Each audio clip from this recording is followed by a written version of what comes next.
Translating to English. When you crossed over to a parallel world with a gap in tomb-robbing culture, you simply mentioned in an archaeological live broadcast that the ancient tomb of Baoping Mountain is dangerous, and without the restraint of the angry Qin chicken against the six-winged centipede, one should not easily enter the tomb. Unexpectedly, you were criticized by netizens and became a hot search, but as the things you said were confirmed one by one in reality, the entire internet boiled over. At this moment, when your barrage was released, it immediately caught the attention of many netizens. Where did this idiot come from? What six-winged centipede? I've never heard of it. If you're sick, go get treated. Don't come out here scaring people. This is clearly an ancient city ruins. How did it become a dangerous tomb? Can a lowly fighter like you be more professional than Professor Chu? If you like watching, watch it. If not, get lost. Stop spreading nonsense here. As expected, no one believes your words. Instead, there is continuous mockery. Facing the attacks from netizens, you didn't care. Just frowned slightly and straightened up. The Pingshan tomb is extremely dangerous, ranking as one of the most dangerous tombs in the ghost-blowing lamp world. During the Republic of China, the leader of the Unloading Ridge, Chen Yulo, came up with the idea of Pingshan Wood. He had tens of thousands of bandits under his command. Talented individuals emerged in large numbers, and warlord Luo Laowai's army also assisted. However, even so, the process of entering the tomb was still extremely dangerous, and he almost died in the tomb himself. In addition, due to the cultural gap, this world has no inheritance of feng shui or gossip, nor does it have knowledge of tomb robbing. In other words, the archaeological team had no idea how dangerous Pingshan was. After thinking about it, you explained the tomb again. Pingshan was originally a place where ancient royal families refined the elixir of immortality, storing countless precious medicinal materials. Later, due to chaos, Pingshan gradually fell into disrepair. Also, due to the long-term alchemy, the medicinal gas accumulated and did not disperse. The poisonous insects in the mountains absorbed the medicinal gas and became extremely toxic. The most formidable is a giant 6-foot centipede that can fly. If you are not fully prepared, do not enter the tomb easily. The netizens in the live broadcast room were somewhat uncertain when they saw these bullet comments, because your words were reasonable, logical, and sounded like the truth. Heavens, is there really a flying giant centipede under the valley? It's so well made that it almost scared me. Do you believe this kind of nonsense too? A 6-winged flying centipede. This is not some mythological novel. Wow. Bro, have you considered writing a novel? If the bookstore doesn't have your work, I won't read it. Alright, let's all disperse. This is just a clown who wants to be famous and seeks attention. Where are the moderators? Quickly ban this person from speaking, so he doesn't talk nonsense. Most people in the live chat are still criticizing, not believing his words. Reporter Sweetie also noticed Su Chen's barrage and couldn't help but burst out laughing. Professor Chu, a viewer's statement is quite interesting. He said this place is called Bottle Mountain, and he also mentioned that the ancient city ruins below were where emperors from various dynasties practiced immortality elixirs. Professor Chu was taken aback by this statement, and after thinking for a while, he replied, "It's not entirely impossible." Originally, Wang Sweetie just found Su Chen's statement interesting and casually mentioned it, but he didn't expect Professor Chu not only to not refute it but to actually agree. Wang Sweetie was dumbfounded, wondering if she was hearing things. Professor Chu chuckled softly and explained that from a distance, the mountain peak is narrow at the top and wide at the bottom, resembling a bottle, and the locals also call it Bottle Mountain. In addition, according to our preliminary exploration, there are many precious medicinal herbs in Bottle Mountain. Ancient emperors pursued immortality, secretly building palaces deep in the mountains to refine elixirs of immortality, and it actually makes sense. Professor Chu's eyes brightened as he spoke, and many doubts were resolved at that moment. He quickly looked at Wang Tiantian and said seriously, "Xiao Wang, can you contact this audience? He may know some information about the Baoping mountain site." Wang Tiantian was speechless and simply handed over her phone, saying, "You can take a look yourself." Professor Chu took the phone and quickly scrolled to the barrage posted by Su Chen in Heaven Official's Blessing. After reading it, Professor Chu couldn't help but chuckle. Flying 6-winged centipedes, invincible Yuan dynasty zombies. Originally, Professor Chu was looking forward to meeting a hermit expert and learning more about the Baoping Mountain Valley site, but after seeing these two barrages, he immediately dismissed the idea. Flying centipedes? Ridiculous. How could there be flying centipedes in this world? If there were, the theory of evolution that has lasted for hundreds of years would be overturned. Seeing the netizens in the live broadcast room still debating over this barrage, he decided to educate them in front of the camera. The live broadcast room is lively, so I'll chat with everyone for a bit. Firstly, the idea of this student from Heaven Official's Blessing is interesting. There are indeed many precious herbs in Baoping Mountain, and it is possible that it was an ancient alchemy site. However, saying this, Professor Chu guffawed and deliberately paused. But then, both in ancient times and now, centipedes are terrestrial arthropods and do not fly. Secondly, when a person dies they slowly decay into a pile of white bones. It's impossible for them to still be moving. Tian Quan Chi Fu student, you have to believe in science. Once Prof. Chu spoke, there was no more argument in the broadcast room. It even played catch, launching this pop-up without a second thought. Believe in science +1. You have to believe in science +2. Believe in science +999. Su Chen didn't care about the cynicism of the netizens. He just couldn't help but sigh helplessly when he saw that the archaeological team didn't pay any attention to his opinion. Chen Yulo and Partridge Whistle are awesome enough, especially the latter, who is pretty much the top fighter in the Ghostbusters world. But how did it turn out? Partridge Whistle's senior brother and sister, Chen Yulo, a few powerful henchmen, not all folded in the Bottle Mountain tomb. Good words are hard to persuade the curse of the dead, and he has already warned the archaeological team. Mercifully, it didn't take long for the archaeology team to get the camp set up and also install the pulley sling device on the cliffs of Bottle Mountain. Top of Bottle Mountain. The two archaeological team staff members ran to Professor Chu with joyful faces and shouted in a loud voice, "Teacher, the cradle is loaded and ready for exploration down the valley." Professor Chu's spirit was revitalized, waved his hand and said, "Good, little Li, little Lu. The two of you go down to explore the bottom first, and be sure to pay attention to safety. Don't worry, teacher. I promise to complete the task." These two young lads were both Professor Chu's students, and they were all excited to hear their teacher give them such an important task. At the same time, Wang Sweetie brought along the camera boy and aimed the camera at the two young guys. Xiaoli nimbly drilled into the basket. In cooperation with other staff, the basket slowly down to the depths of the valley. The valley is so cloudy that you can't really see the basket if you put it down a dozen meters. Along with the creaking sound of the pulley block, the staff present and the audience in the live broadcast room were uncharacteristically nervous. Wang Sweetheart stood by the cliff, looking at the bottomless valley, somehow suddenly remembering those pop-ups. The poisonous insects in the mountains have sucked up the medicinal qi and become extremely poisonous. The most powerful is a six-winged centipede that's huge and can fly. Thinking of these two words, Wang Sweetness couldn't help but feel a sense of palpitations. The valley beneath his feet seemed as if a hideous and terrifying six-winged centipede could fly out at any moment. She shook her head and couldn't help but smile to herself. How can there be such a monster in this world? What are you thinking about, Sweetie Wang? Just at that moment, Professor Chu was talking to his students on the intercom. How's it going? In the end, teacher, we're almost there. There's a huge palace complex down here, and our current position is right on top of it. If I hadn't seen it with my own eyes, I couldn't believe that the ancients were able to build such a fine palace complex under an abyss of 10,000 feet. Good. You guys be safe, plus always watch your step so you don't damage the artifacts. Prof. Chu's spirit was lifted, and he told his students to be safe. The surrounding archaeological team members all high-fived and cheered excitedly when they heard this news. As archaeologists, nothing could make them happier than this news. Wang Sweetness was equally excited. She turned her head to the camera and said, "Friends of the audience, today the archaeological team is doing preliminary exploration. When Professor Chu's students determine the safety, in a few days they will be able to carry out a full-scale excavation. I believe that before long everyone will be able to see the full extent of the ruins of the ancient city with their own eyes."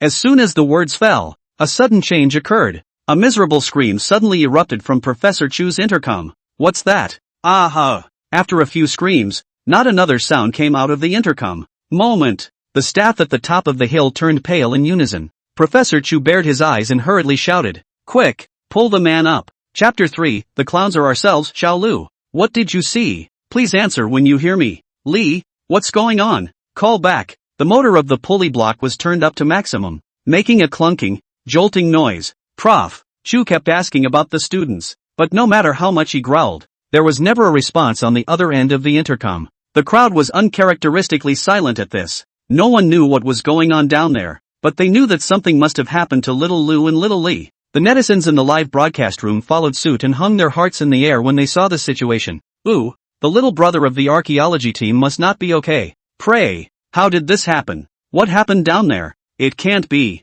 Wouldn't really let that heavenly official say it. There really are monsters under the valley, right? Blah, blah, blah, blah, blah, blah, blah, blah, blah, blah. Dog's mouth. The valley is nearly 1,000 meters deep. Even with the motor on maximum horsepower, it took nearly 8 minutes to pull the basket up. As soon as the basket was pulled up, the archaeologists rushed around it. Xiao Lu, they people, how only clothes ah? After the crowd around the past found that the basket only clothes and a walkie-talkie, Lu, two people are nowhere to be found. Seeing this scene, the crowd's faces were puzzled. How can two people who are alive and well suddenly disappear? And even more bizarrely, why did they take the clothes off their bodies before they disappeared? Professor Chu's face was heavy. They might have accidentally fallen into the palace. I'm going down to look for them. After that, it was about to go into the hanging basket. The archaeologists next to him hurriedly stopped him and advised, Professor, you're old, it's better to let us go. As we speak, a young member of the team volunteered to step into the basket first.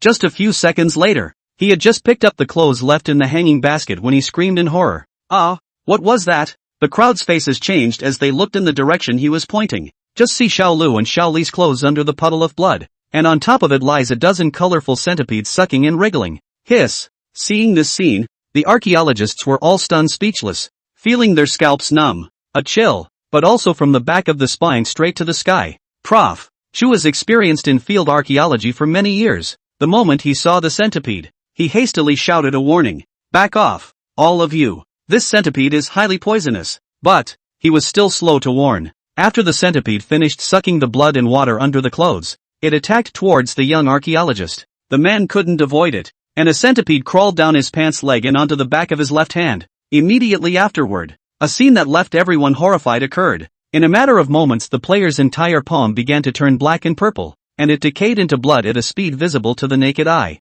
Ah! The man howled miserably, rolling around on the ground in pain. In just a few seconds, his palm was melted into a puddle of blood, and the decay didn't stop. It was spreading down his arms to his torso. Professor Chu couldn't think about it in time. He was busy picking up a military shovel from the ground, holding it high and hacking it towards that team member's arm. With a heartbreaking scream, the team member's arm snapped off at the roots, but the toxin luckily intercepted and the signs of decay stopped. Professor Chu sighed in relief and hurriedly asked the archaeological team's medical staff to rush in to help stop the bleeding and bandage the wound. At the same time, the other members of the team drew out their soldiers' shovels and carefully slapped the dozen or so centipedes to death. During the process, never dare to get a trace of the juice spilled from the centipede's body. After doing this, everyone was too stunned to speak. The ferocity of those centipedes' toxicity was simply appalling. The archaeologists had chills in their hearts, and they all guessed how little Lu and little Li had disappeared. The two of them must have just gone down and were surrounded by countless centipedes that suddenly appeared.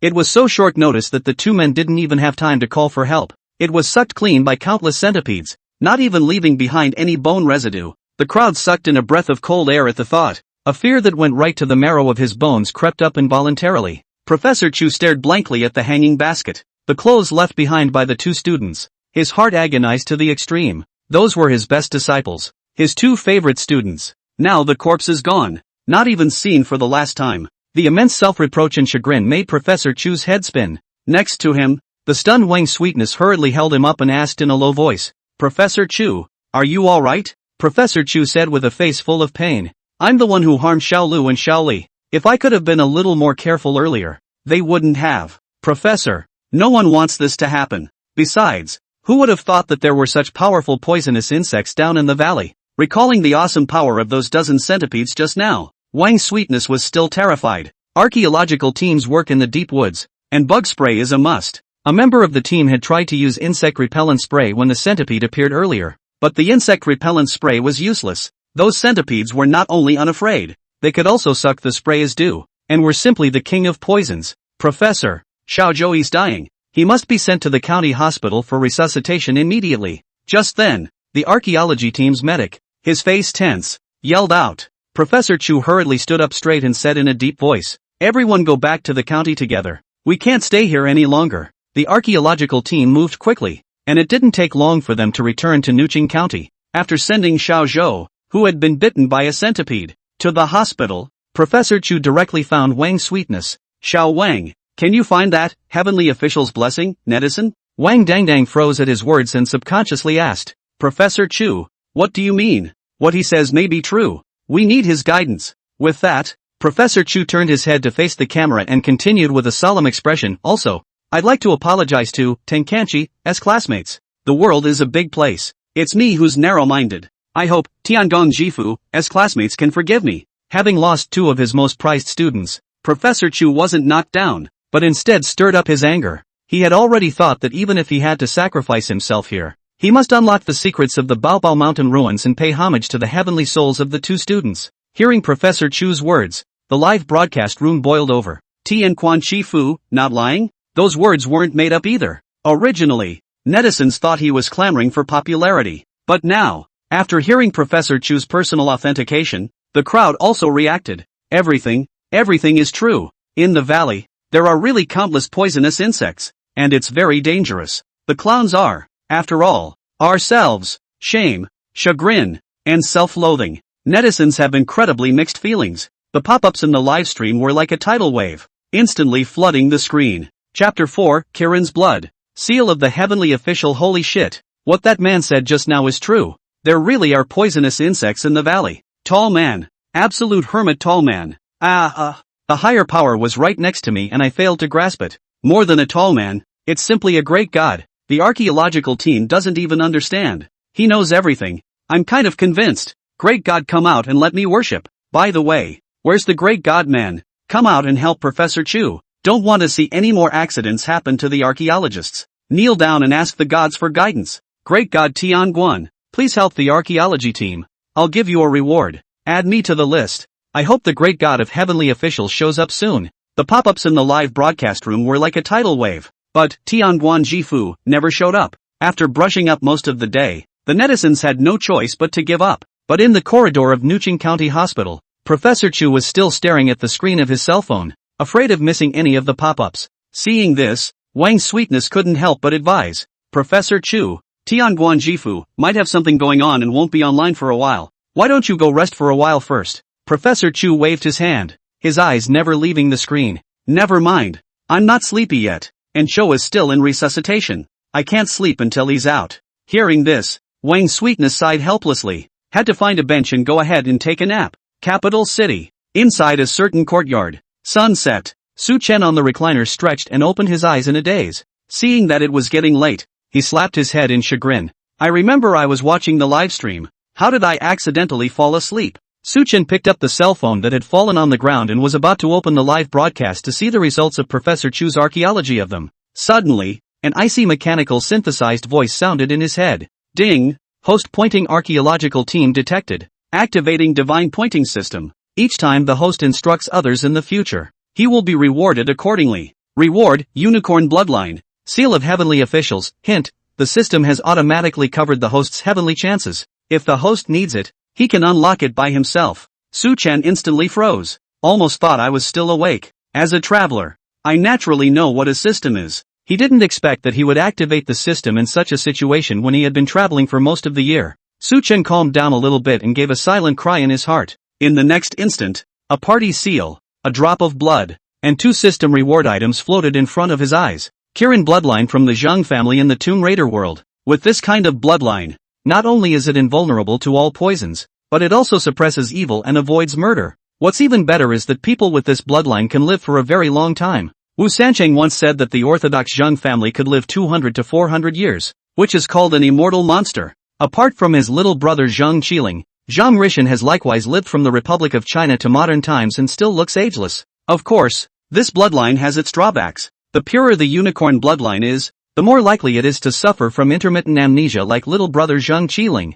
Thinking of this, Su Chen hurriedly asked after him. System, will I lose my memory after fusing the Qilin bloodline? The host need not worry. The unicorn blood rewarded by the system dispels all negative effects. Hearing this answer, Su Chen was relieved. Okay, just fuse it. As soon as Su Chen's words fell, the drop of Qilin blood in midair flew and disappeared into his body. Instantly, Su Chen felt his entire body's blood boiling, a unicorn silhouette that floated above his head. Gradually, he became more and more physically fit, gnarled muscles that actually bulged the t-shirt he wore. It didn't take long, only to hear a piercing sound. The black t-shirt on Su Chen's body burst open, revealing a body of strong tendon meat. In the meantime, a blood-red unicorn tattoo slowly surfaced on the skin of Su Chen's back. After another 10 minutes or so, after the Qilin bloodline transformation was completed, Su Chen opened his eyes. A flash of divine light suddenly flashed in both eyes, and the unicorn tattoo on his back gradually hid beneath his skin as his essence was internalized.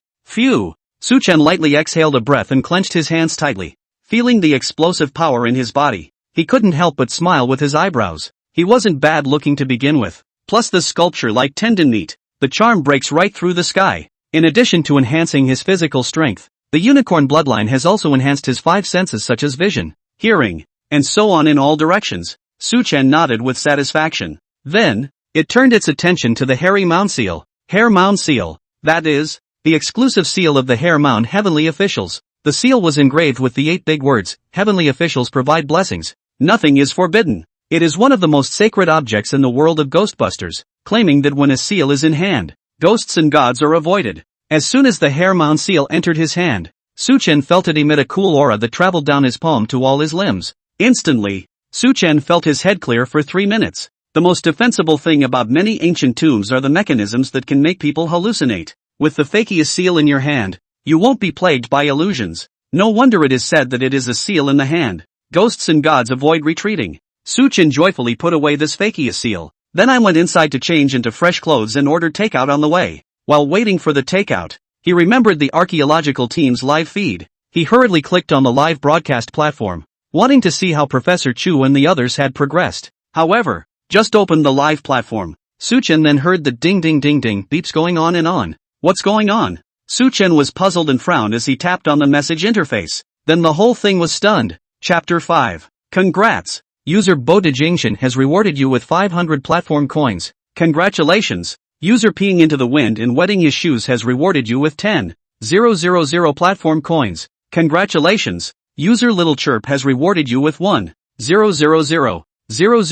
platform coins. Congratulations! User All Good Names Are Taken by Dogs rewarded you with 20,000 platform coins. I'll rub it in. Looking at the densely packed, hundreds of pages of reward records, Su-chen people numb. He just hasn't been online for a couple hours. How can so many people be rewarding him? The ratio of platform coins to cash is 10 to 1. In just 3 hours, Su-chen had already received 233 million platform coins, converted to cash. That's a whole $230,000 in cash. Because he received so many bounties, he surprisingly surpassed a large number of anchors and ranked 3rd on the hit list. What a departure! Su-chen shook his head and smoothly clicked on the archaeological team's official livestream. It's getting dark. Inside the corridors of Nutmeg County Hospital, with an excited look on her face, Wang Sweetness said to the camera, to tell you all the good news. Little brother Zhou's condition has stabilized and is currently out of danger. In addition, after Professor Chu reported what happened during the day,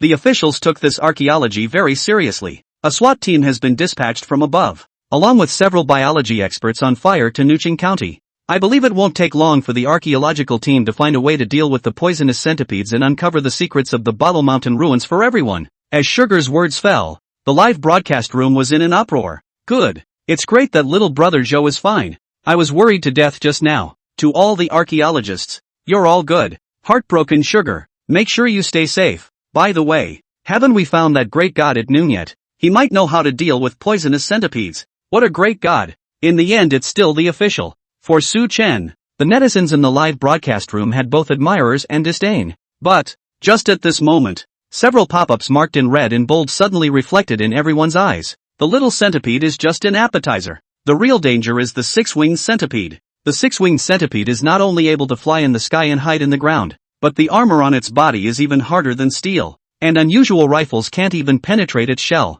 If you must go down to the Bottle Mountain tomb, I suggest it would be best to bring a flamethrower. And a bazooka would be even better. These pop-ups went straight to the top as soon as they were posted. The screen name displayed in front of the pop-up was none other than Tianguan Jifu, who had disappeared for most of the day. The netizens in the live stream were thrilled. Wow! Shocking appearance of a great god. Big brother, are there really monsters that can fly in the ancient city ruins? It sounds so scary. Professor Chu and the others will be fine, right? Didn't you hear Sugar say that a SWAT team was sent over from above? Surely they can protect the archaeology team. I think what Big Brother said is a bit exaggerated. There really is a flying big centipede. Isn't that just becoming a spirit? Ha ha, no sperm after the founding of the country. It is as good as listening to a king. The crowd murmured, although most of them recognized Su-chen's words, but they still don't recognize the dangers of the Bottle Hill tomb enough. Think about it. A fae like the 6-winged centipede. I believe the vast majority of them would not easily believe it if they didn't see it with their own eyes.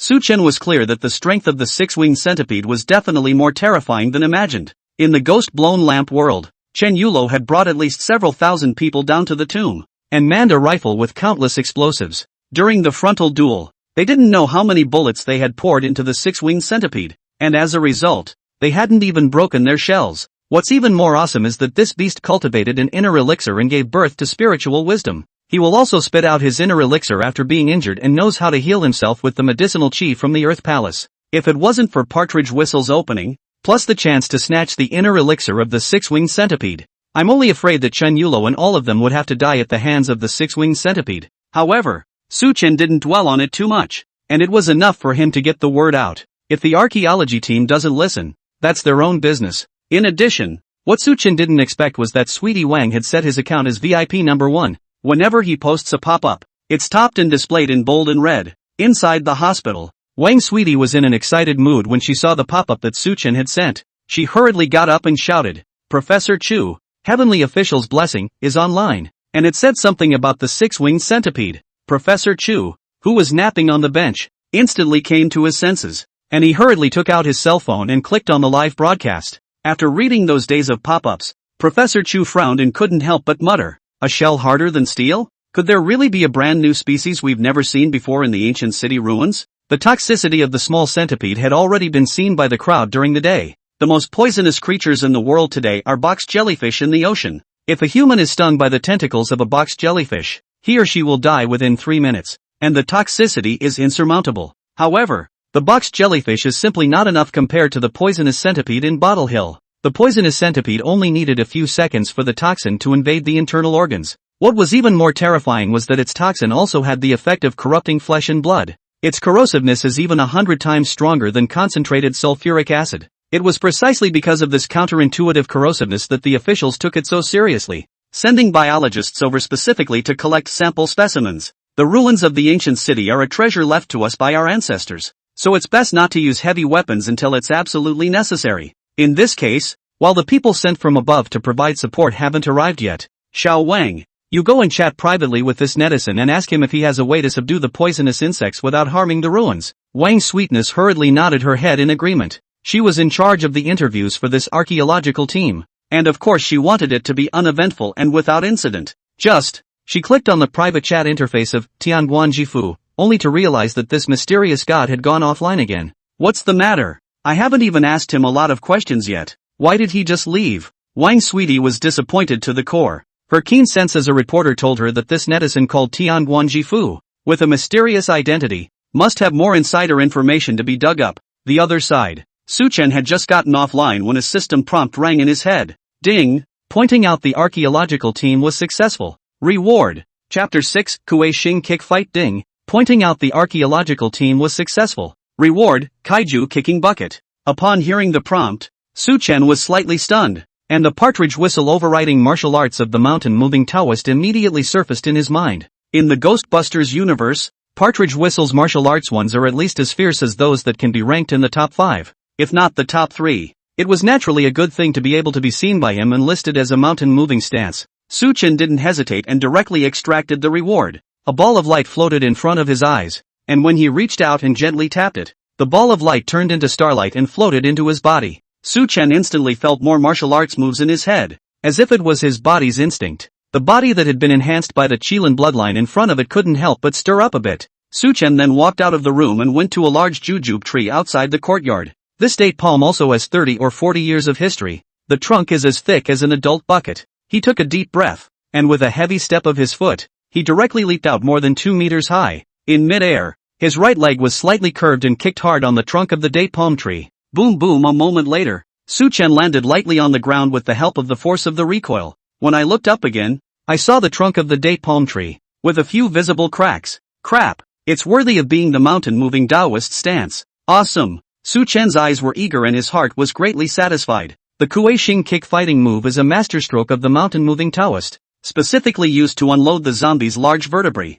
Although the zombie is copper skin and iron bones, not afraid of knives and guns, but as soon as you get hit with this move, you are incapacitated and no longer a threat. Thinking of this, Su Chen couldn't help but think darkly. He had the seal of the heavenly official in his hand, which was forbidden in all ways. And now he had a self-preservation stance like the Kuei Xing Kicking Bucket. If you go to do gold digging and tipping, You can definitely make a career like Hubai. Hey, Mr. Su, the takeout you ordered has arrived. Su Chen was thinking beautifully, and the ordered crawfish takeout arrived. He went to get takeout and had a nice meal of crawfish, just as Su Chen was feasting on the food. The other side. Inside the only 4-star hotel in New Yorican County, it was now 12 o'clock at night, but the hotel conference room was still lit up. No, absolutely not. How many artifacts within the ruins would have to be damaged if a flamethrower was used? I absolutely disagree with this proposal. Professor Chu's face was green with rage as he stared angrily at a middle-aged man in military uniform across the street,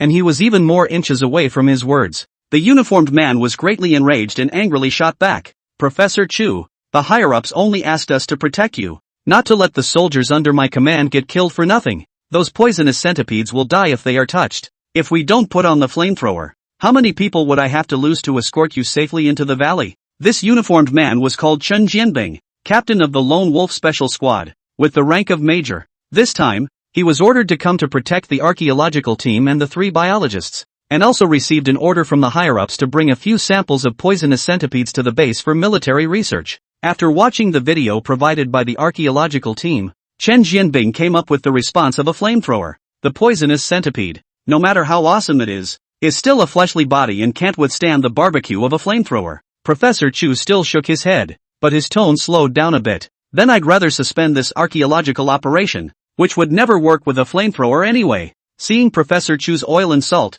Chen Jianbing had a bit of a headache and was busy casting his gaze to the other 3 biologists next to him. Professor Wu, what do you think? The 3 biologists discussed for a while and unexpectedly sided with Prof. Chu. We suspect that there might be a separate ecosystem in the valley, and those poisonous centipedes have undergone special mutations. Using a flamethrower will destroy the ecosystem in the valley. It's best to think of another way. What else can be done? Chen Jianbing counted himself exasperated by these scientists. Archaeologists. They have to talk about science and protect cultural relics, but they also have to consider the actual situation. With the strength shown by those poisonous centipedes in the video, without the flamethrower, the dozens of Special Forces members under his command would have to put their lives on the line. But just then, Wang Sweetie, who was quietly listening, weakly raised her hand. Why don't we ask the great god of heavenly officials? Maybe he'll have a solution. Professor Chu's eyes lit up at his words and laughed. Right, why did I forget about him? Xiao Wang, go and see if that gentleman is online yet.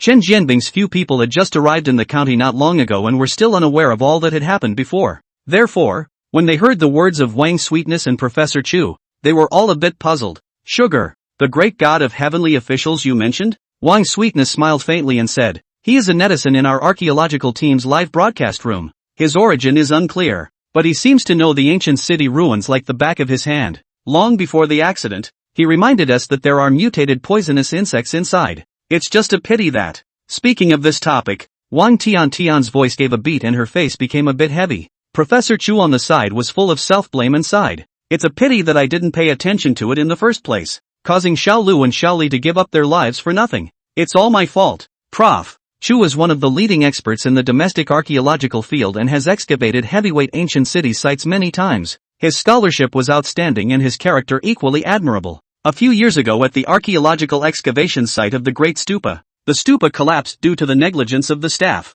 Prof. Chu, at the risk of his life, rescued many national treasures from the ruins of the pagoda. Wang Sweetness shook her head and said, Professor Chu, you can't be blamed for this. At first, we all couldn't imagine that there were really such powerful poisonous insects in the valley. Little Lu and Little Li, they sacrificed their lives for the sake of the archaeological mission. They are heroes. Professor Chu quickly gathered his emotions, then looked at the crowd and said, the important thing now is to find that gentleman. There is no telling how many unknown risks there are in the valley. It would certainly be much safer with that gentleman's help. Hearing Professor Wang say this, the archaeologists who were scared out of their wits by the ferocity of Baobao Mountain all nodded their heads in agreement. Just Chen Jianbing and the 3 Professors Wu, who had all just arrived in Nuqing County, were skeptical of the high profile that Professor Chu and the others were talking about, and didn't hold out much hope. However, seeing how determined Professor Chu was, they didn't say anything more. Chen Jianbing thought about it and said, that's fine. It's always good to have more information,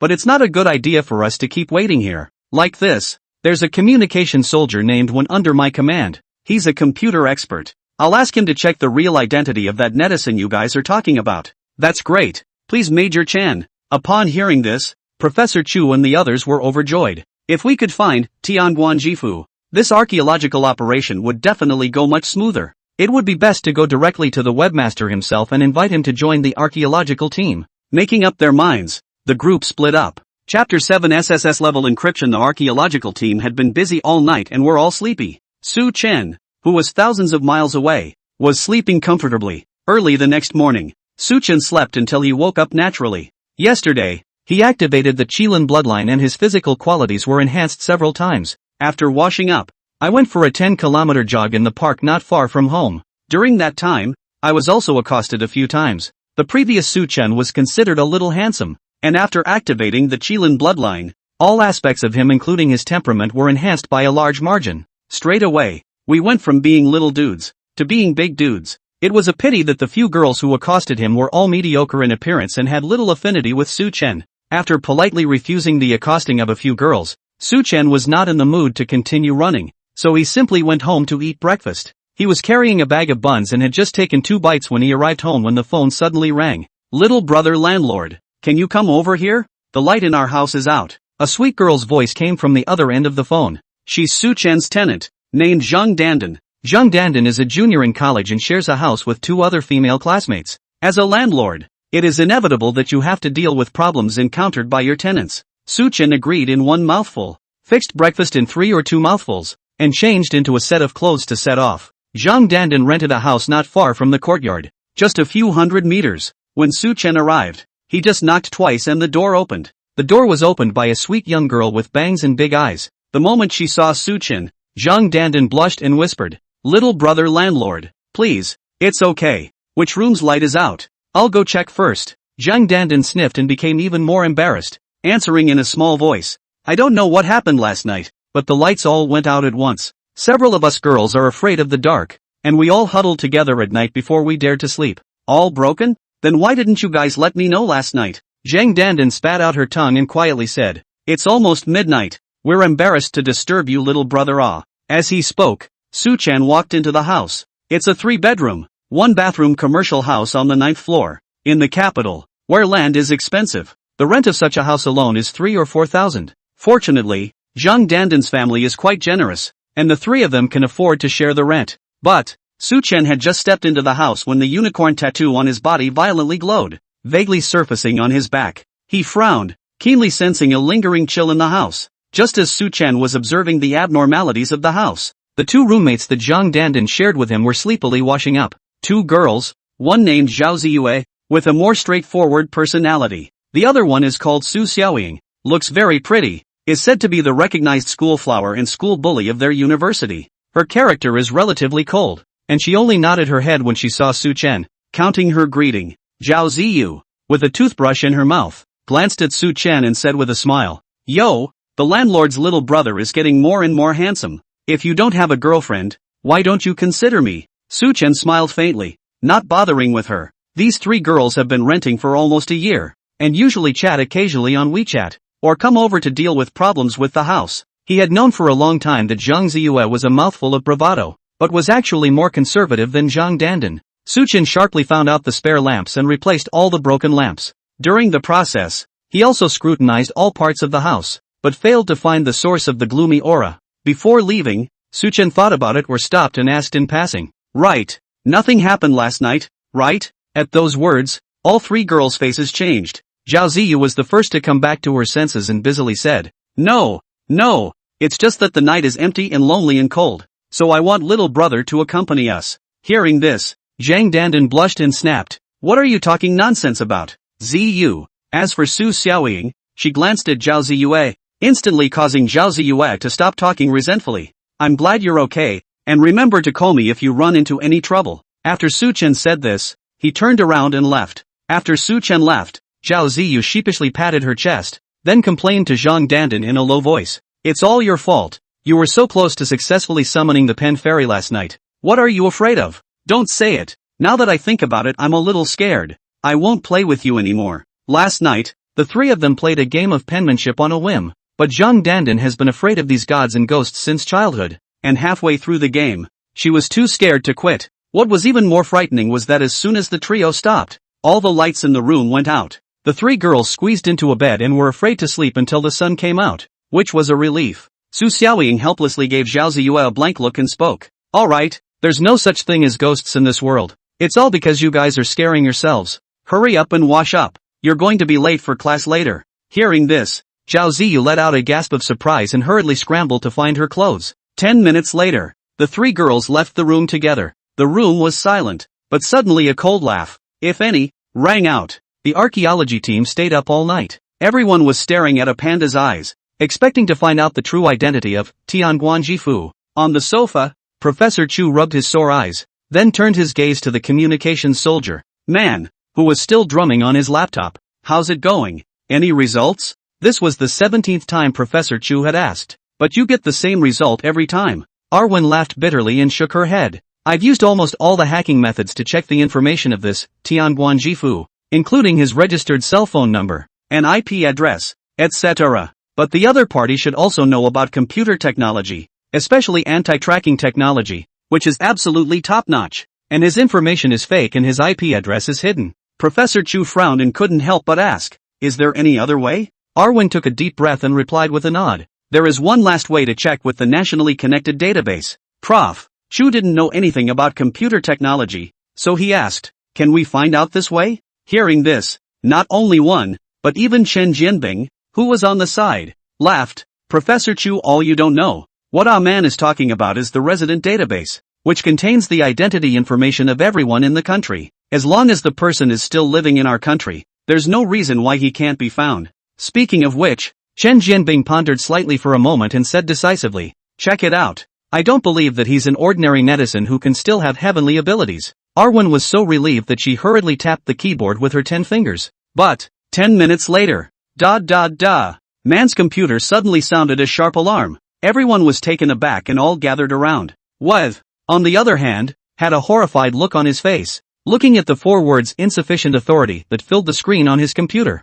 and was too scared to speak. What's going on? Chen Jianbing asked in a hurry as his brows furrowed. Captain. No. This, heavenly official's blessing, identity information is encrypted by SSS level. Your authority is not enough to query it. What? Chapter 8 Fei Raging Chicken. Chen Jianbing was dumbfounded. He was only a major, but as the captain of the Lone Wolf Specialized Squad, the actual authority is higher than many major universities. Information up to the S level has the right to be queried and called up. But, this netizen called, heavenly official, his rank was surprisingly the highest SSS rank. Instantly, Chen Jianbing's mind was a bit confused. It was even doubtful that Professor Chu had left out anything unsaid. An ordinary netizen could be a big shot encrypted by SSS level encryption? To be able to get this rank, none of them is a peerless nationalist who is as good as 10 divisions. They are the only ones who deserve to be encrypted by SSS level. Deep down, Professor Chu was a bit distressed. The heavenly officer's blessing is just too mysterious. It's a blip every time, but in each case, the message left behind was critical. If he couldn't contact him, Professor Chu really didn't dare to go down to the tomb. After thinking about it, Professor Chu sighed and said, Tianguan Jifu's identity is really not simple. He must know a lot of information about the ruins of Baobao Mountain. Since we don't have the authority to check the identity, let's wait in the live broadcast room and wait for him to show up. With that said, Professor Chu got up and walked to the next room. Little Wang, how are you doing here? Is Heavenly Official's blessing online yet? Wang Sweetness woke up from her doze and hurriedly looked down at the tablet in her hand.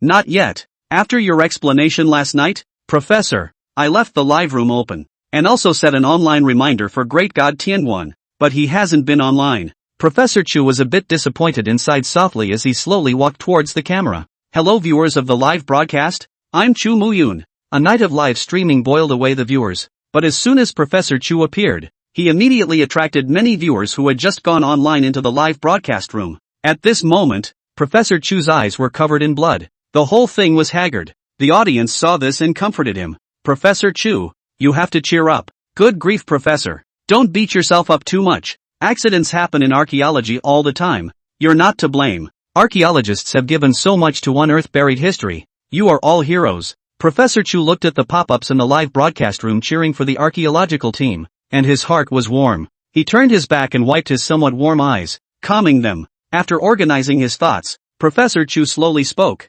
Thank you all for your encouragement. The archaeological team will not give up lightly, and will definitely unveil the history of the Treasure Bottle Mountain ruins for everyone. In addition, I came here this time to ask for a favor. Hearing this, the pop-ups in the live broadcast room immediately spread across the screen. Whatever you say, Professor, we'll help if we can. The members of the archaeological team have given enough. It's our turn to do something for them. Just tell us what you want us to do. Professor Chu turned to the camera and said with a serious look, the archaeological team is currently experiencing difficulties and is in urgent need of help from the netizen, Tianguan Jifu. So if you all know this high-profile person, can you help to contact him so that he can privately send me a letter to Liv Xiaowang? Also, Mr. Tianguan Jifu, the archaeological team is in dire need of your assistance. Please help us. After saying that, Professor Chu turned to the camera and bowed deeply. And after he said that, the netizens on the air were surprised. Yesterday's heavenly official's blessing, prophecy came true.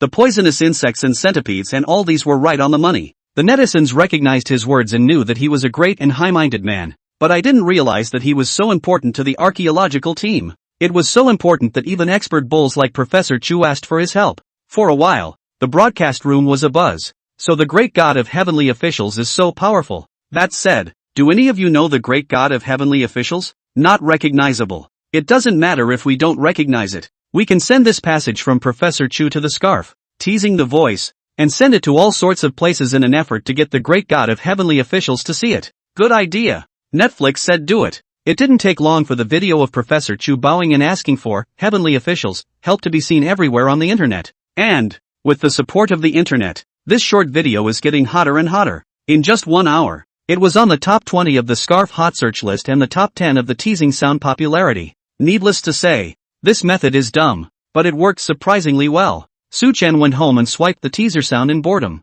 Also really saw this video. The archaeology team is in trouble? He frowned and clicked on the live streaming software in passing. Just after opening it, Wang Sweetie's private message was sent over. Su Chen smiled slightly and typed, "What kind of difficulties did you guys run into? Great God, wait a moment. I'll call Professor Chu and the others over." Wang Sweetness was afraid that Su Chen had gone offline again, and hurriedly ran next door to call Professor Chu and the others over. Upon hearing the news of heavenly official's blessing going live, everyone's spirits were lifted. Hurriedly, they gathered around. Big brother Tianguan, may I ask if there is a way to restrain the poisonous centipede? Seeing this question, Su Chen casually replied, "Of course there is. Didn't I say it before? Bring flamethrowers and heavy weapons, preferably rockets. Although the six-winged centipede is perverted, it's still a mortal flesh after all. If you guys use rockets to blast it, you're guaranteed to kill it."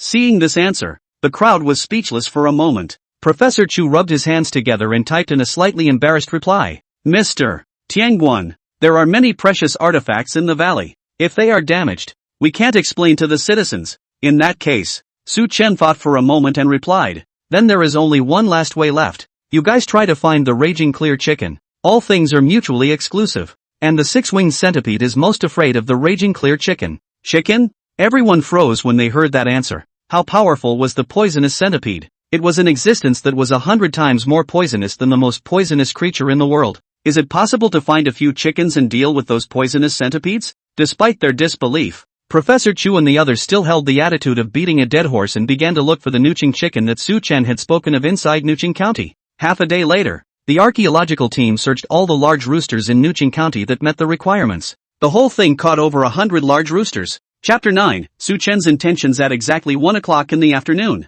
The archaeological team returned to the top of the cliffs of Baobao Mountain under the protection of the Lone Wolf Special Team. The retreat was too hasty at first. The camp and equipment on top of the cliff, including that gondola setup, are still there. To be on the safe side, Qin Jianbing led the squad members to rebuild a few more stronger pulley baskets that could carry more people. On the other hand, Sweetie Wang turned to the camera and interacted with the viewers of the live broadcast. "Sister Sweets, why have you brought so many big roosters? Could it be preparing chicken soup for the night's camping trip?" "Bullshit, so many chickens, can't eat them either. Roosters can eat poisonous insects. Are they used to eat those poisonous centipedes? The poisonous centipede is so powerful, the rooster is useless." Wang Sweetie laughed and pointed the camera at the large rooster majestically in the cage. "In fact, we listened to the guidance of the great god of heavenly officials before we purposely went to the market to pick up these roosters. These roosters are different from ordinary chickens. They are Nuqing chickens, which are local and unique to Nuqing County. According to the great god of heavenly officials,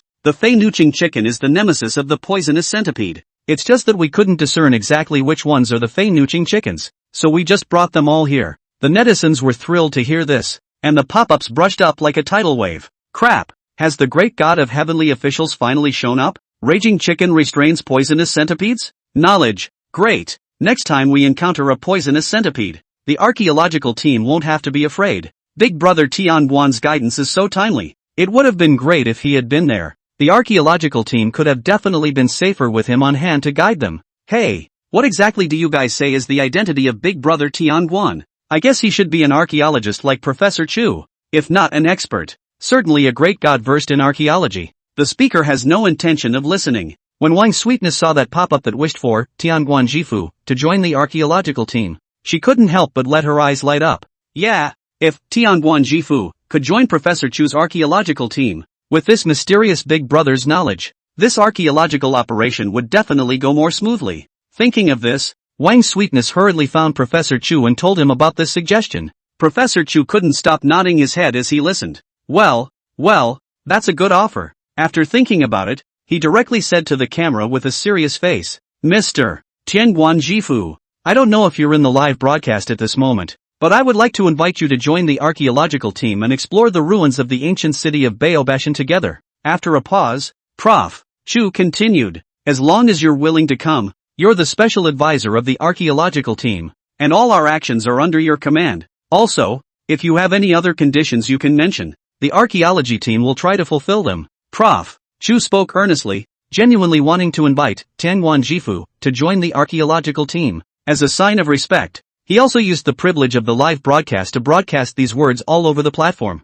Unsurprisingly, his words caused a huge stir. Countless netizens flocked to the live broadcast. It is important to realize that there have been several major cultural breaks in China. With so little cultural history handed down from ancient times, there is an urgent need for professionals to excavate archaeology and learn about the lost history and culture of those ancient times. So as long as one is in the archaeological profession, he or she has a high status and is respected by the whole country, like the national archaeological team that Professor Chu was a part of. It was in existence that countless people had grabbed their heads to join. But now, Prof. Chu even took the initiative to throw out an olive branch and invite a netizen to join. This is simply the most powerful news of the year. However, after waiting for more than 10 minutes, Tianguan Jifu never replied. Professor Chu could only let out a long sigh when he saw this and said in a lost tone, It's fine if Mr. Tianguan has any concerns and doesn't want to join. Everything will be as you wish. Hearing this, all the netizens in the live broadcast room had mixed emotions and didn't know what to say.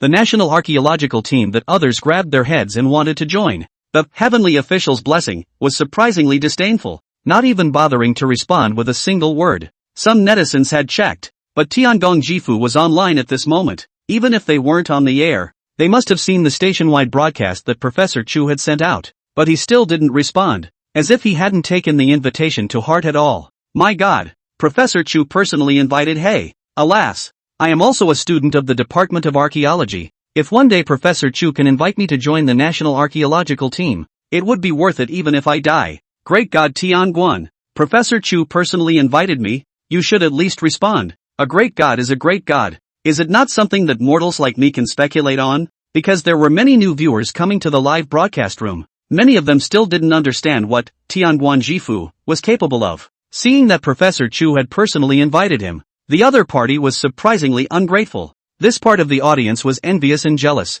so they were shady in their pop-ups. I think it's because that heavenly official is incapable himself and is afraid of showing his cowardice when he arrives at the scene. What garbage god? It's just that a blind cat met a dead rat and guessed that there are poisonous insects in the valley. I can do it. Humph. What kind of cow or horse are you? How can you do it? I'm afraid it's not that you'll wet your pants before you get on. Seeing that Su Chen hadn't responded, Wang Sweetness was likewise a bit disappointed. However, she still put up a good fight and explained to the audience in the live broadcast, Great God Tianguan may not be able to come to the scene conveniently, but he's very nice and has instructed the archaeology team several times. The rhythm of the live broadcast subsided a bit after Wang Sweets finished. After all, the eyes of the masses are still sharp. Before entering the valley yesterday, Tianguan Jifu had warned the archaeological team that the poisonous insects in the valley were dangerous. It's just that the archaeological teams at the time didn't pay much attention to it. Professor Chu nodded and concurred. We respect Mr. Tianguan's decision, and likewise, the door of the National Archaeological Team will always be open for him. As long as he is willing, he can join at any time. Speaking of which, Professor Chu clapped his hands. Alright, Everyone, hurry up and get ready. The ruins will be officially probed in 10 minutes. The other side. Qilin was not as condescending as the netizens made him out to be, and he saw Professor Chu's invitation. Only, he was afraid that if he did join, it wouldn't be so easy to pull the wool over the archaeological team's eyes. More importantly, although he had the Qilin bloodline and the seal of the heavenly official, but it is still not enough to face those menacing ancient tombs. How nice it is now to be rewarded for just pointing out a couple of things on the air. It's not too late to hang on to those zombie ghosts and monsters in the ancient tombs when you've mixed up a full level of godly clothes. Just as Qilin had made up his mind to first meddle and stay away from the mountain for the time being, a wonderful system beep sounded in his head. Ding! Pointing out the archaeological team was successful. Reward. Chapter 10, Fey Raging Harvest Chicken showing its power. Ding! Pointing out the archaeological team is successful. Reward, Great General Talisman X3. Qilин's mind moved. A ball of light appeared between the palms of his hands. After the light dissipated, 3 earth-colored paper talismans were revealed. In the center of the talisman, the 5 big words "Great General arrives here" were written. The Great General's Amulet, also known as the Corpse Suppressor Amulet. The so-called Great General refers to the Great General Zhong Kuei who specializes in catching ghosts in hell. It is usually attached to the zombie's forehead and used to quell the corpse. Although Qilin didn't know Ma Shan Taoist techniques, as soon as the 3 talismans entered his hand, he felt a blazing yang qi. It's very different from the fake charms that are fudged. It's just that Qilin has the seal of the heavenly official to protect his body, and he doesn't really need the Great General's talisman. The rewards were good enough the first few times, so it's understandable that this time it's worse. Qilin muttered to himself and casually put the talisman away. The top of the cliffs of Mount Baobab. The archaeology team has put the new pulley basket in place,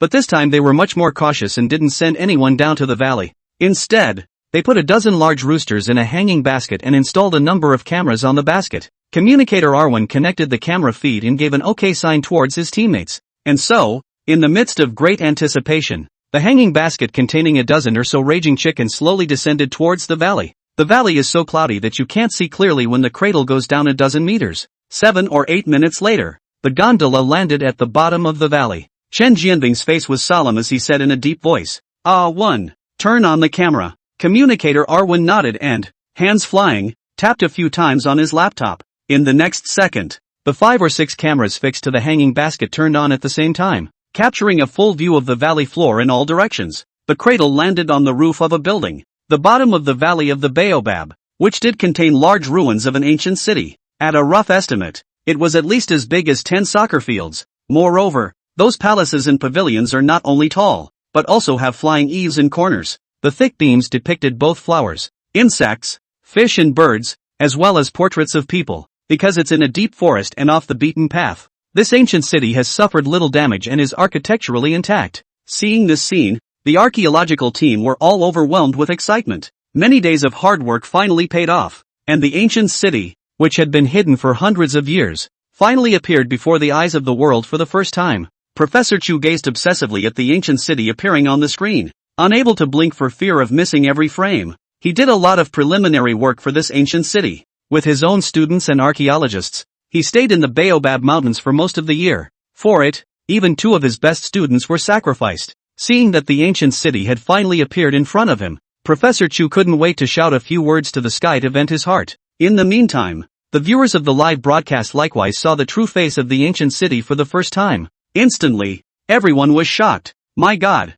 this is the city that the ancient forefathers built? It's so beautiful. Building such a big city in this 10,000 feet deep abyss. The ancients are really too powerful. More than awesome. I'm almost wondering if our ancestors had some kind of black technology. How else could they build a palace at the bottom of the valley? That's right. Even if our modern technology is so advanced now, it's tough to go down the valley. It's really hard to imagine how the ancients transported so many building materials down the valley when they didn't have motors or pulleys. Alas, it's too bad. Such a beautiful ancient building, yet it didn't even leave a single word in history. We, the descendants, don't even understand who built it and why. The netizens in the live streaming room were a little lost in their hearts, in addition to being proud. If it weren't for those cultural breaks, why would the nation not even know the history of their own country? After a while, Wang's sweetness came back from her shock. She quickly smiled and said, "Everyone doesn't have to worry too much. I believe that under the leadership of Professor Chu, the archaeological team will definitely be able to uncover the secrets of the ancient city ruins,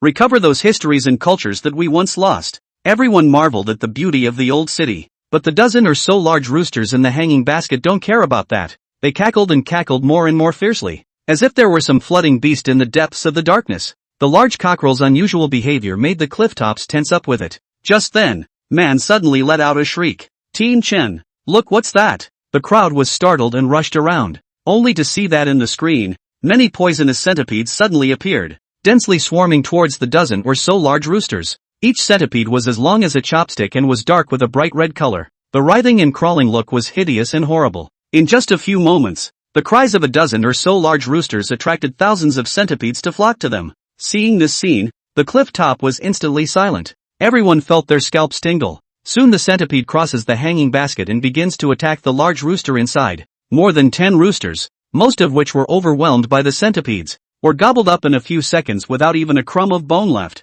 Only 2 of the most majestic roosters, heads held high, chirped loudly. Immediately after that, fluttering his wings, he leapt straight up and pecked towards the centipede on the roof. In less than 3 minutes, countless centipedes died under the beaks of their chickens, and the centipedes near the hanging baskets were even pecked out. Seeing this scene, the crowd on top of the cliff breathed a sigh of relief. What Big Brother Tianguan said was really right. The new Qing chicken can restrain the poisonous centipede. Looks like these 2 are Fey Raging Harvest chickens. Major Chen, put down the rest of the raging chicken as well. Clear out the centipedes earlier, and we can start our work sooner. Chen Jianbing nodded and had his men lower the remaining new Qing chickens down in the hanging baskets as well. Dozens of raging sun chickens, the vast majority of which are common roosters. In a few shots, the centipede had chewed it clean, but inside the rest, there were still 6 Fey Raging Harvest chickens out. The Fey Raging chicken is not afraid of centipede venom and is naturally the nemesis of poisonous centipedes. Together, the 8 Fey Raging Harvest chickens moved so fast that they pecked out the poisonous centipedes on the roof of the temple in only 10 minutes.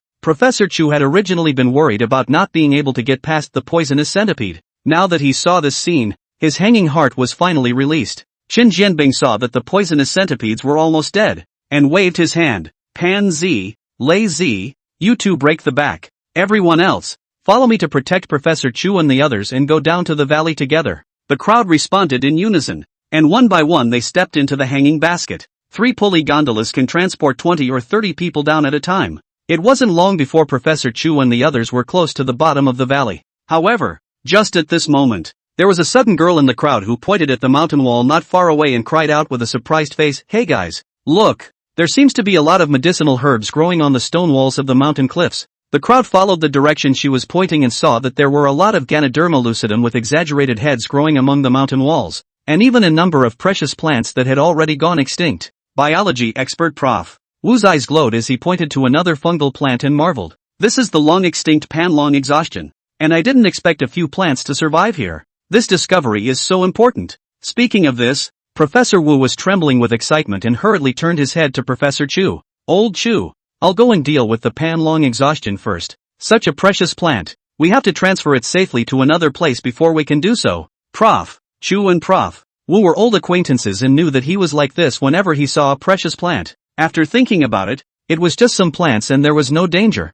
so he nodded his head in agreement. Just as Professor Wu commanded the staff at the top of the cliff, wanting to turn the basket around, the live broadcast, but suddenly floated over 2 bolded red, and highlighted the top of the pop-up screen. These plants have been absorbing the medicinal qi from the valley for years, and with the 6-winged centipede's venom irrigating them, they've long since become extremely poisonous. It's best not to touch it. Chapter 11. The archaeological team re-enters Bottle Mountain. The crowd froze in unison when they saw the heavenly official's blessing pop up. Prof. Wu's hand was about to touch the panlong exhaustion plant, and when he heard the reminder from the colleague next to him, he was too busy to retract his hand. He was upset and said, "It doesn't look like it's poisoned, does it?" Chen Jianbing, who was on the side, did not want to have an accident, so he folded a section of wooden stick from between the mountain walls and carefully poked panlong exhausted twice. In the next second, the epidermis of the discordant dragon exhaustion ruptured, and black-brown juice flowed out. The juice flowed between the mountain walls,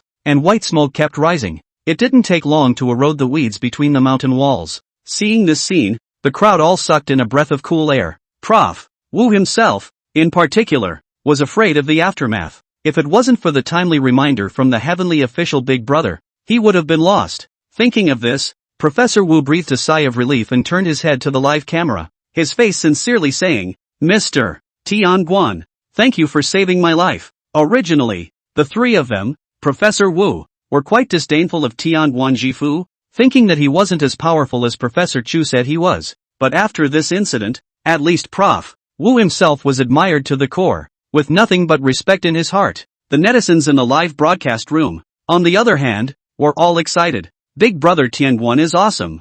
Thanks to Big Brother's guidance, he saved the professor's life. It's so cool to have the help of the heavenly official Big Brother. The archaeological team can avoid many risks. Hey, you guys, if you say that the great god of heavenly officials knows so much about the ruins of the treasure bottle mountain, and even knows that the herbs among the mountain walls are poisonous, does it mean that he's been to this place before? Makes sense. It's a real possibility. Even if you've never been here, you know this place like the back of your hand. After this incident, the archaeological team did not dare to make any more trouble. All obediently stayed in the basket, until the smooth landing. At this moment, 8 majestic Fei Nuching chickens strolled across the roof of the Great Hall, pecking at the scattered poisonous centipedes. The 3 biologists, led by Prof. Wu, hurriedly put on gloves and collected the half-dead poisonous centipedes. These venomous centipedes are extremely corrosive, and according to preliminary inferences by experts, they are 100 times more toxic than the most poisonous monkshood jellyfish. This new species has great research value.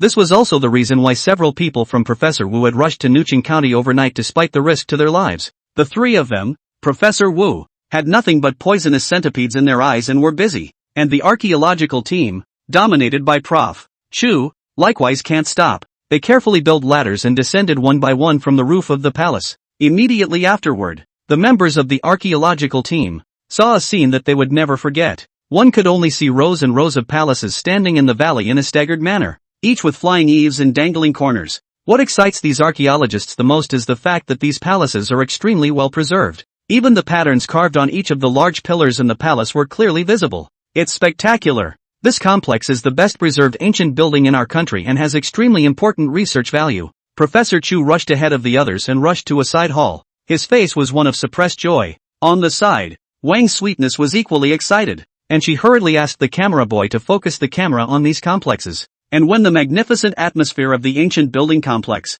appeared on the air, it was an instant hit with countless netizens. Wow, it's beautiful. It really is absolutely stunning. I wish I could have been there to see these old buildings for myself. The archaeology team is awesome. Thank you for your contribution to the country. The complex, which has been hidden deep in the valley for centuries, has finally come into view. It's a feeling that can't even be described in words. At this moment, all the netizens in front of the screen were shocked by the ancient architectural complex in the valley. MT. Baobab is wide at the bottom, like a bottle. In the middle of the mountain's belly there is even a great rift valley with a depth of almost 1,000 meters. Even if technology was so advanced now, Professor Chu and the others needed to make adequate preparations if they wanted to go down to the valley. But the ancients hundreds, even thousands of years ago, how did they get down into the valley? And how did they get so much lumber and masonry down? No matter how you think about it, it's unbelievable. Professor Chu was so shocked by the stunning scenery in front of him that he forgot even the caution he should have. However,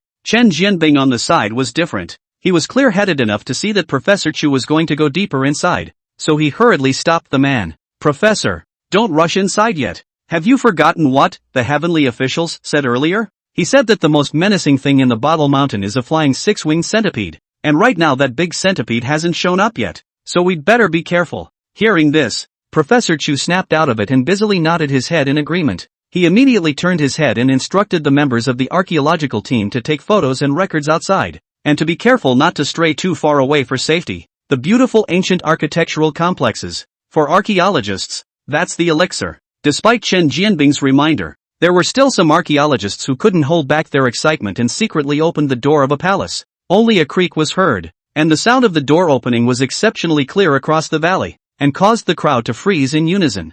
Zhang, what are you doing? Professor Chu rushed forward in question towards the team member who had stolen open the temple door. This archaeologist was called Zhang Xian. In his 30s, wearing a pair of black-rimmed glasses, slightly chubby, he was an old man on the archaeology team. Hearing Professor Chu's questioning, Zhang Xian scratched his head in embarrassment and said, "Professor, I'm sorry, but we've come all the way here. What a pity not to go in and take a look. As long as we're careful, nothing will happen." As soon as Zhang Xian's words left his mouth, the surrounding archaeological team members were moved. This ancient building complex in front of them is the Immortals' Cave, but when they arrive at the Treasure Mountain, they only wander outside, which really makes them itchy. Seeing that someone had taken the initiative to come forward, the archaeologists couldn't help but chime in. Yes, Professor. Just let us go inside and take some pictures. Just be careful and promise that nothing will go wrong. That. Two of his favorite disciples were sacrificed here. And Professor Chu wants to uncover the true face of the ancient city more than anyone else.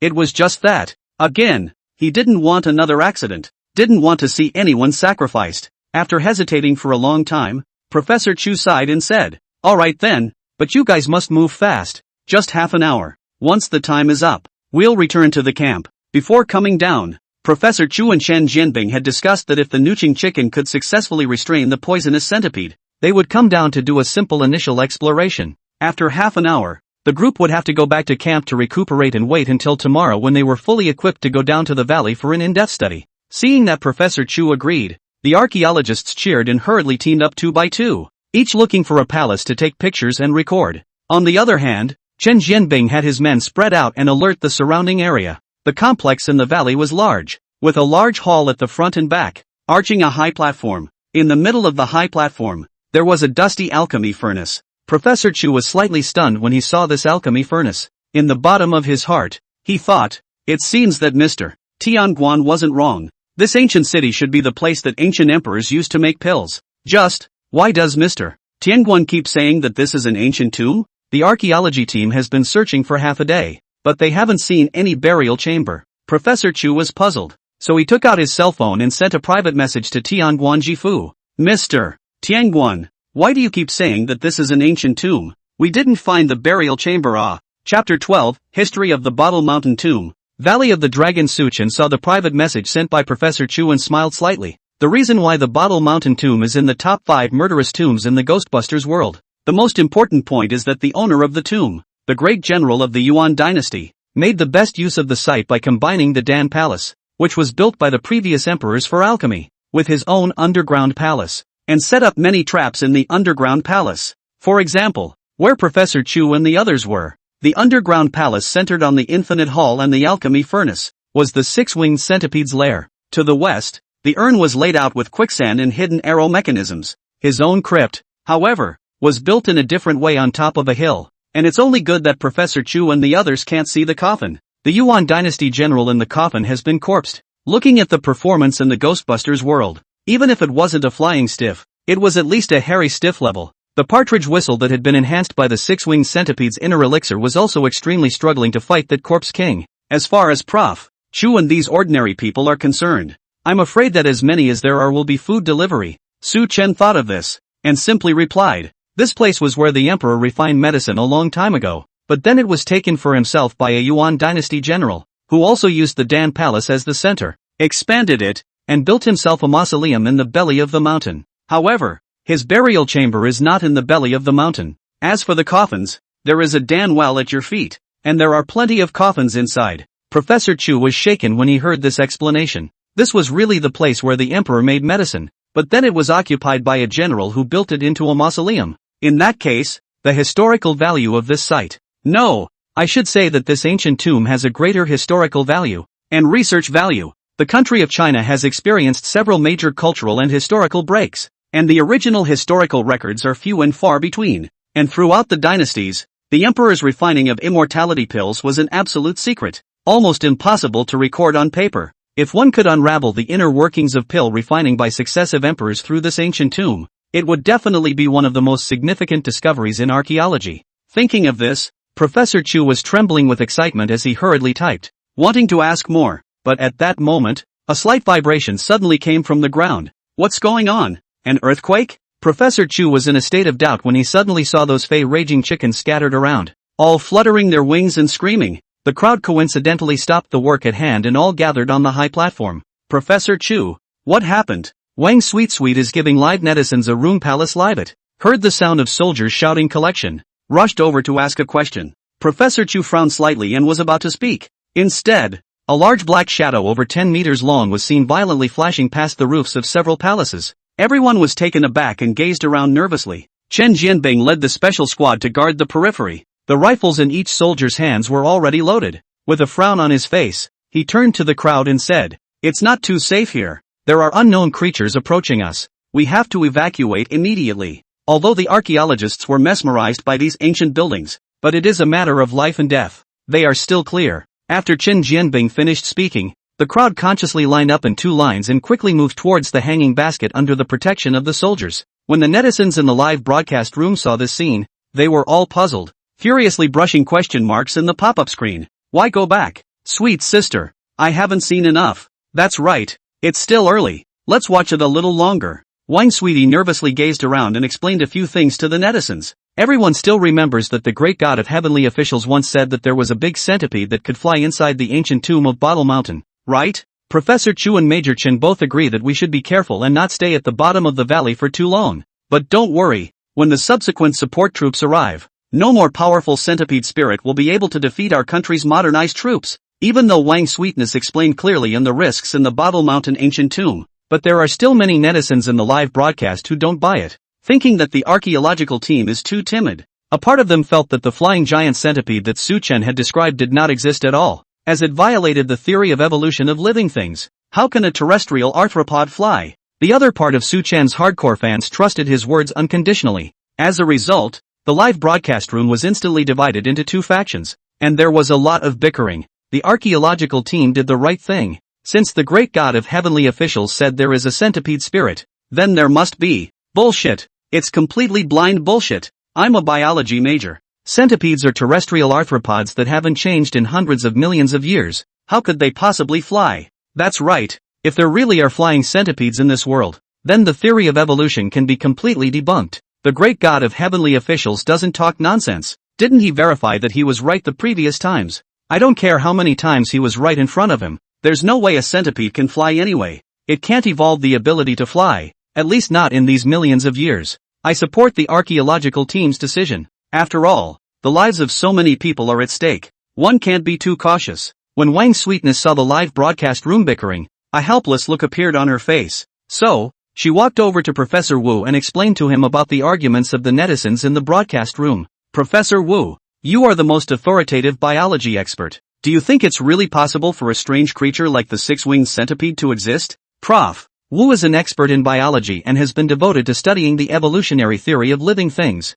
After hearing Wang Dongdong's question, he laughed and then answered seriously. In fact, all the creatures on Earth, including humans, were born only after countless coincidences came together. And it's not too much to say that it's a miracle. Evolution is not an absolute truth, and organisms are equally subject to mutation due to many complex factors. Wang Sweetness came to a realization. So, the professor believes in the words of the great god of heavenly officials, and also believes in the existence of the six-winged centipede? It's better to believe in it than not to believe in it. Professor Wu smiled, his gaze filled with fascination. If there really is such a powerful and magical creature, then I must personally study it. Even if I die at its hands, it will be worth it. Protected by a squad of lone wolf special forces, the archaeology team and 3 biology experts made it into the hanging basket without incident. Everyone along the way was terrified. That's because they keep feeling like there's something around them spying on the team. And every now and then a long dark shadow could be seen, flickering between the mountain walls and the roof of the palace hall.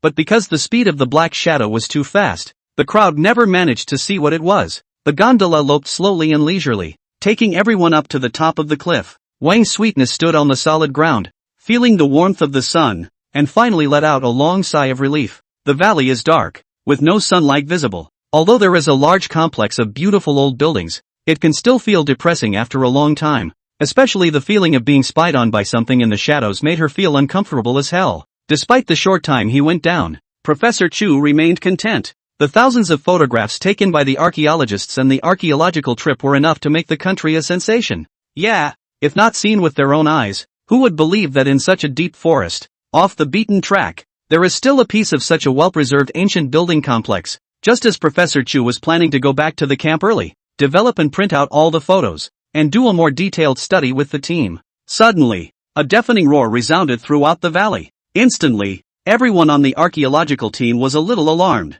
Chen Jianbing and the soldiers under him even instantly gripped the rifles in their hands. Just then, Zhang Xian plopped down on the edge of the cliff and pointed at the lingering clouds down the valley and exclaimed, "Come look, you guys, what's that?" The crowd rushed around and looked in the direction he was pointing. Only in the valley, there was a blurry shadow more than 10 meters long and thicker than a stone mill, tumbling through the clouds. Moreover, it was accompanied by a burst of roaring sounds that resembled a dragon's roar. Everyone was stunned. Their mouths opened wide in unison. And they couldn't say a single word. Wang's sweetheart's petite body shook, and she hurriedly commanded the camera boy to focus the lens on the clouds in the valley. And so, the millions of online viewers in the live room were dumbfounded. Chapter 13, is this a centipede? It's clearly a dragon. Crap, am I blind? I see real dragons. Is this the six-winged centipede that the great god of heavenly officials said? This is a fucking centipede? It's clearly a dragon. Kneel down for the heavenly official big brother. It's really been said. There really are flying centipedes in the valley. What do you guys say? How does big brother Tianguan know so much about it? Could it be that he once fought with this big centipede? Even though the true face of the monster was obscured by the clouds and could not be seen too clearly, almost everyone recognized Su Chen's statement. Don't scare me. How can a human fight a monster like that? Unless he's flying a Gundam and also transforms into an aubergine. Where's the guy who just said he was a biology major and that centipedes can't possibly fly? The live broadcast room, which had previously been in an uproar, instantly united its fronts. The few netizens who mocked Su Chen and claimed to be biology majors were verbally attacked. On the other hand, the members of the archaeological team on the clifftop were all too shocked to speak. Even in everyone's heart, an inexplicable sense of oppression was born. This was a bloodline suppression from the six-winged centipede.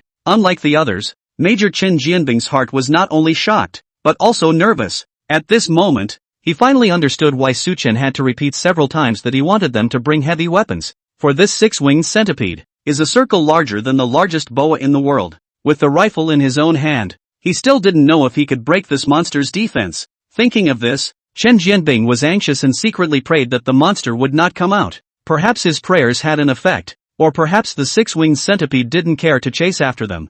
These ants. The six-winged centipede tumbled through the clouds for a few weeks before its figure gradually disappeared into the depths. The deafening roar, too, grew low and inaudible. Seeing this, Chen Jianbing let out a long breath, and then felt that his back had long been wet. After the six-winged centipede disappeared, the crowd on the cliff top cheered as if they had survived a robbery. Professor Wu, on the other hand, looked at the valley where the six-winged centipede had disappeared, his body trembling slightly, not out of fear, but out of sheer excitement. There really are creatures in this world that have broken through the theory of evolution and evolved in a completely new way. This is definitely a great discovery that will shock the whole world. Thinking of this, Prof. Wu couldn't wait to approach Chen Jianbing, asking him to immediately report to the higher-ups and have them send out supporting troops. The beast must be captured, dead or alive. Of course Chen Jianbing is willing. For him, it is not important whether the ancient buildings are broken or not. The important thing is that he wants to protect these experts. Such a six-winged centipede had completely exceeded his squad's capacity.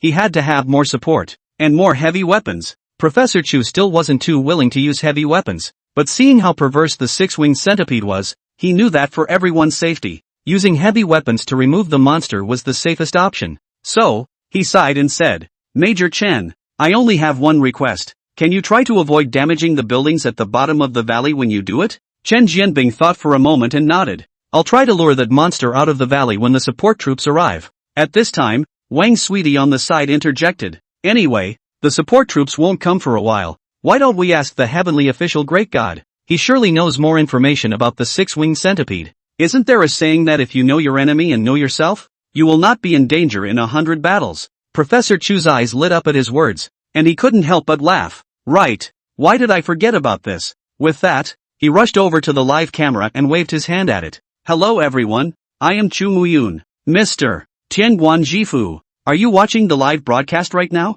I would like to ask you for some more details about the six-winged centipede. I don't know if it's convenient. After Professor Chu finished speaking, the netizens exploded. They didn't expect that Professor Chu would use honorifics to the heavenly official great god and put his posture so low. What's more, when mentioning the six-winged centipede, Professor Chu used an affirmative tone. In other words, he must have consulted the heavenly officials in private. The netizens' curiosity about Tianguan Jifu went straight to the top. Everyone was speculating about what the real identity of Tianguan Jifu was. Some say that he is a Taoist master real person who lives in seclusion, while others say that he is a famous archaeologist in China, and may have even examined the ancient tomb of Bottle Mountain long ago. A few minutes passed, and Tenkan Shifu never showed up. Professor Chu was a little disappointed to see this, and was about to return to the camp with the archaeological team to rest and recuperate when a bolded and reddish pop-up suddenly floated across the screen of the live broadcast room. I don't know too much about the specifics, But the six-winged centipede gradually grew to such a large size because of the medicinal qi piled up in the Bottle Mountain ancient tomb.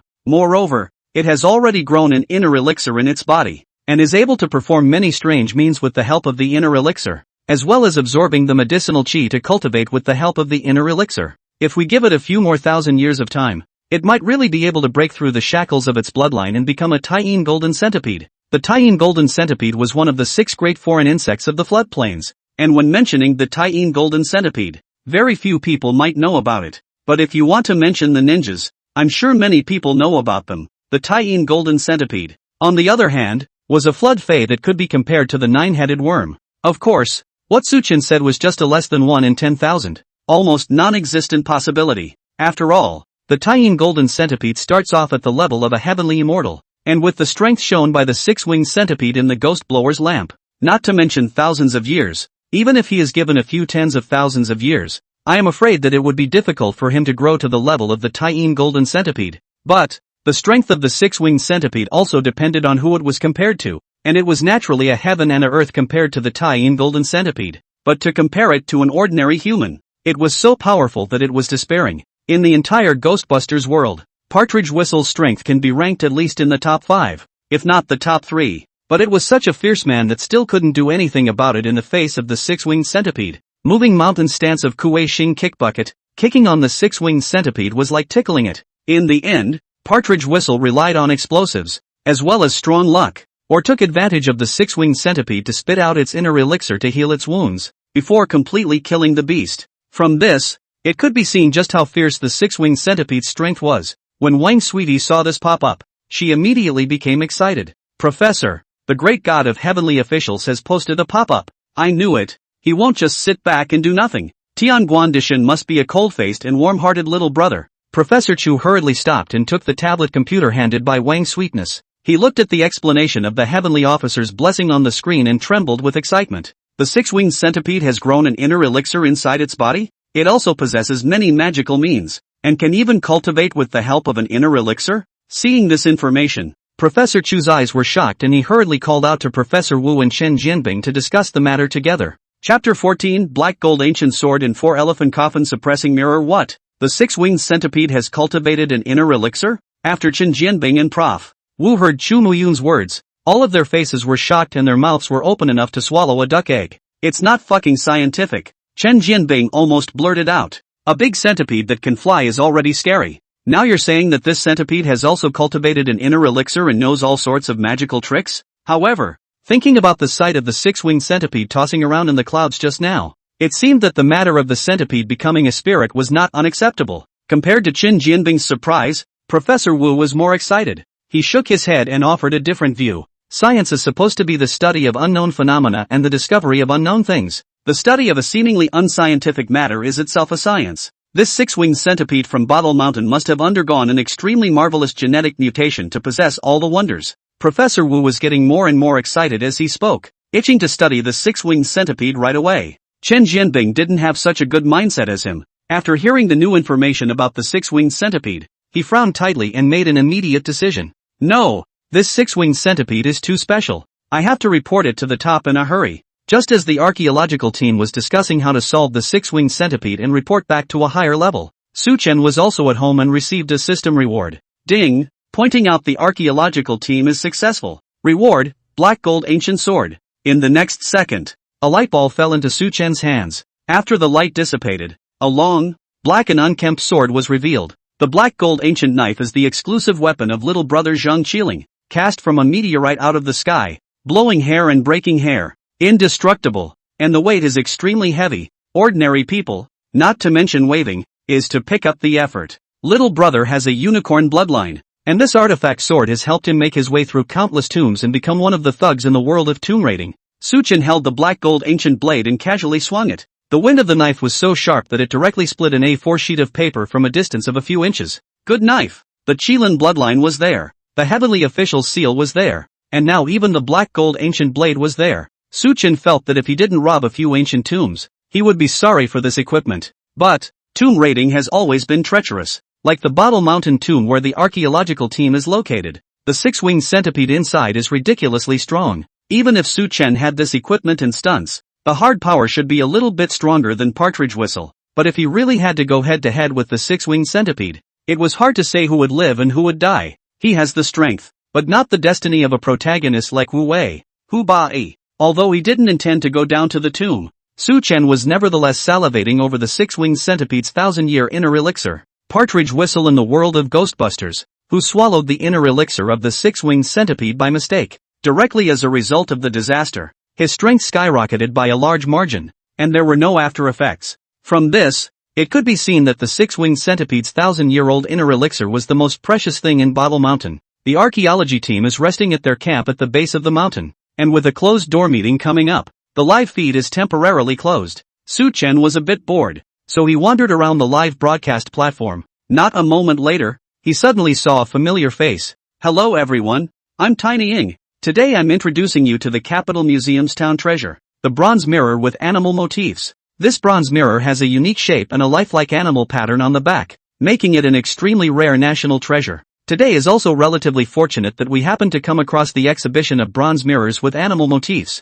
so we can all have a good look at them. The anchor woman is called Tiny Ying, labeled as an archaeology student and anchor of artifact explanations. When Tiny Ying finished speaking, she turned the camera in a different direction and aimed it at the glass display case in the center of the exhibition hall where the bronze mirror with animal motifs was placed. Although Xiaoying explains very hard, the pop-ups in her live room are pitifully small, and the online audience hasn't even broken 100. A flash of surprise appeared on Su Chen's face when he saw this female anchor. Isn't she Su Xiaoying? Why is she working as an anchor? Also, she looks very pretty in reality, and she's still the school beauty of Capital University. But why, at this moment, does she look average from the screen? Su Xiaoying, a student of the Department of Archaeology at the Capital University, and Zhao Ziyue Zhang Dandan are BFFs, and they also share a house in Su Chen's name. Su Chen wasn't really familiar with her, but at least he had seen her a few times and knew that she looked much better in reality. After pondering for a while, Su Chen probably guessed the reason. I guess it's because she doesn't want to win with her face value and wants to attract water users with her strength.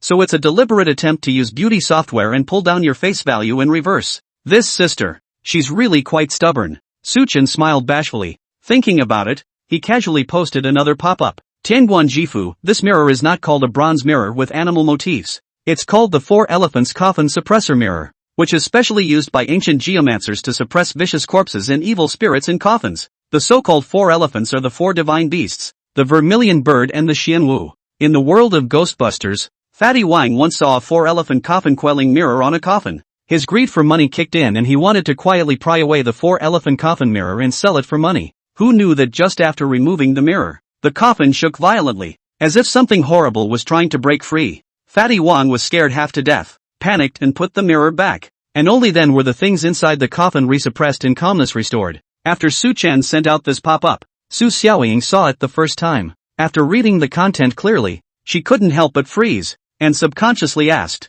what does the four-elephant coffin suppressing mirror, geomancer mean? Is there this occupation in ancient times? Tianguan Jifu, geomasters, also known as Earth Qi masters, are people who specialize in finding feng shui points for palaces and tombs built by princes and nobles in ancient times. They know how to observe the stars and examine the veins of the earth, and they also know a lot of yin and yang taboos. If I'm not mistaken, this four elephants coffin mirror was found by the archaeological team from the coffin, and this mirror should be set right at the head of the coffin, right where the head of the deceased is. When Su Xiaoying saw this, she was suddenly stunned again. She is not only the school beauty, but also the school bully. Much of the archaeological information is stored in her head, and what this netizen said was surprisingly similar to what was documented. The archaeological team did find this bronze mirror at the head of the coffin in the first place. Is this mirror really a coffin-suppressing mirror as this netizen said? Without waiting for Su Xiaoying to figure it out, she realized that the netizen had posted another pop-up. There should have been no bodies or bones in the coffins when the archaeological team excavated them,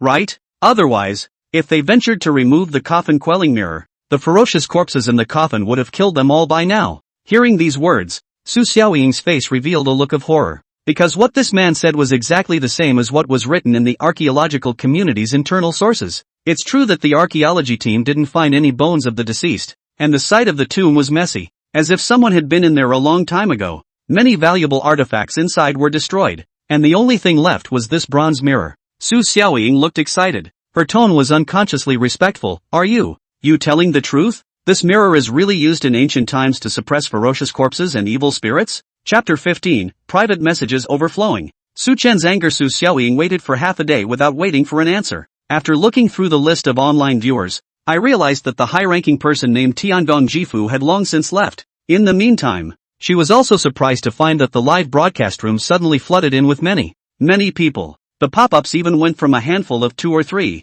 directly spreading all over the screen. I've just arrived. Where is the great god of heavenly officials? When I heard that Big Brother Tianguan was here, I chased over here without stopping. Big Brother Tianguan, look here. I'm your most loyal little fangirl. Great god Tianguan, tell us more about the six-winged centipede. It feels like the six-winged centipede is about to become an essence. Its strength is so perverted. Big Brother, Professor Chu has invited you several times. Are you really not going to join the National Archaeological Team? It's finished. It seems that the big man of the heavenly officials has left. Ooh, I'm still late. I feel like I'm missing out on $1 billion. The screen full of wildly brushed pop-ups, as well as that rising, about to break through 10,000 people online, directly let Su Xiaoying look dumbfounded. Who the hell is Tenkan Shifu? Why is it so influential? And Professor Chu personally invited him to join the National Archaeology Team? Seeing these pop-ups, Su Xiaoying was full of shock. She has loved artifacts and archaeology since she was a child. When she went to university, she chose the archaeology department without hesitation. And she hadn't even graduated yet, so she set up a live stream explaining artifacts, simply wanting to contribute to the cause of archaeology. Also, she usually follows the archaeology team live. I just had a heavy school load a while back and delayed reading it for a few days. Did something happen in the last few days that I don't know about? When Su Xiaoying thought of this, she hurriedly took out her cell phone and asked her archaeology department classmates in the prestige group. After explaining a few things, her classmate threw her a direct link to a video. Here's a recorded video of the archaeology team's live feed over the past few days. As she watched the recorded video, Tianguan Jifu was able to save the day every time he spoke out to point out the archaeological team, and showed an extremely knowledgeable knowledge base, so she couldn't help but admire the hell out of it. I didn't realize that the heavenly officials were so powerful. Indeed, he's a great god-level highflyer. After watching the video, Su Xiaoying had some chagrin in her heart. I'm sorry that I missed the opportunity to get closer to a high-profile person and exchange knowledge about archaeological artifacts. Su Xiaoying waited for half a day, but didn't wait for Tianguan Jifu to show up. She sighed helplessly and had to gather her thoughts, continuing to explain the National Treasure bronze mirror to the water friends in the live broadcast room. Sure, this time, she discarded the officially set name and directly used the 4-elephant coffin suppressing mirror to call the bronze mirror. Su Xiaoying's way of live broadcasting and Wang Tiantian are two very different styles. Sweetie Wang is more approachable and is known as the first national love. She is more specialized and has all kinds of information about the artifacts at her fingertips. The tens of thousands of viewers who came because of the heavenly officials' blessings were gradually attracted by her live broadcast style, and most of them stayed. An obscure little anchor, just because the heavenly officials had come once, directly became a mid-tier anchor whose online audience had broken through tens of thousands of people. This matter quickly spread on the live broadcast platform, and countless female anchors' eyes were red with envy. They hated the fact that they were Su Xiaoying, the lucky one who was favored by the great god of heavenly officials. But Tianguan Jifu did not appear again after that, leaving countless female anchors who wanted to rub it in their faces in dismay. Su Chen exited Su Xiaoying's live broadcasting room, and his stomach suddenly rumbled. After he fused the Qilin bloodline, his food intake had also increased by nearly twice as much as before, and he often felt hungry before he reached his mealtime. As big as heaven is, eating is the biggest. Go fill your stomach first. Su Chen casually changed into a jacket and drove to find a good-tasting Hunan restaurant. One ate and sweated until almost 3 p.m.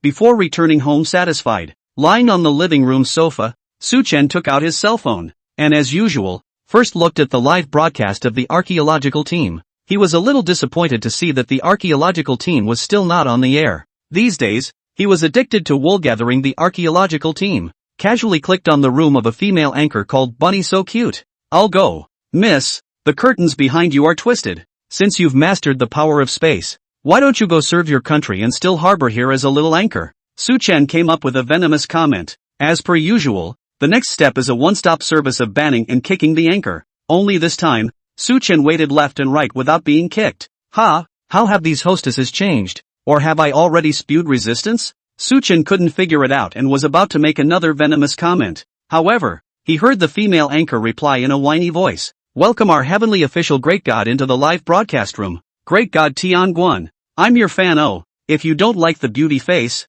I'll turn it off right away. After turning off beauty, don't. You might as well drive on. It was too hot for the eyes. Even a key fighter like Su-chen who had seen the world couldn't carry it, and decisively chose to retreat. This was the first time he had been defeated since he became a key fighter and crisscrossed the live broadcast platform. If this can be tolerated, what can't be tolerated? Su-chen browsed for most of the day before realizing what had happened. It turns out that he's been pointing out the archaeology team for the past 2 days, and his fame is growing and so are his fans, especially during the daytime. He casually sent a few pop-ups in Su Xiaoying's live room. It directly made Su Xiaoying leap from an obscure little anchor to a mid-tier anchor with tens of thousands of online viewers. The small anchors on the platform were all envious and jealous, especially the many female anchors who thought their face value was okay, all trying to find ways to get Su-chen into their live room. As long as Su-chen was willing to enter the live broadcast room, let alone being scolded twice, even if I get punched in the face a few times, I'm willing to do it. After all, pain is fleeting,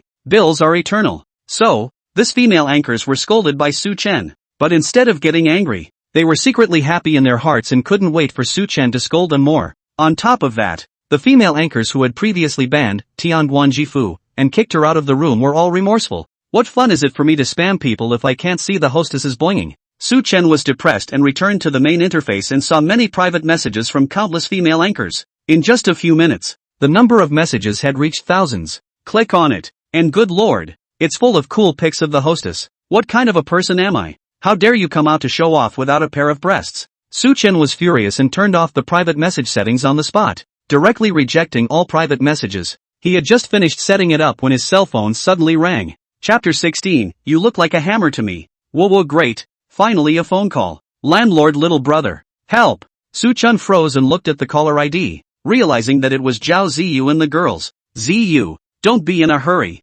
Take your time with what you have to say. What happened to you guys? We're stuck in the elevator. Pressing the emergency button doesn't respond. And no matter what we call, we can't get through. We tried half a dozen times and only your phone works. I'm the only one who gets through. Su-chen froze at his words, and then he felt the Qilin tattoo on his back burn. His brow furrowed lightly as he hurriedly got up and went to the bedroom to open the drawer. Sure enough, the hair mount seal in the drawer slowly gave off a shimmering light. Su-chen guessed that this should be because the fakious seal had taken effect, restraining the evil spirits that were targeting him. Then, he remembered that in the morning, he had detected a gloomy aura at Zhao Ziyue's place with them. He felt something was wrong then, and now something had happened. Little brother, can you please notify the property of the neighborhood and ask them to send someone to fix the elevator? Don't worry, I'll make the call. Phew, that's a relief for us. Su-chen hung up the phone and decisively picked up the hair mound seal in the drawer. There are a few houses in this neighborhood that are owned by him, and not many, just a dozen or two. If someone dies here, how can we rent it out to make money in the future? Since the evil spirit didn't have eyes, he didn't mind giving it a ride and helping it transcend. Dark and windy night. All was quiet in the neighborhood, and it was awfully quiet. Su-chen's gaze slightly condensed and he looked up at the unit building where Zhao Ziyue and the others were. Only the night sky on top of the building was dark and cloudy, appearing ghostly. I really did run into an evil spirit. Su-chen nodded and stepped into the building. The building's elevator was resting motionless in the middle of the 8th or 9th floor and did not respond to button presses. Su-chen sneered and turned his head to walk up the stairs. A breath of air went up to the 9th floor, and the temperature around them grew colder. In particular, the closer you get to the 9th floor, the more you can hear a singing sound if anything. The voice was so miserable that one could hear it in one's heart. However, this kind of low-level illusion had no effect on Su-chen. Whether it was the fakious seal or the Qilin bloodline, it could be perfectly restrained. Su-chen stepped onto the 9th floor with a firm pace. Swish, swish, swish. In an instant, all the hallway lights on the 9th floor went dark. Immediately after that, a beam of light spilled out in front of the elevator room. There's a woman standing there. The woman was wearing a big red costume, was turning her back to Su-chen, sang quietly, lying in the happy place, concubine in the intestines when broken. The mournful tone of the voice, as if someone were scraping their fingernails against a wooden board, sounded unbearable. If an ordinary person saw this scene, even if they weren't scared alive, I'm afraid they would be stunned into unconsciousness. Su-chen had the fakious seal in his hand and was not affected in the slightest. He skimmed his lips and said faintly, "Your broken voice is not suitable for a singer. Stop singing." Suddenly, the woman's voice stopped. She didn't turn around. She just sighed quietly. "Since Lang Jun doesn't like it, my slave will give Lang Jun a dance." "That's fine. Let's do some coyote disco then." This It was estimated that this evil spirit did not expect Su Chen to follow the rules, and froze in place. Why? Wouldn't it? Wouldn't the new treasure island feast for the four directions? Slave. Su Chen raised his hand to interrupt and said impatiently, "You can't do this and you can't do that. How did you become a ghost?" The woman seemed exasperated, her body trembling uncontrollably. Underneath the big red theater robe, pieces of flesh and blood, accompanied by dripping blood, fluttered down. Within moments, blood stained the entire floor. The woman turned slowly. Her cheeks were as pale as paper, and she had no eyes or nose. The only mouth that remained was smeared with rouge as bright red as blood. The head cackled and crunched between rotations, as if it would fall off in the next second. "Ah, Lang Jun, do you think I look like a human or a ghost now?" the faceless woman asked in a ghostly tone. Hearing these words, Su Chen sneered in his heart. He had heard the old man say before, "But whenever you walk at night and run into evil spirits and ghosts, and the other side also asks you about this kind of topic, never answer directly, because whether you answer like a human or a ghost, you will be haunted by ghosts and evil spirits. The best answer should be, to do good and virtuous deeds is to be a human being, and to do evil is to be a ghost. Answer this way to save yourself from being haunted by ghosts and evil spirits." Su Chen was not afraid of these, and immediately angrily sprayed. "I see you like a mallet. If you don't sleep well at night, you just owe it to yourself." As soon as the words left his mouth, a gust of wind rolled through the building. The faceless woman was furious, letting out a morose cold laugh. Then, Su Chen saw her clasp her head with her hands and cackle as she screwed it up. The head, which had been unscrewed, was still sneering madly. A crimson mouth that split right down to the ears. Inside the mouth, there were even countless maggots writhing. Su Chen skimmed his mouth and said leisurely, "I thought you were so powerful. Just this? I've been sleeping in graves at night since I was 5 years old, so I'm still afraid of you?" After Su Chen finished speaking, he directly took big steps towards the faceless woman. At the same time, took the hair mound seal in his pocket into his hand. The faceless woman's cold laughter grew more and more mournful, and the temperature of the floor was so low that a fine white frost formed on the walls. But, the moment Su Chen took the fakia seal, the fakia seal violently bloomed with a burst of strong light. After the strong light shone through, all the illusions broke in an instant. The faceless woman in front of the elevator entrance was even more banging, bulging into a meatball. Then it exploded, revealing its true colors. This faceless woman wasn't a woman at all. Its true form was actually a cumulative old ghost. This old ghost's face was wrinkled and scrunched together, and its stature was hunched, not quite a meter. Su Chen froze after seeing it clearly, and couldn't help but spit out, saying, "You're like a mallet. You're really a mallet." After revealing his true self, the old ghost looked panicked and turned his head to flee. Su Chen had long been on guard, and with a cold smile, he directly raised the fakia seal in his hand. Buzz off. Being illuminated by the divine light of the fakia seal, the old ghost's already short body shrank more and more. In a matter of seconds, it shrunk to 20 or 30 centimeters. He was busy kneeling down and begging for mercy, crying, "Da Xian, spare your life! Da Xian, spare your life!" Su Chen was unmoved. Squeezing the hair mound seal, he took a few more steps closer towards the old ghost. That old ghost's face was agonized, and he was busy kowtowing repeatedly to beg for mercy. Da Xian, villain has never harmed anyone before. Da Xian, just for the sake of villain's first offense, spare me. Su Chen thought about it and moved the hair mound mark slightly away. In a cold voice, he asked, "You've really never harmed anyone?" Seeing this, the old ghost secretly breathed a sigh of relief and busily replied, "1,000 times true. I live in the ancient tomb of Yen Mountain outside the city, and I have never harmed anyone, until yesterday, unintentionally summoned by the rituals of a few female dolls, which gave birth to mischief." Chapter 17, Trumpet on the Line. Ninth Uncle's successor Su Chen waved his hand, interrupting the old ghost's incessant crying. "Yenshan Tomb? There is a good-sized piece of ancient tomb there, buried underground without anyone knowing about it. I am a lone soul, wandering around in the deep forests in the early years, and it was not until not long ago that I made my home in that ancient tomb." When the old ghost mentioned the Yen Mountain tomb, a glint of light appeared in his cloudy eyes, and he hurriedly added, "Great Immortal, there are so many treasures inside that tomb. If Great Immortal needs to take the treasure, I can lead the way." Su Chen sniffed and laughed. "You're so skillful at pretending to be a god, and you still dare to say that it's the first time you've harmed someone? Ghostly words, think I will believe you?" After saying that, Su Chen decisively raised the hair mound seal. Divine light bloomed on the seal, and in just a few seconds, it directly melted this old ghost into flying dust. After doing this, Su Chen stroked his chin and pondered. Yen Mountain is on the western outskirts of the capital. Could there be an unknown burial complex there? Su Chen didn't lack money and had little interest in the gold and silver treasures inside the tomb. However, he still made a note of the information about the Yenshan ancient tomb, which might come in handy in the future. Once the old ghost was removed, the elevator returned to normal, but it still stuck between the 8th and 9th floors, not up. Su-chan made a call to the property, and the matter after that was left to the property to deal with. By the time he got home, it was almost 1 in the morning.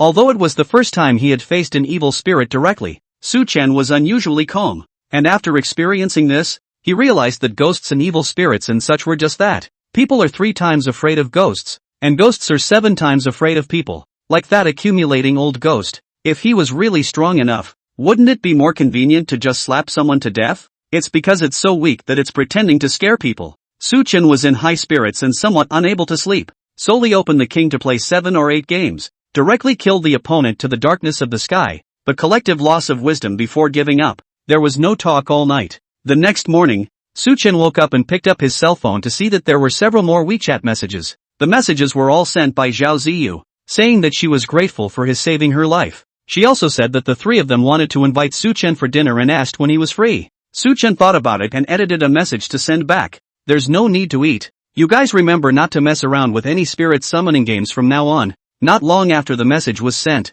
Zhao Ziyue replied, "Oh my god. How did you know that we played the penny game the day before yesterday? I didn't tell you about it yesterday. It's really god alas." Su-chan replied, "You guys have been complained by the next door neighbors know what? Not sleeping at night, blindly playing what? Don't worry little brother, we definitely won't play around in the future. The night before last, all the lights in the house went out, and last night I was stuck in the elevator. No matter how slow Zhao Ziyu and the 3 of them were, they still sensed that something was wrong. The heart is a little hairy. Where dare to play again?" Su-chan didn't take this to heart and went out for his usual run, buying breakfast on the way. When he returned home, he was nibbling on a bun when Zhao Ziyu suddenly sent another message. "Do you like archaeology? Ing and I are going to do a live broadcast at the museum later. Do you want to come along?" Seeing this message, Su-chan froze. Truth be told, he kinda wanted to see the museum in person. This world's history and culture are broken, and the porcelain and bronzes that were very common in the previous world are extremely rare treasures here.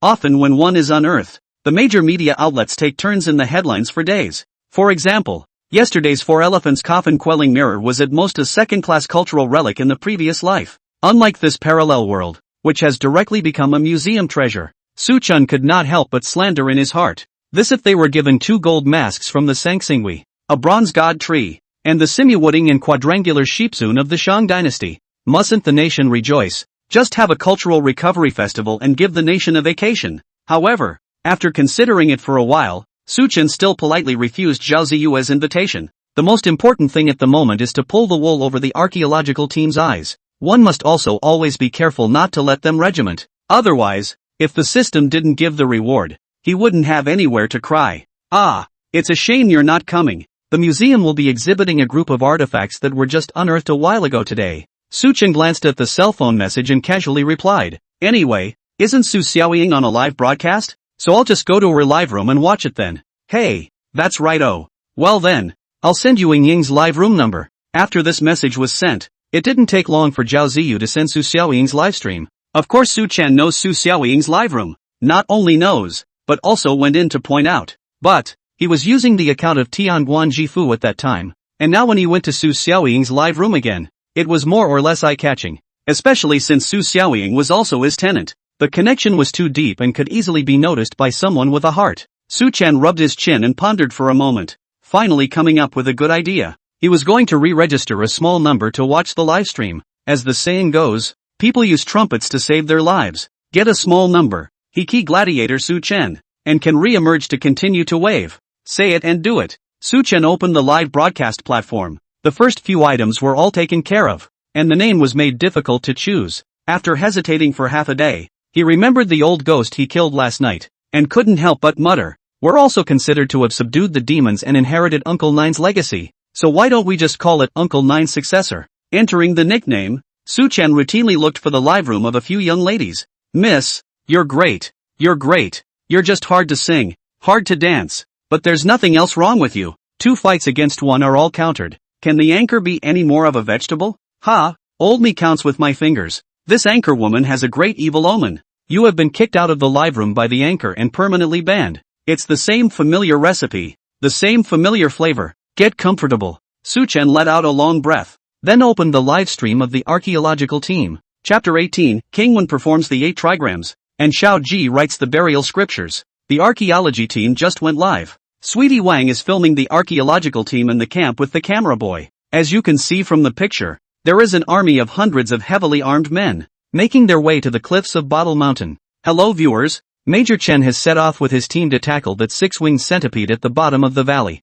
Major Chen said that the scene might be dangerous, so there's no way to follow them there to give you all a live broadcast. But please don't worry, as soon as there's good news, I'll be the first to notify you all. Bottle Hill Archaeology Team Campground. Wang's sweetheart looked at the departing troops and felt slightly helpless in her heart. She protested to Major Chen Jianbing a few times, wanting to follow along and go over to do the live broadcast. However, they were all rejected by the other side as being too dangerous. Wang's sweetness took a deep breath and shook off those negative emotions, her face once again overflowing with a sweet smile. Well, next I'll be interviewing members of the archaeology team to give you an idea of how archaeologists usually work and live. After Wang's sweetness finished speaking, she walked inside a tent. Inside were 4 or 5 archaeologists, organizing the photographs of the site taken in their hands. This little brother with glasses is Zhang Xian, one of the archaeologists. Little brother, what are you doing right now? Can you tell the audience in the live broadcast room? Zhang Xian was holding a picture in his hand and was frowning in annoyance.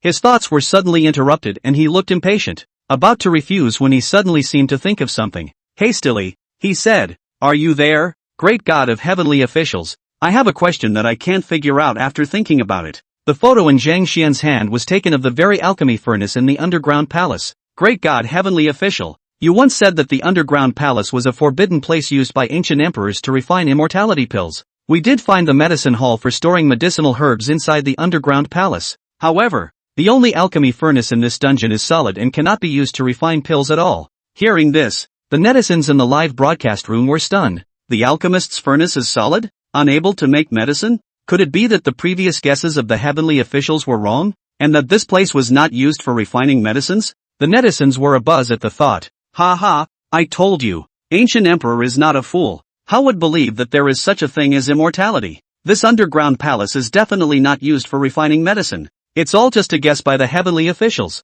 It's not certain. Could it be that this damn furnace is just for decoration, and the real place for refining medicine is somewhere else? Bullshit. Yesterday the archaeological team took a look at the palace inside and out, where there is a secret room or something like that. Although the heavenly official's blessing is powerful, it's not infallible, and it's justifiable to guess wrong once in a while. Just as the netizens in the live broadcast room were arguing, Su Chen similarly saw the query raised by Zhang Xian. He was delighted in his heart, knowing that his chance to brush up on his rewards had come. Hurry up and get a bigger number on the line. This Dan furnace is the most important organ of the underground palace, implying the pattern of the 9 palaces and 8 trigrams. Underneath the furnace, there is also a Dan well, leading to a deeper level of the underground palace. Where is the real forbidden place for refining pills? As soon as Su Chen's pop-up was sent out, it was immediately bolded in red and highlighted at the top. Unsurprisingly, it's also generated a lot of buzz from countless netizens. Crap! Shocking God! Surprisingly,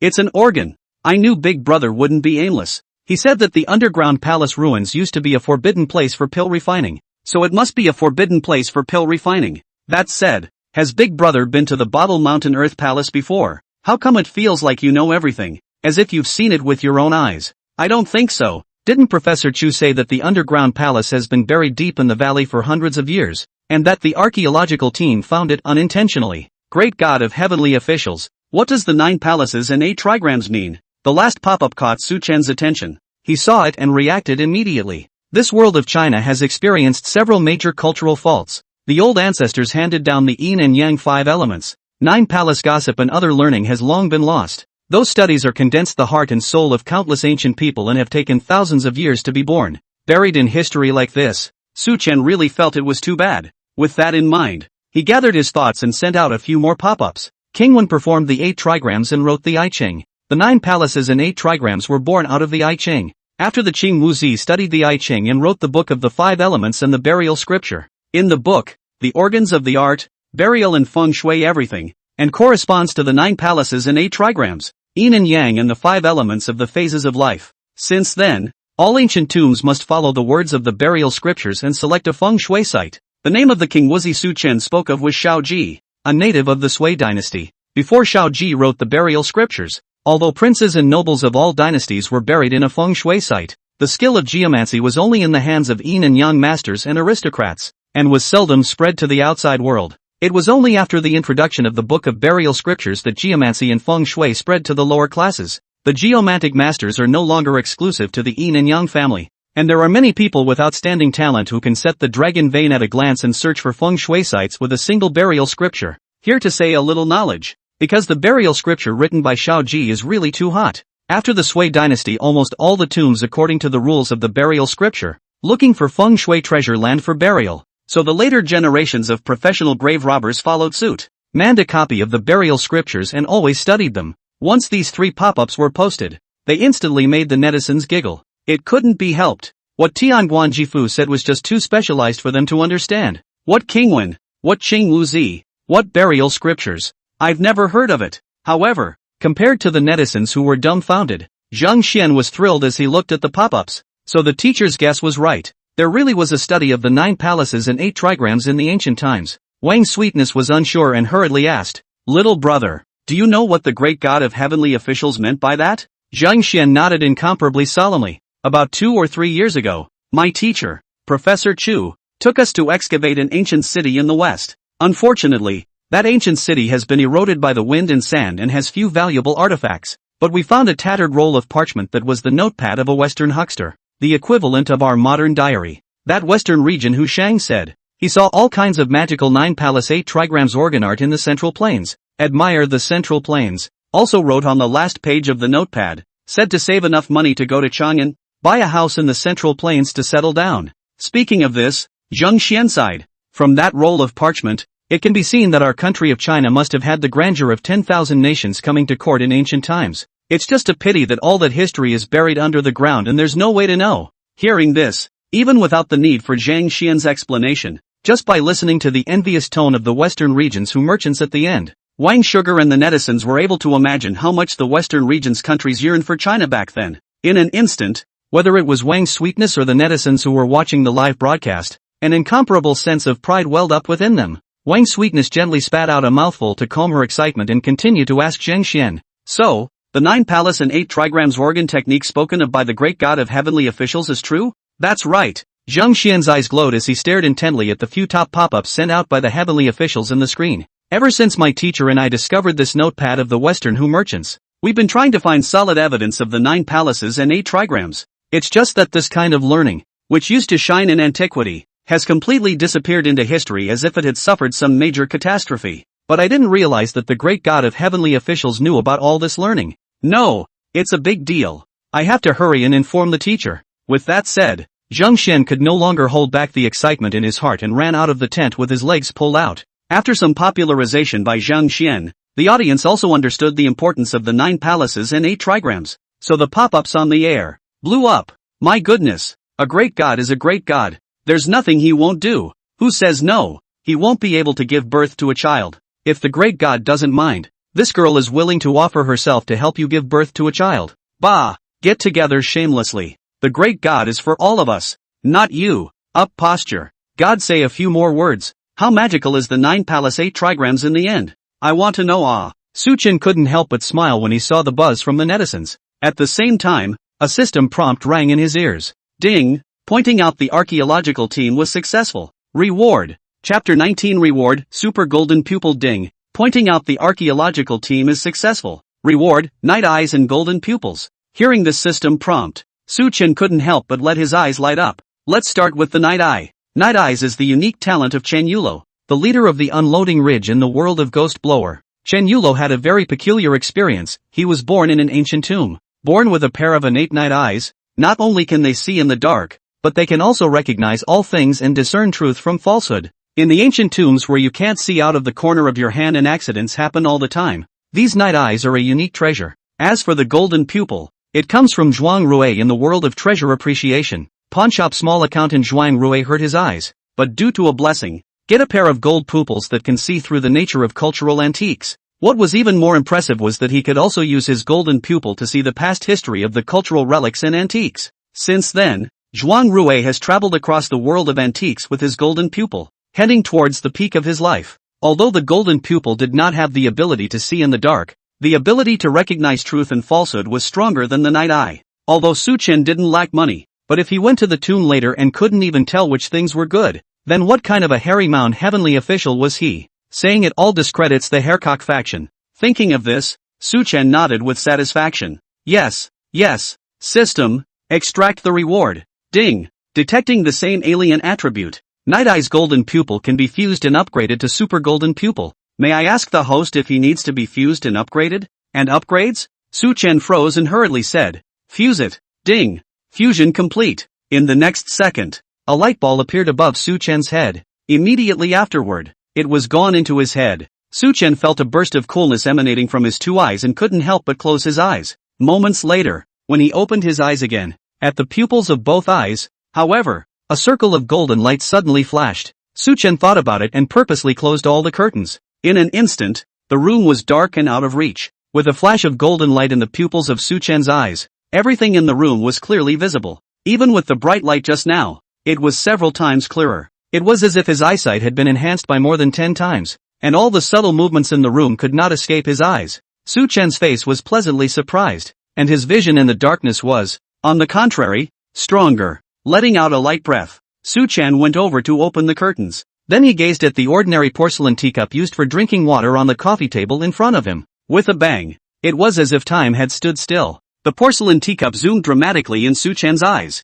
eventually magnified to thousands of times. The color differences are clearly visible in even the tiniest striped particles on it. Immediately afterward, a picture flashed through Su Chen's mind. It was a workshop specializing in the production of porcelain, and the cups went from clay embryo to the kiln, and then out of the kiln. A scene flew back until it was fixed on the image of Su Chen buying it back. Su Chen exited the super golden pupil state, and surprise flooded his eyes. The super golden pupil's ability is a bit strong, especially the ability to trace history. In the future, no matter what it is, one look will tell me its past. So won't I become a half immortal? Because they can only see the past, not the future. That's why they can only be called half immortals. Su Chen retracted his gaze with satisfaction and turned his head to focus on the archaeological team's live broadcast. However, after Zhang Xin left, Sweetie Wang was interviewing the other team members and there wasn't much wool gathering for rewards. Seeing this, Su Chen switched his trumpet and clicked on Su Xiaoying's live broadcast. Su Xiaoying and Zhao Ziyue had already arrived at the capital city museum object.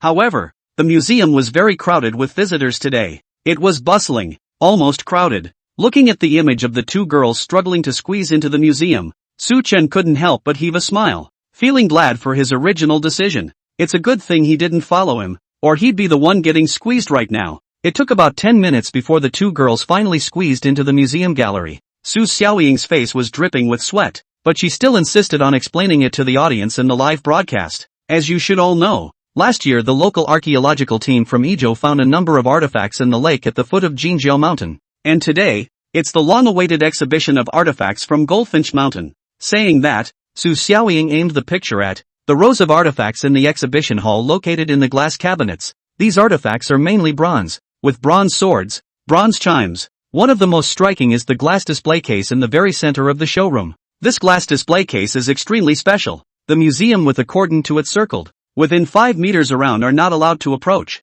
Su Xiaoying could only zoom in and zoom out the camera screen again, and the audience in the live broadcast room could only see slightly clearly what was in the display case. It was a delicate and small hexagonal bell, made of the same bronze as the other artifacts. Seeing this, the audience were all puzzled. Although this bell was small and exquisite, how could it not be more precious than the bronze sword and bronze chimes in front of it? How is it that this little bell, on the contrary, was arranged in the most conspicuous position in the exhibition hall, and purposely separated by a cordon? Perhaps aware of the viewers' questions, Su Xiaoying broadcasted live while explaining. Everyone must be wondering why the museum values the bronze hexagonal bell so much, right? This is because this hexagonal bell is extremely weird. As long as it is rung, everyone within 5 meters will get dizzy, and severe cases can even produce hallucinations. The expert panel has not yet reached a final conclusion, and the current speculation is that the bell has a special sound quality that produces infrasound and causes hallucinations. Su Xiaoying explained with great effort,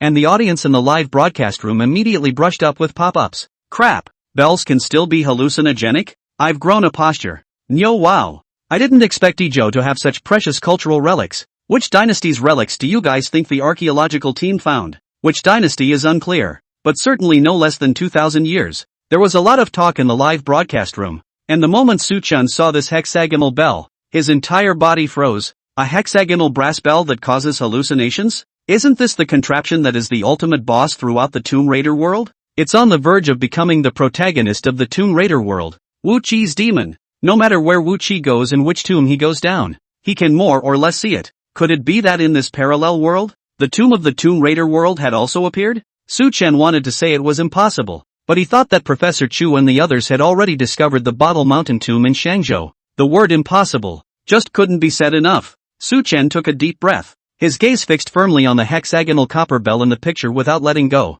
A flash of golden light flashed in the pupils of both eyes. Super Golden Pupils ability opens. Chapter 20 Bronze Door appears. Something happens to the archaeological team. Boom, there was a shocking tremor in Su-chan's head. Immediately afterward, he saw a shocking and incomparable image. A bronze door, deep in the Changbai Mountain, with its head in the cloud-topped heavenly palace and its feet in the underground volcano, far away from the Kunlun Snow Mountain and close to the Qinghai Tibet Plateau. The world has become a purgatory on earth. It was as if the endless ancient corpses were all bowing down towards the bronze door that covered the sky. See this? Su-chan's eyes began to become sore and astringent, and he had to withdraw from the golden pupil state. Waking up, he couldn't help but mentally suck in a breath of air. What is the image I'm seeing? Could it be the scene in some parallel world where little brother fails to guard the bronze gate, leading to the ultimate facade and the earth turning into purgatory? In the world of Tomb Raider, Shao once said that his mission was to guard the ultimate behind the bronze door. If the mission fails and the ultimate behind the door appears on Earth,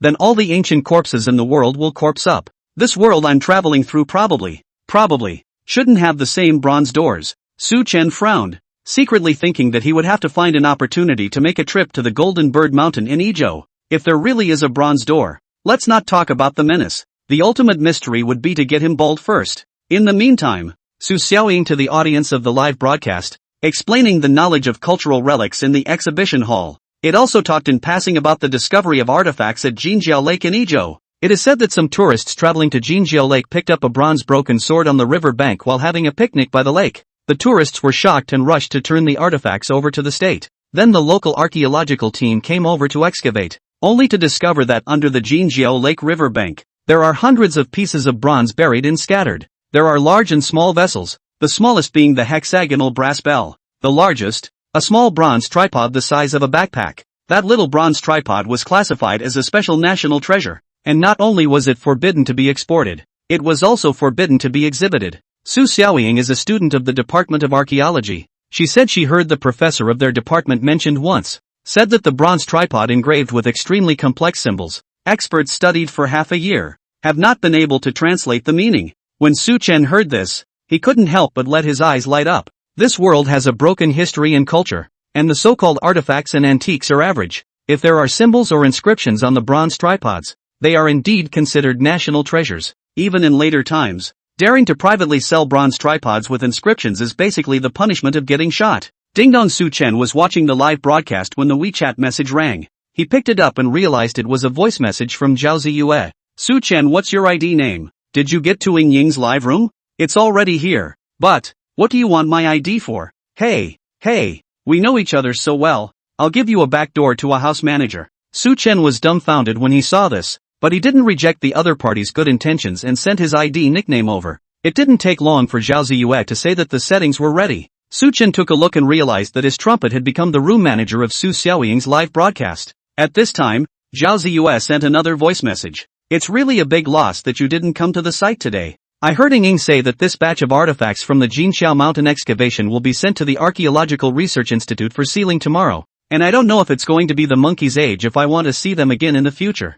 Zhao Ziyu chattered on and on, while Su-chan responded with a huff. Su Xiaoying, on the other hand, was explaining to a square pot. The square kettle is about the size of an ordinary modern kettle, but what makes this kettle different is that it has several symbols on its body. Experts from the Izhou archaeological team speculate that this should be the apparatus used by princes and nobles to drink water more than 2,000 years ago. Only, experts have not yet worked out what the symbols on it actually mean. Su Xiaoying pointed the camera at the kettle in the glass display case and explained earnestly. According to the latest research speculated by the expert group, the symbols on this kettle should represent totemic symbols, and each symbol represents a kind of totem worship. For example, if the first symbol looks like a fire, it would be fire totem worship. If the second symbol looks like a tree, It would be wood totem worship. Speaking of which, the live broadcast immediately brushed up a screen full of learned. But Su Chen saw the inscription on the pot, but he directly froze. It's not totem worship. It's just gold writing. The so-called Jinwen, which can also be called Zongdingwen, is an inscription that is specially engraved on bronze ritual objects. This kind of writing was used from the end of the Yin and Shang dynasties until the Qin dynasty unified the six kingdoms, and it was used for almost 800 years before it gradually disappeared. Before Su Chen crossed over, he liked to pour antiques, and he didn't dare to say that he knew the Jinwen like the back of his hand, but he still recognized a few hundred commonly used characters. He squinted his eyes, looked carefully at the kettle inscription in the lens, and read softly, "Choose the auspicious gold of yen, cast it as a e-pot. Festival in, may be lawful and honorable, in order to entertain God, in order to sacrifice to the previous King Wang Luzhen." Seeing this, Su Chen's eyes snapped open. King Ruzhen? 7-star Lu Palace? No wonder there are plutoniums buried in the riverbank. They must have all been washed out of the burial pit of King Ruzhem. In that case, the one in Ezhou should be the tomb of King Luzhenwei. Just as Su Chen's mind was shaking and his thoughts were incomparably confused,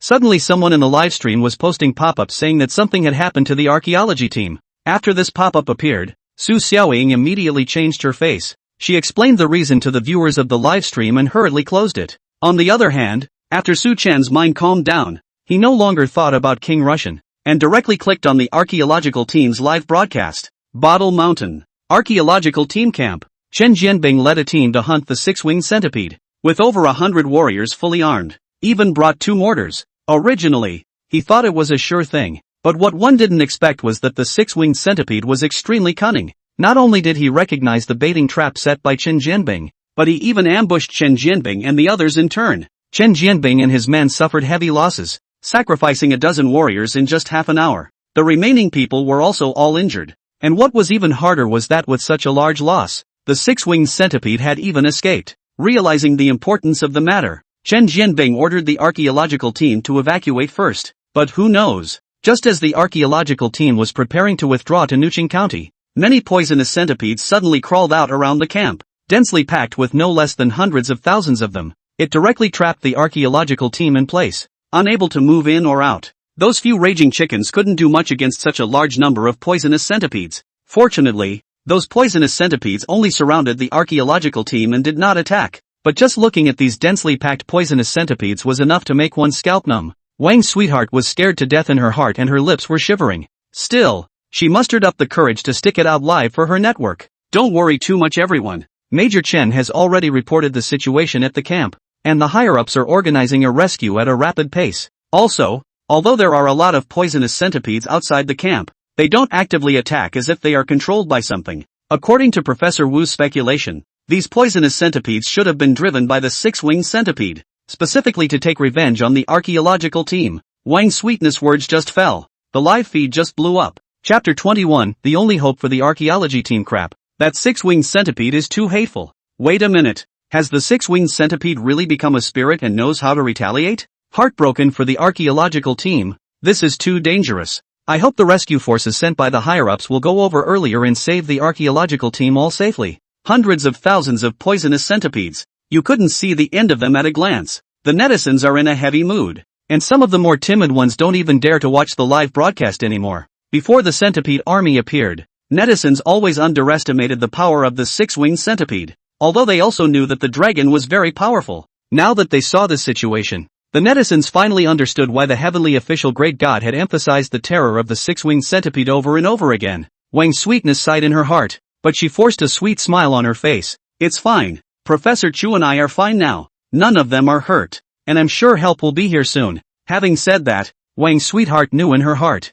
as long as the six-winged centipede gave the order, the poisonous centipedes outside the camp would be able to swallow them to the bone crumbs. Netizens were beyond worried and racked their brains trying to help figure out what to do. Sister Sweetness, why don't you look for the great god of heavenly officials and ask him if he has any solutions? A netizen had a flash of insight and sent out a pop-up asking Wang Sweetie to look for the heavenly officials. Since the appearance of Tenkan Shifu on the air, a few pointers have proven to be right in hindsight, and he seems to know everything and do everything. The toughest problems can find a solution. Gradually, both the archaeological team and the netizens in the live broadcast had gotten used to relying on the heavenly officials. Wang's sweetheart's eyes lit up and she busily nodded her head. Yeah, how could I have forgotten about that? Saying that, Wang Sweetness hurriedly turned to the camera and begged with incomparable earnestness. Great God Tianguan, are you watching the live broadcast right now? The archaeological team is now trapped in the camp by the poisonous centipede. We really have no choice. Please help us, okay? Wang Sweetheart's words made the netizens in the live broadcast room look forward to it with immense anticipation.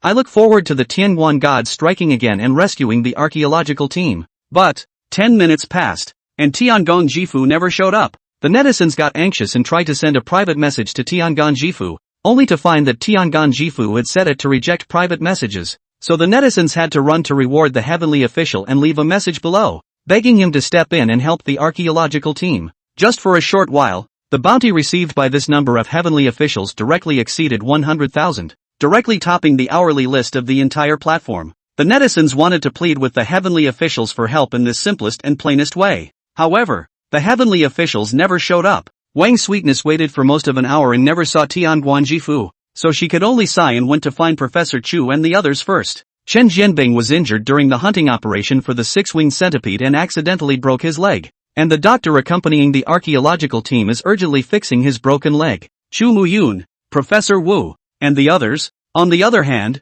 were discussing about the six-winged centipede. Old Chu. According to the information Major Chen said, that six-winged centipede has an extremely high IQ and even understands what humans are thinking. If I hadn't come here in person and seen it with my own eyes, I would have never believed that there are such amazing intelligent creatures in the world, compared to the heavy faces of the others. Prof. Wu was acting like nothing was wrong and was still there spouting off about the peculiarities of the six-winged centipede. Perhaps for a biologist like him, it was worth dying to see such an amazing creature in person. Hearing his words, Professor Chu let out a bitter laugh and said, "No, it even knows how to surround but not attack and deter us. Its IQ is definitely higher than we thought." Chen Jianbing was filled with self-reproach and chagrined. It's all my fault for being careless, thinking that it was just a head of unintelligent beasts, and killing the warriors under my command. Old Chen, don't say that. You can't be blamed for this. After all, who would have thought that there would be such a marvelous species in the world? Chu Muyun sighed, his face sighing. It's just that we're afraid we're going to be accounted for here this time.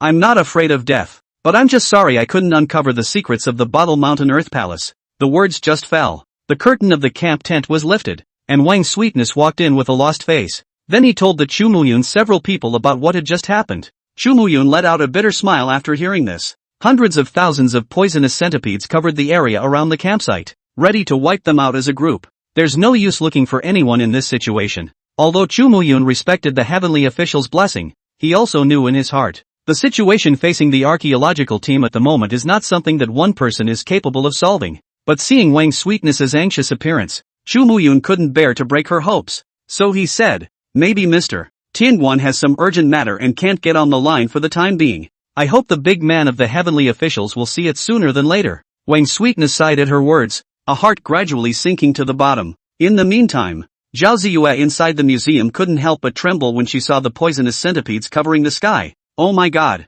So many centipedes! So scary! Nothing will happen to the archaeologists, right? Companion Su Xiaoying bit her lip and sighed. The situation is not optimistic, and we don't know when the rescue team will arrive. The only way now is to hope that Big Brother Tianguan will show up and help the archaeological team find a way out. Otherwise, Professor Chu and the others are afraid. Speaking of this, Su Xiaoying and Zhao Ziyue coincidentally fell silent. Archaeologists in this world have a high status and are honored by the entire country. But equally, archaeological excavation is an extremely dangerous endeavor. In previous archaeological excavations, various unforeseen conditions often arose. For example, a year ago, a bronze coffin was excavated in Longzhou Wuya County, but who knew that there were no bones inside the bronze coffin? Instead it was full of mercury. The archaeologists opened the coffin without protection and were poisoned by the volatile mercury. In the end, none of the 18 archaeologists at the site survived. The dangers of archaeological work are thus evident. Just as both girls were getting a little down and worried about the archaeologists,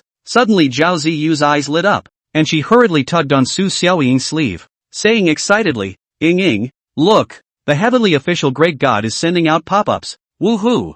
I knew that Great God Tianguan would definitely show up." Su Xiaoying was even more excited than Zhao Ziyue and hurriedly dropped her gaze on the cell phone screen. When she saw the pop-ups that were placed high at the top of the screen just after the penguins had sent them out, instantly, he jumped 3 feet high, and his whole body shook with excitement. See only, Chapter 22 That man, he's coming out. Wait for me. 2 short words, Being high up on the air, countless netizens were appalled when they saw this pop-up sent out by Heavenly Official. What do you mean? Could it be that the great god of heavenly justice is going to go to Bottle Mountain himself to rescue the archaeological team? Instantly, the netizens in the live broadcast room frantically swiped their pop-ups. Crap! Is the Great Spirit going to Bottle Mountain? Great God Tianguan, you must have a way to save Professor Chu and the others, right? I'm sorry, Big Brother Tianguan. I questioned you just now and said you were afraid. I apologize to you. At the same time, Wang Sweetie and Professor Chu were the first ones to see the pop-up. Wang Dangdang was confused on the spot. The mysterious god of heavenly officials, who never reveals his true identity, is going to come to Bottle Mountain in person to save the archaeological team? At this moment, Wang Sweetheart's mood was incredibly complicated. On the one hand, it was admiration for the heavenly officer's blessing, but on the other hand, it was concern for the other party, fearing that he would lose his life for nothing. As for Professor Chu and the others, they all had shocked faces after seeing this pop-up. Tian Quan Chi Fu is coming to Bottle Hill? When he had first invited him to join the archaeological team, he hadn't said yes, and now that the archaeological team is in a life and death situation, he has no choice but to come over and help. Such a bosom character warmed Professor Chu's heart, and he admired this mysterious Mr. Heavenly Official more and more. But, Professor Chu thought for a moment, but still sighed and persuaded. Mr. Tianguan, we appreciate your feelings, but the centipede army outside is not a match for human power. And with your vast knowledge, you are the star of tomorrow in the archaeological world. You shouldn't sacrifice your life in Bottle Mountain for nothing. Speaking of this, Professor Chu glanced at the towering Bottle Mountain range in the distance, and a hint of regret flowed out from the bottom of his eyes. If it's possible, I hope that Mr. will help me uncover the secrets of Bottle Mountain in the future. Then I will have no regrets in death. The ancient tomb at Bottle Hill buried two of his most prized students. Professor Chu had once secretly sworn in his heart that no matter what the cost, even if it meant taking his life, he would unlock the secrets of Bottle Mountain. But now, facing the centipede army outside, he knew that he didn't have a chance to fulfill this wish. That's why he asked the heavenly officials to give him blessings, hoping that the other would carry on his legacy. Speaking of this, Professor Chu let out a bitter smile and looked around at the archaeologists, a self-condemning look on his face. Also, I'm the one who brought everyone into this Jedi. I apologize to everyone. Prof. Chu. Inside the tent, a group of archaeologists were infected by Professor Chu and spoke out. Professor Chu's student, Zhang Xian, pushed the black-framed glasses on the bridge of his nose and looked calm, without the slightest fear of facing death. He shook his head and said softly, Professor Chu, don't say that. Ever since I chose to specialize in archaeology, I have already prepared myself mentally for the sacrifice. Moreover, even if I knew that it was dangerous here, I would have followed you here without a second thought. Nothing is more important than unearthing the buried history and culture of our country. Right, Professor Chu, we have no regrets. Even if we were to do it all over again, we'd still be willing to choose that way. The archaeologists have taken a stand, and this atmosphere has moved the netizens in the live broadcast room. Countless people watched the spirit displayed by Professor Chu and his team members on the live broadcast screen, their hearts souring and proud at the same time. Yeah, hundreds of years ago, the whole world went through a cultural break. Not just China. But, only China has many archaeologists like Prof. Chu and the others who have gone before and after. China's cultural archaeology has only gone ahead of the rest, and with more and more archaeological achievements over the years, the public's understanding of the country's ancient history and culture has only grown. Many may ask, is it worth it? Is it worth giving your life for some lost history? The question, in fact, is quite simple. It is an extremely sad thing when a country has no history, no roots. I don't know where I came from or where I'm going. Such a people and country are not destined to go far. Prof. Chu, they archaeology, not only just archaeology, but more importantly, to find the roots of this country, to find those once lost brilliant culture. But, after heavenly officials posted this pop-up, it didn't appear again. Professor Chu didn't wait for the other party's reply and couldn't help but reveal a bitter smile. It seems that Mr. Tenkan didn't listen at all. Professor, then what do we do now? Zhang Xian asked. Professor Chu pondered for a moment and instructed. The warriors have been injured and sacrificed, so we can only rely on ourselves now. Xiao Zhang, go inform the guys and tell them to take out all the quicklime in the camp and spread it around. Since that six-winged centipede wants to declare war on us, we'll fight it to the end. Even if we're not defeated, we still have to drag a few more of its children and grandchildren to bury us with it, don't we? Hearing this, the crowd all laughed out loud, feeling like they were recognizing Professor Chu for the first time. None of them expected that the professor who was usually known for his seriousness, would have a sense of humor. For a while, the atmosphere in the tent was much more relaxed. Even Wang Duxiang was infected by this atmosphere, and her nervousness relaxed a little. After seeing the pop-ups like a tidal wave of encouragement for the archaeological team in the live broadcast room, his heart was even warmer. Just at the same time, there was also a small amount of worry that something might happen to the heavenly official Big Brother. Su Chen's decision to go to Bottle Mountain was naturally well thought out. He was much stronger than the original Partridge Whistle, and with the Qilin bloodline, he was invulnerable to all poisons, so he didn't have to worry about the venom of the six-winged centipede. It could be said that his Qilin bloodline was just right to restrain the six-winged centipede. Together with the divine artifact Black Gold Ancient Blade in his hand, he also had the chance to decapitate the six-winged centipede. More importantly, he coveted the 1,000-year-old inner elixir inside the six-winged centipede. If he could obtain the inner elixir of the six-winged centipede, after digesting and absorbing it, his strength would at least increase by several times. By then, no matter what kind of tomb, it will be flat all the way. Even if he planned for the worst, he was no match for the six-winged centipede. With his stature and speed, he didn't have much problem at least defending himself. After making up his mind, Su Chen told Zhao Ziyue's 3 daughters that he was going on a business trip out of town. And then he booked a ticket for the afternoon and flew directly to Nuqing County. Chapter 23, No.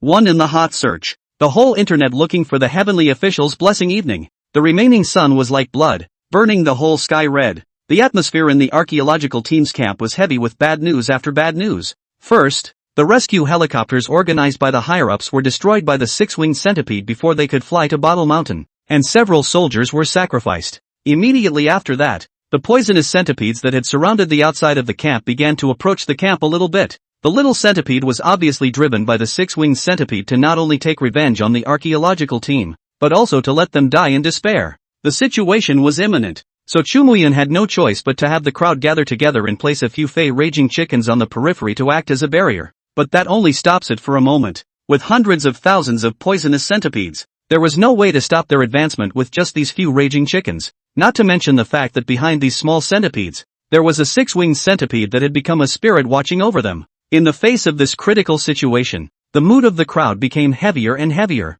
They knew in their hearts that if they didn't wait for the rescue from the higher organizations, their ultimate outcome would be a death. The netizens in the live broadcast room felt their hearts clench together when they saw the scene. Grass. Higher-ups, think of something. If we keep dragging this on, people will be lost. Oh, sweet sister, you mustn't be okay. Big brother Tianguan, I'm an archaeology student. If you're watching the live stream, please you must find a way to save Professor Chu and the others. Yeah, right now the only hope for the archaeology team is the great god of heavenly officials. But the big man has disappeared for an afternoon. Where the hell did he go? It's too late to wait any longer. This way, let's mobilize all the forces we can, and make sure to let the great god of heavenly officials know about the archaeological team's situation. Okay, count me in too. Netizens are frantically searching for Tingguan Chieftain, posting their search for Tingguan Chieftain on all online platforms. Soon, it was infected by the live audience. Countless netizens across the internet are posting a spontaneous quote.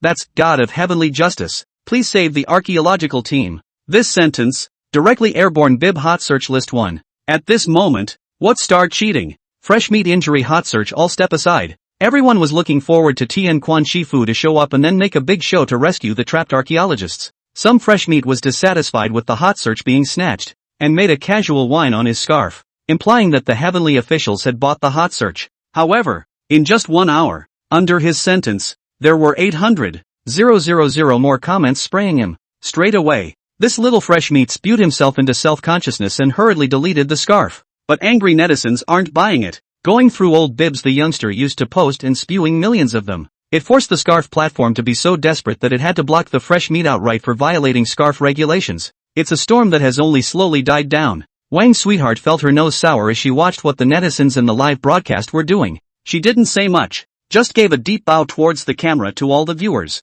Thank you all. Really thank you all. When he spoke, he had already brought on a sobbing tone, and his teardrops were even running out without a fight. Sweetie Wang has always been optimistic and reluctant to let the audience see her vulnerable side. She turned her back and wiped the corners of her eyes hard. When he turned back around, the signature sweet smile was once again on his face. I must have just cried ugly. Everyone must not screenshot. I do not want to be remembered by everyone in the future. Wang's sweetness is a girl who loves to cry. The viewers of the live broadcast knew that Sugar was saying this on purpose because she didn't want them to feel bad, but just the thought that the life of such a young and lovely girl was about to fade away clogged everyone's heart. No matter what, you are my goddess. Even when you cry, you're still the most beautiful sweetie. I've just taken a screenshot of you crying. Come back alive if you want me to delete it. Soul. Sister Sugar, I love watching your show. Even if I'm 70 years old, be sure to come back safely. The audience's warm words flashed past Wang Sweetie's eyes. Word by word, the smile on her face grew sweeter and sweeter as she couldn't stop the tears. She already felt she had no regrets about having these lovely viewers in her life. In the meantime, the entire internet has been searching for the Tenguins. However, Tianguan Jifu was slow to show up, and there wasn't even a hint of news. Where the hell is the great god of heavenly justice? Everyone's mind couldn't help but float with this doubt. That wait for me, was it just a joke? Just as the mood of everyone on the entire network was getting heavier and heavier, they didn't even dare to go watch the archaeological team's live broadcast. Suchen rushed all the way and finally arrived at the foot of Bottle Mountain before sunset. His location was close to the archaeological team's camp, though he didn't choose to go directly to the team. Because, tackles, the small centipedes were all driven by the six-winged centipede, and as long as the six-winged centipede was solved, the archaeological team's problems would naturally be solved. Suchen took a deep breath, gripped the black and gold ancient sword in his hand, and decisively took a step towards the Bottle Mountain. Along the way, poisonous centipedes came from all directions from time to time. In just 10 minutes or so, it was in an encircling position, trapping Suchen. Scram! Suchen coldly shouted angrily. In an instant, a blood-colored unicorn tattoo faintly surfaced on his back. The chi and blood around his body churned, directly startling the poisonous centipede into scattering. After dispersing the little centipede, Suchen set off once again. The mountain road was steep, and Suchen took every step steadily. One's own aura had also built up to the peak in this step. On the cliffs of Bottle Mountain, Suchen gazed at the dark valley, his battle intent rising in his eyes, seemingly sensing that the territory was being violated. A terrifying hiss violently resounded from the bottom of the valley. A black shadow, more than 10 meters long, roared straight up from the bottom of the valley. The six-winged centipede finally showed up. Seeing this, Suchen was not angry but happy, and a flash of excitement flashed in his eyes. The corner of his mouth curled up, and the black and gold ancient sword in his hand pointed towards the six-winged centipede. Little bug, I've got my eye on your inner elixir. Are you going to obediently hand it over yourself? Or are you going to wait for me to open up and take it out with my own hands? The six-winged centipede let out a deafening hiss, as if intimidating Suchen. Unmoved, Suchen continued to sneer. Don't pretend. I know that you have long since been born with spiritual intelligence and understand what I'm saying. Sure enough, as soon as these words were uttered, the six-winged centipede was completely enraged. It opened its bloody mouth, covered in sharp teeth, larger than Suchen's entire body. The six translucent wings on its back buzzed and vibrated, aggressively coming towards Suchen. Good timing. Suchen's gaze condensed and he gave a cry in his heart. He intentionally provoked the six-winged centipede. Certainly not because of lightheartedness. Rather, it was because the six-winged centipede was enlightened and smarter than many humans. If it can't beat the enemy, it is going to turn and run away. The archaeological team was at stake, and Suchen didn't have the time to spend with it. That's why they chose to provoke the other side and go straight for the jugular. Suchen gripped the black gold ancient blade tightly, and his battle intent climbed to the peak at this moment. Chapter 24, Inner Pill in Hand. Unicorn tattoo. Strange movements boomed. The six-winged centipede whistled and swooped down, the gusty wind swirling up gravel and debris. It crackled and exploded as it slapped against the cliff face. Suchen was unmoved, silently calculating the distance in his mind, just as the six-winged centipede opened its bloody mouth, wanting to swallow Suchen into its belly. Suchen's feet stepped heavily, and his entire body leaped up high. The quasar kicks the bucket. His right leg was slightly curved, like a bow and arrow drawn into the shape of a full moon, and then he kicked out with all the energy of his body. Bang! The six-winged centipede's body was huge, and its body was covered with a shell that was harder than steel. However, under this Kuwaitian kick fight that Suchen had accumulated all his strength, he was still viciously kicked away. It fell heavily to the ground, splattering dust. Suchen's all-out strike of Kuwaitian kick fight had at least 1,000 pounds of power. Ordinary people will die if they take a kick from him, but the six-winged centipede was a monster that had become a spirit and had a hard shell to protect it. It was only stunned for a split second and immediately returned to normal. This kick also caused the six-winged centipede's anger to rush to its peak. Two hideous and terrifying pitch-black eyeballs stared at Suchen dead on. Take it while it's sick. Suchen gripped the black gold ancient blade in reverse and flew forward once again. Ding, ding, ding, ding. However, he slashed a dozen times in succession. However, it stirred up a burst of sparks, only leaving a few shallow white marks on the shell on the six-winged centipede's back. Su Chen hurriedly pulled away, slightly shocked, even though he had overestimated the strength of the six-winged centipede. The six-winged centipede right now was clearly stronger than the one in the ghost-blown light world. The six-winged centipede has been absorbing medicinal qi to cultivate in the Bottle Mountain underground palace since the Yuan dynasty. From now on, it has been 1,000 years. For thousands of years, it had never been only the six-winged centipede that had eaten people. When had it been bullied so miserably? Thus, the six-winged centipede was completely enraged. It let out a sharp growl towards Su Chen, its hatred towards Su Chen even surpassing the archaeological team at this moment, only to see the footsteps under its belly swaying. Crawling on the ground as fast as lightning, it ran towards Su Chen. Su Chen didn't expect it to give up its advantage of being able to fly and actually want to fight with itself. Good timing. This was right in line with Su Chen's thoughts, and he immediately placed the black gold ancient sword across his chest. Instead of retreating, he used the power of his assisted run to leap high again. A Qilin kick fight was aimed at the 7 inches of the six-winged centipede's waist. Snakes have 7 inches to break, and centipedes are likewise no exception. The six-winged centipede with a full body of hard armor. The only place where a little bit of the waist and abdomen is exposed soft flesh. It was too late. As if it was like Mars colliding with the Earth, Su Chen and the six-winged centipede ruthlessly collided. In the next instant, only a boom was heard. He and the six-winged centipede flew backwards at the same time, smashing heavily on the ground. Only after a long time did Su Chen climb up from the ground with great difficulty. Ahem, he covered his chest with a pained expression. Within moments, there was blood dripping down between his fingers. Just now, on the wrong side, the 2 sharp tentacles on top of the six-winged centipede's head easily cut through the skin of Su Chen's chest. Fortunately, Su Chen was alert and twisted his waist slightly at the critical moment,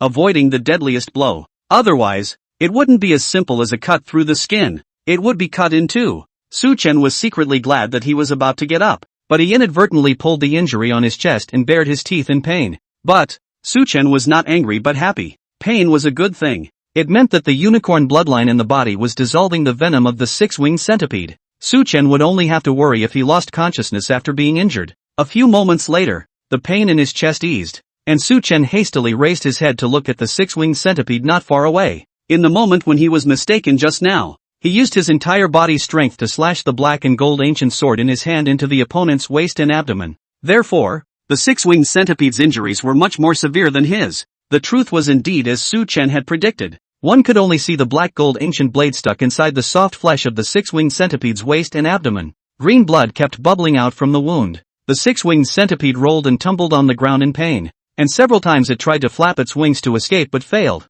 Seeing this scene, Su Chen couldn't help but have a smile appear on his face. Animals are animals after all, and even if they become elves, they still can't remove their innate bestiality. If the six-winged centipede's spiritual intelligence was a bit higher, I'm afraid that it should have known the difference in strength between the two sides when it was sent flying by its own Qilin kick do. Su Chen can't fly, and if the six-winged centipede really wants to escape, he really can't do much about the other party. He can't really do much about it, but he can't do much about it. The good thing is, all the dust has settled. The six-winged centipede's breath was getting weaker and weaker, and Su Chen's taut heartstrings gradually dropped. It was a fight that could be described as thrilling. It also side by side verified how strong he was now, though not to the extent of the serpent god, the queen mother of the West. So perverted, but at least it's better than both Chen Yulo and Partridge Whistle plus a red girl together. After 10 minutes or so, the green juice flowing out of the six-winged centipede's wounds converged into a small puddle. Its struggles, too, grew fainter and fainter,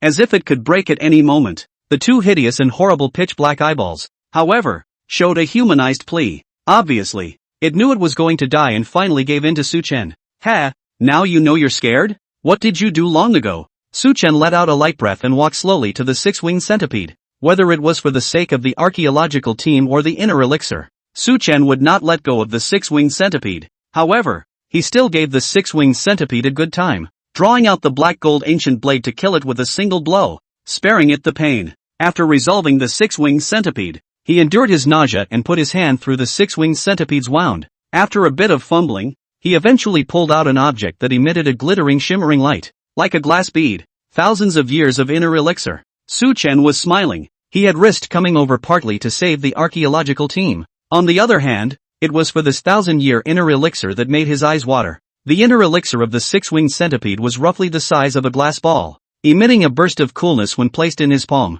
Remember that Partridge Whistle swallowed the inner elixir directly, and then his physical qualities grew many times over. In just half a day after taking it, the power is so strong that it can overwhelm a Yuan Dynasty Great General Zombie. However, Partridge Whistle doesn't know the art of alchemy, so I'm afraid that even 1/10 of the effect of this inner elixir hasn't been realized. Just as Su Chen was hesitating, wondering if he should swallow the inner elixir to enhance his strength, or keep it to see if he could find a better way to refine it, the blood-colored unicorn tattoo on the skin of his back suddenly emitted a burst of warmth. As if trying to convey something to him, Su Chen froze slightly, and his brows furrowed involuntarily. While he was wondering, the system prompt suddenly rang out. Ding! Chapter 25, Bloodline Upgrade. Archaeological team saved Ding. Advanced energy detected. Can be fused to upgrade the level of the Qilin bloodline. Do you need to upgrade? Hearing this prompt, Su Chen's gaze lit up. The Qilin bloodline was already perverse, and I didn't expect it to continue to be upgraded. However, as it was a matter of self, Su Chen still felt that it was better to be cautious. System, will there be any aftereffects or flaws if it's fused? The Qilin bloodline absorbs and fuses the higher energies to obtain the 4 attributes of water, fire, wind, and thunder in turn, and by gathering the power of all 4 attributes, it can advance to the ancestral dragon bloodline. The bloodline upgrade has no aftereffects. After listening to the system's explanation, Su Chen was then relieved. The unicorn is an ancient mythical beast with 4 types of water, fire, wind and thunder. It sounds like it's going to be like collecting the 7 Dragon Balls. Su Chen shook his head and sulked. Right at this moment, the blood Qilin tattoo on his back was vaguely hot, and a realization of wanting to eat the inner elixir was also transmitted. Su Chen froze, and then reacted, smiling and soothingly said, "Don't be in a hurry. I'll feed it to you." As soon as the words fell, the inner elixir in Su Chen's hand floated up. Immediately afterward, it was unexpectedly automatically broken down into the purest energy light clusters. A piercing mass of light illuminated half the sky in the night. The light only lasted for half a minute before shrinking rapidly, eventually transforming into a point of light that was cast into the unicorn tattoo on Su Chen's back. In the next instant, Su Chen felt a coolness in his body. The wound on his chest, which would have taken weeks to recover from, actually scabbed over and fell off in a matter of moments, re-exposing his delicate skin. Seeing this scene, Su Chen couldn't help but tsk. Is this the Qilin's water attribute ability? It really works well. It's equal to having a blood bank of its own after this. Injuries are healed instantly. Just as Su Chen was fantasizing whether or not he possessed an immortal body, the system threw a pot of cold water on his head. The unicorn bloodline upgrade is complete. The energy overflowed during this period will be used to repair the host's injuries by the system's own judgment. Su Chen was dumbfounded by what he heard, and hurriedly asked, "So does the upgraded Qilin bloodline have any special abilities?" Qilin bloodline water possesses the following abilities: Divine Clearance, Spiritual Strength Enhancement, Water Avoidance, can breathe underwater and maintain it for at least 60 minutes time. Seeing this, Su Chen's eyes instantly lit up. I don't know how effective the Divine Clarity is for now, but the water avoidance is a good thing. The ability to breathe underwater for 60 minutes without the use of an oxygen tank is simply a must-have for going down to the grave. Don't look at the tombs or buried in the earth, but all the tombs. It is necessary to pay attention to a mountain and water, wind and water. So, many of the tombs are either surrounded by underground dark rivers or built right on the bottom of the lake. Like Wang Zhanghai in the world of Tomb Raider is even better, building his tomb directly on the bottom of the sea. You said at the beginning of the Wu Wei Hu Bai and others if there is this kind of water avoidance skills. What, the bottom of the sea tomb? The bottom of the lake tomb? That is not all the way flat. In the meantime, inside the archaeological team camp, several angry clear chickens fell down one after another, and as soon as they fell down they would be drowned by countless poisonous centipedes, and within a few seconds there wouldn't even be any bone dregs left. The members of the archaeological team looked at each other, all seeing fear in each other's eyes. They knew that by the time the last raging harvest chicken was also killed in action, it would probably be their death. Professor Chu, are we going to die here? One of the youngest sisters in the archaeology team asked with a pale face and a trembling tone. Don't worry, little Yun. We'll definitely be able to survive safely. Shumuyun shook his head, his gaze resolute. Chen Jianbing, who was on crutches, smiled brightly and said, "Little sister, don't be afraid. Even if the battle to the last soldier, our lone wolf special team, will protect you, not let you suffer any harm." Speaking of this, Chen Jianbing turned his head to look at the only 32 soldiers left under him. In one day, 100 heavily armed warriors, arguably the most elite warriors in China. Now there were only 32 people left, and almost every one of them is injured. Chen Jianbing was in a heavy mood as his gaze swept over each of their faces. Then, with almost all his strength, he roared in anger and asked, "Brothers, are you afraid to die?" "No fear," the 32 warriors shouted in unison. What people did not expect was that Chen Jianbing laughed and directly cursed. "What nonsense! Who in this world is not afraid of death? I am also afraid of death." But, toward the end, Chen Jianbing turned his words around. "As a member of the Lone Wolf Special Team, even if you die, you must give me a heroic and dignified death, at least before you die. Don't let any of the archaeologists get hurt." After saying this, Chen Jianbing forced himself to endure the pain in his legs and stood up from the ground. "Can it be done? Can. The group of warriors was so energized that their voices seemed to break through the clouds. Chen Jianbing nodded in satisfaction, then raised the rifle in his hand high. "Brothers, I'll go first." After saying that, Chen Jianbing charged towards the tide of centipede insects without any hesitation. He had no bullets in his rifle, and charging in was almost certain death, but he still rushed, just to help the archaeological team by that little bit of time. When the surrounding archaeologists saw this, they were all in a shaken mood. How can this almost Don Giovanni-style suicidal charge not move the needle? Immediately after that, the warriors under Chen Jianbing also stepped forward. 1, 2, 3, the entire 32 warriors, though all of them were wounded. Their gazes were bursting with unrivaled brilliance. They followed suit and followed Chen's example, yelling and rushing into the centipede tide. The scene was faithfully recorded by the live camera. The sad scene of the Lone Wolf Special Team has made countless netizens in the live broadcast room heartbroken. With an order, the righteous rushed to Bottle Mountain. Another order was given to righteously stand in front of the archaeologists. "This is the warrior of the order. This is the people's sons and daughters. Ooh, Major Chen, I even sprayed you before. I'm sorry, I'm really sorry. From now on, you're the manliest man in the world." Where did the top brass die? Why didn't they continue to organize a rescue? I'm really pissed off that I couldn't come up with a rescue all afternoon. Seeing Chen Jianbing and the 32 fighters gradually walking into the tide of centipedes, the netizens in the live streaming room were all pulling their hearts out. But, just then, miracles happen. Chapter 26, the Qilin appears. Suppressing the insect tide, Chen Jianbing took a step towards the tide of poisonous centipede insects with the determination of certain death. But just as he closed his eyes and waited to die, those poisonous centipedes that were eager to try actually gave up the food at their mouths and all prostrated themselves in place without moving. Chen Jianbing waited for a while and did not see the poisonous centipede come to nibble on himself. He opened his eyes in surprise and then saw a scene that shocked him. The hundreds of thousands of poisonous centipedes around the camp seemed to have met their most terrifying natural enemy. Panicked to the core. Either they were spinning around in place, or they were on the ground, not daring to move a muscle. What's going on with this? Chen Jianbing was filled with shock and couldn't figure out why. At that moment, the warriors who had followed him over exclaimed in unison,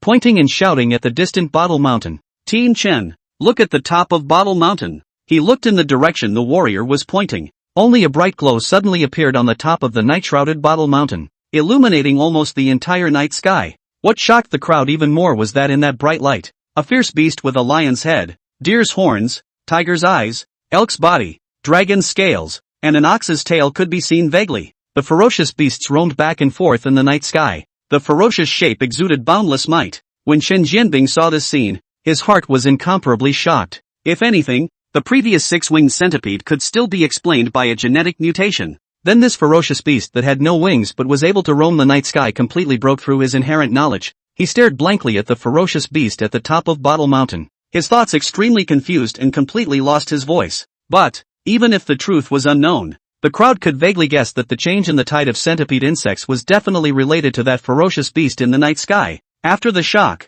Chen Jianbing's heart was still incredibly grateful. If this ferocious beast didn't appear, I'm afraid that he and the 32 warriors would have died in the hands of the poisonous centipede long ago. As for whether this ferocious beast was good or evil, enemy or friend, it was not yet possible to jump to hasty conclusions. After waking up, he rushed back to the camp and invited Chu Muyun and 3 professional biologists over. "Professors, do you know what's that at the top of the hill?" When the 4 professors saw the ferocious beast, they coincidentally revealed the same shocked face. This has gone completely against biology. How did it fly through the air without wings? Monster, it's a monster. The 3 biologists, led by Professor Wu, were all wide-eyed, still unable to believe what their eyes were seeing. That ferocious beast in the night sky it's really beyond what science can understand. On the other hand, the members of the camp's archaeological team came out of their tents one after another when they learned that the crisis had passed. They were just about to cheer after the robbery. Then he saw the ferocious beast that roamed the night sky. Without exception, all of them were dumbfounded with their mouths wide open and forgot to speak. Only the camera boy abides by his duty and remembers to turn the camera to the top of Bottle Mountain. And when the netizens saw the ferocious beast that roamed the night sky, they were collectively dumbfounded. Dig it, what kind of monster is that? My god, why is there one monster after another in Bottle Mountain? Is this place some cursed and ominous place? Damn it! Professor Chu and the others just got out of the danger of the centipede bug tide, and they're going to be buried under this monster again? God, please show your spirit and bless the archaeological team. Just when everyone was at a loss for words, they didn't know whether to cheer their escape or bemoan the fact that they were in a desperate situation again. The bright glow in the night sky at the top of the mountain suddenly dimmed and disappeared without a trace in just a few seconds. Along with the ball of light, there was also the ferocious beast that disappeared. After the ferocious beast disappeared, the hundreds of thousands of poisonous centipedes around the camp instantly scattered in all directions. In just a few seconds, the poisonous centipedes that roamed the mountains fled without a trace. The crowd froze in place, not knowing if the change was for the better or for the worse. Chu Muyun suddenly said in a deep voice, "No, that's not a ferocious beast. It seems to be the legendary mythical beast Qilin." The mythical beast? The unicorn? Wang Dangdang froze and hurriedly asked after him, "Professor Chu, what is the Rue beast Qilin?" A reminiscent look appeared on Chu Muyun's face as he slowly explained. "Little one, you still remember the true state Great Buddha Pagoda. In addition to Buddhist texts, we also found a miscellaneous book underneath the Great Buddha Pagoda, which contained quite a bit of information on ancient beasts, among which was the mythical beast Qilin. The unicorn combines a lion's head and antlers, tiger's eyes, elk's body, dragon's scales, and an ox's tail right into one, exactly the same as the one on top of the mountain just now. Don't you look at his fierce appearance. According to that miscellaneous book, the unicorn is a precious beast. Wherever it passes there will be auspiciousness, and it is revered and worshipped by the ancients." Speaking of this, Chu Muyun's face was shocked and he couldn't help but marvel.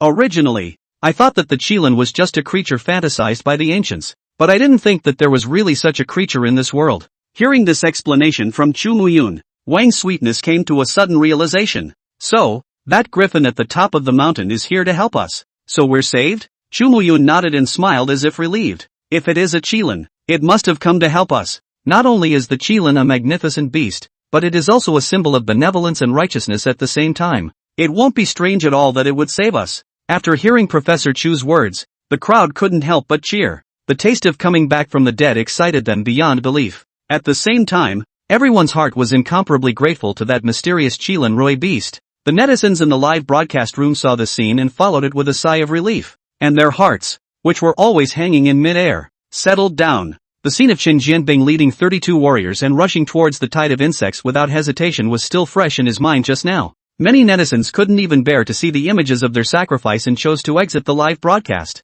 At this moment, he heard the news that Qin Jianbing and the warriors were safe and sound, and the archaeological team was fortunate to be rescued. There were countless netizens flooding into the live broadcast. "I'm really thankful that the Rue beast Qilin was able to save the archaeological team. I declare that from today onwards, you're my idol for life." Hey, the name Qilin sounds so dominant. I love it so much. The Qilin has appeared and suppressed the insect tide. It's so powerful and domineering. I think it's our country's divine beast. Yes, yes, yes, I second that. Officially, the unicorn should be listed as the town's sacred animal. In the midst of all this joy, there were still so many unholy pop-ups. The Qilin god beast is awesome. I don't know how many dimensions higher than that what's his name Tianguan Jifu. Humph, don't say it. Now that I think about Tianguan Jifu, I feel a bit nauseous. You obviously don't have the ability to save the archaeological team. So why did you let the team wait for you in the first place? Now you've shown your true colors. Tianguan Jifu is a liar. It's fortunate that we have the Qilin divine beast to help us, or else Professor Chu and the others would have been sacrificed long ago. Chu Muyan frowned slightly when he saw these pop-ups in the live broadcast room. Instead, he was relieved that the heavenly officials did not come, because from all previous indications, this netizen named Tianguan Jifu was very knowledgeable and can help the archaeological community take many fewer detours. Him living well was what Chu Muyun wished to see. Thinking of this, Chu Muyun decisively disliked these netizens and defended the heavenly officials. "You people really don't know what to do. You just know how to blame others and beg for help. Mr. Tianguan is just an ordinary person like us. What can he do to solve the bug tide? In the future, if anyone dares to speak ill of Mr. Tianguan again, they will be directly banned forever." Chu Muyun's temperament was quite okay, and he had always treated the archaeologists gently. But this time, he was really angry and showed everyone the side of him when he was mad. With Chu Muyun defending him, the netizens in the live broadcast room finally stopped badmouthing the heavenly officials, and instead discussed the mythical beast Qilin that had just appeared. What is even more amazing is that someone sent a screenshot of the live broadcast to the bib, and in just a few minutes it actually rushed to the first of the hot searches. It was even hotter than when the whole internet was searching for the hot search of the heavenly officials. In the meantime, the taut minds of the archaeological team relaxed, and each felt exhausted. Only Zhang Xian was in high spirits, and he even made a point of finding Chu Muyun and proposing a trip to the mountaintop. You're going to the top of the mountain? Chu Muyun froze and looked at his student in surprise. Zhang Xian nodded solemnly, his tone carrying a few hard-to-hide excitement. Professor, this opportunity is too rare. We must immediately go to the top of the mountain to study it, and perhaps we can still see the traces left behind by the unicorn Rue beast. But, Chu Muyun looked hesitant. The archaeological team had really sacrificed too much. The events of the last few days had worn him down and he couldn't afford any more surprises. Professor, time waits for no one. If you're worried about accidents, then I'll go there alone without anyone else. Do you think it's okay? Chapter 27 Shock. The heavenly official Big Brother is also in Bottle Mountain? Chu Muyun pondered for a moment, but still shook his head and rejected Zhang Xian. Xiao Zhang, it's not that I won't let you go. It's an extraordinary time now. That six-winged centipede might still be in the shadows, ready to attack us at any time. If something happens to you, who can go and save you? Teacher. But, Chu Muyun waved his hand, his tone not allowing for rejection. Well, there's no need to say anymore. You want to go to the top of the mountain, and why wouldn't I want to? But the archaeological team really can't afford any more accidents. Wait for tomorrow. Tomorrow the second wave of rescue teams organized by the higher-ups will come over, and we'll go to the mountaintop together. Hearing this,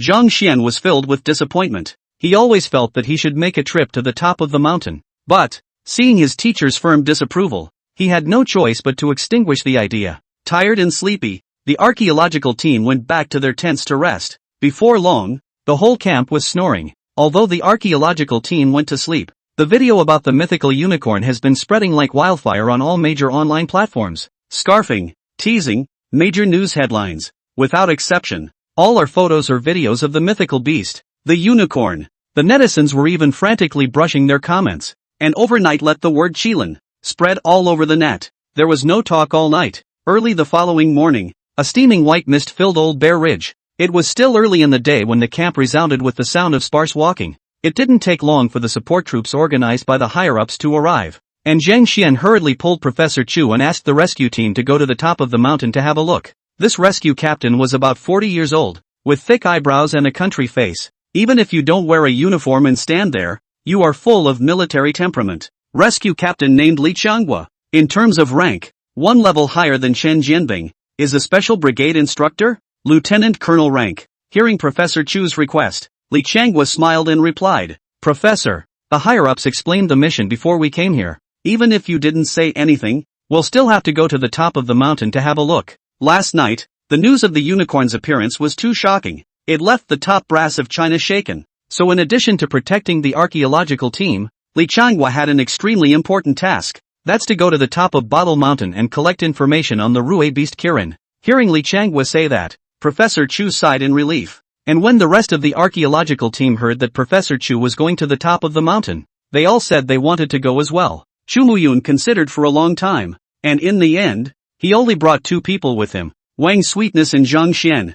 Following Li Changhua's squad, he rushed to the top of the Bottle Mountain cliff. Along the way, Li Changhua and the warriors under him were cautious to the extreme. After paying a painful price several times, no one dared to underestimate the six-winged centipede anymore. Luckily, the journey had been a thrilling one, with no poisonous centipedes or six-winged centipedes showing up. Arrived at the top of the Bottle Mountain cliff without incident. Just as soon as they arrived at the top of the cliff, they were instantly stunned speechless by the scene in front of them. Only the huge body of the six-winged centipede, which was more than 10 meters long, could be seen stretched across the top of the cliff. Around its body, there were many traces of dried green sap, and it was vaguely visible that there was a wound about half a meter long on its chest and abdomen. Zhang Xian was so shocked that he could hardly speak, stuttering, Teacher, the six-winged centipede is dead? Chu Muyun similarly stared with a face full of incredulity. The six-winged centipede that had tossed the archaeological team around for the past 2 days and was so strong as to make people despair, was dead? Same time, The audience in the live broadcast room clapped their hands when they saw this scene. Good. How many warriors and archaeologists has this monster killed? Good death. Phew. Now the archaeological team is finally completely safe. Li Qianghua had only seen the six-winged centipede inside a video, but from the video, it was far less shocking than seeing it in person. He looked at the corpse of the six-winged centipede and muttered, "It's unbelievable that there is such a terrifying beast in the world. But who actually killed it?" As soon as these words were uttered, Zheng Shen and Xu Muyun looked at each other face to face and blurted out almost simultaneously, "Qilin, divine beast." Yes, the six-winged centipede was so terrifying. How could an ordinary person be defeated? The only possibility is the unicorn beast from last night. Li Qianghua walked forward and carefully observed the wound on the six-winged centipede's abdomen. Suddenly his brows furrowed and he said in a deep voice, "No. What's wrong?" Professor Chu asked, uncertain and confused. "Look, you guys, the wound here is not right." Li Qianghua pointed to the wound of the six-winged centipede and simulated the scene of injury in his mind, and then said decisively, "This wound is smooth and flush, and it is obviously a wound from a short knife or short sword or some other sharp weapon." Swords? Hearing this, Professor Chu's several people all stared with wide eyes, incomparably surprised. A monster like the six-winged centipede, which could not be killed by ordinary firearms, could be killed with just a sword? Convinced of his judgment, Li Qianghua continued, "If I'm not wrong, at that time, that person was holding the sword in reverse, and the moment he and the six-winged centipede passed by the wrong way, he plunged the sword into his abdomen, and then churned it fiercely, cutting out a half-meter wound. This person's strength is immense, and the sword in his hand is definitely a divine weapon capable of cutting iron and breaking gold." Hiss. When Professor Chu's few people heard this, they all felt their scalps tingle. With his mortal body, he stood up to the six-winged centipede and even killed it back. Is this treadmill still human? Just as several people were shocked by Li Qianghua's words, Na was speechless. Suddenly a soldier reported a sighting. The crowd rushed over, and then right in the middle of the six-winged centipede's forehead, they found a piece of yellow talisman paper. Yellow paper? Several people looked at each other, all puzzled. Professor Chu thought for a moment and carefully removed this yellow talisman paper from the forehead of the six-winged centipede, only to see that the yellow talisman paper had arcane patterns drawn on it, while in the center were written in Chinese characters the 5 big words, "The Great General arrives here." Professor Chu, what is this? Xu Muyun shook his head and smiled bitterly. I've also never seen this kind of yellow talisman paper before. I don't know what it's good for. He was an authority on archaeology and devoted most of his life to it. Having traveled extensively over the years, it can be said that he has seen a lot and is immensely knowledgeable. But Xu Muyun racked his brain and couldn't figure out what this yellow talisman paper was actually used for. Just as the crowd was puzzled, Wang Sweetie on the side suddenly raised her hand weakly. Professor, do you think the person who got rid of the six-winged centipede could be the great god of heavenly officials? And this yellow talisman paper is also something he left behind? Everyone in the room froze when those words came out. Xu Muyun pondered for a moment and couldn't help but reply, "It's really possible. Mr. Tianguan knows the six-winged centipede so well that he might have come to Bottle Mountain and met the six-winged centipede before. The fact that he was able to retreat in one piece means that he is extremely capable, or at least not much worse than the six-winged centipede. Moreover, the unicorn that appeared last night was just too much of a coincidence, so it might be connected to Mr. Tianguan as well." The more Xu Muyun spoke, the brighter his gaze became, and the doubts he had been having since last night were clear at this moment. He hurriedly walked to the camera and asked with an urgent face, "Mr. Tianguan, are you there? I have something very important that I want to ask you for advice." After saying this, Xu Muyun stared intently at the live broadcast for fear of missing any of the pop-ups. To his surprise, within a few minutes, the divine officer appeared. Chapter 28, Corpse Suppressor Amulet. Su Chen's intentions. You're asking about the Great General's talisman, aren't you? As soon as Tianguan Jifu appeared, he immediately caught everyone's attention. Is this yellow amulet paper originally called the Great General's amulet? And what does it do? How did Big Tianguan know about the talisman paper? Could it be that, as Professor Chu said, the big man of the heavenly officials came to Bottle Mountain last night, and even the six-winged centipede was killed by him? The one who really saved the archaeological team was actually Big Brother Tianquan? The netizens in the live broadcast room had one question after another floating in their minds. Everyone wants to know whether Tenjin Shifu is a lying coward or a hero behind the scenes who saved the archaeological team by saving the day. Xu Muyun's spirit lifted when he saw this pop up. Mr. Tianguan, this Great General Talisman, could it be you? Well, it's something I'm saving just for you guys. Nubaru County Airport. Su Chen looked at the shocked faces of Professor Chu and the others in the live broadcast room, smiled slightly, and sent 2 more pop-ups. This talisman can suppress corpses and drive away evil spirits. Although the 6-winged centipede has been removed by me, there are still many dangers in the Bottle Mountain tomb, and this talisman can keep you safe. Oh yeah, there's also the inner elixir of the 6-winged centipede that I'm useful for and have already taken. Well, I've got some urgent business to take care of on my end, so I won't talk much. After sending these 3 pop-ups, Suchen put away his cell phone and prepared to board the plane back to Beijing. After he finished upgrading his Qilin bloodline last night, he had originally planned to leave directly, but on his way out, he remembered the Yuan dynasty zombie. After much deliberation, I decided to leave the archaeological team a corpse-quelling talisman. Leaving this corpse-quelling talisman, for one thing, can protect the archaeological team and restrain the Yuan dynasty zombies. Secondly, it has to do with system rewards. After a few previous pointers, Suchen had also roughly figured out the system's mechanism for handing out rewards. It wasn't enough for him to just point out the archaeological team. He had to wait for the person being pointed out to actually believe his words before he could receive the system reward. If the person being instructed doesn't believe in his instruction at all, then he is not getting any reward. He now left a great general's corpse-suppressing talisman, and waited until the day the Yuan dynasty zombies appeared. The archaeological team used this talisman to restrain the zombies. Seeing the power of the corpse suppressor talisman with his own eyes, it was natural that Su Chen wouldn't need to bother with more words to be convinced of his instructions. Moreover, this great general's talisman is from the system of Maoshan Taoism. This world had experienced a cultural break, and much of Taoism, especially the Maoshan system, had not been passed down. So many secret methods of Maoshan Taoism, as well as means of dealing with demons. It was enough for Su Chen to uncover and instruct the archaeological team for quite a while. Simply put, Su Chen's giving the archaeological team the body suppressor talisman was a value investment. The purpose is to be able to glean the archaeological team several times, or even dozens of times. The profit back later. Su Chen quickly got off the line. However, Professor Chu's few people at the top of the Bottle Mountain cliff were never able to calm down. Mr. Tianguan was actually at the top of Bottle Mountain last night.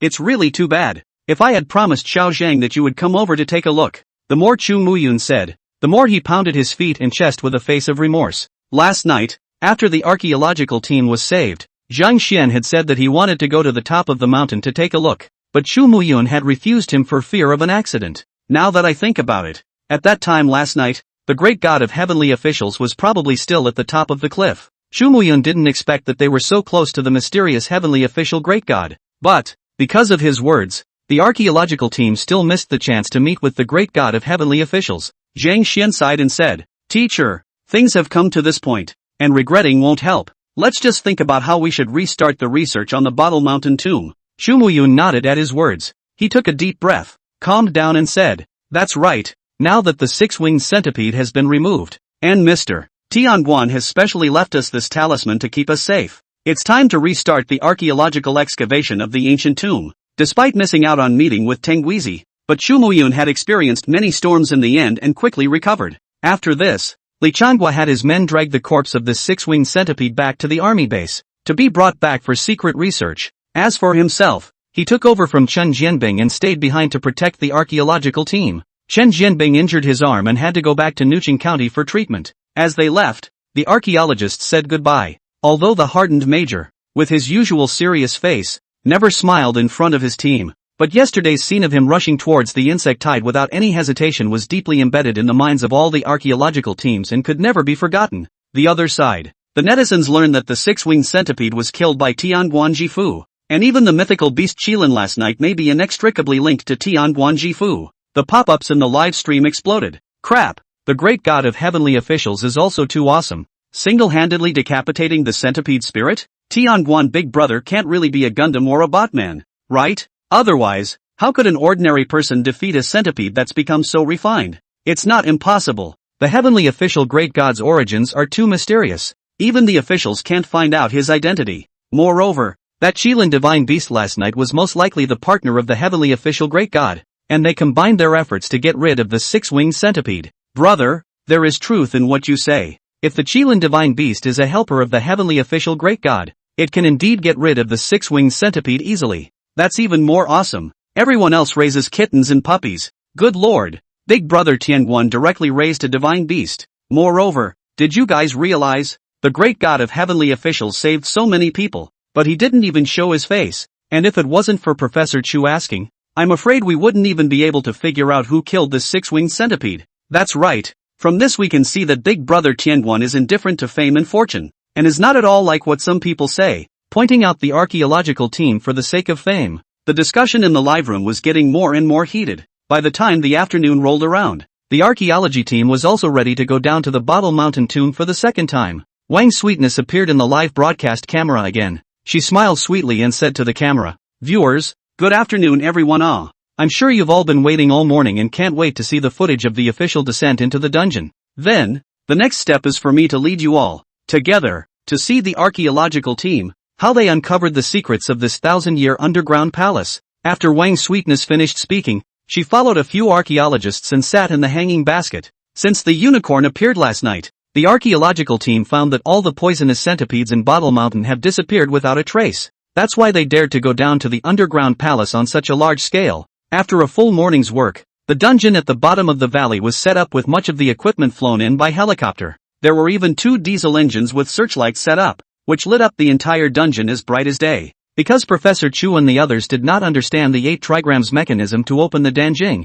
and Tianguan Jifu was slow to show up, they even brought in 2 heavy-duty cutters in order to open the Dan well that leads to the second level. Prepare to cut down the square directly. The alchemy furnace poured on the Danjing. Chapter 29, Guanshan Tai Bao. Unlucky Zhang Xian with Chu Muyun's order. The roar of the cutters resounded in the underground palace. The archaeologists carefully followed the edge, cutting down the solid Dan furnace, which weighed several tons, a little at a time. After working for most of the day, the people worked together to carry away the cut-down Dan furnace. Finally, I saw a deep hole revealed beneath the Danmaku. This time the archaeology team learned the hard way and didn't send a crew straight down. Instead, a drone was released and maneuvered to fly down. The next level of the dungeon wasn't as big as the one above. It was about the size of a soccer field. What lifted the spirits of the crowd was the fact that there were countless coffins underneath. When Chu Muyun saw this scene, he couldn't help but recall that last time, when he had a private chat with Tianguan Jifu, the other party had said that there were many coffins in the second floor of the underground palace.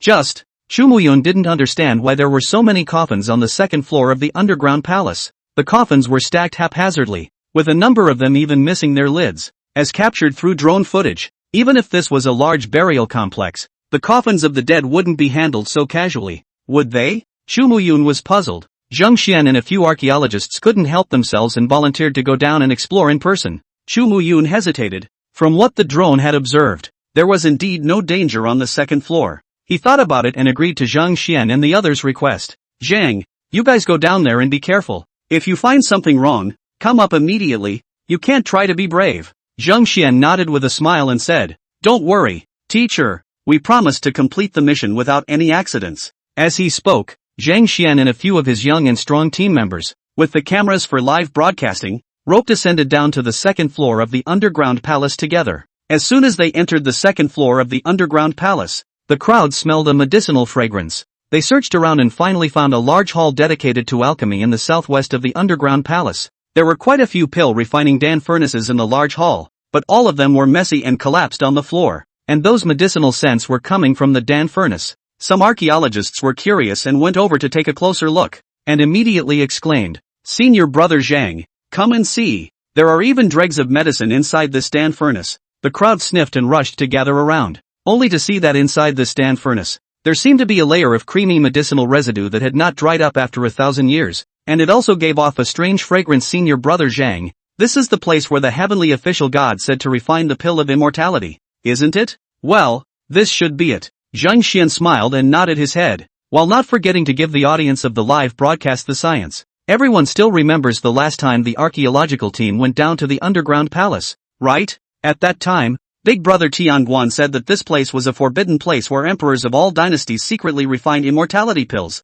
Many people didn't believe it at the time, but according to the evidence found so far, Big Brother Tianguan was the one who was right. As soon as those words came out of his mouth, the live broadcast room was abuzz. Cowardly. I knew that great god Tianguan wouldn't be aiming at nothing. He must have been sure before he said that this is a forbidden land for alchemy. Kneel for the great god of heavenly officials. I really don't know how he knows so much knowledge and ancient hidden secrets. A big man is a big man. He's not there, but he's everywhere. Several archaeological teams examined the pill furnaces of this alchemy hall and found that inside each of them was a layer of ointment-like substance that emitted a strange fragrance. A young member in his 20s, who had just graduated from the archaeology department and hadn't joined the national archaeology team for long, smiled and said, "The ointments inside these Dan furnaces should all be the immortality pills that the emperors had refined in the beginning. You guys say, do we have any hope of finding the real immortality medicine?" As soon as he spoke, the team member beside him rolled his eyes and retorted, "Bullshit, if there really was an immortality pill,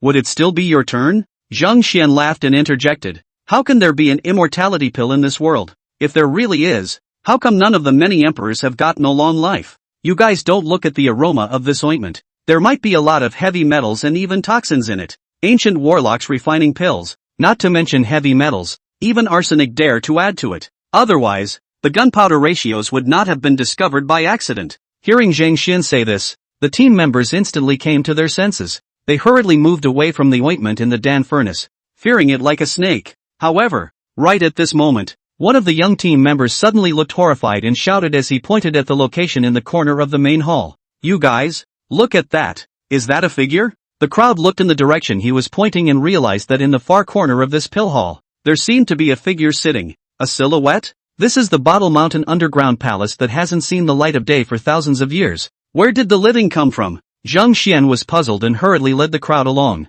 It was only when they got closer that the crowd saw that what was in the corner was indeed a person, but had been dead for a long time. From the way he was dressed, he would have been an ancient man, but the weird thing was that his body had been sitting there for who knows how long, but it hadn't decayed at all. Corpses don't deteriorate for 1,000 years? How the hell did that happen? The crowd looked at me and I looked at you, all feeling a bit incredulous. Zhang Xian thought about it and put on his gloves and mask, wanting to take a closer look at the corpse. It was a male body, probably between 25 and 30 years old. To one's surprise, he sat cross-legged in the corner of this pill refining hall, his eyes tightly closed. Underneath the skin on his face, there was also a creepy line, as if there were countless little bugs growing inside. Zhang Xian was studying archaeology and often dealt with ancient tomb corpses and bones. Therefore, he was not afraid of seeing this male corpse, and after carefully groping for a while, he found a gold medal in the male corpse's arms. Taking it out, he found that the gold medal had the words Guanshan Taibao written on it. What's a Kanzan Taiko?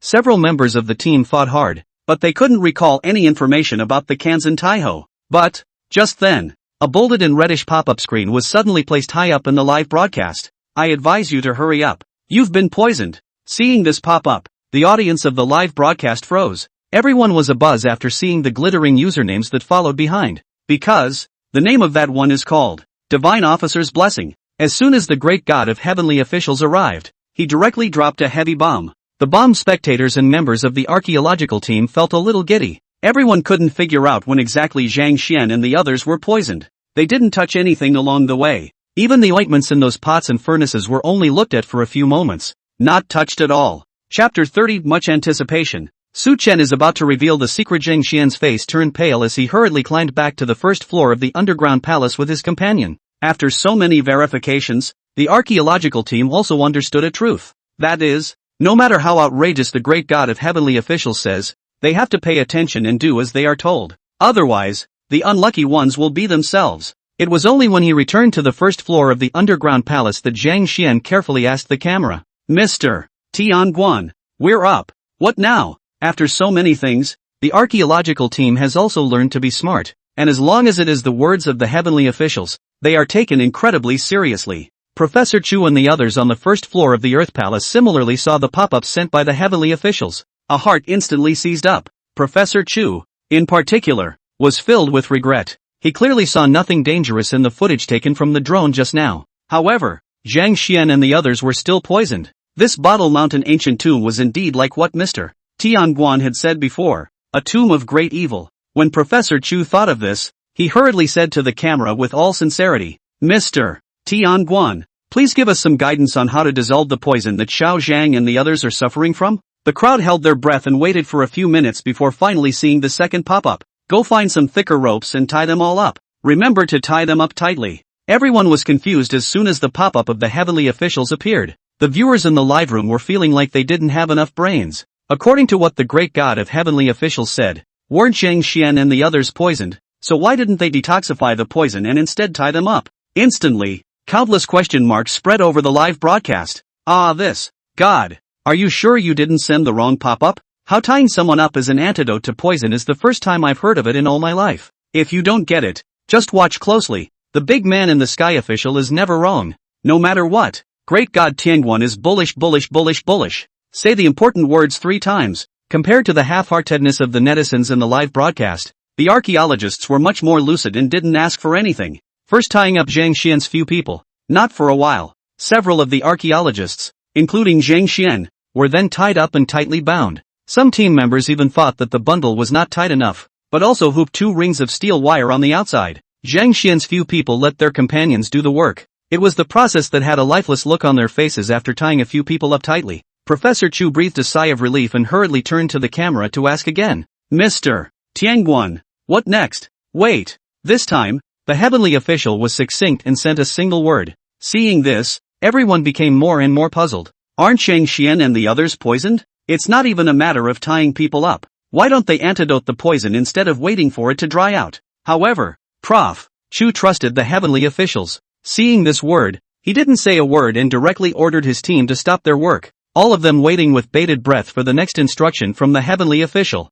After about 5 minutes, someone noticed that the trapped Zhang Xian several people, suddenly one by one, like they were drunk, were staggering around trying to break free from the ropes on their bodies. Someone suddenly let out a cry of alarm and pointed at Zhang Xian, shouting, Professor Chu, look at Zhang Xian's eyes. When the crowd heard this, they all fell their gazes on Zhang Xian. Only Zhang Xian's 2 eyes, not knowing when, were actually covered in a layer of white mist. It looked eerie and chilling. What was even more terrifying was that his face had also crawled with dark lines in a very short period of time. He himself was even more possessed as if by something, an angry hiss escaping from his mouth as he struggled to tear into the companion next to him. Seeing this scene, the crowd was horrified. He also understood the intention of the heavenly official Great God in telling them to tie the people up tightly. If this doesn't tie someone up, the archaeology team will have to be stirred up by them. Professor Chu was shocked and anxious, and hurriedly asked again, Mr. Tianguan, nothing will happen to Xiao Zhang and the others, right? No. What they've been hit by is the corpse poison in the body of the Guanshan Taibao. It will only briefly disorient them, but it's not fatal. After this pop-up was sent out, both the viewers of the live broadcast and the members of the archaeological team were all relieved. As long as we survive, then everything is fine. After about half an hour, several members of the team, including Zhang Xian, returned to normal one after another. Zhang, how are you feeling? Is everything alright? Zhang Xian groaned in some pain and shook his head feebly. Teacher, I'm fine. It's just that I feel tired all over. By the way, I was in a daze just now. What happened? Hearing this, the surrounding archaeological team had odd expressions. Tired? Tired is right. He was tied up in knots, yet he had to shout and fight and toss the air for half an hour all by himself. It's weird not to be tired. Just as the crowd was stifling their laughter, leaving Zhang Xian puzzled, Tianguan Jifu once again sent out a pop-up. Well, the necrotic poison down there has pretty much evaporated, so you guys can go down. When we get down there, I'll tell you more about the Kanzan Taiho. Seeing this pop-up, Zhang Xian hurriedly pulled out the gold medal he found from his arms. Teacher, I just found a gold medal on that male corpse. See what clues you can find. Professor Chu took the gold medal and frowned when he saw the 4 big golden characters of Guanshan Taibao on it. After thinking for half a day, he helplessly shook his head and said, Guanshan Taibao, has never heard of it before? It seems that this is another piece of history that has been buried. Alright, everyone guys prepare, let's go down to the 2nd floor of the underground palace first, and wait for Mr. Tianguan to explain to us. The crowd responded and fitted the landing gear handily. Soon, Prof. Chu led a dozen archaeologists, while Li Changhua led a few warriors, and together they descended to the 2nd floor of the underground palace. The crowd came down with a clear purpose and headed straight for the body of the Kanzan Taiho. And when Professor Chu saw this well-preserved ancient corpse with his own eyes, a look of excitement appeared on his face. This ancient corpse is so well-preserved and lifelike, it's practically no different from when it was alive. And this ancient corpse carries a gold medal with it. Ancient gold is a precious thing. Ordinary civilians can't afford to use it. This person's identity is definitely not simple. Zhang Xian nodded in agreement. The gold medal he found on the ancient corpse wasn't some gold-plated contraption that is the actual pure gold wasteplate. The workmanship is also extremely exquisite, even if it is not a royal thing, but also absolutely from the hands of the master craftsman. Professor Chu sighed for a while, turned his head to the camera and respectfully said, Mr. Tianguan, we have come down. Can you please enlighten us as to what this Guanshan Taibao is and why this male corpse died in this underground palace? Professor Chu's words were also the question in the minds of all the viewers in the live broadcast room. In the huge underground palace, Apart from those empty coffins, there was only such an odd male corpse. Everyone wanted to know who he really was and what the waist plate on him meant. But, time passes by. Tenkanji never sent a pop-up. The crowd was greatly disappointed. It seemed like ever since Tianguan Jifu appeared in the live broadcast room, he had always been this godly. The identity is also incredibly mysterious, shrouded in layer upon layer of fog. Seeing this, Wang Sweetness tentatively asked, "Great God Tianguan, are you still in the live broadcast room?" As soon as the words left his mouth, the bolded and reddish pop-ups finally appeared. Chapter 31 Tomb Raiding Mysteries, Coffin Mountain Finger Mystery Technica. I'm here. As soon as this pop-up appeared, the audience in the live broadcast room immediately became excited. Great! The great god has appeared. Big brother Tianguan, tell us about the Guanshan Taibao. I've been waiting for a long time for the big man to show us the ropes. Great god celestial official. Just now how exactly did little brother Zhang Xian and the others get poisoned? I can't even figure it out when I think about it. In the meantime, thousands of miles away in the capital, Su Chan has arrived home. He pulled out his cell phone and opened the live feed, realizing that the archaeology team had been waiting for him to point them out. The Kanzan Taiho is one of the most mysterious sects in the world of Ghostbusters. Also, the big boss sat the end of the book. This sect doesn't have a long history like the other four. They started to make a name for themselves at the end of the Yuan and the beginning of the Ming dynasty, when they defected to the imperial court. And, peers are enemies. The head of Guanshan at that time was called Feng Wangli, and after he defected to the imperial court, he advised that Fakia Tujin specialized in digging up graves and excavating tombs, and that he must be removed in order to protect the imperial tombs from being robbed. The court adopted his advice and went on a rampage to hunt down the Fashu Tujinmen. Eventually, the Fakia seal was destroyed and the legacy was broken. The 9 orthodox gold-touching talismans, on the other hand, were destroyed. 6 of them. Only 3 remain and are fortunate to be in existence. After that, the 2 schools of Fashu and touching the gold fell apart until the late Qing dynasty and the Republic of China came up with a strange man, Zhang Sanchain. Zhang Sankainzi hangs 3 gold-touching talismans. His ability is heavenly, and he never fails to go down to the tomb, which revitalizes the school of gold touching. However, what Su Chen wanted to reveal to the archaeological team was not the school of touching the gold, but the Guanshan Taibao who had strangely passed away in the underground palace. He gathered his thoughts and sent out a pop-up. Let me answer the netizens' question first. This Guanshan Taibao has been soaking in secret medicine since he was a child, and everything around and under his body is poisonous, so he became a source of poison after his death. The air on the second floor of the underground palace was not circulating, and the corpse poison miasma was building up and not dispersing, so Zhang Xian and the others were inadvertently trapped. Seeing these 2 sentences, the netizens in the broadcast room came to a realization. So that's how it is. Heavenly official great god Cao Wao. How come it seems like he knows everything? I'll go. Soaking in secret medicine since childhood? That sounds cruel. No, if it were me, I wouldn't do it for any amount of money if I had to make myself inhuman. I'm new here. I've heard before that big brother Tianguan is powerful and incomparably knowledgeable, and today I've seen it. Convinced. That's true. The heavenly officer blesses and drops God forever. Aside from the viewers of the live broadcast, the archaeological team members, especially Zhang Xian, were similarly dazed. No wonder they obviously didn't touch anything, but they were still poisoned, so the problem was with this male corpse. But, after listening to Tianguan Jifu's words, everyone in the archaeological team became more and more curious about this male corpse. What kind of person could endure being dipped in secret medicines from a young age and make themselves into poisoners so hard?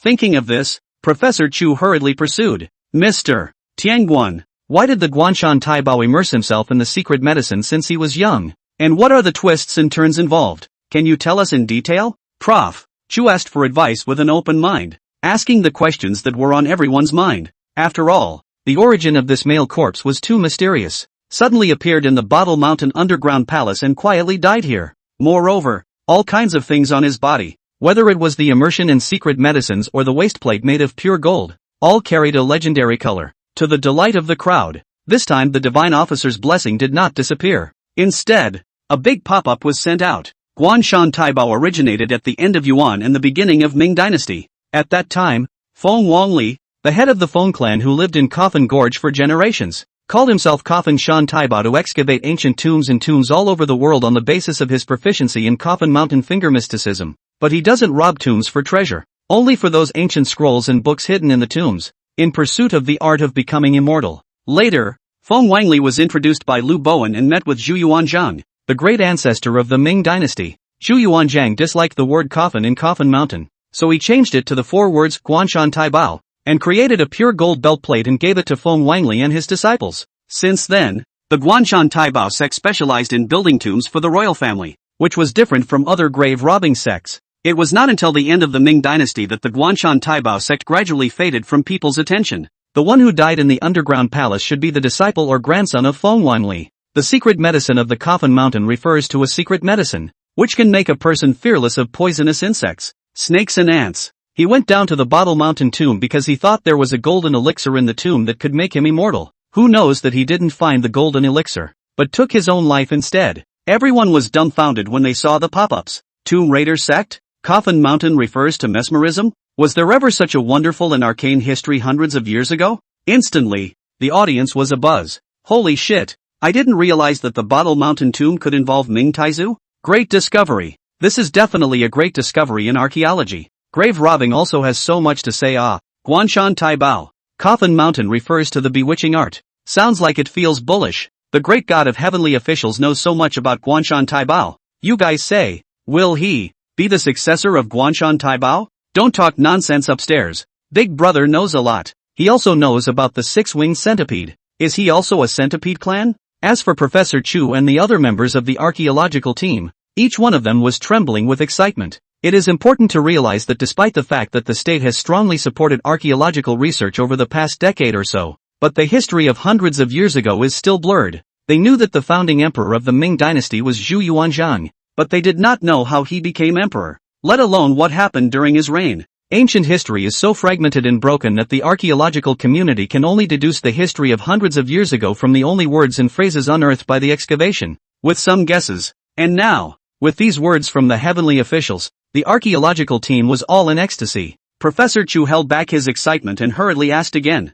Mr. Tianguan, you just said that the Guanshan Taibao knew the Coffin Mountain pointing mystic technique and used it to run amok. What is this Coffin Mountain pointing mystic technique? In addition, you also said that the Guanshan Taibao was different from other tomb raiding sects. Does that mean that there were other tomb raiding sects in history? What are the origins of those sects? And please, sir, can you show me the way? These questions of Prof. Chu were the same questions in the minds of all the people in the archaeological team. Even though only the tip of the iceberg had been lifted, the crowd had a vague feeling that what the heavenly official great god had said likely contained a magnificent history. Chapter 32, Refining Medicine with Human Oil. Zhang San's chain. But the archaeological team waited for half a day, but never saw the great god of heavenly officials speak again. Professor Chu couldn't help but be filled with loss, and said with a bitter smile, Mr. Tianguan should have something to deal with, and has temporarily gone offline. We don't need to be discouraged. We are a professional archaeological team. We can't count on Mr. Tianguan for everything. We also need to show our professionalism and strive to uncover the secrets of the Bottle Mountain tomb as soon as possible. Hearing this, the crowd perked up, started to do a comprehensive and detailed archaeological study of the Bottle Hill Palace. The archaeological team were professionals after all, though not enough to look at in front of a horrible monster like the 6-winged centipede. But if it comes to meticulous archaeological work, there really aren't many people in the whole of China who can compare to them. Soon, dozens of archaeological team divided into 8 groups, respectively, on the first 2 floors of the underground palace to clean up and excavation work. One of the groups led by Zhang Xian targeted the alchemy furnace on the 2nd floor of the underground palace. Prof. Chu and Prof. Wu, along with 2 other biologists, were prepared to move the body of the Guanshan Taibao out of the valley and airlift it directly back to the capital. Not only was the male corpse of this Guanshan Taibao well preserved, the various secret medicines in his body also had great research value. The crowd was energized, and in no time at all, they had explored the Bottle Mountain underground palace. Even how many tiles were on the roof of the palace, they made a record of them all. In the meantime, Zhang Xian, with a few young archaeologists in tow, was using instruments to test the composition of the dregs in the Dan furnace. An archaeologist, wearing rubber gloves, carefully scraped out a bit of the dregs and placed it on the test paper. A tantalizing aroma lingers throughout the process. The player couldn't help but twitch his nose before smiling and saying to Zhang Xian at the side, Senior brother Zhang, this dregs of medicine smells so good. I want to take a bite. Do you know what the ingredients are? Just want to taste it. Not afraid of being poisoned again? Zhang Xian blankly glanced at him. If a person was reckless and careless once or twice it was still justifiable. After so many accidents, Zhang Xian was now incomparably cautious. I'm afraid that something else might happen during the archaeological process. I'm just saying, the dregs really smell good. Caution was prudent. but the aroma of the dregs was unanimously recognized by the surrounding team members. The aroma is like meat and sandalwood, and you feel soothed when you take a whiff of it. The team was afraid to taste it, but they couldn't help but take a few more whiffs. Seeing this, Zhang Xian shook his head helplessly and reached out to take the test paper handed over by the team member and put it into the instrument to test it. The instrument hummed and ran, and after probably less than 3 minutes, the results were displayed. The crowd saw this and gathered around, wanting to see what the main ingredient of this dregs of medicine was. But, only, the instrumental analysis sheet showed that the dregs contained 52% unknown ingredients and 48% fatty oils and fats. Fatty grease? Seeing this ingredient, Zhang Xian froze, and busied himself with calling up the fat genes of all the animals, comparing them one by one. However, after all the comparisons were made, still none of them matched. Strange. What kind of creature's fat is this fat? Zhang Xian frowned as his gaze unintentionally swept over the messy coffins in the underground palace. Instantly, he was blessed with a horrible thought that flashed through his mind. Zhang Xian was overwhelmed with excitement and hurriedly pulled up a new data. And after comparison, he found that the oils in the dregs matched this data exactly. Seeing this scene, Zhang Xian's face instantly turned white, because this data is not animal data, but genetic data on human fat. Everything lines up. This was once the place where the elixir of immortality was made for the emperors of all the dynasties. But the refining method of this immortality medicine was too sinister, to the extent that it had to be made from the fat of a dead body, and the emperor was afraid of his reputation being damaged, which was why he chose this off-the-beaten-track, deep forest, the hinterland of the valley. In this way, there is maximum assurance that the message will not leak, and all those messy coffins in the underground palace should have been stolen by warlocks digging up graves. Figuring out this reason, Zhang Xian's feelings were incredibly complicated. In the ancient times of China, there were times when 10,000 countries came to court and made the Western countries worship and aspire. And likewise there were dirty things that were so underhanded that they could not be left on record. Every human being is a combination of complex contradictions, and the history of a nation is no exception. This dregs are made from human oil. The team members behind Zhang Xian exclaimed violently when they saw the comparison chart displayed on the instrument screen. When these words came out, all the players present changed their faces. The team members who had just taken a few more sniffs were even more wowed and ready to gag. Ancient warlocks refined the elixir of immortality, surprisingly using human oil as the main ingredient. Such a cruel fact made everyone's faces incredibly ugly. Zhang Xian took a deep breath before finding Professor Chu. Professor, check it out. We've got a big find here. On the other hand, thousands of miles away in the capital, Suchen had just finished pointing out about the deeds of the Guanshan Taibao, when the system prompt rang out right after. Ding! Congratulations to the host for pointing out the archaeological team's success. Reward, 16 characters of Feng Shui's secret techniques, complete version. Hearing this prompt, Su Chen's gaze lit up. 16 characters of Yin and Yang Feng Shui's secret art is the biggest gold finger of Ghost Blow Lamp protagonist Hu Bai. With the half of the book, he has made a name for himself by observing mountains and searching for dragons, and dividing gold into points. There are quite a few other stories about the origins of the 16-character Yin and Yang Feng Shui secret art. The author of this book, nicknamed Zhang Sankainzi, was a gold-touching lieutenant during the Qing dynasty. Zhang Sankainzi is a strange person. When he was young, he learned a skill of phase cat harnessing cats, but also went to join the army, and fought under the banner of Zhuozongtang. It's been a smooth ride to a good position. Later, when the situation in the Qing dynasty was rotten, he resigned from his post and returned to his hometown, and then he joined the Green Forest to engage in grave robbing. When he went down to the tomb, he hung 3 gold-touching talismans by himself, and touching the gold was as simple as drinking water and eating. Over time, in the Green Forest fame, there is Zhang Sanchain the nickname. The real name Zhang Pigtail, but not many people remember. Once, he unintentionally robbed an ancient tomb from the Western Zhou dynasty and found a complete version of the 16 hexagrams of the Zhou dynasty in the tomb. Zhou Tian 16 trigrams from the Zhou Wen Wang. Legend has it that when Wang deduced not 8 trigrams,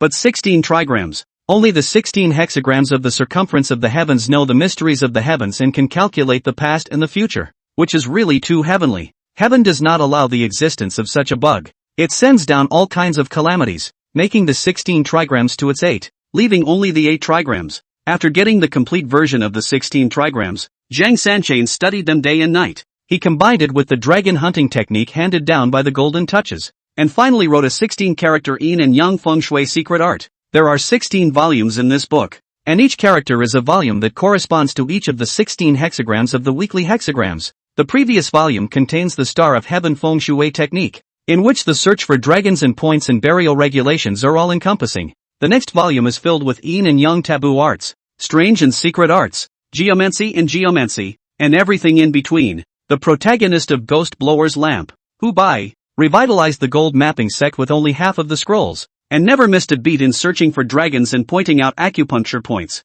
If this was given to him in full, I'm afraid he could have directly unified the Toon rating world.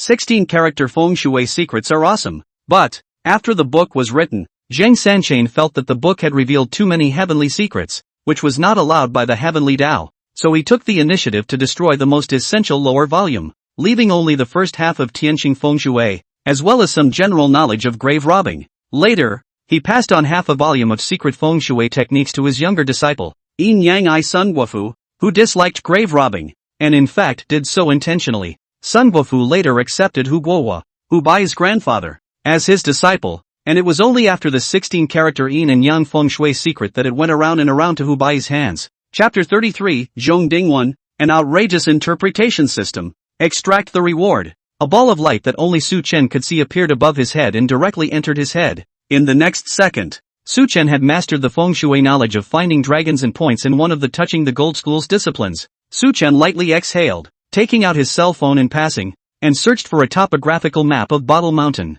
In the past, when he didn't know how to find dragons and points, he only felt that Bottle Mountain was menacing. But at this moment, after learning the 16 characters of feng shui secret art, Su Chen was able to easily see what place had excellent feng shui from the terrain in feng shui. Although Bottle Mountain is the sign of a broken mountain and cut off water, it is a place of great evil in the burial scriptures. But the wonderful thing is that the shape of Bottle Mountain is narrow at the top and wide at the bottom, and the unique topography instead gathers wind and water, forming an excellent God's point. Looking at the topographical map in his hand, Su Chen came to a realization. No wonder that Yuan dynasty general, at the time, wanted to build his burial chamber in a location halfway up the mountain, so it was for that one God's cave. Unfortunately, being buried in a fairy cave may not lead to immortality, but may turn into a big dumpling. Su Chen remembered the Yuan dynasty zombies in the ghost-blowing lamp world and couldn't help but secretly spit out a sentence in his heart. Then he returned his attention to the live feed of the archaeological team. Zhang Xian called all the people over and then spoke of his findings. Professor Chu and the others fell silent when they heard that the underground palace was actually using dead people's fat to refine medicines. This kind of fact is too insidious. No wonder the emperors of the past dynasties to choose the refining place in such a secret place. After a moment of silence, Professor Chu sighed and said, "No matter what, these are real histories that have existed, and it is our duty to unearth them and let the entire nation know about them. Okay, everyone proceed to clean up the records and try to get everything done within the day." According to Mr. Tian Guan's instructions, there is another most mysterious chamber in the Bottle Mountain tomb, but we haven't found any clues until now. Hearing Professor Chu's words, the archaeologists' spirits were lifted, and they hurriedly went to work on their respective tasks at hand. It didn't take long for news of the archaeological team's promising progress to quickly hit the hot seat as well. All the major media, all the major platforms are scrambling to report the latest news about the Bottle Hill tomb. On the scarf, despite the six-winged centipede and the Rue beast Qilin's heat against the sky, they were ultimately no match for the speed of the netizens' change of heart. In just 2 days, the hot search dropped. In its place are such appalling headlines as human oil for medicine. Seeing that the archaeological team didn't need his guidance for the time being, Su Chen switched his trumpet. He happened to see Su Xiaoying on the air, so he clicked in. This time, instead of explaining the artifacts at the museum, Su Xiaoying was inside the school. "Hello everyone. Today is our archaeology department's open class. The teacher of this open class is Professor Zhou. Professor Zhou specializes in bronzes, porcelains, as well as the study of ancient texts. I asked Professor Zhou's permission in advance for this open class, and he gave me permission to open a live stream to share it with everyone." Su Xiaoying whispered the reason for the opening to the camera. In just a few minutes of her introduction, the live stream was flooded with several thousand online viewers. Su Chen looked at the number of her followers and realized that after not looking for 2 days, her number of followers had almost broken 50,000. As soon as Su Xiaoying finished her introduction, the audience in the live broadcast room swiped up pop-ups. "Tough on Sister Ing. He. I haven't seen you for a day, but Ing is even prettier." "Professor Zhou Huaiwen? I've heard of him. He's a leading expert in ancient languages. Looking forward to Professor Zhou's public class. Looking forward. Those Jinjiao Lake artifacts that Sister Xiaoying broadcasted live last time were too interesting, but unfortunately I'm in the south and can't go to the capital to see it live." Seeing the feedback from the audience, Su Xiaoying smiled and said, Professor Zhou is not only an authority on ancient texts, he is also a member of this Golden Bird Lake Rune Research Group. Well, I'll leave you all to your lessons. With that, she pointed her camera at Professor Zhou Huaiwen on the podium. Prof. Zhou Huaiwen is in his 50s, slightly balding, and speaks in a neutral tone. Students, what we are going to show below is a bronze kettle from this Goldfinch Lake artifact. There are several runes on the kettle that are very similar to those on the bronze trivet. The group of experts all deduced that the runes between the two should be greatly related. Zhou Huaiwen said as he turned on the projector in the classroom. Only a high-definition large image of a bronze kettle appeared on the screen behind him. This bronze kettle is the same one that was exhibited in the Capitol Museum the other day. Zhou Huaiwen smiled and pointed to the runes right in the middle of the kettle and continued. After our expert group's continuous research and discussion,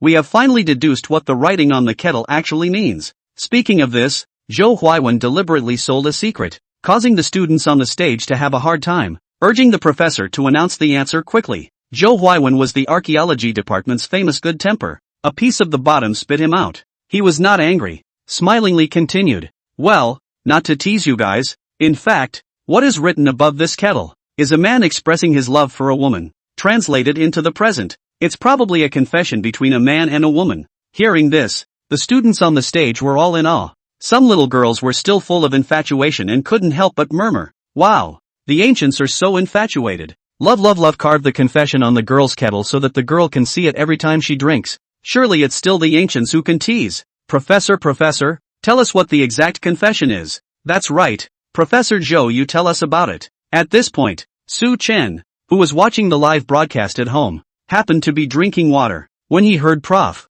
Zhou Huaiwen's words, he almost didn't spray out the water. It's inscribed with King Ruzhen's confession to a woman, a ruthless man like King Ruzhen, who is not only infatuated but also understands romance. It's really outrageous that his father opened the door to outrageousness. Outrageousness to the core. The outrageous is not right, and the live stream continues. Prof. Zhou Huaiwen laughed and explained. According to the deduction of our expert group, the meaning of this passage is roughly, no more passionate fire is as good as my love for you, no more violent wind is as good as my affection for you. Please ask the big tree to bear witness for us that the love of the two of us is everlasting and unchanging. Put. Now, Su Chen was completely taught. You should know that King Luzhen was under the Duke of Lu, and was in the business of digging up graves and digging out tombs, similar to Cao Cao's men, the Fashu Zhonglong general and the gold-touching captain. Because of the theft of too many ancient tombs, King Luzhen Wang was afraid that after his death he would also suffer from this fate. So he set up a 7-star suspicious mound in his own tomb, and also went to great lengths to find a jade figurine,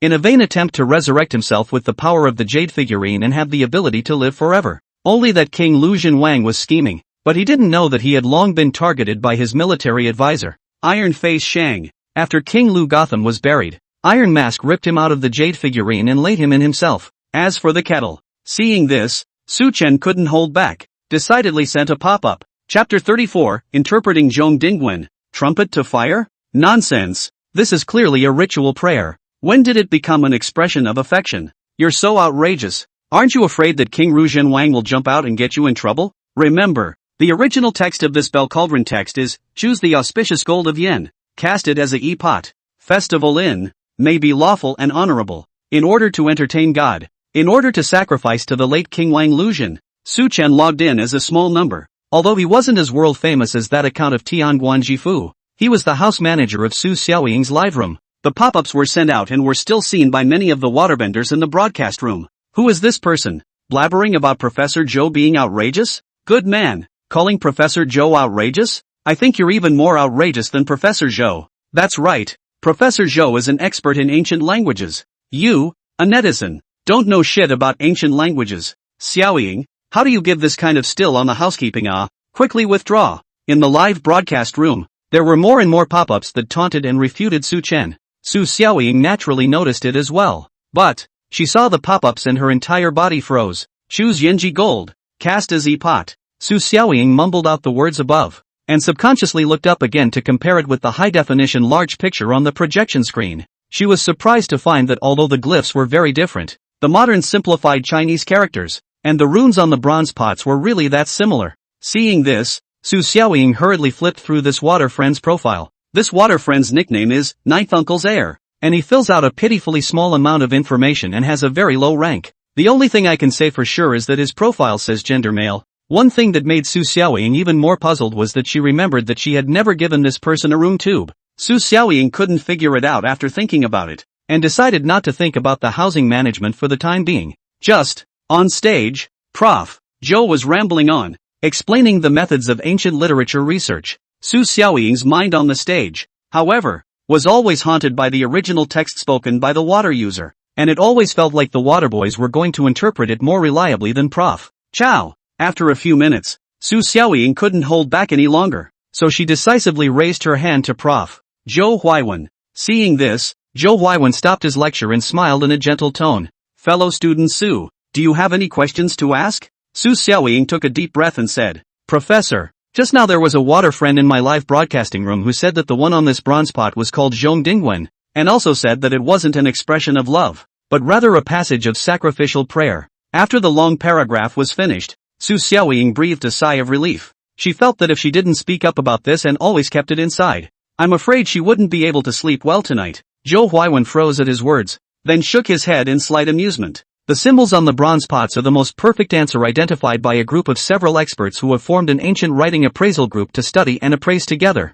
He didn't believe that there were any paleographers in the world who were more specialized than their panel of experts. Zhou Huaiwen propped his hands on the podium and asked with a smile, Then did Su's water friend say how the symbol should be interpreted? Su Xiaoying nodded her head extremely seriously, then looked at the live broadcast pop-up record and read out the passage word for word. The original text of this bell cauldron passage reads, Choose the auspicious gold of yen, cast it as a e-pot. Festival in, may be lawful and honorable, in order to entertain God, in order to sacrifice to the late King Wang Luzhen. Professor Zhou, I know that the water user might be talking nonsense, but for some reason, I always feel as if this water user's explanation is the one that makes more sense. Yeah, hundreds of bronzes unearthed at Goldfinch Lake, and among them, there were only 2 pieces engraved with runes. One is a small bronze tripod that is classified as top secret by the Institute of Archaeology, and the other is a bronze pot that has only been exhibited once. Is such an important bronze artifact really inscribed with nothing more than an expression of affection?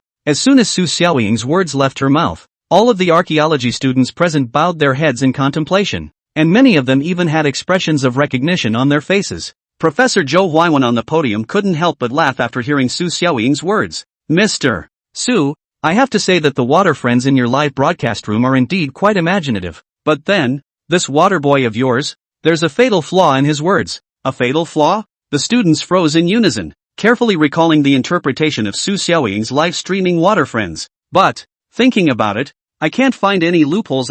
Professor Zhou Huaiwen couldn't help but helplessly shake his head when he saw the students' blank faces. Hey, you guys usually don't listen to the class properly. Even the most basic knowledge can't be memorized. How can you participate in archaeology in the future? How can you carry forward the cause of archaeological research? Zhou Huaiwen hated the students and admonished them, then cleared his throat and leisurely said, The loophole of student Su's live streaming water friends is in the last 3 words, King Ru Gotham, in which the word Gotham means death. May I ask which emperor would be willing to accept such an imperial name and have it engraved on the kettle he used in a dignified manner? When this passage came out, no student in the room was left in the dark. Right, Professor Zhou is so right. Who would be so stupid to curse themselves to die earlier? Mr. Su, it seems that your water friends are 100 times too close. After all, the professor has found a break-off. Ha ha ha, it's kind of hard for a netizen to make up such a reasonable piece of ritual prayer. Su Xiaoying blushed in embarrassment and whispered an apology to her classmates.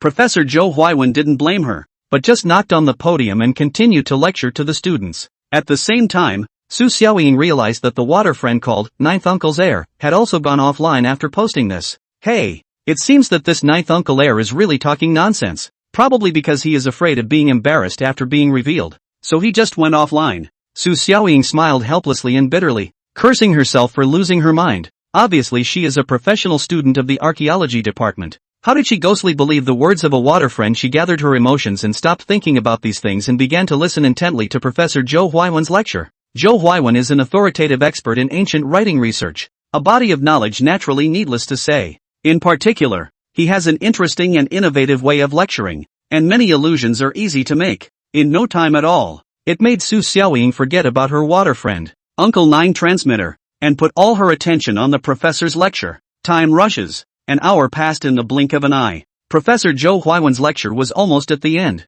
but just then, outside the classroom, a middle-aged man in a white lab coat, probably in his 40s, suddenly ran over in a hurry. He ran out of breath, and as soon as he entered the classroom, he shouted at Zhou Huaiwen, "Old Zhou, there's a major discovery. Our colleague from Ezhou has found a new stone tablet, which clearly records who the owner of those bronzes is." "Oh," Zhou Huaiwen's eyes lit up and hurriedly asked after him, "Who is it?" The man's face could not hide his excitement and his expression was thrilled as he said, "Ha ha, old Zhou, you would never have guessed that thousands of years ago. There was once a vassal king in Ezhou and his title was actually called King Luzhen." "What did you say?" With a clang, the remote control of the projector in Zhou Huaiwen's hand fell to the ground, his face shocked, and his mouth so big that he could stuff down a duck egg. In the meantime, the 300 or so archaeology students in the large open classroom were all shocked to the point of losing their voices. The whole classroom was silent. Dead silent. Chapter 35 Archaeology World's Holy Land. Capital Archaeology Institute. The man in the white coat looked at the students with surprise,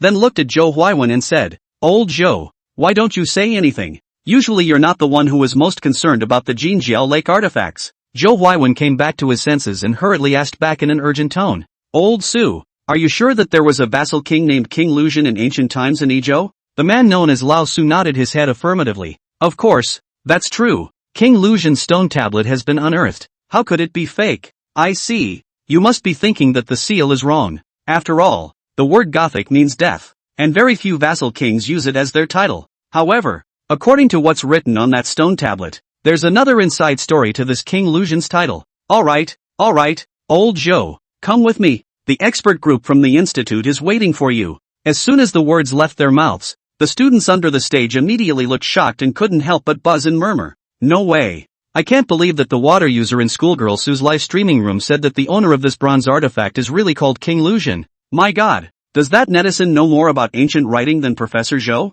Talent. That man is definitely a genius in ancient writing." Su Xiaoying listened to the surrounding classmates' comments, and her heart was incredibly complicated. A water friend who had suddenly appeared in his own live broadcast was surprisingly not nonsense, and it was highly likely that what he translated was correct. So it's Prof. Chow who's at fault instead. Of all the people, the one with the most complicated feelings would definitely have to be Zhou Huaiwen, the professor of ancient writing. How could he not expect that an unknown netizen would be able to decipher the symbolic inscriptions of the bronzes so accurately? The attainments in ancient writing were more impressive than he, an expert who had been immersed for decades, while marveling in admiration. Zhou Huaiwen took a deep breath and hurriedly said, "Old Su, don't be in a hurry. Wait for me to find someone." After saying this, Zhou Huaiwen walked quickly to Su Xiaoying's side and said in a deep voice, "Fellow student Su, come with me to the Archaeological Institute. The other students will leave class early." Su Xiaoying froze and stood up, following the two professors out of the classroom, and as soon as they left,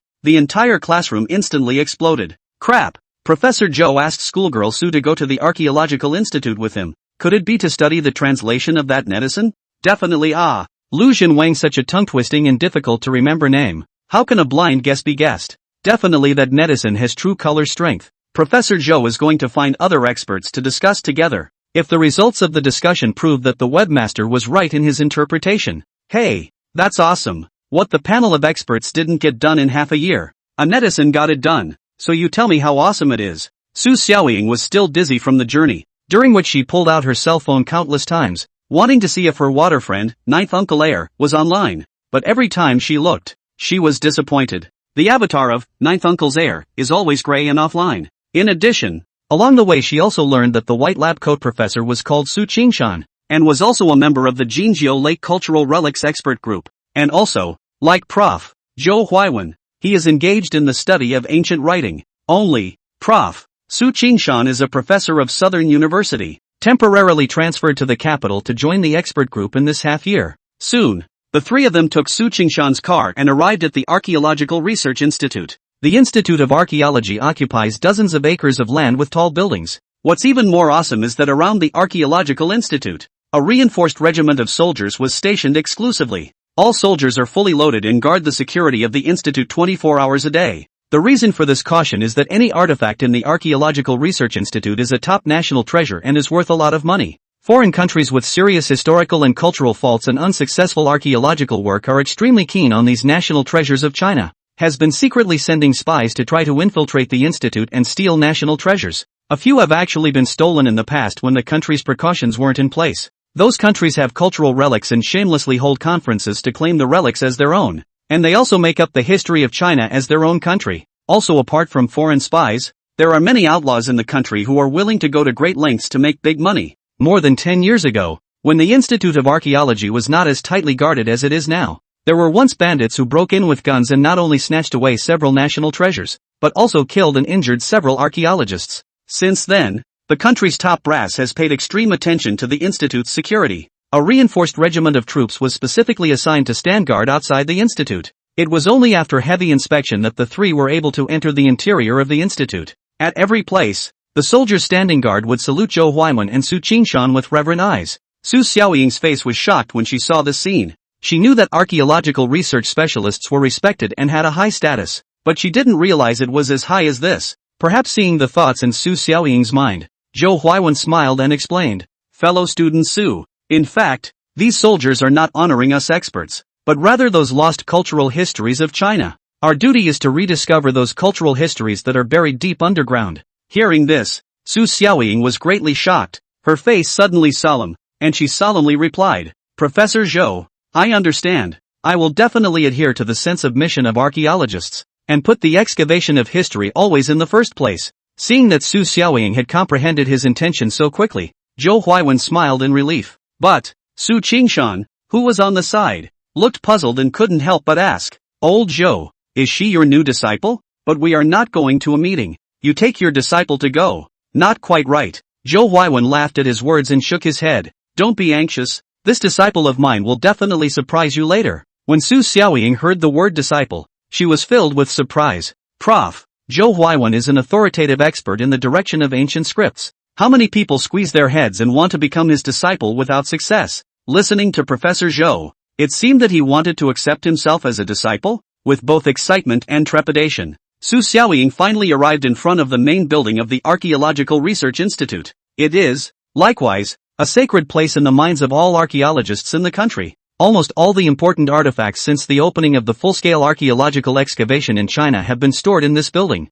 Once inside the building, you can see that the protection inside is equally top-notch. Thousands of surveillance probes inside and out. Almost no dead spots in the whole building. And around the building, there were more and denser fighters patrolling. Trying to sneak into this building in secret is an almost impossible task. The three got on the elevator and went up to the main conference room on the 6th floor of the building. Dozens of experts and scholars from all over the country have been waiting for a long time. As soon as Zhou Huaiwen's trio entered, some familiar experts complained, "Old Zhou, why are you moving so slowly? I've been waiting for you for a long time." "Ha, old Zhou, who is this little girl behind you?" Zhou Huaiwen said, "I can't say it in a moment. You wait until I finish announcing things." After saying this, Zhou Huaiwen walked straight to the podium of the conference room. He walked to the podium, picked up the microphone above, and opened his mouth in a neutral tone. "Gentlemen, I have an extremely important event to announce." Chapter 36, spare no expense to find ninth uncle's successor inside the conference room. All the experts and professors were stunned,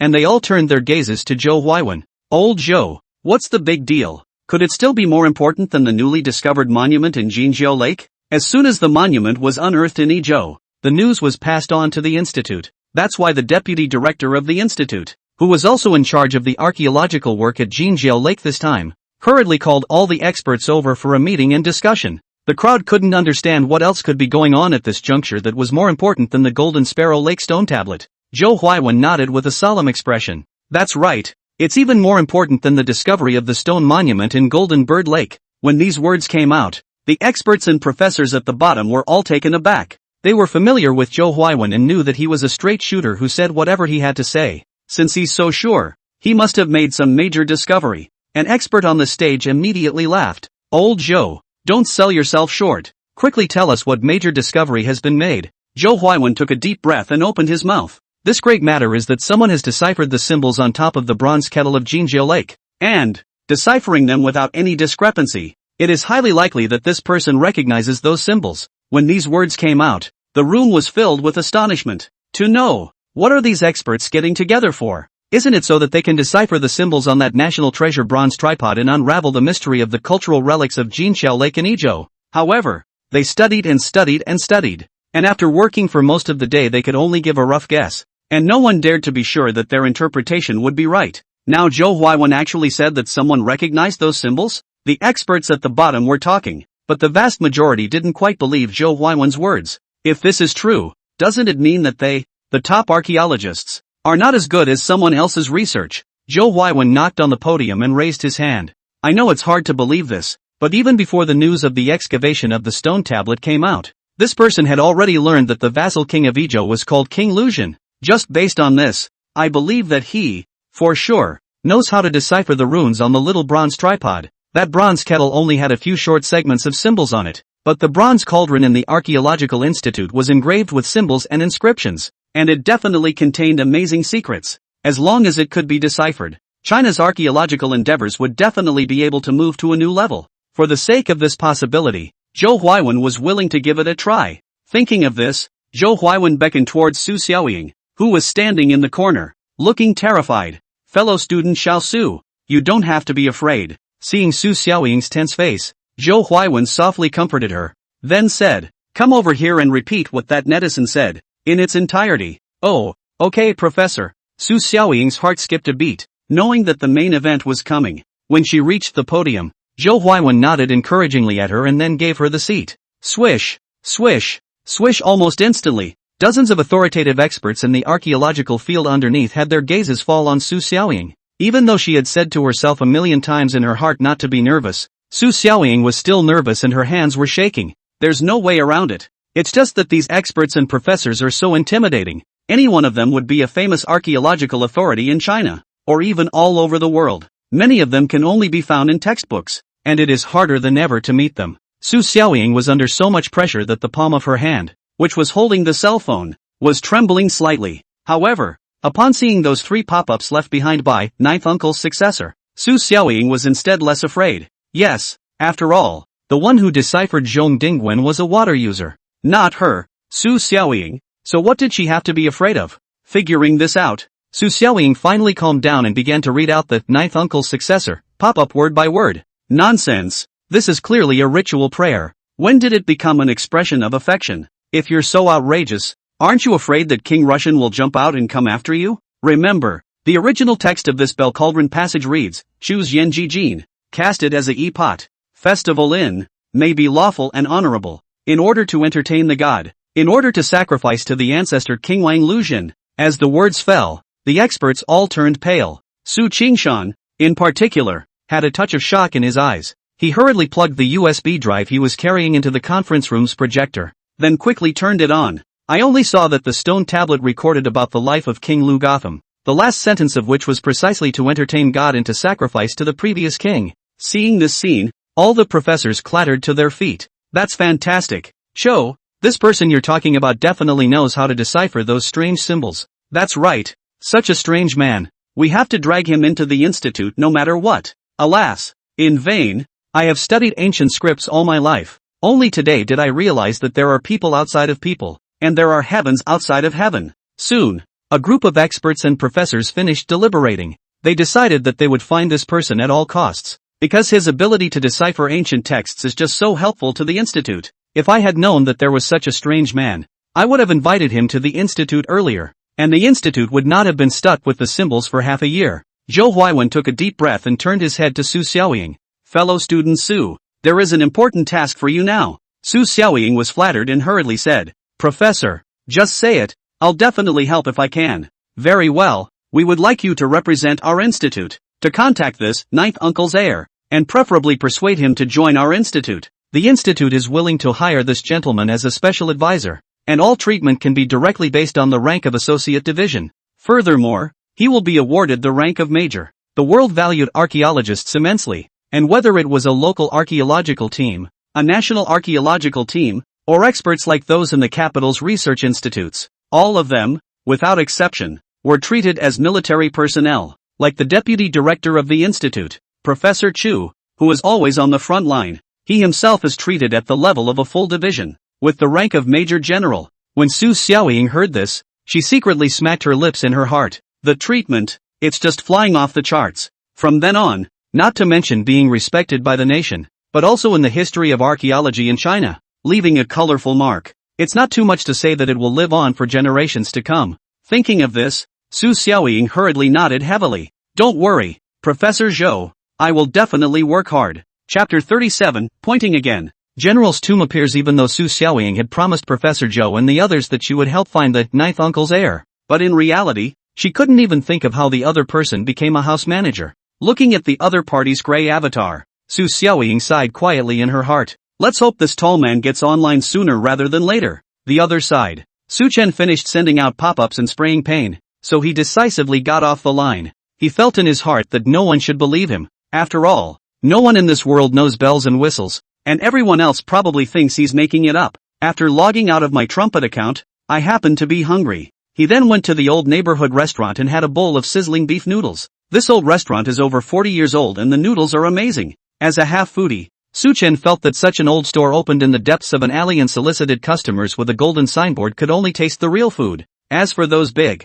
opulent-looking restaurants, it's just a taste. 2 big bowls of noodles down. Su Chen satisfied checked out home. Then, laying on the couch on the big Tennessean, ready to see how the archaeology team is progressing. After an afternoon of intense work, the archaeology team had roughly mapped out the Bottle Hill underground palace. But what made it difficult for the archaeological team was that they had searched the entire underground palace, and still had not found the burial chamber of the Yuan dynasty general that the great god of heavenly officials had mentioned. Zhang, is there something else we missed and didn't search? Previously, Chu Muyun set his mind on relying on the archaeological team themselves to find the Yuan dynasty general's tomb. But how could he not expect that just after half a day had passed, the archaeological team was stumped? Zhang Xian let out a bitter smile and replied, Teacher, we've searched inside and out a dozen times, not to mention the burial chamber. There isn't even a ghostly shadow. Professor Chu was unwilling and continued. Then is there some kind of mechanism or something set up that we've overlooked? An archaeologist next to him held a testing instrument in his hand and shook his head helplessly. Professor, we've measured it with our probes, and the surrounding mountains are solid. There are no secret chambers or anything like that. Hearing this, Professor Chu was filled with disappointment. Could it be that he had boasted only in the morning, and now he was going to punch himself in the face and beg Mr. Tian Quan for some guidance? Just as Professor Chu was hesitating, Wang Sweetie, who was broadcasting live not far away, suddenly exclaimed, Professor, Big Brother Tianguan has spoken. The crowd sniffed and pulled out their cell phones and opened the live stream, only to see that inside the live broadcast room, 2 bolded and reddish pop-ups were placed high on the top. Ancient princes and nobles, regardless of their status, wanted to find a feng shui site for burial before they died, so that they could be buried by their descendants. Bottle Mountain is a sign of broken mountains and cut-off water, a sign of great evil. But great evil is usually accompanied by corresponding great good fortune, since the mountain is shaped like a bottle, and the bottom of the bottle is the place of great evil. Then the place of great good fortune is naturally at the top of the mountain.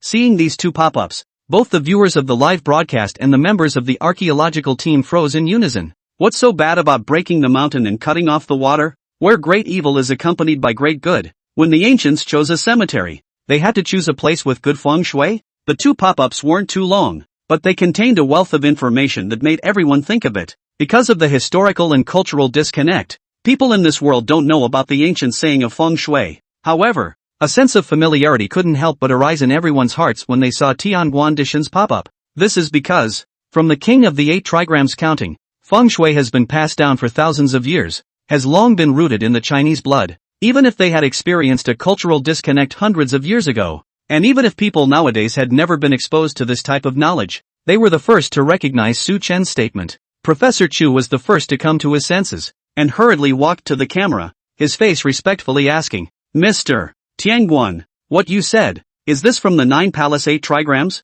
Su Chen saw Professor Chu's request for advice. After he opened the live broadcast just now, he heard Wang Sweetie say that the archaeological team had turned the underground palace over and over and had not been able to find the Yuan dynasty general's burial chamber, and he just couldn't stand to watch it, which is why he spoke out and pointed it out. People's Yuan dynasty general's tomb on the top of the mountain, archaeological team in the underground palace to find. Even if they find next year cannot find Since he had already given out his instructions, Su Chen didn't want to give up halfway. After a moment's thought, he typed his reply again. Sort of. What I learned for the 16-word Yin and Yang Feng Shui secret art. This art is borrowed from the 16 hexagrams of the circumference of the sky, and the learning of the 9 palaces and 8 trigrams of the same source. Ever since Su Chen had comprehended the complete version of the 16-character Feng Shui mystic art, his view of various mountains and rivers had changed. One would unconsciously apply the Tianqing Feng Shui technique of the Feng Shui secret art to judge the good and bad Feng Shui of various terrains. If he had done it before,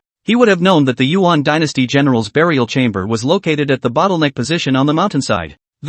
But absolutely can't figure out why the crypt is in that location. And through the 16-character feng shui secret technique, the choice of address for the Yuan dynasty general's crypt becomes clear. Professor Chu received an affirmative answer. His spirit was lifted, and he excitedly said, "Great! I really don't know how to thank you, sir. You've helped us so much in this archaeological operation. Finally there are clues to the general's tomb." All members of the archaeological team are all excited. Hearing Prof. Chu say this, the crowd echoed and sincerely thanked Su Chen. The audience of the live broadcast, moreover, directly burst the screen. A great god is a great god. It's as if nothing is difficult for him. 16-character Yin-Yang Feng Shui secret art. It sounds so powerful that you can even use it to find a tomb. Alas, our ancient culture is really too splendid. But we surprisingly didn't inherit anything. Fortunately, we still have the heavenly official great god to guide us. Otherwise, I'm afraid that we can't even find a single burial chamber in the district. Big brother Tianguan, I think you might as well promise Professor Chu and join the archaeological team directly.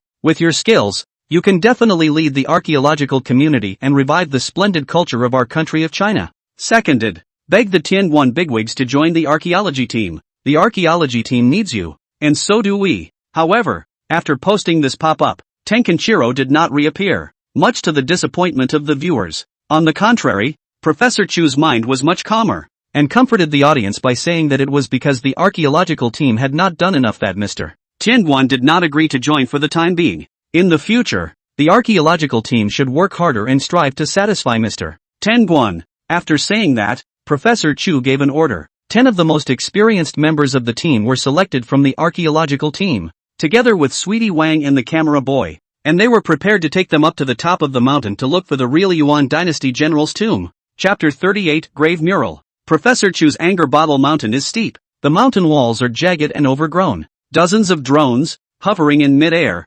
search little by little along the mountain wall for the location of the Yuan general's tomb. Not much longer, Zheng Xian looked at the monitor screen, his face showing joy as he hurriedly shouted, "Teacher, I've found it! There's a cave in this mountain wall." The crowd saw this and rushed around. The cave was seen to be covered with weeds and positioned right on a steep vertical cliff face. In the deep caverns, traces of man-made structures could be vaguely seen to exist. The crowd was so surprised that they couldn't help but cheer. Next to her, Sweetie Wang hurriedly asked the camera boy to focus the lens on the surveillance screen. Seeing this scene, the pop-ups from the audience were like a tidal wave that was going to flood the entire screen. Ooh, I almost cried watching it. It's so hard. The archaeological team has gone through so many trials and tribulations and finally made it to the last hurdle. Big brother Tianguan is still bullish. In just 2 short sentences, he surmised the location of the general's tomb. I didn't realize that the ancient secret art of feng shui was really this powerful. It's just a pity that at the moment, only the heavenly official Big Brother is the only one who understands it. I'm getting more and more curious about Big Brother Tianguan now. What kind of person do you guys think he is? He knows the secret art of feng shui as well as having strong strength. What's even more awesome is that there's a divine beast as a companion. I know who the great god of heavenly officials is. The pop-ups were so varied that such a sentence suddenly appeared, taking everyone by surprise. Even Professor Chu became incredibly excited when he saw this pop-up. They have been looking into this for a long time, but they have not been able to find out the real identity of Tianquan Shifu. And now, surprisingly, one of the waterbenders says he knows what the Tenguans are. It was like pie in the sky. It was important to know that since the last time Chen Jianbing had traced the matter to no avail and had learned that Tianguan Jifu had SSS-level encryption, the archaeological team had almost given up on tracing the matter. But, just as everyone was gazing at the live broadcast with unrivaled anticipation, the mysterious waterbender followed up with another pop-up. The great god of heavenly officials, he is a god, not a human being, and only a god can be omniscient and invincible.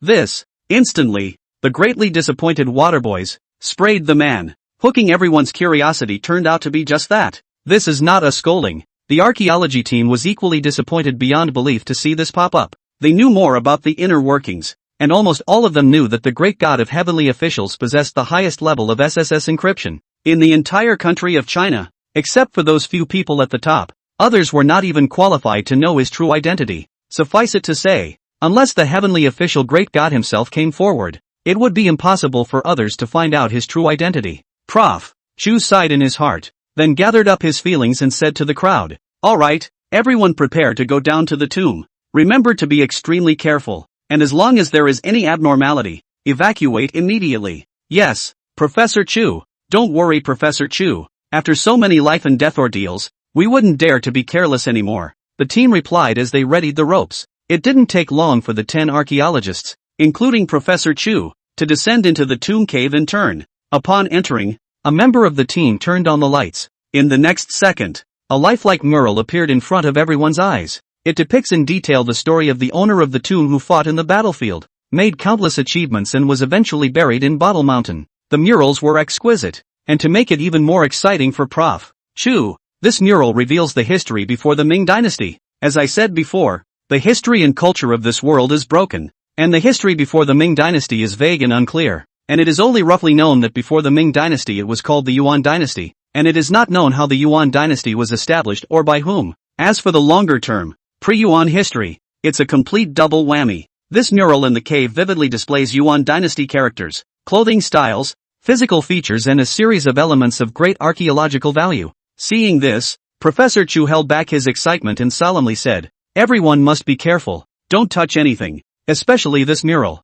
It is especially precious and cannot be damaged in any way. Professor, come over here and take a look. There seems to be an organ here." The crowd sniffed and rushed over. It was a stone locking device that could be turned and pressed, and around the lock, the heavenly stems and earthly branches were carved. Obviously, it's a combination lock. Professor Chu was experienced, and instead of touching the stone lock, he knocked on the stone wall next to him with his hand. Hearing a muffled thud coming from the stone wall, Professor Chu sighed in relief and laughed at the crowd. There are secret chambers back there. It should be the Yuan Dynasty general's main crypt. This stone lock is a combination lock. It must be turned to the correct position to open the stone door, or else there is a good chance that the mechanism will be triggered, destroying the chamber as well as everything inside. The team listened to the professor's explanation. Zhang Xian frowned and asked, "Professor, then what do we do next?" Professor Chu murmured, obviously also thinking about a solution. At this time, Wang Sweetness, who was on the side, raised her hand and said, "Professor Chu, why don't we ask Big Brother Tianguan to give us some guidance? He definitely knows how to open the mechanism." The team members all nodded in agreement as they heard the words. Ever since the very beginning when the two teammates were sacrificed, it had been Su Chen who had been guiding them through one difficult situation after another. After a long time, they had even come close to relying on Su Chen. The water friends in the live streaming room similarly agreed with Wang Sweet's words and shouted at Su Chen, begging him to help point out the archaeological team. But Professor Chu, however, shook his head uncharacteristically, and with a serious face, sternly reprimanded the archaeologists. "You are members of the National Archaeological Team, 1 in a million archaeological elites. If you were facing a life and death situation and went to beg Mr. Tianguan for guidance, that would still be justifiable. But now, to go and trouble Mr. Tianguan even with such minor difficulties, aren't you guys ashamed?" Professor Chu's rare serious face subdued the archaeological team crowd. But if you think about it, Prof. Chu is absolutely right.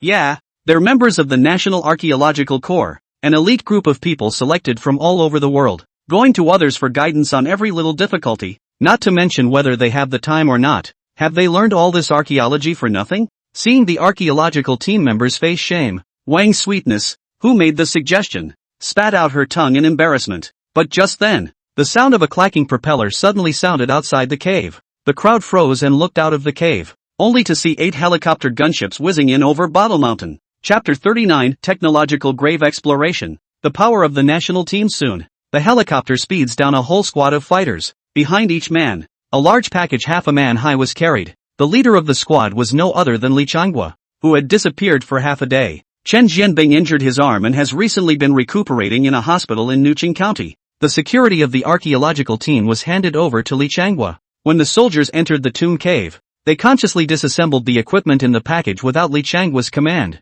In just 10 minutes, the equipment was assembled. Someone then operated the equipment and probed the stone walls of the tomb caves. Seeing this scene, the archaeologists immediately froze. Zhang Xian was surprised and asked curiously, "Teacher, why did Captain Li and the others bring so much equipment over? I had them shipped here." Professor Chu smiled faintly and explained, "Earlier, when we hadn't been able to find the general's tomb, I had already applied for support from above. The higher-ups have specially authorized some instruments and equipment to come over. Don't forget, we're not fighting alone. There's still the government behind us, and millions of nationals." Hearing this, Zhang Xian and the others came to a realization. At this time, Li Changhua interjected with a smile, This set of equipment that Professor Chu applied for is the most advanced infrared detection equipment. Not to mention exploring the tomb. Even probing the vein several hundred meters deep underneath is easy as pie. Upon hearing this, the audience in the live broadcast room immediately swiped their pop-ups. Holy shit, bull. The equipment of the archaeological team is getting better and better now.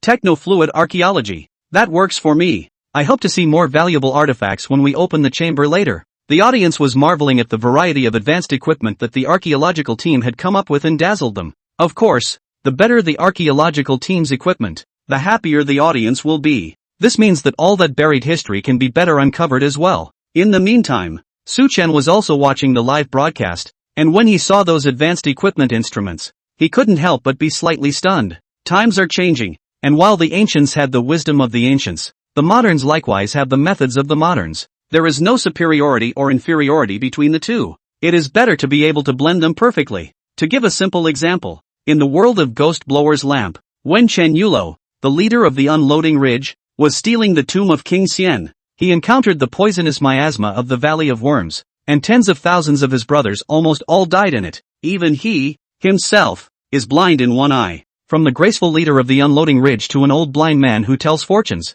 When Hubei went to the Yunnan Insect Valley many years later, several people were wearing a full set of the latest protective clothing, and they didn't have to worry about the poisonous miasma in the Insect Valley at all. The tomb of King Xian, which used to be described as insurmountable, was also eventually breached by the Golden Touch Trio. This, then, is the power of technology. Su-chen nodded slightly, agreeing with Professor Chu's approach. But just at that moment, a system prompt suddenly rang in his head once again. Ding! The host instructs the archaeological team successfully. Reward, void space, 1 cubic meter. Hearing this prompt, Su-chen froze. This is too much power for the system. Just now, he had simply given a few pointers, not thinking that he would be rewarded.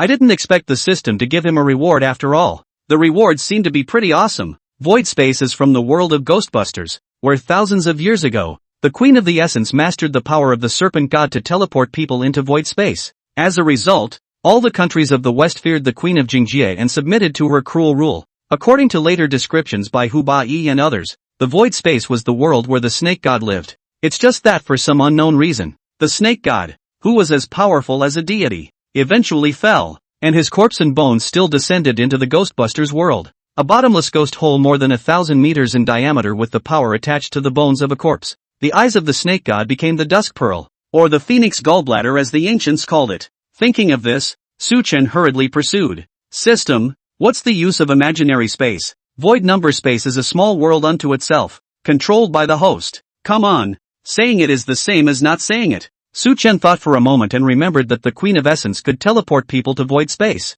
Does that mean he can pass items over as well and use them as storage space? Saying that he would do it, Su-chen resolutely stared at a cup on the coffee table and mumbled imaginary number space in his heart. In the next instant, before he could react, the cup on the coffee table directly disappeared. Crap, that's pretty good. The next step, then, is to get the cup out again. Su-chen instantly became excited and hurriedly tried to communicate with the imaginary number space to take out the cup. The moment he had this thought, he only saw the cup that had just disappeared into thin air reappear on the coffee table. Seeing this, Su-chen's face revealed surprise. This powerful ability was practically equivalent to the Sumeru ring in the immortal world. In the future, if he went down to the tomb, as long as he stored enough water and food in the void space in advance, he would not have to worry about being trapped at all. Thinking of this, Su-chen couldn't help but start trying, taking in every single thing he saw into space. In the meantime, the archaeology team's live stream continues, with state-of-the-art infrared detection equipment. In less than half an hour the archaeological team had a complete outline map of the entire chamber, including the location of the mechanism of that coded stone lock, the triggering device. All saw clearly. The fighters had the data and quickly brought in drilling and cutting tools. With a rumbling sound, the tomb organs were dismantled one by one. Wang Sweetness took a deep breath and spoke to the camera. Friends of the audience, Captain Li and his team are making pleasing progress. 3 minutes at the most, and they'll be able to open the chamber and show everyone the Yuan Dynasty general's coffin. And I, too, will be witnessing, with all of you, the most important scene of this archaeological operation. Wang Sweetness tried her best to remain calm, but her trembling voice still revealed how agitated she was at the moment. Yeah, it's been almost a week since she came to Bottle Hill and started broadcasting live. She had followed the archaeological team this week and had come back from the dead several times, especially that time, When surrounded by a wave of centipede insects, Wang Sweetness thought she was dead. After going through so much, now that the archaeological operation had finally come to an end, she was naturally overwhelmed with excitement. The viewers understood Wang Sugar's feelings, and most of the messages in the live broadcast were words of jest and comfort. Meanwhile, the audience is looking forward to it. The Bottle Mountain Palace is already so arcane that the Yuan dynasty general who was able to take the entire Bottle Mountain Palace for himself and went to the trouble of setting up such a tomb. How many secrets are hidden in him? In the midst of all the anticipation, Li Changhua took the last piece of the organ slab and carefully cut it down. Then he turned his head and nodded to Professor Chu. Professor Chu, it's all done. You can go into the tomb. Chapter 40 Purple Gold Outer Coffin, Jeweled Jacket and Jade Box. Professor Chu, in high spirits, leads the crowd into the dusty, centuries-old tomb of a Yuan dynasty general. The chamber was extremely spacious, almost the size of 2 or 3 basketball courts, and once inside, you can see a rows of swords, guns and halberds, a murderous atmosphere. However, this is consistent with the tomb owner's status as a general. The viewers in the live broadcast room sighed when they saw this scene. Wow! What a spectacle!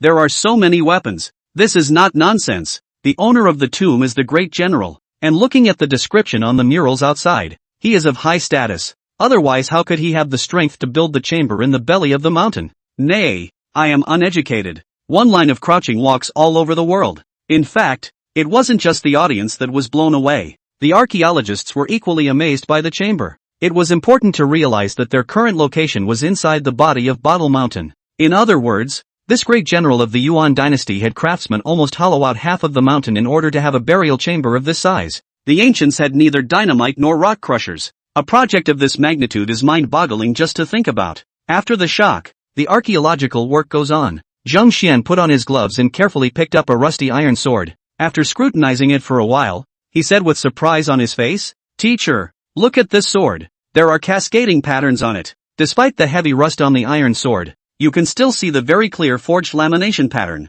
Seeing this, all of the archaeologists, including Professor Chu, showed surprise and couldn't help but TSK. On the side, Wang Sweetness was unsure and quickly asked, "Professor, what does the cascading pattern mean? Why are you guys so happy?" Wang Sweetheart's doubts were also the doubts of the vast majority of the audience in the live broadcast room. Inside this chamber, in addition to the sword, there are also many valuable burial goods. How archaeologists do not first go to the study of burial artifacts, but on the contrary, so important to a rusty sword? Professor Chu laughed and pointed at Zheng Xian. "Little Zheng, explain this to Sweetie in the audience in the live broadcast." Zheng Xian nodded and explained seriously. In fact, the reason the archaeological team is so attached to the cascading pattern on the rusty sword is because of the current archaeological work that has unearthed many types of artifacts, but the only type of weaponry, few and far between. At present, archaeologists agree that the smelting technology in ancient China, especially before the Ming dynasty, was not up to scratch. Can't even build fine iron. But the cascading lines on this iron sword directly disprove that conclusion. Only refined iron can withstand thousands of beatings and forge 100 refined steel. The cascading pattern on the sword not only indicates that the smelting technology before the Ming dynasty was very skillful, but even far exceeds the speculation of the archaeological community. After listening to Zheng Xian's explanation, it dawned on Wang Tianyi and the audience. No wonder the archaeological team valued this iron sword. In a sense, this iron sword was even more important than those gold and silver burial goods. Zheng Xian carefully placed the rusty sword back into the wooden rack and continued inside. Without taking a few steps, the crowd saw a coffin that emitted a metallic luster. Instantly, everyone was shocked to the core. This was because the coffin, which emitted a metallic luster, was simply too luxurious. So luxurious that it exceeded the imagination of all the team members. First of all, the luster of this coffin was showing a dark purple color. Under the illumination of the lighting, it flowed like a dream. Besides, outside the purple and gold coffin, there is also a layer of beaded jacket and jade box. The so-called beaded jacket is a tent strung with pearls. The pearls on top of this pair of bead jackets are all full and round. The finest South Sea pearls. Even after centuries, it is still brilliant. As for the jade box, it refers to the flawless jade jewels inlaid on the outside of the coffin. Seeing this, the archaeologists couldn't help but suck in a breath of cold air. There was no other reason. It was because the coffin was too valuable. Even if the coffin was opened afterward, there was nothing inside to accompany the burial. Just for this purple and gold coffin, and the pearl tent outside, it was already an immeasurable treasure. Such precious artifacts. Even these archaeologists who are accustomed to seeing artifacts, still feel their hearts and minds swaying, somewhat unable to hold themselves. At this moment, Zheng Xian forced himself to hold back the shock and asked, "Teacher, is it open?" Professor Chu frowned and didn't answer at first. The audience in the live room was much more anxious than him, and almost instantly, the screen filled with the word open. But, for some reason, Professor Chu had a vague bad feeling in his heart. He recalled that Tianguan Jifu had once said that although the six-winged centipede had been gotten rid of, there were still dangers in the Bottle Mountain. After thinking for a few moments, Professor Chu walked over to Wang Tian and said sincerely to the camera, "Mr. Tianguan, are you still on the air right now? We would like to open the coffin for research. Could we ask Mr. Tianguan to give us some guidance?" However, the archaeological team stared and waited for 10 minutes or so, never seeing a pop-up from the heavenly official. It made everyone a little lost. Without the certainty of a heavenly official's blessing, the archaeological team always felt some suspense in their hearts. After all, the previous few times had verified that whenever a heavenly official said there was danger, then there must be danger. On the contrary, if he said it was safe, the archaeological team could only be truly assured. Seeing that they hadn't been able to wait for Tiangu Jifu to appear, the audience in the live broadcast room got anxious first and swiped up pop-ups. "Professor Chu, you just open it first to see it. What's there to be afraid of inside a pile of dead people's bones?" The great god of heavenly officials doesn't say anything, presumably because he's too lazy to say anything. What risk can a coffin have? If you're really worried, you can't test it with your equipment and find out what's in it. The archaeological team saw the last pop-up and snapped out of it.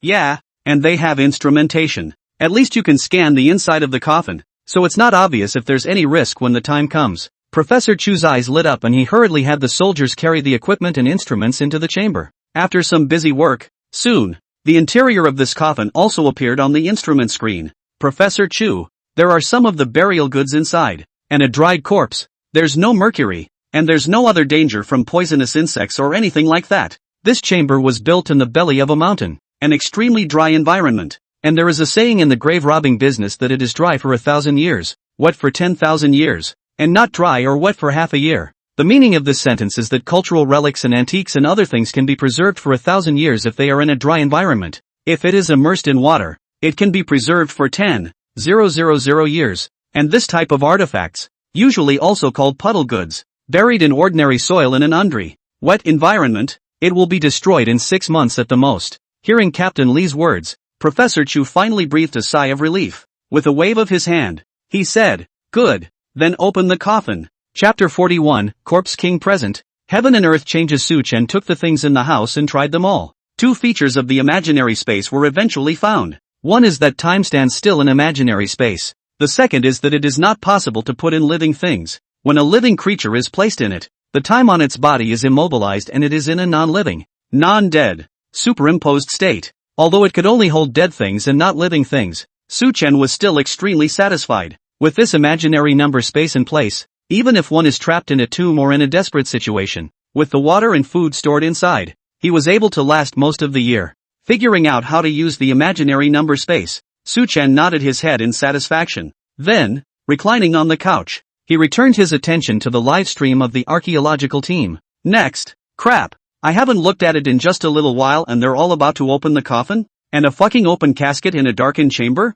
The coffin of the great general of the Yuan dynasty has long been corpsed. If the coffin is opened in broad daylight, by taking advantage of the noonday yang qi at its peak, it can still restrain this Yuan dynasty dumplings for a while. But if you open the coffin in the darkness of the chamber, it is purely to create conditions for the big dumplings to rise. Su Chen's face changed as he hurriedly picked up his cell phone and sent out a pop-up. Inside the tomb, Zheng Xian and the other archaeologists carefully removed the wooden pegs on the purple and gold coffin and worked together to open the outer purple and gold coffin. What came into view was a gilded coffin. The body is golden yellow in color and brilliant in the illuminated light. Purple gold for the outer coffin, Nanmu for the coffin. This Yuan dynasty great general is really extravagant. Zheng Xian couldn't help but sigh with emotion. The surrounding archaeologists were drawn to agree. In all their years of archaeology, this was the first time they had arrived at such a beautiful heathered coffin. Goldenrod is not afraid of insects and ants, does not rot for 1,000 years, and is not easy to deform. Known as the gold in the wood,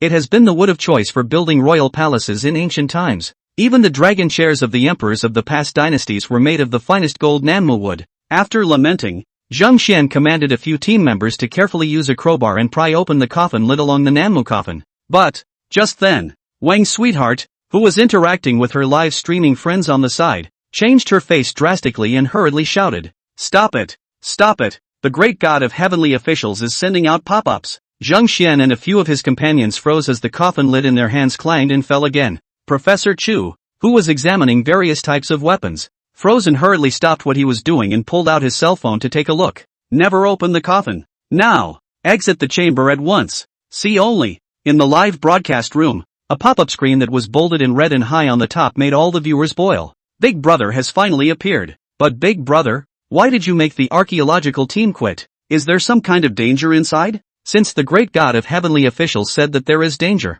then there must be danger. I support the great god unconditionally. It doesn't make sense. The archaeological team checked the chamber inside and out. There are no poisonous centipedes or other living things. Where is the danger? Anyway, let's listen to the Great Spirit and get out first. Seeing this pop-up from Su Chen, the archaeologists were all horrified. It was almost the harshest warning since the great god of heavenly officials had instructed the archaeological team. Could it be that there really is something dangerous and scary inside the chamber? Professor Chu made an immediate decision and said in a deep voice, "Everyone exit the tomb immediately." The crowd moved quickly and quickly retreated to the crypt outside the chamber. But, as soon as they showed their heads in the tomb cave, they only heard a sharp whistling and countless fist-sized rocks slammed over. A warrior in the front of the road was accidentally hit by a stone, and his head was broken and bloodied. Li hurriedly shouted, "Take cover, don't risk your head." After saying this, he was quick on his feet and pulled Professor Chu's few people behind him, and together they hid behind one of the rocks in the chamber.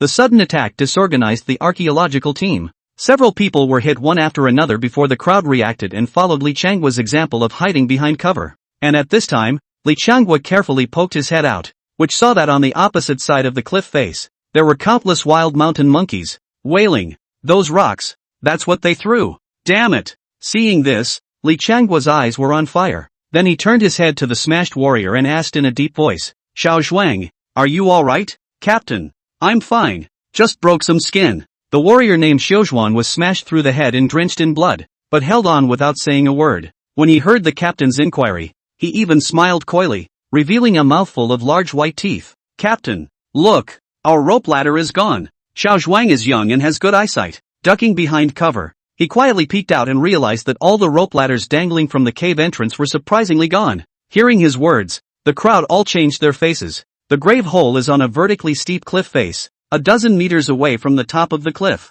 How are they going to get up there if there's no rope ladder? Not to mention, there's a group of wild mountain monkeys watching from across the cliff face. Li Changhua hammered the ground in exasperation and couldn't help but curse. It must be that group of wild mountain monkeys that stole the rope ladder while we were in the tomb. Shit, I'm going to shoot them. Professor Chu tried to stop but didn't, and Li Changhua, with his rifle at the end, rolled to the hole, using the cover of the cave, fire across the cliff face. But, the wild monkeys were too tricky to locate, and the distance from the grave caves was far. They disappeared without a trace just as soon as Li Changhua fired his gun. When Li Changhua's gunfire stopped, they came back again, swinging between the branches of the trees between the cliffs, as if mocking Li Changhua's incompetence. Professor Chu let out a bitter smile and said, "Captain Li, don't waste your efforts. When our archaeological team first came to Bottle Mountain, we also encountered that group of wild mountain monkeys. Each one of them is so slippery that you can't hit them at all." After saying this, Professor Chu took out his walkie-talkie and prepared to contact the team members who stayed at the top of the cliff. However, no one responded at all on the intercom. He said with a heavy face, "The team members up there are afraid that something has happened. Captain Li, hurry up and call for support and have a helicopter come and pick us up." Li Changhua nodded and contacted the helicopter at the camp. However, it will take time for the helicopters to arrive. The archaeology team needs to hold out for at least 20 minutes. Everyone was relieved to hear that. The archaeological team could not hit the group of wild mountain monkeys, and the wild mountain monkeys likewise could not hit the archaeological team hiding inside the tomb. When the helicopter arrives and there is fire support, naturally there is no need to be afraid of that group of wild mountain monkeys. But, just as everyone was relaxing, all that could be heard was a rumble of muffled thunder. The wind suddenly picked up in the sky, and large dark clouds converged over. Just under a minute. It's getting dark. In the meantime, a dull thump sounded violently in the chamber behind the archaeological team. Knock, knock, knock. Professor Chu and Li Changhua instantly changed their faces. The two of them looked at each other, both seeing shock in each other's eyes. "You know, there's nothing alive in the crypt. If you really want to count them, there is only the dried corpse of the great general of the Yuan dynasty." Did Chapter 42, The Immortal Corpse King. The archaeological team is in a desperate situation again. Gobble, I don't know who it was, but I couldn't help but gulp. In this silent tomb cave, it was exceptionally clear. Everyone was sweating nervously, all staring dead on in the direction of the chamber. Knock knock, knock knock. The crash grew louder, as if something was trying to break free. A chill instantly spread to the hearts of the archaeologists. The audience in the live broadcast room was on the verge of exploding the pop-up screen. Crap, crap, what the hell? Sugar run, there's a ghost. My day. Scared me to death. Don't let anything happen to the archaeology team. Shit, there's not really a ghost, is there? Li Changhua held his breath and took out a strong flashlight that he carried with him. Upon turning on the flashlight, a beam of light shone through the deep chamber and onto the coffin in the middle of the chamber. That's when the crowd saw it. Inside this purple and gold coffin of Nanmu, it seemed as if there was some living thing that was banging against the lid one by one. Seeing this scene, the crowd sucked in a breath of cool air in unison. This isn't science. If the six-winged centipede in front of it could still be explained by genetic mutation. But wasn't there just a dry corpse that had been dead for hundreds of years inside the coffin? A dry corpse can come back to life? This can't be explained by science. Just as the archaeological team's crowd was in a state of panic, they heard a loud bang. The purple gold coffin exploded and shattered into countless pieces. Immediately after that, a tall figure stood up straight from the coffin. The body of the very same Yuan dynasty general. Seeing this scene, all the archaeologists felt their scalps tingle a bit. Corpses that have been dead for centuries have actually come back to life. Moreover, looking at his fierce eyes and low hissing look, it was obvious that he was not very nice to talk to. Li Changhua's face was horrified to the extreme. It's amazing that someone who's been dead for hundreds of years can still stand up alive. This had completely transcended his perceptions. Shocked as he was, though, he still hadn't forgotten his duty. Almost the instant the dryads rushed out, he roared and yelled, "Xiao Zhuang, you protect the archaeologists. The rest of you will be on top with me." With Li Changhua's command, 7 or 8 warriors instantly rushed to the forefront of the tomb cave. Da-da-da-da, a burst of gunfire. Li Changhua and 7 or 8 warriors, firing at the same time. Countless rifle bullets poured onto the Corpse King. The Corpse King was knocked back and forth, especially Li Changhua's excellent shooting skills. Almost all of his shots hit the Corpse King's head. A moment later, the Corpse King finally collapsed with a bang. Li Changhua and the others stopped shooting. The archaeologists on the scene, as well as the viewers in the live stream, were all relieved to see this scene. Great! The monster has finally been destroyed. Phew! It's a good thing the fighters were there, or the situation would have been unthinkable. Captain Li is awesome. Gunshot to the head. What a god! That's true. I've already heard of Captain Li when I was in the army. He's the 2-time consecutive all-army shooting champion. However, the audience didn't have time to be happy, only to see that in the midst of the smoke, the Corpse King actually wobbled and stood up again. His rotting clothes were riddled with holes from the bullets, but his body was as hard as steel, and the rifle bullets only left some shallow white marks when they hit him. Seeing this, everyone was too dumbfounded to speak. The warriors froze in place with shock, but that Corpse King didn't care about that. A low hissing roar came out of his mouth as he stepped towards Li Changhua and the others. Obviously, the Corpse King was completely enraged. "Captain, what to do? Keep me on top," Li Changhua roared, and the rifle in his hand poured bullets again. However, this time, that Corpse King was obviously prepared. Lifting his arms up in front of his face, surprisingly carrying the bullets hard and approaching Li Changhua and the others step by step. The situation was imminent. Professor Chu hurriedly approached the camera and sincerely asked for advice. "Mr. Tianguan, what exactly is in the tomb? What should we do now? Can you give us some guidance?" This time, Tianguan Jifu did not disappoint the crowd and quickly answered Professor Chu's question. "That's a zombie, and it's the most ferocious corpse of all. Once the Corpse King is revived, he will be extremely thirsty for blood. Once a person is bitten by the Corpse King, he will be turned into a zombie within 10 minutes. Seeing these 2 pop-ups from Su Chen, Professor Chu was horrified. A zombie necromancer? Once bitten, you turn into a zombie? How could such a horrible monster exist in this world? Not only Professor Chu, the rest of the archaeologists were all horrified when they saw Su Chen's pop-up. In front of them was the immortal Corpse King, and behind them was a 10,000-foot cliff. In a word, it's like going up to the sky and going down to the earth. Could it be that they had escaped the 6-winged centipede and the tide of centipede insects, only to end up dying in this tomb cave? The archaeologists were heavy-hearted and desperate to the core. When they were first trapped by the tide of centipede insects, there was still the great god of heavenly officials who rushed over to save them. But now, who can save them? The helicopter support still had more than 10 minutes before it arrived. But looking at the speed at which that Corpse King was advancing carrying bullets,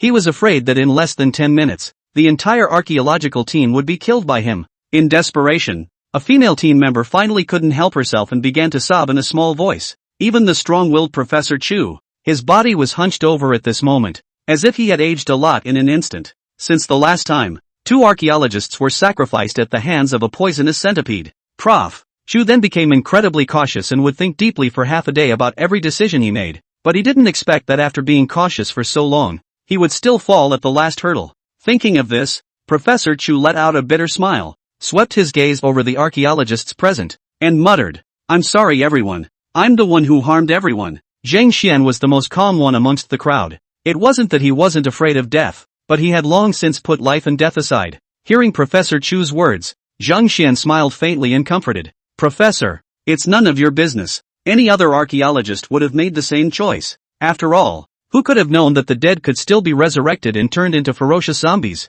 The other team members chimed in and spoke out to comfort Professor Chu. "Yeah, ancient corpses come back to life and turn into biting monsters. That's hard to believe no matter who you say it to. Even the less temperamental ones might have to spit on you and call you a psychopath." "Captain, I'm out of bullets. I'm almost out of ammo on my side too." The bullets of Li Changhua and the warriors were getting fewer and fewer while the Corpse King was advancing faster and faster. Soon, the Corpse King rushed to the exit of the chamber, only 7 or 8 meters away from the archaeologists in the cave. Seeing this, Xiao Zhuang, who was protecting the archaeologists, hurriedly threw his rifle to Li Changhua. Li Changhua roared and poured bullets again. The Corpse King was knocked back and his advance was temporarily halted. But everyone knew that when the bullets of the last rifle ran out, they were afraid that they would be killed by the Corpse King. At this critical juncture, suddenly, a bolded and reddish pop-up was placed high up on the air. "I have an idea. The Heavenly Officials." Chapter 43, A Life-Saving Corpse Suppressor Talisman. One moment, the live audience was abuzz.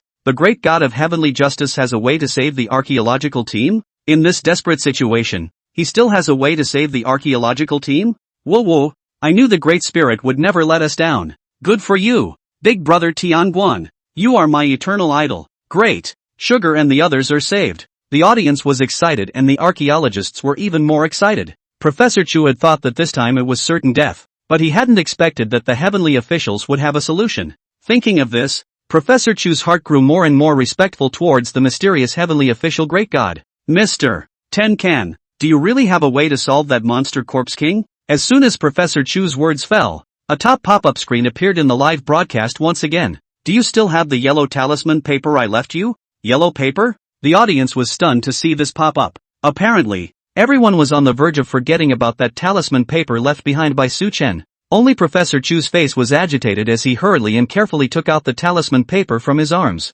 Last time, after Su Chen finished solving the 6-winged centipede, he left behind a yellow talisman paper. It seems to come in handy today. Mr. Tianguan, the last time you said that this talisman paper could keep the archaeological team safe. I've been treasuring it and don't dare to be careless. But, although the yellow talisman was taken out, the audience in the live broadcast room was full of fog, unable to understand what the heavenly official great god was going to do. It's just a piece of yellow paper that breaks when you poke it. What's the point? Is it even possible to use this piece of paper to destroy the ferocious Corpse King? Just as the viewers were puzzled and filled with suspicion, the pop-ups from the heavenly officials appeared once again. Very good. This talisman is called the Great General's Talisman, also known as the Corpse Suppressor Talisman. It can be used to restrain zombies. This, Professor Chu froze on the spot and couldn't say anything. A piece of paper that can restrain a Corpse King that can't even be killed by bullets? It's not scientific. It's not scientific at all. The audience in the live broadcast room,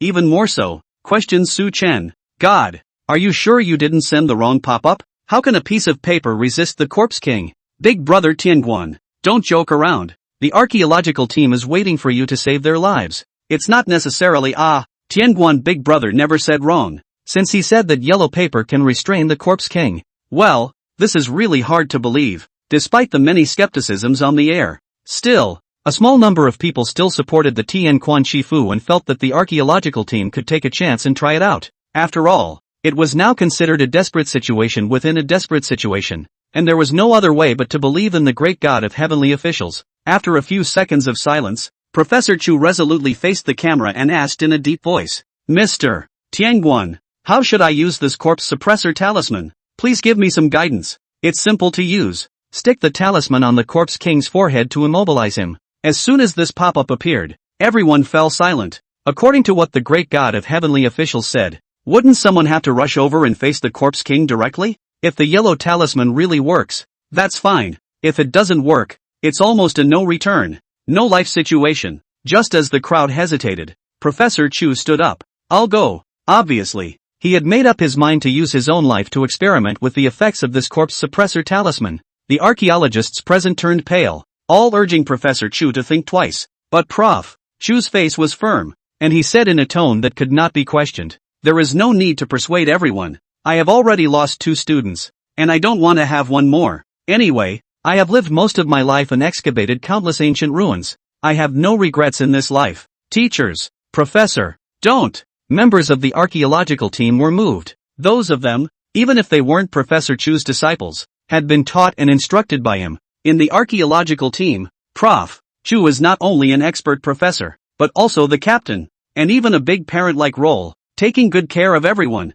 The moment, even the always calm Zheng Xian had similarly reddened his eyes. He was Professor Chu's disciple and spent more time with the professor than his parents. Prof. Chu not only taught him archaeological knowledge by hand, but also taught him how to be a human being. To him, Prof. Chu was also a teacher and a father. Just as the atmosphere in the tomb cave was oppressive and unbearable, a top pop-up screen reappeared. You'd better find one that's athletic. When this pop-up appeared, the audience was surprised and delighted. The pop-ups were swiped up, indicating that Professor Chu was unqualified and not allowed to go. At the same time, Zhang Xian also saw the pop-up, and immediately showed a joyful expression, directly grabbing the talisman paper from Professor Chu's hands with one hand. "Xiao Zhang, what are you doing?" Prof. Chu was shocked and furious, and hastily shouted. Zhang Xian smiled and said, "Professor, as you can see, the great god of heavenly officials said that he wants to find a good body to subdue the corpse king. You have old arms and legs, so you'd better give it a rest. You, bastard boy, stop fooling around and give me the talisman." Professor Chu was just about to step forward to snatch back the talisman paper, but he saw a blur before his eyes as a figure took a step ahead of him and snatched the talisman paper from Zhang Xian's hands. The crowd fixed their eyes and realized that the one who had struck was the young warrior who had protected them, Xiao Zhuang. The blood on Xiao Zhuang's forehead had already dried up. He grinned at the crowd and snickered. "All right, all of you, don't argue. The soldiers haven't died out yet. Where is the turn for you experts and scholars to get on?" After saying that, without waiting for the archaeological team to say anything, he turned around and rushed towards the corpse king. While charging, he also roared, "Son of a bitch monster, I'll fight you." Seeing this scene, the audience all pulled their hearts out. Though, none of them knew the soldier named Xiao Zhuang, and hadn't spent more than an hour together. But the image of Xiao Zhuang grinning, revealing a mouthful of big white teeth, was still deep in everyone's mind. At this moment, whether it was the archaeology team members or the viewers in the live broadcast room,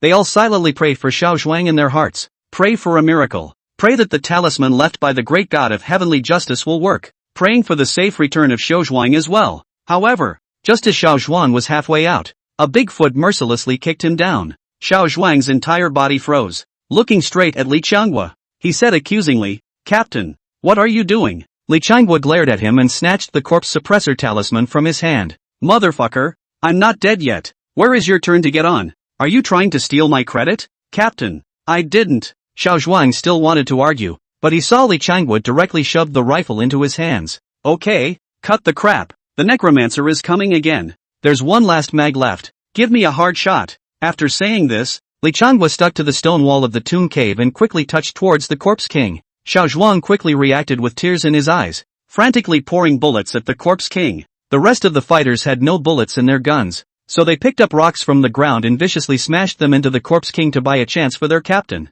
Chapter 44, Successful Zombie Suppression. Weakness of zombies. Li Changhua's heartstrings were taut and he didn't dare to relax for a second. He stayed close to the rock wall and circled around to the necromancer from the other side, trying to use the corpse king's visual blind spot to surprise the talisman. It had to be said that Li Changhua was worthy of being the king of soldiers, and his many years of experience as a soldier allowed him to find the optimal solution in the first place. The other side, Xiao Zhuang seemed to be possessed by the god of guns, and directly played super god, hitting the corpse king in the face with 5 or 6 shots in a row. The corpse king was unsteady, staggered back 2 or 3 steps in mid-chance. Li Changhua's eyes lit up and he hurriedly let out a loud shout. Xiao Zhuang received the signal and stopped shooting in a hurry. Just the moment he stopped, Li Changhua rushed up with an arrow step. With the power of his assisted run, he leapt up with a furious roar. and the talisman paper in his hand was aimed at the Corpse King's forehead. It was a close call, and everyone's hearts were in their throats. It can be said that the success or failure is here to stay, and the life and death of the archaeologists is also here to stay.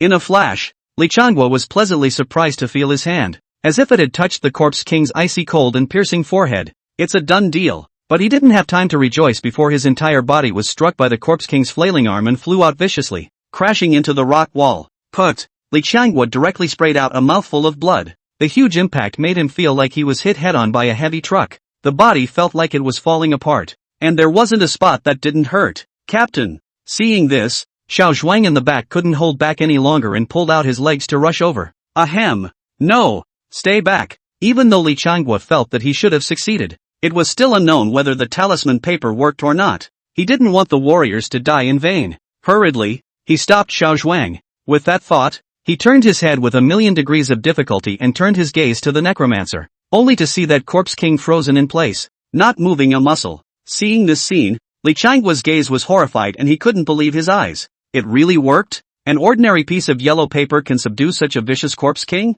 This yellow paper is also too amazing. It is simply the nemesis of the Corpse King. To know, in those 7 or 8 minutes just now, the entire special squad of a dozen or so people had almost dumped all of the nearly 1,000 bullets they were carrying on the Corpse King. But not only was the Corpse King unharmed, he was even able to advance steadily against the bullets. When the bullets were almost depleted just now, Li Changguo was on the verge of despair, thinking that he would surely die today. However, a piece of yellow paper left behind by the great god of heavenly officials not only saved everyone's lives, but also allowed him to see such a miraculous scene. In the tomb cave, all the people waited with bated breath for about a minute, seeing that the Corpse King was really subdued by the talisman paper. All of them then cheered loudly. Professor, it worked! We've successfully subdued the Corpse King. Woohoo! We finally survived. The archaeologists were jubilant, and the joy of the aftermath was on everyone's face. On the other side, Xiao Zhuang and a few other warriors saw that the Corpse King was indeed subdued and rushed over to assist Li Changguo.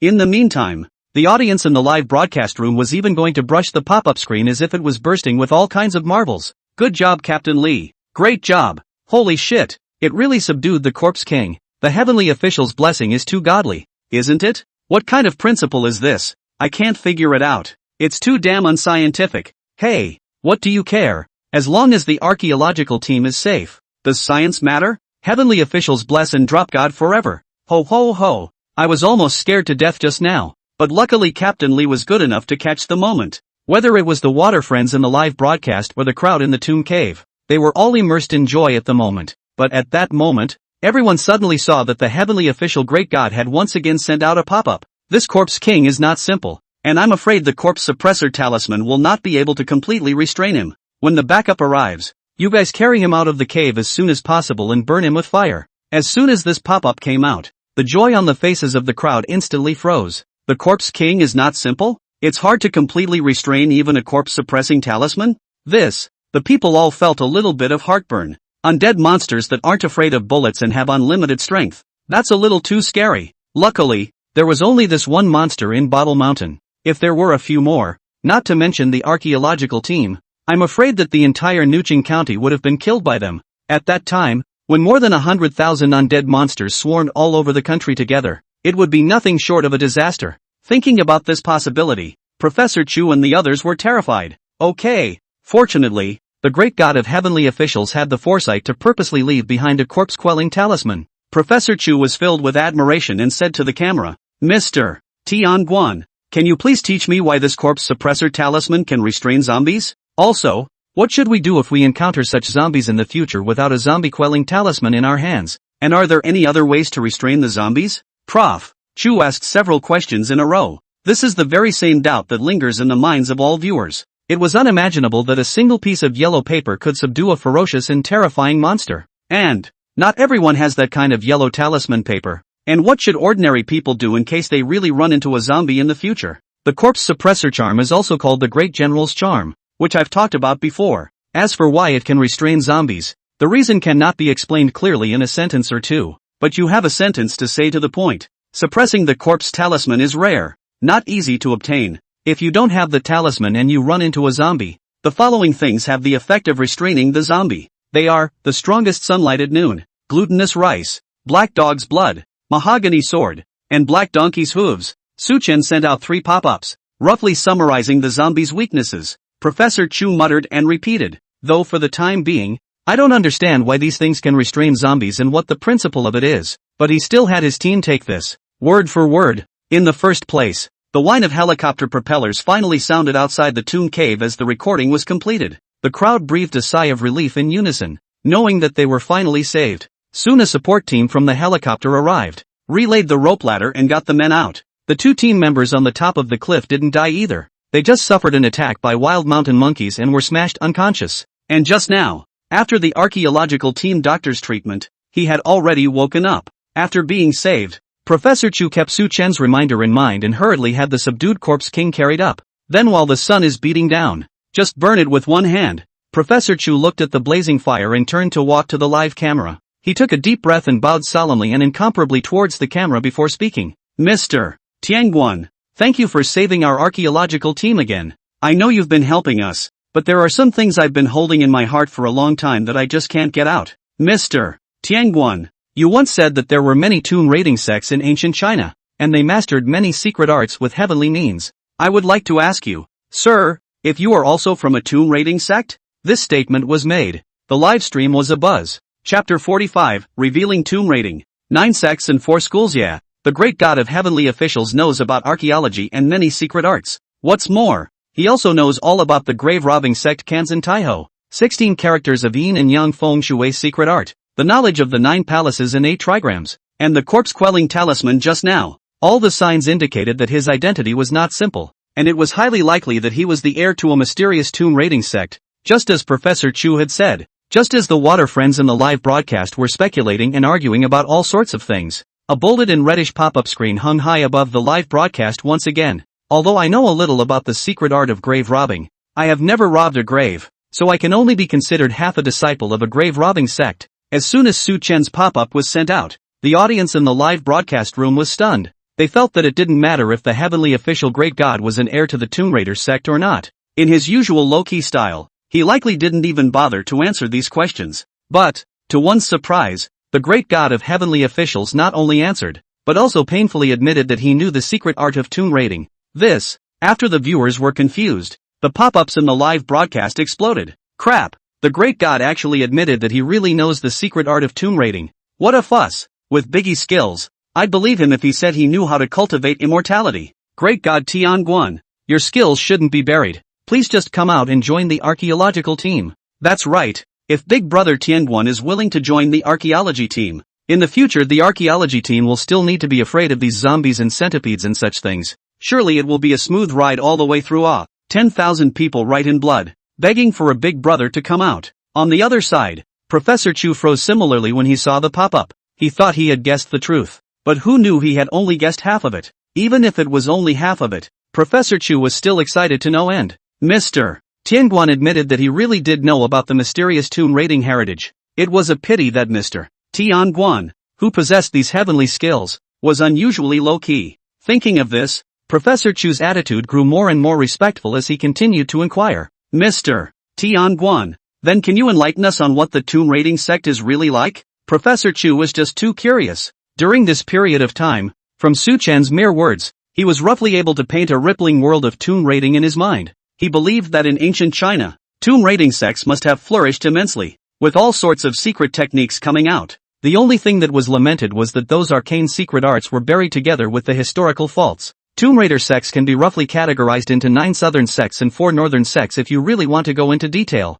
Among them, the southern school, also known as the Tu Fu Zi, specializes in looking and hearing, and is headed by the 9 gates. As for the 4 northern sects, they are Fakey Tujin, and Monshan Dueling. As for Guanshan Taibao, he has a life and death grudge against the grave-robbing sects and is generally excluded. I don't know if these people still exist now, but I still know something about the secret tomb raiding techniques of these sects. For example, Hair Mound has a seal in the hand. 100 taboo, touching the gold has a charm. Down the grave inverted bucket, the charm to protect the peace. Moving the mountain has a technique. Moving the mountain divided into armor. The Taoist esoteric arts, unloading the ridge has a card out of the group of thieves whistling gathering. Tomb robbing sects digging up graves and excavating tombs, either for treasures or elixirs, have indeed left behind quite a number of legendary deeds over the thousands of years. As the saying goes, people light candles, ghosts blow lamps. Survey public opinion. Inverted bucket looking for star peaks, manhole sunken coffins, bronze outer coffins. 8. Not hard to get close to the front of the tomb raiding school. Many taboos, countless secretive anecdotes. To talk about them one by one, I'm afraid that 3 days and 3 nights cannot be said. This long pop-up was the longest and most detailed pointing science ever posted by Su Chen. The content of the pop-ups almost spread over the entire screen of the live broadcast. The audience in the live room tacitly did not send out pop-ups. Everyone, all of them were carefully watching these pop-ups sent by Su Chen. Seeing these contents, Professor Chu's entire body was stunned. Tomb Raiders are divided into 9 southern sects and 4 northern sects. Hair Mound has a seal. Touching Gold has a charm. And the line about people lighting candles and ghosts blowing lights. Everything confirmed his earlier suspicions. In the unknown past, there did exist such a dramatic history of grave robbing in China. Professor Chu was trembling with excitement. Finally, Mr. Tianguan was finally willing to reveal the secret legend about the tomb raiding sect, even though Mr. Tianguan's words were very general. Professor Chu could hear from these words that the tomb raiders sect possessed many secret techniques that could help the archaeological team explore the tombs and archaeology more easily. Moreover, the knowledge insights passed down from these sects can help the archaeological team take countless fewer detours. Thinking of this, Professor Chu hastily calmed down, then carefully said, "Is Sir willing to join the archaeological team? If Sir can agree, I can resign from my position as the deputy director of the institute, and recommend Sir to become the deputy director and lead the archaeological team." Hearing Professor Chu's words, the surrounding archaeologists all sucked in a breath of cool air. You should know that the Institute of Archaeology is one of the most important institutes in China. The director of the institute can even participate in the 28-member high-level elders council and participate in national affairs. Professor Chu was going to step aside and give way. Didn't that mean that as long as the heavenly officials agreed, he would be able to take a step up and directly become one of the top echelons of the state of China? Sure, the archaeologists were shocked, but there was little resistance in their hearts. This is because the great god of heavenly officials has repeatedly intervened to save them from the fire, coupled with the fact that the great god of the heavenly officials also has profound and unfathomable skills to pass through the heavens. With his help, the archaeological team will definitely be able to change its face and have a smooth journey on the road of archaeology. Between a million expectations. Finally, Ten Kanzai sent a pop-up. It doesn't matter if I join the archaeology team or not, but if there's nothing I'm interested in, I'm too lazy to go over there. When Su Chen went to Bottle Mountain, the most important reason was for the inner elixir, and the second was to save the archaeological team in passing. He had few great ideals of being a savior, much less being tied to an archaeological team. It's easy to want him to go down to a tomb or to the ruins of an ancient city or something like that, as long as there's something in there that interests him, baby. If there's nothing in the tomb, it would be better to stay home and be a key fighter on the side, spamming the anchors on the platform. The archaeology team and the audience were a little confused when they saw the pop-up. Are all the gods so capricious? Deputy director of the institute, head of the archaeological team, such awesome treatment, and you turned it down because of a lazy word? Well, one can only say that mortals are after all mortals and cannot understand the realm of the great gods. Professor Chu's heart was similarly heavy, but it was good that the Great Spirit had neither explicitly agreed nor completely rejected it. After pondering for a moment, Professor Chu's eyes lit up and he thought of a way to get the best of both worlds. Mr. Tianguan, how about this? The archaeological team hereby appoints you as an honorary advisor. If there is an archaeological operation, we will notify you in advance. As for whether you come to participate or not, it's all up to your own will. How do you think about this? After saying this, everyone in the archaeological team stared intently at the live broadcast. I was afraid of missing the pop-ups from the Tianguan gods, but everyone waited most of the day and still no reply. Seeing this, Professor Chu gave a helpless bitter smile. Perhaps Mr. Heavenly Official has already gone offline, but there's no need to be discouraged. As long as we all redouble our efforts in the future, sooner or later we'll be able to gain Mr. Heavenly Official's recognition. The team's spirits lifted and they responded in unison. At this point, Professor Chu's cell phone suddenly rang. He picked up the phone and realized it was the director of the institute calling. Hello, director, what do you want to see me about? Old Chu, I just watched the live stream of the archaeological team. Do you still have the rest of the corpse suppressor talismans in your hand? Professor Chu froze at his words. He had witnessed the power of the corpse suppressor talisman with his own eyes, and it was no surprise that the director wanted to study it. Even he himself was similarly puzzled by the principle that the corpse suppressor talisman could restrain the corpse king. But the fire just now had burned the corpse king and the corpse suppressor amulet together. Moreover, based on Tianguan Jifu's words, This kind of corpse suppressor talisman was very precious, and it was feared that even Tianguan Jifu himself didn't have much of it. Thinking of this, Professor Chu hurriedly said, "Director, why are you suddenly asking this? Something big has happened over there in Ezhou, and it can't be explained clearly in a sentence or two over the phone. In this case,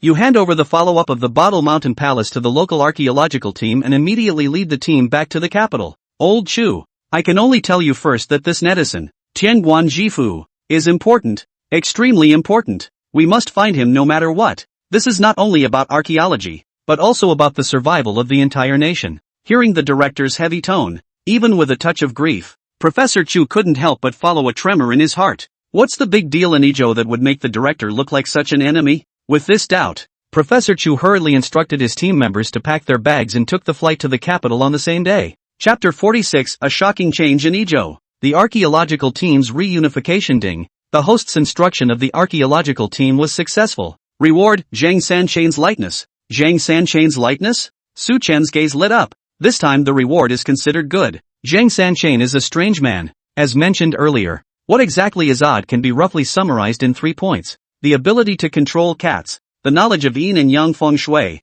the scorpion crawling upside down the city's lightweight stunts. Rumor has it that Master Zhang, in his 60s, can still climb the city wall that hangs down from the ground, nearly a dozen meters high, without blushing or gasping for breath. It was obvious how strong this light skill was. Zhang Sanchain's had countless inversions in his life, and had experienced countless strange and interesting stories. It's probably the equivalent of 3 Hubba Bubba Bubbas so awesome. System, extract the reward. A light ball appeared above Su Chen's head and went straight into his head. In the next second, Su Chen grasped Zhang Sanchain's light skill ability. With his new kung fu in hand, he was a little impatient to practice it, so he got up and walked out into the yard. Turn your attention to, well, it's still the same date palm. Taking a deep breath, Su Chen lifted his breath and stretched his body, his feet stepping lightly. In an instant, his entire body was like a bird of prey, leaping lightly. Immediately after that, alternating his feet on the trunk of the date palm tree, he stepped on it in 2 or 3 steps and stood on the crown of the tree, which was 4 or 5 meters above the ground. Su Chen was delighted in his heart, and when he raised his eyes, he saw that in the small park not far away, there was a little girl wearing a long floral dress and holding a cone in her hand, staring at him blankly, her little mouth unable to close in surprise.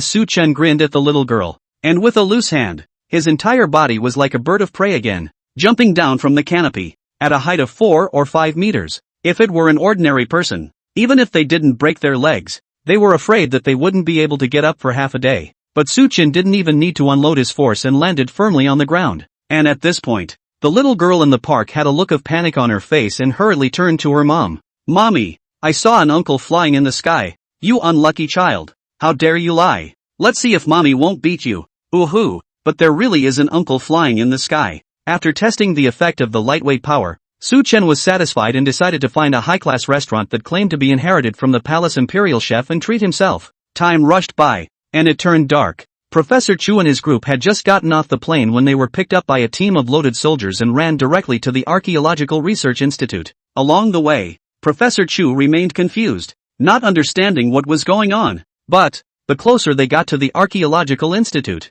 the more troop vehicles the team could see coming and going. The crowd looked at each other, keenly sensing the gravity of the situation. Arriving at the heavily guarded Archaeological Institute, the group went through several security checks before being able to enter it. Professor Chu then realized that those troop vehicles were transporting, surprisingly, archaeological experts from all over the country. Some professors who knew each other well came over to say hello, and the exchange revealed that the other had no idea why the institute had called everyone back in a hurry. Soon, the archaeologists were arranged to stay in the dormitory of the institute, while Professor Chu and those professors from all over the country were invited together to the large conference room in the main building. The conference room, which could accommodate several hundred people, was long overcrowded at the moment. Hundreds of archaeologists who had traveled from all over the country were whispering and speculating about what had happened to the institute. It wasn't long before an old man with gray hair walked into the conference room. As soon as he entered, the conference room immediately fell silent. This old man was none other than the director of the Institute of Archaeology,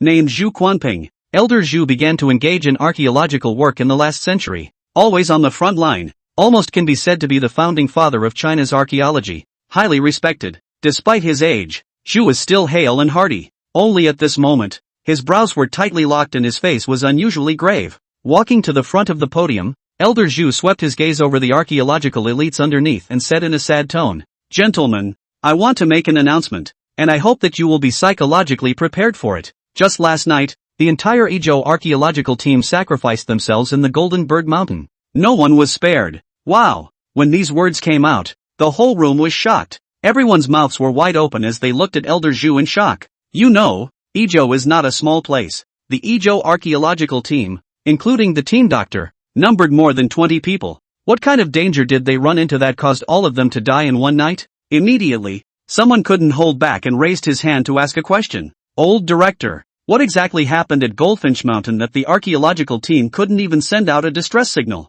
Zhu Lao's eyes were slightly moist, and he didn't answer the question positively, but only had his assistant turn on the projector. This video was automatically transmitted to the local archaeology center after the sacrifice of the Izhou archaeology team. So see for yourselves what happened. Saying that, Elder Zhu turned his back, clearly unable to bear to look at the contents of this video anymore. More than 300 archaeologists present took a deep breath and calmed down, and then cast their eyes to the big screen in unison. On the big screen, the Izhou archaeological team is doing their pre-archaeological preparations as usual. One of the team leaders, Wang Huiqiao, puts a networked head-mounted camera on his forehead and smiles as he urges his team to hurry up. It said that this archaeological discovery would definitely shock the whole country and let everyone know how great the Izhou archaeological team is. It was evident that this was a dynamic young team. Even the captain, Wang Huiqiao, was only 28 years old. After the group was ready, they took a boat from the bank of the Golden Bird Lake and headed upstream into the Golden Bird Mountains. On the way,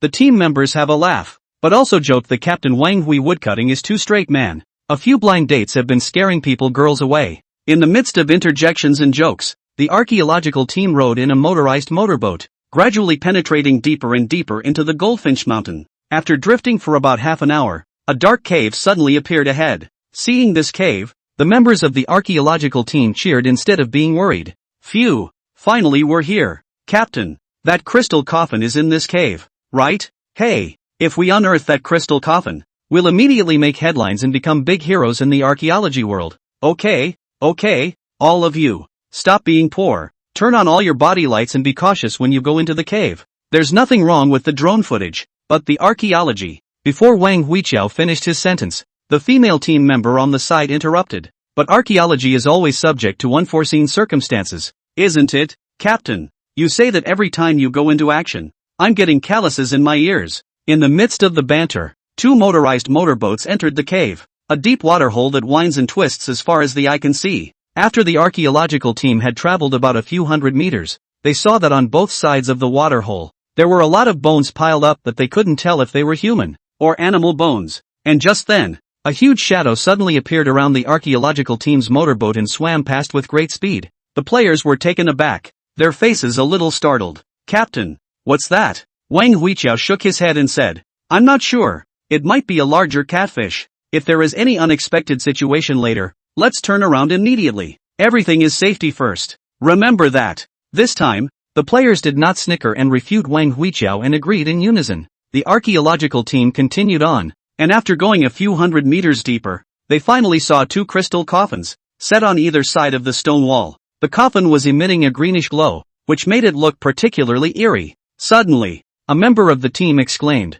pointing at one of the coffins, "Quickly, you guys, why is the body in this crystal coffin missing?" The crowd turned their heads in unison to look, only to see two crystal coffins, only one of which contained a female corpse dressed in white, while the other was empty, with nothing in it. Wang Huiqiao's face instantly turned pale as he hurriedly shouted, "Quickly, retreat back." Unfortunately, he was one step too late after all. When Wang Huiqiao shouted these words, a woman in a white feathered coat with long hair draped over her waist was actually floating on the river. At the same time, the face that seemed like a 1,000-year-old tree bark, full of folds, became clearer and clearer in the video until it took over the whole picture. Next, the video comes to a screeching halt. Chapter 47, Terrorist Corpse Tied. The only hope is him. Inside the conference room, all the experts and professors were shocked and puzzled. That woman in white. Who the hell is she? Why can she float on the river? What happened to the Izhou archaeological team? Finally, an expert couldn't hold back and voiced his doubts. Zhu Lao was so immersed in grief that he didn't answer his question. Seeing this, the assistant on the side sighed and said, "When the local people of Izhou found out that the archaeological team was lost, they immediately sent out a heavily armed search and rescue team. However, the search and rescue team went into the waterhole and similarly lost contact. The local people in Ijo sensed something was wrong and immediately reported the incident to us and also sent a drone into the cave and captured the following footage. With that, the assistant maneuvered to play the next video. This time in the video, you can get a good look at the waterhole in its entirety. However, the drone flew a short distance, and the experts in the conference room were treated to a sight they will never forget. See only, hundreds of corpses lay sprawled on the stone walls of the cave. From the way they were dressed, they were members of the archaeology and search and rescue teams that had been lost earlier. What shocked the experts even more was yet to come. The drone wanted to fly closer and take clear pictures. But, just then, the body on the stone wall moved. Ho ho ho! Hundreds of dead bodies, startled by the sound of the drone, jumped like dumplings into the dark river and chased them towards the place where the sound was made. Seeing this scene, the experts in the conference room collectively lost their voices. Everyone felt a terrifying chill that spread from their spine to their entire body. Snap! The drone is overtaken by the corpses and falls into the dark river. And the scene comes to a screeching halt once again. At this point, Elder Zhu's assistant's face was grave as he continued. After discovering this situation, Ijo dispatched the army and blocked off Jinjiao Mountain. Judging from the initial encounters between the warriors and this group of dead corpses, these living corpses aren't afraid of bullets at all. Even if their bodies are torn and tattered and their intestines are flowing out all over the place, they are still able to stand up again. Moreover, as long as you are bitten by them, you will turn into a walker like them within half an hour. Whoa! Hearing the assistant's words, the more than 300 archaeologists present almost simultaneously stood up. No fear of bullets, no knowledge of pain. It also transmits horrible viruses. That's if we let these walkers run out of the waterhole and into the city. The consequences, unimaginable. If it really happens, China will become hell on earth. The assistant sighed and explained. The waterholes in Goldfinch Mountain stretch over 10 kilometers in all directions. We don't know exactly how many more walkers are hidden inside, but no matter how much it takes, we can't let the tide of corpses show up. Only, according to the news coming back from Ijo, there are more and more walkers, and the troops are afraid they won't be able to resist for long. The words just fell. The experts at the bottom of the room just buzzed and talked, but no matter how much they racked their brains, they still couldn't think of a solution. Not to mention the solution, it's almost the first time they've seen such, almost scientifically subversive walkers. If the video hadn't been right there, they would have even wondered if it was a prank by the institute. Without waiting for the experts to finish their discussion, Elder Chu's assistant once again played a video and said, although the zombies are terrifying, it's not without good news. Just in the morning, the Bottle Mountain archaeology team led by Professor Chu just eliminated a zombie. As he spoke, a replay of the morning's archaeological team broadcast appeared on the big screen. Among them, the pop-ups pointed out by Su Chen were also purposely split into screens and enlarged and labeled. This talisman is called the Great General's Talisman, also known as the Corpse Suppressor Talisman, and can be used to restrain zombies. This Corpse King is not simple, and the Corpse Suppressor Talisman is difficult to completely restrain. Carry it out of the cave as soon as possible and burn it with fire. If you don't have a corpse-suppressing talisman and you run into a zombie, the following things have the effect of restraining the zombie. They are, the strongest sunlight at noon, glutinous rice, black dog's blood, mahogany sword, and black donkey's hooves. The experts in the conference room saw the archaeological team led by Chu Muyun, under the guidance of this netizen called Tianguan Jifu, eliminating the Bottle Mountain Corpse King step by step. On everyone's faces, expressions of mixed surprise surfaced. Great! If we have that kind of corpse suppressor talisman, we can definitely eliminate the living corpses in the waterhole. According to what Mr. Tianguan said, that should be called a zombie. It doesn't matter if it's a zombie or a walker, as long as there's a way to restrain it. The experts buzzed in disgust, all coincidentally turning their attention to Professor Chu. And Professor Chu saw this and revealed a bitter smile. I may have to disappoint you all, although I have received several instructions from Mr.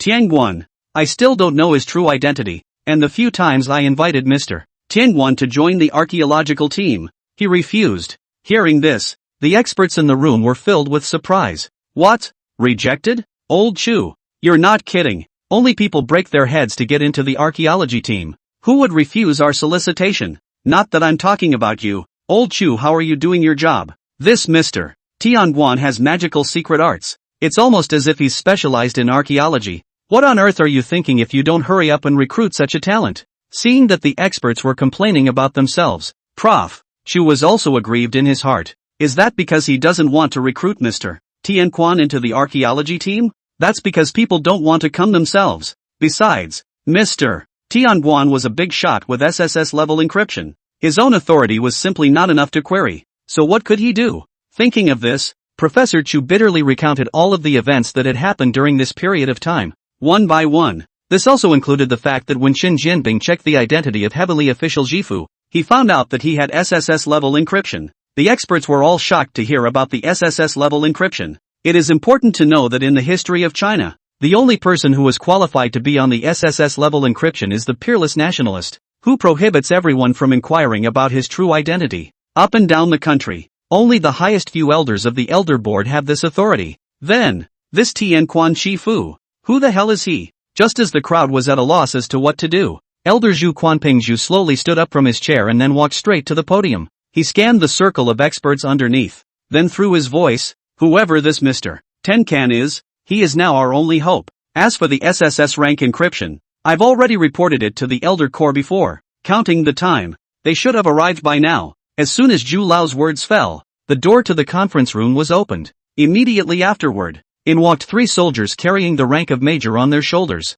The 3 of them saluted Elder Zhu, as well as the experts present. With that, the man in the trio carrying a coated suitcase solemnly and incomparably opened the handheld and took out a USB flash drive from it. Elder Zhu, the Elders Council has resolved to allow you to utilize your SSS rank authority. Chapter 48, Beginning Inquiry. Su Chen's identity to be exposed? Shit. What palace chef ah? Not as good as the small restaurant in my neighborhood. Su Chen treated himself to a meal, only to find that this store with a high rating on the review website was completely hanging onto a sheep's head and selling dog meat. I'm afraid this one is also brushed. I'll give you a bad review. After clicking the 1-star bad review, Su Chen was a little more comfortable. When I got home, I clicked on the live stream as usual. However, the archaeological team is not on the air, and neither is Su Xiaoying. Su Chen had no choice but to flip through the platform recommendations in a bored manner. As he wandered around, an anchor called Ezhou Spirit Seeker caught his attention. On the live feed, the person appears to be in the wild. It's almost 12 o'clock at night,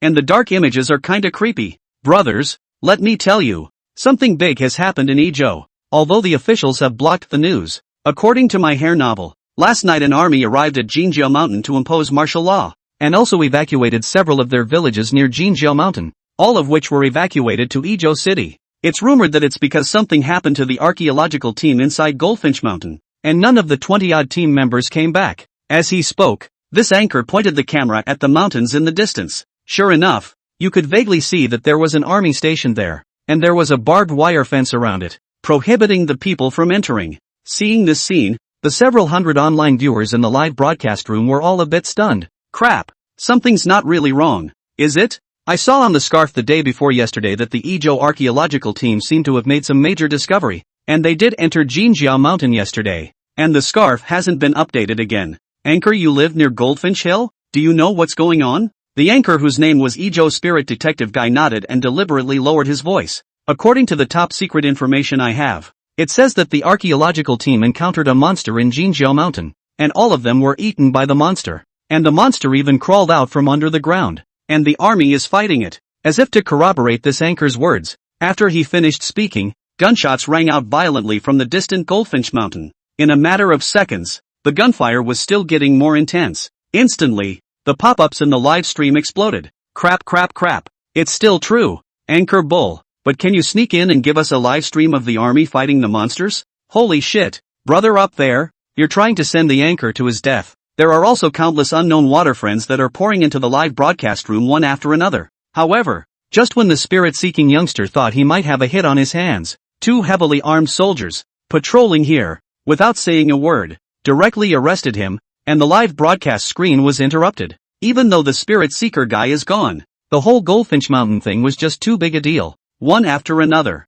people posted disclosures on the internet. Words about Goldfinch Mountain, monsters and the like, quickly jumped onto the hot list. In the meantime, when Su Chen saw this, he couldn't help but frown. Something happened at Goldfinch Mountain? According to the previous clues, there is a good chance that there is a tomb of King Lushan in the Golden Bird Mountain. But, King Lu Gotham himself was a grave robber, so how could the tomb he set up be found so easily? In Tomb Raider's notebook, Wu Sansheng and the others also relied on the guidance of the Warring States palindrome to finalize the location of the chamber. It wasn't that Su Chen looked down on the archaeological team. but they had neither the knowledge of finding dragons and points, nor the roadmap on top of the palindrome of the warring states. I'm afraid that if we give them a few more months, they won't be able to find the location of King Lu's palace. Su Chen thought about it and couldn't figure it out, so he simply put it behind him. Anyway, if there really was a monster, then the army would handle it, so he didn't need to worry about it. The other side. Institute conference room. Zhu Lao received the USB flash drive in the other party's hands with a solemn expression. This USB flash drive is the key to SSS level access. In the entire country of China, there are only 2 of them. One is in the hands of the elders and one is sealed in the treasury. What it represents is the countless number of unrivaled nationalists who are obscure, but who have contributed greatly to the country of China. Soon, Elder Zhu's assistant brought a laptop and pulled up the centralized database. Immediately after that, insert the USB drive and start SSS level access. The assistant couldn't help but breathe a sigh of relief when he saw the progress bar was full and the permissions were activated successfully. He knew how important this USB flash drive was, so both of his hands were trembling slightly as he entered the data of the heavenly official's blessing. After the input was complete, the system began to automatically search for the real identity of the heavenly official. In this instant, the entire conference room became silent. Everyone turned their eyes to the big screen and waited with bated breath for the results. Through a few videos just now, the experts got a general idea of how powerful the Tenguins are, and the more powerful Tianguan Jifu was, and the more secret arts he knew, the more these experts were incredibly eager to find him, to recruit him into the institute. Everyone believed that as long as Tianguan Jifu was willing to enter the institute, not only could the corpse tide in Jinjia Mountain be easily solved, even the archaeological endeavors of China would be able to move to a new level. In the midst of all the anticipation, finally, the progress bar of the system search came to an end, and the prompt that appeared on the big screen in the next second made everyone dumbfounded, only to see that the big screen was blank, with only a bright line of reminder, no such person found. Zhu Lao was dumbstruck and exclaimed in shock, how is this possible? The centralized database records the identity information of everyone within China. As long as he has left traces on the network, there is absolutely no reason why he can't be found out. Unless he's not human. The assistant trembled, his eyes horrified as he uttered the following words. Hiss. Instantly, the experts present all sucked in a breath of cold air. That's an outrageous assumption, but it's the only possibility left. How is it possible to trace a person who has been connected to the net and left a trail? Tingguan Shifu. Who the hell is he? Chapter 49. Who are you looking for and do you need help? The conference room fell into a long silence. Finally, Professor Chu frowned and thought and spoke out. Director, why don't we make 2 preparations? On the one hand, continue to search for Mr. Tianguan. On the other hand, according to Mr. Tianguan's instructions, let the troops in Ezhou collect those things that restrain zombies, and take them to experiment once more. The crowd nodded in agreement. After all, there's nothing better to do now. Just as the Archaeological Research Institute was grasping for action, the local government of Ezhou received an order to immediately deploy glutinous rice and black dog blood, as well as black donkey hooves, and send them to Jinjia Mountain. In addition, the Institute of Archaeology collected all the past pop-up speeches of the Tenguins, compiled them into a booklet, and sent it to each of the experts. The Institute wants to gather the wisdom of all people to find clues from it, and then find out the real identity of Tianguan Shifu. In the meantime, inside a residential building in the capital. Ziyu, what did you just say? Su Chen is the 9th uncle's heir? Su Xiaoying was stunned and looked at her best friend Zhao Ziyue in surprise. Zhao Ziyu nodded her head rightfully and explained. Yeah, Ying, have you forgotten? That day at the museum, I gave little brother Su Chen the room tube and told you about it. Su Xiaoying's face was shocked. Then she remembered that day in the museum. Her attention was on the artifacts on display, and she indeed didn't pay attention to what Zhao Ziyue had told her. Su Chen is the 9th uncle's heir. It was also the ancient writing expert she'd been worrying about trying to find for the past few days. This is really, do not know the true face of him. Su Xiaoying took a deep breath, calmed down, and hurriedly took out her cell phone to dial Professor Zhou Huaiwen's number. Hey, Professor, I found 9th uncle's heir. Great, Ying, send me this gentleman's contact information or address now. I'm going to visit the gentleman in person. An hour later, Su Chen's game was in full swing when the doorbell suddenly rang. He froze, glancing at the time, realized it was almost 1 a.m. Going over to open the door, Su Chen was startled, for outside the door stood a dozen uniformed warriors, and the man at the head looked a little familiar. 50-something, slightly bald. Isn't this the professor named Zhou from the last open class? Su Chen was full of suspicion and couldn't help but ask, who are you looking for? May I ask if you are Mr. Su Chen Su? Yes, I am. Zhou Huaiwen's face showed joy, and he quickly said, Mr. Su, those ancient texts you deciphered in the live broadcast last time were the right ones, and I apologize to you for being stupid in the first place. After saying that, Zhou Huaiwen's face was sincere as he bowed towards Su Chen. Immediately after that, without waiting for Su Chen to speak, he then continued, Mr. Su, there is a major crisis in China right now, and your knowledge of ancient writing is urgently needed to help. I came here to ask you to go to the Archaeological Research Institute. Seeing Su Chen's face slightly embarrassed, Zhou Huaiwen hurriedly said, Don't worry, Mr. Su, you only need to go to the Research Institute to help decipher the ancient writing on the bronze tripod. In addition, I assure you that as long as this crisis can be lifted, I will help you apply for a national-level medal from the state. Hearing the words first-class merit medal, the dozen or so warriors who had escorted Zhou Huaiwen over all had envious gazes in their eyes. This is because national medals, from third class to special class, are extremely difficult to obtain. There's a saying that goes something like this. It's called third-class medals are received standing up, second-class medals are received lying down, and first-class medals are received by family members. A national-level medal not only represents a supreme honor,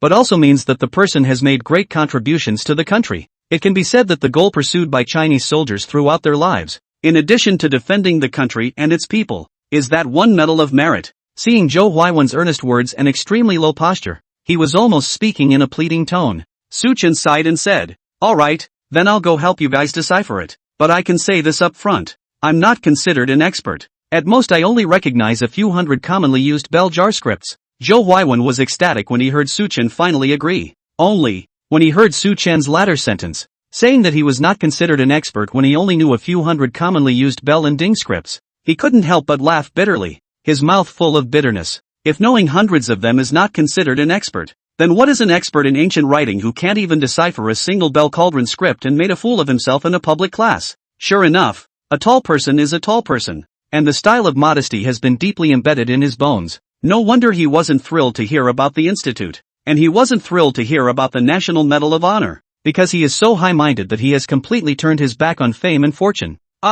Anyway, Su Chen got into a car with a troop license plate and directly arrived at the institute unhindered all the way under the escort of several police cars. It was after 2 in the morning, but the lights were still on in the institute. Numerous staff members were busy, as if they had really encountered something tricky and big. The group entered the main building and headed straight for the conference room. The large conference room was filled with countless experts and scholars. These people, however, are oblivious to Su Chen's several people. All of them are concentrating on the paperwork in their hands, and their mouths are still reciting words. Su Chen wanted to come over to see what was written on the information, and was even given a hard glare by the old professor holding the information. Seeing this, Zhou Huaiwen hurriedly apologized to that old professor on Su Chen's behalf. However, the old professor simply ignored the two, hugging the information and hiding in the corner, continuing to mumble. Professor Zhou, what are all these experts doing? All of them are so godlike? Zhou Huaiwen hesitated, but still explained what happened in Yizhou. Then pointing at the experts and professors,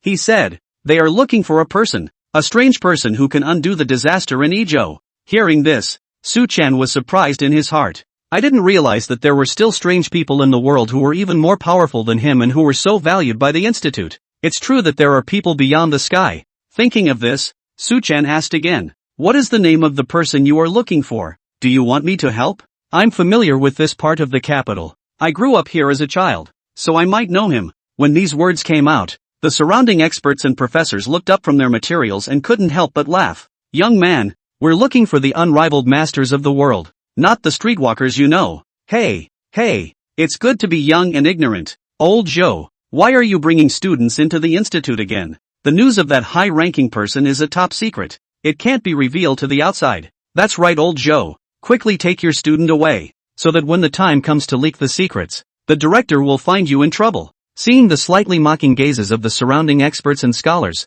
Su Chen was offended. It's not just a tall man. Who isn't? Top secret? You won't show me? I don't want to know yet. Chapter 50, Small Bronze Cauldron. Life of King Lu Zhenwan. You guys don't talk nonsense. This Mr. Su is the ancient writing expert I mentioned. He was invited over this time to decipher the ancient writing on the bronze tripod. After saying that, Zhou Huaiwen looked at Su Chen with an apologetic face and said, they are not in a good mood at this moment, and their words are also a bit impulsive. You must not take it to heart. Su Chen waved his hand. Speak directly. Where's the little bronze tripod? Settle it early so I can go back to bed early. Okay, Mr. Su, this way please. Zhou Huaiwen led Su Chen through the large conference room to a room door with a combination lock. After several red tape procedures, the coded door opened. After Su Chen went in, he found that there were quite a few artifacts inside this room. The most striking thing was a small bronze tripod in a glass cabinet in the center of the room. Seeing this, Su Chen came to be slightly interested.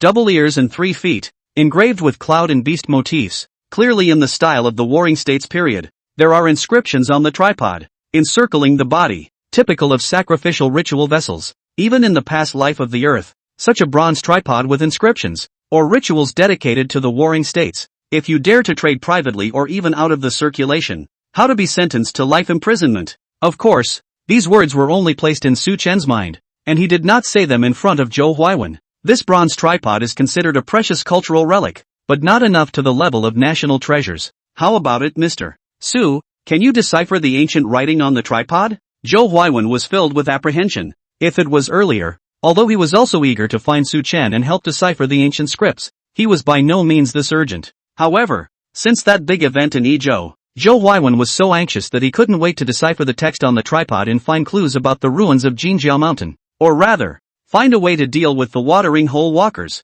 Hold on. I haven't seen it yet. Su Chen admired the other artifacts in the room before walking to the bronze tripod. But, with just a quick scan, he froze. On the small bronze tripods, there are hundreds of bells and tripods texts, almost engraved all over the tripod body. What made Su Chen a little surprised was that the life of King Lu Zhenji recorded on this tripod. How was it a little different from that of the Tomb Raider's notebook world? It says here that King Lu Gotham was a grave robber under the hand of the Duke of Lu, specializing in digging up graves and scavenging money from the graves for the Duke of Lu. But once, he inadvertently discovered a Western Zhou tomb. The owner of the tomb sleeps among the jade figurines and is still alive, even able to talk to him. It was only after King Luzhen that he realized that the owner of the tomb was King Mu of Zhou. After the death of King Mu of Zhou, the Queen Mother of the West found a jade figurine that could bring people back to life and possessed incredible power, and put the body of King Mu of Zhou into it. The Queen Mother of the West hoped that one day she could wait for King Mu of Zhou to wake up and the two of them would be reunited again. King Lu Gotham got the ghost seal and borrowed the Yin soldiers.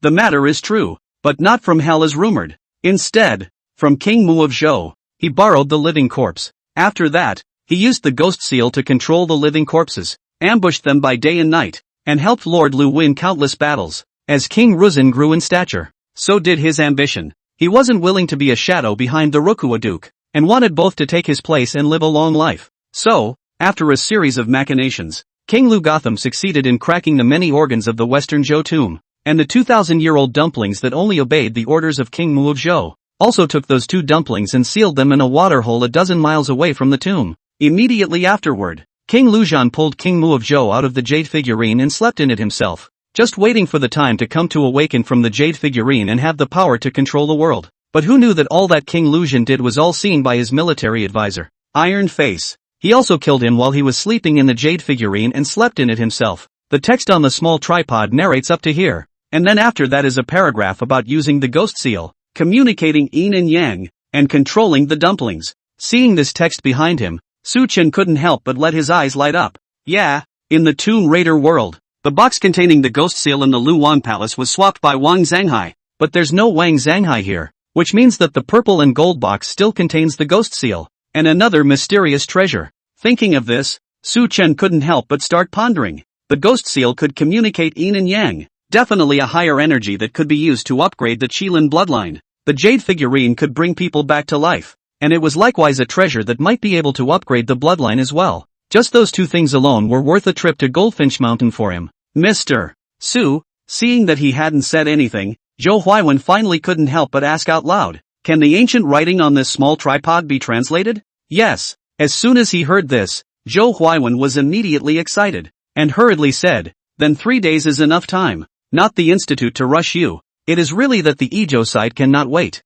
However, before he could finish his words, Su Chen directly interrupted. "It doesn't take 3 days. I can translate it for you now." Recorded on this small bronze tripod is the life of King Luzhen Wang. Su Chen briefly introduced King Luzhen's deeds, but skipped over the content about the ghost seal and the jade figurine. He had already decided that he had these 2 treasures inside. As for the blood corpses and the 1,000-year-old dumplings, how can they be as powerful as the unicorn's blood and the Fakia seal? When the time comes, he will first take the ghost seal, then subdue the Millennium Dumplings, and collect 2 powerful helpers. Isn't it true that the void number space can't take in living things? So it's a good idea to put the 2 dumplings in there, and then suddenly throw them out when they encounter an enemy that they can't defeat. You can't fight, and you've scared the enemy to death. Zhou Huaiwen's face was agitated as he hurriedly took out his cell phone and recorded Su Chen's translation, but after hearing it, he was incredibly disappointed, because it doesn't say how to subdue those zombies in Ezhou at all, and there aren't even any relevant clues.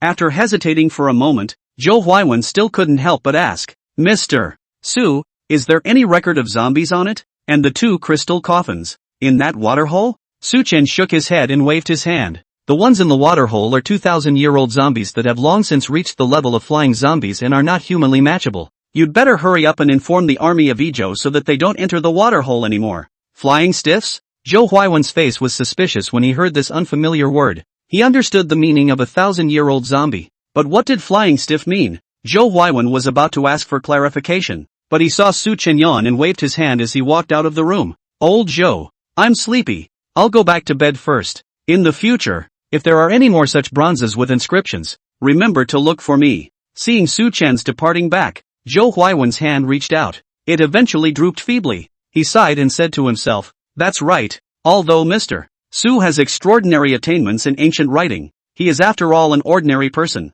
How can he be like the strange man Mr. Tianguan, who knows many strange and secret arts? Just now, I guess he also made a slip of the tongue, referring to a flying zombie as a flying stiff. Thinking about the increasingly bad situation in Ezhou, the worry on Zhou Huaiwen's face became more and more grave. Chapter 51 Dragon 9 Entanglements. Tomb of the Human King. Su Chen returned home, and the first time he went online to check the map of Ezhou, especially the topographical maps and photos of Ezhou Jinjiao Mountain. In the world of Tomb Raider, Wu Qi and the others have the palm book of the Warring States in their hands, which allows them to pinpoint the location of King Lu's palace through the map. Su Chen didn't have the Warring States palindrome, so he could only use the 16 characters Yin Yang Feng Shui's secret art of dividing the gold and determining the points to find the location of the tomb. Ezhou, since ancient times, has been a major town in the Lu region. The city has a history of more than 3,000 years since the Western Zhou dynasty. Jinqiao Mountain is located in the southern corner of Ezhou, with a Qinglong River running around the mountain. In addition, the Golden Bird Hill is also on the horns of another Silver Bird Hill, arching over the city of Ezhou. Su Chen found the pictures of the 2 mountains and compared them to the topographic map, muttering the fashu touching gold's dragon seeking and gold dividing mnemonic. Seek the dragon and look at the tangled mountain. A tangled is a pass. Jinqiao Mountain stretches for more than 10 kilometers, connecting the Yimeng Mountain range in the north and the Tanshan Plain in the south. It's like a huge dragon lying across the land of Qilu. Dragon 9 Tangles, Tomb of the Human King. Dragon 7 Entangled, the Tomb of the Lords. King Mu of Zhou was a human king, so his tomb should be in the place of the 9 entanglements of the dragon vein, that is, the head of the dragon, where Jinqiao Mountain and Yimeng Mountain range meet. Su Chen's gaze locked onto the upper right corner of the topographical map of Goldfinch Mountain, and a brilliant light blossomed in his eyes. According to the records of the 16-character Yin and Yang Feng Shui secret art, this kind of Feng Shui pattern is called 9 dragons return to the point. Only human kings or true dragons can be buried, and if ordinary vassals are buried, it is a misfortune, not a blessing. Thinking of this, Su Chen had a flash of light in his head. Something snapped to mind. King Lu Zhenwan was a subordinate of the Duke of Lu, but it should be realized that the Duke of Lu himself was only a local vassal, subject to the jurisdiction of the Son of Heaven of the Zhou. Moreover, the Duke of Lu himself could only be called a duke, so how could he possibly be qualified to crown King Lu Zhen as king? The only explanation. It was not the Duke of Lu who rewarded King Lu Zemin, but the then Emperor of Zhou. Su Chen took a wild guess. King Lu Zhenwang received guidance from King Mu of Zhou, and gradually made his fortune, becoming the most competent and capable minister under the Duke of Lu. But his ambition grew and he also wanted greater power, more wealth, and even the kind of immortality that King Mu of Zhou had. So he crossed over to the Duke of Lu and went directly to the Prince of Zhou and revealed to him a few clues about the longevity of King Mu of Zhou. Zhou Tianzi was a descendant of King Mu of Zhou, and the secret collection in the palace must have contained a record of the longevity of Zhuangmu.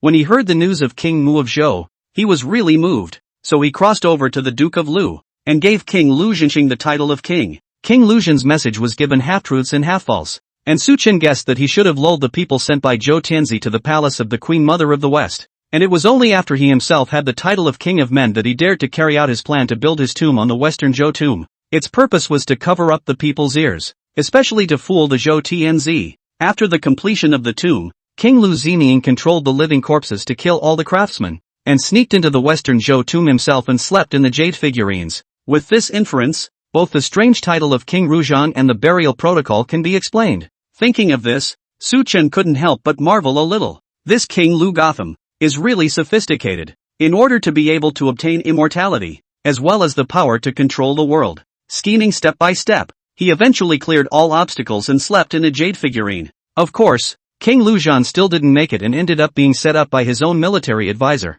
Iron Face. This has been said before and will not be repeated. And say, the next day, Su Chen made a big purchase to fill up a cubic meter of imaginary space. With the guidance on the small bronze tripod and the method of utilizing the ghost seal to control the 2,000-year-old dumplings, he had already made up his mind to make a trip to Goldfinch Mountain. In the end, 1 cubic meter of space, 70% of which is used to hold pure water, a variety of restaurant chef-prepared meals. The remaining 30% of the space was filled with some ropes, windproof fire engine, and a series of necessary equipment for going down to the grave. After the preparations were done in the morning, Su Chen stepped on the airplane to Izhou on time in the afternoon. In the meantime, Institute of Archaeology in the capital. Inside the large conference room, the entire group of more than 300 experts and professors had not closed their eyes for a day and a night. During this period, there were quite a few people who neglected their sleep and studied the past speeches of Tianguan Jifu, and when they were hungry, they nibbled on a piece of bread and drank water, and when they were sleepy, they drank a mouthful of bitter coffee. But, throughout the day and night, the crowd still had nothing to show for it. Zhou Huaiwen poured a cup of coffee and came with a black eye and asked, "How's old Chu? Any results?" Xu Muyun took a sip of the coffee and shook his head with a bitter smile. More than 300 experts and professors froze and couldn't find out a single useful clue. I don't know if Mr. Tianguan is too mysterious or we people are too stupid. By the way, how's it going on your side? I heard that you brought back an expert who can decipher the writing on the bronze tripod last night? Mentioning this, Zhou Huaiwen didn't know whether to be happy or sad, and replied with a helpless face. The solution was solved, but it didn't help to subdue the zombies in the waterhole. Just as the two men hung their heads and the atmosphere was low, not far away, a professor sitting in the corner let out a sharp shriek, catching the attention of everyone in the conference room. I found it! Ha ha! I found it! I found a clue to Mr. Tianguan's identity. In an instant, everyone clattered and surged over, surrounding the old professor. Elder Qian, are you serious? Quickly tell me, who exactly is Mr. Tianguan? I've gone through all the pop-ups of Tianguan Jifu no less than a few thousand times, but I could never see any useful information. Elder Qian, quickly tell me how you found the clues. What? We found a lead on Mr. Tenkan? God bless my flower planting family. Seeing this, Zhou Huaiwen and Xu Muyun looked at each other and both saw a look of surprise on each other's faces. All of Tianguan Jifu's pop-ups, including the ones he had spammed people with in other live streams, had been carefully collected by the Institute and compiled into a booklet that was sent to everyone. However, no matter how much the 300-odd experts and scholars had rummaged around during the day and night, they could not find a single bit of useful information. Originally, Xu Muyun was on the verge of giving up and was planning to ask the director to go to war and go to Izhou in person. But I didn't expect that right at this last minute. Someone would actually solve the clues to Mr. Tenguan's identity. This is really a mountain of no way. Willow dark flowers and another village. The discovery of this professor surnamed Qian not only alarmed all the experts present, but also the director of the institute, Xu Quanping. Zhu Lao, supported by his assistant, quickly arrived at the conference room. He looked excited and impatiently urged, Qian Huazhao, quickly tell me what clues you've discovered. If it's really a valuable clue, I'll give you a first-class merit. Qian Huazhao's face was excited as he quickly walked towards the podium. Then he turned on the projector and quickly took the pop-up text collected on the profile and flipped to the first page, which is where the dream begins. Gentlemen, look at this. Chapter 52, The Dawn of the Institute. Su Chen arrives in Izhou. A line of pop-ups reflected in the eyes of all the experts and professors. I've been on the King's 50 stars on skates since S2. I used skateboarding shoes to get to the 50th star of the King in S2. The crowd froze in unison. We've read that sentence a million times, and we can't find any clues. Old money, don't sell yourself short. Hurry up and say the conclusion. Park profiling experts have analyzed that Mr. Tianguan is obsessed with gaming and often goes to the game hosts' rooms to watch them play games. But there's no clue to his identity based on that alone. Qian Huazhao laughed and said in a neutral tone, the youngest person present is over 40 years old, and none of them should have played the King's game, although I haven't played it either. My young grandson is awesome at playing the game. He has been the king of this game since S1. 5 years ago, that is, during the S2 season of this game, my little grandson was invited to participate in the Peak King offline tournament. According to him, back then, King wasn't as hot as it is today, and there were less than 100 players with 50 stars in King. That Peak King offline tournament was a huge event, and King players from all over the country went to the tournament. You guys, with Mr. Tenken's game-obsessed personality, would he miss this event? Xian Huajiao finished these words in a single breath, and a furor erupted on the stage. That means the game company must have registration information or live video footage about the game. Old Xian, you've made a great achievement this time, treading through iron shoes and finding no place. It's not hard to get it. I didn't expect the clues to Mr. Tianguan's identity to be there from the start. Professor Chu pondered over Qian Huajiao's words and also found them quite reasonable. After hearing this, Zhu Quanping, the director of the institute, felt his spirit lifted and almost roared out. Good. When we find Mr. Tenkan, I'll personally present you with the National Medal of the Second Class. After saying this, Elder Zhu turned to his assistant and commanded, which company is this King's game from? Go get their company boss for me. The assistant's face was agitated, and he hurriedly said, I'll go now, and I promise to have him bring all the information over to see you before tonight. The experts were relieved and felt they had finally found a ray of light. In the meantime, Zhou, Suchen got off the plane and booked a hotel. It was still early in the day, and there were still 2 or 3 hours to go before it got dark. He considered it and planned to go around Goldfinch Mountain. Unlike the last time, Bottle Mountain was worth his attention for just 1,000-year-old inner elixir. This time, the Lu King's palace contained a ghost seal, a jade figurine, and 2,3,000-year-old dumplings that were at least at the level of flying stiffs. There were quite a few treasures that caught his eye, and King Lu's palace is a big tomb, so it must take a lot of time. It's twice as hard to get a foot in the door ahead of time. But, he had just left the city and hadn't even gotten to Jinjiu Lake before he ran into the police cordon that had been put up. Sir, we can't get through up ahead. Do you think we should turn around or? Okay, master. I'll get off here. Su Chen paid for the car, and as far as his eyes could see, the surrounding roads leading to Goldfinch Mountain were blocked. Are we going to go home with nothing to show for it? Su Chen was a good lightweight, so he could wait until it was late at night to cross the blockade, just as he hesitated to go back to the hotel and wait for darkness. Out of the corner of his eye, however, he saw a sneaky figure, avoiding the police cordon that had been drawn up, and burrowing into the woods beside the highway. Seeing this scene, the corner of Su Chen's mouth curled slightly. The figure had crossed the highway in a flash and silently adorned the man's back. The man was not old. Male. Small flat head. In his 20s. He was wearing a tracksuit and carrying a shoulder bag, with the words Go China printed on the back of the tracksuit, while his feet were wearing a pair of national sneakers. It was Su Chen's first time in Izhou, but he always felt that this person looked a bit familiar. Followed the small flat head, 7 circles, but also really bypassed the police line, came to the Gold Sparrow Lake near. During the process, Su Chen's pace was light, hardly making any noise. At the closest he was less than 3 meters from the little flathead, but he froze and didn't notice anything.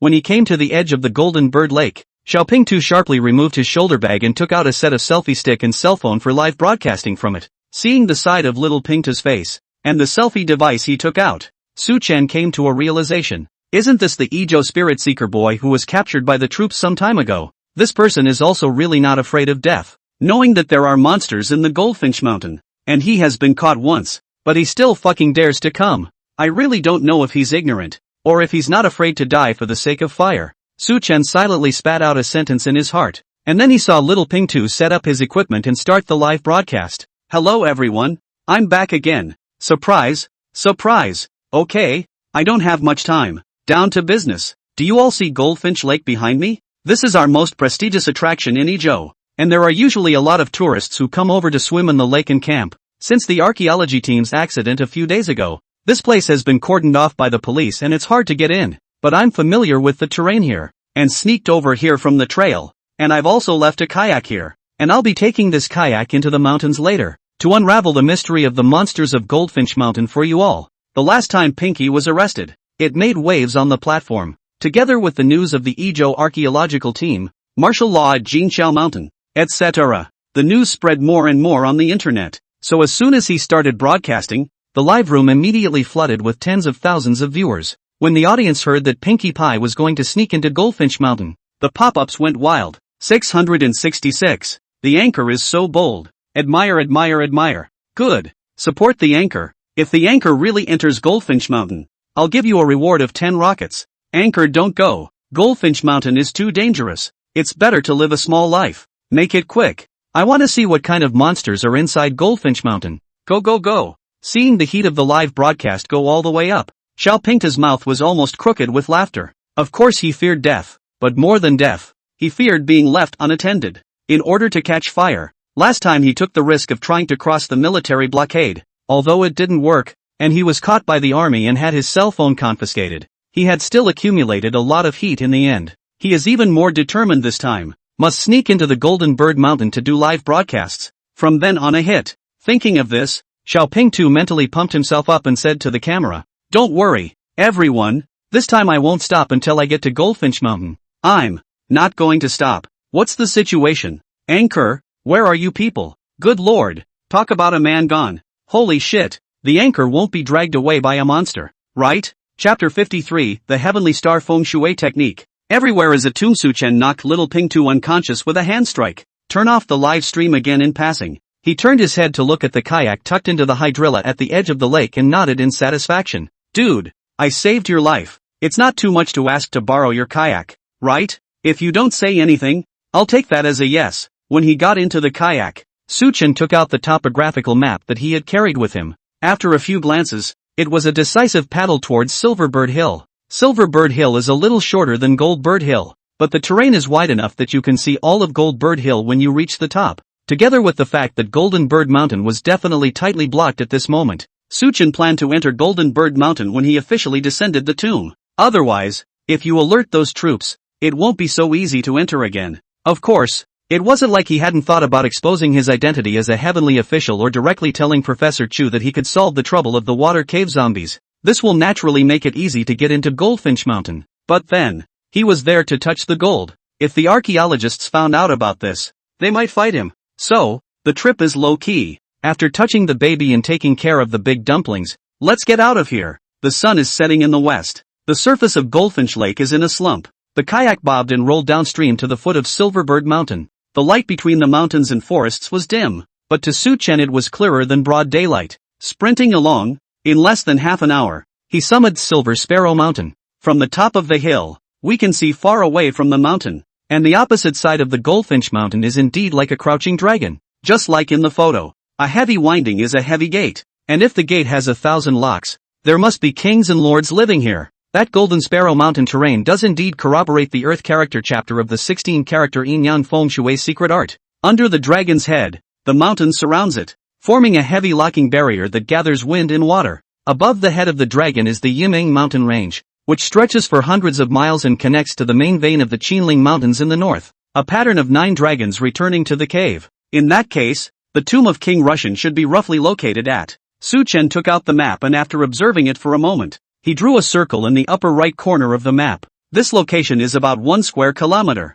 To find the location of the main chamber, we still need to use Tianqing Feng Shui to compare the stars to corroborate it some more. Right now the sun hadn't completely set, and the afterglow shone on the surface of Goldfinch Lake between the 2 mountain ranges, sparkling and exceptionally beautiful. Suchen wasn't in a hurry, so he simply took out the gourmet food prepared by the hotel's chef from the void space, watched the view and savor the food while waiting for the stars to appear. Suchen ate and drank his fill, and by the way, he took a nap with the sky as his blanket and the ground as his bed. By the time he opened his eyes again, the sky was full of stars. He let out a light breath and rolled over sharply. Get up and get to work. A compass is needed to guide you in Tianqing Feng Shui, and there are no compasses in this world, nor can you buy one. Suchen then mentally counted the heavenly stems and earthly branches, compared the stars, and measured the location on the map. The star Tianshu is in the north, 8 inches and 4 minutes, and the star Tianxian is in the south, 7 inches and 3 minutes. The star Tiangui is in the west, 9 inches and 7 minutes.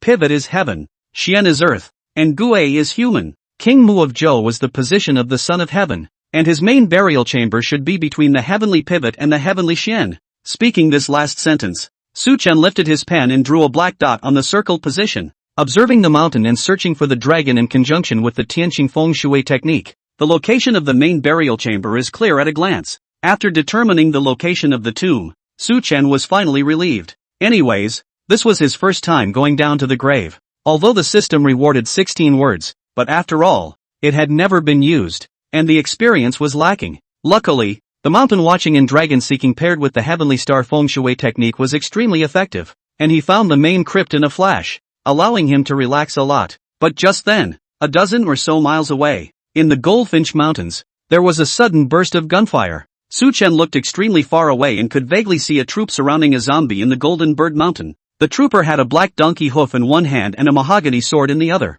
The pockets on his waist contained glutinous rice, which he keeps slamming into the zombies. There were also a few fighters with guns in the back, shooting immediately whenever the zombies made the slightest movement. It was here that the fighters fought and forced the zombies into a trap. As soon as the zombie stepped into the trap, it was covered by a steel cage that fell from the sky. After successfully catching the zombie, the warrior was thrilled and cheered, and not long after they capture the zombies, a van immediately drives up and takes the cages containing the zombies away. Seeing this scene, Su Chen froze. The military is capturing zombies. Is it to study the secret of their return from the dead? Su Chen frowned slightly, always feeling that this was not a good thing. Zombies exist in more worlds, whether it's the world of Tomb Raider, Ghostbusters, or the world of Uncle Nine. There are basically zombies, but never seen anyone study zombies. Shaking his head, Su Chen was about to leave. Instead, his eyes glimpsed the sky, and the Yao Guang star was rising, and it was directly across the top of Silver Sparrow Mountain,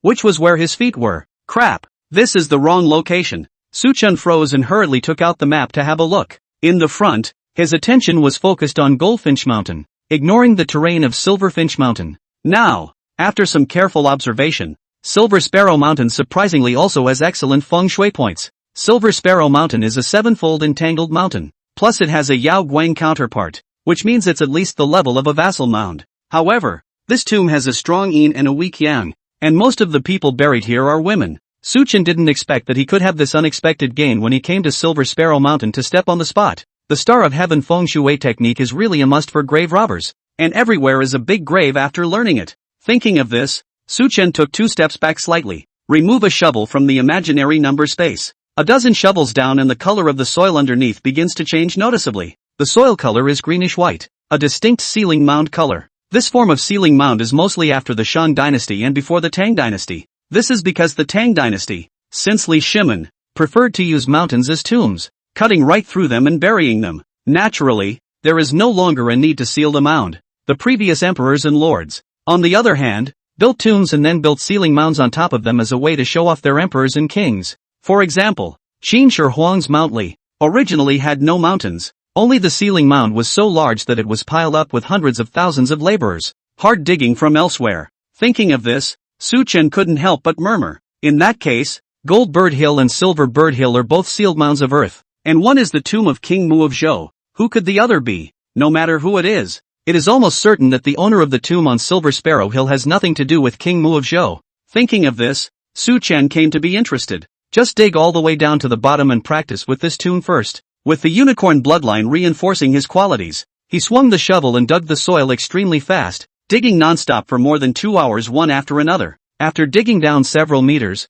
Su Chen suddenly heard a local crunch. The shovel seemed to hit something hard. Su Chen's gaze lit up and he looked down. Chapter 54, Mu Tianzi. Phoenix in flight. Only a dark piece of bronze misjointed in the night, revealing half of its body. The wrong section is a token voucher from the Western Zhou dynasty, similar in shape to 2 pieces of bamboo. On it, in the Bell Cauldron script, was engraved the thing agreed upon, and the identity could be proved by meeting the 2 pieces of the wrong joints and being able to correspond exactly to each other. Most of this misjointing is used for trading, or for both parties to agree on something. Su Chen was slightly stunned, picked up the wrong section in the dirt, wiped it clean and found that it was indeed engraved with Zhong Dingguan. But it wasn't so much the contents of a deal that was inscribed on it as a piece of poetry. Phoenix in flight, noise of birds' wings. This piece, Phoenix in flight, is a passage from Daya in the Book of Songs, depicting King Mu of Zhou building a viewing platform for his wife, Shang Ji, on the Jade Emperor Mountain. 2 people in the observation deck snuggling.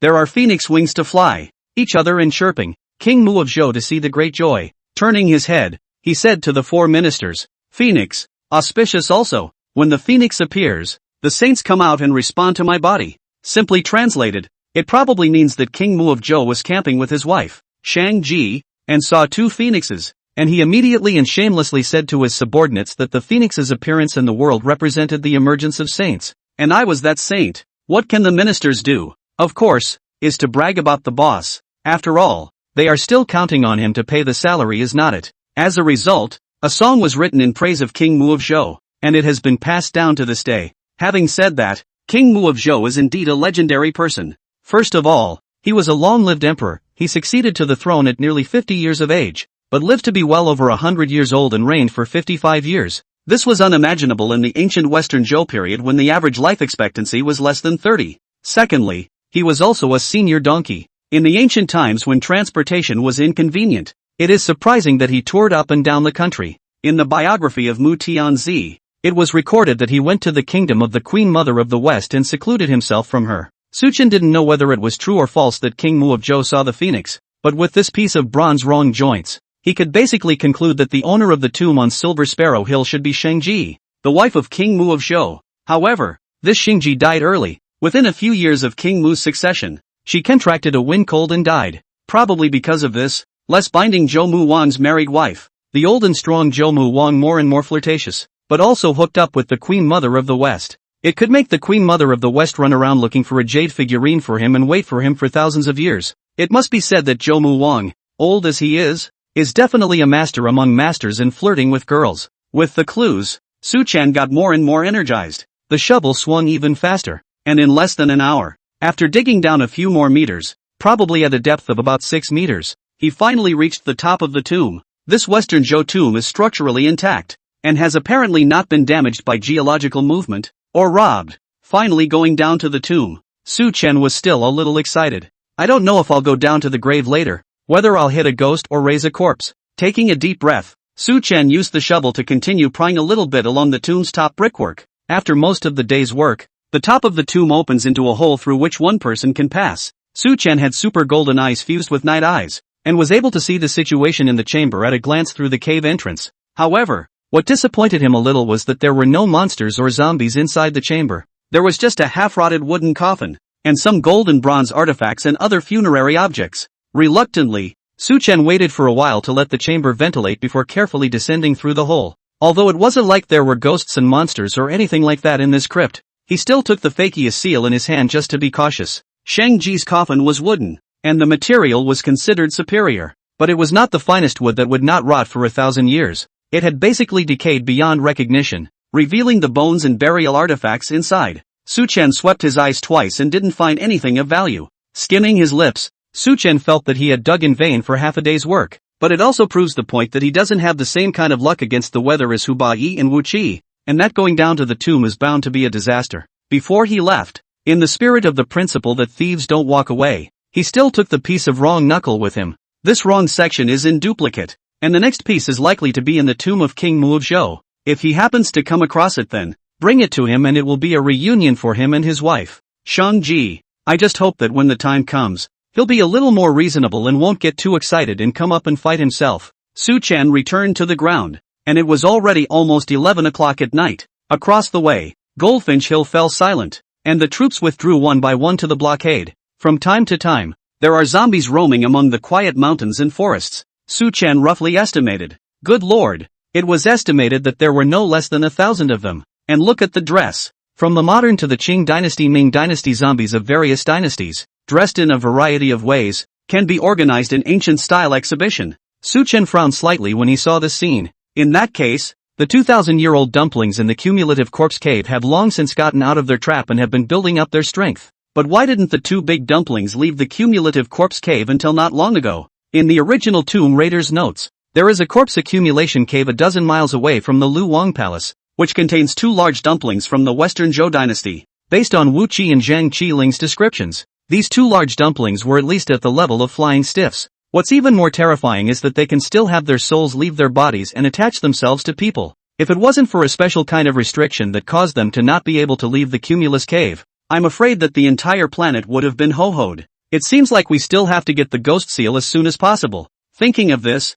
Su Qian discerned the direction. Quickly, he headed for the bottom of the hill. Little Flathead is still lying on the edge of Goldfinch Lake, although there is still a distance to Goldfinch Mountain, with the blockade line of troops in between. But there's no guarantee that there won't be a leak and a zombie wandering into the lake. His intention was to save his life. Don't harm his life instead. That would be a great sin. Arriving at the shore of the lake, Pinky was still unconscious. By the looks of it, He was sleeping quite soundly, and was mumbling dreamy words of fire. I'm going to be on fire. Su Chen laughed when he heard this and picked up the little flathead with one hand, all the way to the direction of the center of Izhou, almost at the location of the police cordon. Su Chen thought for a moment, took out a watercolor pen, and wrote a line next to the words Go China, then took this little flathead and threw it to the curb. It didn't take long for a cop on patrol to come by and see the little flathead. Hey, Team Lu, come quickly, there's someone lying here. Ha, he even wrote on his back. I broke into a military lockdown zone. I'm going to eat jail,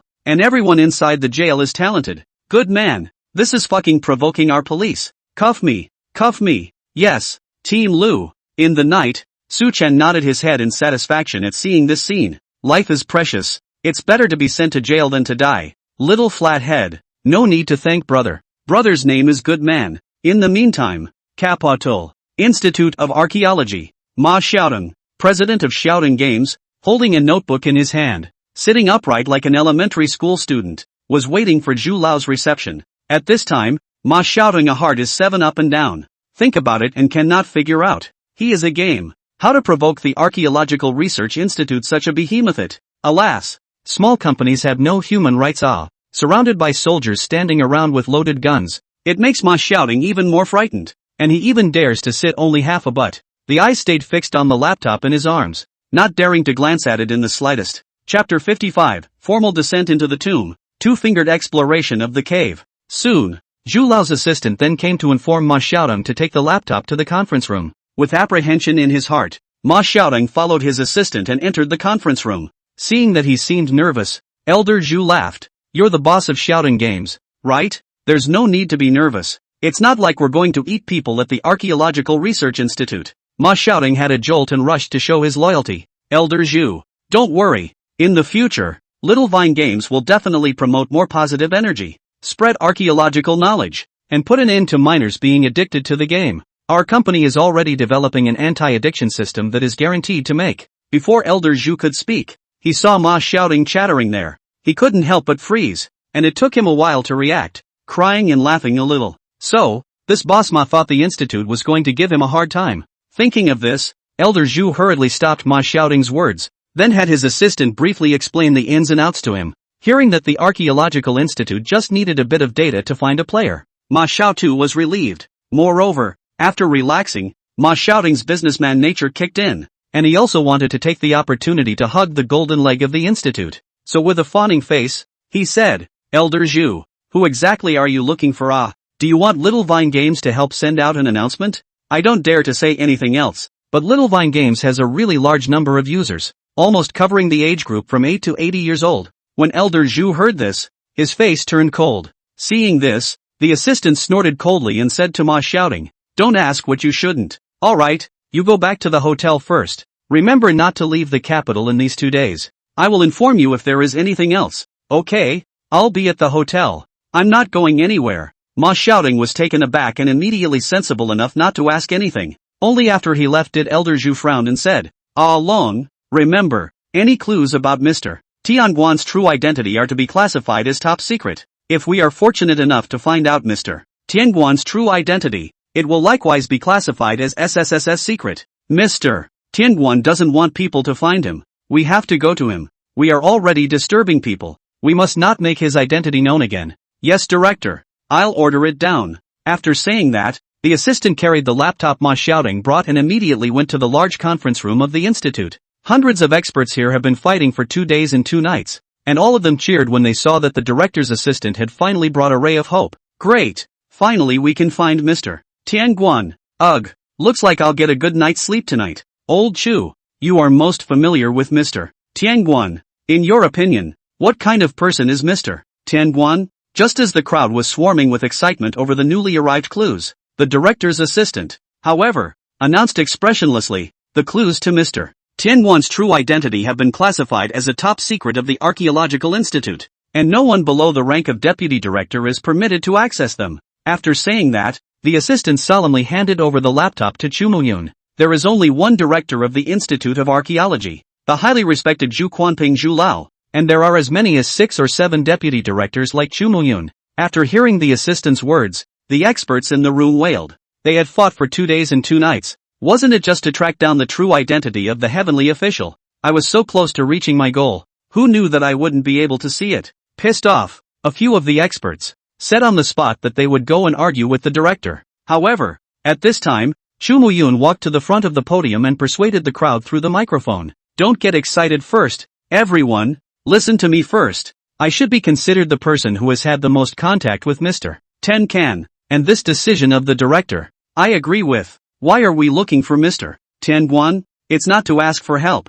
Begging should be like begging. Since Mr. Tianguan doesn't want people to know his true identity, we'll classify his identity as confidential and try to ensure that Mr. Tianguan is not disturbed by others. Hearing Chu Muyun's words, the experts and professors present fell silent. Even the old professor, who had just made a scene to go to the director to protest, couldn't retort at this moment. Yeah, they're there to ask for help. They can't ask for help while going against their wishes and making his identity known. Thinking of this, Zhou Huaiwen was the first to speak out in agreement. Old Chu, we support you and the director's decision. Yes, I support Professor Chu's opinion. Although my heart yearns to ask for advice from the great god of heavenly officials, since the great god of heavenly officials doesn't want too many people to disturb him, then I'd rather bury this desire in my heart. Old Chu, we support you too. Confidential is confidential. Maybe one day Mr. Tianguan will want to disclose his identity, and then it won't be too late for me to ask him for advice. The experts and professors took a stand, causing Chu Muyun to breathe a sigh of relief in his heart. This, then, is the group of experts and professors from China. Although they are stubborn in some aspects, they always support unconditionally and charge to the front line as long as it is good for archaeology and good for the country. Moments later, Chu Muyun brought the laptop into a room with the highest level of secrecy. He looked at the two military data experts who had come all the way here and tossed his voice. Trouble you too. Tianguan Dishan playing the game is an absolute master. At least King 50 stars or more. And he is good at using skateboarding shoes. You guys can start sifting through the data from this aspect. The two experts nodded solemnly, as if on a pilgrimage, and took the laptop from Chu Muyun. A hotel. Su Chen was ready to make his move to the tomb tonight. All the things that should be prepared were prepared in advance in the capital, just waiting for the night. He was too lazy to go out during the day, so he stayed in his hotel room and played games. But today's hand was not good, and was abused several times in a row, and failed in the gold promotion tournament. Damn, how can a teammate be this much of a vegetable? Knocked the old man out of the gold promotion. The furious Su Chen rushed to the human machine area, and even abused the human machine 3 times before slowing down. The game was played and it was almost time to see darkness. He put away his cell phone, changed into a hooded sweatshirt, and went straight downstairs, with little Ping Tu leading the way last time. Su Chen remembered the route and easily bypassed the police cordon to the side of the Golden Bird Lake, got into the kayak and rode the moonlight all the way to the depths of Goldfinch Mountain. The zombies aren't making much of a mess tonight, and basically don't come out much. This gave Su Chen the convenience to smoothly arrive at the location of King Luxian's tomb that he had circled on the map. A small, deep valley. Su Chen tumbled over and stood in the exact center of the room. This should be the valley where the original hid the tomb of King Lu's palace. Remember, they made several robber holes in the valley, some leading to the Hydra Cypress, some to the Blood Corpse, and some to the Green-Eyed Fox Corpse. I wonder what the hole I chose this time leads to. Thinking of this, Su Chen took out his shovel and decisively dug. As he was digging, he was still thinking that it would be too much of a fall for him to have to dig his own robber's hole when he was a high-ranking person who had mastered the Qilin bloodline and the Fakia seal. Once the 2 dumplings have been subdued, they will be allowed to dig a hole in the tomb. It's just 2,000-year-old dumplings digging a robber's hole. Sounds a little weird. Between Su Chen's wild thoughts, he had almost dug an 8-meter-deep robber's hole, and it was at this time that he only heard a local sound. The shovel hit the top wall tile of the tomb. Su Chen was startled and hurriedly raised the shovel. You know, according to the original description, there is strong sulfuric acid or something like that between the wall brick interlayers at the top of the tomb, specifically to deal with grave robbers. In Tomb Raider's notebook, Shao was able to get down to the tomb by relying on the secret technique of Fakiu, where his 2 fingers probed the hole and clipped out the wall bricks at the top of the tomb. But, Chapter 56, Suppressing the Blood Corpse, the mystery of the wrong node. But Su Chen didn't have a 2-finger cave detecting stance. Stunts aren't enough. Technology is. He pulled out a small generator, a pump, and a power drill from the void space. A thumb hole was drilled through the top of the tomb first, and then the pumping power was turned up to maximum. Liquids such as sulfuric acid are excluded directly to the outside through copper pipes. The pumping machine boomed and vibrated, and after 10 minutes of operation, the inside of the tomb-topped mezzanine was drained of its sulfuric acid-like liquid. Only then did Su Chen knock away the wall bricks at the top of the tomb and jumped straight down. However, as soon as he entered the chamber, he sensed something was wrong. This chamber was eerie, with a four-legged square tripod in the center. The top of the tomb is engraved with the sun, moon and stars. To the south of the chamber, there is a sarcophagus. Su Chen surveyed the tomb's furnishings and was filled with helplessness. According to the situation in the Tomb Raider's notebook, the sarcophagus in the chamber, which contained the bloody corpse. At that time, little brother and his men descended into the tomb, and their first stop was the sarcophagus chamber. And just as soon as the treasure in the chamber was moved, the bloody corpses in the sarcophagus began to riot. Luckily, little brother knew corpse language and exchanged a few words with the blood corpse to calm the other side. After pacifying the bloody corpse, Xiao also gave the other a kowtow. If Su Chen's deduction was correct, this bloody corpse should be King Mu of Zhou, who had been framed by King Lu Xinjiang's design. The Zhang family has a unicorn bloodline that can live 200 to 400 years, and is most likely a descendant of the Queen Mother of the West. King Mu of Zhou has an old relationship with Queen Mother of the West, which is also considered little brother's ancestor. That's why he kowtowed to the bloody corpse. Of course, then the fat man's hand was cheap and alerted the blood corpse, and little brother had no choice but to fight with the blood corpse and cut off its head. Only, he was wounded himself. This showed that the blood corpses were very strong. If Su Chen didn't have the fakie seal, he really didn't have the backbone to brush the monsters without injury. Think of this. Su Chen smiled faintly, took out the piece of wrong section, and walked to the front of the sarcophagus. Old Mu, I took a trip to your wife's grave and scuttled it for you. You say this person is also stingy. They sleep jade figurines, live in bronze coffins. Do not know to find a better coffin for your wife. Human bones are fast rotting away. Now retribution. He can only sleep in a sarcophagus. I think you've got a mistress and you've forgotten your wife. Just a moment after Su Chen placed the piece of wrong section on the sarcophagus. Boom boom, only to see the sarcophagus vibrate violently. There was also a strange, frog-like cry coming from inside. It's as if there's some great horror that's trying to break free. Look at you. You're in a hurry when I say something to you. You need to change your nature, or else you'll let King Russian fool you. As the saying goes, you can only say 3 words when you see someone, but you can't throw away a piece of your heart. Old Mu, you need to learn from me in this regard. Before the words fell, the vibration of the sarcophagus became more and more intense, and the lid trembled non-stop, as if it was about to come out of its trap in the next second. Su Chen sighed helplessly and took out the fakie seal, swinging it towards the sarcophagus. The vibrations of the sarcophagus instantly eased, and that froggy cry inside came to an abrupt end. But who knows? When the vibrations stopped, Su Chen, however, took the hair mound seal down again. Old Mua, I just want to nag you. You, a son of heaven, can be fooled by the vassal's henchman, is also absolute. If this is a biography for you, I'm afraid I'll be laughed at for thousands of years. This time the vibrations of the sarcophagus were sharper, more violent. Hey, you're still coming on. With a swing of Su Chen's fakie seal, the vibrations slowly stopped once again. This blood corpse was ultimately a scourge to keep, and Su Chen had no intention of letting him go. But man, at least it was King Mu of Zhou, the legendary son of heaven. The respect that is due is still there. Therefore, Su Chen held the fakie seal in one hand and opened the coffin lid with the other. Inside the coffin, a corpse, drenched in blood, lay silently. It couldn't move because of the suppression of the fakie seal. However, the 2 pitch-black eyes were glaring at Su Chen in death. Even if Su Chen didn't know corpse language, he could probably guess what it wanted to say. Too bad. If you weren't a blood corpse and weren't so mean,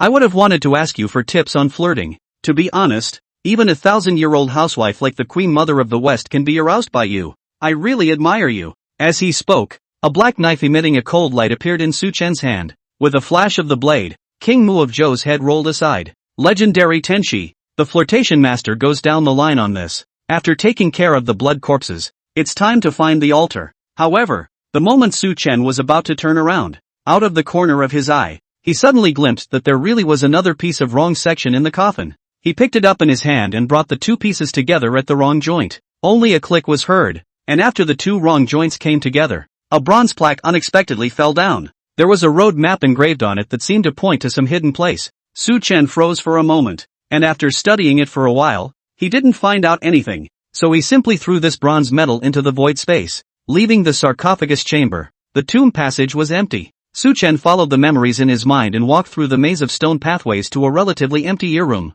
After searching for more than 10 minutes, he found the hole in the ear chamber that led to the Hydra Cypress. Su Chen did not hesitate and directly drilled in. It was a natural cavern about the size of a soccer field. The The rock walls were densely packed with holes. Thousands of them. As for the center of the cavern, there's the Hydra cypress. The vines on the Hydra cypress spread over almost the entire cavern. On those vines, there are still hanging corpses. No less than 10,000. By a rough count, Su Chen was 15 meters away from the bottom of the cavern, and he flew and pointed at the cavern of the rock wall, like jumping on a grid, and in just over 10 seconds, he went down to the bottom of the rock wall. After descending to the bottom of the rock wall, one could see an altar in front of them, with a jade bed right in the center, and a lifelike female corpse lying on top of it. When Su Chen first saw this, he had wondered who the identity of this female corpse was. Some say that she was the lover of King Luzhen, while others say that she was the wife of King Mu of Zhou. But Su Chen felt that there might be a third possibility. For example,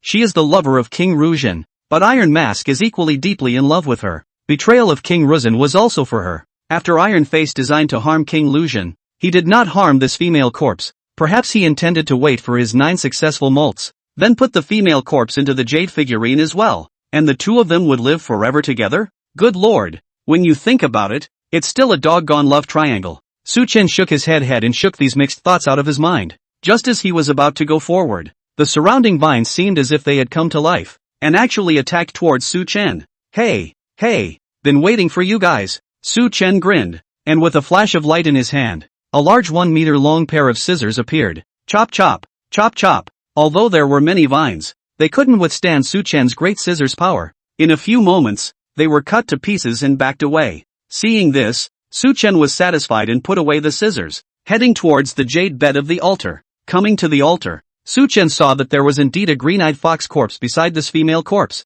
Wu Qi and Fatty fell on this green-eyed fox corpse and almost lost their lives after being hit by the hallucination. However, Su Chen had the Fakio seal in his hand and completely ignored the illusion of the green-eyed fox corpse. Walking directly to the jade bed, he picked up the purple and gold box next to him. It stands to reason that there is no Wang Zhanghai in this world, and no switcheroo has occurred. This box should contain the ghost seal, and another treasure. But I just don't know what that mysterious treasure is. There was no explanation in the Tomb Raider world, and Su Chen had no way of knowing. One could only speculate that perhaps it had something to do with the ghost seal. Thinking of this, Su Chen stretched out his finger and pressed it in front of the female corpse's throat. The female corpse's mouth opened, revealing a key with jade inlaid inside. Just moments after he had picked up the key, he suddenly heard a ding. Here comes the system alert. Chapter 57, The Ghost Seal arrives. The disappearing iron masked Sheng Ding. Higher energy detected. Can be fused to upgrade the black gold ancient blade. Does the host need to upgrade? The sudden system prompt caused Su Chen to freeze.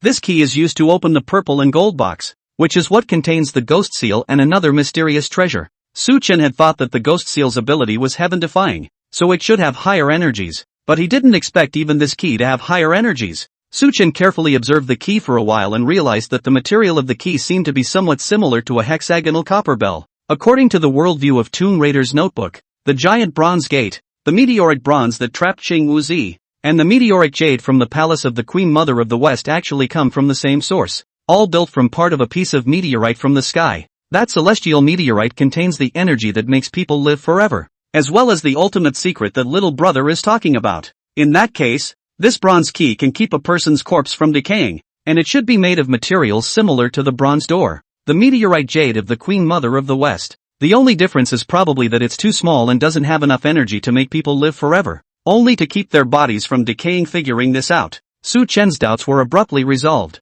Immediately afterward, the female corpse was seen to have lost the bronze key energy boost and instantly decayed into withered bones. It's better to see what other treasures the box has besides the ghost seal. Instead of upgrading immediately, Su Chen first inserted the bronze key into the lock hole of the purple gold treasure box and snapped open the box. Inside the box was a jade seal the size of a baby's fist, black with green. The jade seal is carved with several evil spirits, as well as fish and dragons. The full name of the ghost seal is Ghost Button Dragon Fish Jade Seal, or Ghost Seal for short. In the world of Tomb Raider, the ghost seal can command the Yin soldiers, as well as being the key to the bronze gate. The moment Su Chen had just touched the ghost seal, the system prompt rang out again. Ding! Higher energy detected. Congratulations to the host for obtaining the key props. Please keep up the good work. Ha! Su Chen thought that the system was going to make him melt the ghost seal again to upgrade his bloodline or weapons. Who knew it would be a reminder that he had been given a key prop? The ghost seal is a key prop? You're not asking me to guard the gate, are you?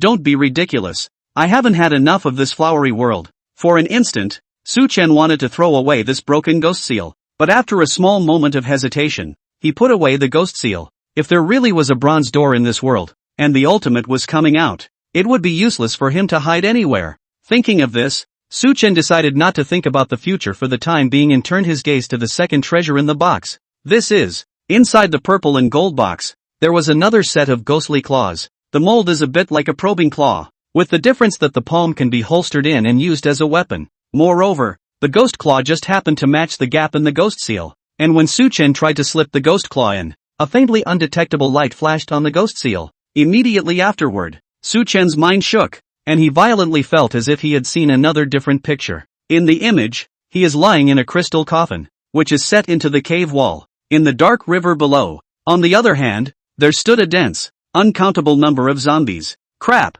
so many zombies. Su Chen was startled and hastily removed the ghost claw. Just as he removed the ghost claw, the image in his head broke. It seems that my guess was not wrong. The ghost seal can indeed control those 2,000-year-old dumplings. Who knew that King Mu of Zhou, this dilettante, not only gave the ghost seal to King Lucian, but also passed on the method of using it to him. As for the autobiography written by King Russian in the original, which states that the ghost seal was found by him from the belly of a snake, it is obviously a lie. After all, who in their right mind writes an autobiography? Collecting the two treasures, Su Chen was satisfied and was about to put down the purple gold treasure box when he suddenly realized that there was another compartment inside the treasure box. He froze, and hastily picked his way through the mezzanine, only to see that under the sandwich inside the box, there was actually another small bronze plaque, exactly the same as the one that was accidentally found just now. Su Chen hurriedly took out the small bronze medal he had just obtained. The top line is more complete when you put the two pieces together. It could be seen that this was a map,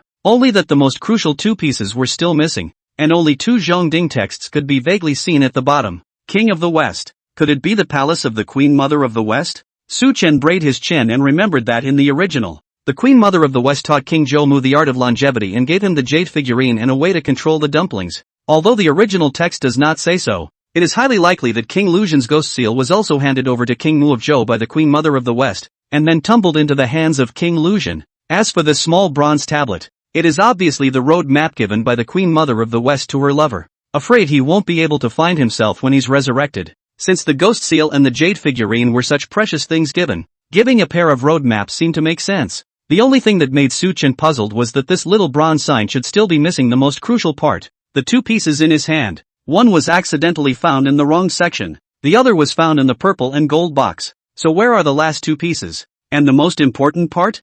Thinking of this, Su Chen directly raised his head, his gaze passing through the heavy vines, looking towards the hidden bronze coffin deep within the roots of the Hydra cypress. Could it be that the road map is in a bronze coffin? The more Su Chen thought about it, the more he felt it was possible. So he hurriedly scraped some powder from the surrounding stone platform and sprinkled it on his body. It's the powder of Skyheart Rock, the nemesis of Hydra cypress. Sprinkle some Skyheart Rock powder on your body and those Hydra cypress vines won't attack. Although the Hair Chio seal restrained evil spirits, the Hydra cypress belonged to a living creature, so the Hair Chio seal wouldn't work. With the heavenly heart rock powder, the Hydra cypress's vines really stopped attacking Su Chen. He had a smooth journey and finally came to the bronze coffin hidden in the hole of the snake cypress tree. This bronze coffin was extremely large, 2.5 meters long. Coil after coil of iron chains were wrapped around the coffin, which were attached to the Hydra cypress, causing the bronze coffin to hang in the air. Seeing this huge bronze coffin, Su Chen's mind couldn't help but recall a proverb from the world of Ghostblower.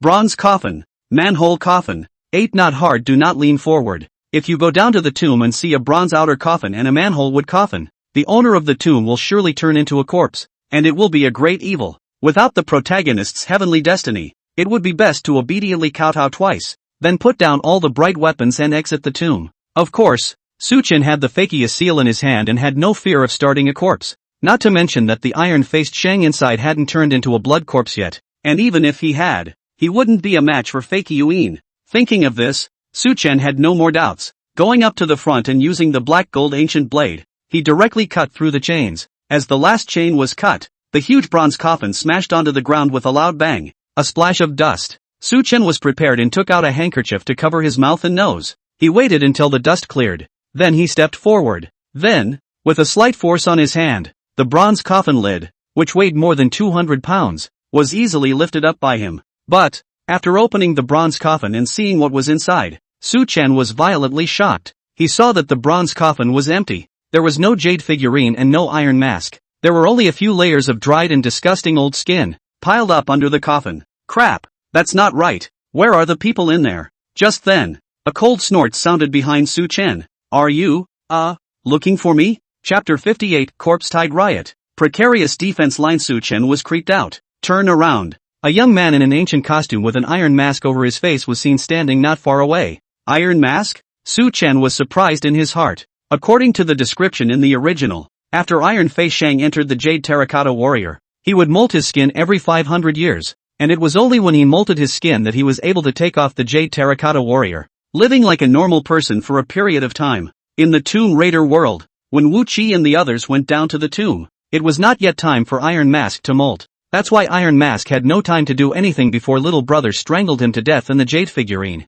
But why, then, did I just happen to run into the Iron Mask reviving? I really don't have a protagonist destiny. As Su Chen spat in his heart, his mind suddenly flashed with a flash of light, and he suddenly thought of the accumulated corpse cave where the accident occurred. Those zombies in the cumulus cave. Are you controlling them? Su Chen had also thought about going to deal with the zombies first when he learned from Zhou Huiwen that something had happened in the cumulus cave. But the cumulus cave stretches over 10 kilometers under the ground and is accessible in all directions. There are more than tens of thousands of dead bodies inside that have accumulated over thousands of years and are scattered all over the ground. With Su Chen alone, he was afraid that he wouldn't be able to finish chopping for a few months. The only way to eliminate this calamity was to find the ghost seal as soon as possible and use it to control the corpses. Only, Su Chen hadn't thought that the cumulus cave wasn't an accident, but was man-made. Iron Mask Shang tilted his head, and under the iron mask, a pair of dark eyes surveyed Su Chen. Instead of answering the question, he spoke in a tone of vicissitude and said quietly, I haven't heard that name in a long time. After saying that, Iron Mask Shang's gaze shifted lightly and landed on the ghost seal in Su Chen's hand. It's not right to take someone else's things without their master's permission, is it? Su Chen lightly grunted, and with a flip of his wrist, the ghost seal was directly released into the void number space. Upon seeing this scene, the Iron Masked Shang's eyes flashed with brilliance, and a thoughtful look appeared on his face. Are you controlling those zombies in Cumulus Cave? Su Chen asked again. Perhaps he had been sleeping for too long, or perhaps he had absolute confidence in his own strength. Iron Masked Shang was not in a hurry to deal with Su Chen. Instead, he smiled leisurely and replied frankly, That's right, it's me. What are you going to do? To be what? Be the Supreme Emperor. Of course. Iron-faced Shang let out a wild laugh, his tone carrying a touch of endless arrogance. I've already lived forever and still possess the full power of the Jade Terracotta Warrior. Who in this world can stop me? Hibernating for more than 2,000 years, Iron-faced Shang once succeeded.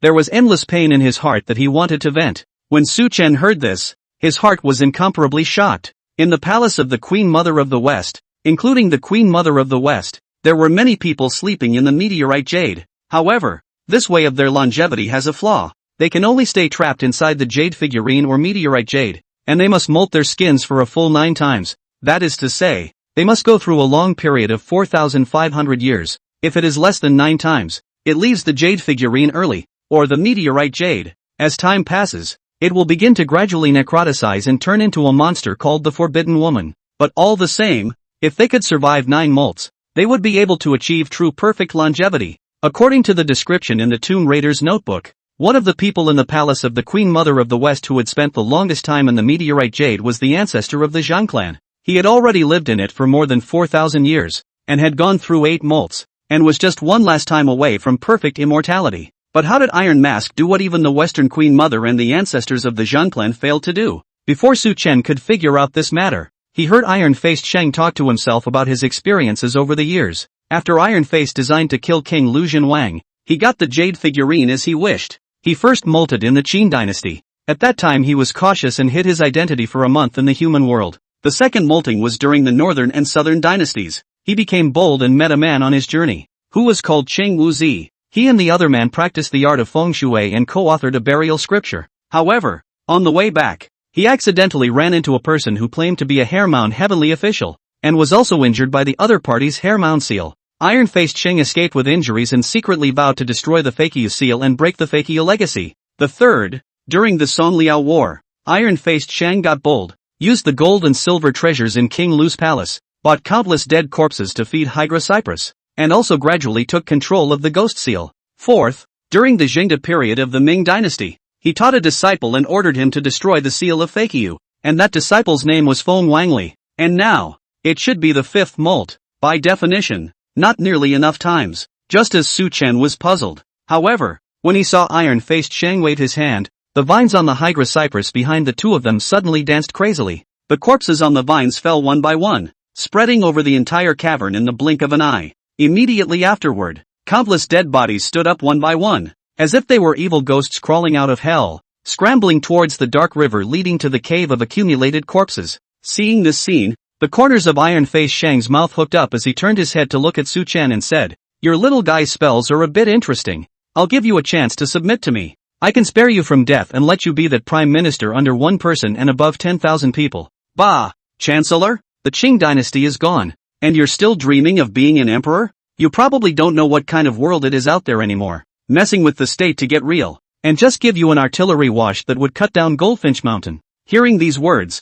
iron-faced Shang's gaze suddenly went cold, and his tone was indifferent. "Since you refuse to submit to me, then go to hell." With a wave of his hand, hundreds of dead corpses diverged from the tide of corpses and came at Su Chen. In the meantime, Capital Institute. The two data experts sent by the military sifted through all the S2 King 50 star players one by one, but they came up empty. Xu Muyun's face was anxious and he couldn't help but ask, "How could this happen? Should you guys rescreen it again?" The younger of the two data specialists had an odd look on his face. After hesitating for most of the day, he still opened his mouth and explained, "Professor Chu, King Game S2 doesn't have the hero of skateboard shoes, and it's impossible to use this hero to get on the king. You see, is it possible that it was just a joke from Mr. Tenguan?" Buzz. Instantly, Xu Muyun only felt his head buzzing. The institute is a group of old professors and experts who are happy for half a day for nothing. Just as Xu Muyun's mouth was filled with bitterness, not knowing what to do, Elder Zhu brought his assistant and hurriedly pushed the door in. "Muyun, we don't have much time. Zombies are pouring out of the mountains from underneath Goldfinch Mountain. The military can't hold out much longer. The Elder Council has ordered that the citizens of Izhou are being evacuated overnight, and the missiles will be launched in 3 hours." What? With a popping sound, Xu Muyun's mouth opened wide in shock, and the paperwork in his hand fell to the ground with it. Split line, here are the 3 most controversial points. 1. Su Xiaoying's 3 girls. They were intended to be tool people to pave the plot of the tomb of King Lu's palace. Since people don't feel like it, they won't appear in the future. 3. Why the protagonist does not go to help the military to solve the accumulation of corpses whole. This is also counted as the author did not handle the details well, did not express the plot a little more clearly. To put it simply, the protagonist, like ordinary netizens, didn't know what happened in Izhou because officially it was always a news blackout. It wasn't until the protagonist went to the institute and heard from Zhou Weiwen that he realized that something happened in the Cumulus cave. But even if he knew that, he didn't actually have a good solution, because there are too many dead bodies in the cave of accumulated corpses, plus the tens of thousands of dead bodies on the cavern's hygrocypress vines. Even if the protagonist has a unicorn bloodline, he's afraid that he won't be able to finish chopping until next year alone. However, he saw what was written on the bronze tripod that the ghost seal could control the zombies, and rushed over the next day. Looking for the ghost seal was both beneficial to himself and at the same time the best solution to the zombies. Not looking for the ghost seal and going to help the army, but instead treating the symptoms rather than the root cause. Lastly, if you've read this far and found this novel to be that much more interesting, I hope you'll give a positive review, or a free gift. Thank you all. Chapter 59 Changes. Zombie breaks the blockade. Xu Muyun's face was horrified. Hasn't the military already used the glutinous rice and mahogany sword to destroy thousands of zombies? Wasn't it just a few hours ago that zombies were getting scarce? How did it get to this irreparable point in just a moment? A series of doubts surfaced in Xu Muyun's mind. Perhaps seeing his confusion, Elder Zhu asked his assistant to hand over a tablet.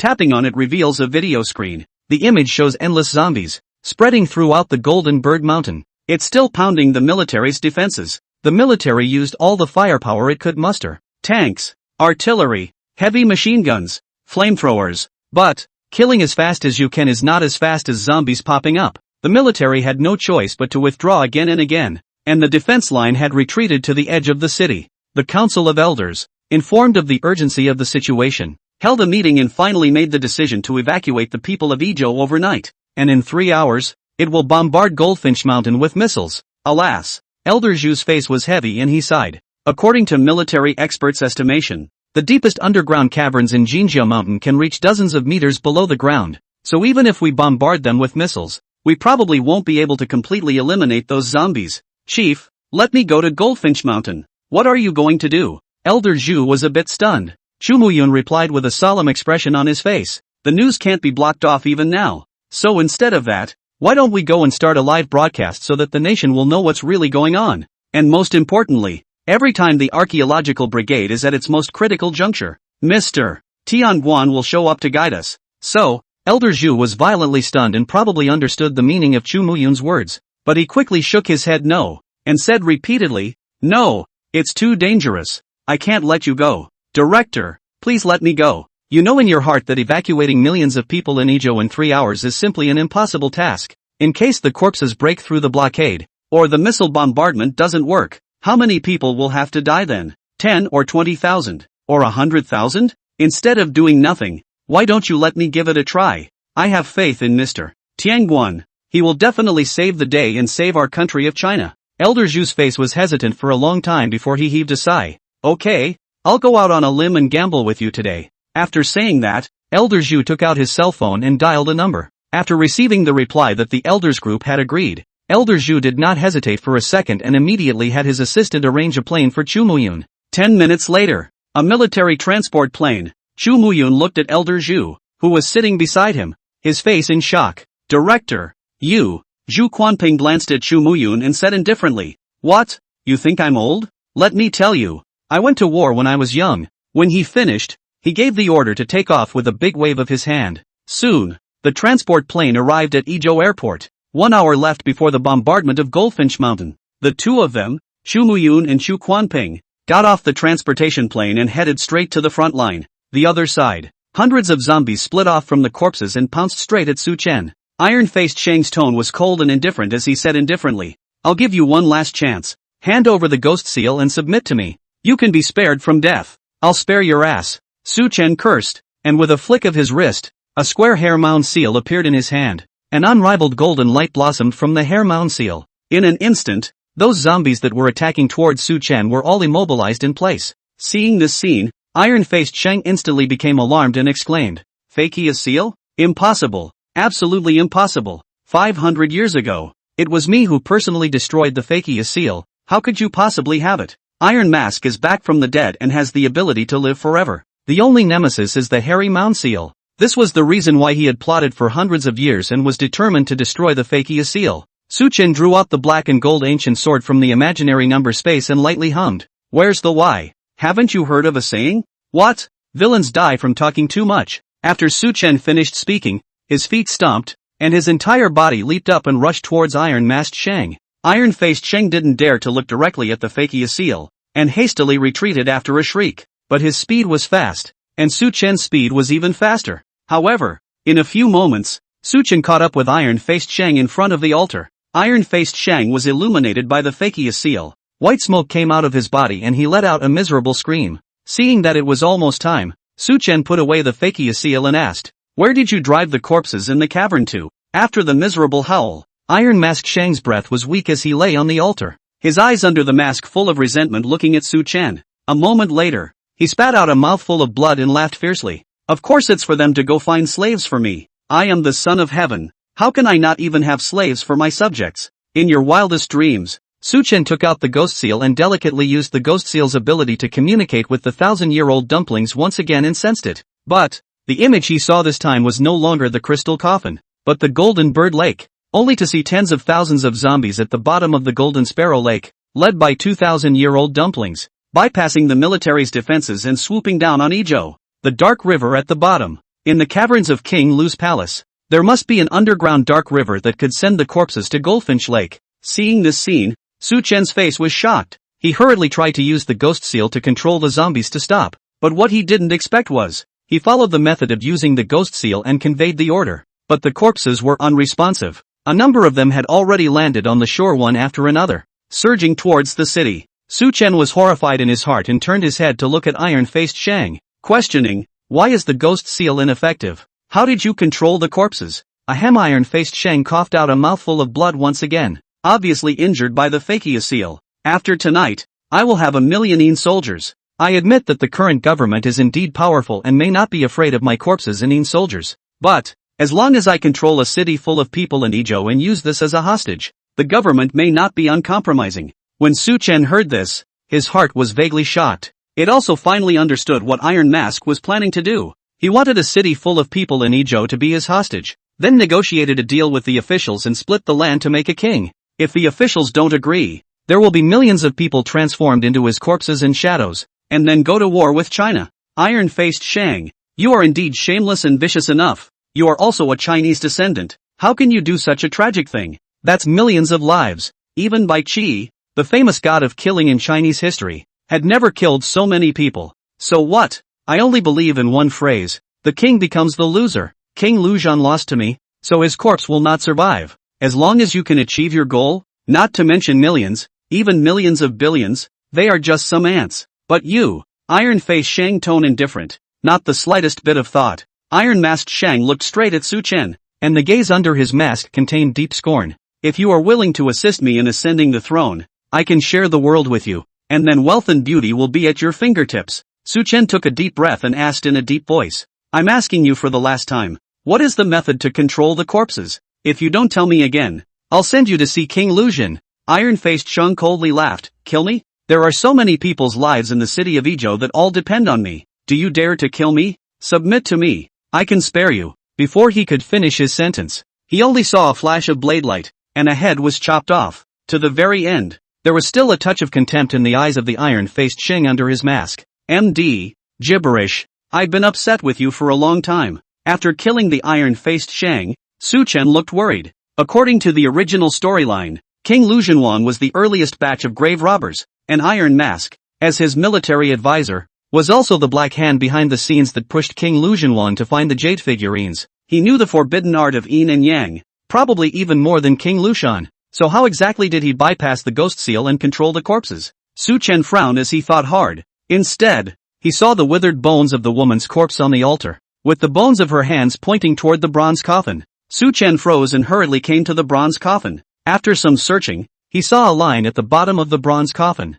Chapter 60 Desperate Situation. The nation weeps in sorrow. 5,000 word chapter. Before Chu Muyun and his duo even arrived at the front line, they heard that a horde of corpses had broken through the military blockade and were wreaking havoc in the city. The police in the city, who were maintaining order, had to deploy some of their manpower to build a defense line in front of the train station, which had the largest number of people, to block the advance of the corpses. Chu Muyun's face was horrified as he hurriedly turned his head to look at Elder Chu. Director, what to do? In the train station, there are still nearly 100,000 people who have not yet had time to evacuate. If we let the corpses rush in, the consequences would be unimaginable. Xu Quanping frowned and decisively instructed the driver, turn around, go to the train station. At the same time, he had Chu Muyun open the live stream ahead of time. Just before arriving at the train station, the live signal was connected to a centralized database, and in just 3 minutes it spread up and down the country. At this moment, subway stations across the country,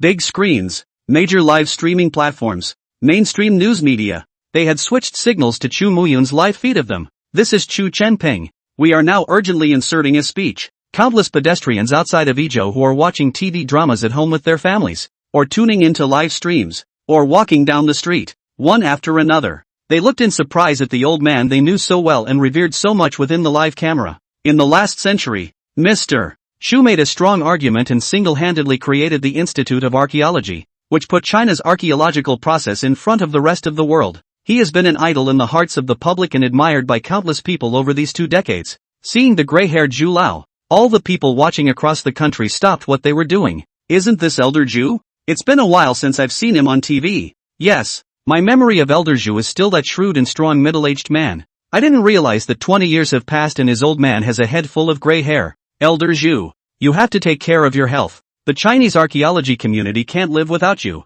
Zhu Lao just appeared on the live broadcast screen and immediately received the top recommendations from several major live broadcast platforms. All the viewers automatically jumped to this live broadcast room called the Chinese Archaeological Institute. Despite it was a mandatory jump, but not one person had a problem with it. Even more people, hearing the news of Elder Zhu's appearance on the live broadcast, rushed in a hurry to watch the live broadcast. For no other reason. It's really because Elder Zhu has contributed so much to the archaeology of China. It can be said that without Elder Zhu there would be no Institute of Archaeology and no significant achievements in archaeology in China in these decades. And over the years, Mr. Chu has rarely appeared in front of the camera. Zhu Lao was from a military background and acted in a decisive and direct style. Even in speeches, they don't like to talk about platitudinous nonsense, and get straight to the point in the next sentence. I'm currently in Ezhou. A few days ago, a kind of monster called zombie appeared in the Golden Bird Mountain. They are resurrected from the dead. They have no consciousness. They are not afraid of death,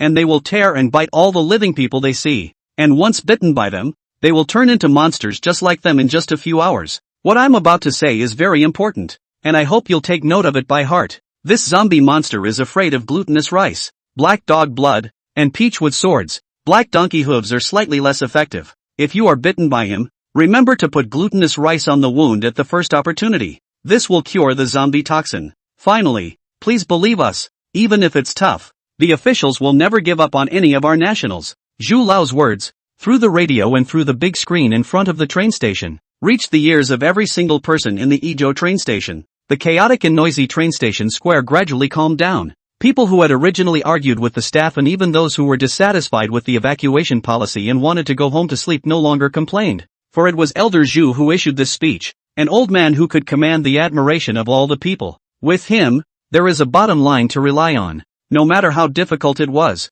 the people were willing to trust him. This was also the reason why Elder Chu insisted on following him over. Chu Muyun was still a bit too young after all. If the one who released this speech was Chu Muyun, it was estimated that at least 80% of the public would not believe him. Seeing that the riot situation in the train station square was under control, Chu Lao immediately came to the front of the defense line constructed by the police with Chu Muyun. How's it going? Any estimate on the number of corpses? Where are they moving to now? When the commander-in-chief of the Ezhou Great Retreat saw Elder Zhu, he quickly saluted and followed up with a report on the situation. Old chief, we sent out dozens of drones and have been tracking the zombies. It's roughly estimated that there are nearly 20,000 zombies, and two of them, those two flying female zombies in the cumulative corpse cave, they're currently 3 kilometers away from the train station, and judging by the speed at which they're moving, they'll arrive in half an hour. Elder Zhu briefly explained to Chu Muyun, stating that this person in charge of Ezhou was his former subordinate, and then with a slight frown on his brow, he asked again in a deep voice, have you contacted the military for support? I contacted them long ago, but the troops in the Golden Bird Mountain are being held up by another wave of corpses and can't spare the time to come to support them. The senior management has already transferred troops from other military regions, but it will take at least an hour to arrive. An hour? Zhu Lao nodded. That means we have to hold out for at least an hour. Do you Ezhou armed police have any confidence? Back to the old chief. Yes. At this time, Chu Muyun interjected, asking with a puzzled face. According to the observations over the past few days, these zombies should be wandering mindlessly. Is it possible to utilize animals such as chickens, ducks, cows and goats, or set up barricade traps to lure them in another direction? Hearing this, the person in charge let out a bitter smile and shook his head. We've already tried. It doesn't work. These zombies seem to be controlled by those two cumulus cave female zombies. They simply won't fall for it. Chu Muyun's mood sank as he sniffed. Bottle Mountain encountered even more powerful, but only some instincts as if it were a wild beast. But those two female zombies in Goldfinch Mountain clearly possessed the same intelligence as normal people. Moreover, they were able to control the corpses, and were 100 times harder to deal with than the Bottle Mountain Corpse King. There's nothing to be afraid of. Mu Yun, you go take charge of the live broadcast, while everyone else grabs and builds the defense line. Elder Zhu thundered and directly set up the task. Soon, armed police officers temporarily mobilized glutinous rice stored in a nearby supermarket, in front of the train station, with bags of glutinous rice, stacked into 3 lines of defense. The 2 front lines of defense were manned by 2,000 main armed police officers, who had the best equipment in their hands, not much worse than the military except for the lack of airplanes and tanks. In front of the defense line, there were even 10-wheeled armored assault vehicles placed. On the assault vehicles, there were even heavy machine guns. In each company, they were equipped with rocket-propelled grenades. Such a force is equipped with several times more than even the main force of many small countries. The last line of defense is defended by 2,000 cadres of Ezhou police. The equipment of the police was not as good as that of the armed police force, but every one of them had a determined face and did not flinch. They knew that they were the last barrier for more than 100,000 Ezhou people. Chu Muyun saw that everyone was busy, preparing for the next big battle. He took a deep breath and slowly walked over to the live camera. I am Chu Muyun. Mr. Tenkan. If you can see this live stream, please, Guide us, the whole of Ijo, and the hundreds of thousands of people behind me. Need your guidance. The zombie horde is coming in less than half an hour, but I'll stay here and live and die with Ijo. After saying this, Chu Muyun bowed deeply towards the camera, then resolutely walked towards the third line of defense. In the meantime, the entire populace of China who saw this live broadcast were stunned by Chu Muyun's words. More than 100,000 people are trapped, and Ijo is in danger? Shit, how did this happen? Wasn't it fine yesterday? Damn it, where's our Chinese army? And the top brass? What are you all doing? Why don't you send the army to save them? On the web, because Xu Quanping and Chu Muyun successively released a paragraph. It even made all the netizens explode. Some people are crying in fear. Others are already packing their valuables and preparing to book a plane ticket that night to flee the country. There was even a bit of a riot in other places, but more nationals, still holding their hearts in their hands, were paying attention to Chu Muyun's live broadcast, as well as various news on the internet. Soon, officials began releasing a video that showed the military fighting the zombies in a bloodbath for days long ago. After a number of people were sacrificed, the corpse scourge gradually subsided. But no one thought that this was just a reprieve for the zombies. Just when the top brass and the military were a bit paralyzed, a tide of tens of thousands of corpses poured out of the ground. Another tide of tens of thousands of corpses, from the underground dark river, crossed the blockade line that the military had set up at Goldfinch Mountain. That's why the situation has taken a sharp turn for the worse in just a few hours. The scariest thing in this world is not the demons and monsters, but the unknown. Some time ago, Ijo was full of all kinds of news, making people panic. And when the officials actually stepped in and announced the truth of the matter and didn't hide it in the slightest, the vast majority instead quickly calmed down. Follow official instructions to stay home, lock doors and windows, and never go out unless necessary. This situation also led to 1.8 billion people up and down the country, with nearly 1.4 billion, all tuning in to watch Chu Muyun's live broadcast through various channels. A large number of people flocked to the live broadcast to pray for Chu Muyun and the people of Ijo. Scarf Hot Search List. The first 100, without exception, are related to Ijo, and zombie corpse tide. Among them, the 4 words heavenly officials provide blessings hang high on the first position of the list. Everyone is asking where the hell is the divine officer's blessing? Some time ago, Suchin pointed out the archaeological team and exploded on the internet, but it hasn't reached the point where it's common knowledge. And there are still a lot of people who don't pay much attention to the internet and follow the tradition of only watching TV who don't really know much about it. But, ever since Chu Muyun shouted out that, "We need you. China needs you," all the television stations in the country began to report in detail on the deeds of the heavenly officials, and the people were asked to collect clues about the blessing of the heavenly officials, but all those who provided valuable clues were unconditionally awarded the National Medal of the 3rd degree. Soon, the entire 1.4 billion people of China knew about the existence of such a mysterious and heavenly great God. As a result, netizens took it upon themselves to post on the internet in search of a heavenly official. Everyone hoped that he would come out, even if it meant pointing out Professor Chu and the others for a moment or two. But to the disappointment of the crowd, knowing that the corpses were coming, the heavenly officials still did not appear. How about it, Ma Geng? Scared? Chu Muyun shook his head and laughed. In the past, I might have been nervous and scared, but last time, I even faced hundreds of thousands of poisonous centipedes, so there's nothing to be afraid of with tens of thousands of corpse tides. Well said. What monsters and zombies are ultimately flesh and blood. We have so much firepower, and armored vehicles, and heavy weapons. I don't believe that they can still defeat our machine gun artillery. The head of the police smiled brightly and slapped his big hand on Chu Muyun's upper shoulder. Chu Muyun grimaced in pain, causing the other party to burst into laughter. In the past, I always looked down on you experts and professors, thinking that you're just smart-mouthed, and that you'll definitely be scared to death on the battlefield. But I didn't expect that you people are quite courageous. Ijo is so dangerous, but still dare to follow the old head over together. Chu Muyun shook his head and said in a deep voice, "After all, the Ijo corpse tide was caused by the archaeological team, and as the deputy director of the Archaeological Research Institute, we always have to come and take responsibility." Unexpectedly, as soon as he said this, he was scolded by old Zhu. Stupid. Could it be that those zombies disappeared on their own just because the Ijo archaeological team didn't go into Goldfinch Mountain? Can they still hide and not come out just because you don't go? As I see it, I'm afraid that this matter has been premeditated for a long time, and the archaeological team's entry into the Golden Bird Mountain is just an early detonation of this scourge. Instead of making a mistake, the Ijo archaeological team has made a great achievement. Imagine if they hadn't discovered the zombies in the water holes ahead of time, and if there hadn't been a military rush to blockade the mountainous region. How much damage would have to be caused and how many people would have to die if tens of thousands of zombies had sneaked into Ijo without a word? Elder Zhu's words not only caused Chu Muyun to look ashamed, it also made everyone in the room look agreeable. Previously, within Ijo, there have been voices blaming the archaeological team. But like Old Man Zhu said, the scourge is always there. Those zombies won't stop eating people just because you don't mess with them. This kind of war shyness and war avoidance is what is most undesirable. Just as a few people were talking, the wave of corpses is coming. Chu Muyun hurriedly switched the live signal to the camera on the drone and maneuvered it to fly in front of the first line of defense. See only, a few hundred meters away in the distance, on the highway, swarmed what seemed like an endless stream of zombies. The dense tide of corpses could not be seen at a glance.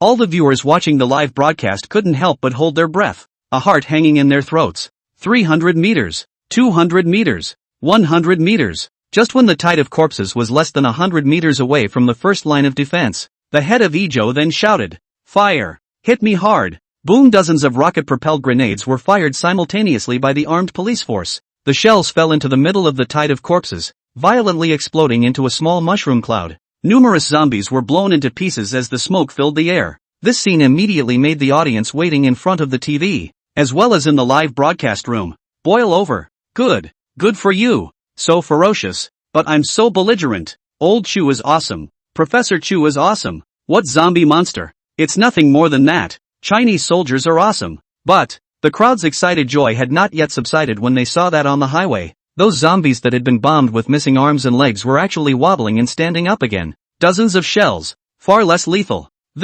Seeing this scene, viewers all over the country felt a little numb. No wonder the army in the Golden Bird Mountain suffered heavy casualties. So they had been dealing with all these monsters? Oh my god. Look guys, half of that zombie's head is gone and it's actually standing up again. Damn, what kind of monster is this? How come it can't even be killed by rockets? Oh, it's too scary. Professor Chu, take Zhu Lao away. I don't want to see anything happen to Zhu Lao. The image of missing half of his head and carrying on shook more than just everyone in the country. It also dazzled the armed forces on the scene. However, the man in charge quickly snapped out of it and roared to boost morale. What the fuck are you waiting for? Hit me. Machine gunners shoot. Snipers aim at the two female corpses in the lead. Undifferentiated fire coverage by the others. As the person in charge's words fell, the three lines of defense in front of the train station once again resounded with an earth-shattering roar. The machine guns on the armored vehicles were bubbling with fire, pouring bullets into the zombies. The defense of those zombies, which was slightly stronger than that of ordinary people, was not yet able to withstand bullets. But, as long as they don't get their heads completely smashed in, they can't die. In 5 minutes, the armed police force poured out hundreds of thousands of bullets and hundreds of artillery shells. But the zombies that were really killed were not even 1,000. And that's when the tide of corpses had advanced to a distance of less than 20 meters in front of the defense line. The person in charge lost the confidence he had earlier, and cursed furiously in anger. Snipers, what are you doing? Why haven't you shot down those two leading female corpses yet? Commander-in-Chief, those two female corpses are too fast. We can't even aim. Listening to the reply coming from the headset, the person in charge roared, "Armored vehicles advance. These monsters don't have weapons and can't break through the defenses of the armored vehicles. Press straight through to me." Soon, 10-wheeled assault armored vehicles were deployed at the same time. Their horsepower turned up to the maximum, crushing and crashing straight towards the corpses. Just when the entire population was expecting the armored vehicles to work and hold back the advancing tide of corpses,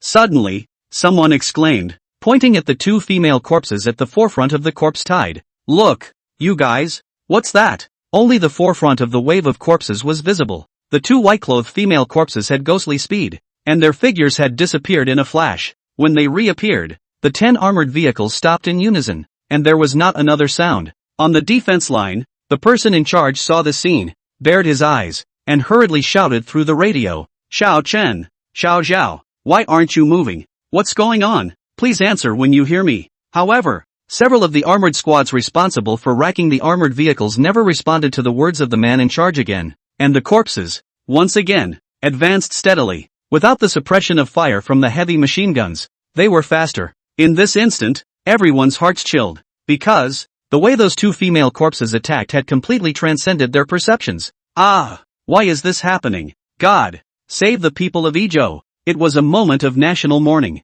More than 100,000 people in Ijo are in a desperate situation. Just when all hearts were in despair, they couldn't even bear to look at the live feed. Chu Muyin suddenly saw that a man seemed to have appeared at the very back of the corpse-tied team. He hastily focused the camera and zoomed in, only to see that the man, with a sword in his right hand and a seal in his left hand, was walking step by step, sidewalk, chanting in a loud voice while in the mouth. Choose the gold of Yenji, cast it as a e-pot. Section in the, can be the law can be honored. In order to entertain God. In order to sacrifice to the late king. In order to sacrifice to the underworld. In order to tell the heavens. Thou art, at my command, my lord. The man's voice grew louder and louder, eventually resounding throughout the square. And when the last word of his sentence fell, the tens of thousands of corpses stopped in unison. Subsequently, turn around and get down on your knees. Chapter 61, Flying, the origin of the 1,000-year-old female corpse moment. All 1.4 billion nationals in the country who were watching the live broadcast saw the image at the same time.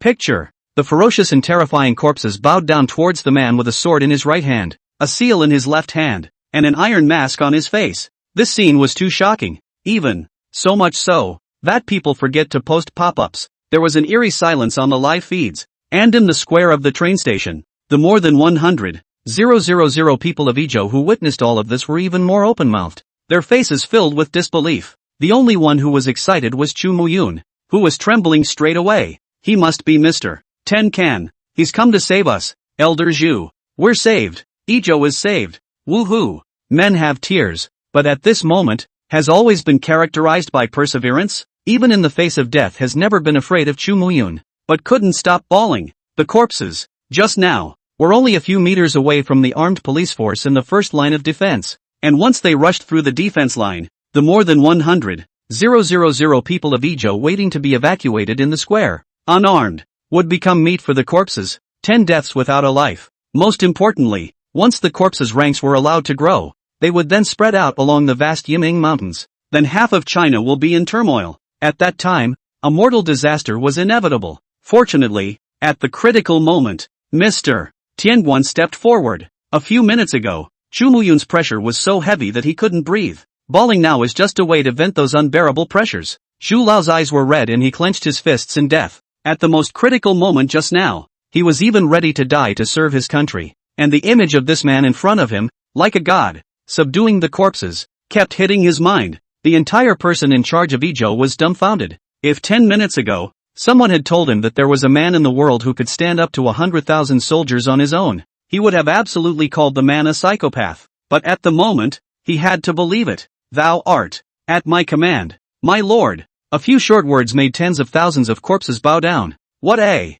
sleeper this is. The person in charge looked ashamed and felt really uneducated. Shame on that godlike man. Armed police forces behind 3 lines of defense. Ijo police. It was more of a united sigh of relief. After relaxing, an unrivaled fervor appeared in everyone's eyes. One hand holds the knife, the other holds the seal. Single-handedly, he subdued tens of thousands of zombies. This kind of thing, I'm afraid, can only be found in fiction. But today, they not only saw it, they witnessed it. Train station plaza. A small, flat man in the bustling crowd watched the scene in disbelief. Like everyone else, he was shocked by the scene before him. It was even suspected that the man with the iron mask was a true god. Otherwise, how could it be possible for the terrifying monsters to all kneel down towards him and worship him as their lord? It was just that on top of the shock, little Ping-Tu always felt that this person's back had that slightest hint of familiarity. In front of the square, crowding over 100,000 people of Ijo, almost every one of them looked at Su Chen with shocked, awe-inspiring gazes.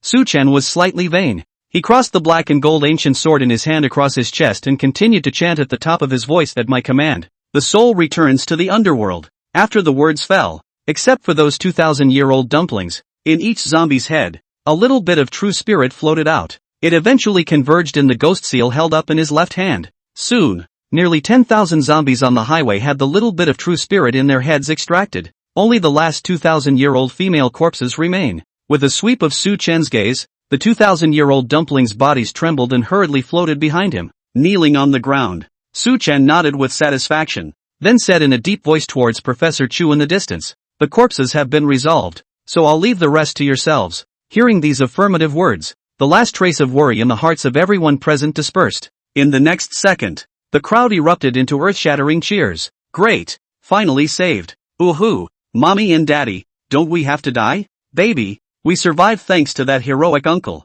And you should always remember him. He saved us all. In the meantime, in front of TV sets across the country, countless people could not hold back their excitement at the sight, crying and laughing and hugging their families. It's so not easy. Those zombies can't even deal with artillery shells, machine guns, or even armored vehicles. Everyone was on the verge of despair when the man descended like a god and made the corpses bow down. This kind of overwhelming shock also made everyone in the country engrave the figure of the man with the iron mask firmly in their minds. Live streaming on all major platforms. The live stream, which had been quiet for a while, was celebrating in an even more exaggerated way. In just a few seconds, nearly 1 billion pop-ups, even causing the major live broadcast platforms to lag at the same time. Crap, oh my god. Big Brother Tianguan is really a god. We welcome the true god. We welcome the true god. Between the crowd rejoicing, Chu Muyun was the earliest to wake up, and boldly wanted to cross over the crows kneeling hundreds of meters of corpses team, to find the heavenly officials to give blessings, but not before he passed. He saw the distant Tian Quan Chi Fu waving his hand. I have things to do, so I'll go ahead. Chu Muyun was in a big hurry and said, Mr. Tianguan, you, but the words didn't come out of his mouth. Then he saw a scene that horrified him even more, only to see that the two female corpses, one on the left and one on the right, followed behind Tianguan Jifu, surprisingly slowly rising up. In the square, everyone was stunned at the sight of this scene. Flying, the great god of heavenly officials has flown. I knew it, the great spirit must have descended from the gods. Awesome, so awesome. We, the true god, we, in full view of everyone. Su Chen's figure flew higher and higher, eventually disappearing into the night. Chu Muyun's face was filled with disappointment, and he still had many questions he wanted to ask, but he didn't expect that Mr. Tianguan didn't give him this chance at all. No, just then, behind him, Elder Zhu patted him on the shoulder and sighed. All right Muyun,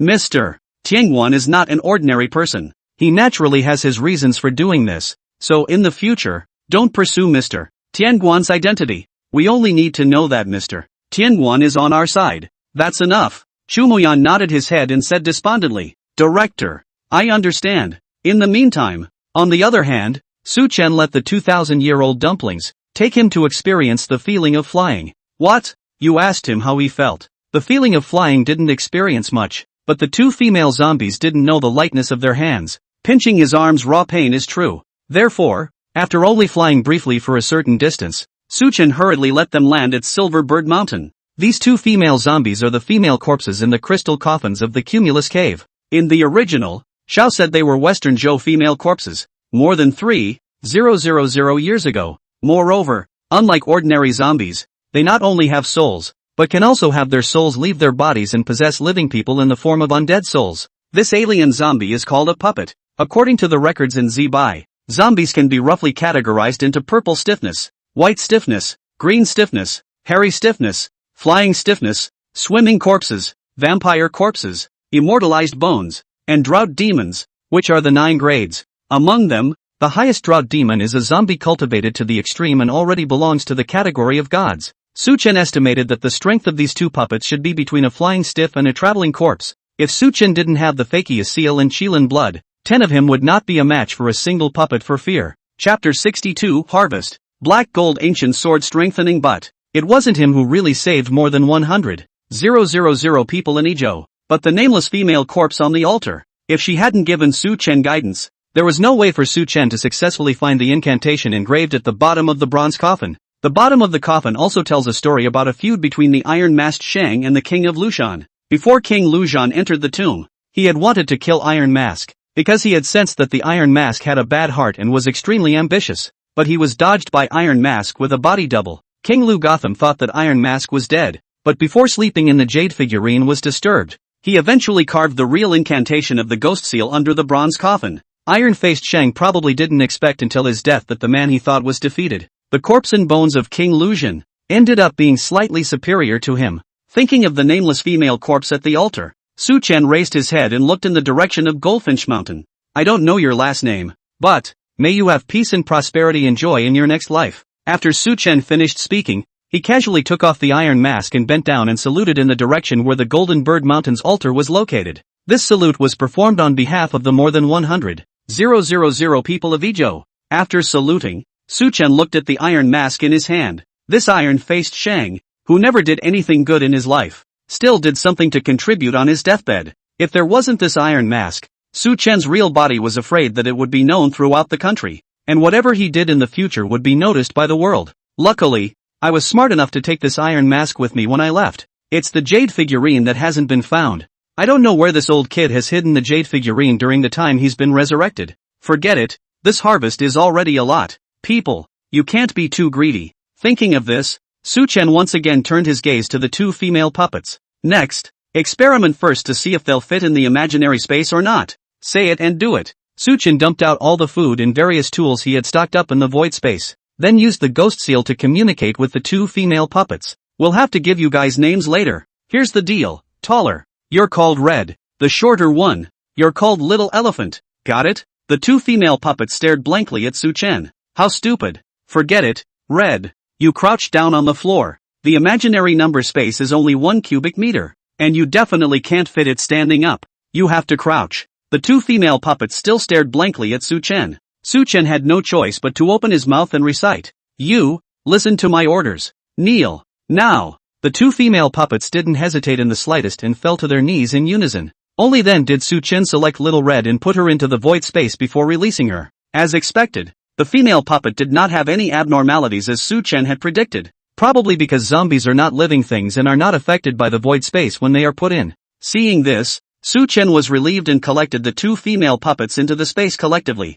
In the future, if he were to make any more robber holes, he would finally not have to be the senior man himself, and would have hard laborers to use. After collecting the female corpse, Su Chen began to count the harvest from this tomb visit. This time there were 2 tombs down, the tomb of Sheng Ji, and the tombs of King Mu of Zhou and King Jin of Lu. In total, he got 2 pieces of bronze small cards, a set of ghost seals and claws, a bronze key, and 2 female puppet henchmen. It can be a rewarding experience, not at all worse than the system rewards. There were surprises in the process, though, such as the resurrection of iron-faced Sheng that took him a bit by surprise. Then again, while the tombs in this world are similar to the original, there are quite a few subtle differences, like the 6-winged centipede in the Bottle Mountain tomb. It's going to be much stronger than the original. Su Chen made a mental note of this information, and in the future, he would have to be more cautious when dealing with these types of tombs. Although the ghost seal possessed a high level of energy, the system showed that it was a key prop and could not be used to enhance bloodlines or weapons. The small bronze plaque is the map, but it's still missing 2 key pieces. The last bronze key, having completed its mission, Su Chen decided to use it to upgrade the black gold ancient blade. Moonlight, the top of Silverbird Hill. Su Chen was filled with excitement and meditated in his heart. System, extract the energy from the bronze key and upgrade the black gold ancient blade. Ding, upgrade fusion successful. Please host check. The efficiency of the system is simply unbeatable. Su Chen had just finished speaking in his mind when the upgrade was completed. At the same time, the bronze key on his left hand turned into pieces and dissipated. The ancient black and gold sword held in his right hand. On the other hand, no, it's not right. Why don't you feel anything has changed? Su Chen carefully observed it and found that the black gold ancient blade was still black and could not see any changes. He hurriedly called out to the system. Just kidding, he doesn't mind if the system rewards him more, but if it pits him for rewards, he'll have to wrestle with the system. System, why didn't the black gold ancient blade change? Did you pit my energy? The upgrade has been completed. The host can check the attributes on his own. Hearing this, Su Chen hurriedly mumbled in his heart. Only a line of words faintly surfaced on the black and gold ancient sword. This knife is from the Zheng family's ancient building, cast from meteoric iron, with unrivaled sharpness and a small amount of anti-evil efficacy. Black gold ancient knife +1. Su Chen was confused when he saw the last +1 symbol. Crap! System knew this is also too perfunctory. Please make more efforts for the host. Equipment type props can be advanced when they are upgraded to level 9. Shit! Su Chen made an internationalized gesture and put away the black gold ancient sword. After this, he recognized the direction and stepped down the hill. By the time we returned to the hotel, the 100,000 or so citizens had already returned home one after another. As for the corpses on Goldfinch Mountain, they also lost their true spirits and fell to the ground after Su Chen recited the ghost seal curse. The military and the Izhou armed police spent the whole night working on it, gathered those bodies together and burned them up in a single fire. In the meantime, scarfing, major forums, even the major TV stations, the major media, all in a mess. It's all because of one name, Tenkan Shifu. The TV stations' phones were blown up, and the bibs went from 1st to 20th, almost all of them related to the heavenly official's blessing. especially the first hot search. Greetings to the true god, it's even more of a high top by netizens, and the heat is high. The amount of topics reached a terrifying 1 billion in just 1 hour. Countless people were refreshing their bibs, desperately wanting to know who the great god of heavenly officials really was. Some self-publishers saw this situation and immediately concocted a number of eye-catching articles to try to profit from it. For example, shocked, the great god of heavenly officials turns out to be heavenly official god returns from saving the world, only to find 1 child, 7 babies. Mr. Tianguan spoils me too much. Marriage before love. All sorts of eye-popping articles have been clamoring for a while. Good on.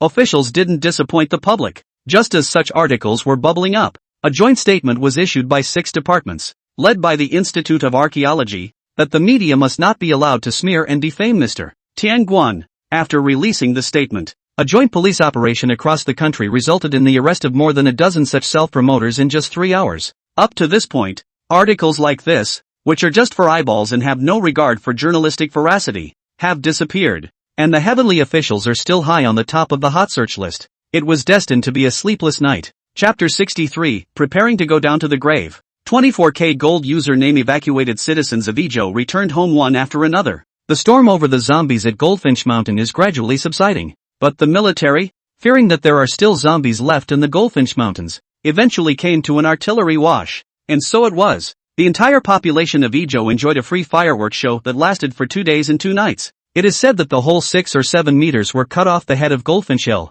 A layer of the hill has been cut away, also exposing the tomb of King Ruzin. So, Prof. Chu intends to carry out an archaeology of the ancient tombs in Jinjiao Mountain. The archaeology team from the capital, as well as Wang Sugar's live broadcast team arrived, and the archaeology officially began. Hello everyone, I'm Sweetie Wang. I don't know if you've missed me in the past few days. In the screen, Sweetie Wang is wearing a fan sweater and a ball head, innocent and pretty face, and a photo-sweet smile. It made the viewers of the live broadcast swipe their pop-ups. Ha ha, sweet wife, I missed you. Sister Sweets, you must be careful. I've heard people say that others have seen zombies in Goldfinch Mountain, so be careful. It's fine. It's said that this time the officials have sent a whole army of 500 people to protect the archaeological team, and Captain Chen and Captain Li have returned to the team as well. With the 2 of them around, I'm relieved. The pop-ups are like a tidal wave, and it was worth mentioning that ever since Su Chen's divine arrival in the sky, saving more than 100,000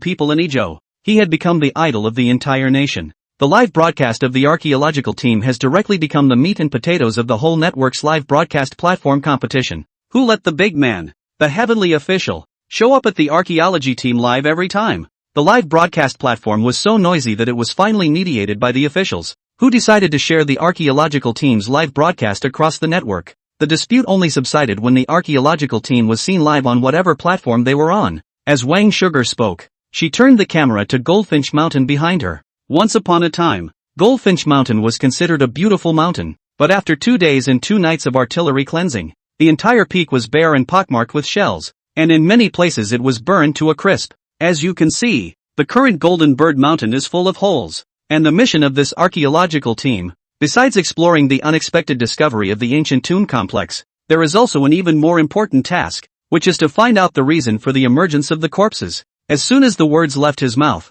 Professor Chu and more than 30 archaeologists appeared in the camera. Wang Sweetness hurriedly went after him and pointed the microphone at Professor Chu and asked, "Professor, can you briefly tell us what important discoveries the archaeological team has made so far?" "I'm sorry, little Wang. I'm a bit busy right now, so let me have Zhang Xian briefly explain this to you." After Prof. Chu finished speaking, he led his team to hastily set up the camp and commanded the military to move various equipment. "Alright then, little brother Zhang Xian, come introduce yourself to the audience." Zhang Xian pushed up his glasses and spoke succinctly. "Nothing significant so far."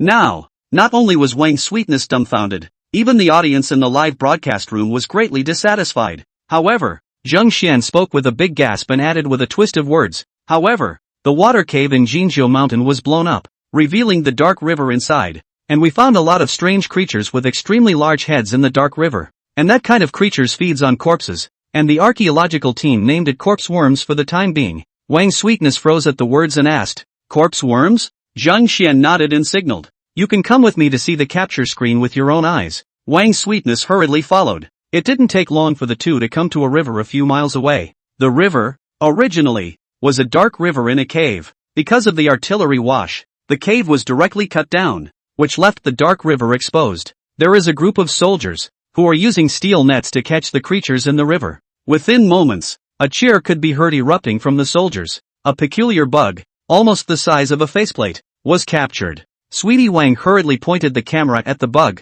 giving the audience a good look at it. The bug looks like a combination of a cockroach and a water centipede, and is ugly and hideous to look at. Crap, that big? Good lord, that's bigger than a terrapin grows, isn't it? Feeding on corpses. This sounds kind of gross. It's nothing. A lot of scavengers feed on corpses. The African ergo, for example, and has a strong taste and likes to get its food from. Just as the audience chatted and turned to arguing about who was stronger, a group of African doppelgangers or a lion. Suddenly, the live broadcast room was golden, and a name that shone with a golden color suddenly entered the live broadcast room. Right at the moment he entered the live broadcast room, the entire live broadcast platform, all coincidentally started broadcasting station-wide. Teasing Shrimp Live, welcome, the platform's only supreme user, Mr. Tianguan Jifu, to the National Archaeological Team's live studio. Flying Fish Live, welcome, the platform's only supreme user, Mr. Tianguan Jifu, to the National Archaeological Team's live studio.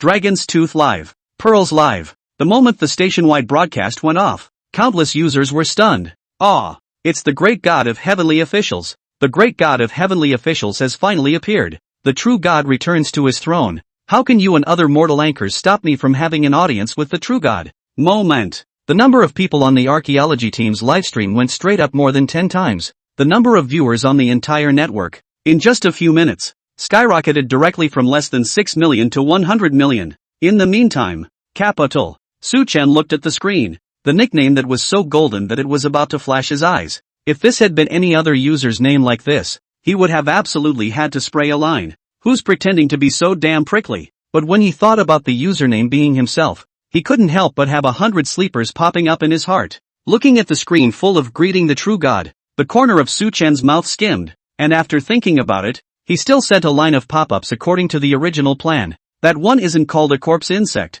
that's called a corpse lame, an extremely special creature. It has a long lifespan and can live for at least 100 years. Moreover, it can drill into the inside of corpses and manipulate them. Corpse craps are creatures that the Western King Mother's clan specializes in studying longevity. The Queen Mother of the West developed a corpse crapper medicine, which could be taken to gain longevity, but the drawback was that it would gradually necrophilize and turn into a kind of monster named Forbidden Woman. If you don't want to become a Forbidden Woman, you must suppress the corpse crapper medicine with the meteorite jade and wait for 9 molts inside the meteorite jade. During molting, it will enter a strange state and will sleep for 100 years. If you leave the meteorite jade during molting, you will become a blood corpse when the molting is completed, but not for 9 times. And if you leave the meteorite jade for too long, you will become a forbidden woman again. It can be said that once you take the necromantic drug, there is no turning back. Either find a jade figurine made of meteorite jade fragments and sleep in it, or go in search of the palace of the Queen Mother of the West and enter the middle of the Queen Mother of the West's meteorite jade cave.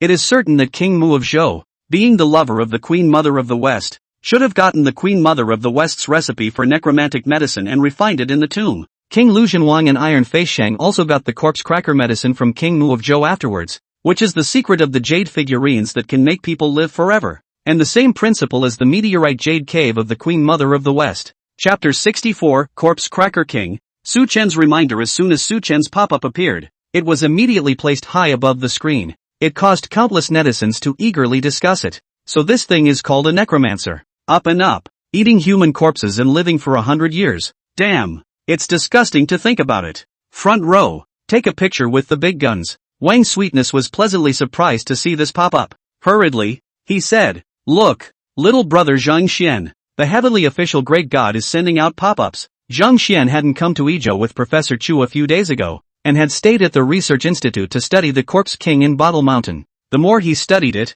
the more he admired the heavenly official. A simple piece of yellow talisman paper restrained the Corpse King, who can be said to be invulnerable to swords and spears. This kind of heaven-defying ability simply does not look like a mortal, especially that night when the heavenly officials blessed the gods and saved the people of Izhou. It made Zhang Xian admire him even more. He pulled out his cell phone and opened the archaeology team live. Seeing the pop-ups posted by the Tenguins reveals the name and characteristics of the creature. He hurriedly called Prof. Chu to inform about it. "Mr. Tenkan sent a pop-up? Fine.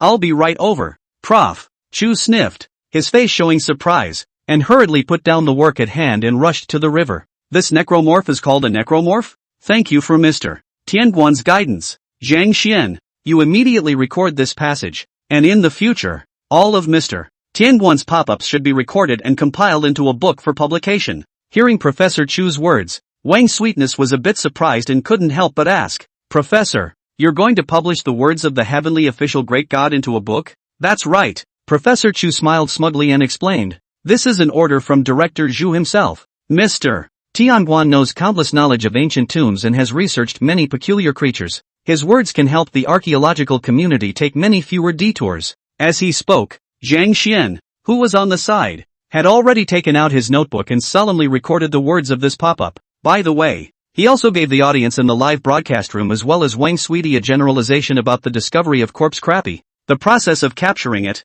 and the danger of corpse crappie. But according to the feedback from the military, this necromantic worm is very aggressive. There's a real chance it could bite you if you're not prepared. But the necromantic worm is not fatal, although it contains traces of toxin. Zhang Xian's words had just fallen, but he saw a golden glittering pop-up appear in the live broadcast once again. But the corpse cracker king is highly poisonous. It kills you when you touch it, and there's almost no cure for it. You'd better remind the warriors that if they see a very small, colorful corpse lane king, they must stay as far away as possible. Once the pop-ups appeared, the audience of the live broadcast was abuzz. Tianguan Dishan had always been as shy as gold, but I didn't expect that in just a few minutes, he would post another pop-up. The strange creature, the necromancer worm, turned out to have an even more powerful necromancer king. Tianguan Dishan is so awesome that they all say it's dangerous. The audience was instantly filled with curiosity as to just how powerful that corpse lane king was that it could make even the heavenly official great god somewhat fearful. When Professor Chu saw this pop up, he didn't hesitate for a second and immediately turned around and instructed the surrounding fighters. Mr. Tianguan said that this kind of bug is called a corpse lane bug. Ordinary corpse lane bugs aren't in too much danger, but corpse lane kings have a highly poisonous poison. So if you find a corpse lane king that's smaller and covered in multicolored colors, you shouldn't act rashly, but you should stay away from it right away. When the warriors heard the words Mr. Heavenly Official, they all showed frenzied expressions. They were the first soldiers to come to the defense of Goldfinch Mountain, and at one point they thought they were going to be sacrificed at Goldfinch Mountain. When they were at their most desperate and almost unable to withstand the attack of the corpses, it was the heavenly officer who saved them. So, despite the fact that Tianguan Jifu seldom showed his face in front of the world, these warriors unanimously worshiped Tianguan Jifu as their savior. Chen Jianbing, who was leading the group, nodded and turned to instruct the warriors. The great god of heavenly officials is definitely right. So pay attention. Big guy, catch almost enough for Professor Wu and his group to study and then stop. Captain Chen, don't worry, we'll withdraw after catching 2 more. Then again, great god Tianguan is truly awesome. I've never convinced a few people in my life, and to great god Tianguan, I'm convinced. Just as the warriors captured 2 more necromancers and were about to bring them back to the camp for Prof. Wu and the others to study, the mutation was sudden. One warrior pointed to the middle of the river and shouted, "Look, you guys, what's inside the river?" The crowd turned their heads in unison and looked, only to see what appeared to be a dark shadow in the middle of the river. The shadow was extremely large, 30 to 40 meters long, meandering through the river. It was a bit of a head-scratcher to watch. Seeing this scene, the audience in the live broadcast room exploded and launched pop-ups. Crap, there's not going to be another 6-winged centipede, is there? Looking at the size of this black shadow, I'm afraid it's not twice as big as the 6-winged centipede. Professor Chu, what are you waiting for? Run! Chen Jianbing reacted and hurriedly told his soldiers to move away from the riverbank while his rifle was loaded. During this time, he had seen so many strange creatures of all kinds that he had sort of developed a resistance and didn't cry out unscientific at the first opportunity. The crowd carefully retreated to a dozen meters away, and only then did Chen Jianbing ask Professor Chu with a face full of nervousness, "Professor, what should we do?" Professor Chu frowned lightly and said in a deep voice, "Don't panic. First figure out what exactly is in the river." As soon as he finished speaking, Zhang Xian behind him had already skillfully maneuvered a drone and flew towards the middle of the river. The drone slowly landed, and the footage, which was in the camera, was presented on the air. The only thing I saw was that the large mass of black shadow was not a strange creature. It's the same corpse cracker worm that the crowd saw just now. It was only that the number of corpse crazy worms was just too many, and thousands of them gathered together to form a long black shadow. Seeing this scene, the warriors who had earlier been fishing for corpse crabs on the riverbank couldn't help but feel a bit of fear. 1 or 2 necromantic worms were not scary and posed little danger to the fighters, but if thousands of corpse crabs attacked together, even if they had guns in their hands, they were afraid that casualties would be inevitable. Thinking of this, the crowd couldn't help but let out a sigh of relief in unison. Fortunately, they were all a little more alert after being reminded by the heavenly official great god just now. Professor, seeing as these necromorphs aren't about to stop, where are they going? Professor Chu thought for a moment and explained, perhaps all the dead corpses in the water caves of Jinjiu Mountain were blown up, and these corpse crappy worms ran out of food. That's why they had to migrate. As they spoke, the crowd was again able to see, through the drone's live feed, a small, apple-sized, colorful corpse crappy worm that suddenly broke through the surface of the river and flew into midair. This little corpse craven bug led the army of corpse cravens all the way down the dark river, slowly surging deeper into the Yimeng mountain range. The crowd breathed a sigh of relief in unison. Professor Chu sighed and said with emotion on his face, that little zombie craven should be the zombie craven worm that Mr. Tianduan was talking about. The creatures are really strange. They are obviously the same species,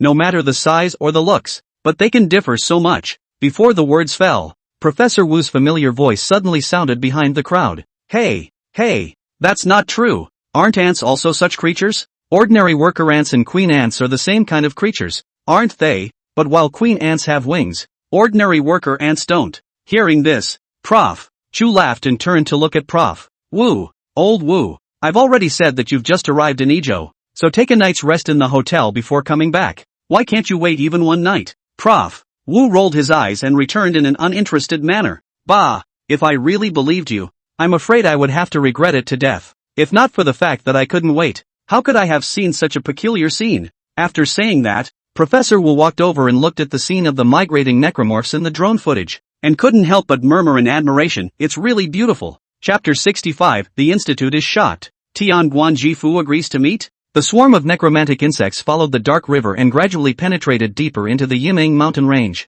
Professor Wu withdrew his gaze and focused his attention on the steel pocket nets containing the necromantic worms in the hands of the warriors. Go, let's go back to the campground. I can't wait to study what's so peculiar about these corpse crazy worms. Professor Chu smiled and shook his head, then led the crowd back to the camp. After half a day of construction, the camp was taking shape. As soon as Professor Wu came back, he couldn't wait to lead his 2 assistants and bring the equipment to study the necromantic worm. As for Professor Chu and the others, they gathered the main members of the archaeological team, as well as Chen Jianbing and Li Guoqiang, in the largest tent in the camp, to study what to do to get down to the tomb. Several people sat around, looking at the map of Goldfinch Mountain, analyzing where to descend the tomb and the necessary preparations. After half a day's deliberation, several people unanimously decided that it was better to start excavating from the chamber that was exposed and had 7 coffins. Also, the excavation is scheduled for noon tomorrow. In the meantime, Su Chen was also at home and got the system reward. Ding! Congratulations to the host for successfully instructing the archaeological team. Reward, 2-finger cave exploration. Su Chen's face was delighted at his words. 2-finger hole detecting is a skill of the Haircock's midshipman, whose right index and middle fingers are oddly long and sensitive. When needed, it can be reached into the smallest places to probe inside, and it can also easily decipher the smallest organs in the tomb. It is usually practiced from an early age and the process is excruciating. In the world of Tomb Raider, little brother Zhang Qilin knows the stunt of double-finger hole detecting. Recalling the relevant information about this stunt, Su Chen was satisfied and immediately said, "System, extract the reward." The next second, a ball of light disappeared into his head. Immediately afterward, the index and middle fingers of his right hand had an itch, and they had strangely grown by an inch, obviously much longer than the left hand. Su Chen moved around twice and realized that his 2 fingers were incredibly flexible and moved freely. He thought about it and got up and walked out into the courtyard. With his gaze fixed,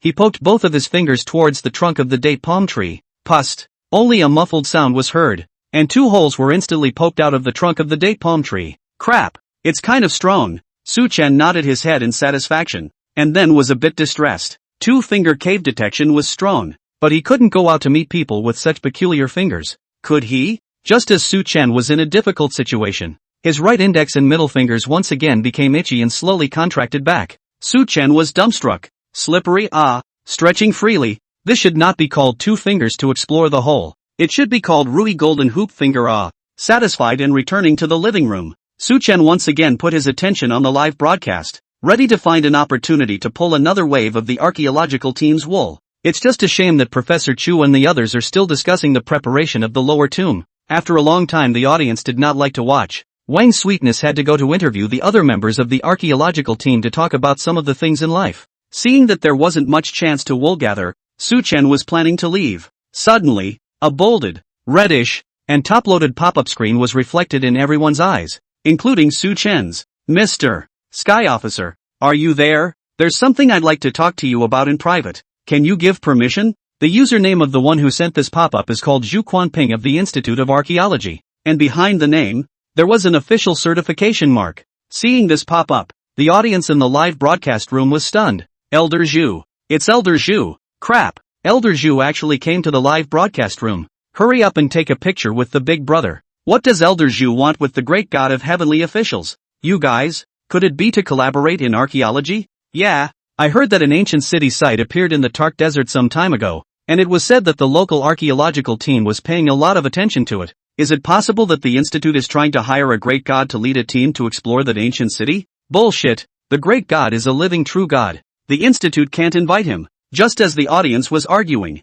Su Chen frowned. He was also curious as to what the institute was looking for from him. After thinking about it, he still gave Zhu Lao temporary private chatting privileges, then sent a private message over. Looking for me for something? Inside the research institute, Elder Zhu was thrilled to see that Tianguan Jifu had actually agreed to chat with him privately and even sent a message of his own accord. He took a deep breath and hastily edited a few messages to send. Mr. Tenkan, it's like this. Although those corpses were eliminated, the Elder Council is worried that they will encounter this situation again in the future, which will endanger the lives of the archaeological team, and even the security of the country. So, we want to purchase a corpse suppressor talisman and use it to study cracking the restraining zombies. We also know that the corpse suppressor talisman is extremely precious. This request is a bit presumptuous, so we will definitely satisfy you in terms of price. The Archaeological Research Institute is willing to use $100 million to purchase a corpse suppressor talisman. You see, when Su Chen saw these two messages,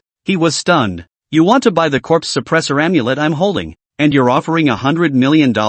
He had the fakia seal. It didn't matter if he had the corpse suppressor talisman or not. It was just that I didn't expect the corpse suppressor talisman to be so valuable that the institute was willing to spend $100 million to buy one for research. Even though the conditions were so favorable that even Su Chen, who didn't lack money, was a bit moved, but he thought for a moment and refused. Forget about buying it. I'm not short of money for now. However, I can use the corpse suppressor talisman to exchange things with you. Your institute collected a hexagonal copper bell some time ago, right? That thing is useful to me. I can exchange it for it. The hexagonal bronze bell and the bronze key, as well as the bronze guarded by little brother Zhang Qilin, were all made of the same material and contained higher energies that could upgrade the black gold ancient blade. Su Chen was worried about not having much chance to get his hands on it, but he didn't expect the institute to take the initiative to be the wrongdoer and stick its head over for him to chop it off. A hexagonal brass bell? Inside the research institute, the experts and professors in the conference room were all a bit puzzled when they saw Tiangong Jifu's reply.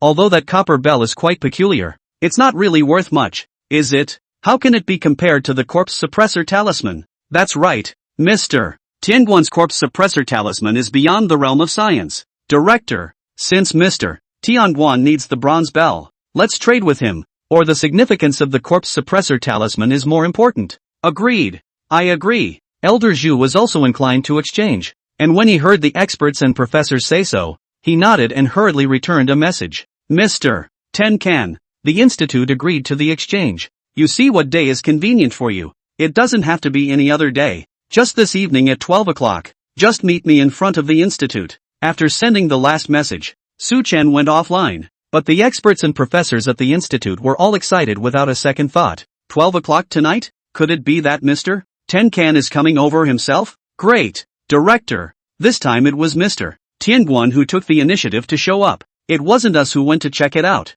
This time we have to invite the person back to the institute no matter what, so that we can exchange and ask for advice from Mr. Tianguan. That's right, Mr. Tianguan knows too many things. You don't allow us to check his identity. It's okay for us to ask him for some archaeological knowledge, ancient secrets and so on, right? Looking at the experts and professors underneath who were all excited, Zhu Lao smiled helplessly. Alright, since Mr. Tianguan is coming of his own accord, I won't stop you guys from going to interact with the gentleman. But there's one thing you guys have to keep in mind for me. You mustn't upset Mr. Tianguan. Otherwise I'll take you guys to task. He. A true god like Mr. Tianguan. We can't wait to offer him up. Where would we be angry with him? Director. Don't worry. This time we'll let Mr. Tianguan feel the sincerity of our institute. Maybe he'll agree to us and join the institute. The experts and professors are a crowd, and they can't wait for it to be 12 o'clock in the middle of the night. Elder Zhu on the podium, on the other hand,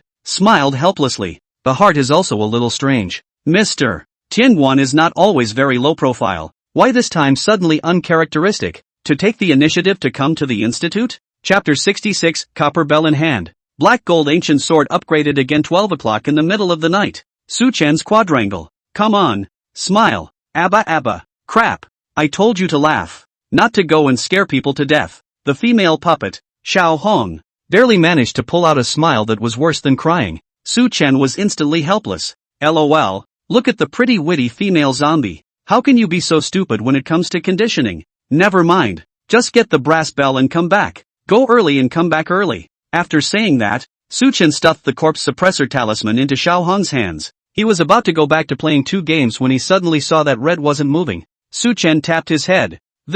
Blundered. Forgetting that this talisman is specialized in suppressing you. He hurriedly removed the corpse suppressing talisman, then went and found a file bag and put the talisman paper in it. That'll do. Go on. The female puppet, Little Red, rushed up into the sky and disappeared into the sky in the blink of an eye. Su Chen nodded with satisfaction and turned towards the other female puppet, Little Elephant, and said, "And you, learn more from your sister. Although your sister is a bit stupid, at least she can do things. It's like you, letting you sweep the floor. You flew up to the sky to chase sparrows. Fortunately I found in time. Or you will be on tomorrow's news headlines, understand? Abba. Don't think that just because your sisters are dumb, I will spoil you. You stay here and reflect on yourselves." Inside a certain residential building not far from the quadrangle, a little girl was lying on her back by the windowsill, staring at the moon. Suddenly, a woman in white flew through the night sky, and the little girl's mouth dropped open in surprise at the sight. She froze for 3 seconds, then glistening tears built up in her big eyes. The little girl ran out of bed in a hurry, barefoot, and rushed into her parents' room. Mommy, I saw a sister flying in the sky." The girl's mother was sleepy and subconsciously looked out the window when she was awakened. The bright moon is bright. All is silent. Where are the flyers? The girl's mother was furious and wrapped the little girl up for a spanking. Well, didn't you promise your mom last time that you'd never lie again? Oh, but there really is a sister flying in the sky. An hour later, Su Chen, who was abusing his game opponent, suddenly heard a commotion outside the courtyard. Walking out to see, it was indeed the female puppet, Xiao Hong, who had returned. She also carried a special tempered glass box in her hand, which should contain the hexagonal brass bell. Well, good job. You didn't scare anyone though, did you? Abba. The female puppet, Xiao Hong, opened a pair of pupil-less eyes with an innocent look on her face. Forget it, it's useless to ask. Go back to bed first. With a wave of his hand, Su Chen took back the female puppets Little Red and Little Elephant into the imaginary number space. Then, turned his attention to the tempered glass box in his hand. The box was specially made by the institute and stuffed with foam just to prevent bumping into the brass bells. Let the brass bells, which can only confuse the mind, be rung. Su Chen had the fakia seal, which was immune to all illusions, so he didn't need to be afraid. The moment he took out and opened the box and took out the brass bell, a system prompt immediately sounded in his head. Ding! Higher energy detected. Can be fused to upgrade the black gold ancient blade. May I ask if the host needs to upgrade? Upgrade! The black and gold ancient blade fusion upgrade is successful. Please pay attention to the host. The hexagonal bronze bell. In the world of Tomb Raider's notes, Wu Chi's greatest nightmare directly turned into pieces and disappeared between Su Chen's hands. Su Chen took the black gold ancient blade out of the void number space, and sure enough, he saw that the attribute on the back had changed from +1 to +2. Other than that, not much has changed.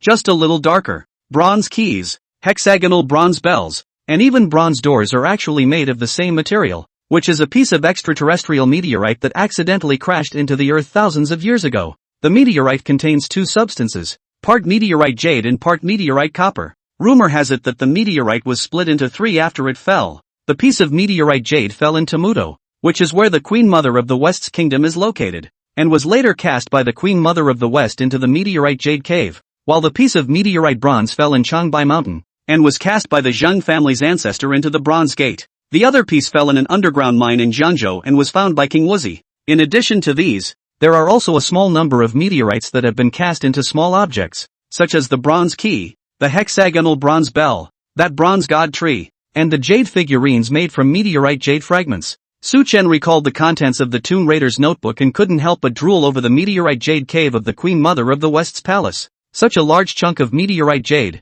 how much higher energy must be in it? It was probably enough to raise the black gold ancient blade by 100 levels. At that time, would the black gold ancient blade directly leap into an immortal weapon, killing gods and Buddhas in God's way? In addition to that, Su Chen also noticed that from the system hints, that kind of higher energy was actually not suitable for the human body to absorb, but instead was more suitable for casting weapons. Can't help but have a wild guess when I think about it. Will that extraterrestrial meteorite that fell thousands of years ago was actually a weapon of a higher civilization? The thought flashed through his mind and he didn't bother to look into it. Played 2 games of King and went to bed. There was no talk all night. The next day, Su Chen woke up in the morning feeling refreshed. Since the unicorn bloodline has been strengthened, not to mention anything else, this spirit is really good. Even if you only sleep for 2 or 3 hours every day, the next day is still alive and well. Aha! A level that would make a rich woman drool at the sight of it. After washing up, Su Chen planned to go out for a morning run. Stick to the promise he made to run 10 kilometers a day like the One Punch Man protagonist. However, before he could move, he suddenly received a message from Zhao Ziyu and the girls. A few days ago, when Su Chen was still in Ezhou, Zhao Ziyu's 3 girls had already moved back to the school dormitory, because a few of them, in the next 2 days, are going to intern with the local archaeology team. Zhao Ziyu's family is in the southern border, and she applied to go to the southern border state to participate in the archaeology of the ancient city ruins there. Su Xiaoying's home is not far from the capital in Jinzhou, but she chose the most bitter and tiring, but also the most dangerous South China Sea archaeological team, to go to the South China Sea to excavate under the sea ruins and shipwrecks. The last John Dandan has little initiative. Her family wants her to go back. She went back to a small county called Gulan County, ready to go to work in the local Cultural Relics Bureau. How to say also no more than a year, close to the 3rd year of college to go to their respective internships around Su Chen are one by one to send a blessing text message. In the meantime, on the TV news, a piece of news caught Su Chen's attention. Hello everyone, I'm Xiao Li, a reporter from the capital TV station. Just last night, a major accident occurred at the Archaeological Research Institute, and nearly 60 experts and professors fainted and were sent to a nearby hospital to be rescued. Fortunately, the experts only fainted and their bodies were not seriously hurt. According to the institute's deputy director Lu Chunhua, the experts were experiencing collective food poisoning, but the problem is minor, so please rest assured for the general public who are concerned about this matter. Seeing inside the camera, the experts and scholars were all white, their lips were shivering, and they couldn't speak well. Su Chen was instantly enraged, directly releasing the female puppet Xiao Hong and sternly rebuking her. I thought I told you not to scare people. What the hell did you do? Abba Abba. Chapter 67, 7-star suspicious coffin. Revealing the oxblood shower coffin, Su Chen locked the 2 female puppets into the void space and let them reflect. It just so happened that the archaeological team was also on the air, so he turned his attention to the archaeological team's live broadcast. Professor Chu's preparations for them were all completed, and they could officially go down to the tomb for archaeology. The tomb of King Ru Gotham is mostly exposed, especially the false chamber with 7 coffins, where the roof of the tomb was completely collapsed by the blast. Yesterday the archaeology team brought in 4 excavators and worked day and night to clean up the collapsed chamber. Wang Sugar followed the archaeological team and aimed the camera at the tomb pit. As you can see, the chamber is now cleared. And hey, how come there are 7 coffins in this chamber? As soon as Wang Sweetness spoke, the audience in the live broadcast room swiped up pop-up screens. 7 coffins? What the hell? Are they slaves or something that the owner of the tomb used for martyrdom? How can that be? Ancient slaves who were martyred were not given coffins. They were dug a pit and buried together. Not to mention coffins, not even shrouds. That's a good point. I think it's more likely that this is a joint tomb, and that all 7 coffins are relatives of the tomb owner. Let's say a wife, parents, children, or something like that. That tomb owner is also a bit too miserable. A family died out. Looking at the discussion of the audience in the live broadcast, Wang Sweetness couldn't figure out the reason for this, so she found Professor Chu and opened her mouth to ask the reason for this. Prof. Chu pondered for a moment and smiled bitterly. The archaeological team can't conclude exactly what the reason is yet, but according to the shape of the coffin specifications, non-Vassal King cannot be used, but this makes even less sense, which has 7 Vassal King buried in a chamber. Ancient vassal states, no matter how poor, would not be poor enough to share a common grave. Just as Professor Chu had finished saying this, a pop-up screen with a flashing golden light suddenly appeared on the screen of the live broadcast room. This is called the 7-star coffin. You can compare them to see if these coffins correspond to the 7 stars of the Big Dipper. Su Chen had just sent out a pop-up screen, immediately making the audience in the live broadcast room boil. Great God Tianguan, the great God is finally here. Take a front row photo. 7-star coffin? And it's arranged according to the 7 stars of the Big Dipper? Is that so awesome? A great God is a great God.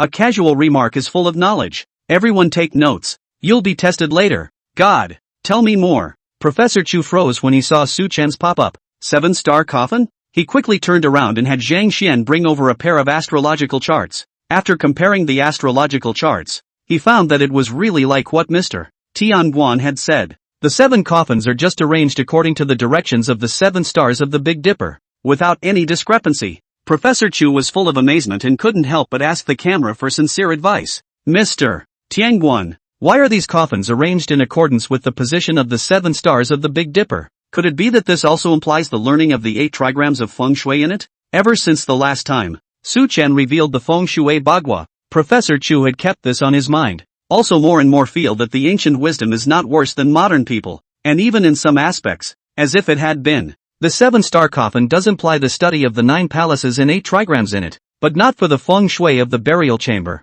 but for the prevention of grave robbers. The 7-star coffin is to protect against grave robbers? Instantly, the audience in the live broadcast room, as well as the archaeological team crowd, were all confused. How can these 7 coffins be used to protect against thieves? They've all been plainly placed there. If there are really grave robbers, they will just open it with a mouthful of water, which will take a little bit of trouble at most. And how can it prevent thieves from doing so? Everyone was a little puzzled. The viewers even launched a pop-up, discussing it with you and me. If the Great Spirit says it's for protection against thieves, then it must be for protection against thieves. I believe in the Great Spirit's words, but I really can't see how these 7 coffins are effective in preventing thieves. Could it be that there are traps in the coffin? And if you open the wrong one, you'll be killed by the mechanism? Ha! The brother in front has a point. Just as the crowd's discussion was heating up, another golden glittering pop-up was high on the top. This kind of 7-star coffin is rare, but as long as you see this kind of 7-star coffin in a tomb, you can basically conclude that the owner of the tomb was a grave robber in his lifetime. The pop-ups came out and the audience was outright confused. What kind of sense is that? If there is a 7-star coffin in the chamber, was the owner a grave robber during his lifetime? Professor Chu considered more than the audience. He felt that this must contain some kind of unknown history, and hastened to ask for advice more and more sincerely. Mr. Tianguan, do you mean to say that the tomb owner was a tomb robber during his lifetime? So he understood the style and habits of tomb robbers, and that's why he set up this kind of 7-star coffin? That's right. The great thing about the 7-star coffins is that these coffins contain double corpses carefully selected by the tomb owner and concocted with secret methods. If the grave robbers open the coffins hastily, it is very likely that the corpses will rise, and the dumplings, or zombies, in the coffins will kill everyone. Hearing this, the archaeological team's crowd was startled and moved away from the chamber. It can't be helped. It's really because the corpse wave in Ijo a few days ago was too scary, causing people to talk about zombies nowadays. Hearing Su Chen say that inside these coffins, there were probably zombies, how could they still dare to stay by the coffins? The archaeological team looked at each other, all a little discouraged. It was thought that all the chambers had been cleared and the only thing left to do was to open the coffins and unearth more information about the owners of the tombs. Who knew that a few words from Su Chen would completely douse their hopes? If there are really zombies inside these coffins, who would dare to open the coffins hastily? Professor Chu hesitated for a while, and didn't dare to bet that the bodies wouldn't rise after opening the coffins. So he sighed and said, to be on the safe side, it's better to burn all these coffins. Chen Jianbing nodded, and immediately ordered his soldiers to fetch gasoline, which was to be doused on the coffins, and burn all 7 coffins in one breath. Prof. Chu couldn't bear to see these ancient historical legacies destroyed, and sighed and tried to leave. Just then, however, another golden pop-up appeared. There is no need to burn it in a hurry. You can drench the coffin with cow's blood. If there is any movement inside the coffin, it proves that the corpse will be raised. You only need to pull the coffin into the sun for 3 days. If the cow's blood flows down the body of the coffin to the ground, then the coffin will be fine and there is no need to worry. But in the last case, the cow's blood was absorbed by the coffin. Seeing this long pop-up, Professor Chu hurriedly called off the warriors who were preparing to pour gasoline on the coffin. At the same time, with a nervous face, he inquired towards the camera. Mr. Tianguan, What will happen if the cow's blood is absorbed by the coffin? That's a sign of great evil, indicating that the coffin contains not a human corpse, but a demon corpse. Demon corpses are even more menacing than dumplings, and if you encounter this situation, fire may not work. The best option is to seal the coffin with iron and water, then bury the coffin 10 meters deep into the ground. Of course, there was one more thing Qilin didn't say. That is, if you come across a coffin of a demon corpse, you can make a hole in the coffin, and the Fashu Zonlangang, sticking his arm into the coffin, will use his two-finger hole detecting technique to touch the gold. During the process of groping for gold, the general of Fashu would order a person to use a 3-foot pipa scissors to jam his arm, and tie the knocking handle to the horse's tail, so that if he felt that something was wrong, the bystanders could immediately draw the horse, and the horse would run away in fear, pulling the pipa scissors, and the incredibly sharp pipa scissors would spin and cutting off his hand and preserving his life. And coffins that have been processed down in this way are called whistle coffins because of the holes in their lids,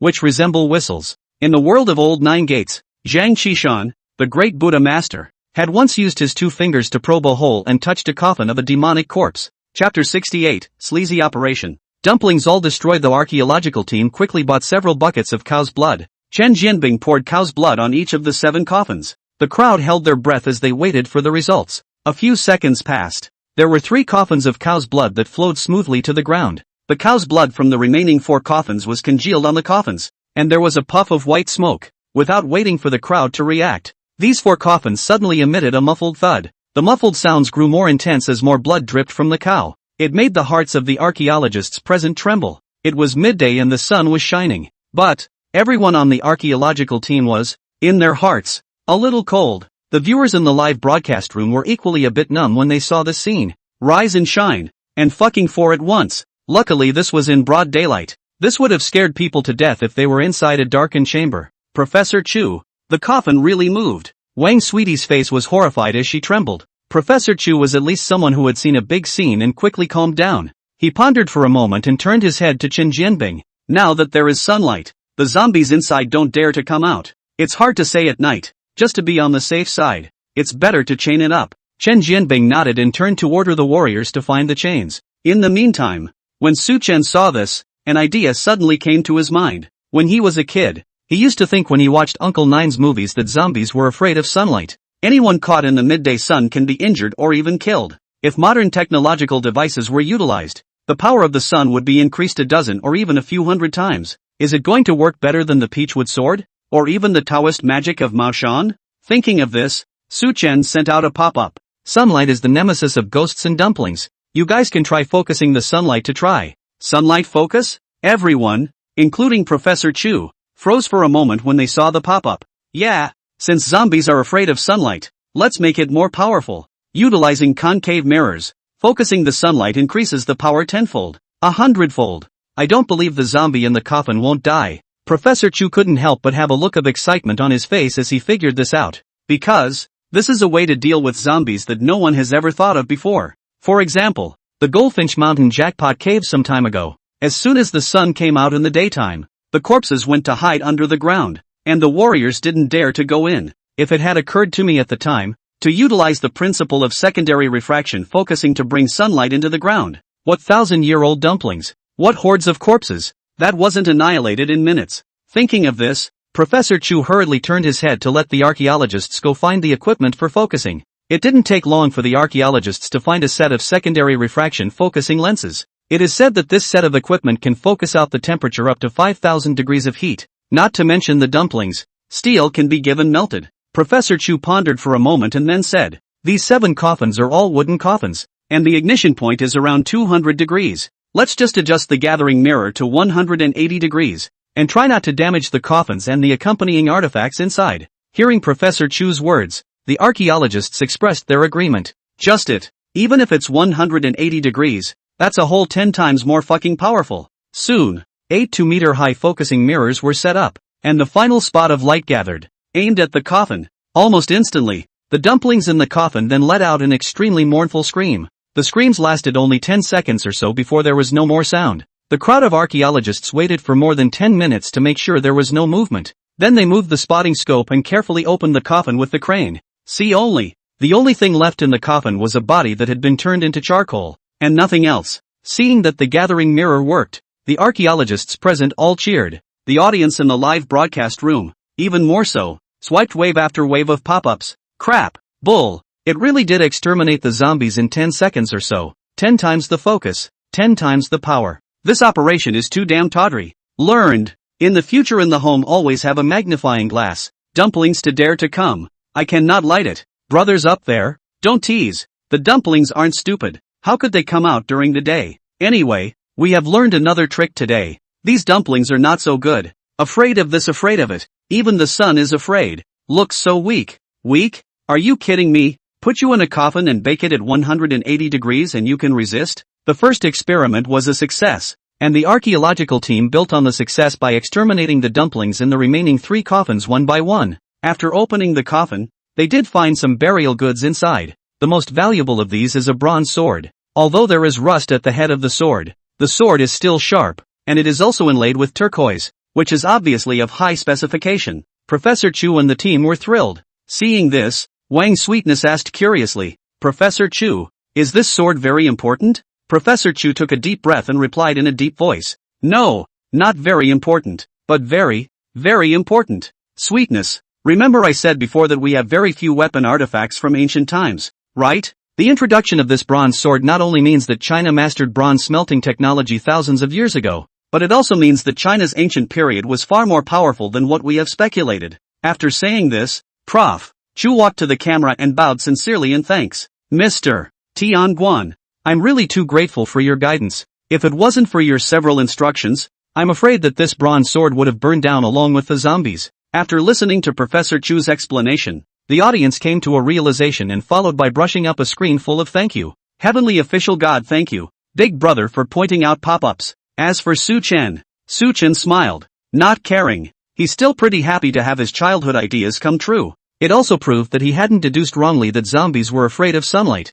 and if the sun's power was strengthened, the effect would definitely be better. Armed with this, the archaeological team can avoid many crises. In the meantime, a system prompt also sounded in Su Chen's head. Ding! Congratulations to the host for pointing out the archaeological team's success. Reward, the Vajra umbrella. Vajra umbrella? Su Chen froze and couldn't help but show a happy face. The golden diamond umbrella is the exclusive weapon of the Touching Gold School, which was specially customized and built by Zhang Sanchain back then, with a total of 2 custom-made ones. Vajra umbrella, water and fire are not afraid, specializing in preventing all kinds of organs and arrows in the tomb, can be said to be invincible defense. Later, after Zhang Sanchainzi washed his hands of the gold pot, he gave the 2 Vajra umbrellas to his disciple, Jean Abacus, and to Elder Deduan, who later became a monk. Abacus's Vajra umbrella was accidentally lost in the Yellow River, so he looked for the skillful craftsman, Mr. Li, and ordered a new one. Only, before he could fetch this Vajra umbrella,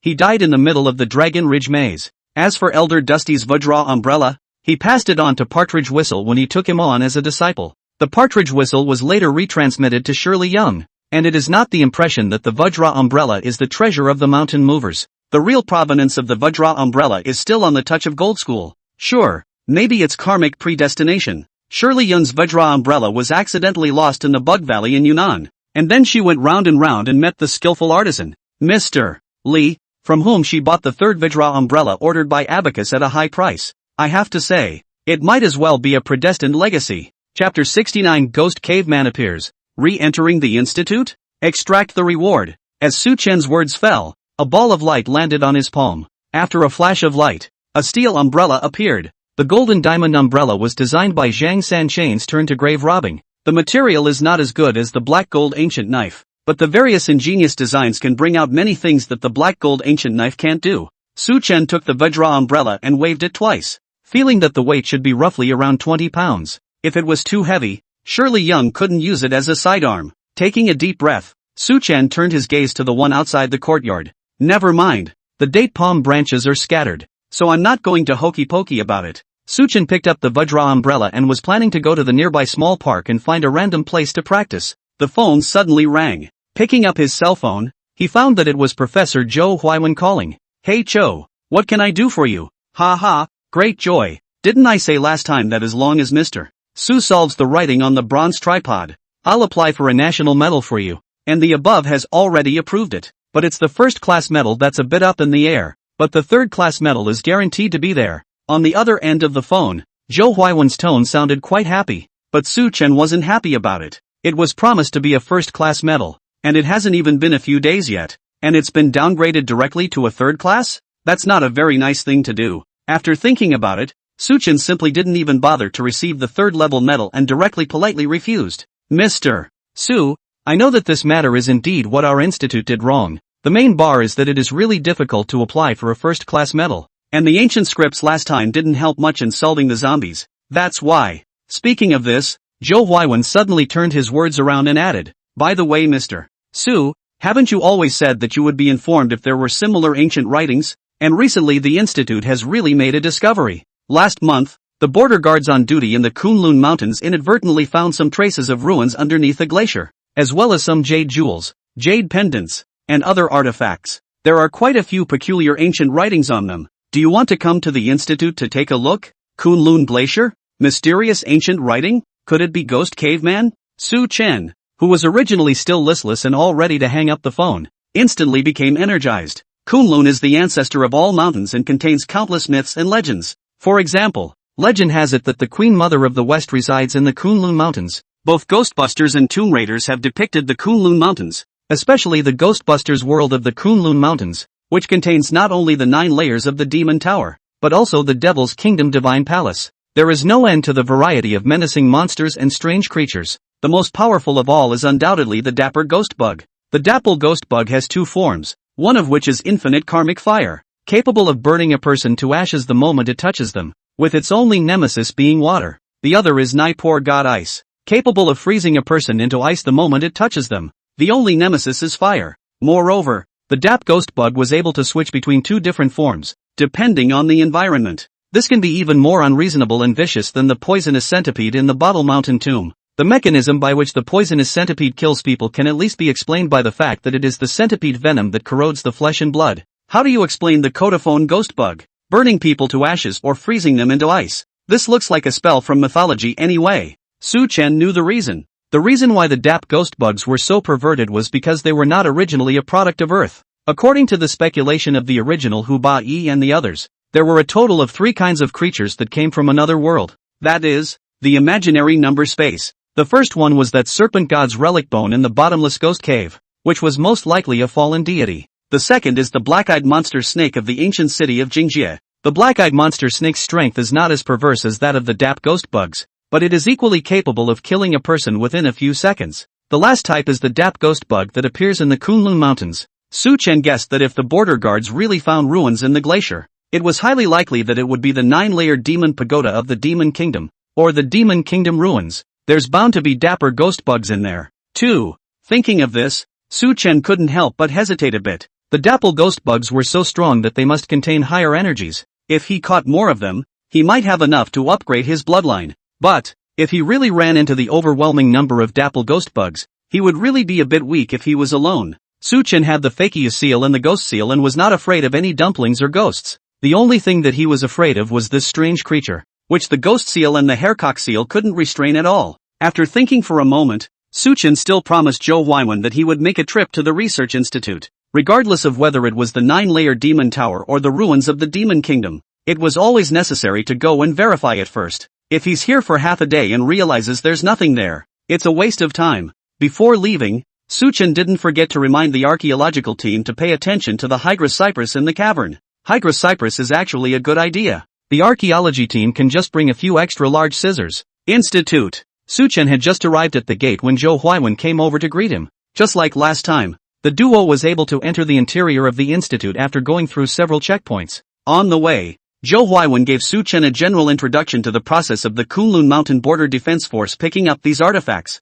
A month or so ago, an earthquake of considerable intensity struck the Qilin Mountains. One of the glaciers was cracked open, revealing a crevice. Soldiers from the border guards passing through inadvertently found some artifacts between the crevices of the glacier. The artifacts are both large and small, and one of the more valuable ones is a jade pendant engraved with a mysterious symbol, and 2 jade jewels engraved with the same symbol. As they spoke, the two had already walked into the main building of the institute. Come to the office where Zhou Huaiwen's paleography expert group is located. In the office, the experts were burying their heads in collecting information. When they heard the sound, they looked up. When the crowd saw that Zhou Huaiwen had brought another young man, They laughed and said, "Old Joe, why do you keep bringing students to the institute? You're not afraid of what the director will say about you." "Don't be ridiculous. This gentleman is not my student. He's a great bull in the field of ancient writing." "Alright, everyone stop for a moment. Let me introduce you to this ancient writing expert beside me, Mr. Su Chen Su." Hearing Zhou Huaiwen's words,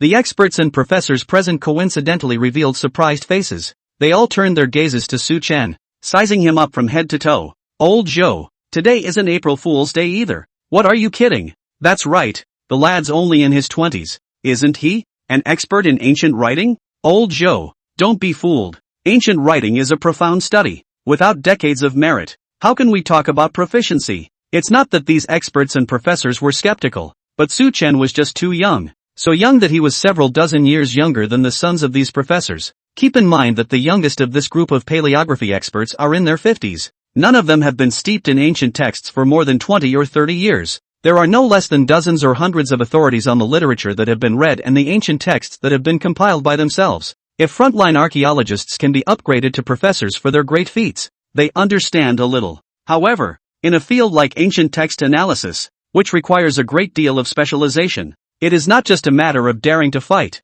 In the face of the crowd's skepticism, Su Chen coldly stared at them, not bothering to pay attention to them. As for Zhou Huaiwen, he laughed and shook his head. "You guys, when people are not invited, you clamor every day to pay homage to the high and mighty, and when you're really invited, one of you can't recognize the mountain with your eyes." Chapter 70, Down and Out. The experts are having a heart attack. The crowd froze in unison at the words. All of their faces looked at Zhou Huaiwen in surprise. "Old Joe, what do you mean by that?" Someone couldn't help but speak out and ask. Zhou Huaiwen laughed and explained. "Do you remember the Zhongdingguan commonly used characters book from some time ago? Did you guys use it well?" In the office, a group of ancient writing experts and professors nodded in unison. "That's true. That gentleman's translation of the book of commonly used characters in Zhongdingguan has helped us a lot. Now there's no need to study those bronzes from the ancient times without even guessing. Right, Lao Zhou? Didn't you say you were going to bring that gentleman to the institute? Where is he?" Zhou Huaiwen wore a smile on his face as he leisurely said, "I've already brought the person. Far away from the sky, but close at hand." The expert professors in the office were dumbfounded when these words came out. "Him? This young man is the senior who deciphered the bells and whistles? Old Chow, are you sure you're not kidding?" Zhou Huaiwen said. "Of course I'm not kidding. Last time Mr. Su already came to our institute, only that everyone was busy with that matter at that time, so I didn't introduce Mr. Su to everyone." Speaking of this, Zhou Huaiwen paused. Then, solemnly, he said, "Alright, let me formally introduce to you all, this gentleman beside me, whose surname is Su Chen, is the compiler of the Zhongdingguan Book of Commonly Used Characters. He is also the ancient script expert that everyone has been wanting to pay a visit to." However, before Zhou Huaiwen finished speaking, a large group of enthusiastic experts and professors directly crowded him to one side, and went forward to shake hands with Su Chen. "Mr. Su, it's time to meet you in person. That book you compiled, the complete book of Zhongdingguan, is really wonderful." "That's just it, and it's also helped our institute a lot. Many previously obscure aspects of ancient history have recently had major breakthroughs. As soon as I saw you, Mr. Su, just now, I felt that you were imposing, and by no means an ordinary person, nah." Looking at a group of old professors who were searching their bellies and desperately trying to brag about themselves, Su Chen thought to himself, "Didn't your old man just say that I am a liar and the one who screamed the loudest? What? Did I turn around and I'm all puffed up?" Spitting on it, Su Chen didn't bother with this group of old experts. He turned his head to Zhou Huaiwen and asked, "Old Zhou, where is the Qilin jade pendant you were talking about? Finish studying it earlier so I can go home earlier." Zhou Huaiwen laughed and waved his hand. "Mr. Su, take it easy. Right, there's one more thing I forgot to tell Mr. Su. Our research institute used your Zhongdingguan Daquan to preliminarily decipher the content of King Luzhen's bronzes, and we probably know that in the ancient times, there was a dynasty called Zhou, and there were countless vassal kings within the dynasty. King Luzhenwang was just one of them. This is a great discovery in the archaeological world. The director said that he will hold a press conference in a few days to inform the whole nation of this good news. At that time, Mr. Su can also come to the conference. After all, you're the one with the most credit." Xia, Shang and Western Zhou. Eastern Zhou divided into two sections, Spring and Autumn and Warring States, a unified Qin and Han. These are all dynastic poems that elementary school children in later times will memorize. However, in this world, it is not even possible to distinguish between the Eastern and Western Zhou. Not to mention the Qin Emperor's unification of the world, Han was northern chase of the steppe, and those inspiring history. I have to say, it's kind of sad too. Su Chen knew all the history, but couldn't tell it, and if there were no historical artifacts to back it up, it would just be empty talk. For example, in the real world, everyone knows that there is the mausoleum of Qin Shi Huang at Mount Li, but in this world, there is no such place as Lixil. Even if Su Chen opened a live broadcast and told everyone that there was a guy called Ing Zhang who had unified the whole of China and ended the Seven Kingdoms War, who would believe him? Thinking of this, Su Chen shook his head and said softly, "Forget about the conference, I don't like to show my face." This, Zhou Huaiwen froze at his words. Is there anyone in the world who doesn't like fame and fortune? However, thinking about the fact that Su Chen could even politely decline the national third-class medal, not wanting to stand in front of the media seemed acceptable. Thinking of this, Zhou Huaiwen was full of sighs. Mr. really is a person who is indifferent to fame and fortune. Also, then let's not talk about this, directly into the main topic. Saying that, Zhou Huaiwen walked to the office's projector and opened a few pictures. When the image is enlarged, you can see the various details of the ornamentation on the jade pendant, including the symbolic text engraved on it. This jade pendant was accidentally found by the border guards under a glacier in the Qilin Mountains, and had been sent to the institute for several days. During this time, experts in ancient writing have repeatedly studied and still cannot determine what the symbolic text on the jade pendant actually means. And so, all of them showed anticipation,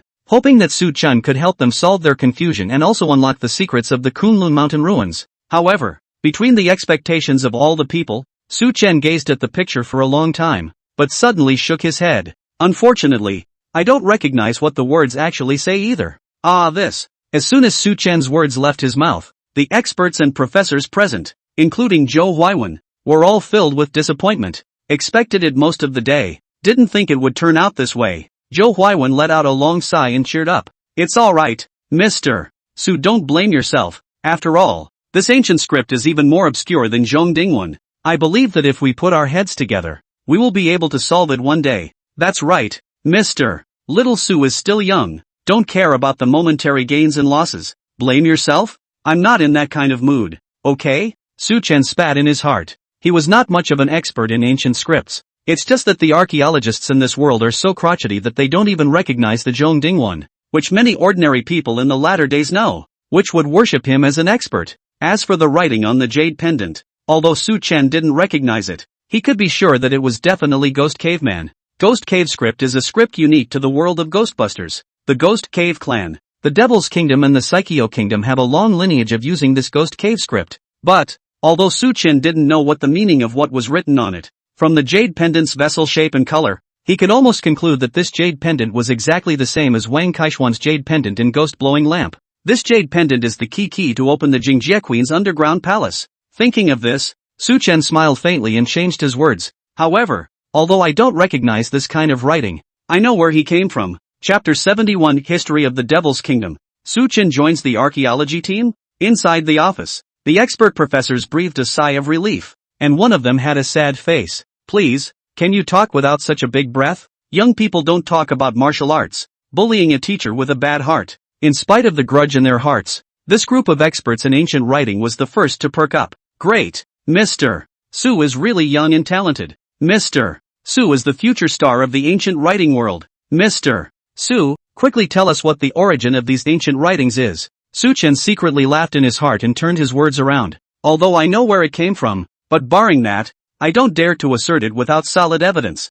This. Instantly, all the experts and professors were in an even worse state of mind. I thought I'd come to a high level and finally unlock the ancient writing on the artifacts, but as it turned out, even the higher power said he didn't understand it. If you don't get it, you don't get it. After all, it doesn't matter if their large class of institute experts don't get it. When the crowd had lost hope, suddenly came the line, not knowing the ancient script, but knowing where it came from. This can make a group of experts and professors are overjoyed, thinking that they are going to be desperate, but not even happy for 2 minutes before the high rollers say there's not enough evidence to make an assertion. In just a few minutes, the experts experienced the ups and downs of life and felt on the verge of a myocardial infarction. Su Chen hemmed and hawed in his heart. He was deliberately teasing this group of experts and professors. Who let them have something, Mr. Su? Nothing, little Su. Seeing that the crowd was shocked and almost tortured to the point of neurasthenia, Su Chen, seeing the good in the world, once again said, however, I can give you all the origin of these ancient texts,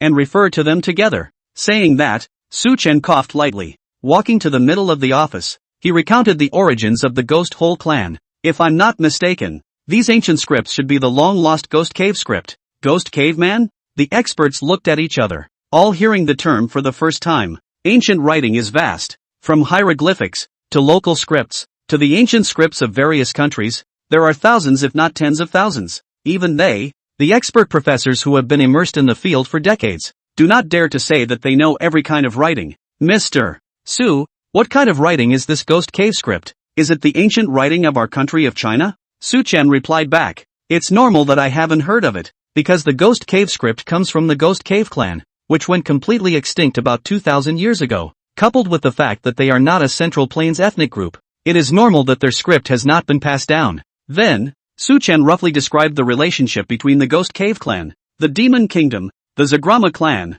and the Jingjie Kingdom. Simply put, the Ghost Cave clan was the earliest, probably predating the ancient Yellow Emperor, 5,000 to 8,000 years ago, when bottomless ghost caves were discovered deep in the Taklamakan Desert. They also see the remains of the Serpent God in the bottomless ghost cave and make a pact with the Serpent God, whose soul is immortal, to acquire powerful psychic abilities. At this point in the Ghost Cave clan, a Ghost Mother would appear in every generation. The Ghost Mother can control black-eyed monstrous snakes, dappled ghost bugs, and a pair of demonic pupils that can banish a person to the void dimension. But there's no such thing as a free lunch. The price for the Ghost Cave clan to gain the power of the Serpent God is that they have to offer living tributes to the Serpent God every so often. Human desires are never-ending, and the Ghost Cave clan began to fantasize about greater power, and the ability to live forever. More importantly, they didn't want to be controlled by the Snake God anymore and wanted to get rid of his slavery. So under the leadership of the first Ghost Mother, Nian Fierce Blackface,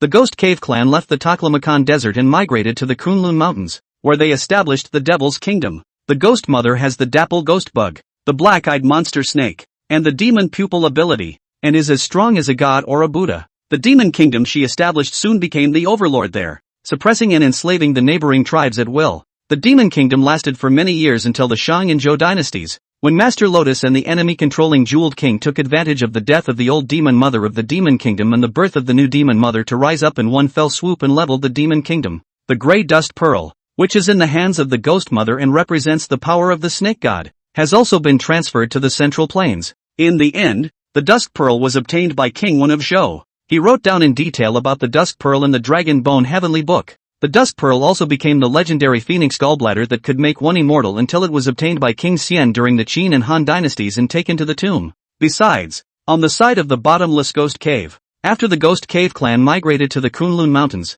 another primitive clan inadvertently discovered the bottomless Ghost Cave. The prophet of this primitive tribe told his people that the eyeball-shaped germanium beads could peek into the bottomless Ghost Cave. So the tribe modeled an eyeball in a vain attempt to see what was really underneath the bottomless ghost hole. Who knows? Also from the time the imitation eyeballs were built, the tribal calamities continued, and the eyeball curse appeared on the backs of every member of the tribe, and the blood in their bodies would gradually thicken, and they wouldn't live past the age of 40. The primitive tribes had no choice but to leave the ghost cave under the guidance of the prophet and travel to the Central Plains in search of the Duncan's beads. This tribe was then called the Zagrama, and was later the clan of the Mountain Movers. Then later, after the Demon Kingdom was destroyed, the descendants of the Demon Kingdom in exile had always wanted to restore their country. One of them, after going through great hardships, eventually returned to the vicinity of the bottomless ghost cave and established the Jingjie Kingdom. They follow an ancient ritual to select a ghost mother who does not fully wield the power of the Serpent God. This ghost mother is the queen of the Psycheo. However, returning to the bottomless ghost cave means continuing to offer living tributes to the Snake God. For this reason, the Genghis Khanate suppressed the neighboring tribes and forced them to surrender their slaves. The increasing oppression overwhelmed the neighboring tribes and eventually a great war broke out. The queen of the Jingjie was poisoned and killed. The Jingjie Kingdom was destroyed, and the Ghost Cave clan was completely extinguished. On the other hand, the Zagrama, who carry a cursed destiny on their backs, continue to struggle to find the Dusk Pearl in the Central Plains. After a long narration, a minute-long silence fell over the office. All the experts and professors, all with their mouths wide open, were somewhat dumbfounded. It was really the content of what Su Chen said that was a bit too unbelievable. A bottomless pit? Snake God's bones? There's also the Ghost Mother who can banish people to the void space. It's all a bit too metaphysical to listen to in any way. Of course, Ijo even had undead zombies. and the experts' resistance was getting higher and higher. Not that anyone opened their mouths and said it was unscientific. After a long silence,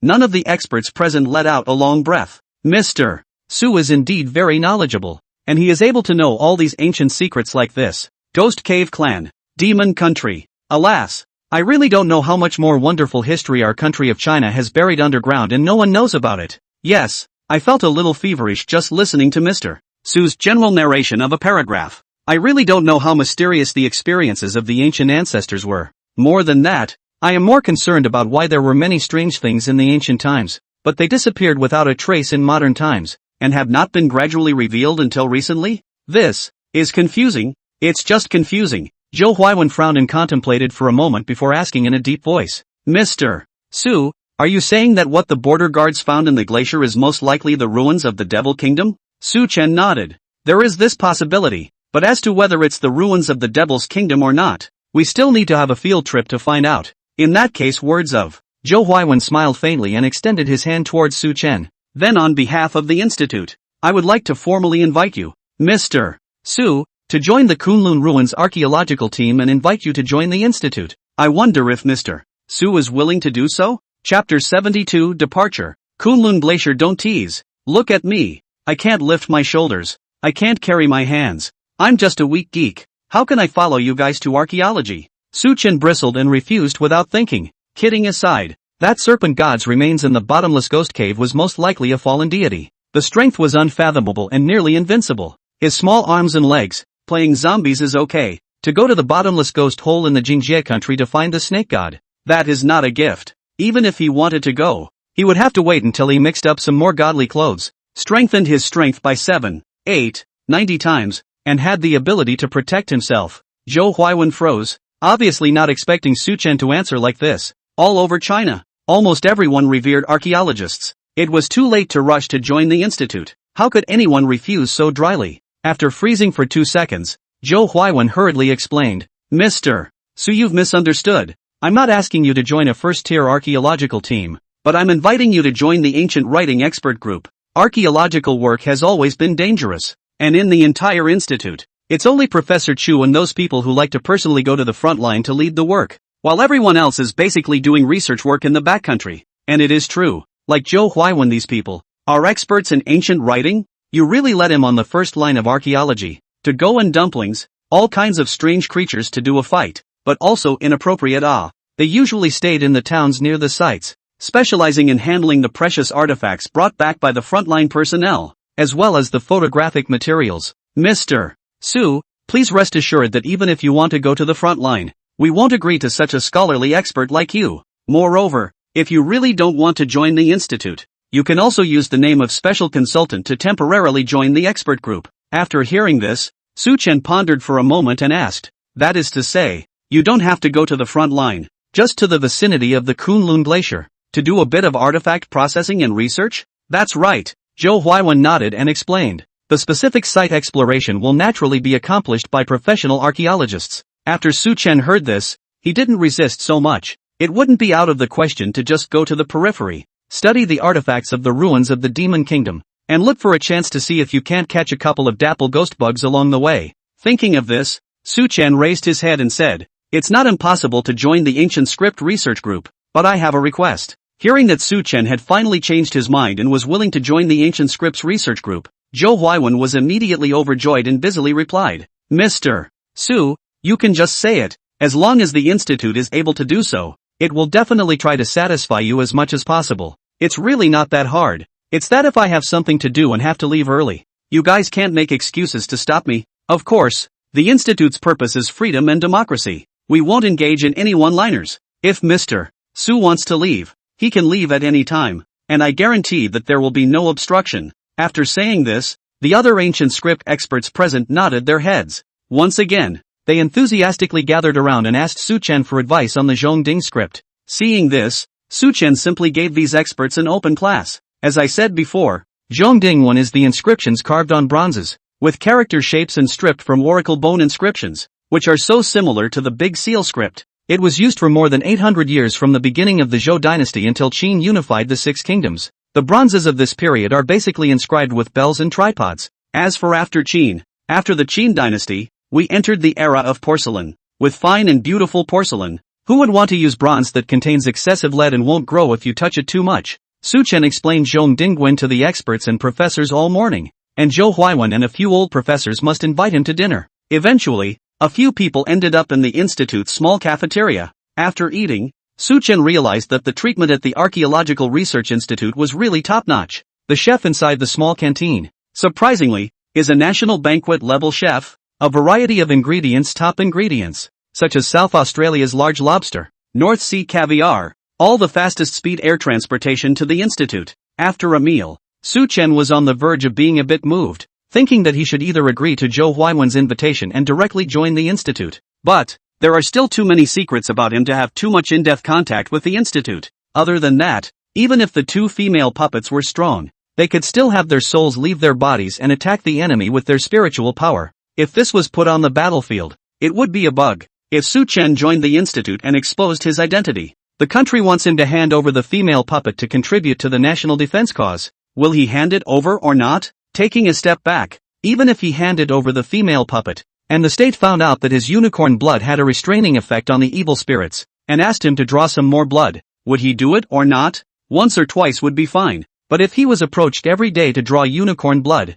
he wouldn't be able to carry it even if he was a real unicorn god beast. Human nature is inherently lustful. Just like the old saying, rice is good for you, but rice is bad for you. Therefore, after thinking about it, Su Chen was still not prepared to directly join the Archaeological Research Institute. The intention is to participate in the archaeology of the Quincy site as a supernumerary. As for the plan after that, it was simple. Try to point out the archaeological team if you can to get a reward. If the archaeological team really encounters a danger that cannot be solved, he will then show up to solve it. Of course, he strikes out on principle. It's beyond his ability, and he wouldn't be foolish enough to run to his death. 3 days after that, Professor Chu and his archaeological team were still in Ezhou, doing artifact cleanup. The live broadcast is also mostly related to the explanation of cultural relics, and Su Chen did not find any wool-gathering opportunities. Zhou Huaiwen and other ancient writing experts, on the other hand, sharply prepared everything, and finally, on the day of November 15th,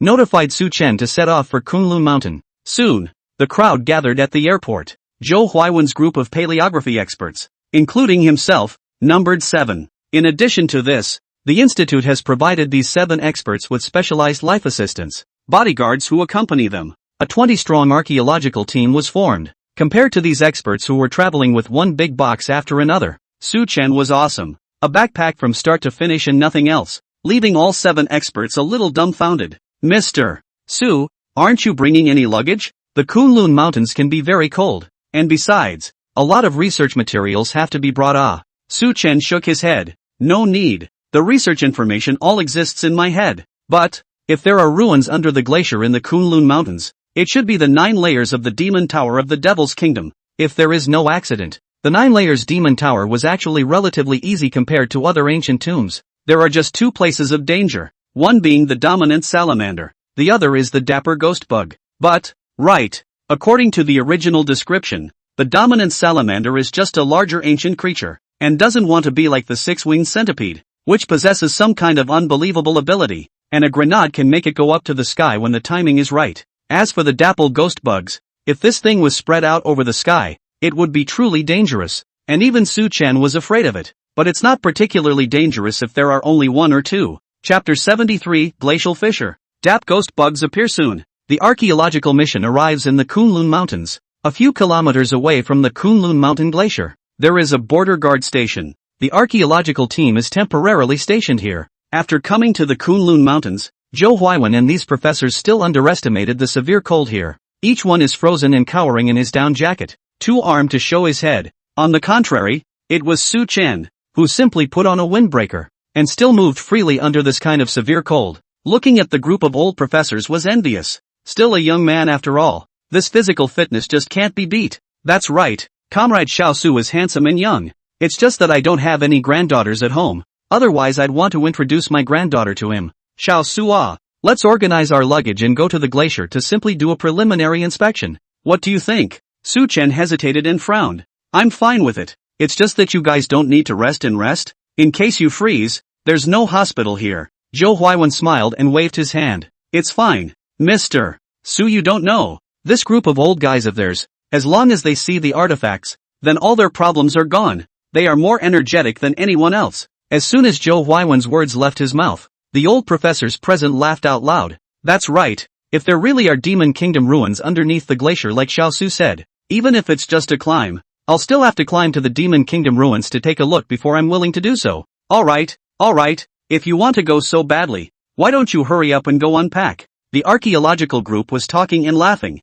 all in a good mood, but just then, the captain of the border guard unit in charge of greeting them shook his head, and with a serious face, he said, "We can't go today. The weather station has reported that there may be an ice storm in the afternoon. If we bump into an ice storm on the way there, it will kill us all. We'd better rest in the camp for the night before we talk about it." Ice storm? Upon hearing this, the professors froze, then became a bit discouraged. It was hard to reach the Qilin mountain glacier, but the weather held us back. It really makes these professors a little ticked off. However, they are not first-line archaeologists, and it is not easy for them to be able to start research on such a plateau, so naturally they cannot risk their lives to go to the glacier. Then, well, Captain Zhang, our archaeological corps is safety first. You are always stationed in the Qilin mountains, you know more than us, we listen to your arrangements. The captain of the border guards, named Zhang Guoguang, has been stationed in the Qilin mountains for 5 years. He had been worried that the archaeological group would not be able to speak well, but when he heard that Professor Zhou Huaiwen was so reasonable, he could not help but be relieved. The serious expression on Zhang Guoguang's face slowed down a little, then smiled and said, "All of you are experts of the institute. We are stationed in relatively difficult conditions, and I hope that you professors will not be offended." In the archaeological group, a white-haired old professor waved his hand uncaringly and said leisurely, "This is not a hardship. I think that years ago, I followed the director to go to the Talikan Desert archaeology in the western Xinjiang. Lack of water, lack of food, and every day with the sand to eat a steamed bun. The whole 3 months without bathing and washing face, afraid of wasting a drop of water. That's what I call hard work. Now even on the Qilin mountains there are thick cotton clothes and quilts, and hot water and hot meals are enough. So the conditions are much better than back then." A group of old professors reminisced about the bitter and the sweet. Zhang Guoguang stood in awe and hurriedly asked his soldiers to arrange for the group of old professors to settle into a place to stay. Zhou Huaiwen then called all the people together for a short meeting. "Captain Zhang, how did the warriors find the artifacts in the glacier last month? Can you give us some specifics? And what are the specifics of that glacier?" In the conference room of the garrison camp, Zhang Guoguang reminisced for a moment and spoke. "I remember that a small earthquake occurred near the glacier last month, cracking open a glacier 6 kilometers away from the camp. Above the snow line in the Qilin mountains, there are many glaciers that have been frozen for thousands and thousands of years, and there are also many crevasses on the glaciers. So if you are not careful and fall in, it can be a deadly thing. So in order to record the glacier situation after the earthquake, I went with Su Long and Lu Tian, 2 warriors, to check the specific situation of the glacier, 6 kilometers away from the camp. That glacier was shaken out of a small fissure. Su Long's eyes were sharp, and there seemed to be a reflection inside the fissure. Pulling something out and taking a look, he realized it was some fragmented artifacts. Hearing this, the professors nodded. Zhang Guoguang's description was basically the same as what they had learned, but there was indeed a site under the glacier that had been buried for thousands of years. It happened to be exposed last month because of the earthquake. But, just then, Su Chen, however, suddenly interjected and asked, "Captain Zhang, did you guys see anything strange in the glacier fissure? Such as creatures, or corpses and bones?" Zhang Guoguang sniffed and froze, carefully recalled and then said, "There's nothing strange. Really to say there is Su Long. That kid seems to say that he saw the bugs. At that time I lectured him. The temperature here is always in the -10-degree range. Where can there be any bugs?" When Su Chen heard this, his heart stirred. "Bugs? Is it really a dapper ghost bug? Fire ladybugs?" Speaking of this, Zhang Guoguang turned his head to the guard soldier behind him and asked, "By the way, where's that Su Long kid? How come we haven't seen anyone else today?" Zhang Guoguang's guard shook his head. "Brother Xiao Long and Lu Tian said in the morning that they would go over to the glacier to take a look, and I haven't seen him come back." Hearing this, Zhang Guoguang's face changed slightly and rebuked. "Why didn't you tell me about this earlier?" With that, he got up in a hurry and brought a walkie-talkie, and explained to the archaeological group the rules of the garrison. No matter where to go on a mission, you have to act together with more than 2 people, and also bring a walkie-talkie. These 2 brats, all day long think of excavating an ancient city site, also do back to the hero, really do not know what to say about them. As he spoke, Zhang Guoguang dialed and opened the intercom. However, after calling a few times, There was no response from Su Long and Lu Tian. Now, Zheng Guoguang's face became more and more ugly. He slammed the table fiercely and said angrily, "These two brats. They're so unlikable." The warriors under his command ran to the glacier privately, or on the big day when the archaeological corps came over, making Zheng Guoguang feel that it was a disgrace to his face and greatly annoyed. Thinking of this, Zheng Guoguang shouted and gathered 7 or 8 warriors, intending to go and return quickly to bring the people back before the ice storm came. Before he left, he didn't forget to urge the archaeological group to stay inside the garrison and not to run around. It also says that the ice storms in the Qilin glacier are no joke. They can really freeze people to death. But, just as Zheng Guoguang had gathered his warriors and was about to go find someone, outside the icy camp, a figure suddenly appeared, as if drunk, staggering towards the camp. The crowd froze. It was only when the figure got closer that he could see that it was a young soldier in military uniform. It's Lu Tian.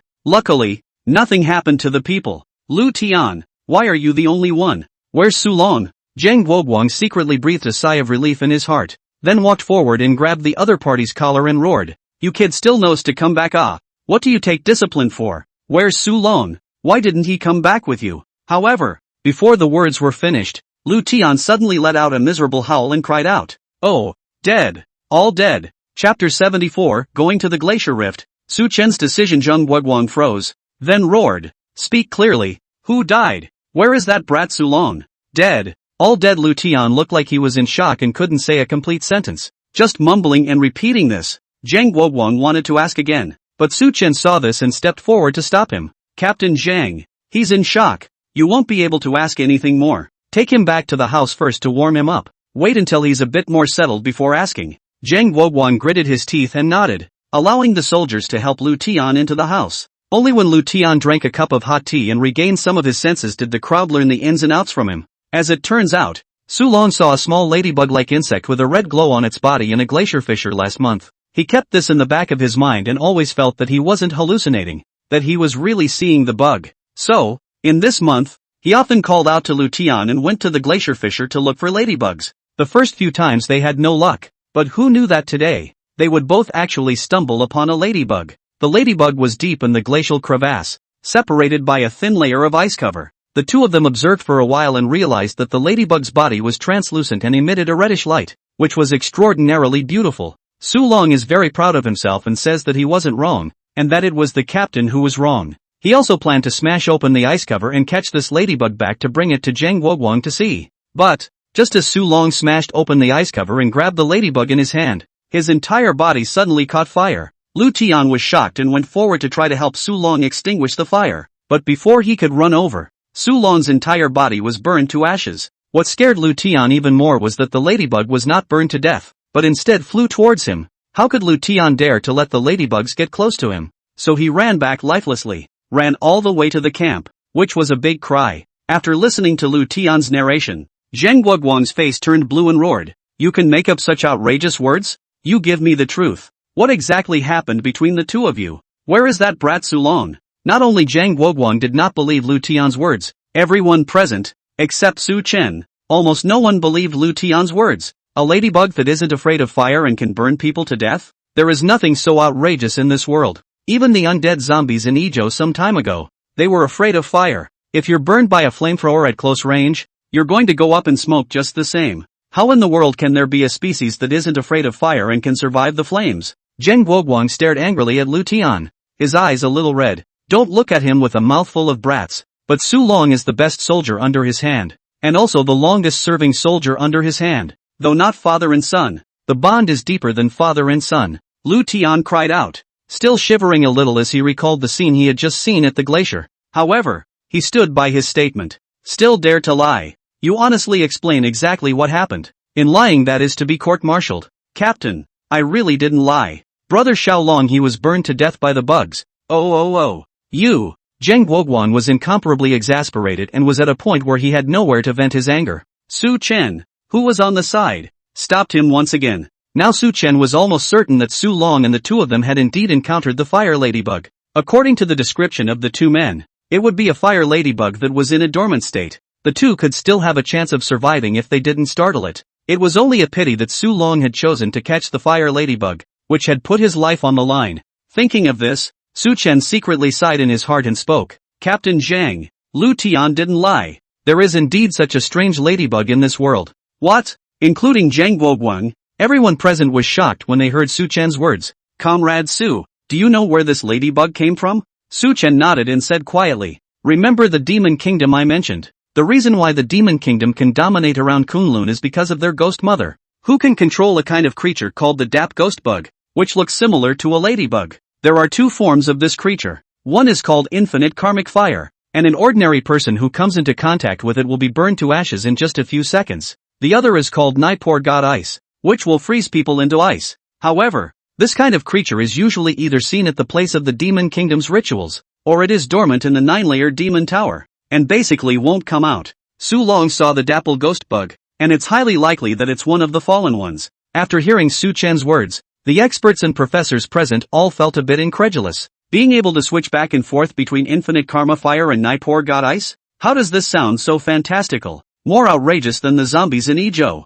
Just as the crowd was silent and speechless, Zhou Huaiwen frowned and opened his mouth to ask, Mr. Su, then according to you, wouldn't this dapple ghost bug be invincible? The dapple ghost bug's infinite karmic fire state is afraid of water, and the Nipor God ice state is afraid of fire. There's still a way to restrain it. It's just that if there are too many of them, it's better not to mess with them. The experts were relieved when they heard Su Chen say that the Dap ghost bug still had a nemesis. Zhang Guoguang, who was on the side, didn't believe Su Chen's words at all, but for the sake of the archaeological core, he didn't say anything to refute it, but only turned his head and ordered his soldiers to get ready. He was going to make a trip to the glacier in person. The expert professor was a bit stunned at his words. Zhou Huaiwen hurriedly said, Captain Zhang, Mr. Su has already explained. It's just too dangerous for you to go near the glacier now. That's right, Captain Zhang. Why don't we wait until the ice storm passes tomorrow and prepare the equipment to deal with the ghost bugs before we go? The crowd persuaded Zhang Guoguang. Who knew? But he grunted angrily and patted the sidearm at his waist. I'm not afraid of any ghostly insects. If there really is such a ghostly thing, I'll send it to hell with one shot to avenge Su Long. After saying that, Zhang Guoguang gave an order and was about to set off with his men. Seeing this, Su Chen pondered for a moment and said, Captain Zhang, if you must go, then I will go with you. I know the dapple ghost bug, and I can help you in a pinch. According to Lu Tian's description, they had only encountered a fire ladybug, and the danger was still within a manageable range. Su Chen intended to follow him over and see if he could capture this fire ladybug. You? Zhang Guoguang shook his head, his tone easing slightly. Professor Su, you're a civilized scholar. It's better to leave such dangerous things to us soldiers. Also, I'm not going to the glacier rift on impulse. If there really is this ghostly insect, for the safety of the camp, it's also important to go and get rid of it ahead of time. Or else how many people will have to die when everyone is asleep at night and this ghostly thing flies into the camp? Su Chen knew that a soldier like Zhang Guoguang had a stubborn character and said one thing. If he didn't show a bit of strength, he was afraid that he wouldn't agree to follow him at all. Can Captain Young give me a minute? What are you going to do? Zhang Guoguang froze, not understanding what Su Chen meant by this. Su Chen looked around in the campground and found a half-man-high still sturdy steel plate. He nodded in satisfaction and called the crowd to the camp clearing. The next, tossed the steel plate into the air. The foot was heavy. The entire person leapt up. The quasar kicks the bucket. Bang! There was a loud bang. The steel plate directly exploded into 4 pieces under his kick. Instantly, the entire camp, the archaeological corps and more than 100 officers and soldiers of the border guard, lost their voices in unison. Chapter 75, Capturing Ghost Bugs, Upgrading. This, Su Chen felt bad about his entire body.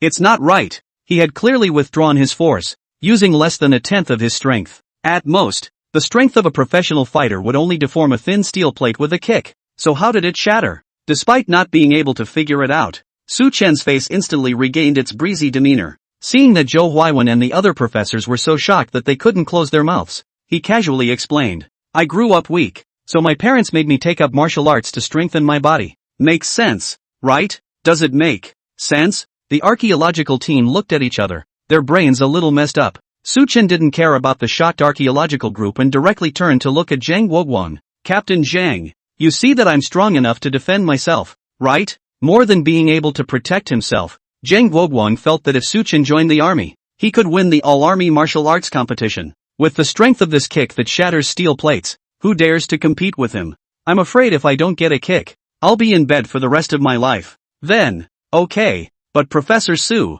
listen to the command for all actions when you go out. There are many unknown risks in the Qilin Glacier. No problem. Su Chen agreed painfully. When they left the camp, the archaeological group exploded. This is too strong for Mr. Little Su. The real person doesn't show his face, shattering a steel plate with a kick. I'm afraid even the best martial arts athletes can't do that, right? Not only were the experts and professors of the archaeological corps talking, but the border guards who stayed in the camp were equally marveled. You know, steel plate is a very ductile metal. Want to kick a piece of steel plate? That would need how much strength to do.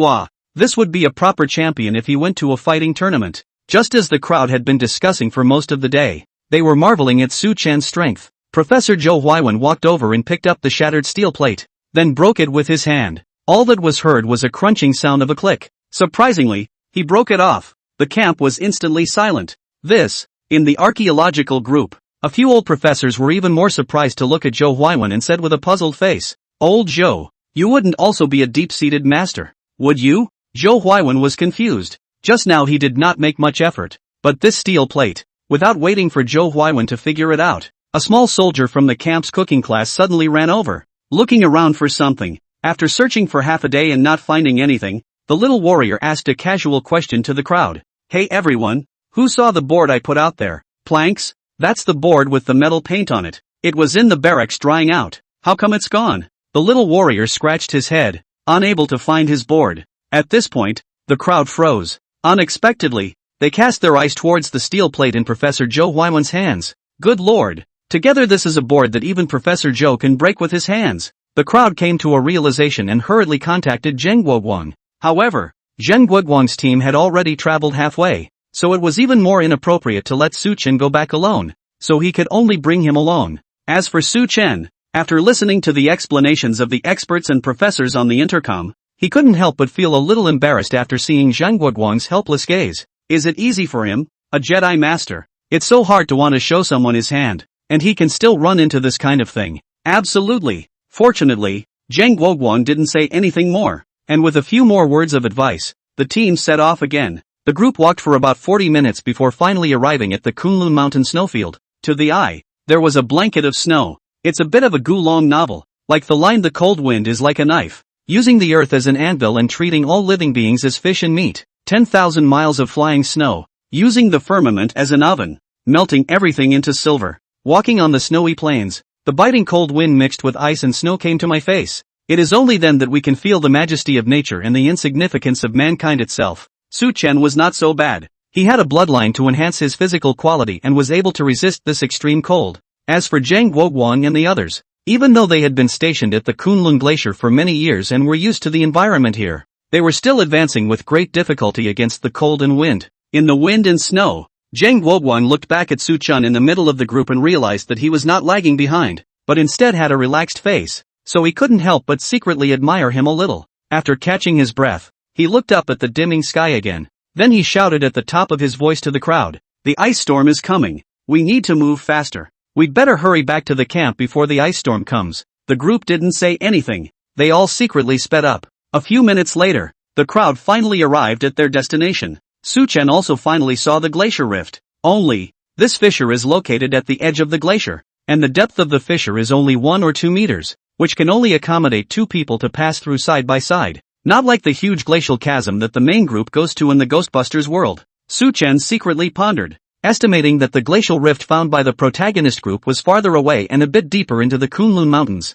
Only, he didn't have a map of Sydney Yang in his hands, so trying to find it on the vast snowy plains by himself was probably difficult. The crowd descended the chasm in turn, leaving 2 warriors to remain above the chasm. After jumping into the fissure, Su Chen realized that the fissure was only a few dozen meters, and he could see the head at a glance. But, the stone wall exposed below the rift, but you can vaguely see some very light-colored murals. Su Chen took out his cell phone and took a few pictures. From the photos, almost everything on the mural has to do with the Demon Kingdom Ghost Mother. The content is also mostly arcane, such as how the Ghost Mother subdued the dapple ghost bugs and intimidated the neighboring tribes. In that case, this should be a small ruin of the Demon Kingdom that hasn't even appeared in the Ghost Blower's lamp world, and it might be the tomb of a certain noble from the Demon Kingdom period. Moreover, this nobleman is not of high enough status to build the 9-layer demon tower. Su Chen is familiar with the plot, and is not a real archaeologist. Not much interest in the murals. Take a few pictures, but also to give an account of the archaeological mission.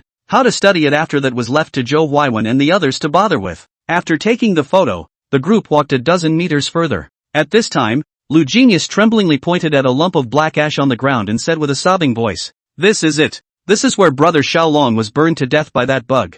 Hearing this, Zheng Guoguang immediately reddened his eyes. He took 2 steps forward and looked at the black ash and froze. He was alive in the morning, but in the blink of an eye, he's gone. The atmosphere in the team was heavy. Su Chen heard from other soldiers on the road that this Su Long had a righteous accident, generous character, and many people had a good relationship with him. But, right at this moment, Su Chen suddenly let out a soft cry. Retreat! After saying that, before everyone could react, he directly sprinted forward and pulled Zheng Guoguang back. Immediately afterward, the crowd saw a small, translucent, fiery red bug with its entire body flapping its wings coming towards Zheng Guoguang from the depths of the fissure further away. If you weren't looking closely, you wouldn't necessarily be able to spot it in these dimly lit surroundings. Seeing this bug, the crowd recalled Su Chen's description of it and went on guard. Zheng Guoguang's eyes flared with anger, and without thinking, he pulled out his pistol to shoot the bug. "Don't shoot!" Su Chen stopped him and pulled out a small bottle of mineral water from his arms,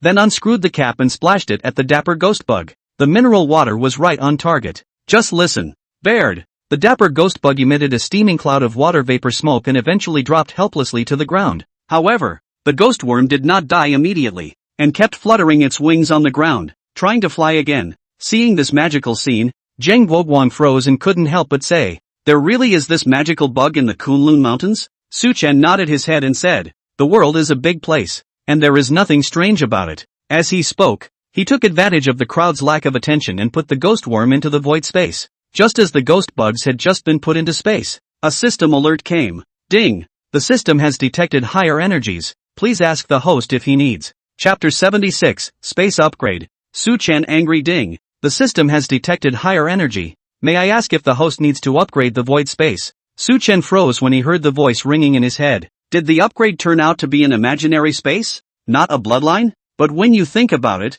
it makes sense. The Dap Ghost Worm is a creature of that world in void space, and its energy can only be used to expand void space, to put it mildly. However, this is not the time to upgrade. Su Chen silently said in his mind that he would not upgrade and returned his attention to reality. Zheng Guoguang and the soldiers were silently collecting Su Long's ashes. After collecting, Zheng Guoguang was not assured, and led the soldiers to double-check in this fissure, confirming that there were no other dapper ghost bugs. It was time to get ready to head back to camp. Only, without waiting for them to turn around, the 2 warriors who remained above the rift, however, jumped down first, with bad news. "Captain, the ice storm is coming early." Zheng Guoguang's face changed as he sniffed and carefully climbed up to the rift and looked at the weather outside. Su Chen saw from the rift that the sky outside was terribly overcast. There was a constant stream of ice balls slamming into the cracks, some of the larger ones even bigger than a baby's fist. Staying outside in this kind of weather, even if you don't get smashed to death by the ice, you will be smashed in the head.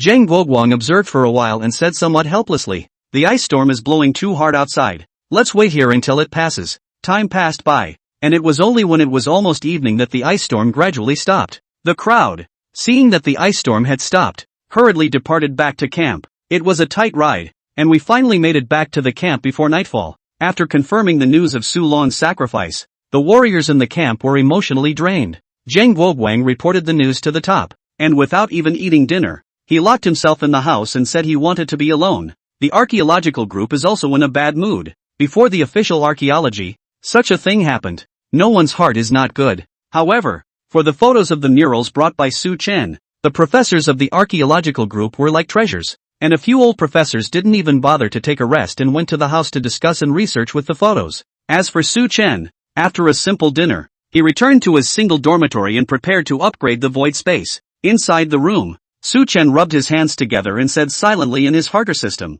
"Upgrade void space." Ding! The upgrade is complete. Please pay attention to the host. Hearing this wonderful beep, Su Chen was secretly happy in his heart. The imaginary number space was powerful, similar to the Sumeru Arabidopsis in immortal novels, but the biggest drawback was that it was just too small, only 1 cubic meter. After fitting 2 female puppets, there was hardly any space left. Originally, when he came to Kunlun Glacier this time, Su Chen didn't even plan to bring the 2 female puppets. However, thinking about the 2 female puppets being 1,000-year-old dumplings, if they caused trouble and he was not there, it would be a great sin. so it was only possible to bring the female puppet along, abandoning those stockpiles of emergency food and various tools. This time, the fact that the dapple ghost bug could upgrade the void space was good news in a snowstorm for Suchen. He wasn't greedy. As long as he could go up to 7 or 8 cubic meters, the space of a container would be enough for him. Thinking of this, Suchen was a bit impatient and hurriedly connected his consciousness to the imaginary number space.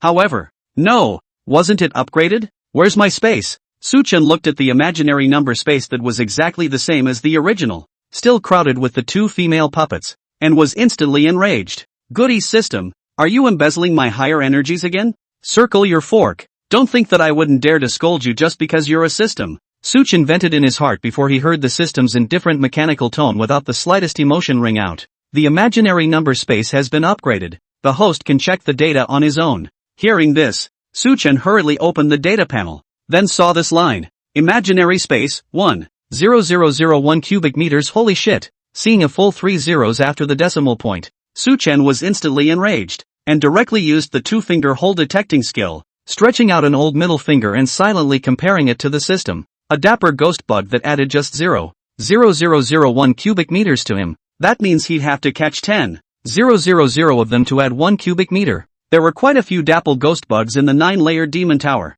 and by rough estimation, there should be a few thousand to a few tens of thousands of them as well. But that big swarm of ghost bugs is not to be messed with. Suchen didn't want to be burned alive or frozen into ice. Fuck you. System, you're forcing me to make a stunt. Suchen angrily cursed and directly got up and went to find Zhou Huiwen. Zhou Huiwen was in his dormitory with several paleography experts, studying the murals in the photographs. Seeing Suchen walk in angrily, he couldn't help but ask with some surprise, Mr. Su, did anyone make you angry? Suchen shook his head and said in a deep voice, Professor Zhou, you still remember that I said at the research institute that the Demon Kingdom Ghost Mother is buried in the 9-layered demon tower, right? Of course I remember. What do you mean? Suchen nodded and threw his voice. I suspect that in the glaciers deeper in the Qilin mountains, there may be a ghost mother's tomb. Although he didn't have the place in Shirley Young's hands, he had the institute to back him up. By the time dozens of helicopters are sent out to search the Qilin glacier indiscriminately, they will be found sooner or later.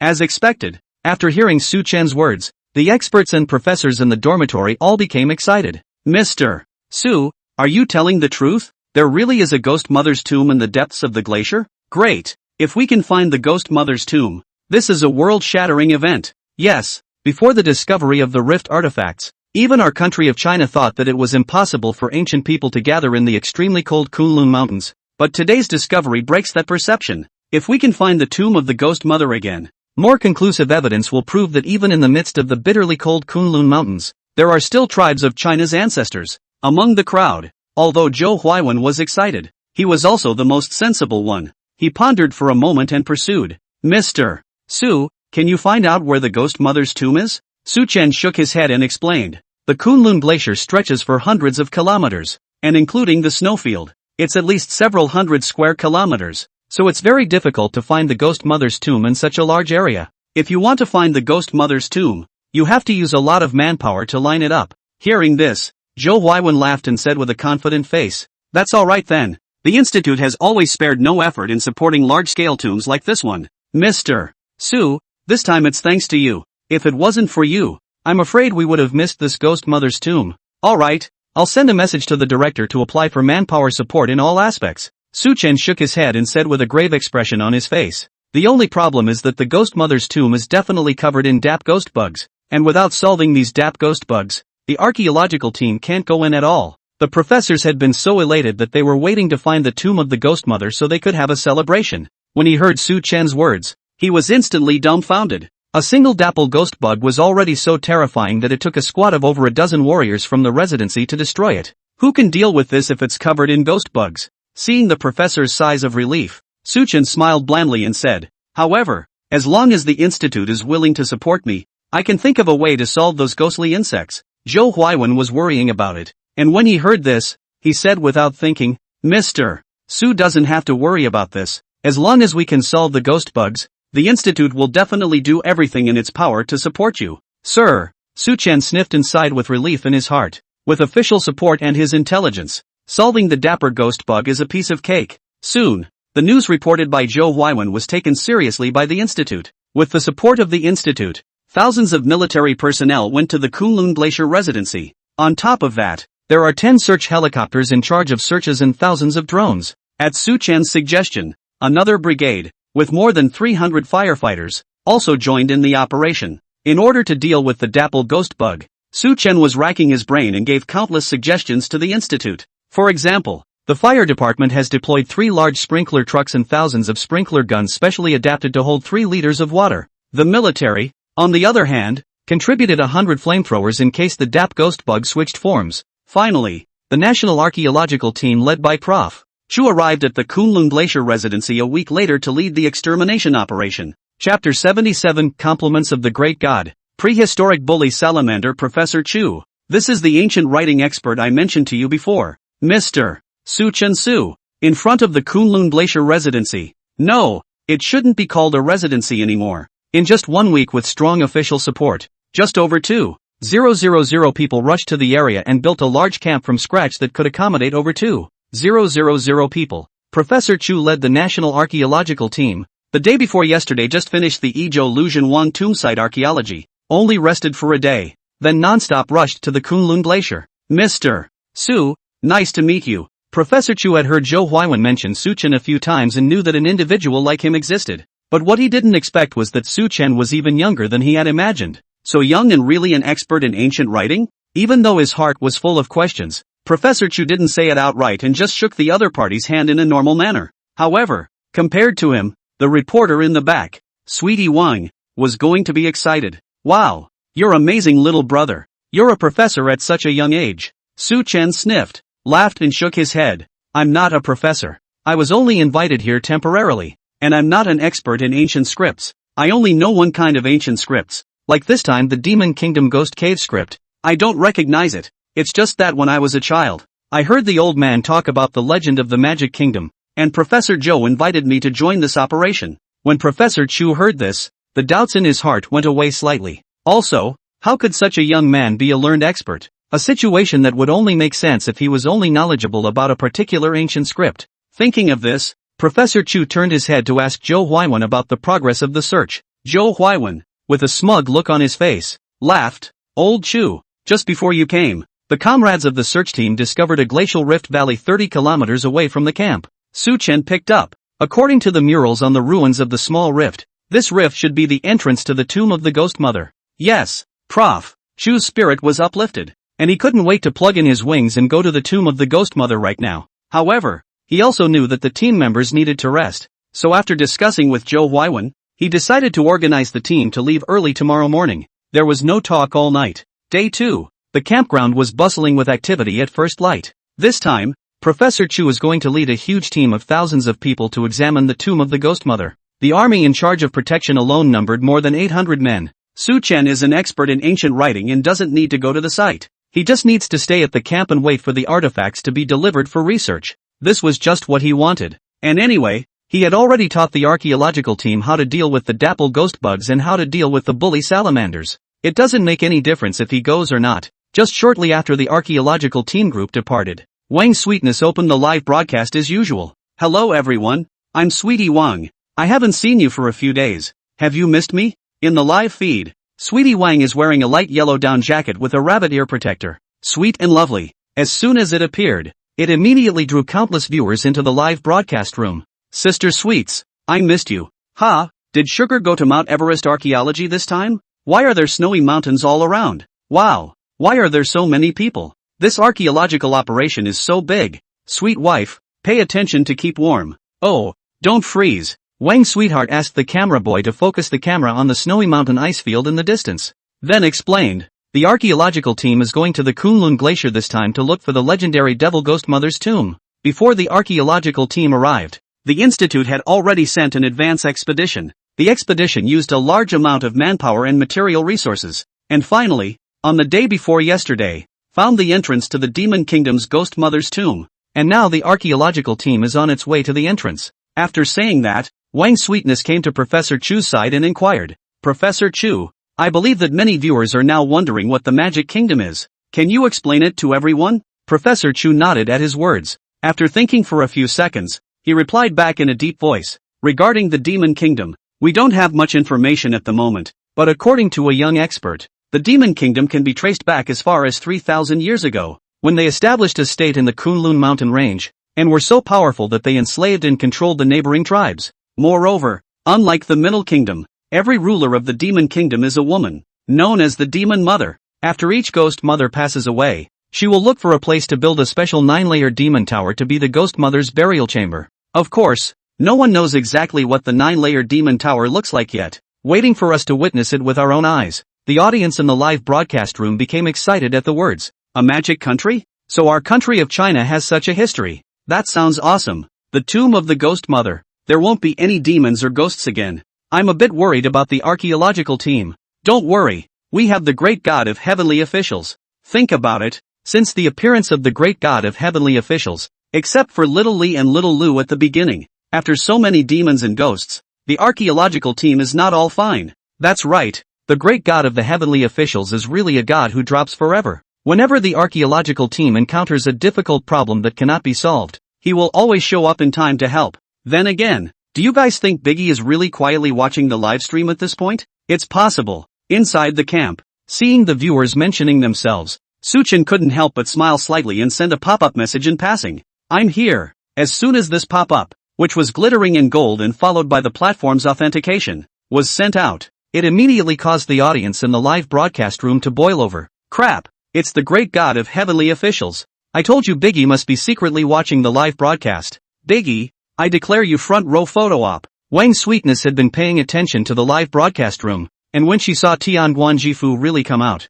she hurriedly greeted him in a good manner. "Good morning, Tenkan Amikami." After a pause, he asked, "The archaeological team is going to look for the Demon Kingdom Ghost Mother's tomb. Do you have anything to point out about that?" Hearing Wang Sweetheart's words, Suchin thought about editing a pop-up and sent it out. "Well, I just read the Institute's archaeological operations posted on the official website, and you guys did a good job, and all the responses were reasonable, so you should be commended." When Wang Sweetness heard this, a happy look appeared on her face. Then, unable to resist a little smugness, he said, "It's all thanks to Specialist Su of the Ancient Scripts Expert Group, who came up with these ways to deal with the dapple ghost bugs." In addition to Wang Sweets, Professor Chu and the others also hurriedly opened the live broadcast when they heard the news that Tianguan Jifu was online. Seeing that the heavenly officials had praised the archaeological team in a rare manner, Professor Chu and Zhang Xian's several veteran team members were incredibly energized. "Yeah, the archaeological team has gone from a little bit of ignorance and sacrificing 2 members of the team to slowly becoming cautious and learning to deal with these strange creatures and even zombies a little bit at a time.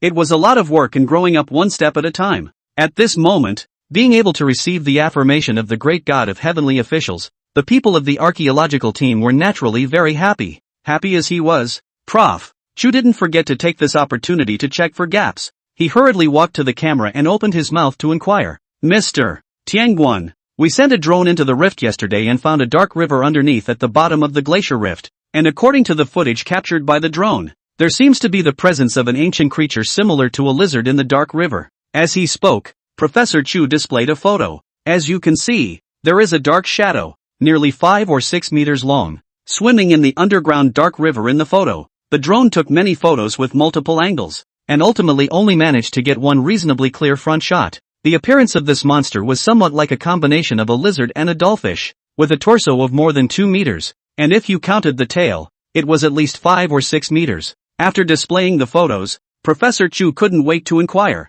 "Do you know what this creature is? And will it be like the original 6-winged centipede, possessing all sorts of strange abilities?" The Bottle Mountain tomb is probably the most tragic memory of Professor Chu's life. Although the sacrifice team members weren't too many, the archaeological team had repeatedly fallen into desperate situations, and the 6-winged centipede had almost driven all of them to the point of collapse. Learn from your mistakes. Professor Chu wouldn't be as arrogant as before now, thinking that he could handle anything. If I'm not mistaken, that creature should be a prehistoric king salamander. According to reason, this kind of creature should have gone extinct a long time ago, probably because of the special environment under the Qilin Glacier and the absence of external factors, which has allowed them to survive to this day. Chapter 78 Qilin, ancestor of the dragon vein. Besides, the prehistoric king salamander doesn't have any special skills, but with his tonnage, you have to be careful when you meet him. Seeing these 2 pop-ups, Professor Chu breathed a sigh of relief. As much as he wished to unearth the ruins of the Devil's Ghost Mother,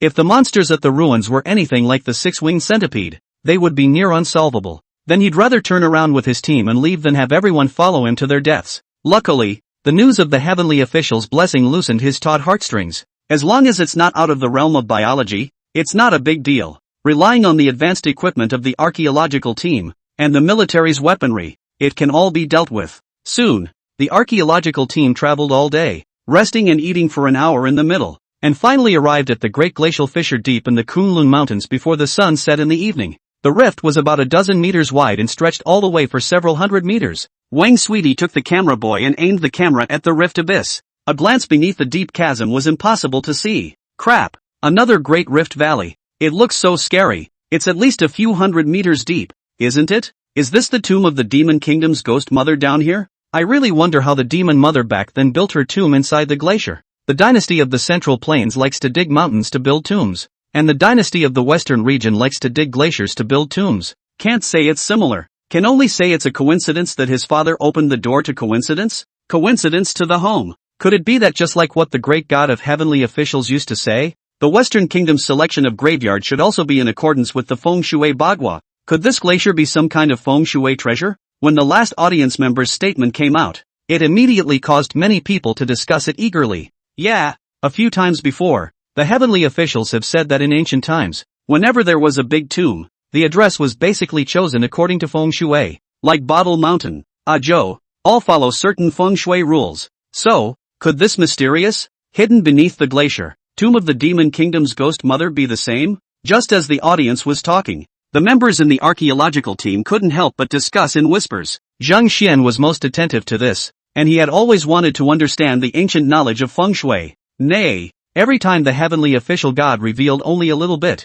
Thinking of this, Zhang Xian pushed the glasses on the bridge of his nose, walked to the front of the live broadcast camera of Wang Shengtian, and sincerely inquired, "Heavenly official god, can you tell us about this demonic country's demonic mother's tomb? Is there any feng shui bagua according to the selection of the site? If indeed in accordance with the principles of feng shui, this piece of glacier feng shui and what to say?" Zhang Xian's doubts were likewise the doubts in the hearts of all the spectators, including Professor Chu. For this reason, Prof. Chu stopped his work at hand and made a special trip to Zhang Xian's side, looking at the screen of the tablet computer and waiting for the heavenly official's reply. The saying of feng shui has been around since the 3 emperors and 5 emperors, or even earlier, at the beginning of the ancient times. In ancient times, both the Central Plains and the Western regions recognized the Qilin Mountains as the ancestor of the world's feng shui dragon veins. The reason why the Devil Ghost Mother chose to be buried under the Qilin Glacier was naturally because she wanted to take advantage of the feng shui of the ancestor of the dragon vein to accomplish her purpose of reincarnation and rebirth.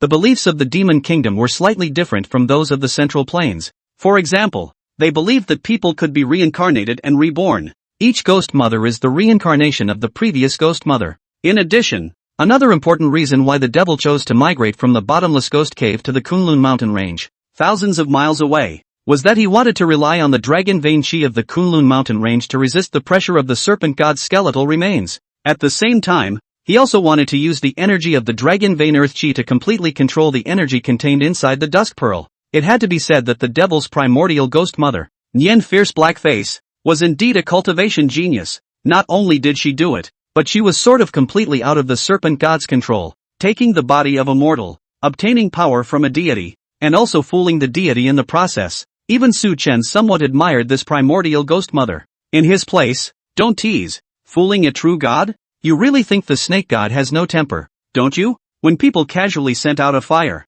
they could bury the Western Union Army and the entire Jingjie Kingdom. Su Chen felt that his small arms and legs, he was afraid that he couldn't even withstand a single look from the other side. These few pop-ups from Su Chen instantly caused the audience to eagerly discuss them. The Qilin mountain range is actually the ancestor of the world's feng shui dragon veins? I'll go. Bullish. I didn't expect the Qilin mountains to be so powerful. When I have the chance, I must go on a traveling pilgrimage. Count me in. Ancestor of the dragon vein. It all sounds bullish. I'm a student. I don't have time to travel, so I'll pay my respects to the Qilin mountains through the screen, and I hope I don't fail the next exam. Same worship. As for the archaeological team, in awe, they also thought more than these sandy netizens. The devil's mother chose to be buried under the glacier for the feng shui of the place. In order to be reincarnated? Could it be that the ghost mother from thousands of years ago has really managed to reincarnate? If the demon mother can be reincarnated and reborn, why would the demon kingdom still die out? Professor Chu hurriedly asked the doubts in the hearts of the crowd. You guys, you think too much. Of course the Demon Kingdom Ghost Mother has not been reincarnated. Although feng shui is effective, it's not an absolute truth. I'll give you a word of advice. Remember, feng shui is no match for fate, and fate is no match for karma. However, mankind triumphs over heaven. Humanity itself is the greatest miracle of all. Feng shui is no match for fate, and fate is no match for karma. However, people will win. It is mankind that is the greatest miracle of all. Professor Chu muttered and repeated the Tiangong Jifu's pop-up, his gaze growing brighter and brighter. During this period of time, Professor Chu had seen so many demons and monsters that he was losing confidence to keep going. But these 3 words from the heavenly official were like a lighthouse in the sea, making his dim road ahead bright again. Yes, if there is any miracle in this world against all odds, it must be man himself. You can go up to the 9 heavens to get the moon, and down to the 5 seas to catch turtles. Mankind's progress in the last few centuries far exceeds the thousands and thousands of years of antiquity.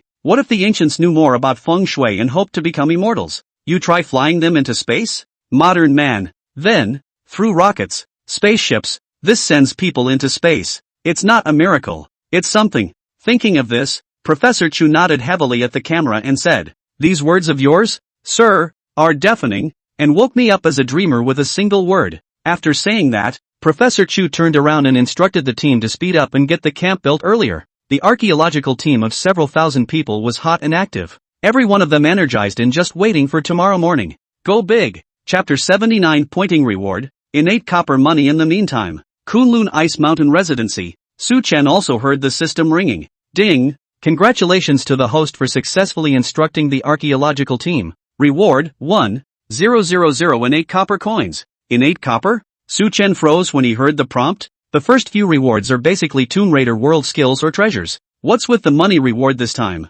And what the heck is an innate copper? Su Chen hurriedly opened the system panel and looked through the introduction about the innate copper. Innate copper contains weak spiritual energy. Seeing this bullshit that was about as good as nothing, Su Chen skimmed his mouth and didn't even bother to give the system the middle finger. He extracted an innate copper coin and clamped it between his fingers, and indeed he could feel a very faint energy fluctuation on it. But then, he didn't have any cultivation techniques either. So how come he wasn't given a technique to cultivate and practice first? And don't want any bullish feats like the 8-9 Shen Gong or the Taishang Dao Cannon. I'd like to get a copy of the Maoshan Kung Fu or something. Su Chen silently spat out a sentence in his heart and took back the innate copper coins into the imaginary number space. Then, he remembered the great general's talisman that was traded to the institute. After thinking for a moment, he still opened the live broadcast platform, found Director Zhu's ID, and sent a private chat message over. Director Zhu, at the risk of asking, how is your research going? Any progress? On the one hand, Su Chen was indeed curious if the institute could use scientific methods to study metaphysical energy.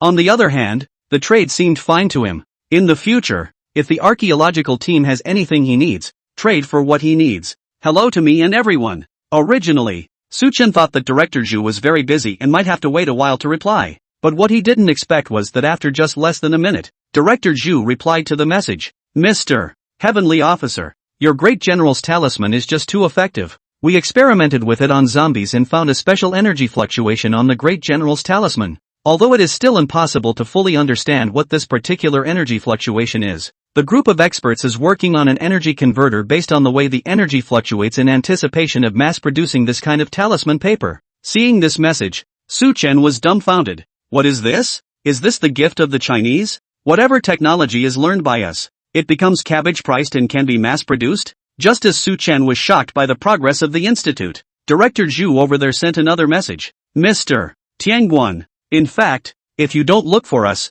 we would like to look for you once. I don't know if you still have this kind of great general's talisman in your hand. The institute would like to buy another one. Price-wise it's all good. Yes, I have another one here. I'll talk to you in a couple days about how and when to trade. Yes, thank you so much sir. It's a small thing. No need to be polite. I'll get off first then. After getting offline, Su Chen stroked his chin and pondered. I used to think that the great general's talisman was of little use, but now it seems to be quite valuable. It would be nice when the system gives itself a few more. Also, I don't know if the research institute will be successful or not. If this is really successful, the world won't go the way of technological immortality cultivation, right? Between thoughts, Su Chen's stomach rumbled. Well, let's go to the camp cafeteria and fill our bellies first. The institute is really strongly supportive of this archaeological operation. Even the state chef transferred over 2 chefs to cook specifically for the camp. Other than that, he had spent almost 10 days in the Qilin mountains and felt like he had gained weight.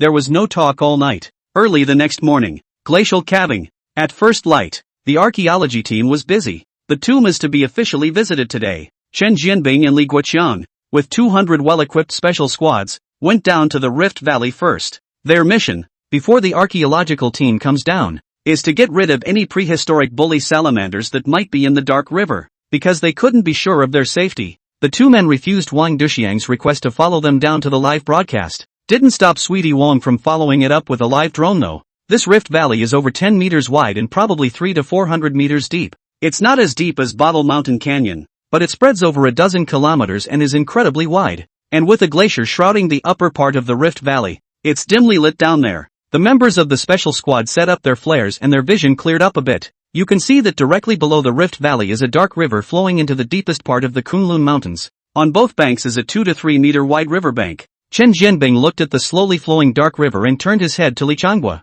Old Li, how are you going to catch the Overlord Salamander? How to catch? Catch it with your brain. Of course. Li Changhua heatedly smiled and continued. I'll show you the strength of our Fire Phoenix special team later. After saying that, Li Changhua instructed towards the intercom. One by one, the camp above sent down various equipment via crane, as well as a dozen or so live chickens that had been prepared long ago. Then, the warriors under Li Changhua set trap nets made of steel cables in the dark river. Li Changhua, on the other hand, took it upon himself to bleed the live chickens and throw them into the dark river. Live chickens were thrown into the dark river and kept fluttering their wings. Chicken blood followed the river and kept spreading out. Seeing this scene, the audience came to a realization. Team Li slipped off. These old hens are bait. Right, the smell of blood can attract the prey. So excited to see the prehistoric bully salamander later. Hey, if we do catch a few of them alive, you might even see them at the zoo later. After setting up the traps and bait, the 2 captains, Chen and Li, took their fighters and concealed themselves behind various rocks on the riverbank. After waiting for about 20 minutes, a dark current suddenly surged beneath the calm dark river. Everyone present couldn't help but hold their breath and stare at the river with wide eyes. Though there was an initial prognosis for prehistoric bully salamanders before coming down. But when he thought that this guy was an ancient creature that had been reproducing for tens of millions, if not hundreds of millions of years, and was so large that it was a whole lot bigger than the biggest crocodile, Chen Jianbing and the warriors under Li Changhua couldn't help but tense up. In addition to the fighters, the viewers in the broadcast room were equally nervous. After all, it's a prehistoric creature that no one has ever seen. It's coming. Is it really coming? Wow. My hands are shaking with nerves now. I'm ready. I'll take a screenshot as soon as the prehistoric bully salamander comes out and I promise to post it on the bib first. Just as everyone was holding their breath, suddenly, a stirring wave rolled under the otherwise calm dark river. An old hen flapped her wings violently and struggled, and clucked in dismay. Boom! With a loud bang, a monster that looked similar to a dollfish, but with a mouth full of sharp teeth, leapt up and bit the live chicken with a single bite, dragging it to the bottom of the river. This scene caused the crowd to be shaken. That monster just now, its head was half a meter long, although the full picture could not be seen. Just the half of the body that was exposed to the river was more than a meter long. A hideous image, as if it were an ancient ferocious beast. Under Li, Xiao Zhuang, a member of the team hiding at the riverbank, stared blankly and hurriedly whispered, "Captain, into the trap. There's no rush. Just wait." Li waved his hand, the light in his eyes flickering, but he didn't look at the prehistoric overlord salamander, instead casting his gaze towards the dark river further away. Chapter 80, Capturing the King Salamander. Deeper into the glacier and so on? Xiao Zhuang froze, but firmly carried out the captain's order. Quietly, he shrank back. That prehistoric bully salamander, after swallowing a chicken, disappeared without a trace. On the river, the remaining live chickens seemed to be frightened and kept struggling to fly away, but their feet were tied with ropes, and no matter how much they flapped their wings, it didn't help. Time fades away. After waiting for about 10 more minutes, just when the viewers all thought they had missed the moment of capture, they were sending pop-ups to blame Li Changhua. Suddenly, below the calm dark river there was a violent surge of rapids. A giant salamander even bigger than earlier, with a meter-long head alone. It scurried right out from under the dark river. This giant salamander gobbled down turkeys one after the other, bite by bite. Compared to his massive frame, these turkeys didn't even seem to fit between his teeth. This scene not only shook the warriors hiding on both sides of the riverbank, it also dazzled all the viewers watching the livestream. Crap, this guy is too big. I'm afraid it's not over 10 meters. It's a fucking Godzilla. It's scary. Team Lee, what are you still waiting for? Hurry up and put the trap goo. I'm in a hurry. Wave after wave of pop-ups seemed to burst the screen. And just then, seeing the right moment, Li Changhua drank softly in a deep voice. Collect! Xiao Zhuang got the order and hurriedly pressed the control button. Buzzing dozens of motor winches arranged on both sides of the riverbank start up. Pull up a large net of steel cables more than 20 meters in diameter. The large net quickly tightened, trapping the giant salamander, which was still feeding. The giant salamander sensed that something was wrong and immediately erupted into a hiss like muffled thunder. The huge body was also in the large net of steel cables, rolling and struggling, stirring up waves several meters high. The riverbank buried in advance. Thumb-thick steel cable, instantly pulled tight and taut. However, there are dozens of these ropes, each of which is tightened behind a motorized winch. Together, they provide hundreds of tons of pulling power, not to mention the 10-meter prehistoric dominant salamander. Even the oceanic overlord, the blue whale that exceeded 20 meters and weighed 20 to 30 tons, could not break free. Soon, the steel cables slowly tighten the large net of steel cables under the tension provided by the motor winch and then lift off. It also allowed the prehistoric king salamander, which was a giant, to finally show its true colors in the steel cable net. The prehistoric dominant salamander was a shade larger than previously predicted, about 13 or 14 meters long, counting the tail, weighing in at least over 7 or 8 tons. Even more terrifying was the sharp teeth in its mouth, which kept biting the thumb-thick steel cable between hisses. But in just over 10 seconds, it actually did bite off one of them. Seeing this scene, Chen Jianbing's face changed and he hurriedly shouted, "Sniper fire!" As soon as he spoke, the snipers on both sides of the riverbank, who had long ago found a good position in advance, immediately pulled the trigger. Sure, they didn't shoot bullets, they shot anesthetic needles. Shoo! Almost at the same time, the sniper shot all 4 shots. This is a special anesthetic needle for large animals like elephants, and 2 shots are enough to anesthetize an elephant. For insurance purposes, Chen Jianbing and the others had prepared a full 4 snipers. After being anesthetized, the prehistoric king salamander didn't fall down at the first moment, but also struggled in the large net of steel cables, but its movements gradually slowed down. After about 7 or 8 minutes, completely passed out. Seeing this scene, Chen Jianbing and Li Guoqiang breathed a sigh of relief and high-fived each other. This was the first time Lone Wolf and Fire Phoenix Special Squad had worked together, and the cooperation was quite tacit, and both captains were satisfied with this. Things didn't end when the prehistoric bully salamander was anesthetized. Chen Jianbing and the others hoisted the overlord salamander up to the camp and directly tied it up with the thickest of steel cables. Then using a military transport plane, it was shipped directly back to the capital. Several experts from the Biological Research Institute in the capital had long been waiting with bated breath to study the prehistoric creature. After taking care of this bully salamander, which was the largest and most dangerous, the 2 special teams caught 3 or 4 more smaller bully salamanders one after another, and worked until the afternoon before the danger of bully salamanders was completely solved. Professor Chu and the others in the camp erupted in cheers when they heard that they could finally go down the Rift Valley. Immediately afterward, the camp hoisted the fire truck sprinklers down first. Then more than 1,000 soldiers, armed with modified squirt guns and flamethrowers, descended one by one to the valley floor. The audience was a little confused when they saw the squirt gun in the soldier's hand. This is the Qilin Mountains, where temperatures are as low as 10 or 20 degrees below zero. Below the Rift Valley goes deep underneath, and with the dark river flowing again, it's not easily frozen thankfully. Why didn't the squirt guns, and whoever was in the fire truck freeze? Seeing these doubts, Wang Sweetness smiled and explained it to everyone. The panel must have considered this. The water stored in the fire hose trucks, and the water in the sprinkler guns is not just ordinary tap water. It's glass water that's been treated with anti-freeze. Even in cold temperatures like the Qilin Mountains, it won't freeze easily. Wang Sweetie is wearing a goose yellow down coat and a rabbit ear protector at this moment, looking playful and cute in front of the camera. After hearing her explanation, the audience came to their senses. Come to think of it, hundreds of experts. Can't they even consider this small problem? It's not possible. The panel of experts is far more thorough than the average person thinks. Not to mention minor issues like water freezing. The panel even took into account what protective gear the fighters would wear. The soldiers now wore uniforms with a layer of fireproof material over them. Even if you do get touched by a dapper ghost bug, the fireproof insulation can save your life if you can get out of your jacket quickly. On top of that, a modified squirt gun can be much more powerful than a toy water gun. The water gun has a range of at least a dozen meters, ensuring that the fighters can stay away from the dapper ghost bugs. Once all the equipment and personnel had come down, the archaeological team took a short break and followed the dark river deeper into the Rift Valley. The The Rift Valley was dozens of kilometers long, and the group walked until 6 or 7 p.m., with no sign of the ghost mother's tomb. Prof. Chu then commanded the crowd, who were now camped on both sides of the dark river, to rest for the night. By the time the next morning rolled around, the brigade was once again on the move. In the darkness of the underground,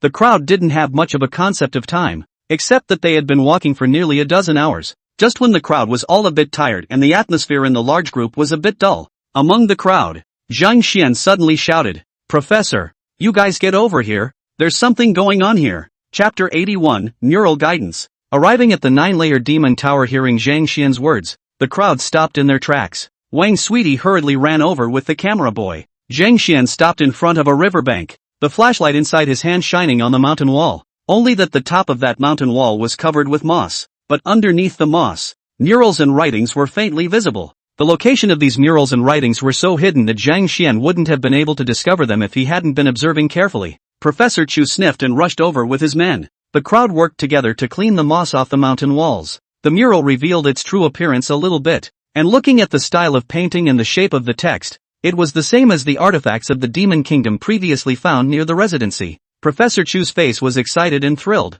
"Good, Xiao Zhang, you have made a great achievement, but we are not good at ancient writing. Professional things should be left to the professionals." After saying that, Professor Chu took out his cell phone and made a call to the expert group of ancient writers who stayed behind in the big rear camp. "Old Zhou, are you watching the live broadcast now? Gather the experts. We've made a new discovery." In the meantime, large rear camp, Zhou Huaiwen received the call and immediately gathered all the people together, then opened the live feed.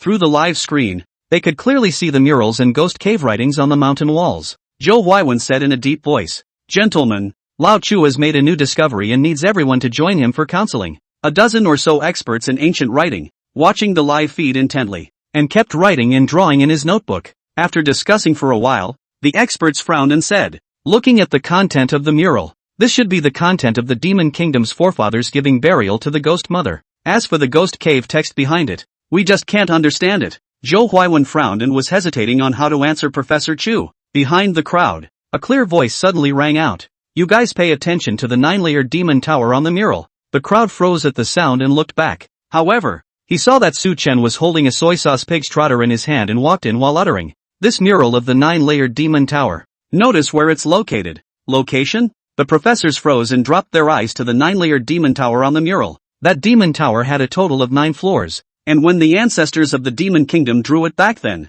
they probably used the consciousness school of painting. The 9-layer demon tower was all kinds of twisted, and there were even countless evil spirits traveling through it. After Su Chen's reminder, the crowd only then noticed that there seemed to be glaciers painted above the demon tower. "Mr. Xiao Su, do you mean to say that the mural reveals the orientation of the demon tower?" "Exactly." Su Chen finished gnawing the last bite of pig's feet and walked to the middle of the crowd, picking up the paper towel on the table to wipe his hands. Then, from his pocket, he took out a map.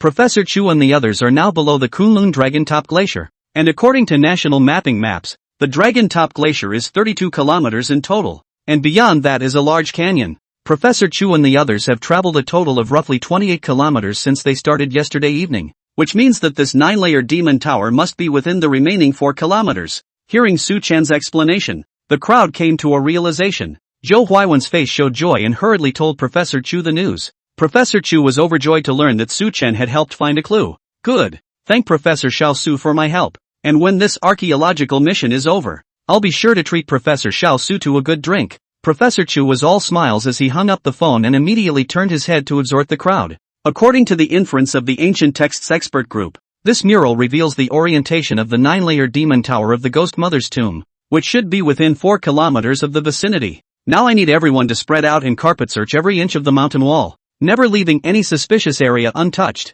With hope, the crowd's morale soared and they responded. Next, the group of thousands pushed forward, inch by inch, along the mountain wall. After roughly 2 more kilometers of searching ahead, Xiao Zhuang, a soldier under Li Guoqiang, made a discovery. "Professor Chu, there's a hole here." A narrow opening was found between the walls of one of the hills in Kosho. The entrance to the cave was covered by vines, so if you didn't look closely you couldn't really spot it. Prof. Chu rushed over and watched carefully for a while. On the side, Wang Sweetness was a bit impatient and asked hurriedly, "Professor, how is it? Did we find the right one?" Professor Chu took a deep breath and turned his head to nod solemnly to the crowd. There are traces of artificial excavation in this cave entrance. It should be about 8 or 9, and this should lead to the Demon Kingdom Ghost Mother's tomb. Hearing Professor Chu's confirmation, the archaeologists present, as well as the warriors cheered, though the archaeological trip didn't involve much danger. But, trekking for several days in a row also made everyone feel tired,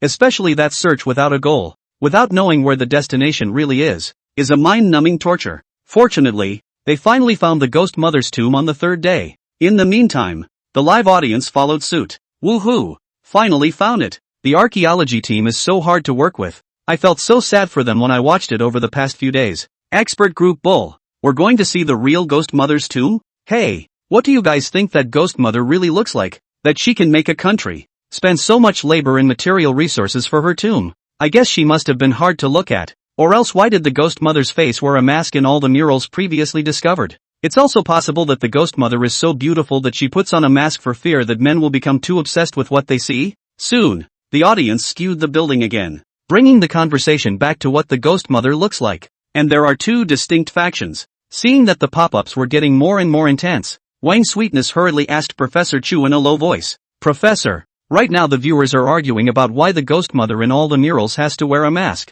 Some people say that she's ugly. Some say it's because she's too good looking. What do you think is the reason?"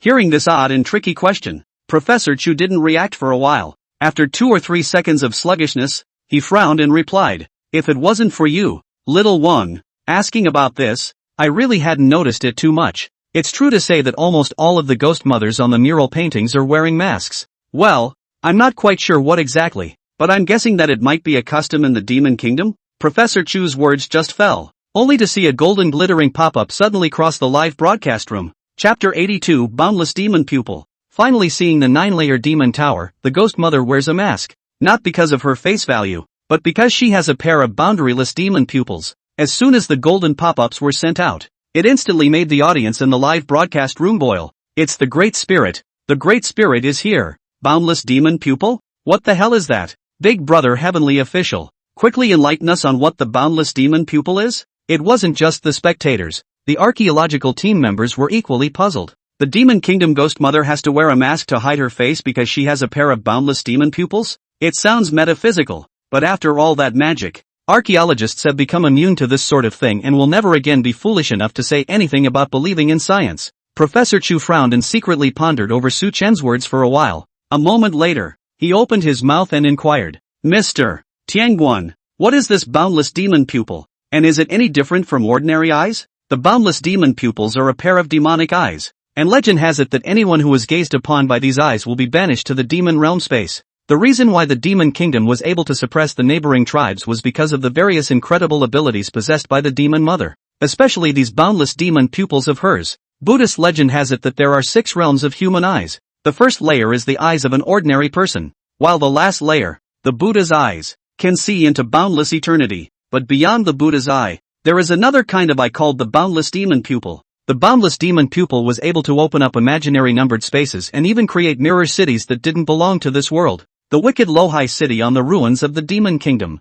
created by the last Ghost Mother with the boundless demon pupil, a mirror city between imaginary space and reality. The Buddha's eye has no boundaries, and the Devil's eye has no boundaries. Both are supreme pupil arts. If we follow this categorization of Buddhism, the super golden pupil that Su Chen possessed was probably the 3rd level of Heaven's Eye, which could clearly see the past lives of beings in both realms. Crap! Being able to banish someone to the demon realm space? This is too perverse. 6 if only I could have these eyes. I could send whoever I see as unpleasant to the other dimension. Out of sight, out of mind. No wonder the emperors of the Demon Kingdom are all female. With those eyes, who would dare to disobey? The audience was marveling at the Demon Kingdom Ghost Mother's boundless demon pupil. When the archaeologists saw it, they all sucked in a breath of cold air. The boundless demon pupil was surprisingly so strong, being able to banish people to demonic space? Instantly, Professor Chu became worried. Hastily, he asked again, "Mr. Tianguan, can we still go into the 9 layers demon tower and do an archaeological excavation?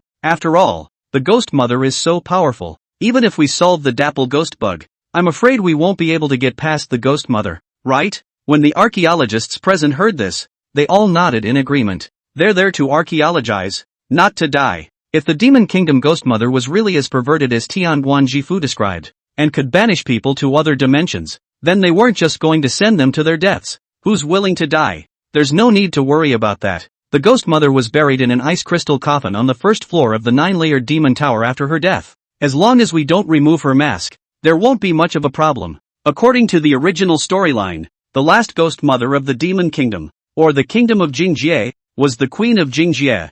Hubai had then once removed the mask of the Queen of the Essence, but had not been banished to the void space. This shows that the Ghost Mother does not raise her body after she dies. Even the powers she had in life would dissipate with her. However, for the sake of safety, Suchin still reminded the archaeological team not to touch the Ghost Mother's ice crystal coffin. This was because, from the Bottle Mountain tomb, he had realized that the monsters in these large tombs, or dumplings and things like that, were much stronger than the originals, and there were also many subtle changes. For example, in the tomb of King Lucian of Yizhou, Iron Face Shang woke up early and reached perfect immortality. That would be very different from the original. That's good. Professor Chu was slightly relieved when he saw this pop up. He turned around and commanded Chen Jianbing and Li Guoqiang to continue preparing to explore the tomb. Chen Jianbing's two-man squad sent out separate drones to probe deeper into the cave. Since the Bottle Hill tomb, archaeological teams have gotten into the habit of sending drones over to search whatever they are excavating first. This maximizes assurance and minimizes danger.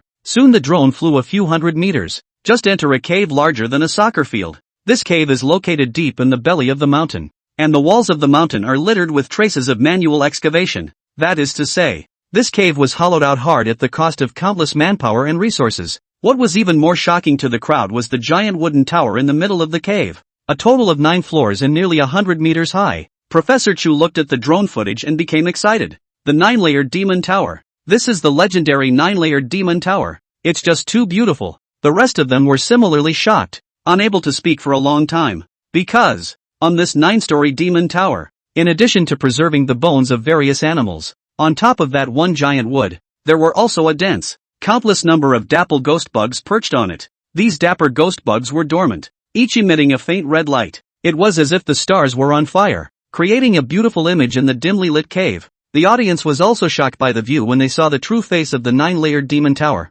Is this the tomb of the Demon Kingdom's Ghost Mother? The 9-layered demon tower. It's really beautiful. You guys think it's beautiful? Why do I feel goosebumps? So many dapple ghost bugs. I feel numb just thinking about it. Ha ha. It's estimated that there must be tens of thousands of dapple ghost bugs. The archaeological team should be careful. Didn't they say that this kind of bug is very powerful and can emit flames? So they must be careful. After Professor Chu and the others finished lamenting the beauty of the 9-layered demon tower, they immediately went into work. Captain Chen, I'll leave the rest to you. Chen Jianbing hemmed and hawed and gave an okay gesture. Immediately afterward, he told the crowd to spread out and hide across the dark river. Then the 10 fire trucks were lined up, in order. Each fire truck's water gun, aimed at the hole. The second is to have hundreds of fighters armed with water spray guns standing by in the back. The last 100 warriors with flamethrowers were in reserve, in case these dapple ghost bugs switched forms temporarily. With everything ready, Chen Jianbing pressed the button to control the drone.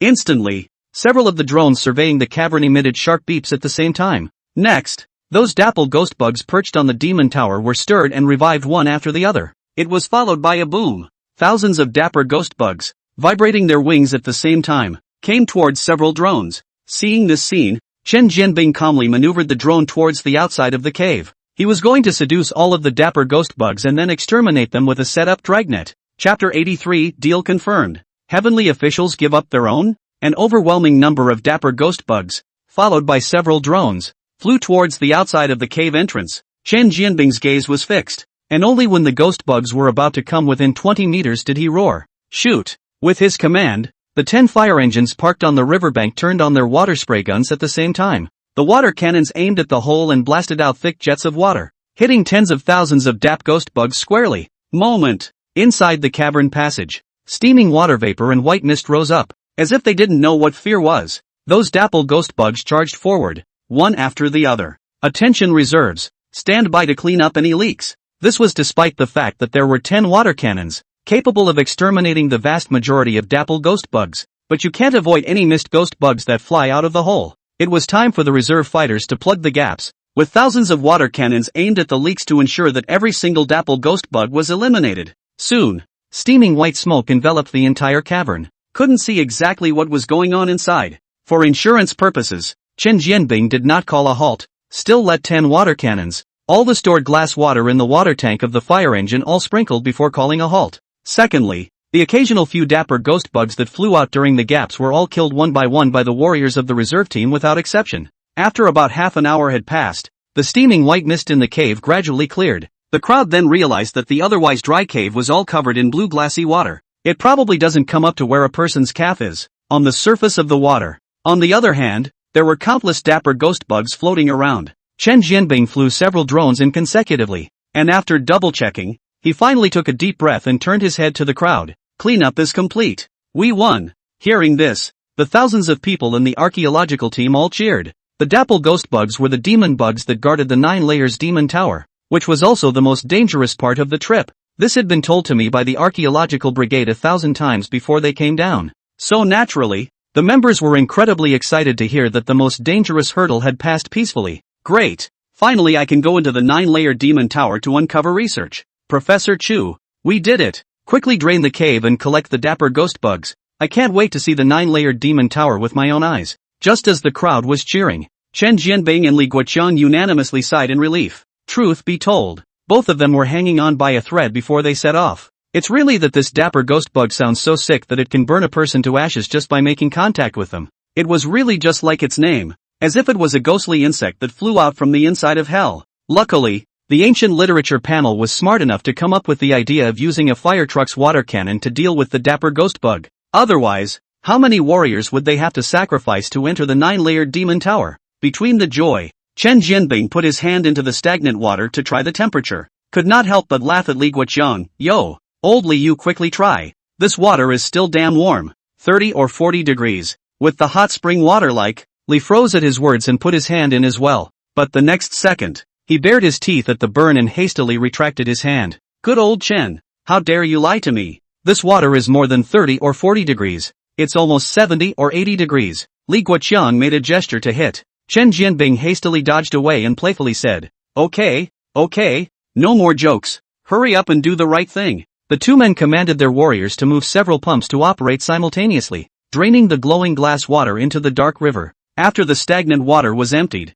the archaeological team brought in a large special steel canister and carefully collected the bodies of the dapper ghost bugs. These dapple ghost bugs have a strange form and are also creatures that several biological institutes have named for study. After collecting the dapple ghost bugs, the crowd then walked into the 9-layered demon tower and began to do archaeological research excavations. Professor Chu kept Su Chen's instructions in mind and told the team to try not to touch the last floor of the demon tower, the ghost mother's ice crystal coffin. For himself, he was ready to call and report the good news to the director of the institute. However, before he could call, the director did call him first. Director, did you see our live broadcast? The 9-layer demon tower has been attacked. Well done. All of our colleagues at the institute have seen it. Congratulations. In addition, old Chu, you should find some time in the next 2 days to bring the ghost bug back to Beijing. Hearing Director Chu's words, Professor Chu couldn't help but stare. Subconsciously, he asked, in such a hurry? Originally, he had thought that he would study here for a few more days.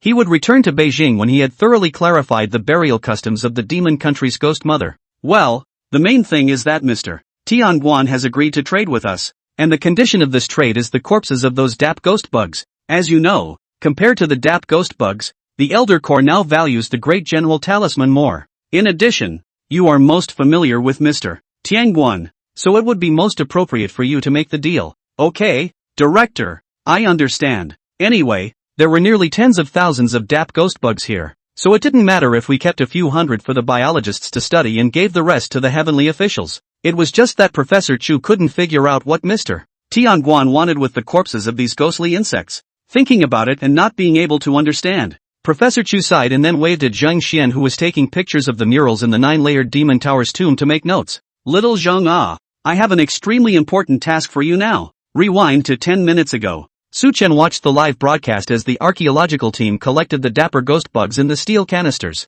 The cravings are drooling. This was tens of thousands of dapple ghost bugs, enough to turn his imaginary number space several times over. Thinking of this, without the slightest hesitation, Su Chen decisively took out his cell phone and sent a message to Director Zhu. Old Zhu, I've thought about the content of the deal.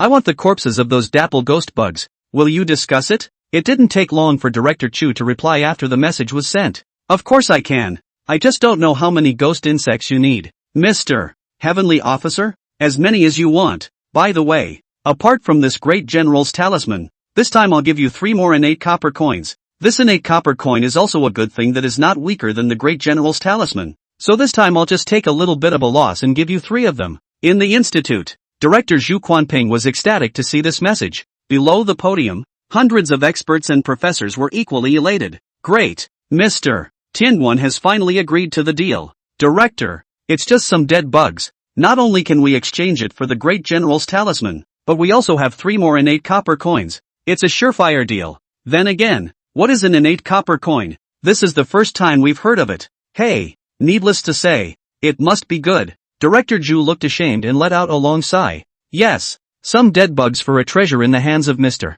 Tianguan. It's really our institute that has taken advantage of the situation. So, who's going for this trade? The expert professors instantly turned their backs on all of them, pretending not to hear. Hey, old Qian, your granddaughter is going to get married recently, right? You have to notify me when the time comes. I'll go and drink a cup of wedding wine. Old Lu, find you to play mahjong some other day. It's been a long time since I've played around, and it's kinda itchy. I heard that the primitive jungle over the southern border found a mirage. This thing is not scientific. How can the forest produce a mirage? Xu Quanping snorted coldly and indignantly picked up his cell phone and dialed Chu Muyan's number. Chapter 84, Void Space Upgrade. Southern Frontier Archaeological Team. Mr. Su, are you really leaving? Old Zhou, can you not make it look like a death separation? I'm just going back early. You guys are going back to the capital in 2 days. Kunlun Airport. A group of experts on ancient texts came to see Su Chen off. Professor Chu on the side smiled and said, Old Zhou,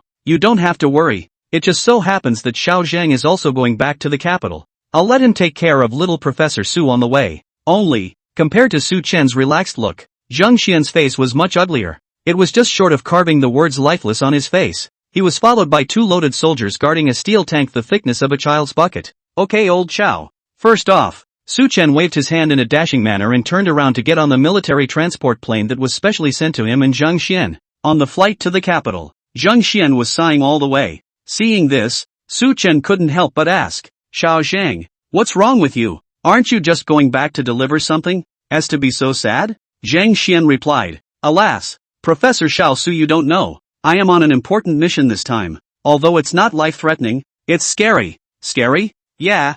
I'd rather face the ghost mother's boundless demon pupils than go back. You know the news that many old professors were hospitalized at the institute last time, right? Actually, they weren't suffering from food poisoning. They were all scared. Speaking of this, Zhang Xian seemed to have thought of something and hurriedly stopped. I'm sorry, I almost forgot. This is a secret of the institute. It can't be told outside. Don't mind if you don't mind. Professor Xiao Su. Don't worry, I don't mind. Su Chen said, his gaze skimming over the large steel canister of dapple ghost bugs, his heart secretly pleased. Of course he didn't mind. A few thousand people in the archaeological team working for him. It was simply too good to be true. Sitting in the big backyard, tens of thousands of dapper ghost bugs come in at the drop of a hat. What he had paid for was just the great general's talisman that didn't have much use and 3 innate copper coins. It's a deal that's not worth doing. Patriarch Ma, I feel your joy. Soon after, military transport planes arrived in the capital. The 2 parted ways at the airport, and Su Chen went back to his family's quadrangle on his own.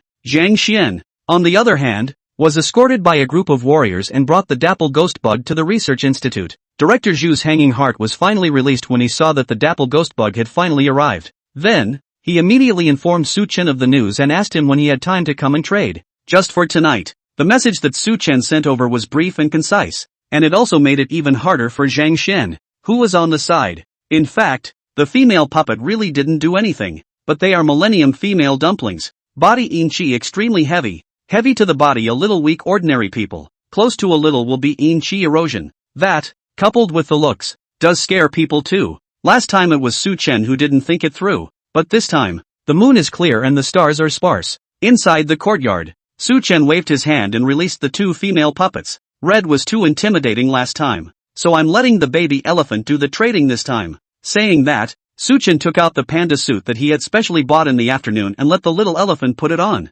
When you put it on, you go from the fierce millennium female dumpling to a naive panda. Su Chen clapped his hands in satisfaction. I really am a genius. Well, get on with it. The baby elephant rushed up into the sky. Only then did Su Chen return to the living room sofa and play the game in boredom. 12 o'clock in the middle of the night. A certain residential building not far from Su Chen's quadrangle. Since the last time I saw a weird uncle flying in the sky, I've seen another sister flying in the sky. The little girl is puzzled. This period of time every night does not sleep. Secretly lying on the windowsill. Want to see again if there is a sister will fly in the sky. For 10 days in a row. There was no more to be seen. The little girl really thought she was mistaken and planned to start tomorrow without waiting. But just then, under the bright moonlight, suddenly a giant panda leaped over. The little girl's eyes widened at once. Her little face filled with surprise. She opened her mouth wide and couldn't close it for a long time. And for a long time she finally cried out with a wow. The little girl's cry startled her mom and dad,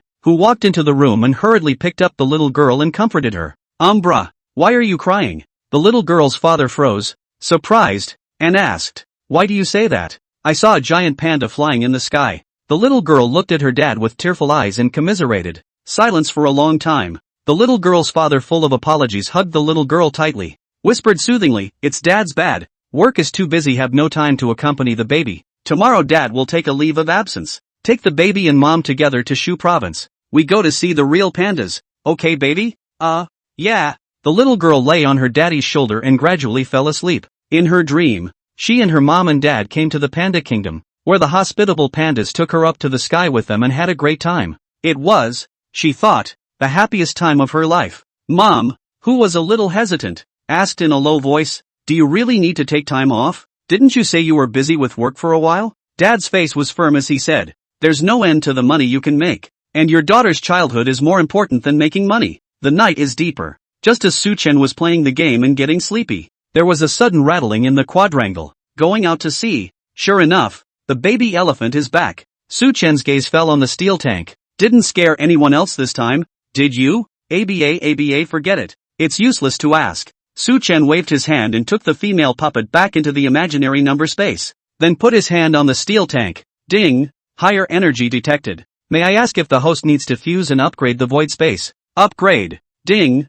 The upgrade is complete. Please pay attention to the host to check. Su Chen connected his consciousness to the imaginary number space at the first opportunity. He found that the imaginary number space grew nearly 5 or 6 times from the original 1 cubic meter. Now there was the size of a containerized cargo box, and the 2 female puppets only occupied less than 1/5 of the space. Birdshot for cannon. We don't have to live in a tight spot in the future. Stuff some tools and be afraid of choking the female puppet. Su Chen nodded his head in satisfaction, and immediately turned to the storeroom, first putting in a diesel generator, and then a dozen liters of diesel fuel, drinking water, food and the like, another year's stockpile of each. After putting the supplies in order, Su Chen let out a long breath. Yes, with this, he wouldn't have to worry about it no matter where he went. Even if you go down to the grave and get trapped for a year or two, you can be at ease. There was no talk all night. Early the next morning, after running 10 kilometers and buying breakfast along the way, Su Chen sat on the sofa and opened the live broadcast platform. But to his surprise, the archaeological team was not on today. Looking at the forum notices, I realized that the Qilin Mountains have been blowing another ice storm in the past few days. The archaeology team has retreated back to base camp and is going off the air for a few days, with no wool to pull. Su Chen had no choice but to turn on the anonymity function that the platform had designed just for him and wander around the platform. I wipe. Miss Sister, you are coated with a few pounds of powder. It is recommended to change the line of business to sell flour. Hit him in the egg. Hit him in the egg. You hit the ice bird in the egg. The egg is out and still get countered. What a dish. Hey, this anchor lady is dancing. Can I order a new treasure island? Chickens flying all the way. The anchors hated it, and without exception, all of them chose to ban and kick. But, system alert, user XXXX is a super user. Banning and kicking failed. System prompt, user XXXX is super user. System alert. Moment. The anchor and the audience in the broadcast room exploded. Crap. Who is this guy that can't be banned or kicked? Shady. The platform is shady. I protest. Spammers can't be banned. Can't be kicked. Is there any law of the land? Is there any justice? Whether the anchors were cool or not, Su Chen didn't know. But he was cool anyway. So, a decisive retreat. But, just then, Su Chen inadvertently saw a live broadcast with the title, Southern Border Archaeological Team. It's been a red-hot time with the National Archaeological Corps. Many local archaeological teams followed suit and turned on the live stream. Only, Su Chen remembered that Zhao Ziyue seemed to have gone to the southern border archaeology team for her internship, right? Thinking of this, Su Chen smoothly clicked on the live broadcast. Just see the screen at Chapter 85 Eagle Owl's Nest. Su Chen's warning see only. On the screen, the southern border archaeology team is in a pristine forest. The camera is pointed at two large trees that are tangled together. Judging by the leaves, these are two old ficus. The height was about 20 meters, and the diameter of the crown was more than 100 meters. In the meantime, a slightly startled girl's voice of explanation came from outside the live feed. Now that the archaeological team has traversed the cave, it's kind of a surprise, but the water swine bees, the green scale python, and the piranha in the cave are all very dangerous. So everyone who comes to the primitive forests of the southern border must be careful of these types of creatures. Water swine bees are actually leeches, prefers to attach to plankton to lay eggs. A single water swine bee, or even dozens of water swine bees, are in no great danger. But once the numbers are in the thousands, it is extremely dangerous. When Su Chen saw the two old banyan trees, the first time he guessed where the southern border archaeology team was. This is clearly the tomb of King Xian from the world of Ghostbusters. Compared to other ancient tombs, the danger of King Xian's tomb is secondary. The most important thing is that there are endless layers of poisonous substances, and the techniques laid out by King Xian. Strange and bizarre, it's hard to defend yourself. Under the enchantment of the mistletoe, this leech, which was not considered particularly dangerous, became a poisonous insect that could kill people. Not to mention, further down the line, there were the undead insects of Hua that had lived for an unknown number of millions of years, as well as the flesh lingji that was even larger than the mountain. It can be said that in terms of strangeness, King Xian's tomb can definitely be ranked first in the Ghostbusters world. As for the green-scaled python encountered by the archaeological team, it is a kind of snake endemic to the southern border, aggressive but non-venomous. A grown man can handle it when well prepared. Of the three creatures, the most dangerous is still the piranha, whose scientific name is the saber-toothed viperfish. This piranha has a ferocious nature and is as dangerous as the man-eating marching ants of the desert. As she spoke, the girl explaining walked up to the camera. It was none other than Zhao Ziyue, who he hadn't seen for most of a month. The difference was that after experiencing the archaeological life for most of the month, Zhao Ziyue was obviously much more mature than before. The original student vibe has faded. Only, it seemed that the archaeological team had just gone through a life and death crisis, and Zhao Ziyue's little face still retained a look of panic. The archaeology team is getting their bearings, so please wait a moment, Zhao Ziyue explained as she walked towards the archaeological team leader under the big banyan tree and inquired in a low voice, "How's it going? Sister Son, can you determine the location?" The captain of the South Border Archaeology Team, a rare female captain, in her mid-20s or so, her full name was Song Ying. Song Ying was dressed in a sharp outdoor suit, her hair tied back in a ponytail. At the moment, she was orienting herself with her teammates. 10 days ago, some mountain people found many statues and human figurines in a hidden cave on the outskirts of the primitive forests of the southern border. The mountain people reported the matter to the local archaeological institute, which then sent Song Ying and the others over to investigate. But who knows? The archaeological team just entered the cave not long ago, encountered the attack of water swine bees and the human figurines, and then in the green scale python and piranha pursuit, panicked and accidentally came to the depths of the primitive jungle. Hearing Zhao Ziyue's words, she shook her head slightly and replied with a slightly puzzled voice, "I don't know what's wrong. The GPS positioning on everyone's cell phones and the compasses and north pointers are all out of order." All out of order? Hearing this, Zhao Ziyue's face was shocked. Doesn't that mean they're now trapped in the forest and can't get in or out? Seeing that the state of the team members was a bit off, Song Ying cleared his throat and said in a deep voice, "Alright, this primitive forest is less than 100 square kilometers in total. With the food reserves we're carrying, we'll be able to walk out anyways. Besides, it's a jungle. There's no shortage of either food or water. There's no need to be so pessimistic." Besides being an archaeologist, Song Ying is also an expert in wilderness survival. She once traveled single-handedly and alone through the Amazon jungle and is extremely experienced in survival. Like she said, of all the various wilderness environments, the forest environment is the one where you need to worry the least about food and water, and the one where it's easiest to successfully self-rescue. If we were in the desert or snowy mountains, just one dehydration or hypothermia would be enough to kill a person helplessly. Hearing Song Ying's encouragement, the dozen or so team members in the room perked up. At this point, a youth in the group who had an oversized camera hanging from his chest, snapping pictures all the way, suddenly spoke out, "Quiet everyone, I think I heard something strange." The crowd froze and stopped talking, turning their attention to the youth. When it got quiet, I could definitely hear a dripping sound if anything. The sound was rhythmic. 3 long, 3 short, 3 long. Hearing this, Song Ying's face changed slightly as she said, "This is the internationally recognized SOS distress signal." Saying that, Song Ying swept her gaze over the team members. A total of 18 members were present, including her. It couldn't have been the archaeological team that sent the signal. So who was sending the distress signal in this virgin forest? Just as the crowd was looking at each other, all feeling a little hairy in their hearts, a golden glittering pop-up screen suddenly appeared in the live broadcast. "Don't look for it, the signal is in that big banyan tree above you." After this pop-up appeared, it instantly caused the audience that filled the live broadcast room to boil. "Crap, it's the great god of heavenly officials. I didn't expect great god Tianguan to come to our little live room. Ooh, Big Tenguan, I love you. Signal on the banyan tree? What does that mean? Big brother, is someone trapped in a banyan tree? Big brother is really big brother. There's nothing he doesn't know. Even the primitive forests of the southern border can be calculated." In the meantime, when Zhao Ziyu saw the nickname behind this pop-up, she was even more excited and trembling. She hurriedly raised her cell phone high and shouted, "Sister Son, great god Tianguan has come to our live studio." The people of the southern border archaeology team were all startled by her words, especially Song Ying, who was still searching for the source of the signal, and was shocked to hear this. "Ziyu, what did you say? The great god of heavenly officials? That's right, you guys, check it out. The great spirit is even pointing us out." The crowd hurriedly gathered around, and sure enough, they saw that heavenly officials had posted a pop-up in the live broadcast room. As an archaeologist, Song Ying, the captain of the South Border Archaeological Team, also often follows the live broadcast of the National Archaeological Team.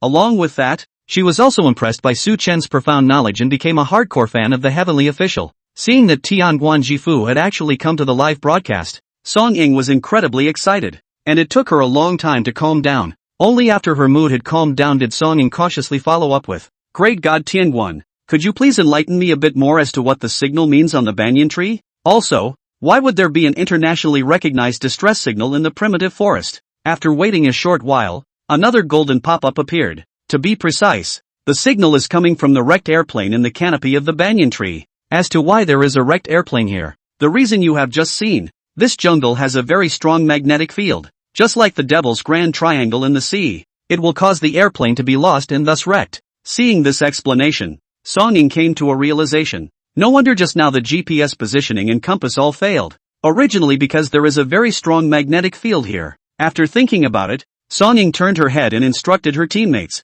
"Xiao Zhao, Xiao Yang, you two put down your backpacks and come with me to take a look at the tree." The earlier team member with the oversized camera on his chest who had been the first to hear the signal nodded. Together with Zhao Ziyue, they only brought some ropes and daggers for defense, intending to go up the tree to check it out. However, just before they were about to go up the tree, another golden pop-up appeared on the live feed. "There is an eagle owl in that crashed airplane. It is aggressive. Try to be careful. In addition, this is the burial tomb of King Xian of the ancient Dian kingdom.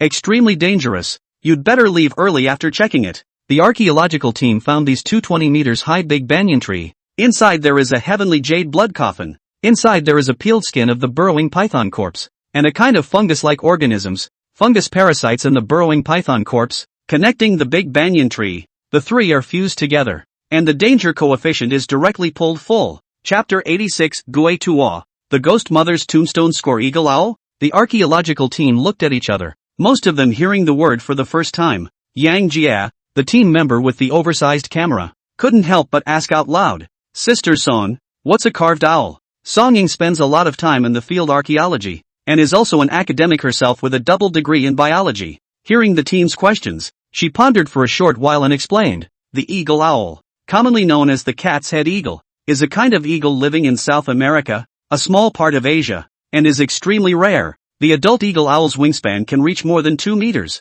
is the world's largest eagle creature, and like owls, eagle owls are diurnal and prefer to hunt at night. Right now it's daytime, so if there really is an eagle owl's lair in the canopy, then it's highly likely that it's sleeping up there, so when we get up there later, everyone must be safe." Zhao Ziyue and Yang Jie answered yes, then brought the ropes and followed Song Ying up the tree trunk. These two large banyan trees were entangled together, and their thick branches were like a flight of steps, which gave the three of them a good place to land. A few minutes later, the trio climbed a dozen meters to reach the canopy platform. Through the lens, viewers of the live broadcast could see that on the canopy platform of these two husband and wife banyan trees, crashed an old airplane, as evidenced by the moss-like plants that covered the fuselage of the plane. This plane has been crashing for at least a couple of decades. Seeing this scene, Song Ying pondered for a moment and said, "It seems that this should be a World War II era aircraft that was used to aid the Chinese Expeditionary Force back then. Come on, let's go inside the cabin." After saying that, Song Ying took the lead in poking through the stray banyan branches and leaves,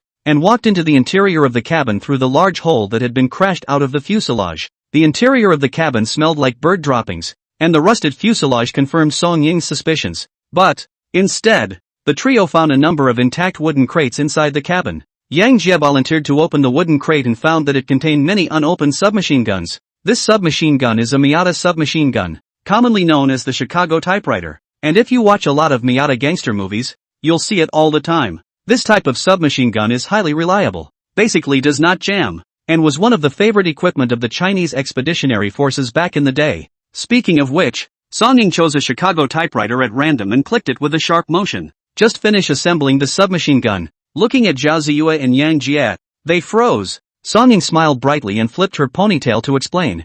"I used to have special training in the army and graduated with a perfect score." Hearing this, Zhao Ziyu and Yang Jie both had faces of adoration. "I can only shout in my heart that Sister Song is powerful and domineering." As for the live audience, Missy Bold Beer, my mom asked me why I was kneeling down to watch the live broadcast, and all I could say was that Sister Song was so good that I could only be conquered strong and invincible. I'd like to ask, is there anything else that Captain Song won't do? Ha ha ha, Miss Song Ying can do everything, including giving birth. Just as the three of them, Song Ying, were exploring the cabin, suddenly, in the cockpit at the very front of the cabin, there was a chirping sound, like that of a chickadee. All three were taken aback and went on alert almost simultaneously. "Xiao Zhao and Xiao Yang, you two guard the back, I'll go check it out." Song Ying casually tossed the Chicago typewriter in his hand to Yang Jie. For himself, he drew a dagger and touched it carefully. Jae Young got his hands on the Chicago typewriter. He'd never touched a gun in his life, and he didn't even know how to shoot one.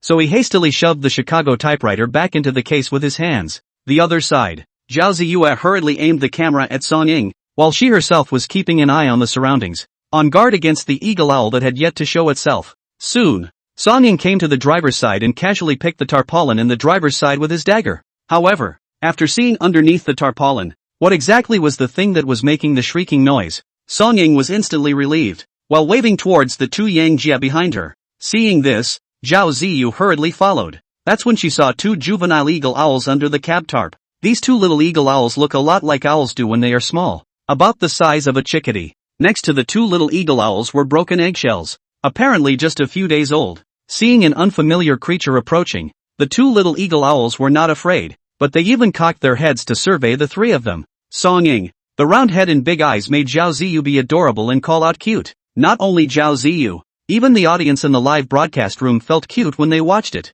There was a flurry of pop-ups. "Wow, what a cute little eagle owl. I want to rua it. Adorable. Can I have two as pets? Sister Song, take these two eagle owls back and keep them. They look so cute." Seeing these pop-ups, Song Ying laughed and explained, "No way. The eagle owl is a critically endangered and protected animal, and is prohibited from being bought, sold or privately kept. In addition, the eagle owl's solitary nature makes it unsuitable to be kept as a pet." After saying this, Song Ying turned to remind Yang Jie of the two of them. "Well, with the eagle owl hatchlings here, the eagle owl's aggressiveness will increase a lot, so let's go down first." Zhao Ziyu, with a reluctant face, carefully greeted the two little eagle owls. Only then, along with Song Ying and Yang Jie, did they turn around and descend into the canopy. The three of them landed, and the hanging hearts of the team members waiting under the tree followed suit. In the meantime, Suchin couldn't help but stare slightly when he saw the two little eagle owls in the cabin. In the world of Ghost Blowing Lamp, Hubai Wang Kaixian and Shirley Yang didn't see the little eagle owl when they came. It seems that the ancient tombs in this world are really a little different from the original plot. Thinking of this, he hastily edited a pop-up and sent it out. "King Xian's tomb is too dangerous for you. Evacuate as soon as possible." After the pop-up was sent out, it immediately drew the audience of the live broadcast to a boil. My goodness, the great god of heavenly officials has said danger twice in a row. Are the ruins in this primeval forest really that dangerous? Sister Song, quickly take the team to retreat. The great god never makes a mistake without a target. Since he said it's dangerous, there must be something dangerous about it. Song Ying nodded slightly after seeing this pop up. Then he walked to the camera and sincerely said, "Thank you Mr. Tianguan for reminding us. Originally our archaeological team didn't intend to go deeper into this jungle. but we were chased here by those piranhas in the cave. We'll find a way out now." Her words had just fallen. Suddenly, on the other side of the jungle, the sound of a flare gun suddenly rang out. Hearing this voice, Song Ying's eyes lit up and she smiled. "It's the rescue team that's arrived." "Okay, everyone, tidy up and go meet up with the rescue team." The team responded in kind, and it wasn't long before they met up with the local rescue team, led by Song Ying. The archaeological operation was a bit of a scare, although we experienced several strange creatures and were chased by piranhas until we got lost. But with the help of Song Ying's rich experience in wilderness survival, the archaeological team of more than a dozen people, no one casualties. After they returned to the town not far from Qilin Mountain, Song Ying was going to report the findings to the local archaeological institute. The archaeological team also had to organize the human figurines, stone carvings, and other artifacts found along the way. And Zhao Ziyue temporarily shut down the live broadcast. As for Su Chen, he was considering the matter of King Xian's tomb. There are actually quite a lot of treasures in King Xian's tomb. The flesh lingji that was more massive than a mountain was not to be mentioned, but just the dusk pearl in King Xian's coffin was worth his trip.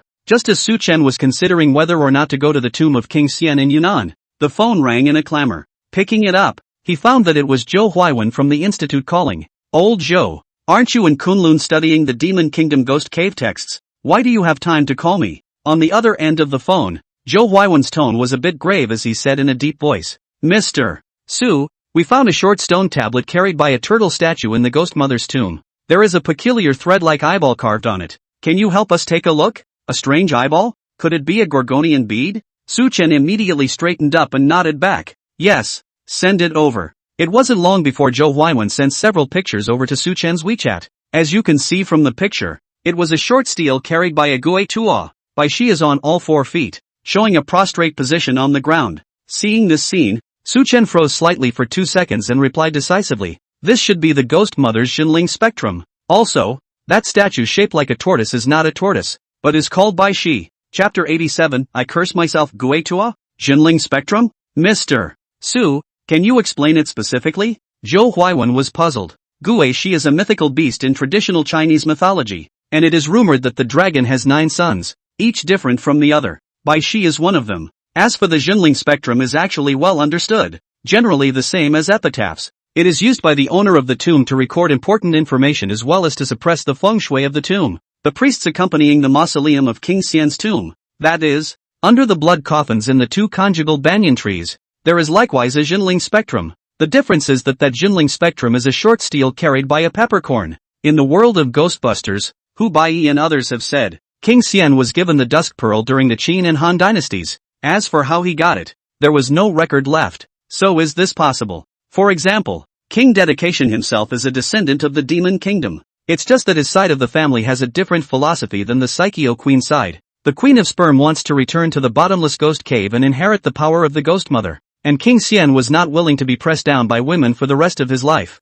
So he took away the zoo and migrated to the south. Eventually, he settled in the generation of Qilin Mountain in the southern border and, relying on the power of the Daphne Pearl, founded the ancient Dian Kingdom. It's as if touching the gold is life when you join together, but death when you separate. The Ghost Cave clan of the Devil's Kingdom is divided into 2 branches, one with the Dusk Pearl but without the complete Ghost Mother's inheritance and with limited strength. The other has the complete Ghost Mother's legacy, but has lost the Dusk Pearl and is similarly limited in strength. So the 2 Ghost Cave clansmen, the final end is disappeared in the River of Time. Back to the main topic. Su Chen scrutinized the stone tablet carried by Gui Tua and found that what was engraved on it was the whole process of the construction of the tomb and mausoleum by the Ghost Mother, both in the Ghost Cave text and in the drawings. And at the very end of the inscription, a spiral eyeball is carved. Seeing this, he could be sure that the eyeball was basically the Dusk Pearl without a doubt. Okay, thank you Mr. Su for clearing up the confusion. I'll go and inform the Guan expert group. Zhou Huaiwen hurriedly got off the line, presumably to go and do another in-depth study with other experts. As for Su Chen, he temporarily put this matter behind him and began to collect all sorts of information about the southern border's Shadow Dragon Mountain. 3 days later, just as Su Chen was comparing the Heavenly Star Feng Shui technique and searching the map for the possible location of King Xian's tomb, Zhou Huaiwen called again. Mr. Su, we've made a big discovery. Do you remember the Devil's Kingdom Jinling spectrum we found a few days ago? And a local archaeological team recently found the same style of mural, as well as that spiral eye. Inside the phone, Zhou Huaiwen's voice seemed agitated. Local archaeology team? Yes, The Institute also didn't expect that the Demon Kingdom would be able to connect with the Chinese place. Now that the ancient writing expert group has returned to the capital, if Mr. Su is interested, he might as well come together to study and discuss it. Su Chen's demonstrated knowledge and understanding of the Devil's Kingdom was very much valued by Zhou Huaiwen and other ancient writing experts. That's why the call was made specifically. Su Chen agreed after thinking for a while, casually grabbed a jacket and drove to the Institute. The car had a pass that Zhou Huaiwen had gotten especially for him, and after a simple inspection, he entered the interior of the Institute. When Su Chen arrived at the large office of the ancient writing expert, Zhou Huaiwen was explaining some cultural relics information on the stage, and what made Su Chen a little surprised was that in addition to the familiar ancient writing experts present, there was also a woman who was both unfamiliar and familiar at the same time. Saying that she was unfamiliar was because this was the first time Su Chen and the other party had met in reality. When he said familiar, it was because Su Chen had seen her on the live broadcast only a short while ago. That's right, this woman is the leader of the Southern Border Archaeology Team, Song Ying. Seeing Su Chen come over, Zhou Huaiwen hurriedly put down the work at hand and greeted him with a smile. Hey, I knew Mr. Su wouldn't be able to resist his curiosity to come over. Mr. Su, let me introduce you. This is the leader of the Southern Border Archaeology Team, Captain Song Ying Song. Zhou Huaiwen said and introduced Song Ying to Su Chen again. Captain Song, this gentleman's name is Su Chen, the special consultant of the Ancient Texts and Writings Expert Group. Last time the Qilin Glacier, also thanks to the help of little Professor Su,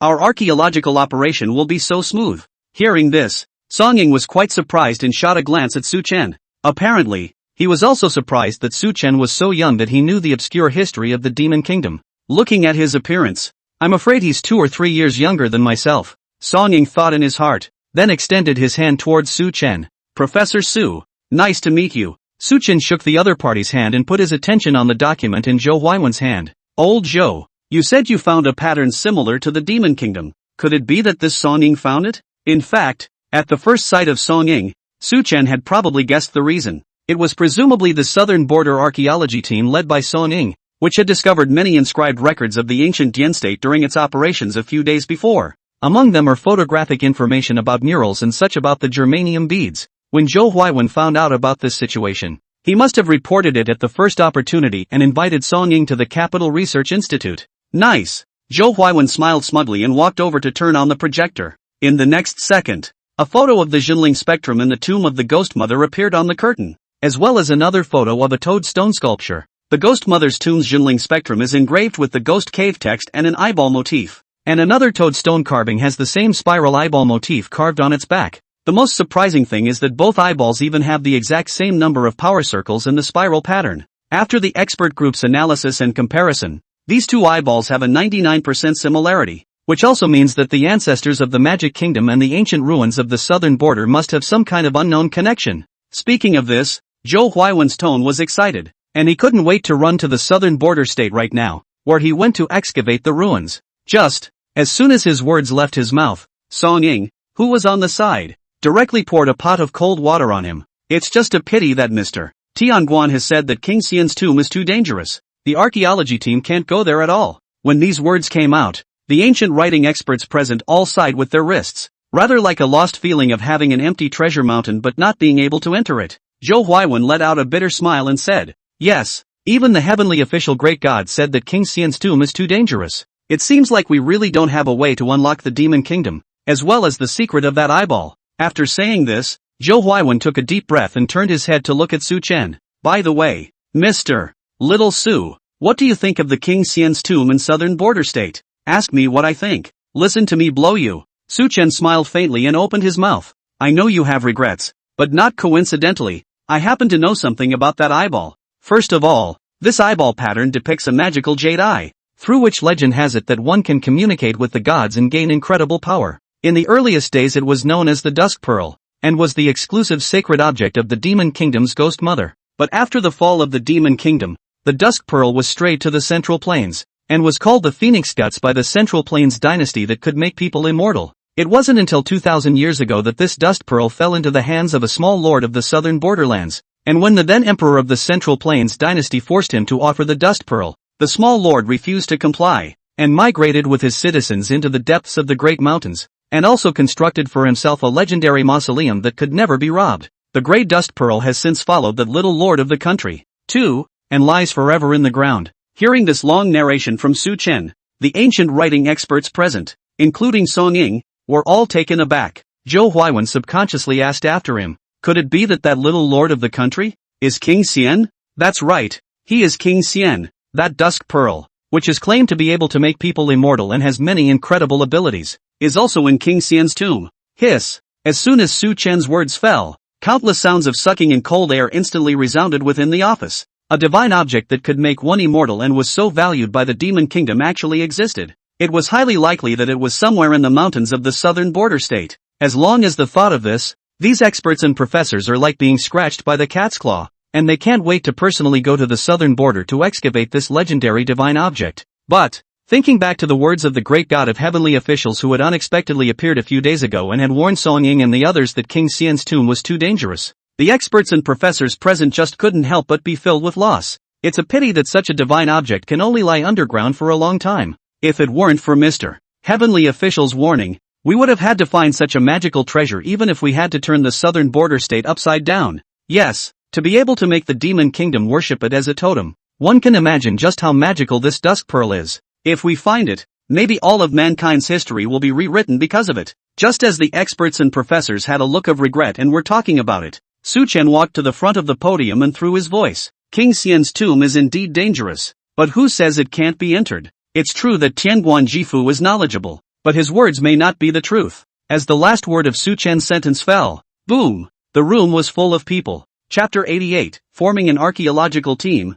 Going down to the south border, the experts and professors present were all shocked. Immediately afterward, they all verbally attacked Su Chen. Professor Su, what do you mean by that? Are you questioning Mr. Tenkin's words? Little Su, I know you young people, none of you are convinced, but Mr. Tianguan is a worldly superior. What he says, that's the absolute truth. As the saying goes, if you don't listen to the old man's words, you'll suffer before your eyes.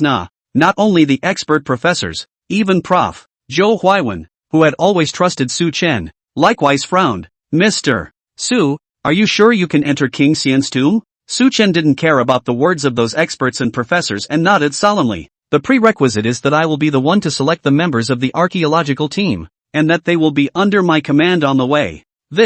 Hearing this, Zhou Huaiwen fell silent. After all, the southern border consecrated king's tomb was a dangerous place certified by Tianguan Jifu himself, and even a worldly expert like him found it dangerous. That danger is naturally self-evident. Now that Su Chen said he could lead the archaeological team down to the tomb, Zhou Huaiwen couldn't make up his mind. After all, if something happens on the road, let alone whether it's right for those archaeological team members, let's just say that it would be a great loss to the ancient writing community if Mr. Little Su were to sacrifice himself. Zhou Huaiwen hesitated and couldn't make up his mind. Seeing this, Su Chen said, well, let's do it this way. On the principle of voluntarism, I'll sign up for the list, and if the team members are willing, I'll take them down to King Xian's tomb. Hearing this, Zhou Huaiwen hesitated for a moment, but still said, then I'll report this information to the director, and let him make up his mind. Su Chen nodded and agreed. Immediately after that, he turned around and turned his attention to Song Ying. He was still quite favorable to this local archaeological team leader who was experienced in the field and acted decisively without the slightest bit of procrastination.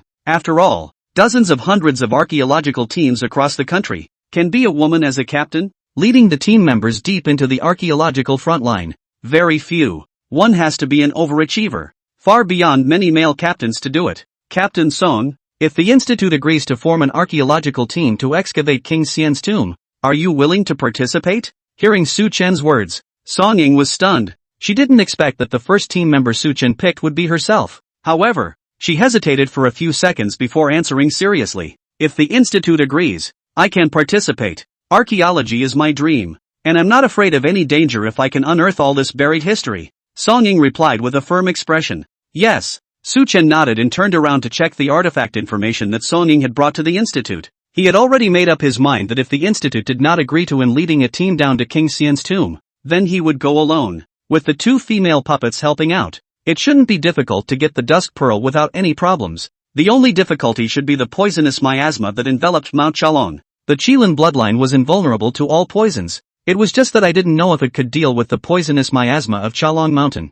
Of course, Su Chen wouldn't be foolish enough to experiment with himself. It's a good idea to get all the gear you need. It's the full nanosuits that I guess aren't too good to buy. Just as Su Chen was looking at the information in his hands and thinking wildly, Zhou Huaiwen also finally came back from Director Zhu. Mr. Xiao Su, the director has agreed in principle to your request to form an archaeological team to excavate King Xian's tomb. However, the director also has requirements. The first is that safety is paramount. If things can't be done, don't try to be strong. Secondly, the team members you select must adhere to the principle of voluntarism, and cannot force others to participate. The third is that this operation is considered a covert operation, and cannot be exposed before the end. No problem. Su Chen was quite satisfied to see the Institute agree. With the support of the Institute, at least you don't have to worry about getting in trouble with the officials. As for the choice of players, he had already had an idea. A list was immediately drawn up and given to Zhou Huaiwen. However, Zhou Huaiwen couldn't help but stare after taking a cursory look. So little? Su Chen smiled and explained. This time, the archaeology of King Xian's tomb. The soldiers are more valuable than more. I only need these few people. Okay, then I'll go and inform them for you, as to whether they'll answer or not. 2 days after that, Su Chen Institute and the military supplies were open to Su Chen, so to speak. What to give? This Su Chen still with them polite what? Of course see good equipment to take. For example, nanoscale jumpsuits. Straight up 10 of them. Military radio communicators. 10 more sets. A full set of combat gear for special squads. Smart bulletproof helmets. Goggles and the like. 10 more sets. By the time Su Chen had picked out his equipment, the team members he had selected had also come to the capital to gather one after another. Professor Xiao Su, I didn't expect to meet again so soon. This time Old Li and I are responsible for the safety of several of your experts. If there's anything that Professor Xiao Su feels is wrong, feel free to talk to Old Li and I. This time, Su Chen chose a total of 5 team members for the archaeology of King Xian's tomb. They are Chen Jianbing, Li Guoqiang, Zhang Xian, Xiao Zhuang, and Song Ying. As soon as Chen Jianbing came over, he spoke with a big grin. The northern man's brash style was evident. As for Li Guoqiang, he shook hands with Su Chen with a serious face, and then asked with a slight frown on his brow, Prof. Su, can I take the liberty of asking you how sure you are of entering the tomb of King Xian? Before I came here, I heard that even the heavenly official said that King Xian's tomb is extremely dangerous and cannot be entered easily. Su Chen haha laughed and said, there is no absolute thing in the world. I can only say that if there are no accidents and you guys listen to my command, 99% of you will be able to enter the consecrated king's tomb. Secondly, the great god of heavenly officials is not an immortal, not omniscient. Maybe he doesn't know as much as I do about King Xian's tomb. As soon as Su Chen's words left his mouth, Xiao Zhuang, who was on the side, bristled with dissatisfaction and muttered, Che, Big Brother Tianguan is a god who can suppress zombies. You're a small professor.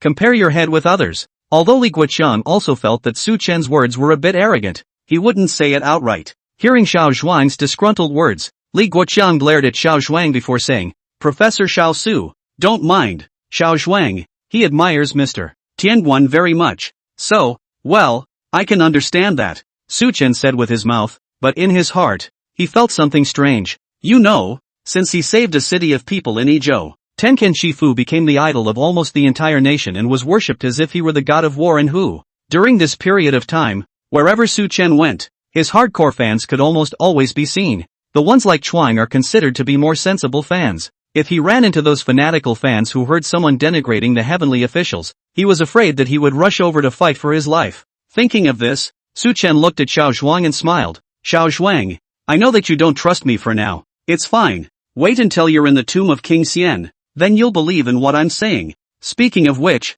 Su Chen lightly coughed and gathered a few people together, and together they boarded the airplane to the southern border. That night, the group arrived in the southern border state. After resting for a night in the city of Southern Border Province, the 6 of them came to Chalong Mountain without stopping. Mount Chalong is actually a mountain range that stretches for hundreds of kilometers. It reaches the Songlong River in the west and the Yuchuan Snow Mountain in the north. There is also a section of the Worm Valley in the middle, which is the most famous and dangerous place in the southern border. It is said that even the locals seldom go into the Chalong Mountain. Moreover, Chalong Mountain has a pervasive white fog all year round. According to local elders, these white mists are poisonous miasma. Contact will be sick, and over time even fewer people enter the mountains. The group rested for the night in the town closest to Mount Kalumia before officially departing for Mount Kalumia early the next morning. Song Ying knew the terrain lightly because he had led the team here once, so she led the way for the first half of the journey, arriving at one of the caves into the mountains without a hitch. In front of the cave, 2 toads carved out of stone can be seen. and on the back of the toad, a spiral eye is carved. This is where the site was first discovered, and when the locals found the two stone toads, they reported it to the local archaeology team before I led the team over to do the research. But then I blundered into the cave and was chased by the piranha in the dark river in the cave before I blundered into the Shade Dragon Mountain. With that said, Song Ying beckoned, and a dozen local residents pushed a small motorboat into the river, exchanging a few words with Song Ying in the local language before turning to leave. Curious, Chen Jianbing on the side couldn't help but ask, "Hey, Sister Song Ying, what are these locals talking to you about?" They were speaking southern borderese, meaning they could only send us so far, and they said that there were piranhas in the waterhole, and that none of the locals dared to go in. Hey, actually piranhas don't attack normal people who fall into the river, but they do attack people who are injured and bleeding. In other words, as long as there's no bleeding and no smell of blood, you don't have to worry about piranhas. Su Chen nodded and took out several arm-length electric batons from the half-human high backpack behind him. Just in case, each of you take one of these electric batons. These electric sticks provide 20,000 volts, so if you encounter piranhas attacking, just electrocute them. The voltage of these electric batons, higher than the police baton. Not to mention electric fish. Electric is more than enough. And, more than guns and ammunition, an electric baton is an easy and convenient solution to dangers such as water swine bees and piranhas. Seeing Su Chen take out the electric baton, Chen Jianbing's few people froze. So that's how it works? Xiao Zhuang was the first to react and gave Su Chen a thumbs up after receiving the electric stick. Professor Xiao Su, you're awesome to come up with such a method to deal with piranhas. Chapter 89 Heavenly Jade Blood Coffin. The corpse will rise when the coffin is opened. That's awesome? I've yet to pull off my bigger trick. For example, have the two female puppets put some necrotic poison in the upper reaches of the dark river. Whatever's in the river, exterminate it. A few of the men organized their gear and formally boarded the motorboat into the cave. According to Song Ying, the cave winds around and is about 3 or 4 kilometers long, because last time, the southern border archaeology team had already drawn out the water swine bees from the human figurines, so Su Chen they didn't run into water swine bees. The whole way was smooth. Occasionally there were a few piranhas, but they were also electrocuted by Xiao Zhuang's electric baton, killing a large number of them. Hey, this electric baton really works. Professor Xiao Su, I had a bad attitude the other day. Don't take it personally. Xiao Zhuang saw that the electric baton worked and smiled. At the same time, he was also a bit embarrassed and apologized towards Su Chen in an apologetic tone. It's okay, I didn't take it to heart. Su Chen waved his hand and laughed. Soon, the group passed through the cave without any problems and officially arrived in the Qilin mountain. Song Ying followed the same route as last time and led a few people inside. The destination was the two husband and wife banyan trees that the southern border archaeology team had encountered the other day. In the midst of this dense, primitive jungle, there was not yet any point of reference. Su Chen and the few others were a bit curious as to how Song Ying remembered the route in the slightest. You know, there are no highways in the primitive jungle, much less road signs. As far as the eye could see, there were nothing but sky-high trees all around, as if they all looked the same. It wasn't easy to recognize the path in such a dense jungle. Perhaps seeing the doubts of a few boys, Song Ying nodded slightly and explained, I have hyperamnesia, commonly known as unforgettable eyes,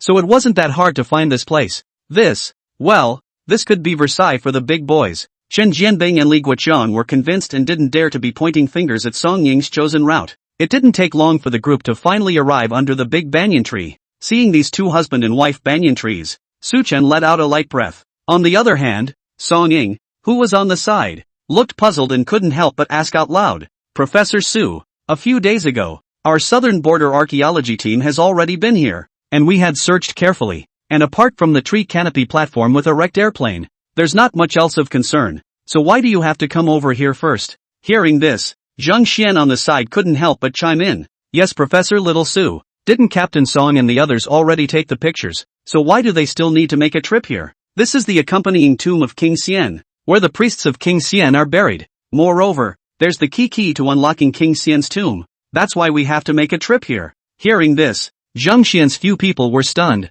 Subconsciously, he searched around, trying to find where the tomb of the sacrificial king priest was. Su Chen laughed and pointed at the two conjugal banyan trees. Don't look for it. The coffin of the sacrificial king priest is inside the trunks of these two banyan trees. Inside a banyan tree? Prof. Su, you're not kidding. Who would put their coffin inside a tree? Hearing this, Song Ying immediately frowned. Even though there was no inheritance of feng shui knowledge in this world, the archaeological community had unearthed so many ancient tombs and had never seen anyone put their coffin in a tree. It's rare to see such a strange way to get into a coffin. It is indeed rare, but the accompanying mausoleum of the priest of King Xian also follows the theory in ancient feng shui, relying on the mountains in the water to arch over the main tomb of the dragon vein. Although Su Chen said a set of words, it was Li Guoqiang who obviously didn't quite believe it, so he walked to the coupled banyan tree, took out a soldier's shovel from his backpack, and chopped 2 times towards the trunk of the tree. What I didn't realize was that the big banyan tree looked thick. However, the inside was hollow,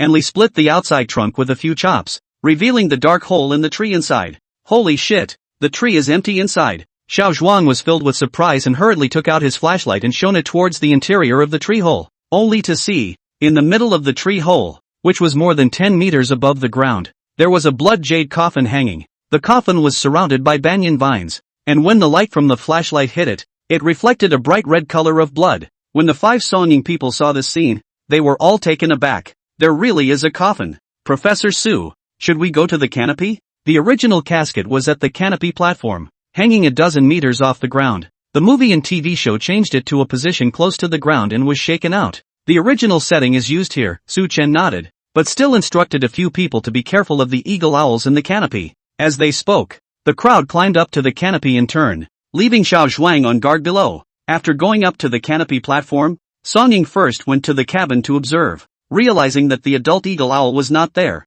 a few of the men then began to work on it, picking away at the trunk a little bit. After peeling it open, they then saw the blood coffin in its entirety. It was a jade coffin about 2 meters long, made of nearly transparent material, with a bright red, blood-like unknown liquid inside. It looked like a coffin made of chicken bloodstone because it was full of red liquid. In addition, in many locations, including the lid and body of the coffin, there are many patterns of divine animals and intricate floral patterns engraved, carving on such an entire jade casket, and it's so lifelike. Not to mention the value of the jade coffin itself. Just the carving alone was absolutely heavenly. After seeing the bloody coffin, both Chen Jianbing and Li Guoqiang were too stunned to speak. It's a whole, 2-meter-long piece of jade, just hollowed out to make a coffin. In modern times, you'd be the richest man in the world and you wouldn't be able to do it, because you wouldn't be able to find such a large piece of jade. My god, such a big piece of jade coffin. How much would it sell for if we took it to sell? I'm afraid it's more than $100 million. Chen Jianbing marveled.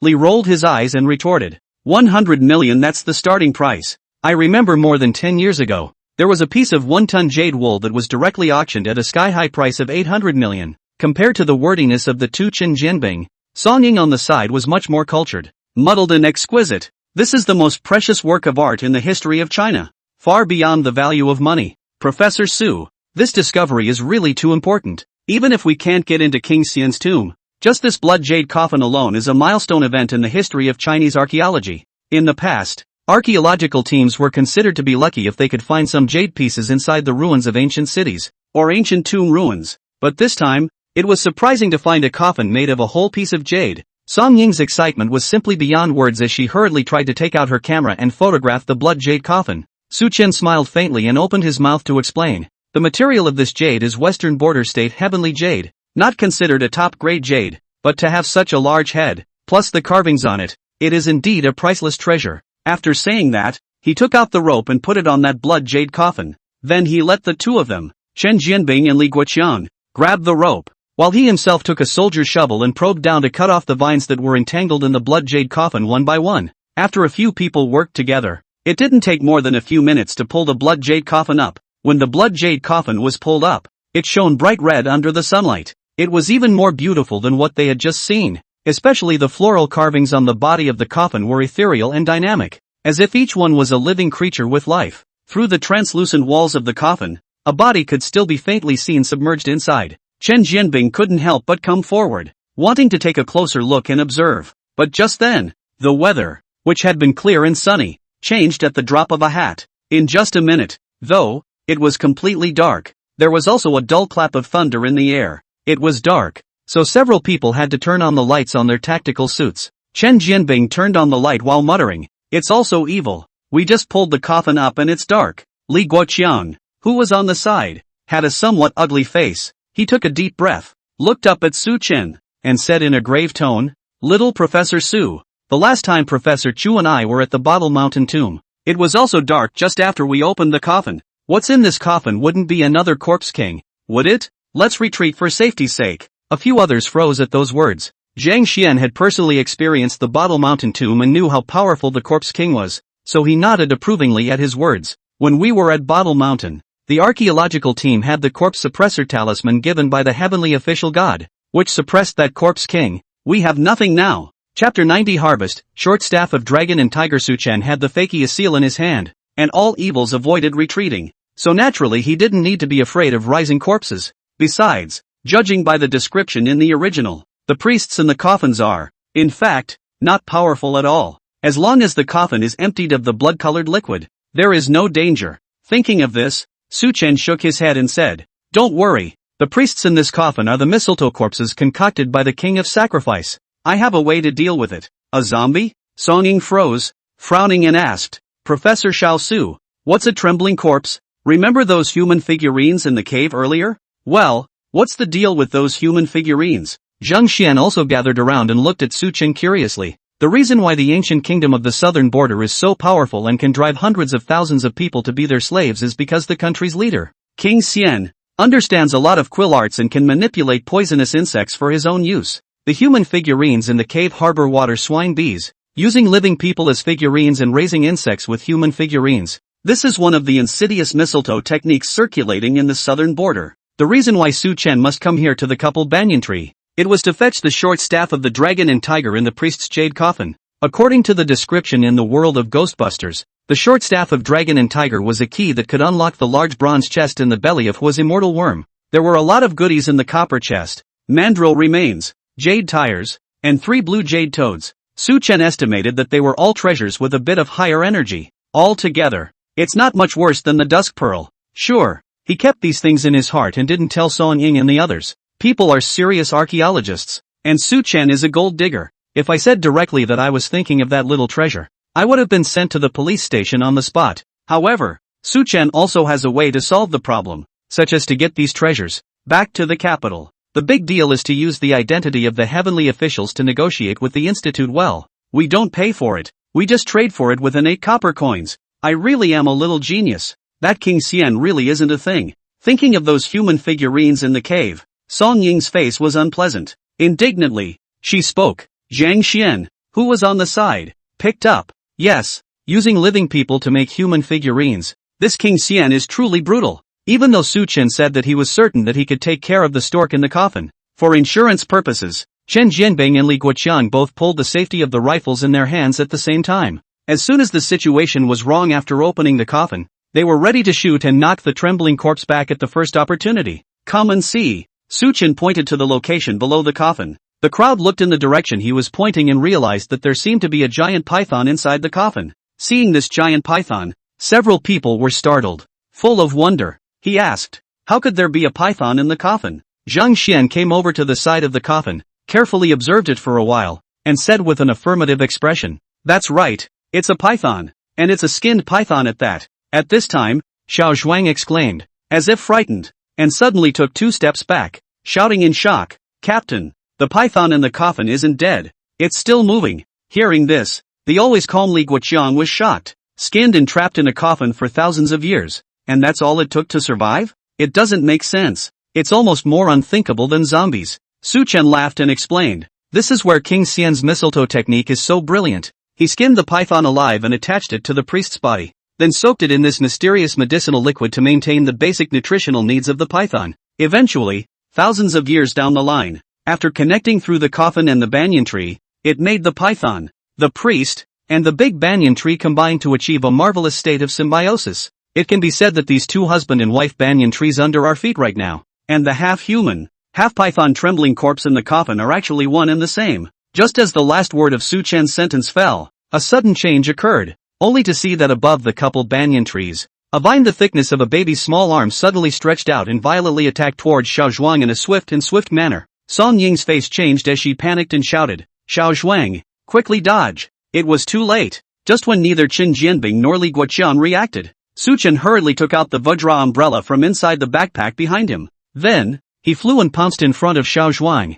holding open the Vajra umbrella. All that was heard was the snap of the first loud bang. The vines of the couple's banyan tree lashed against the surface of the Vajra umbrella, erupting in a shower of sparks. Seeing this scene, both Chen Jianbing and Li Guoqiang were taken aback. Earlier, they had noticed that Su Chen was carrying an umbrella made of metal. At that time, they thought that the umbrella was used by Su Chen to avoid the rain and didn't think much about it. However, seeing that Su Chen had actually used this umbrella to block the attack of the vines was really out of the two's expectation. In a flash of lightning, Chen Jianbing and Li Guoqiang hurriedly swept bullets towards the retreating vines, forcing back the vines of the big banyan tree. Xiao Zhuang, who was a bit dazed, also woke up. Hurriedly, he thanked towards Su Chen. Just now, if it wasn't for Su Chen's quick reflexes, he was afraid that he would have to be pierced by the banyan tree's vines. Su Chen laughed and turned his head to Li Guoqiang and Chen Jianbing. Captain Chen, don't shoot. It's useless. These vines are controlled by the mistletoe corpses in the coffin.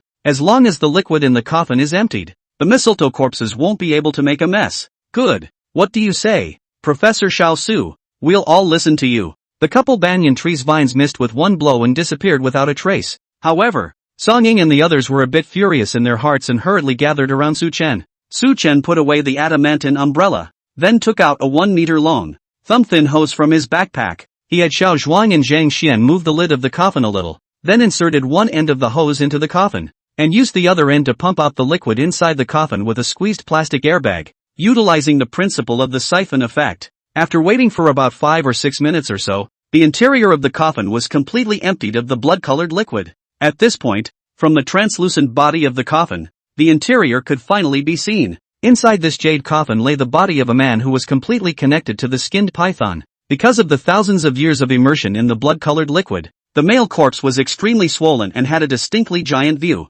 Secondly, the male corpse was wearing a gold mask on his face. The shape is somewhat similar to the piece of the Sangsinghui, except that the mask forehead position, inlaid with a piece of green-colored ancient jade. On top of that, there were some burial goods inside the coffin. The most striking thing was still a short staff of dragon and tiger. The short staff could not be seen to be made of any material, but it was carved with a dragon on one end and a tiger on the other, with a spiral pattern grip in the center. When Su Chen saw the dragon-tiger short staff, his heart was greatly relieved, and he hurriedly asked Xiao Zhuang and Zhang Xian to open the coffin lid. As Zhang Xian worked, he asked curiously, Professor Xiao Su, what exactly are those blood-colored liquids and why can they control the plants to attack? Su Chen shrugged and replied, it's probably a secret medicine, and there are probably all sorts of microorganisms inside that can parasitize it. As for what exactly it is, we'll have to ask King Xian himself. Hearing this, Zhang Xian came to a realization and nodded. Speaking of secret medicines, I do recall the corpse poison of the Guanshan Taibao in the Bottle Mountain Underground Palace.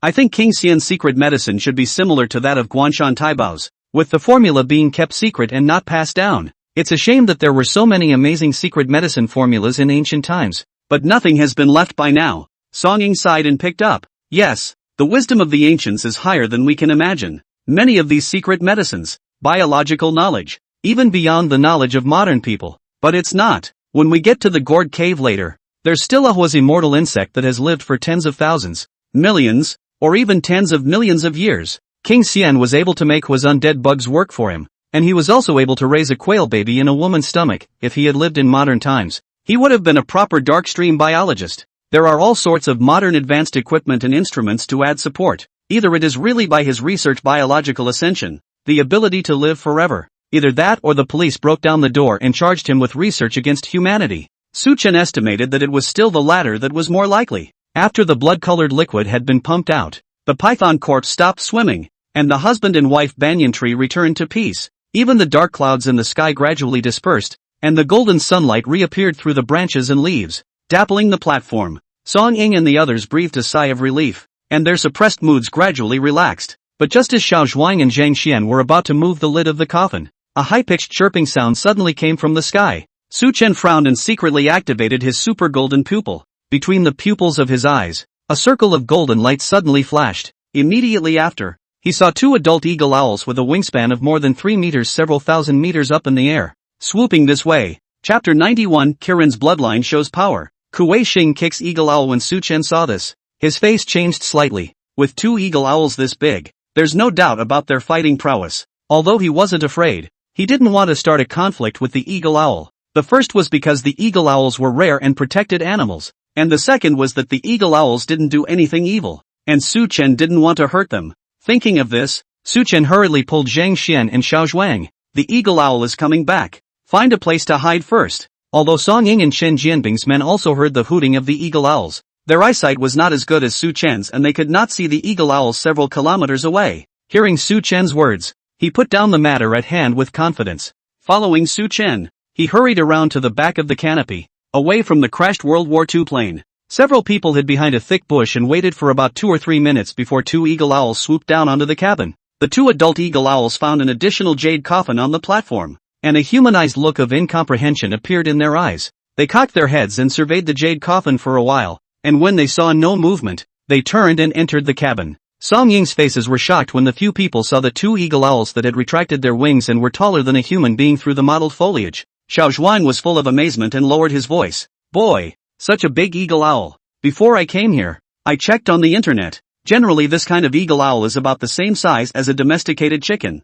I didn't realize that these 2 are even bigger than a human being. Yeah, if you count the wingspan. I'm afraid it's 3 meters. Song Ying sighed, after she and the archaeological team had seen the 2 little eagle owls in the cabin. I just thought it was cute at the time, but I didn't realize how big adult eagle owls could be. It seems that it was a wise choice for the Southland archaeological team to leave early at that time. If they were accidentally discovered by the eagle owls and treated as intruders, with the size of these 2 eagle owls, the archaeological team would have to seriously injure a few, if not die. Also, according to the information Song Ying looked up afterward, eagle owls are raptors. Exactly how fierce is it? Just one sentence and everyone will understand. They are feeding on pythons. An eagle owl the size of a domesticated chicken would be able to hunt a python 3 times its weight. And the claws and beak of the eagle owl are extremely sharp and can easily cut through the skin of a python. Most importantly, the eagle owl's eyesight rivals that of an eagle, and it can track prey on land at a height of 1,000 meters. In addition to pythons, eagle owls also hunt other creatures, like rabbits, young antelope and such. Su Chen nodded. Eagle owls are generally nocturnal and they have a unique habit of not staying with their young. The only time they usually make a trip over is during the day when they are feeding. These 2 eagle owls should be leaving soon. So everyone take care to stay hidden from the eagle owls. Not long after Su Chen finished saying this, the 2 adult eagle owls also came out from inside the cabin. Among them was a slightly larger male eagle owl with 2 handfuls of white hairs on its head. It seems to be interested in the jade coffin. It didn't fly away in a hurry, but came around the jade coffin and poked its head inside. When the eagle owl saw the male corpse in the coffin, it actually stretched out its claws and hooked the golden mask on the male corpse's face. This scene was seen by Zhang Xian, who was hiding on the other side of the platform, and almost subconsciously shouted, "Stop! Moment!" The 2 eagle owls got on guard and let out a sharp hoot towards the direction where Su Chen and the others were. Immediately afterward, they fluttered their wings and flew up, hovering over the canopy as if they were about to give Su Chen and the others a fatal blow at any time. I'm sorry everyone. I was so excited just now. Forget it. If you get caught, you get caught. Instead of blaming Zhang Xian, Chen Jianbing pulled the bolt and asked slyly, "We are in the emergency shelter category. Killing 2 eagle owls shouldn't be considered illegal, right? It's that time of day and you still have the heart to joke?" Li Guoqian glared at Chen Jianbing, turned his head to Su Chen and asked, "Little Professor Su, what do we do now? We can only retreat first. You guys go down to the canopy first and be safe. I'll go get the few artifacts in the jade coffin and we'll leave. The eagle owls should be treating us as intruders, and as long as we leave their territorial boundaries, we shouldn't attack us." The 2 adult eagle owls were still eyeing them overhead, and the 2 of them, Chen Jianbing and Li Guoqian, didn't have any too good a solution, so they could only follow Su Chen's plan and bring Zhang Xian and Song Ying down to the canopy platform first. However, Li was a bit uneasy about Su Chen and took out a pistol from his arms and handed it to him. "Professor Little Su, take this for your defense." Su Chen waved his hand to refuse. "No, I've got the adamantium umbrella and that's enough, and besides, I don't know how to use a gun." Li was a little hesitant, but remembering that the adamantine umbrella had indeed resisted the attack of the vines just now, and that it was obviously better than a pistol to use for self-defense, he didn't persuade much. Only when they had all gotten off the platform safely did Su Chen take a step towards the jade coffin. Instead of them being there, Su Chen was a little more relaxed. The eagle owl is a raptor, but not yet out of the realm of normal creatures. It's nothing to him at all. But, to Su Chen's surprise, when he took the dragon tiger short staff and also the golden mask, the 2 eagle owls were still hovering in the sky and had no intention of attacking. However, Su Chen didn't bother, packing the dragon tiger short staff, and a few pieces of gold and silverware one by one, and closing the coffin lid again by hand. Just grabbed the rope left by Li and speed dropped straight down. But, just as Su Chen descended to halfway, roughly 7 or 8 meters from the ground, roughly 3 stories high. In the sky, 2 circling eagle owls finally made a move, only to see that the 2 eagle owls swooped down towards Su Chen at almost the same time. The sharp claws were aimed at Su Chen's head. If this grab hit, Su Chen's head was afraid to be shattered. The 2 men on the ground, Chen Jianbing and Li Guoqiang, saw this scene and were in a hurry, shooting towards the 2 eagle owls without even thinking about it. However, with a distance of dozens of meters, coupled with the extremely fast speed of the eagle owls, which almost exceeded 100 kilometers per hour, the 2 men were unable to shoot at all. In just a few seconds, the eagle owl swooped down from 100 meters in the air to the top of Su Chen's head. The sharp claws were only a few dozen centimeters away from Su Chen's head. This scene was dangerous to the extreme, and caused Song Ying and the others on the ground to subconsciously avert their heads, unable to bear to look at the brutal scene of Su Chen's head shattering. In the meantime, seeing that the 2 eagle owls really dared to come down, Su Chen snorted coldly and directly tied the rope around his waist. With the power of the Qilin bloodline added, his right foot violently stomped on the banyan tree trunk. The quasar kicks the bucket. Bang! Just as the eagle owl was about to grab Su Chen's head, Su Chen stepped on the tree trunk and did a 360-degree flip in the air. At the same time, the right foot violently kicked the eagle owl. But, right at the moment when the kick hit the carved owl, Su Chen still restrained his force slightly. Having been kicked by Su Chen, the male eagle owl let out a miserable hoot. His body rolled in the air and fell towards the distant bushes. As for Su Chen, it was only then that he fell to the ground along the rope without any panic. At this point, Chen Jianbing and Li Guoqiang both looked at each other in disbelief, both somewhat unable to believe the scene they were seeing. Jesus Christ, what did they see? Professor Su Jr. kicked an adult tall raptor with his bare hands? You know, raptors are called raptors because they are strong. If I had to find an animal analogy, then what Su Chen had just done was as exaggerated as Wu Song killing a northeastern tiger with his bare hands. Chen Jianbing and Li Guoqiang both stared blankly, frozen in place for a full 10 seconds or so without reacting. Old Li, I didn't blink just now, didn't Prof. Chu say that Prof. Xiaosu is a civilized otaku, and asked us to come over to protect him. This 2 motherfuckers still needs our protection? Li Guoqiang burst out a rare foul mouth. It was really because Su Chen's behavior was too surprising. In the situation just now, if it was Li Guoqiang himself, he felt that he was already lucky to be able to react and dodge. Where else could he make a counterattack? After landing, Su Chen let out a light breath before looking up. However, he found that the 5 Chen Jianbing people, all of them were exactly the same, with their mouths wide open, looking at themselves with shocked faces. Why are you looking at me like that? Song Ying was the first to react and said in surprise, Professor Little Su, I didn't see it. You've practiced martial arts before? Yeah, I grew up weak, so my parents made me take up Kikogo. Makes sense, doesn't it? Reasonable, very reasonable. Zhang Xian gave a thumbs up, and after receiving the artifact, he hurriedly surrounded Su Chen and asked for instruction on the kung fu move he had just made. Scratching his ears, he was close to carving the words "I want to worship" on his face.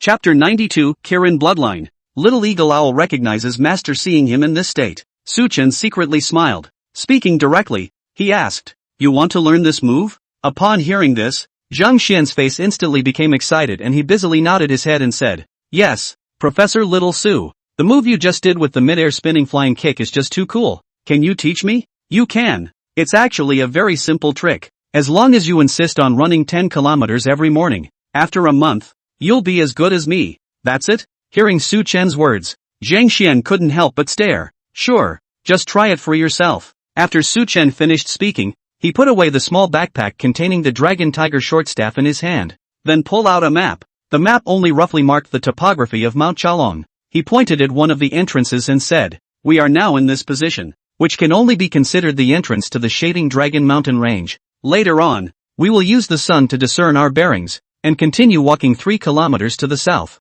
There will be a white fog area there. It's only after the white mist zone that the core area of Shade Dragon Mountain is reached. When the others heard this, they nodded their heads, and after simply packing up, they set off with Su Chen once again. Just before he could walk out a few hundred meters, Su Chen sensed that something was wrong. He raised his hand for the crowd to stop and turned around and waited for about 2 or 3 seconds. Then 2 adult eagle owls were seen, surprisingly following. Seeing this, Xiao Zhuang froze for a moment and couldn't help but say, Professor Xiaosu, haven't these 2 eagle owls been hurt by the beating, and they still want to catch up? Su Chen also didn't understand what the 2 eagle owls had in mind. Just then, the eagle owls saw Su Chen and the others stop, and they followed suit. 2 round heads that look a little naive. The most strange thing for Su Chen's few people was that these two eagle owls had neither the intention to attack nor the intention to walk away. They just kept their heads tilted, gazing at Su Chen, and their eyes still showed a humanized puzzled look. Hey, it's really divine. The two birds seem to be observing Professor Little Su.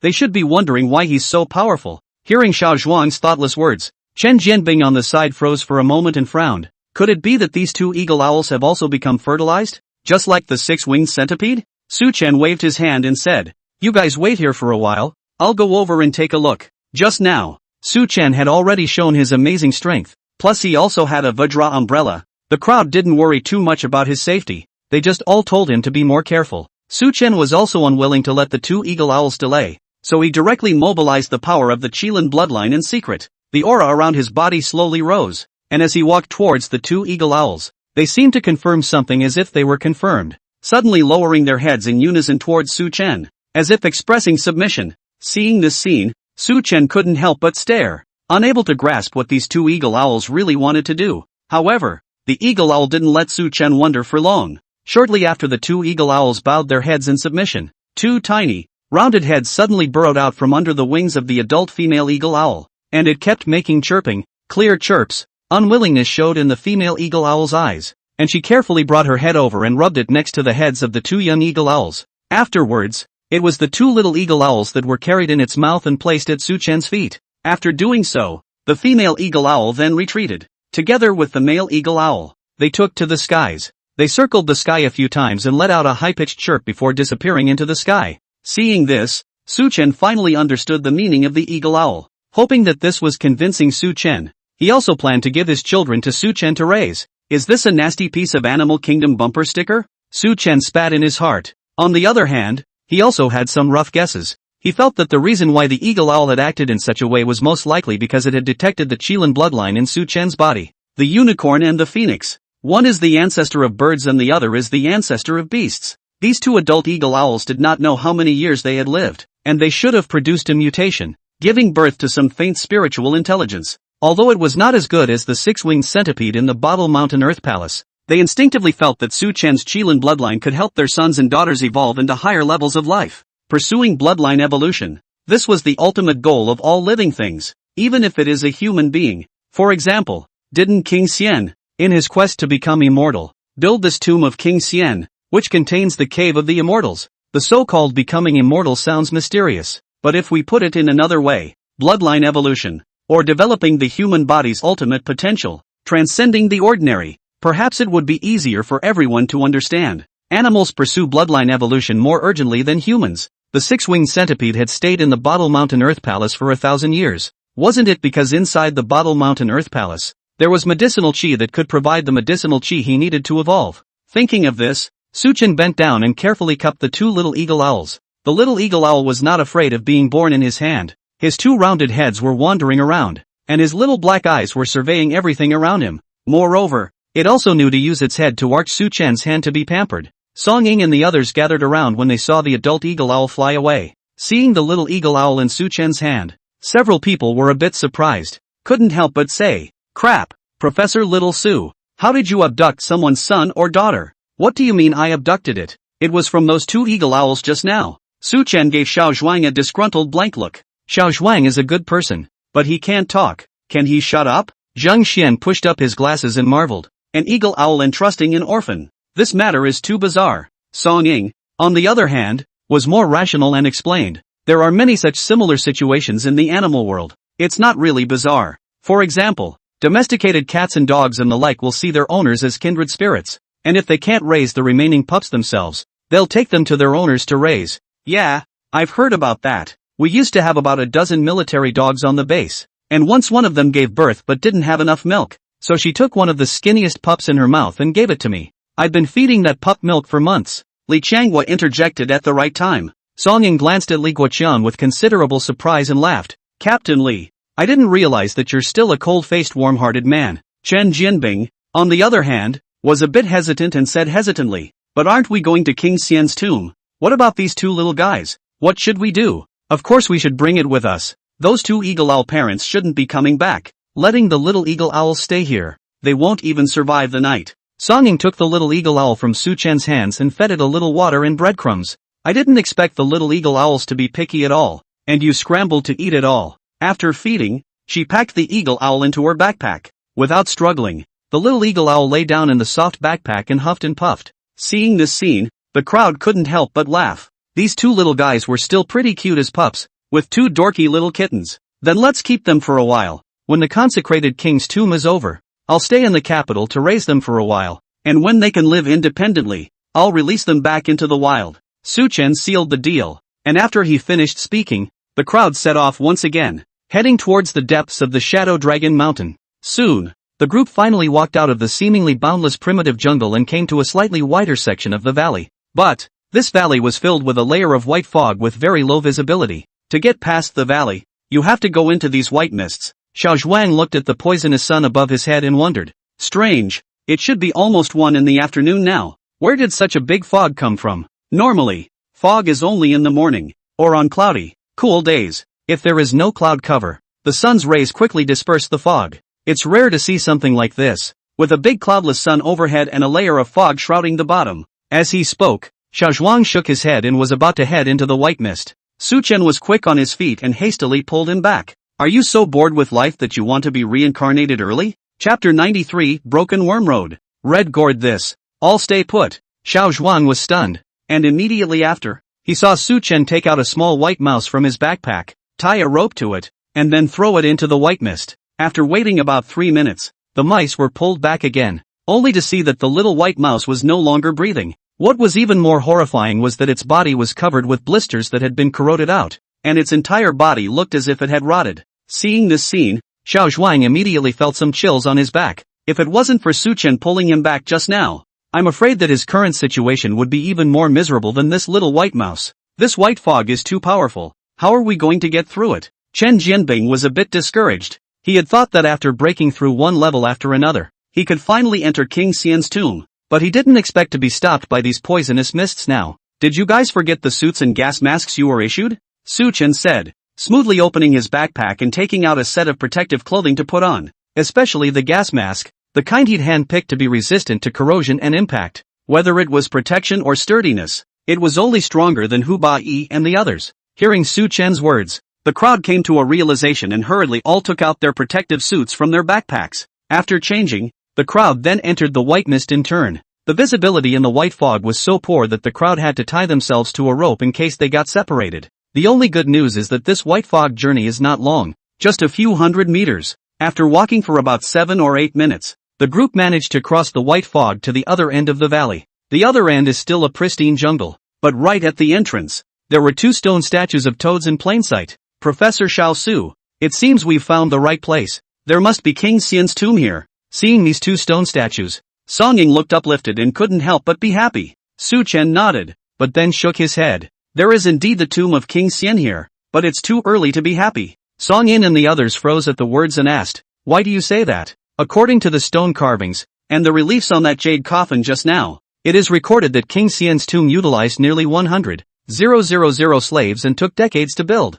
In other words, this old kid, King Xian, hasn't done much else in his life except repair tombs. 100,000 slaves, even if they don't have diggers and all the instruments of the modern world, can still create many miracles in the history of construction to come. We've only gotten so far, and we haven't even entered the periphery of King Xian's tomb yet. Hearing Su Chen's words, the original rather smug looks of the several people immediately tightened up. Yes, the relief carvings on the jade coffin had a rough account of King Xian, and one in particular had a palace hidden in the clouds that took a few people's breath away. 100,000 slaves, built over decades. If you think on your toes, you can guess how awesome King Xian's tomb really is. However, the more luxurious the tomb is, the more numerous the traps are. For example, the Bottle Mountain Palace. That is just a great general's tomb. But how many organs and traps inside? Almost even Chen Jianbing such elite special forces are planted in it. King Xian, as the head of a country, was almost crazy to let his slaves build a tomb, which was bound to be even more exaggerated than the tomb of the general who wanted to bottle the mountain underground palace.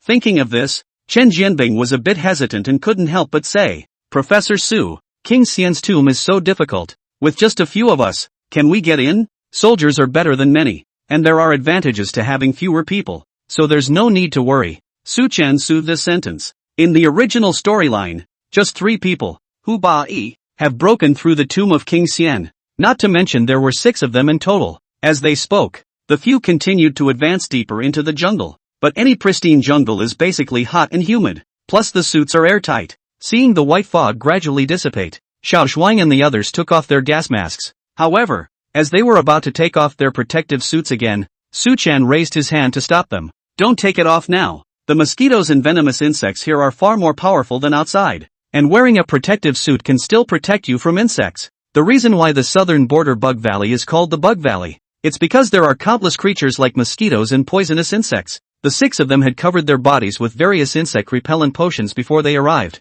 but in the jungle to stay but half a day only. In addition to Su Chen, a few people are more or less mosquito bites many bags out. Imagine if they didn't have protective clothing or applied insect repellent. Not to mention the poisonous insects. Just these non-poisonous mosquitoes could have bitten them alive. This is not an exaggeration. There have been cases in history where ordinary people have died from mosquito bites to the point of shock. And there have been quite a few cases. Although Zhang Xian and Xiao Zhuang felt uncomfortable in their airtight protective suits, they immediately put on their suits for the sake of their own little lives. The crowd continued deeper. After about 2 or 3 hours of walking, suddenly, he saw a strange patch of road about 7 or 8 meters wide with not an inch of grass in front of him. The road stretched on both sides of the jungle, with no end in sight. It's as if someone could have carved a highway out of the jungle. Only, the scorched and yellowed ground was a little puzzling to a few people who were about to puke from looking at the greenery. Professor Su, how come nothing grows in this area? Su Chen recalled and explained. If I'm not wrong, this should be a common broken worm path around ancient tombs.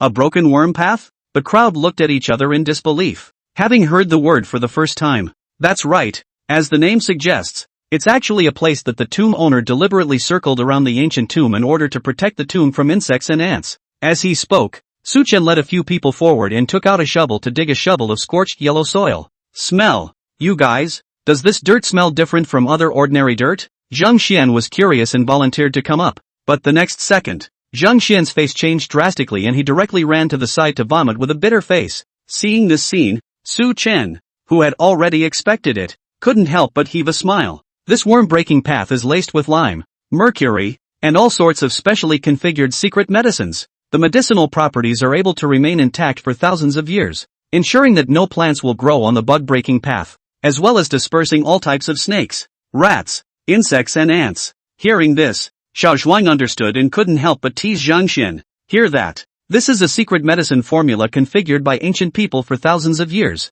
You've earned it by taking a whiff of it. Zhang Xian was still vomiting, having vomited pretty much everything he had eaten in the morning, before he indignantly shot back. Then why don't you go smell it? Don't. I'm not an archaeologist. I'm not blessed. A few people joked as they set off again. But next, they had encountered 2 other broken worm paths one after another. Seeing this scene, Song Ying couldn't help but exclaim, King Xian is really extravagant, even setting up 3 bug-breaking paths. That's right, he didn't want to rule the country properly, and almost poured out the entire country's strength to build a tomb for himself. It is estimated that after the construction of the tomb is finished, the ancient country of the southern border under his rule will also perish along with him. Even though Su Chen despised this behavior of King Xian and thought that he was a madman, but I have to say, King Dedication is really bullish too, mobilizing the manpower and resources of an entire country. It had been built for decades, just for an unattainable dream of becoming immortal. That drive alone is awesome. If he had put all that vigor into attacking his neighbors and expanding his country's strength,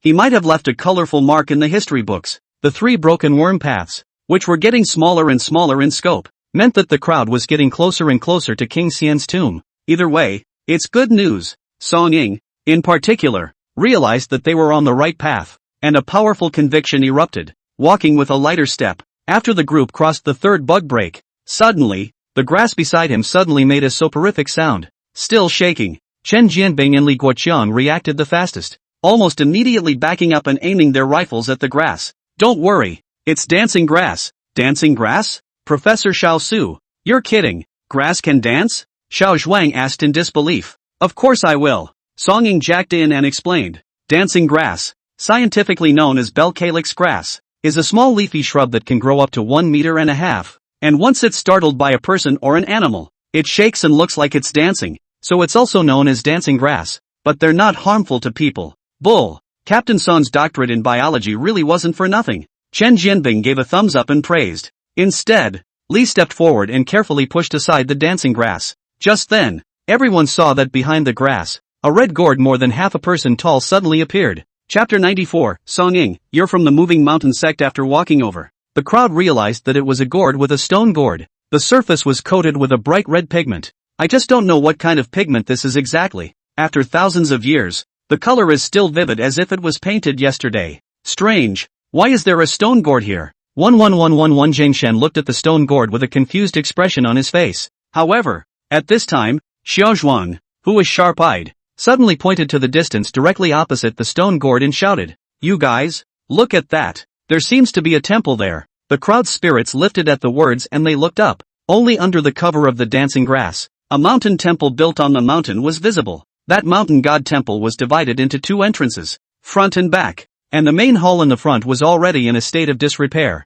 with many of the bricks and tiles falling off. The doors of the temple were entangled by many vines, and through the gaps, one could vaguely see the exquisite carvings and murals on the walls of the temple. The group went forward and plucked away the vines that were wrapped around the temple gates. Originally, the temple was supposed to have wooden gates, but after thousands of years of decay, the gates were long gone. When you walk into the temple, you can see a clay sculpture of a black-faced mountain god enshrined inside. After a long time, the pigments on the black-faced mountain god had long since fallen off, but the green-faced, fang shape still gave people a sense of majesty. Other than that, there was nothing else in the temple of the mountain god. Song-ing said softly, "This should be a mountain god temple. Was it built by King Xian?" "It's possible," Zhang Xian pondered and replied. Su Chen knew that this mountain god temple was built by the natives of Qilin Mountain before King Xian. It's for the offering in the gourd cave. The one who was immortal worm. The ancient populace was so ignorant that when they saw a creature they could not understand, they thought it was a mountain god.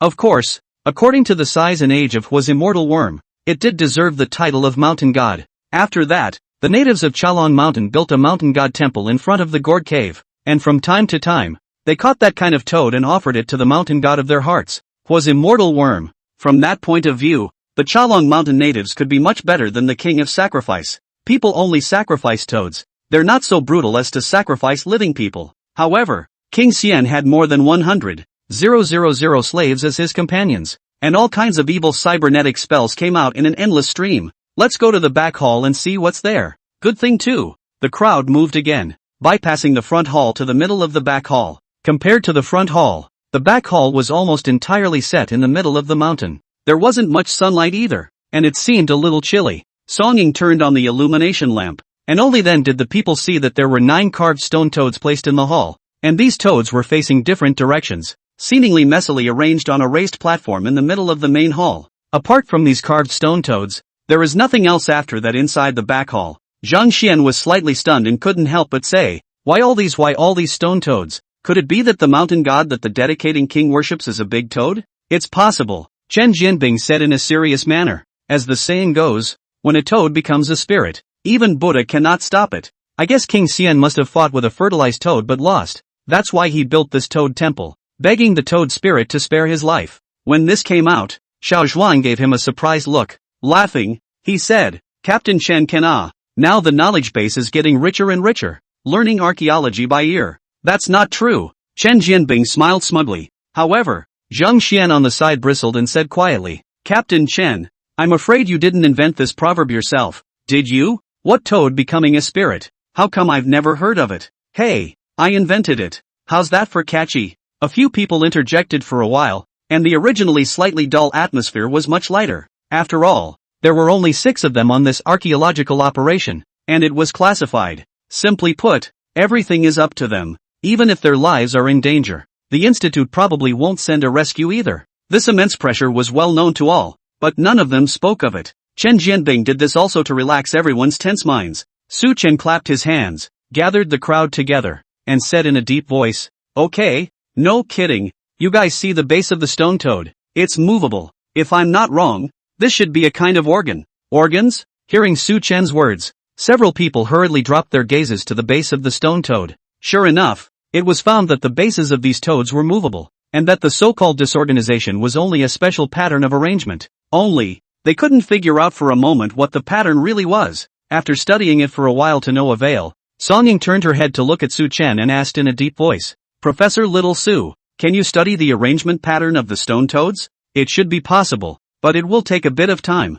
Also it's getting late. We're all tired today, so we'll rest for the night now in the mountain god's temple and wait until tomorrow to crack this mechanism. Good thing too. Song Ying gave Su Chen a deep look without looking deeply into it, and went with Xiao Zhuang, Zhang Xian and a few others to collect dry firewood, preparing to spend the night in the temple tonight. This mountain god temple is a bit worn out, even though it has endured 1,000 years of wind and weather, but the inside can be 100 times better than the pristine jungle outside. After the crowd had enjoyed their dinner, they found a random, clean spot and collapsed into bed. The time was not even 8 o'clock in the evening, and Chen Jianbing's few people entered the dreamland one after another. Su Chen was the only one who was still studying those stone toads. In Ghost Blower's lamp, Hu Ba-yi said that these stone toads are arranged in the order of the 9-quarter loop, and that if they are pushed randomly and incorrectly 3 times, the mechanism will be completely jammed. For those who don't know the Yi Long Jing, they will mistakenly believe that it is arranged according to the 9 palace 8 trigrams. Thinking of this, the shield scroll of the 16-character Yin and Yang Feng Shui secret art appeared in Su Chen's mind, comparing the contents of it with the order of the stone toads one by one, and after working for a little while, he finally solved the mystery of the order. The next step was to wait for the next day, let Zhang Xian and the others help and push in the order, and then they could enter the gourd cave. In fact, the reason why Su Chen chose to form a team to go down to the southern border this time instead of coming over on his own, one of the most important reasons is because the stone toad requires at least 3 people to turn it at the same time. If the 2 female puppets were smarter and understood him, he wouldn't have needed to bring Zhang Xian and the others over. Su Chen sighed in relief and prepared to go back to sleep, but just as he turned around, he saw that Song Ying hadn't fallen asleep, and his gaze had been looking at himself furtively. "You." Song Ying waved her hand and slowly got up and walked over to her, whispering, "Go out and talk?" Su Chen hesitated and nodded slightly. The two of them walked side by side to the front hall, and the miserable moonlight spilled through the broken temple roof, adding a little more seclusion. After a long time, it was Song Ying who took the lead in breaking the silence. "Professor Little Su, your identity is not simple, is it?" Hearing Song Ying's words, Su Chen was taken aback and asked in surprise, "Why do you say that?" Song Ying gazed straight at Su Chen's face and said, "Don't worry, I don't have any malicious intent. Everyone has secrets and I am no exception. I'm just curious, why do you know so much about King Xian and the Dust Pearl? I remember you once said that there was an ancient group of ancestors called the Zagrama tribe that had been hunting for the whereabouts of the Daphne beads for thousands of years. So, speaking of this," Song Ying took a deep breath and asked word for word, "So, I would like to ask Professor Xiao Su if you are the descendant of the Zagrama clan, the so-called mountain-moving Taoist, one of the 4 schools of grave robbers?" Crap! Hearing Song Ying's words, Su Chen's heart beat wildly. This young lady, indeed, was a notch smarter than Chen Jianbing and the others, and could even guess to this point. Luckily, though, she clearly didn't associate herself with the divine officer's blessing. Su Chen hesitated for a moment and smiled bitterly. "Can I not answer? Of course, you've helped the institute so much, and I can see that you have the archaeological community at heart as well. I'll keep this a secret for you." Song Ying's tone was solemn, obviously already certain that Su Chen was the legendary mountain-moving Taoist who had come specifically to find the Dust Pearl. Chapter 95, Hulu Cave. Dead Drift. The next day, after resting for the night, Chen Jianbing's few people were in high spirits. After washing up, Zhang Xian couldn't wait to find Su Chen and ask if the stone toad had unraveled yet. Su Chen gathered all the people together and explained, "These stone toads are set up in the order of the 9 curved rings, and must be turned to the correct position in a specific order before the mechanism will open. If you turn it the wrong way, the mechanism's internal mechanism will jam. I need you to cooperate with my commands and be careful not to make any mistakes." The crowd agreed in unison. Several days had passed since he decided to come to the tomb of King Xian, and he had experienced quite a few thrilling things. Zhang Xian's few people also wanted to go to King Xian's tomb to see what kind of extravagance the King Xian was in thousands of years ago. After hearing Su Chen's words, they all got serious and went to stand in front of the stone toad in order as instructed. Su Chen nodded, and proceeded to have a few people turn the stone toads in the order inferred last night. Only when the 9 stone toads, all rotated to the correct position, did Su Chen call a halt. The crowd waited for a while, but nothing unusual happened. Xiao Zhuang was a bit impatient and couldn't help but ask, "Professor Xiao Su, is it a wrong turn? How come there's nothing?" "It's impossible to make a wrong turn." Su Chen was certain that the order he had projected according to the 16-character Yin Yang Feng Shui secret art was not wrong. He frowned and carefully recalled the original Hu Baiyi's plot for them. "It just occurred to me that the stone toad's corresponding organ wasn't in the mountain temple. Instead, it's at the red gourd outside the temple. This was also the cleverness of the ancestors of Chalong Mountain who built the mountain god temple. The organs were set in the deepest part of the mountain god temple, right next to the mountain. It would give anyone who broken the wrong impression that the mechanism was somewhere in the mountain temple. When you find out that it's wrong, turn the stone toad again. 3 wrong turns will disable the mechanism. But in fact, the real passageway to the organ was counterintuitively set outside the mountain god temple. Thinking of this section, Su-chen hastily beckoned. I see. The organ is not here. You guys follow me. Saying this, he led the crowd, leaving the temple of the mountain god, to the red gourd which he had passed yesterday, only to see that the stone red gourd, which was more than 1 person tall, unexpectedly cracked from both sides, revealing a small hole underneath. Underneath the small opening, there is a brass hanging ring. Seeing this scene, Chen Jianbing's few people couldn't help but tsk. I didn't expect this organ to be set up so skillfully that ordinary people wouldn't have thought that the opportunity was actually on the way here.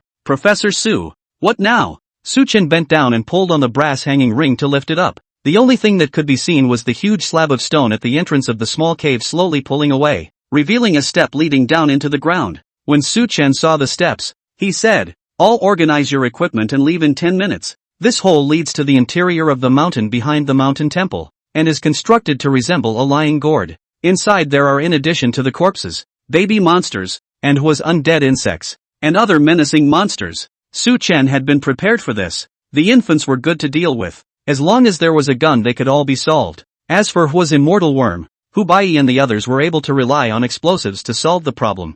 This time, Su-chen deliberately let Chen Jianbing and the others carry a dozen high-explosive grenades with them. Not to mention Hua's immortal worm. Even that mountain-sized Taiyao couldn't withstand a dozen high-explosive grenades blowing up at the same time. With everything ready, the team officially descends into the cave. After walking down a flight of dozens of meters of steps, by means of a flare, the crowd saw a martyrdom ditch. Inside the martyrdom ditch, countless animal bones were buried. The most striking of these is the carcass of the intact elephant. It stretched all the way down into the depths of the martyr's gulch, smacking the lips of those who watched it. My God! So many complete elephant bones. How many of them must there be? Xiao Zhuang exclaimed, full of wonder as he counted the elephant carcasses in the martyrdom ditch. All the way to the end of the martyrdom ditch, he also counted a total of 48 elephant carcasses. 48 elephant carcasses. And judging by the length of those tusks, these elephants should all be adult elephants. King Xian is truly extravagant, having 48 elephants martyred for himself. Ivory is precious both in ancient and modern times.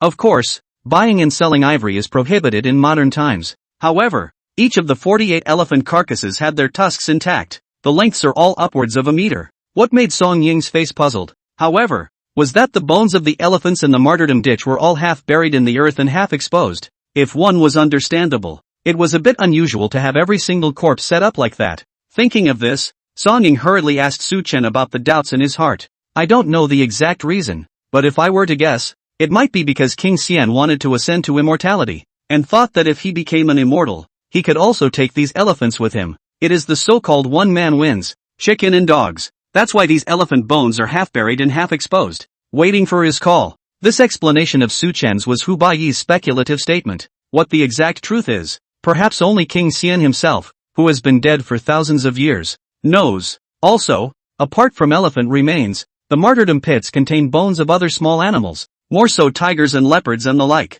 I'm afraid there are no less than 100 of them. The smaller ones, because of their age, can't quite tell what kind of animal's bones they actually are. Between the whispered discussions, the crowd had already walked through the several 100-meter-long martyrdom ditch and arrived at the second cave entrance. This hole is so narrow that only one person can pass through it. However, the space inside the cave entrance was so wide that when the flashlight shone through, it was impossible to see or even see the end. Roughly estimated, it was feared to be no less than 2 or 3 kilometers. Our current position should be deep in the mountain. I didn't realize there was such a big hole under this peak. Who cares? We're here. Let's go in and take a look first. Xiao Zhuang picked up his rifle and went into the hole ahead of the others. However, no sooner had he taken 2 steps than he let out a gasp. Crap! It stinks! Xiao Zhuang hurriedly retreated back, lifted up the soles of his shoes to take a look, and found that the soles of his shoes were stained with black water stains, and also faintly emitted an unpleasant smell of decay. He cried out in bad luck and looked back, only to find that his companions, without exception, were almost all wearing gas masks. Su-chen smiled and spoke through the communication system that came with the mask. Don't freeze, put the mask on. We're going to swim across this dark river. After that, several people entered the cave in turn. Xiao Zhuang shook his head, not bothering with the rotten stench, put on his gas mask and followed suit. The water in this dark river was slightly dark, but fortunately it wasn't too deep. After a few dozen meters of walking, it just barely missed a few people's waists. Between swims,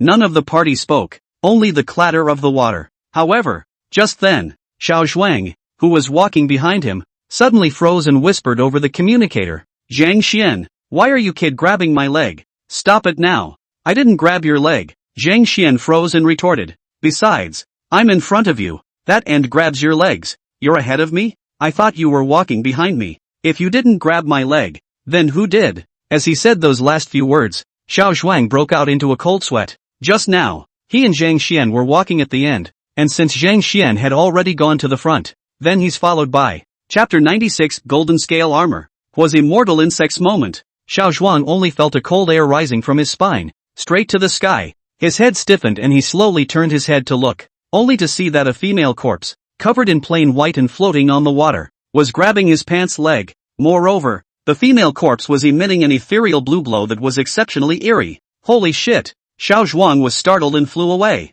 Chen Jianbing and Li Guoqiang's gazes stared as they raised the rifles in their hands in unison. Only, the female corpse was still floating on the surface of the water, and nothing unusual had happened. Chen Jianbing bravely walked over and carefully observed for a moment, before he sighed in relief and said, "It's okay, it's not a zombie. This female corpse is wrapped in a layer of wax-like stuff outside, similar to the human figurines we saw before." Hearing this, Xiao Zhuang breathed a sigh of relief. However, Song Ying, who was on the side, looked puzzled, and after carefully observing the female corpse for a while, she said, "You guys, why is the posture of this female corpse so strange? Also, look at her stomach." The surface of this female corpse seemed to be wrapped in a layer of amber. What made people's heads spin was that her arms and legs were broken and twisted beyond recognition. Moreover, the female corpse's stomach was bulging, as if she was pregnant in October. Seeing the puzzled eyes of the crowd, Su Chen sighed and said softly, "You guys are right in thinking that this female corpse was indeed pregnant in life."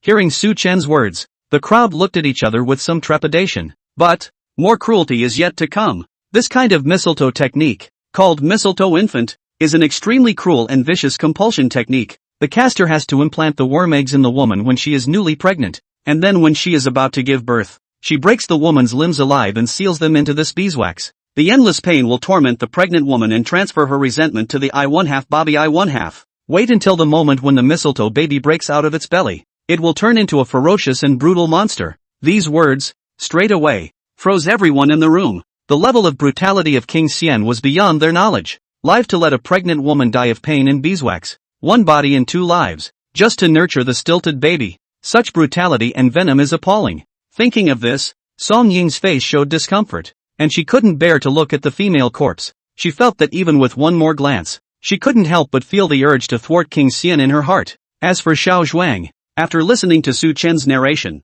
his heart was not so scared. The gaze that looked at the female corpse also took on a touch of pity. How much this woman should have suffered thousands of years ago, floating around in this stinking underground dark river for thousands of years again. Xiao Zhuang's eyes reddened slightly, and then he said angrily, "This old man of King Xian, he really deserves death by 1,000 cuts. King Xian used living slaves to make figurines and that's all. I didn't expect him to be so heartless that he wouldn't even spare pregnant women and unborn babies." Xiao Zhuang was so indignant in his heart that he couldn't wait to find King Xian's coffin now and drag his corpse out to be shot again. The crowd was silent for a moment, and in the end, it was Song Ying who was the first to recover. She patted Xiao Zhuang's shoulder and said soothingly, "The dead are gone, and all we can do is to dig up this history and console the spirits of these innocent and wrongful deaths." Briefly gathering their emotions, the crowd moved forward again. It didn't take long for the group to arrive at the entrance to the second section of the gourd cave. The river is quite a bit shallower the rest of the way, but the female corpses floating on the surface of the water, however, were 100 times more numerous than in the previous cave, 1,000 times more numerous. It is surprising that there are thousands of dead drifts floating in about a kilometer of water. The stars were scattered across the surface of the water, and all of them glowed with an ethereal blue color. Inside the dimly lit gourd cave, it looked eerie. Seeing so many unjustly dead female corpses, the anger in Xiao Zhuang's heart was about to be suppressed, but for the sake of the mission, he forced himself not to look at the dead drifts. The crowd took a moment to recuperate by the riverbank, while Su Chen gazed at the water and waited quietly. But he waited a full 10 minutes and got nothing. According to the original, there is a was immortal worm in the second section of the gourd cave. Su Chen frowned and said in his heart, "That's not right." Hu Ba-yi and the others were attacked by was immortal worm almost as soon as they arrived. "I've waited for so long, Why hasn't it come out yet? Don't I have the fate of the protagonist here? If I open the coffin, the corpse will be raised and the treasure will not be mine? Just as Su Chen hesitated whether or not he should go down first and use it as bait to seduce was immortal worm to come out, Chen Jianbing suddenly pointed at the distant water and exclaimed, "Look guys, what's that?" The crowd looked in the direction he was pointing, only to see that a red mist had gathered in the center of the waters at some point. When the red mist appeared, the dead drift on the surface of the water became active all of a sudden. One after another, they all drifted towards the location where the red mist was, scrambling to be the first to float over. Li was taken aback and couldn't help but ask, "What the hell is this red mist?" Just as his words fell, the first dead drift entered the red mist and disappeared without a trace. However, the red mist did not show signs of spreading, but instead intensified. Xiao Zhuang and the few others hurriedly put their gas masks on and stood by. Su Chen, on the other hand, was slightly settled in his heart. In the entire tomb of King Xian, there is nothing more valuable than the dusk bead. The second is the copper case inside Hua's undead worm. This red mist is actually not poisonous. It's just a gas created by Hua's undead insects. In the original, Hu Bai had speculated that the red mist of Hua's undead insects had undergone a complex transformation, and it became the white mist and poisonous miasma of Chalong Mountain. Hit it and find out what it is. Seeing that Hua's immortal worm had no intention of stopping spreading the red mist, Su Chen was too lazy to wait any longer. Directly toward Qin Jianbing borrowed the rifle. Toward the red mist, bang bang bang.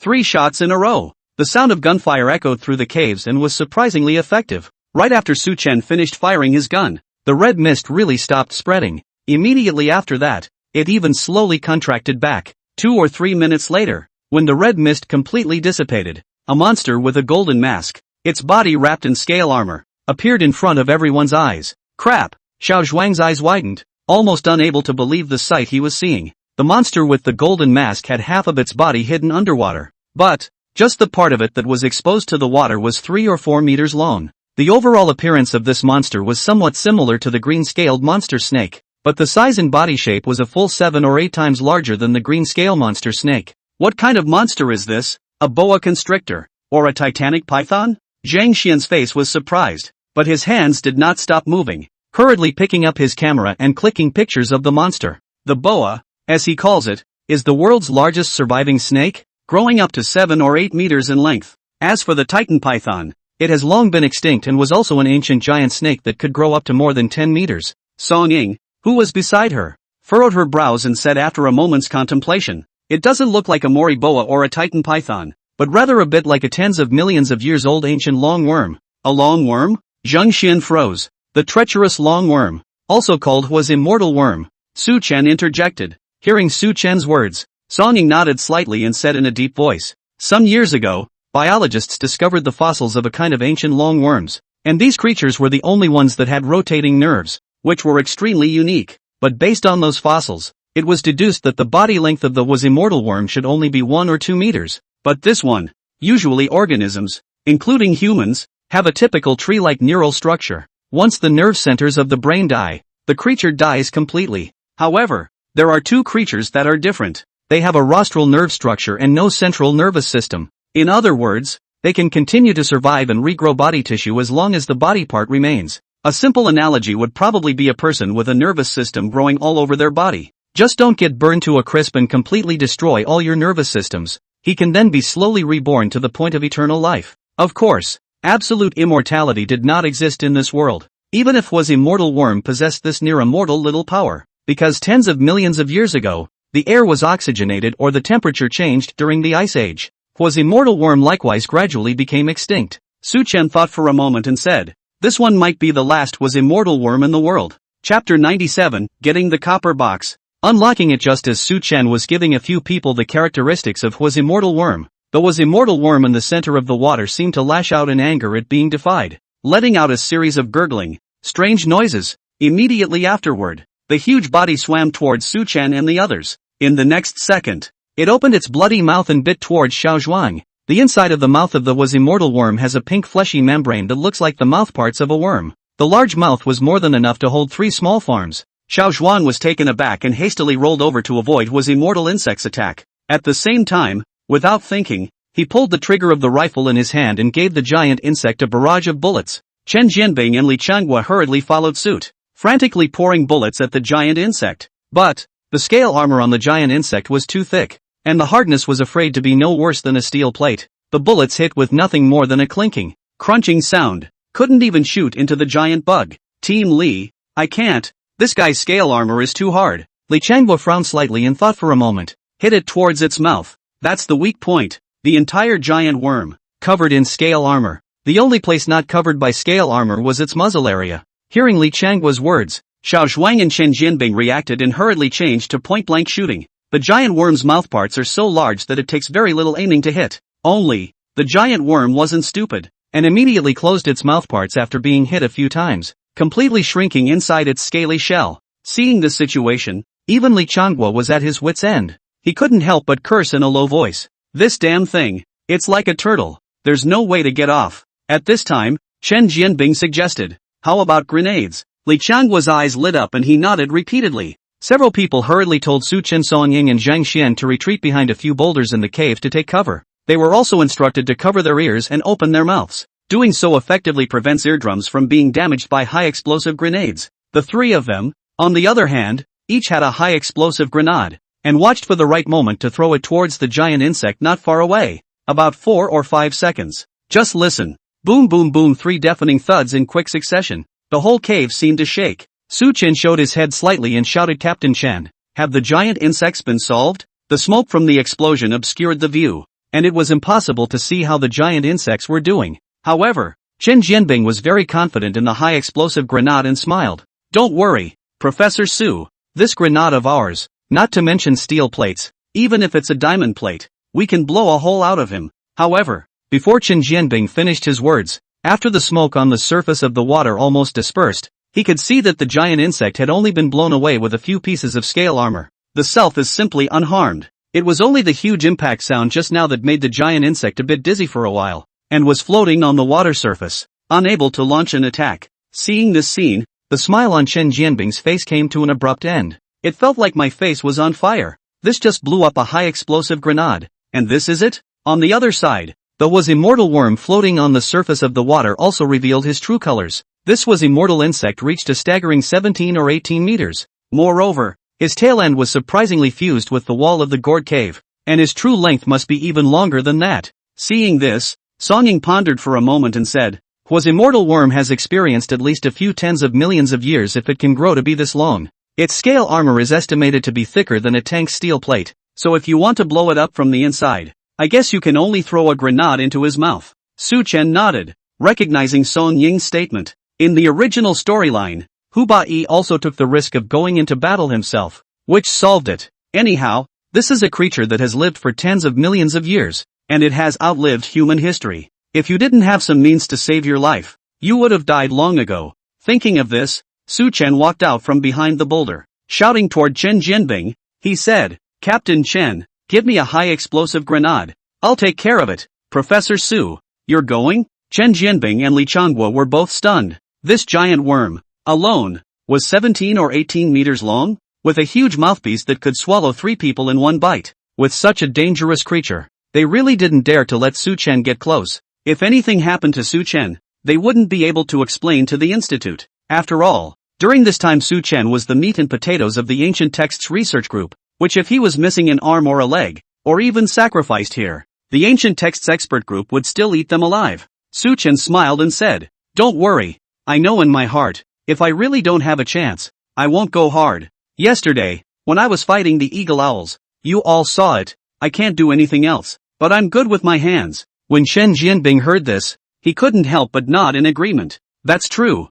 Prof. Su may not be good at anything else, but he's really good with his hands." It was good enough for ordinary people to stabilize their bodies during rope descents, but Su Chen was still able to turn his heel and counterattack back, giving the adult eagle owl a kick. This stance, not to say that it was unrivaled in the world. At least Chen Jianbing felt that he himself couldn't do it anyway. "Captain Chen, don't hesitate. When the giant worm comes to its senses, there will be even less chance." Seeing that Chen Jianbing hesitated again and again, Su Chen couldn't wait any longer, so he directly snatched the grenade from Xiao Zhuang's hand, and let it rush over towards the giant insect. Su Chen took 3 steps and made 2. The unicorn bloodline in his body flowed throughout his body, instantly emitting an unrivaled explosive force. The whole person was like an arrow off the string, whooshing to the front of the giant insect. The giant insect also seemed to have sensed the incoming enemy and violently raised its head, opening its mouthparts and biting towards Su Chen. Su Chen was quick on his feet and took advantage of Hua's immortal worm opening its mouth to directly pull open the pull ring of the high-explosive grenade and threw it in towards the inside of the mouthpiece.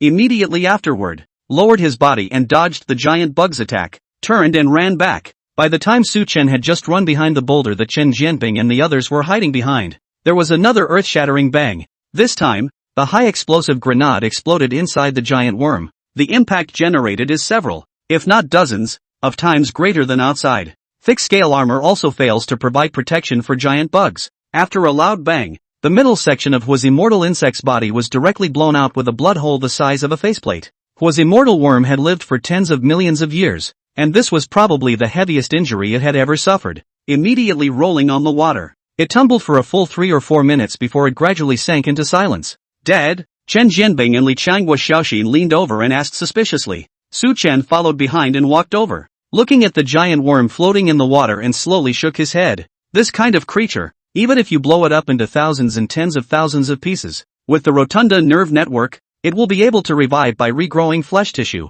The only way to kill it is unless you put it into a vacuum, or just burn it into flying ashes. Hearing this, Xiao Zhuang couldn't help but whisper, "TSK, this was immortal worm's nickname really isn't wrong. Immortality. This ability is simply heaven-defying." Song Ying guffawed. "It's because it's too counterintuitive that it was eliminated by nature." Su Chen nodded. Indeed, it was important to know that Hua's immortal worm had few natural enemies and possessed the ability to live forever. It can also reproduce itself and is simply a bug in nature. If nature hadn't meditated and fixed this buggy existence tens of millions of years ago during the Triassic period, it might not have been mankind that ruled the earth, but it would have. Just as several people were talking, Su Chen also walked to the hole that was blown out of the giant insect's abdomen. The giant worm's abdomen was continuously flowing outward with a foul-smelling liquid like gastric juice, accompanied by the dead drift it had just swallowed. That flavor. To be honest, even though Su Chen had brought a gas mask, he still felt a bit dizzy. Even his unicorn bloodline didn't work too well.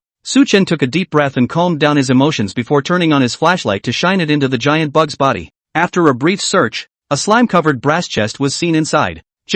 Su Chen looked at the Vajra umbrella in his hand. This is an umbrella you can't have if you're reaching into the belly of a giant worm for something.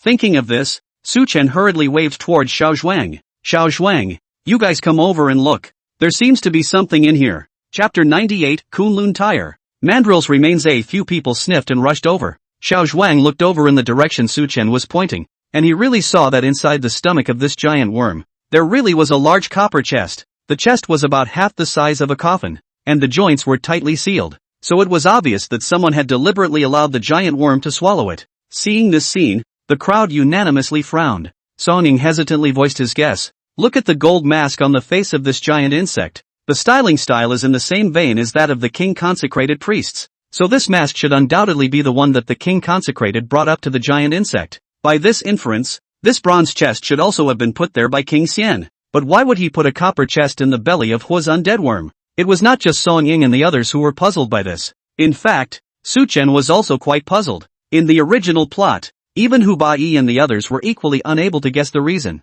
They could only give an outrageous answer haphazardly. "It is the copper box inside the remains of 3 mandrills." Hu Bai then deduced that King Xian was to suppress the wrongful souls of the mandrills. "This is outrageous. The golems are dead to the bone. Plus, King Xian himself was an expert in playing mistletoe. As much as he had to be afraid of the bones of a few mandrills?" Thinking of this, Su Chen skimmed his lips and said, "What's the point of thinking so much? Drag the box out and open it to see if you don't know." "Point taken." Xiao Zhuang nodded, then volunteered to get in and drag the box out.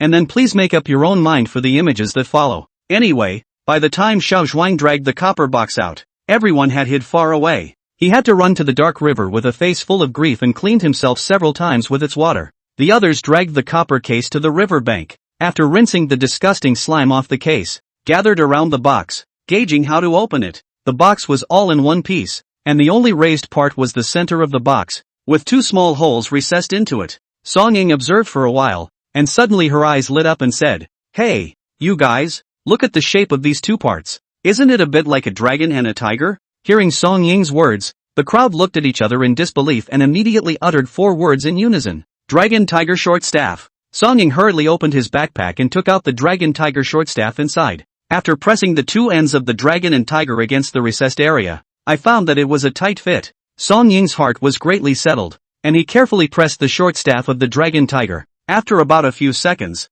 there was a slight snap and crunch from inside the box. Instantly, the lid popped open automatically, revealing the interior. This copper box, which was just like a coffin, was divided into 3 compartments inside. Inside the first compartment was a wooden chest wrapped in silk cloth and covered with turpentine, waterproof to the extreme. Song Ying picked up the wooden box and used a dagger to carefully scrape off the pine resin on the outside. But the wooden box was opened, only to find a smaller wooden box nestled inside, which was also doused in waterproof turpentine. Seeing this scene, Chen Jianbing muttered, "This King Xian is still a real pain in the ass, stranded playing with Russian nesting dolls." Song Ying was not amused, but instead said in an excited tone, "The more importance King Xian attaches to it, the more precious the artifacts in it are." With that said, Song Ying carefully took out the small wooden box and repeated the steps from the previous round once again. Upon opening this small wooden chest, another small palm-sized clay pot was revealed inside. The crowd gathered around in unison. A flashlight revealed,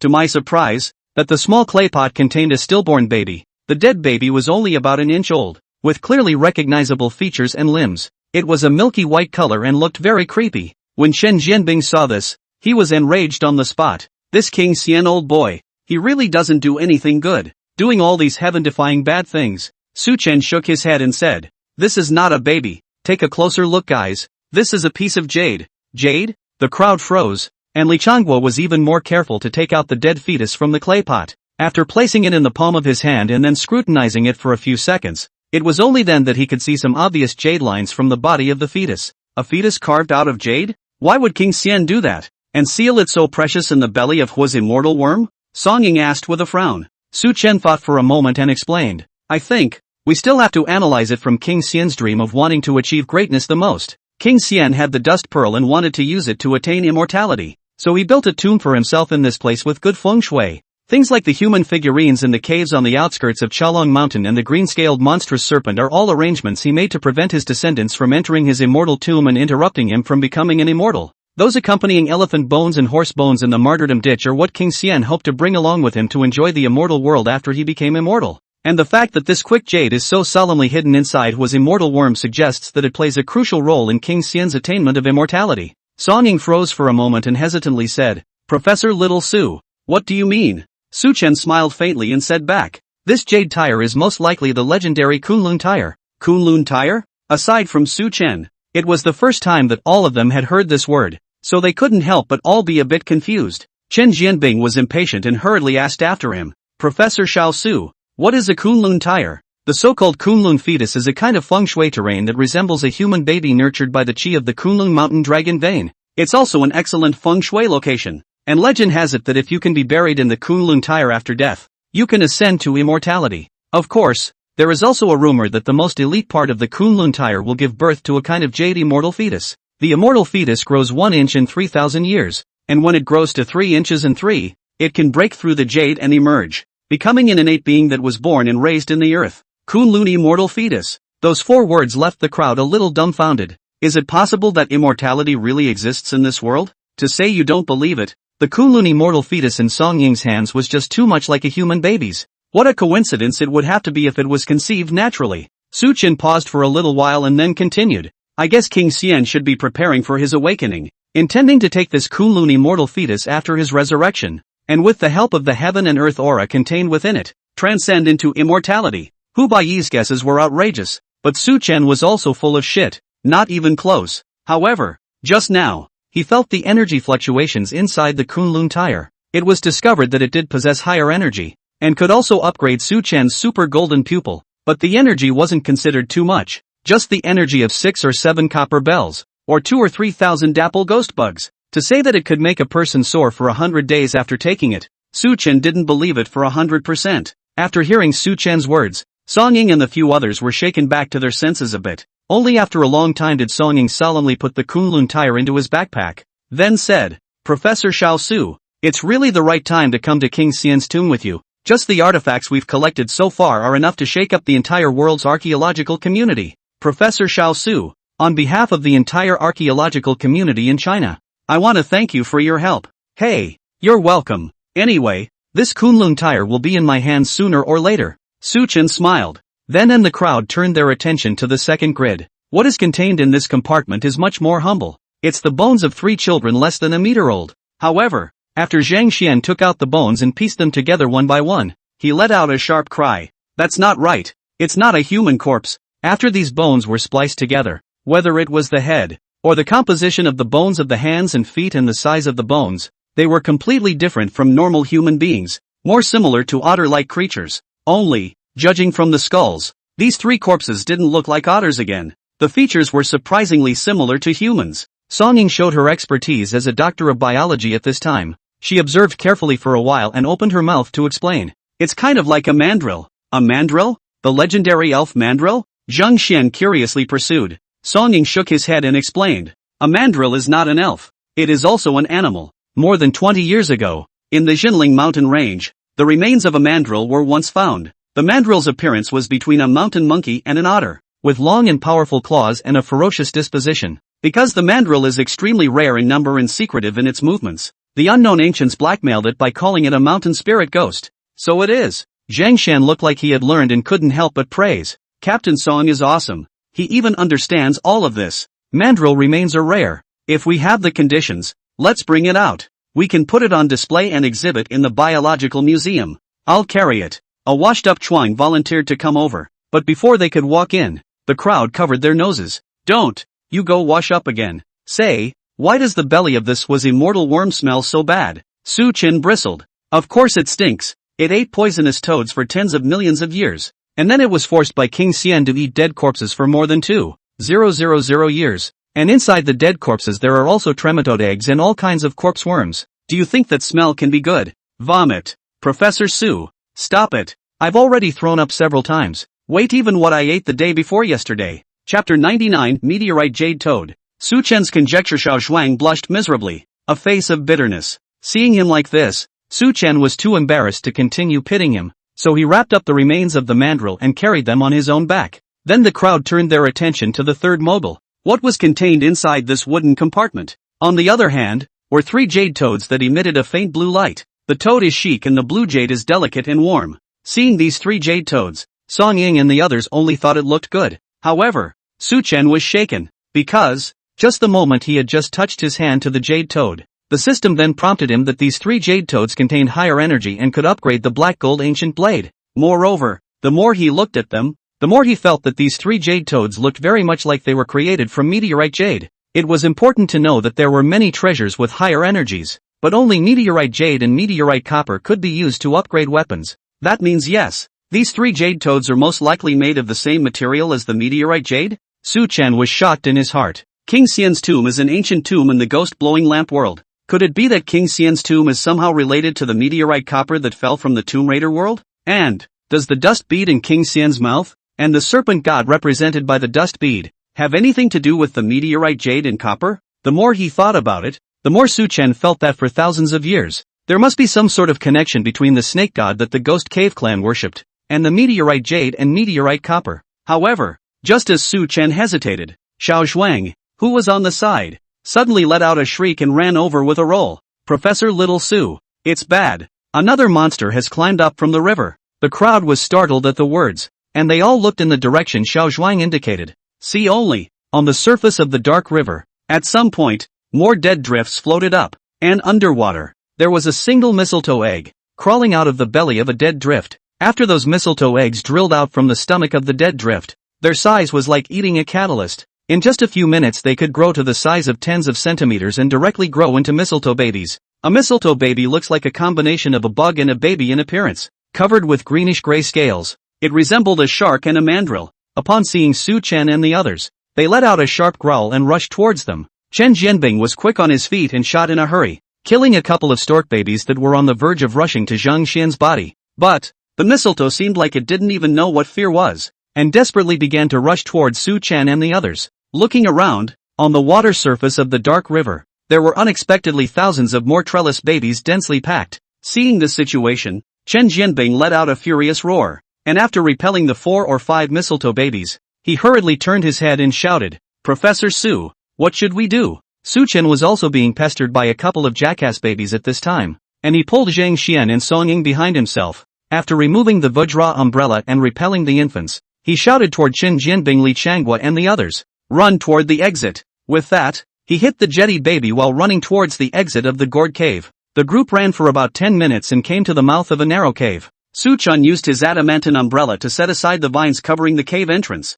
and all of a sudden, a ray of sunlight shone in. The faces of the people were delighted, and they hurriedly climbed out of the cave one by one. Chen Jianbing, who was at the back of the temple, saw that the people were all safe, and only then did he take down a high-explosive grenade, pulling it apart and throwing it towards the growing group of trebuchet babies. After throwing the grenade, Chen Jianbing hurriedly turned around and ran out of the cave, signaling the crowd to hide together and get down next to the stone wall outside the cave. Wait until there's a shocking bang. The crowd was relieved. Only just as they relaxed, they were stunned by the scene before them. This cave sits atop a cliff face. There is a large waterfall next to the cave entrance. The waterfall splashes and splashes the waves in the sunlight, creating a rainbow across the valley. However, what really dazzled the crowd was the clouds that hung in the mid-air where the rainbow was erected. Amidst the clouds, there were unexpectedly countless glorious palaces and pavilions. Seeing this scene, Xiao Zhuan was instantly dumbfounded. He hastily rubbed his eyes with his hands and exclaimed, "Crap!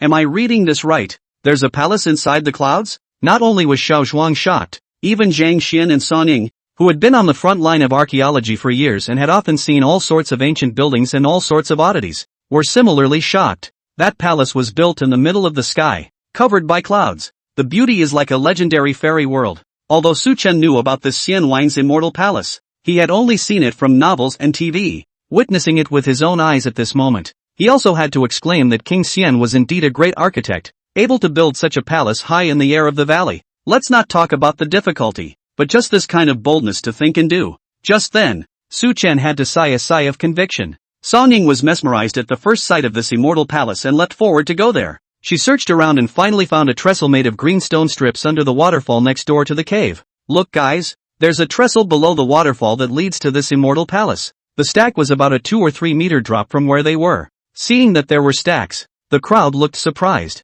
Without having to be instructed, Chen Jianbing's few people took out a bundle of ropes and set up an anchor point on the stone wall in front of the cave. Then the rope was tied on to act as a safety line. After that, the crowd tied off in turn and rope descended onto the trestle. They climbed down the trestle another dozen meters or so, which led them to reach a stone bridge. After everyone had landed on the ground, they realized that the complex in the clouds was far more magnificent than they had imagined. The slaves of the king of Dionysia hardened a stone bridge dozens of meters wide over this cliff. The top of the stone bridge, on the other hand, hangs halfway across the valley. Above them were 2 gilded palaces, hidden in clouds and rainbows. Beautiful. Song Ying couldn't help but sigh. Su Chen, on the other hand, said, "Remember that blood jade coffin at the entrance of the valley?" Hearing Su Chen say this, the crowd suddenly remembered. That blood jade coffin was carved with this palace erected in the clouds. At that time, Xiao Zhuang even jokingly said that if King Xian could really build his palace into the sky, he would really be a god. He had thought that it was just a scene of the immortal world carved out by the craftsmen under King Xian according to their fantasies. I didn't realize that this was fucking reality. Chapter 100 Immortal Palace. King Xian's ambition. This King Xian really wants to become immortal and wants to go crazy. With that kind of technical condition in ancient times, if you want to build a palace on this 10,000 foot cliff, how many people have to die? Zhang Xian peeked out and looked at the abyss below the stone bridge, couldn't help but feel a little emotional. Indeed, even with such advanced technology in modern times, trying to build a palace halfway across this 10,000 foot deep abyss would kill people in a bad way. Not to mention the technological conditions that were so backward in ancient times. I'm afraid that I don't know how many white bones are buried beneath this 10,000 foot deep abyss. Well, let's just go and have a look in this King Xian's heavenly palace first. Inside the heavenly palace of the King of Dedication, there is a priestess who has been made into a human figurine. Inside the original plot, it used to scare the hell out of Hu Ba Yi and the others. However, Su Chen had the fakia seal in his hand, so he didn't need to worry at all. Taking advantage of the moment when the crowd was walking towards the heavenly palace, he took the fakia seal out of the void number space and slipped it into his coat pocket. After entering the heavenly palace, the crowd realized that this heavenly palace was built extremely spectacularly. The wooden door of the main hall alone was 3 or 4 meters high. Pushing open the heavy wooden door, you can see that the interior of the temple is still well preserved, except for some dust accumulation. Other things such as murals, stone carvings and so on, are extremely well preserved. The two of them, Song Ying and Zhang Xian, couldn't move their steps when they saw the murals on the walls of the main hall. Both removed their cameras and started taking pictures to document the situation. There was no danger in this front hall, so Suchen didn't bother with the two of them and took Xiao Zhuang to the back hall. Two clay statues are enshrined in the back hall, and judging from their appearance, they should be the statues of King Xian and his wife. The statue is still extremely well preserved after thousands of years. The overall colors are so vibrant that it seems like it was just finished yesterday. Seeing this scene, Xiao Zhuang sked and couldn't help but say, "Professor Xiao Su, I heard Captain Song say that it's hard to preserve artifacts that are generally murals and stone carvings, and those that have used pigments, for thousands of years. How come this King Xian's murals and clay stone sculptures are so well preserved? You can do it, Xiao Zhuang. You've learned to think independently." Su Chen laughed and pointed to the clay sculptures of King Xian and his wife and explained, "Inside the Qilin mountain, there is a special kind of quartz stone, a mineral that can make pigments and last for thousands of years. It's just that this kind of quartz stone is extremely rare and only found in the middle of the Qilin mountain range. Only the consecrated king who occupies the Shading Dragon mountain range can be so extravagant as to use so much dolomite pigment in his heavenly palace." "So it is." Xiao Zhuang couldn't help but give a thumbs up at his words and exclaimed, "Professor Xiao Su really deserves to be a professor. He knows so much." Su Chen ignored Xiao Zhuang's rainbow farts and observed the clay sculpture of King Xian on his own. He guessed that King Xian probably wanted to go to the gourd cave to take out those 3 treasures once he had become an immortal, and then wait for the immortal realm's reception with his wife in this heavenly palace. However, it's been 2,000 years. King Xian died a long time ago, and there's no sign of him becoming immortal. This means that there are zombies and ghosts in this world, but there are definitely no immortals. Or rather, there were none of those gods and goddesses that the Chinese people remembered. Instead, there was one deity from the space of imaginary numbers, only to have fallen into the bottomless ghost cave. Looking at the clay statue of King Xian, Su Chen couldn't help but sigh in his heart. In addition to you, 1,000 years later in the Ming dynasty, there was a man named Feng Shiku who also thought about becoming immortal. What's funny is that you two are so naive that neither of you succeeded. Why don't you learn from the other Queen Mother of the West? Although she couldn't become an immortal and was trapped in the meteorite jade cave for thousands of years, she at least survived." Thinking of this, Su Chen couldn't help but shake his head. However, right at this moment, Xiao Zhuang, who was looking around in the back hall, suddenly let out a cry of alarm. "Professor Su, get over here, there's a dead man here." Su Chen froze and hurriedly ran over, only to see that not far from the inside of the side hall, there was a woman in ancient red clothes, hanging from the beams of the side hall. When Xiao Zhuang searched just now, he saw this red-clothed woman and was almost not scared to death. At this point, the face is still a little white. Xiao Zhuang was a warrior himself. Not that he was afraid of the dead. Rather, this side hall itself is dimly lit, plus unprepared, caught off guard to see such a red-clothed female corpse. Naturally will be shocked. But, Su Chen opened his flashlight and shone it toward the woman in red before he smiled and said, "What a dead man. That's a leather figurine." "A leather figurine?" Xiao Zhuang froze and bravely moved closer. After observing it, he realized that this red-clothed woman was really just a skin figurine. Only a red dress with runes written all over it was worn over the leather figurine. Also, even though it's a leather figurine, her facial expressions are depicted beautifully. If I hadn't looked closely, I would have mistaken her for a real person. Phew, it's really a leather figurine. Almost didn't scare me to death. I said, how could there be a female corpse in this immortal palace? It's been thousands of years. Even if there was a female corpse, it should have long since rotted into a pile of white bones, Koja said while calming himself. Su Chen laughed and didn't try to irritate Xiao Zhuang anymore, because this leather figurine female corpse has a great deal of history. She is actually the priestess of the King of Sacrifice, who is afraid that his fairy palace will be vandalized. So he took several of the high priests under him and buried each one of them with himself. This priestess, on the other hand, was skinned and her skin made into a leather figurine. The red dress on the outside, which was painted with soul-suppressing charms, could suppress the priestess's soul forever in the leather figurine for eternity. Regardless of whether this priestess was good or bad, it was thought that being suppressed for thousands of years must not be pleasant. After Su Chen thought about it, he opened his mouth. "Xiao Zhuang, go up and carry the leather figurine down. I'll study it and see if I can find clues to King Xian's tomb.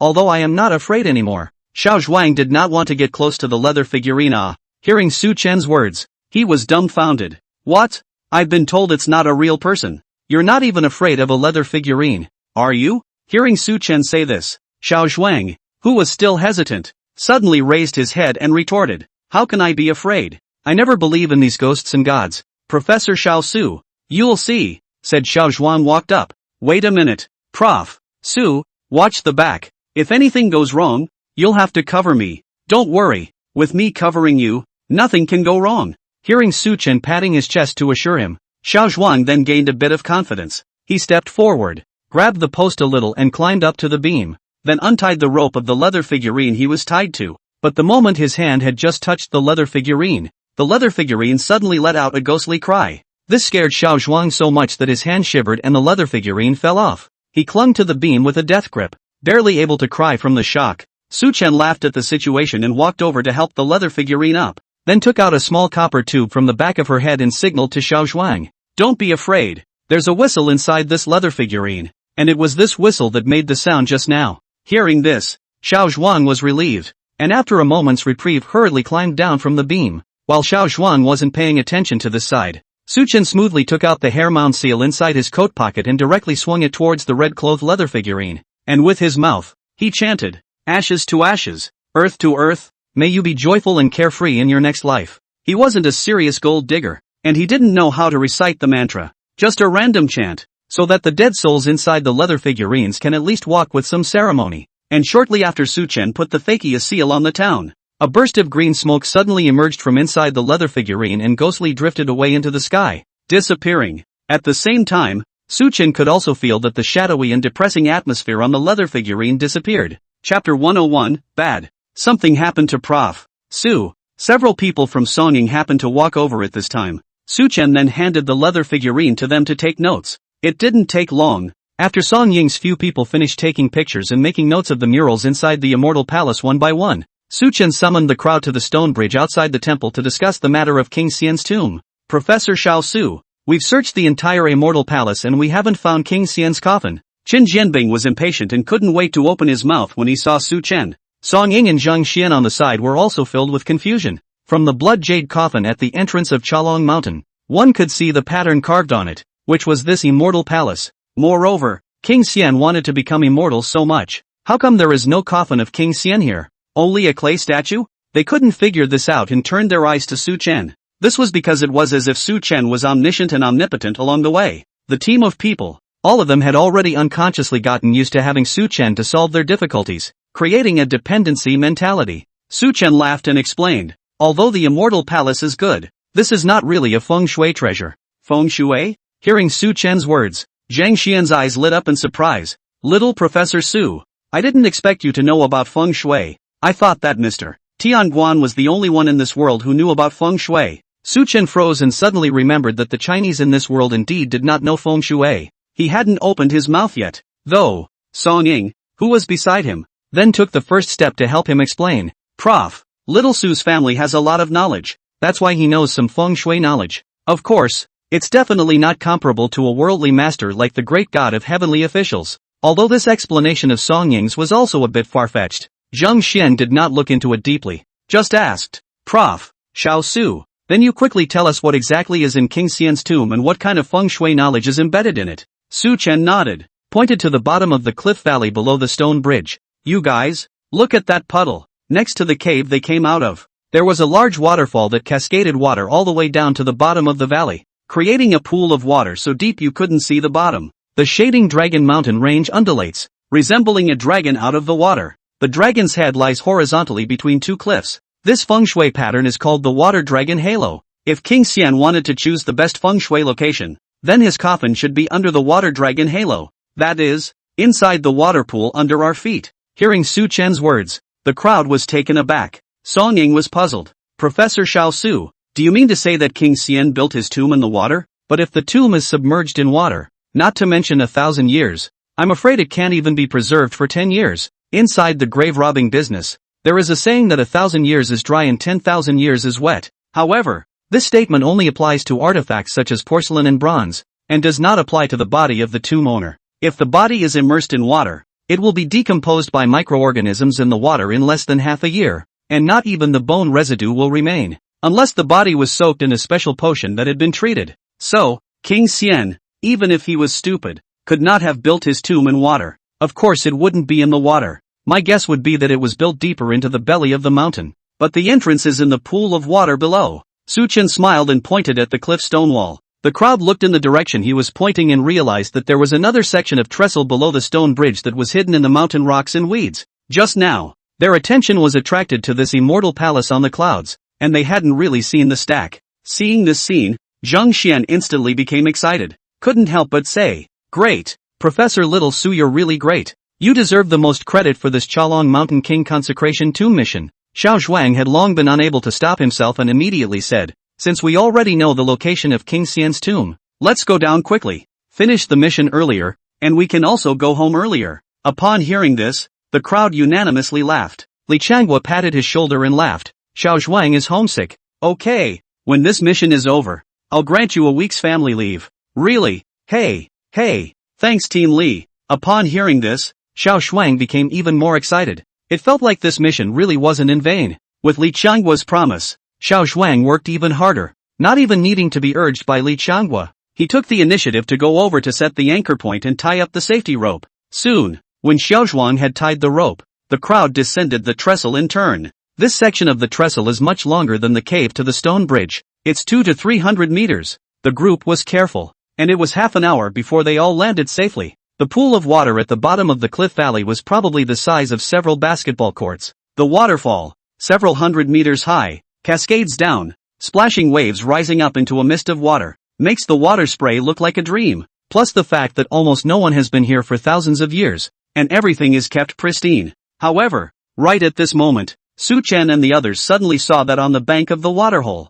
there was actually the wreckage of another airplane. The crowd looked at each other in disbelief and rushed over to check it out. They discovered that the plane was from the same era as the one seen at the entrance in the canopy of the couple's banyan tree. Song Ying examined it for a moment and explained, "I think it was during World War II when two airplanes were simultaneously tasked with delivering supplies and flew over the Chalong mountain range. But because of the extremely strong magnetic field inside the Chalong mountain range, it caused the plane's instruments to malfunction, and that's why it crashed here one after the other." Su Chen nodded secretly. This feng shui pattern tomb of water dragon halo laid out by King Xian is said to be unbreakable and cannot be entered unless there is a heavenly collapse. If it wasn't for the front and back planes breaking the heavenly jade blood coffin and smashing through the canopy platform. Later, there was a crashed airplane, which crashed into the water pool, breaking the feng shui of the water dragon halo. Only that no one in this world can enter the tomb. Perhaps even King Xian himself did not expect that after 1,000 years, mankind would have invented the airplane. The sky crash, which could not have existed,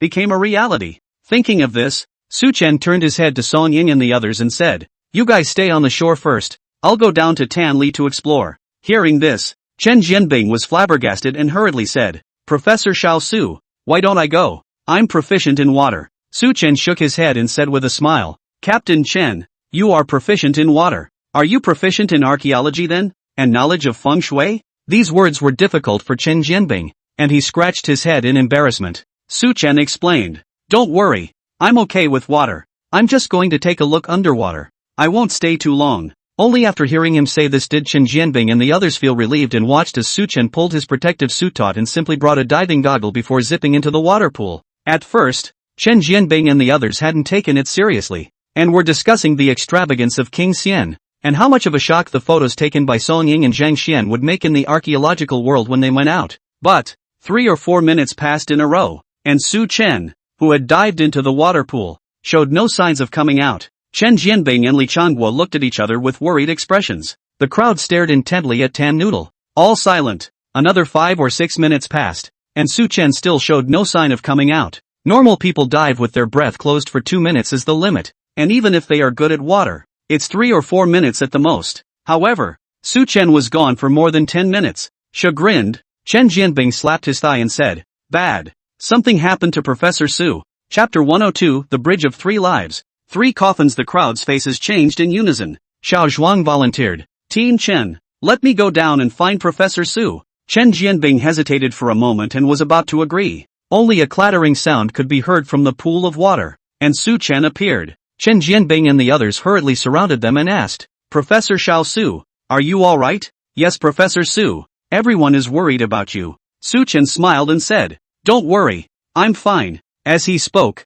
Su Chen climbed onto the shore. Then the following was given to the crowd in detail. The pool of water was deep, probably more than 10 meters. The reason why Su Chen went down for so long just now was because he found 2 secret passages down there. The first secret passage leads to a burial pit. which I just went in to see, and in which some slaves were martyred. The second secret passage is a little deeper, almost at the bottom of the waterhole, with a longer stone waterway. Just now I roughly estimated. In the end, the second secret passage, the fastest, need 2 minutes to close the airtime. We did not bring oxygen bottles. Must be good water. Can close the air. People go down. After hearing Su Chen's explanation, the crowd combined their thoughts. It ended up with Song Ying, Chen Jianbing and Xiao Zhuang going down. Li Changguo and Zhang Xian, who were less watery, stayed on the shore of the waterhole and waited for them to come up. Everything was ready. One by one, the 4 men went down to the waterhole. After diving for more than 10 meters, under Su Chen's leadership, several people swam into the stone waterway one after another.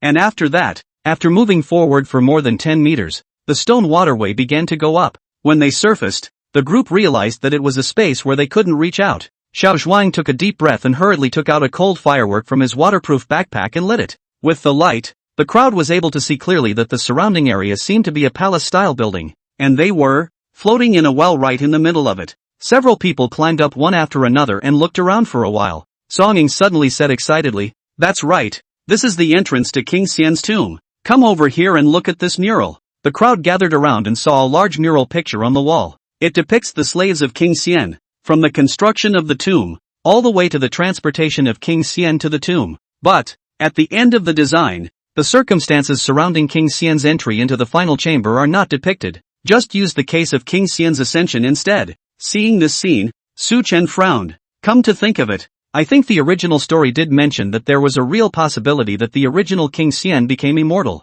But just as he was about to ascend, 2 World War II-era transport planes crashed, breaking the feng shui pattern of the Shui Lung Halo Divine Immortal Cave. King Xian's hopes of ascension were then completely destroyed, and he couldn't die anymore. This thought flashed through Su Chen's mind, and he didn't bother to look into it. When Song Ying finished recording the mural, the crowd then pushed open the door of the Great Hall and stepped outside. When they got outside, they realized that it was a natural underground cave. Looking at the scale, I'm afraid it's as big as a dozen soccer fields, and even a bit bigger than the Bottle Mountain tomb in the beginning. And the palace they had just walked out of wasn't actually a palace, but a citadel. Further along the cave, you can see 3 arched stone bridges extending for hundreds of meters. Under the bridge was a deep ditch with murky yellow water. Yellow water without flow is a pool of stagnant water. Inside there were also a number of gold and silverware and other funerary objects. The scale was not as large as the original Demon Kingdom Ghost Mother, but it was definitely called extravagant. Of course, this is still just the periphery of the chamber.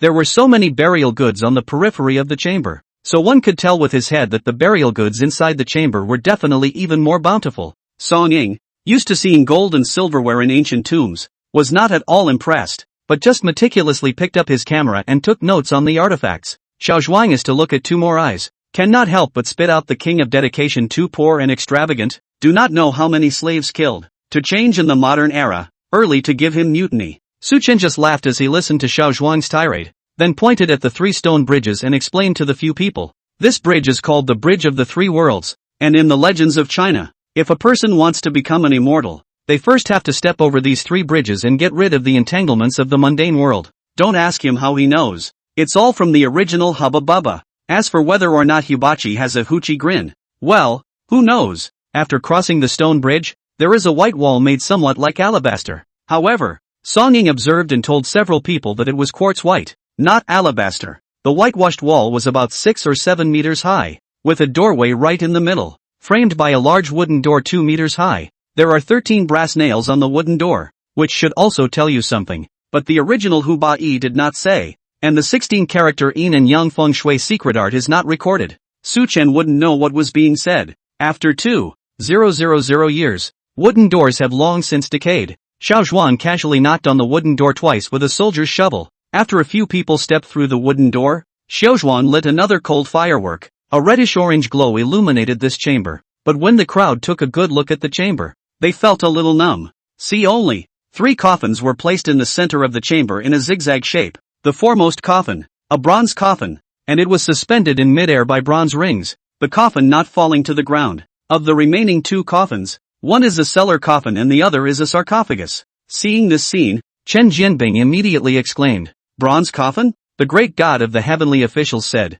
"Manhole sunken coffins, bronze coffins, and don't approach if the 8 characters are not hard." This We won't hit the jackpot and encounter corpse kings and demon corpses again, right? As he spoke, Chen Jianbing unconsciously gulped. The rifle was gripped tightly in his hand, though he knew that bullets had limited lethality against necromancers. But a gun in your hand always provides some comfort. There's no need to be afraid with me. I've always been lucky. No god or ghost would dare to venture in front of me. Su Chen smiled and spoke, calming a few people who were a bit intimidated. But at that moment, Xiao Zhuang, who was on the side, suddenly let out a shriek and his entire body backed up. Holy shit! What the hell is this? The crowd shone their flashlights over, only to see a strange face with black scales behind Xiao Zhuang. The strange face had no lips, only rows of sharp teeth. Chen Jianbing subconsciously raised his rifle, his expression tense. If he was facing an enemy, even if it was an army of thousands, he wouldn't be afraid, and even if he had to be sacrificed, he would just stand and die,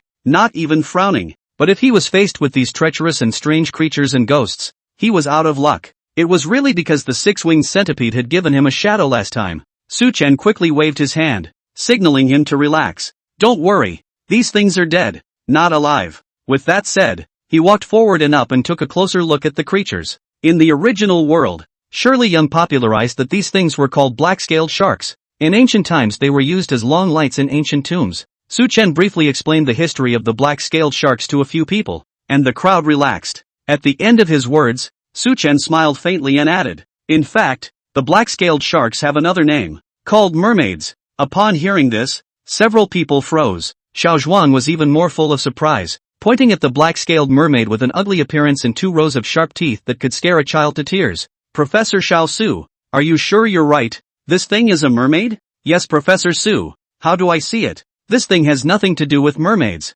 Su Chen explained. Ancient legends say that the black-scaled sharks were bloodthirsty and brutal, and gathered in an undersea coral island in the South China Sea. They would lie on the island in the sea and emit a beautiful song to attract passing seafaring merchants. Victims who fall prey to the scheme are dragged into the sea by them and eaten to the bone. And those who didn't fall for the trap could only see their backs that looked like human women and thought they were mermaids. Unbeknownst to them, how ugly these monsters' true colors are. Chapter 103, Guiding Child. For Elephant's Coffin suppressing mirror. After listening to Su Chen's explanation, Xiao Zhuang skimmed his lips and couldn't help but say, if this were to take these 3 black-scaled mermaid corpses out and put them on display in a museum, I'm afraid that people all over the world who like mermaids, or who strongly believe in the mermaid legend, would have their hearts broken. Whether other people's hearts were broken or not Su Chen didn't know, but judging from Xiao Zhuang's face, I'm afraid he's one of those people who believes in the mermaid legend himself. Su Chen smiled and didn't answer, but another legend comes to mind. That's the mausoleum of Qin Shi Huang. According to legend, the long-lighting lamps in the mausoleum of Qin Shi Huang were made of black-scaled sharks. The black-scaled sharks have long-lasting lamps that can stay on for 1,000 years. What's even more impressive is that for this characteristic of the black-scaled sharks, the first emperor once ordered the hunting of the black-scaled sharks in the South China Sea. The entire Qin Shi Huang mausoleum dungeon, at least used no less than 1,000 black-scaled shark corpses. The magnitude of the scale was far from being comparable to a straw king like King Xian. Of course, it was also because the first emperor hunted and killed too many black-scaled sharks, and after the Han dynasty, this amazing species became extinct. Song Ying took out her camera and took pictures of the remains of the 3 black-scaled sharks. But, just then, the crowd suddenly heard a strange, as if the nail caps were grinding against metal. This chamber is not too large, plus the quiet environment of being buried deep in the mountains. Any little sound can be amplified infinitely. The sound of fingernail caps grinding metal appeared, instantly causing Xiao Zhuang and the others to be startled. For a moment, Xiao Zhuang's several bodies stiffened, and they couldn't help but hold their breath. After waiting for a few seconds, the sound did not stop, but rather tended to intensify. Now, Xiao Zhuang couldn't hold himself together and hurriedly pointed at the bronze coffin not far away, his voice slightly trembling. It seems to be coming from there. No, wouldn't really let me say that there's a necromancer in there, would you? Li Changhua's face was also a bit ugly. This was going to be really powerful like that General Corpse King in the Bottle Mountain tomb. With just a few of them, that's a dead end. Su Chen was unimpressed and walked straight over. The bronze coffin was suspended in midair by 9 thick chains. Su Chen used the flashlight to shine around, and on the ground under the coffin, he found a piece of bronze mirror with an ancient style. This mirror had 4 elephant beasts carved on it, a typical 4-elephant coffin suppressing mirror. Looking up again, he saw that in front of the coffin, there was an indentation that matched the bronze mirror. This 4-elephant coffin suppressor mirror is specially designed to suppress the Great Dumpling. In the original plot, after Wang Kaixian took down the mirror, the big dumplings inside the bronze coffin, The nails are crazy long, even through the coffin lid stretched out. The gold-touching trio scared enough,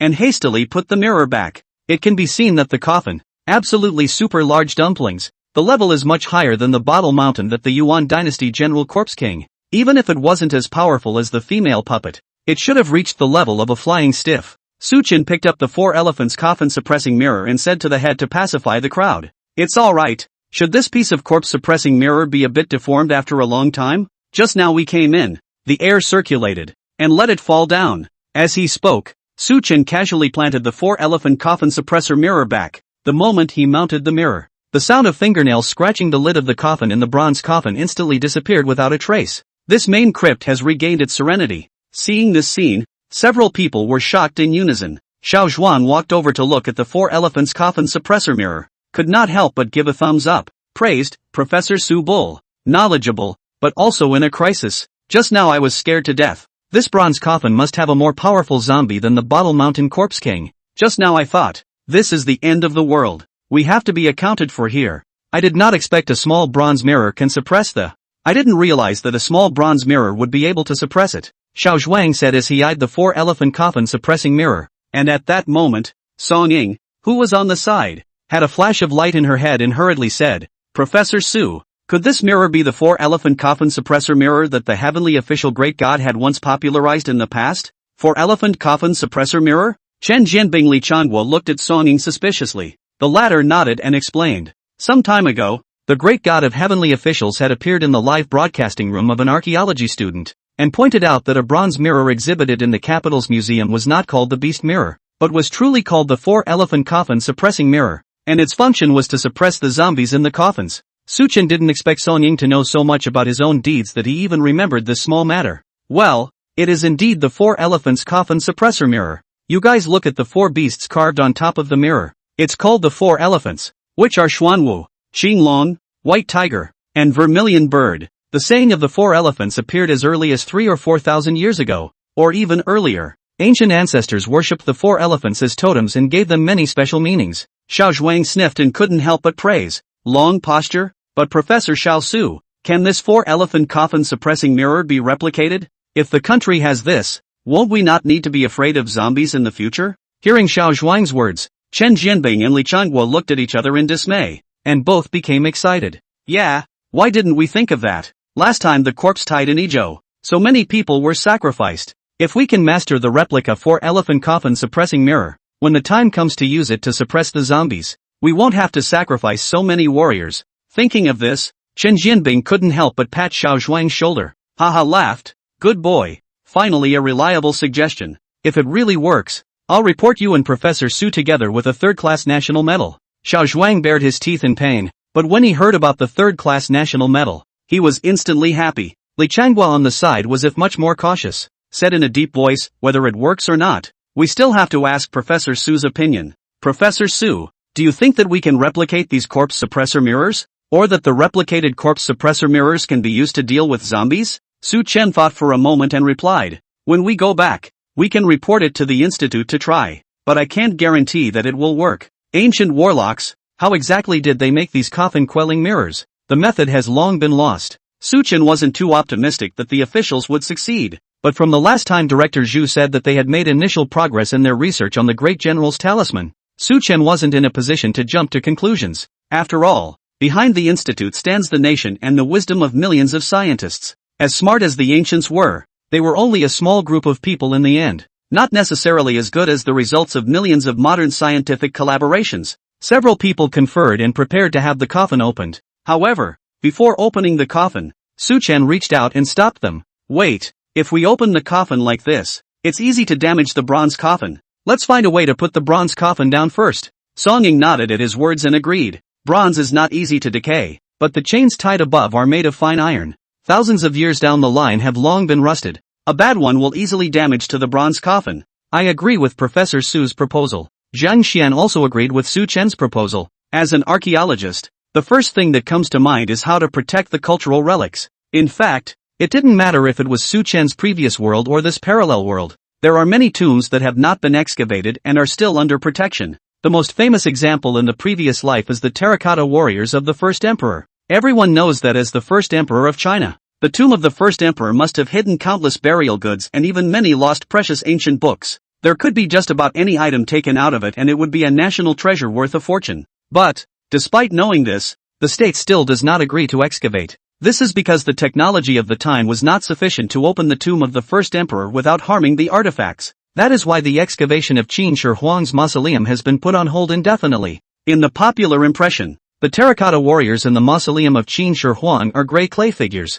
But in fact, when the burial pit of Qin Shi Huang was first opened, those terracotta warriors and horses were colorful and extremely colorful, just like 2,000 years just finished. Each terracotta warrior is so lifelike that it seems like a living person. Even the clothes he wore, lined with colors, were gaudy. It proves that the Qin dynasty, back in the beginning, had already mastered the complex printing and dyeing technology. However, because of the imperfect technology at that time, they did not know how to protect it. When the terracotta warriors were excavated, they had a chemical reaction with oxygen. And just one night passed before the pigment came off the terracotta warriors and became the monotonous gray clay sculptures they are today. Chapter 104, Beheading 3 Corpses. Receiving the child, all agreed that the bronze coffin should be lowered first. Xiao Zhuang volunteered to climb up to the bronze beams of the chamber and lower the bronze rings. So, a few people split up. Zhang Xian took out a rope and tied the bronze coffin on, making a simple triangular hanging ring to ensure that when the chain and bronze ring were unloaded, the bronze coffin would not smash.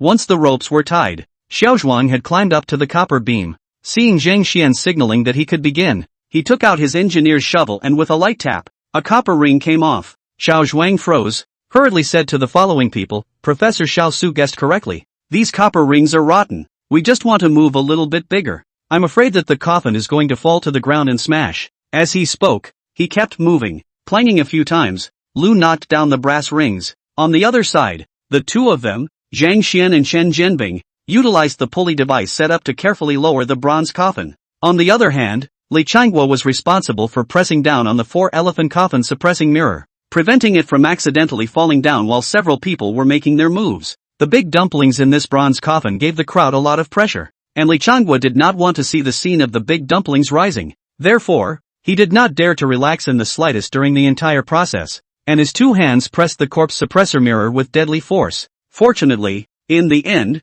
nothing unexpected happened, and the bronze coffin landed safely. The crowd followed with relief. Although in the original plot, the 4-elephants coffin suppressing mirror is very powerful, until Hu Bai and his team burned the dumplings in the bronze coffin, and no necrophilia occurred. However, Su Chen added an insurance measure just to be on the safe side. He stuffed the hairy mound seal in his backpack and then casually placed it next to the coffin. With the fakiest seal to suppress it, it's basically foolproof. Soon, when Xiao Zhuang jumped down from the bronze beam of the burial chamber, the crowd gathered in front of the bronze coffin. Then together, they pried open the bronze coffin. There was a wooden coffin inside the bronze coffin, and looking at the material and color, it should be part of the manhole sunken wood. While Song Ying and the others didn't know how valuable cellar sinker wood was, Su Chen knew that this type of wood had long been extinct. It is a kind of superb coffin that is hard to come across in 1,000 years, and throughout the entire ghost-blown lantern inside, probably only the Queen of Jingzhi's Kunlun divine wood coffin can be even more advanced than it.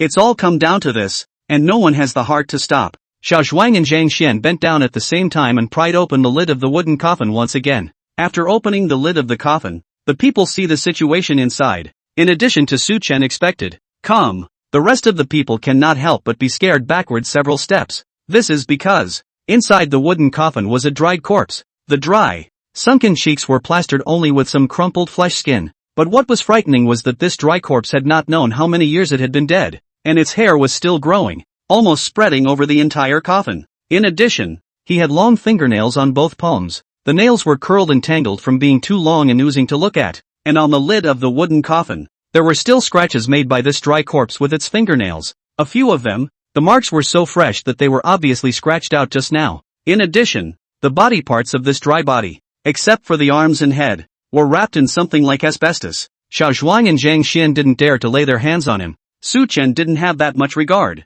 Straight away, with a soldier's shovel, he lifted the asbestos covering the dry body. Just another bizarre sight underneath the white asbestos. The dryad's torso was all there, but the two legs were gone and replaced with two stone legs. Seeing this scene, Song Ying and Zhang Xian were taken aback and wondered, where did the legs go? Song Ying thought for a moment and asked Su Chen, Professor Xiao Su, just now when I came in I had a question that I couldn't figure out. Isn't this the burial chamber of King Xian? How come there are 3 coffins? Even if it's a husband and wife burial tomb, there are at most 2 coffins. And who is inside this 3rd coffin? Xiao Zhuang, who was beside him, thought about it and casually said, "It's possible that it's King Xian's concubine. Didn't they all have 3 wives and 4 concubines in ancient times? It's not strange for King Xian to have 2 wives, is it?" Song Ying shook her head and refuted the claim. If it's 2 wives, inside the Lingyun immortal palace in front of us, why is it that there are only clay sculptures of King Xian and his wife? And only King Xian and his wife have appeared on the murals, and never any other wives and concubines of King Xian.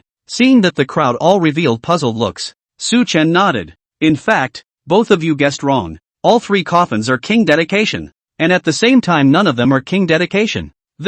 Hearing Su Chen's words, Xiao Zhuang was confused and scratched his head. Prof. Su, you're saying yes and no. What do you mean in the end? Is this coffin containing King Xian or not? Su Chen smiled faintly and said, yes and no. You guys still remember that 3rd world stone bridge on the way here just now, right? Well, of course I remember. Song Ying and Zhang Xian nodded their heads in unison, when Su Chen also gave them a generalization of what the 3 worlds bridge represented. Su Chen pointed at the bones in the bronze coffin and explained if King Xian wanted to become immortal, he had to step over the bridge of 3 lives and get rid of the entanglements of the mundane world. So King Xian sought out what he believed to be his first 3 lives and placed the 3 bones in the main crypt to suffer for himself. The consecrated king himself then stepped over the bridge of the 3 worlds and became an immortal and went free. This kind of expression is also found in Taoism and is called chopping off 3 corpses. And when you have chopped off 3 corpses, you will be certified as a golden immortal. I think King Xian made the arrangement based on this theory, that none of the 3 coffins inside are King Xian, but the 3 doubles he found. Hearing this, Song Ying and the others came to a realization, which made them understand why there were 3 coffins inside the chamber. However, Song Ying still couldn't figure out something, pointing at the bones inside the bronze coffin and saying, but why is this body missing its thighs? What else is there to say here? Su Chen nodded and continued, if I'm not wrong, King Xian found these 3 dead corpses and treated them as his first 3 lives, and intercepted a portion of each corpse down, hard piecing together a 4th corpse to use as his shadow bone. Shadow bone, the 4th corpse? Hearing this explanation from Su Chen, the crowd was unanimously taken aback. Song Ying's eyes were even wider, her gaze roaming around for half a day. But Professor Su, we've already searched all the crypts. There aren't any other coffins besides these 3. Su Chen waved his hand and said, there might be some other secret chamber or something like that. Let's just open up in these 3 coffins and see if each body is missing a part of it. If they are all missing a part of it, then that means there must be a 4th coffin inside this chamber. Hearing Su Chen's words, the crowd's faces perked up and hurriedly walked towards the other 2 coffins. The other 2 coffins were a wooden coffin and a sarcophagus. The missing part of the body inside the wooden coffin is the head, and the missing part inside the sarcophagus is the chest. So both of these bodies were in no condition for necrophilia, and both had decayed to white bone. But after corroborating what Su Chen had said, the crowd had hope and carefully searched around for possible secret rooms and such. On the other hand, Su Chen asked Li Changhua and Xiao Zhuang to go and burn the bronze coffin. Although Zhang Xian and Song Ying did not wish to see the artifacts damaged, they nevertheless knew that the zombie inside the bronze coffin had already turned necrophiliac, and if it was not dealt with, there was no guarantee that one day it would come out of the tomb and do harm to the party. Li Changhua and Xiao Zhuang didn't have so many concerns, and when they heard Su Chen say that he would burn the zombies in the bronze coffin, the 2 of them were more positive than anyone else. After all, the 2 of them had really fought with the Corpse King when they were at the Bottle Mountain tomb, and knew how powerful this thing really was. Soon, Li Changhua poured gasoline towards the coffin inside the bronze coffin. When it was lit, the entire chamber immediately became bright. At the same time, Zhang Xian, who was checking near the sarcophagus, let out a sharp cry of alarm and shouted, Professor Su, Captain Song, come over and take a look. There's a discovery here. The crowd gathered around, only to see that on the stone wall opposite the sarcophagus, there were actually 3 children dressed as receiving children. The receiving child was in a kneeling position just like those black-scaled sharks, only, the black-scaled sharks ignite the grease from their mouths, and these 3 receiving children were emptied of their internal organs, and a sheer thread was pulled out from the navel to ignite the lone lamp. The receiving child was a human child and did not have the qualities of the black-scaled shark grease that could burn for 1,000 years. From the holes out of the cotton thread, one could see that the grease had completely dried up in the child's hollowed-out innards. Chapter 105, Finding Shadowbone. Killing corpse moths. Seeing this tomb, Song Ying's face flushed red and she said angrily, King Xian is really not a thing, to lay hands on such a young child. Zhang Xian, on the other hand,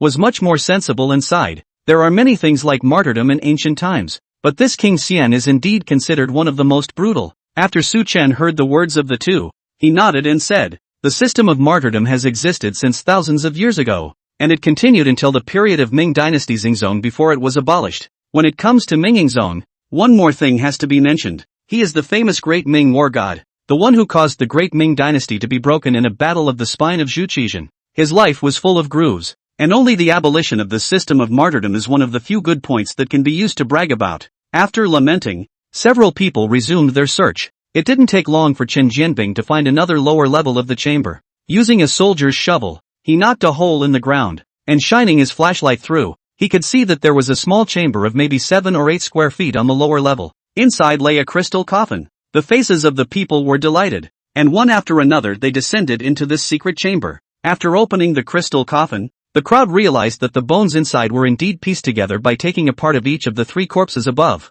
just as Su Chen had said. In this small chamber, in addition to this corpse, the outer wall of the crystal coffin is engraved with the process of King Xian's tomb from its construction all the way to the burial of King Xian in it. There is even a record of King Xian dealing with a mandrill, only that this King Xian would put gold on his own face, bragging that he had defeated 3 mandrills and rescued the mountain people here. No mention is made of the fact that he treats the mountain people like slaves and drives them around with abandon. I don't know how many thousands of mountain people died in the construction of this tomb. Even the people of the ancient southern border country who followed King Xian to migrate here, died and fled, and in the end, 100,000 slaves were killed. The mandrill is brutal, but it only eats 1 person a month. But King Xian just killed nearly 100,000 people in a few years. It's clear who is doing more harm. Song Ying used her camera to capture this crystal coffin, including the designs on its walls. After taking the photos, she pointed to the last picture on the coffin wall and said, "Professor Su,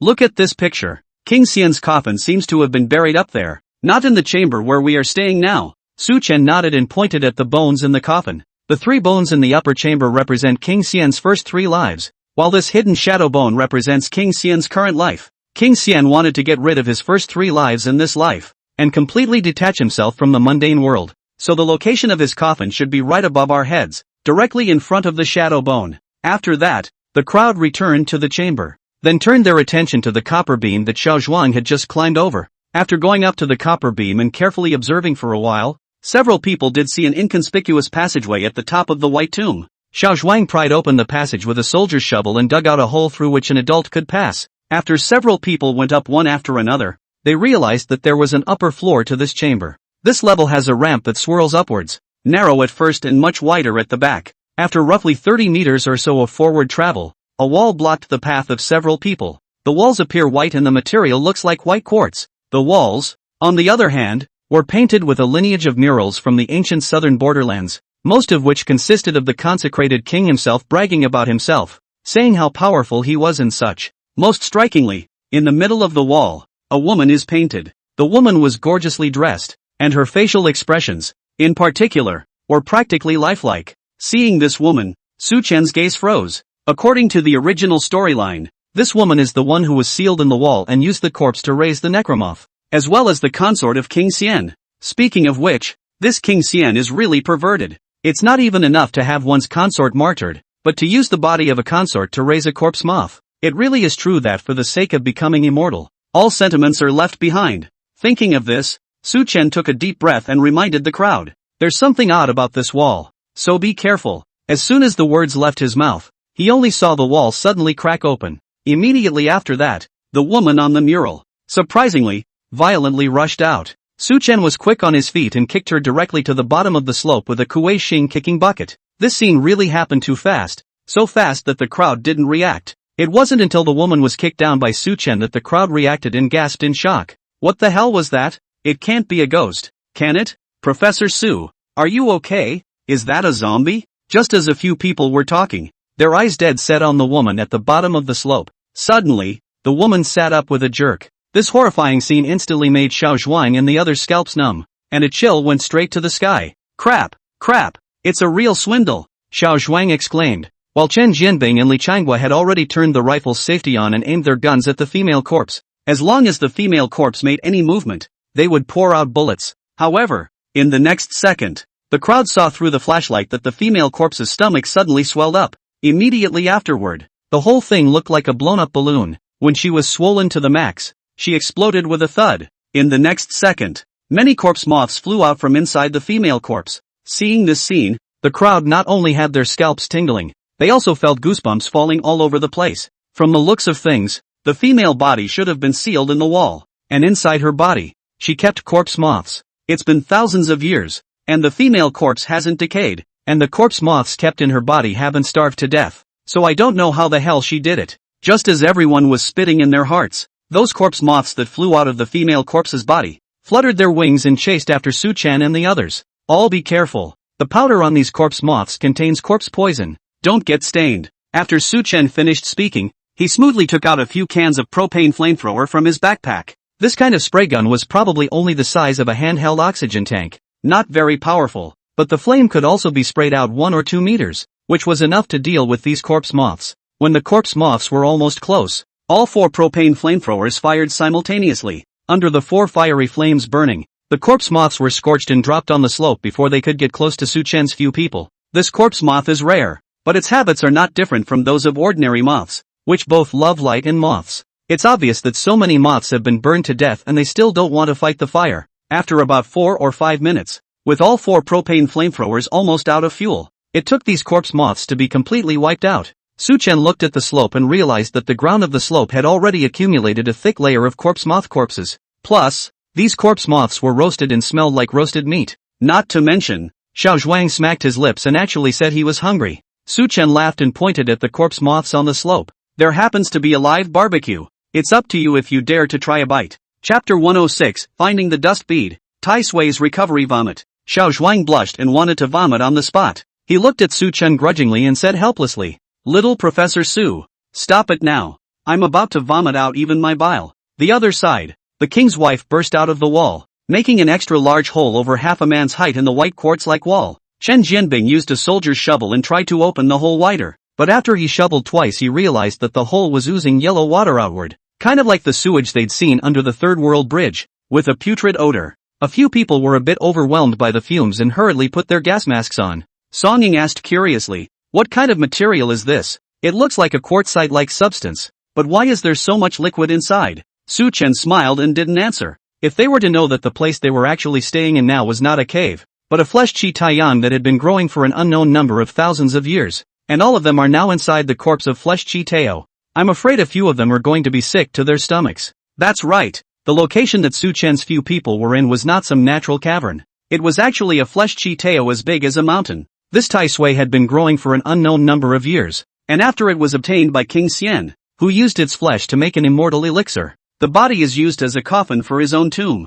I have to say, this King Xian is really thoughtful, able to think of using someone else's corpse as his own coffin. Several people entered the cave one after another as they spoke. The funnel-shaped chamber at the back, a small place with a smaller bronze coffin, but Chen Jianbing pried it open and found that the coffin was empty inside. Seeing this, Su-chan explained, the coffin originally contained King Xian's wife, but later King Xian still used his wife to seal that hole. With King Xian's brutality, it's not like he couldn't do such a thing. The crowd nodded approvingly. So, they searched for King Xian's coffin inside the tomb. However, after searching for half a day, the people found that in the whole chamber, apart from the copper coffin, there was only a furnace for alchemy, and nothing else. Song Ying couldn't help but frown. Puzzled, there's no reason. We've searched all over this chamber and haven't seen any secret rooms or anything like that. Can King Xian's coffin still be invisible? Just as everyone was a bit puzzled, Su-chan smiled and stepped forward. Have you all forgotten that I just said that the shadow bone in the chamber below was used by King Xian to replace his own suffering in this life? So the location of his real coffin must correspond to that shadow bone. As he spoke, Su-chan walked to the center of this tomb chamber according to the orientation of where the shadow bones were located in his memory. So, King Xian's coffin must be right where I'm standing, either in the mezzanine below the chamber or above the top of the tomb. Hearing Su-chan's words, the crowd came to a sudden realization. Xiao Zhuang quickly volunteered to take out an engineer's shovel and wanted to dig and see. However, his shovel had just knocked it down when suddenly the crowd smelled an extremely putrid odor. The crowd turned their heads to look, only to see that the quartz walls of this small chamber suddenly began to ooze yellow water outward in large quantities. The scene stunned the crowd, who were all a little alarmed. Professor Little Su, what's going on? Why is there more and more water on this wall? Could it be a flood? Song Ying gave Xiao Zhuang a blank look and said, "We're in the middle of the mountain. Where's the flood?" After saying that, he looked at Su-chan again and solemnly said, "Professor Little Su, Is there something wrong with this chamber? Su Chen nodded and explained. If my guess is correct, this chamber should accurately be a flesh chi taiyu. The place where we are standing is not in the mountain, but in the body of a huge flesh chi taiyu. Those yellow waters should be the stomach fluids of the meat chi taiyu. What? We're inside Taiyu's body? Upon hearing this, Chen Jianbing and the others' faces were a bit confused. So they're kind of like sheep in a tiger's mouth. So we need to pick up the pace. After Su Chen finished speaking, he took out a soldier's shovel from his backpack and directly wielded it as an axe to chop the body of the flesh chi tai sui. A few planks went down, and a small pit was soon dug out where he stood. Through the small pit, a 7 or 8 meter passage could be seen below, and at the end of the passage was a coffin of 10,000-year-old manhole sunken wood. The coffins were carved with intricate patterns, more extravagant than any coffins they had seen along the way. That should be King Xian's real body. You guys stay up there, I'll go and bring King Xian's old man up. In the original plot, Hu Bai went down and cut off the head of King Xian. Who knew that after losing his head, King Xian was in hot pursuit, and in the end, it was solved with several grenades. As for whether or not they actually killed King Xian, I guess it's a toss-up. Su Chen thought that the strength of the consecrated king's corpse might have surpassed that of the flying stiffs after it had risen. After all, if the flying stiffs were any more powerful, they would definitely die when their heads were cut off. But King Xian's body could even chase out when his head was cut off, at least to the level of a traveling corpse. In Zibu Shi, the record of the traveling corpse is that it is headless, and it can also walk, sit, and lie down, just like a normal person. This kind of strength is absolutely appalling. If the Fakia seal could not suppress this big dumpling, then Su Chen could only learn from Hu Bai and send King Xian 2 grenades. As he spoke, Su Chen asked Chen Jianbing for 2 of them and stuffed them in his coat pocket, then tied them to his waist with a rope, and the whole person leaped down. On both sides of the passage, there were countless corpses and meat chi fused together. The flesh chi taiyu began to revive, and the countless corpses inside followed suit, stretching out their hands towards Su Chen as if they wanted to pull him into the boundless hell. Su Chen didn't follow them politely and directly took out his soldier's shovel, chopping down horizontally all the way. The 7 or 8 meter passageway cut through at least hundreds of dead hands. After finally landing at the bottom, Su Chen used a soldier's shovel to pry open the wooden coffin. Inside the wooden coffin lay a middle-aged man in his 50s with his eyes tightly closed, but no different from a normal person. The man was dressed in an ancient fancy dress and wore a precious crown on his head. It was 70 to 80% similar to the clay statue of King Xian in the Lingyun Immortal Palace. There was no doubt that the man in front of him was the king of sacrifice. Su Chen thought about it and was about to probe the hole with his 2 fingers to open King Xian's oral cavity and take out the dusk pearl contained inside. Suddenly, only to see that King Xian's tightly closed eyes snapped open. Inside the dark eyes, they were filled with resentment. Seeing this scene, Su Chen's heart jumped, realizing that he was unlucky and had run into the rising corpse again. And it's even more menacing than what the original Hu Bai encountered. However, he didn't worry too much and directly took out the Fakia seal from inside his coat pocket and swung it towards King Xian's head. In a flash, King Xian's rising movement was subdued. All over his body, except for his eyes, he could no longer move. However, although the Fakia seal shocked King Xian, the effect was not as good as expected. King Xian's body kept trembling as if it was showing signs of breaking free. Seeing this scene, Su Chen secretly said in his heart, "It seems that the Fakia seal isn't really foolproof. If it encounters a zonzi above the traveling corpse with strong strength, I'm afraid it won't have much effect." Thinking of this, Su Chen no longer hesitated and hurriedly made a double finger probe into the hole. From King Xian's mouth, a jade in the shape of an eyeball was taken out. The dusk bead, at last, has arrived. Chapter 107 Accidentally Attacked? Ding! Congratulations to the host for obtaining the key prop, the dusk pearl. Please keep up the good work and complete the novice tutorial as soon as possible. After getting the dusk pearl, Su Chen was just about to climb up. A mechanized system beep suddenly came to mind. In the world of Ghost Blower's lamp, it can be said to be a key prop in linking several large tombs,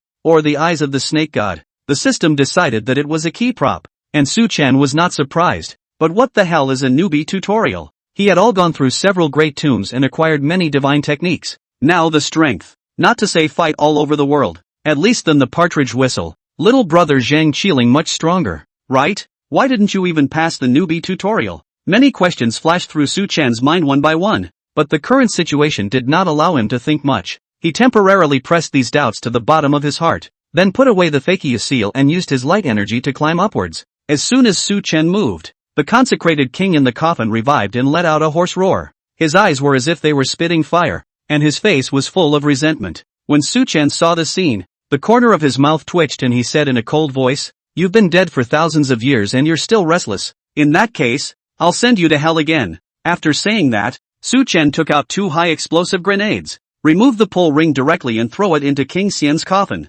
Immediately after that, making use of the scorpion inverted crawling city's light skill, the whole thing was like a gecko, crawling on the flesh wall of the flesh Chi Sui. In just a few seconds, it climbed. Inside the chamber, more and more yellow water seeped out from the walls, and the entire chamber began to shake. However, Chen Jianbing and the others insisted on not leaving, waiting for Su Chen to come out. Seeing Su Chen come out unharmed, the crowd was relieved. Seeing that everyone was waiting for him, Su Chen similarly warmed his heart. However, he knew that this was not the time to talk about it and hurriedly said, "Hurry up. I just threw 2 grenades and they're about to explode." Hearing this, the crowd's faces changed drastically, hurriedly rushing towards the entrance. The group had just entered the stone slope passageway when they heard a deafening and shocking sound from behind them. The explosion shook the crowd off their feet and one by one they fell down the ramp. Luckily, no one was hurt at the bottom of the slope with roasted corpse moths padding underneath. It's just that the flavor is just a little bit on the nose. Su Chen walked down from the top of the slope unhurriedly and couldn't help but smile slightly when he saw the crowd's wretched appearance. Zhang Xian didn't care, casually patting the corpse moths that had gotten on his body twice. He hurriedly asked Su Chen if he had seen King Xian. Su Chen then recounted what had just happened inside the flesh Chi Taiyu. When the people heard about the consecrated king's rising corpse and almost running out, they were all taken aback. Chen Jianbing frowned and couldn't help but say, "Professor Xiao Su, according to your description, wouldn't this King Xian be even more powerful than the general corpse king of Bottle Mountain?" Su Chen nodded and explained, "It's much more powerful. King Xian used his corpse to raise the flesh Chi Taiyu, almost connecting himself to the flesh Chi Taiyu. His strength is unfathomable. Then what should we do? I'm afraid that 2 grenades won't kill us, right?" Li Changguo was a bit worried and followed. At this time, Chen Jianbing clenched his teeth, took out all the remaining 7 or 8 grenades in his backpack, and said, "I'll go check again, and if King Xian isn't dead yet, I'll bomb him again, and never let this scourge out anyway." "That won't be necessary." Su Chen shook his head and took out a jade eyeball from the backpack behind him. The reason why King Xian is so powerful all relies on this ghost dust pearl to provide energy. Without the dust pearl, he and the flesh Chi Sui will soon die together. This world follows the law of conservation of energy. As long as it is a living thing, it must consume energy if it wants to live forever. Undead bugs have survived for so many years by eating dead bodies. The Queen Mother of the West and the Zhang family ancestor had lived for thousands of years, relying on the higher energy contained within the meteorite jade. They didn't dare to leave the meteorite jade, just because if they lost the supply of higher energy, they would die immediately. Likewise with the King of Dedication. Seeing the dusk pearl in Su Chen's hand, Song Ying and Zhang Xian both had some glowing eyes. It was because this jade stone was not only the most mysterious treasure in the Offering King's tomb, it was likewise a divine object that had been depicted inside the Demon Kingdom. Zhang Xian was a bit tickled and couldn't help but say, "Professor Little Su, can you show me?" Su Chen nodded and handed the dusk pearl to Zhang Xian. On the other side, Chen Jianbing and Li Changguo were still uneasy, fearing that King Xian was still alive, and decided that they would have to visit the tomb again. Well, after checking, the King of Offerings had been blown apart inside the flesh Chi Sui after losing the dust pearl, plus the 2 high explosive grenades. Even the flesh Chi Sui, which was originally going to be revived,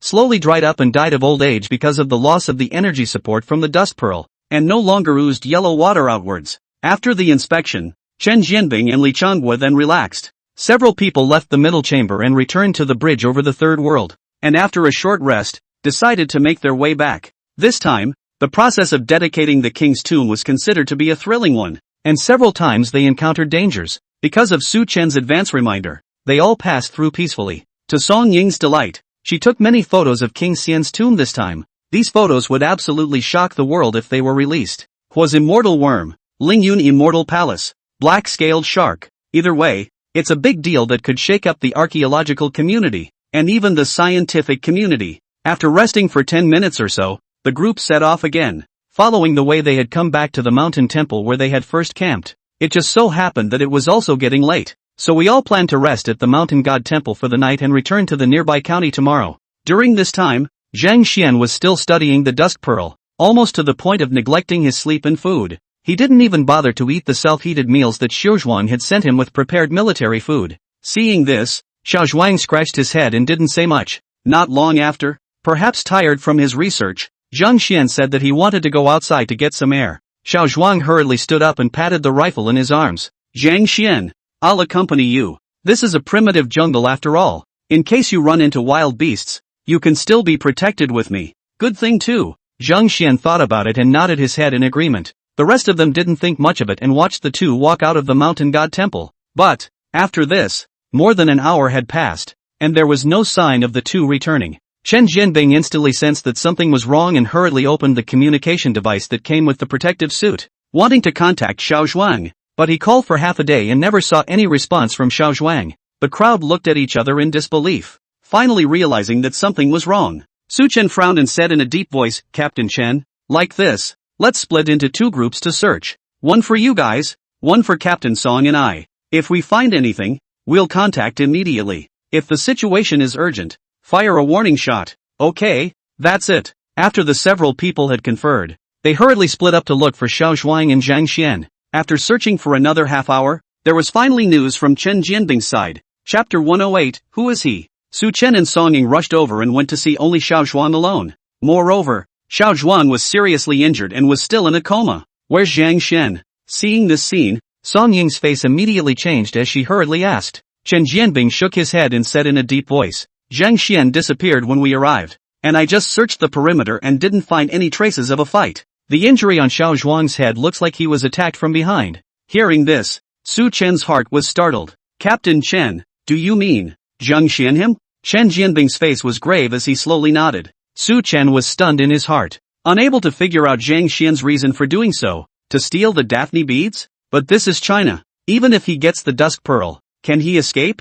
Besides, Zhang Xian doesn't look like this kind of person. He used to be a nature that could willingly sacrifice for artifacts. How could he do such a thing? Su Chen shook his head and went up to check Xiao Zhuang's injuries. Xiao Zhuang is now unconscious and in serious condition. Su Chen thought for a moment and then said, Team Chen, you, Team Li, and Captain Song, call for support first and send Xiao Zhuang to the county town for first aid. I'll go after Zhang Xian. But, Chen Jianbing was hesitant. It was late at night. He was afraid that Su Chen would have an accident. However, without waiting for Chen Jianbing to retort, Su Chen directly said, Don't worry, I can protect myself. You're more needed over here right now. Besides, when the support troops arrive, you can come over again to help me. That's good. Chen Jianbing is a decisive nature, carefully thought about it, and also felt that Xiao Zhuang's side is more not to leave himself. So, he directly relieved himself of his sidearm and handed it over to Su Chen, and said, Little Professor Su, make sure to protect yourself.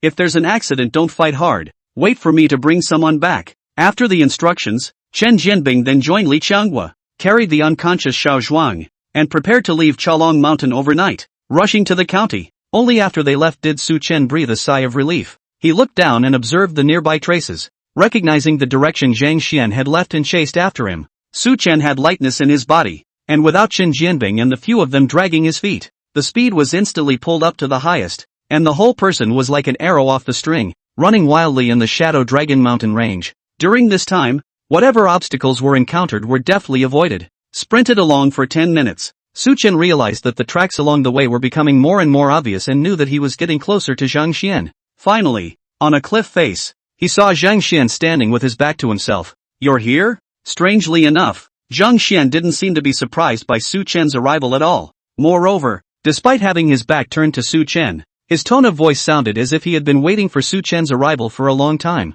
Su Chen froze for a moment and said in a deep voice, Zhang Xian, why did you attack Xiao Zhuang? Why? For this? Of course. Zhang Xian smiled faintly, lifted up the dust pearl and brayed twice, saying under his breath, Phoenix gallbladder, eye of the snake god, possessing unbelievable power. Such a divine object naturally belongs to the virtuous. Hearing this, Su Chen was violently shocked. He had told the experts at the institute, though, that the quartz bead was also called the Phoenix Gall, but from beginning to end, nothing was said to anyone about the serpent god, because, the serpent god was a true deity with unfathomable strength. Even if it fell, its will could manifest a bottomless ghost hole. Telling the institute about the serpent god will only get the institute's experts and professors killed for nothing. Su Chen hadn't told anyone about this, so where did Zhang Xian learn about it? Almost instantly, Su Chen changed his face and snapped, Who the hell are you? Oh, guess what?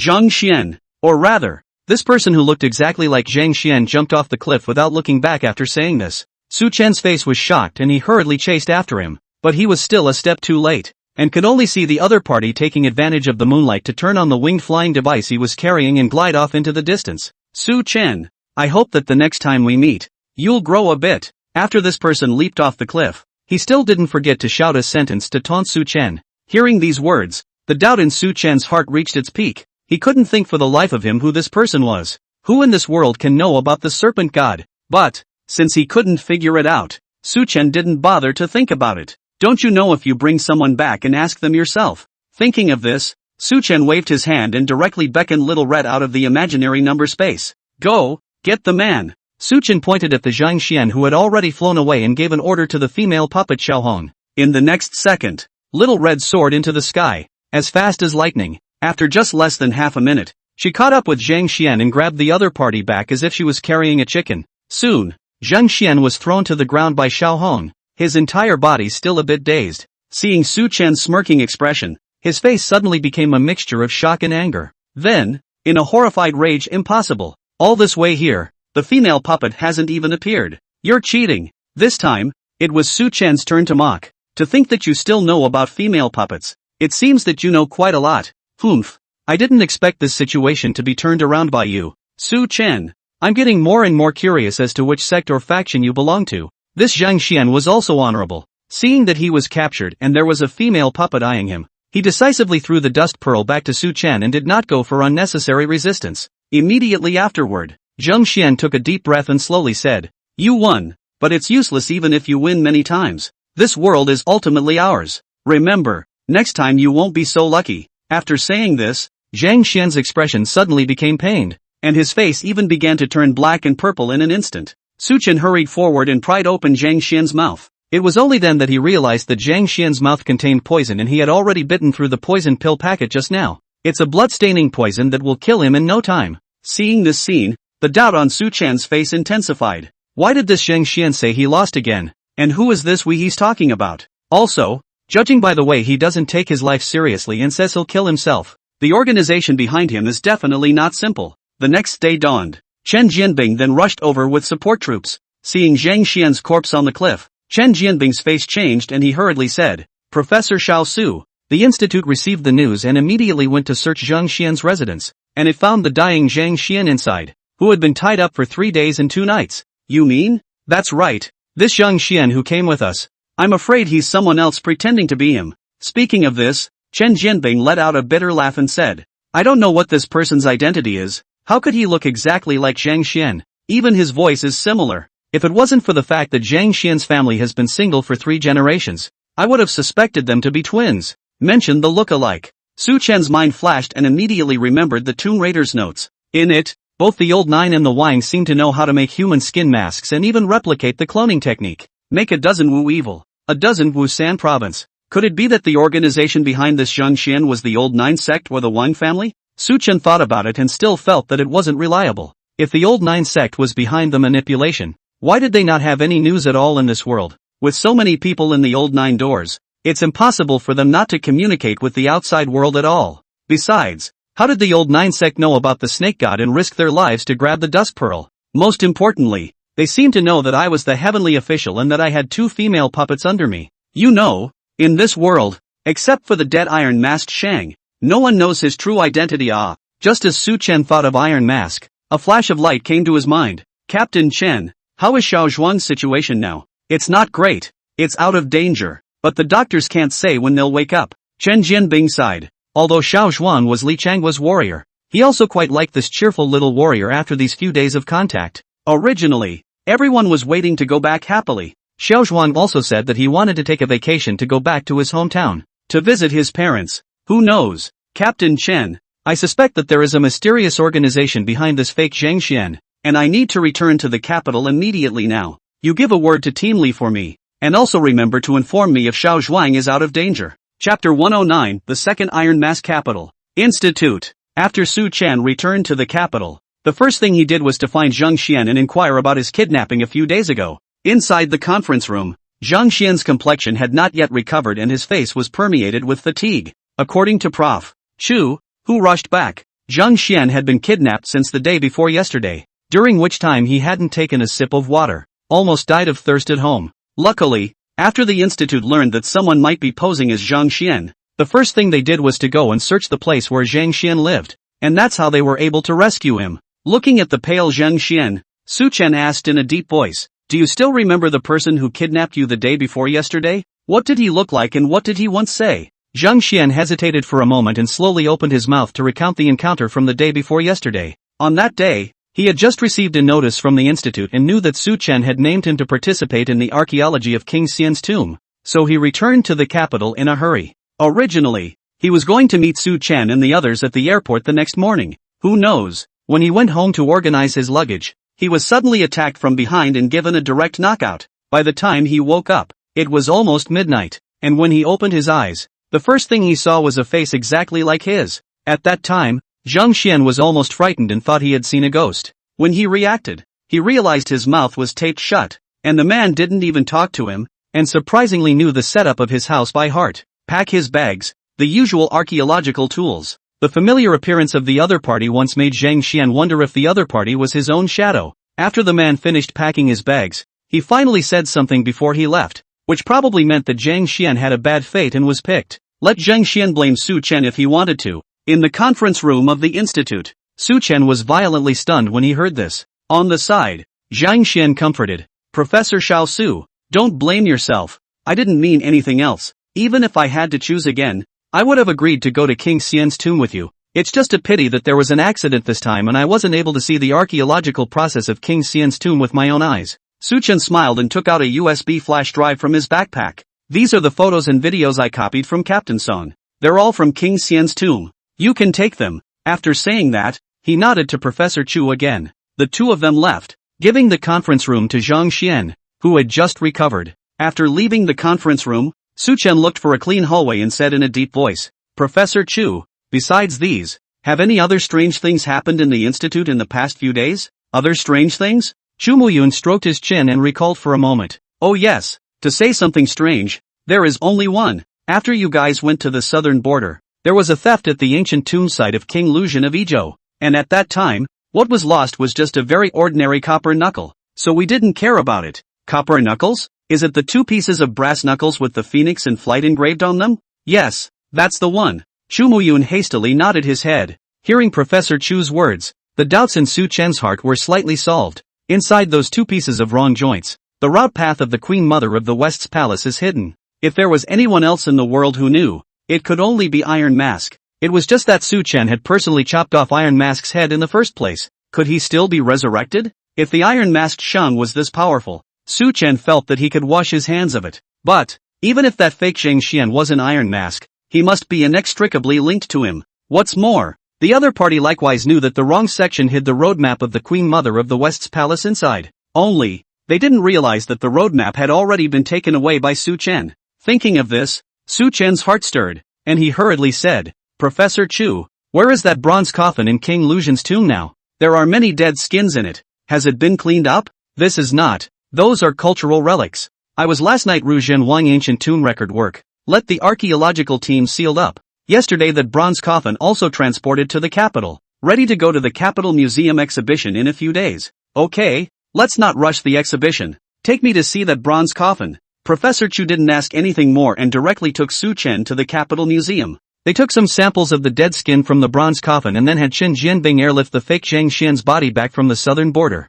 and extracted the DNA from the fake Zhang Xian and took the two DNA samples and sent them together for testing. An old acquaintance of the Institute of Biology, Professor Wu personally took the time to help with the lab tests, while Su Chen waited for 2 days and got the lab results. He was shocked, because the results on the lab sheet showed that the dead skin of Iron Face Sheng in the bronze coffin, and the DNA tissue of the fake Zhang Xian, matched 99%, which means yes, the two are the same person. This doesn't make sense. I was the one who watched Iron-Faced Shang go up in smoke in the first place. Moreover, it's not even if Iron-Faced Shang is resurrected. Why can he look exactly like Zhang Xian? You know, in the Tomb Raider's notes world, no matter if it's the Wang family or the Old Nine sect, they created the so-called identical Wu evil, identical Wu San province, but in reality, they were just wearing human skin masks, with 8 or 9% resemblance. It's absolutely impossible to fake Zhang Xian like this, almost 100% similarity. To be able to fake the real to the point where Su Chen and the others didn't realize it at all. What's the secret? And who is the we behind this? The old nine? The Wang family? It? Or even the Guanyama Taiho from the Ghostbusters world? Solve one problem and immediately the next one pops up. The mixed questions made Su Chen's head swell a bit. At the same time, now that he recalled what happened during the consecrated King's Tomb mission, Su Chen had also discovered something wrong with the fake Zheng Xian.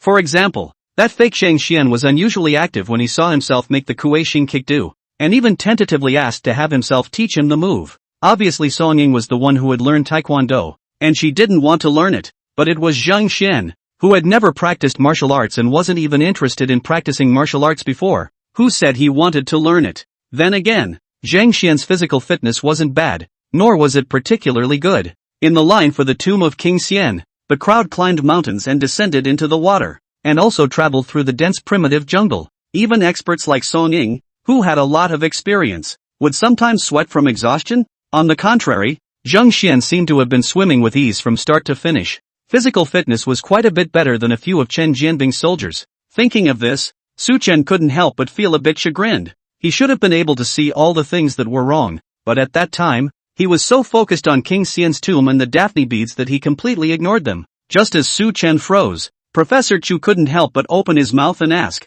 "Little Professor Su, what did you think of?" Su Chen took a deep breath and slowly said, "By the way, Professor Chu, I have a bold idea." 1 week later, T's Shrimp live streaming platform, the National Archaeological Team, which has not been on the air for more than half a month, suddenly turned on the live broadcast today. What surprised the platform viewers was that this time, in addition to Wang Sweets, there was also a handsome man who looked a bit familiar when he opened the live broadcast. "Ha, who's this handsome guy? I think I've seen him somewhere. Yeah, it's so familiar. I must have seen it somewhere. Why can't I remember at once? Are you all fish, with only 7 seconds of memory?" This is Su Chen's little brother, a professor of the Ancient Words and Characters expert group. Last time the Magic Kingdom Archaeology, Sister Sweets also specially interviewed him. Chapter 110, Re-entering Qilin. Targeting the Divine Palace. Wang Sweets and Su Chen were at the Qilin residency at this time, and archaeologists were seen coming and going everywhere in the camp. However, these crews are preparing for evacuation.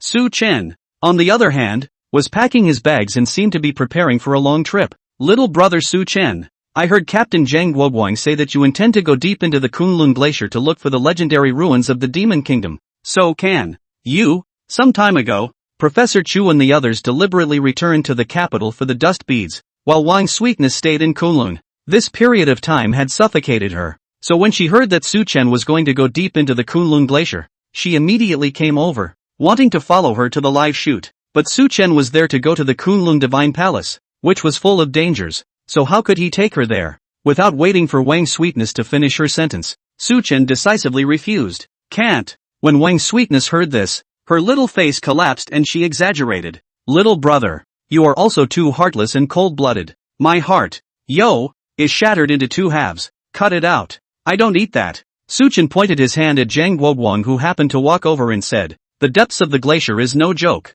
If you can beat Captain Zhang, I will take you there." Upon hearing this, Zhang Guoguang immediately scratched his head with an embarrassed face. Letting him throw a heavy punch at the sweet and lovely Wang Dutian was something he couldn't do. "Professor Su, everything is ready. Are you leaving now?" "Well, get an early start while the weather's good." Su Chen looked up at the cloudless sky and nodded. "In as little as a week, or as much as half a month. I'll be back." "Good, then I'll be waiting to celebrate Professor Little Su." As they spoke, the soldiers at the station transported a snowmobile. The speedboat was stuffed with supplies, enough for Su Chen to use alone for a month. Seeing that Su Chen was about to leave, Wang Sweetness got anxious and hurriedly stopped in front and said, "Little brother Su Chen, just take me with you. I promise to listen to you the whole time. Besides, the viewers all want to know if there are any Magic Kingdom ruins in the depths of the glacier. Look at this. So many pop-ups, all the calls from the viewers' water friends." After saying that, Wang Sweetness set the tablet in front of Su Chen,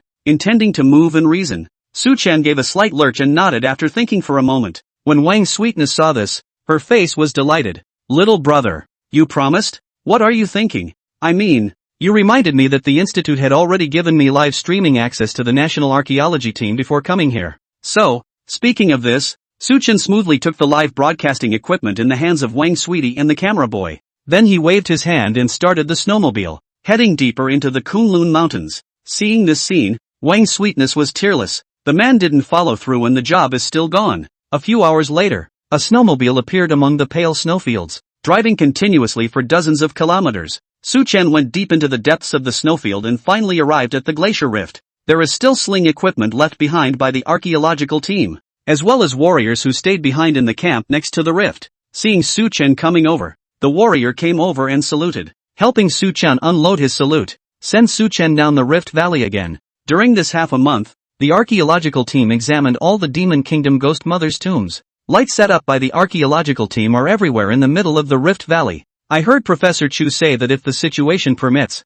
the Institute also intends to develop the Demon Kingdom's Demon Mother's mausoleum and build the place into an attraction for domestic tourists to visit. And in the middle of the rift valley, build a museum of magic culture. The warriors returned to the camp one after another after sending Su Chen down. The rest of the journey would have to be traveled by Su Chen alone. His destination for this trip was not the Ghost Mother's tomb, but the deeper ruins of the Demon Kingdom, the Qilin Divine Palace. The reason why he chose to go to the Qilin Divine Palace was because there was an altar inside the Qilin Divine Palace that could summon the power contained in the Dust Pearl. In the original ghost blowing lamp, Hubai and others were cursed by the Ghost Cave and risked their lives to find the dash bead. And in order to lift the curse of the Ghost Cave, one must travel to the Qilin Divine Palace and follow the rituals of the Devil's Kingdom to summon the power of the Ghost Dust Pearl. Su Chen hadn't been cursed, and his purpose of coming to the Divine Palace was actually to lure the snake out of its hole. If the organization behind False Zhangxian knew that the Dust Pearl was the eye of the snake god, they must have known about the relationship between the Demon Kingdom and the Dust Pearl. It might even be the same as Su Chen, knowing how to utilize the energy inside the Dust Pearl. If this organization knew that Su Chen had come to the Magic Kingdom alone, they would never let go of this once-in-a-lifetime opportunity and would definitely follow them over. For this reason, Su Chen purposely set up this trap with the Institute just to lure them out. At first, Professor Chu did not agree with this, only that Su Chen deliberately mentioned that the fake Zhang Xian might have something to do with the corpse tied in Izhou, and the Institute agreed to Su Chen's proposal after further study. Under the lighted glacier, Su Chen looked around to see that no one was around, so he threw the large bag he was carrying behind him into the void space, then took out the live streaming device and turned on the live stream. Hello everyone, I'm Su Chen. As soon as the live broadcast started, there was an influx of countless viewers. Only, when the audience saw Su Chen in front of the camera, their heads were filled with fog. What's going on? Where's my sweet sister? How is a little brother? Is it possible that I entered the wrong live room?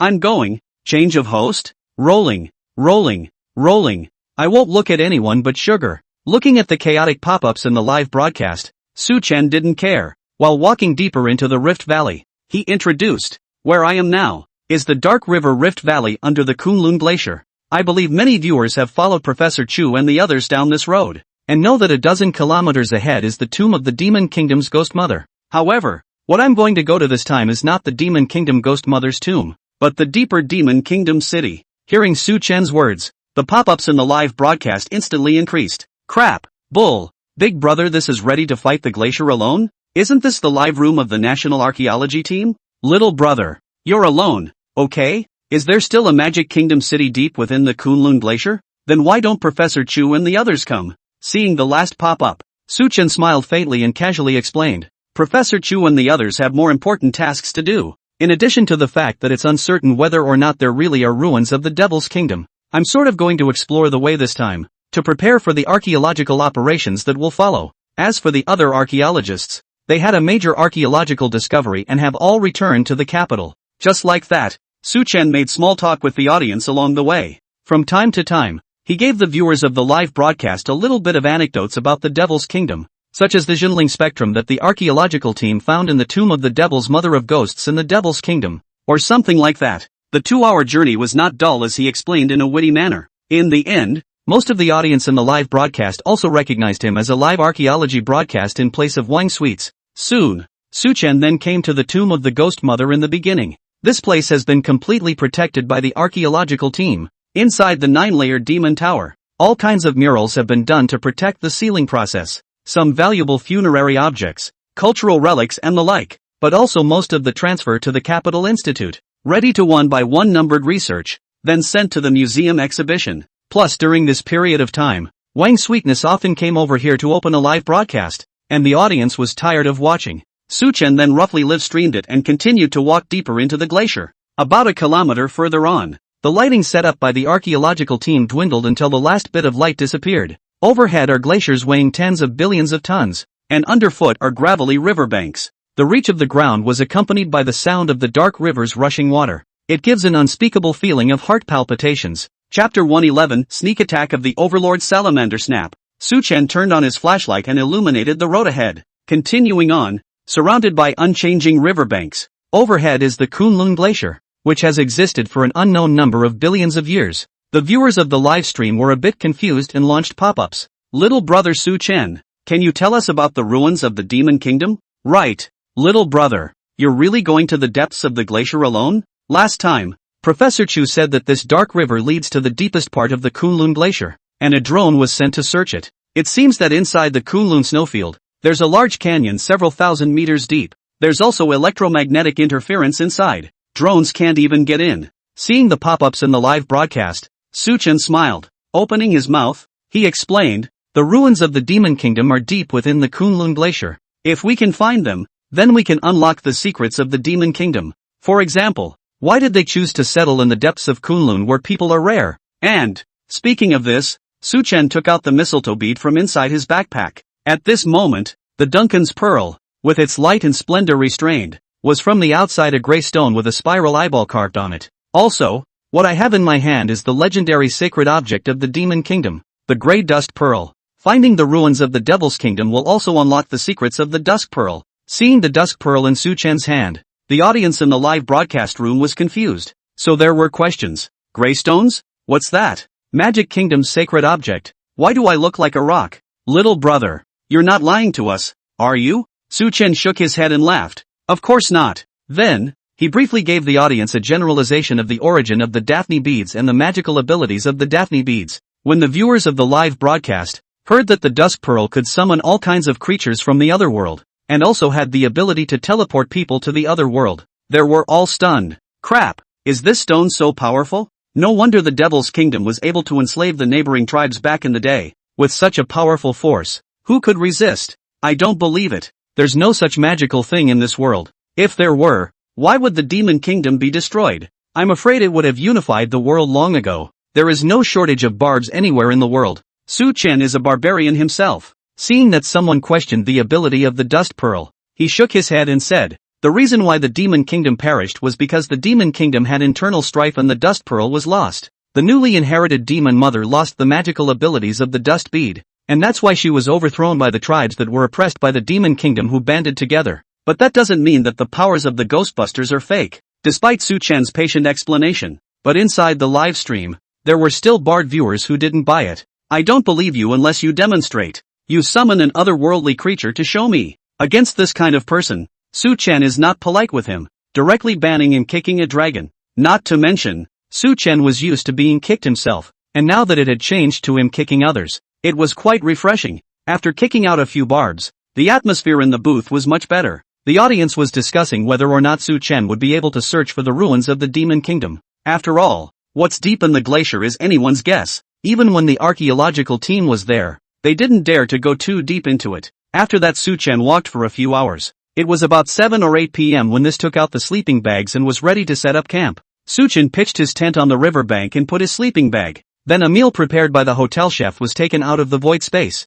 A 3-course meal with all the colors and flavors. It was still hot from the top when I took it out. The audience in the live broadcast room was messed up when they saw this scene. Holy shit. Anchor, are you here for an adventure or an outing? What the hell is this braised lion's head? Breathless. Little brother is even more exquisite than my food. Tell me quickly, where did you hide the 5-star chef? Other viewers were puzzled and asked how Su-Chen managed to eat a hot meal without a fire. Su-Chen casually blocked the audience's words with a sentence about self-heated rice. Self-heating rice is so awesome now that it looks exactly like the one made by a restaurant chef? Begging the host to tell me the link to this self-heating rice. I'm going to order it right now. But, just as Su-Chen was about to feast on his own dinner, not far away, inside the dark river, the sound of clattering water suddenly rang out. The surface of the water surged with a ripple. Obviously a creature was underwater. Su-Chen froze and hurriedly put down his dishes, casually aiming his camera at the river as well. Ha! What's in the water? Anchor, be careful. If you can't do it,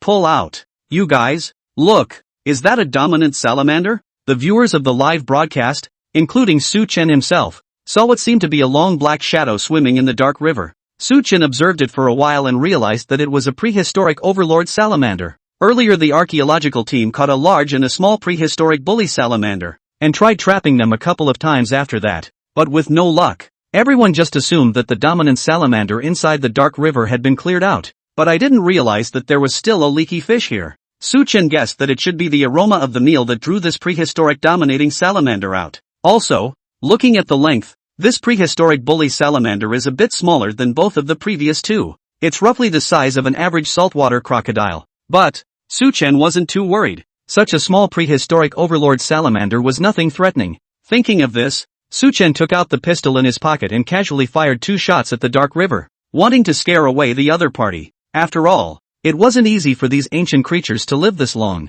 so let them go if you can. Sure enough, after firing 2 shots, the dominant salamander in the dark river slowly retreated. Probably also knew that Su-chen was not to be messed with. Seeing this, Su-chen sat down again and enjoyed the food. After eating, turn off the live feed and go into your tent to sleep. I don't know how long it's been. Between Su-chen's hazy sleep, the river suddenly resounded with a crash of water. Immediately afterward, an unknown creature appeared by Su-chen's tent. It opened its bloody mouth and bit towards Su-chen's tent, obviously wanting to sneak attack Su-chen while he was asleep. Jeopardy! The unicorn tattoo on Su-chen's back burned for a moment, instantly sobering him up. Coming to his senses, he lurched out of his sleeping bag, and without thinking, he made a quaffle kick fight towards the incoming unknown creature. Only a loud bang was heard. The unknown creature was directly kicked by Su-chen's powerful kick, sending it flying and crashing into the mountain wall. It was only then that Su-chen stepped out of the tent and saw that the unknown creature was the prehistoric overlord salamander that appeared last night.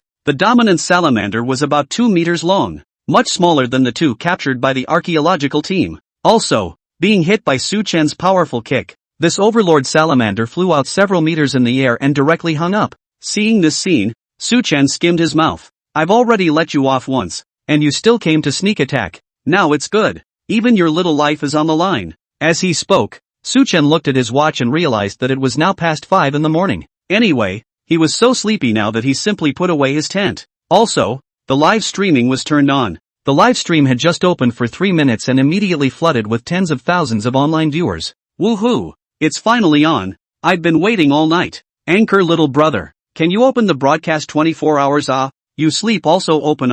Anchor, make it quick. I can't wait to see the ruins of the Magic Kingdom. Can we find it today? The viewers posted pop-ups while seeing the 2-meter-long dominating salamander on the screen. At once, the audience in the live broadcast room was abuzz. Chapter 112, Chicken Flavor. Cluck and Crackle Prehistoric King Salamander? Everyone looked at the screen in amazement at the dominant salamander that was lying motionless on the ground. Although the size of this overlord salamander was not as big as the 2 at the beginning, it was not something that could be dealt with by ordinary people with a weight comparable to that of a saltwater crocodile. And so it was. The live broadcast room was filled with screens furiously brushing, telling Su-chen to hurry up and run. Su-chen was calm, slowly walking over and focusing his camera on the prehistoric bully salamander. It was then that the audience realized that the overlord salamander was actually dead. Anchor, this bullshit. Anchor kills a king salamander with his bare hands? My god, is it that strong? But would it be illegal to kill a dominant salamander? Also, how many levels of protected animals are prehistoric dominant salamanders?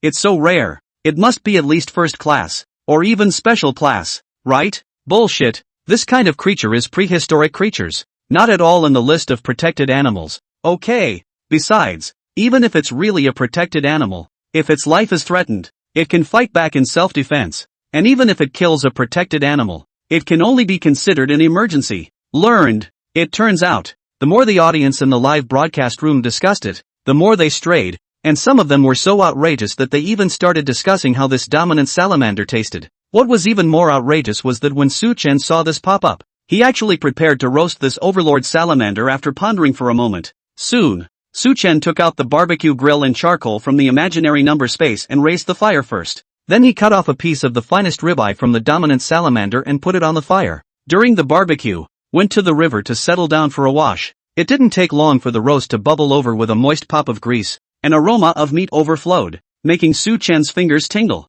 Seeing this scene, the audience in the live broadcast room was dumbfounded. Everyone was just joking, but I didn't expect Su-chen to take it seriously. That said, live roasting prehistoric creatures, it really makes for an unenvisioned path. Seeing the barbecue grill, the grease moistening chunks of meat, the viewers in the live broadcast couldn't help but be curious. and they all discussed how good the flavor really was. Crap, I'm getting hungry just watching this. The kids next door are crying. What are you waiting for? Anchor, try it. I'm so curious. What does a dominant salamander taste like? If it's good, I'll go catch one day and roast it for dinner. Catch a king salamander and roast it for dinner? Remind the smart guy in front of you that there are only 3 king salamanders in the world, and the 2 that are still alive are in the Biological Research Institute in the capital. If you're not afraid to die, you can go to the institute and take a sneak peek. Suchin smiled slightly as he saw the unusually heated discussion among the live broadcast audience. Honestly, he was also quite curious about the flavor of the dominant salamander.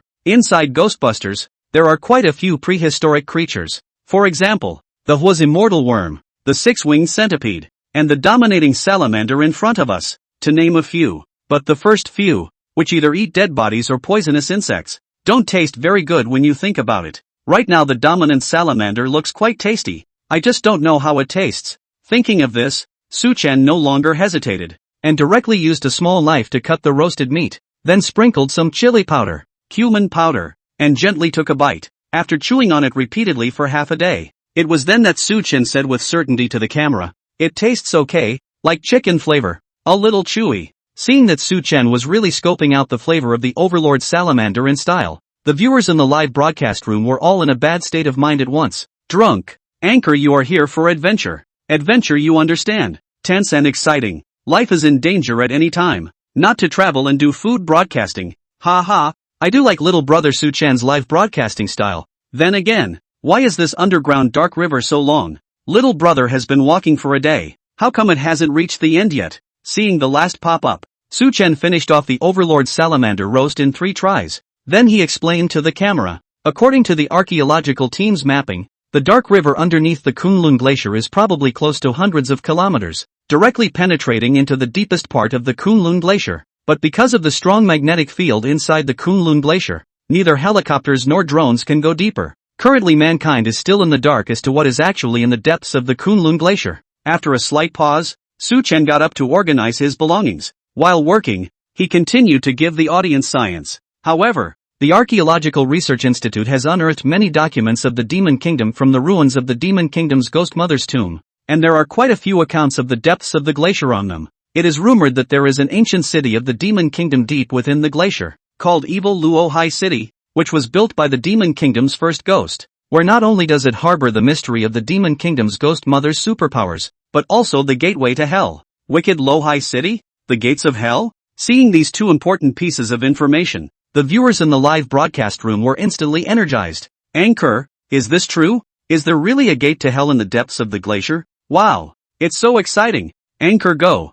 I want to see what hell is really like. No wonder the ancient demon kingdom was so strong that it could make all the neighboring tribes his slaves. It turns out that it had mastered the gates of hell. Ah, bullshit. There's no such thing as hell. If there's a hell, there's reincarnation. Why haven't I ever seen a ghost? Ancient people are fond of exaggerated rhetoric. In my opinion, it should be that there is some harsh environment in the depths of the glacier that is difficult for ordinary human beings to survive, such as saline soil, crater, or something like that, and the ancient people didn't understand it, so they called it the gates of hell. Well, the big brother in front of me is right. I still believe in science a bit more. Seeing that the audience didn't believe his words, Suchan didn't care. These contents were indeed found and translated by the Institute of Archaeology. From the 9-layered demon tower of the Demon Mother's catacombs, the Devil's Kingdom's wicked Lohai City does exist, just below the windswept lake in the Grand Canyon deep in the glacier. It's said to be a sea city, but it's actually more appropriately called a dungeon.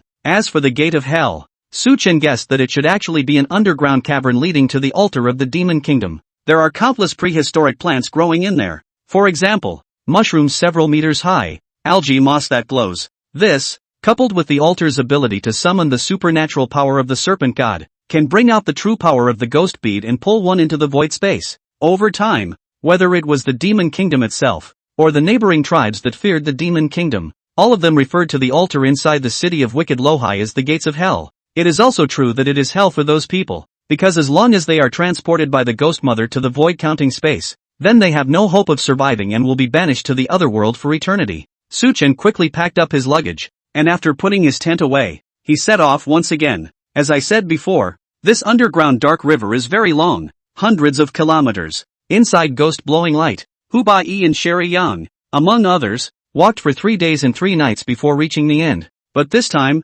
Su Chen was only one person, plus his physical quality was far better than Hu Bai and the others. So, along the way, he chatted with the viewers of the live broadcast, and by the time it was almost evening on the second day, he had arrived at his destination. At the end of the underground dark river, in front of the blue ice crystal wall. Chapter 113, Su Chen's conjecture. The ghostly blue ice crystals were a dizzying mystery. This wall of ice stretches for an unknown number of kilometers from left to right, across the front of the dark river underneath. Wow! What a beautiful wall of ice. Little brother, why is the glacier here dark blue? It looks like a special effect in a movie. Is there really such a beautiful glacier in the world? How do you get across such a thick glacier? Seeing the audience's confusion, Su Chen smiled and explained. These glaciers have been frozen underground for thousands and thousands of years, forming this blue ice that doesn't melt for 10,000 years. As for how to get over, there's a saying that water drips over a stone, and as water currents can penetrate even the hardest stone, glaciers are no different.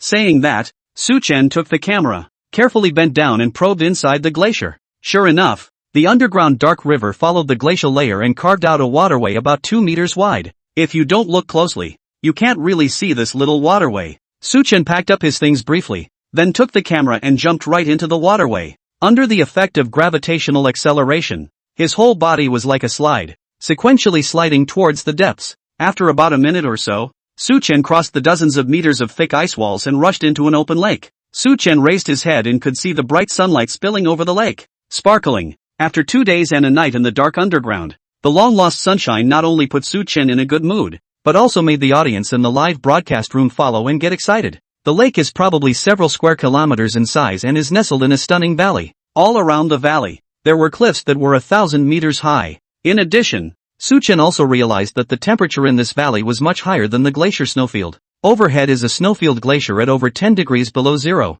while the climate in the valley is pleasant, and there are even a number of lush wildflowers and grasses along the riverbanks. Countless cherished butterflies tumble through the wildflowers. Probably it is also this kind of dangerous terrain that is difficult for outsiders to enter. So this valley is unusually peaceful, as if it is a paradise. The animals inside didn't seem to be afraid of people, and the fat fish in the lake, seeing Su Chen fall, not only weren't scared away, but instead swam over and surrounded Su Chen, seemingly wanting to see what exactly had fallen in the lake. On the riverbank in the distance, there were even a few elk, all of which stopped in their tracks and curiously cocked their heads to survey Su Chen. Su Chen raised the camera and captured it all. At that moment, the audience in the live broadcast room all boiled over. Crap, is this the legendary paradise? The first extremely narrow, before passing people. Slip anchor, you must have found the legendary peach blossom source. Then again, it's really beautiful here. Look at those butterflies. They're so beautiful. They're all rare species that I've never seen before. I'm a biology student, and this place is blessed with an environment that must have preserved the most pristine ecosystem. What a shame. If only I could visit this place with my own eyes. The audience gasped in awe as Su Chen swam directly to the river bank across the lake. He realized that he was all the way to shore, and a couple of silly elk were still parked in place, with no intention of moving. Su Chen thought about it, probably because these elk hadn't seen humans for thousands of years, and their genes didn't even have the concept of humans anymore. This valley, too, had probably not been set foot in for thousands of years. These flora and fauna, undisturbed for more than 2,000 years, have created a unique ecosystem. Speaking of the unique ecological environment, Su Chen couldn't help but think of the famous sinkhole. It's just that somewhere, there's a sinkhole left behind after a meteorite hit. Thousands and thousands of years later, the interior of the sinkhole regained its vitality, but because this sinkhole is surrounded by a wall, which is equivalent to isolation, the interior of the sinkhole follows its own ecosystem. Many extinct plants and animals of later generations can be found still surviving in this sinkhole. Su Chen thought for a moment, and pulled out a stir-fried dish from his arms, pulling it out of the void space in passing. The craftsmanship of the extraordinarily talented chef, coupled with the fact that the imaginary number space had frozen time, brought it out with the same aroma as if it had just been fried. Su Chen smoothly threw it to the elk and watched as they curiously came over to sniff it, then unsuspectingly feasted on it. Seeing this scene, Su Chen couldn't help but smile. These moose are dumber than the silly spores in the northeast. Fortunately, this valley is difficult for outsiders to come in. Otherwise I'm afraid that they would have been captured and stewed and eaten. After feeding a few elk, Su Chen set his eyes on a city not far away on the hillside. It was said to be a city, but in reality it was just the size of a village. This village was the city of Ghost Mother's memory that Hu Bai and the others had experienced. The city was created with the memories of the Ghost Mother, but it was indeed a real city. Simply put, it is the product of embodiment. Kind of like in Tomb Raider, the ability of that bronze god tree. And so on. Thinking of this, Su Chen frowned. Thinking about it this way, the Ghost Mother's ability and the bronze god tree were really somewhat similar. Could it be that there is some hidden connection between the Ghost Pearl, the Snake God, and the meteorite in the Tomb Raider's notes that fell from the sky, split into 3, and fell in various parts of the country of China? Also, the Tomb Raider's meteorite fall actually had a specific time. In the original story, Chen Wenjin had once said that there was an old ancestor of the Zhang family in the meteorite jade cave, who was the first person in the world to grasp the secret of longevity, and so far, he had already gone through 8 molts, and was just short of the last one, which would enable him to grasp perfect longevity. In other words, this Zhang clan ancestor had been in the meteorite jade cave for at least 4,000 years. 4,000 years ago, roughly the time of the Taiku Xia dynasty. So, when did the serpent god fall in China? There is no clear record in Ghost Blowing Lamp, but it has said that the Shang dynasty Emperor Wuding had obtained the dust pearl and recorded the matter on the bronze tripod.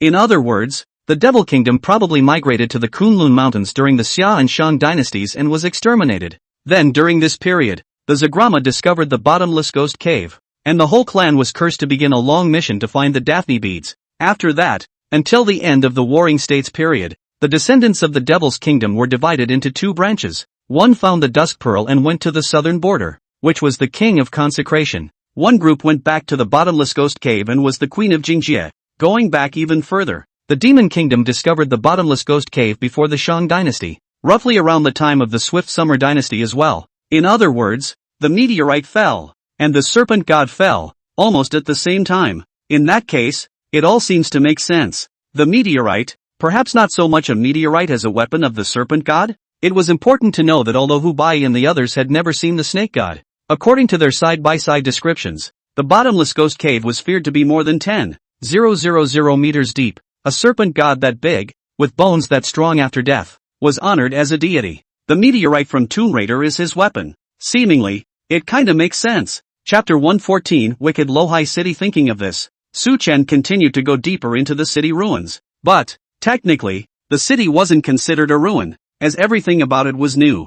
There were even tracks on the ground where people had stepped, both in the houses and in the various grains that were drying outside, as if they had just been put away in the morning. It could never be the ruins of an ancient city that had been abandoned for thousands of years. In the live broadcast room, the viewers were equally filled with questions when they saw this sight, and as a steaming clay pot, with charcoal even smoking underneath, appeared on camera, the confusion in the minds of viewers reached its peak. The live stream was a tidal wave of pop-ups that directly flooded the screen. What the hell? Did someone come here? The anchor isn't the first to arrive. So who could it be? Do you guys think it's possible that it's the Tomb Raider sectaire that the great god of heavenly justice once said? It makes sense. Ordinary people don't have this ability to go deep into the depths of the glacier alone. Professor Su has the support of the Institute. It's not surprising that he was able to get in. Seeing the screen full of doubts, Su Chen smiled, walked right up to the hot pot, then opened the lid on top of the clay pot. All of a sudden, an aroma of meat dispersed. He knew that the meat cooked in this clay pot was actually thousands of years old,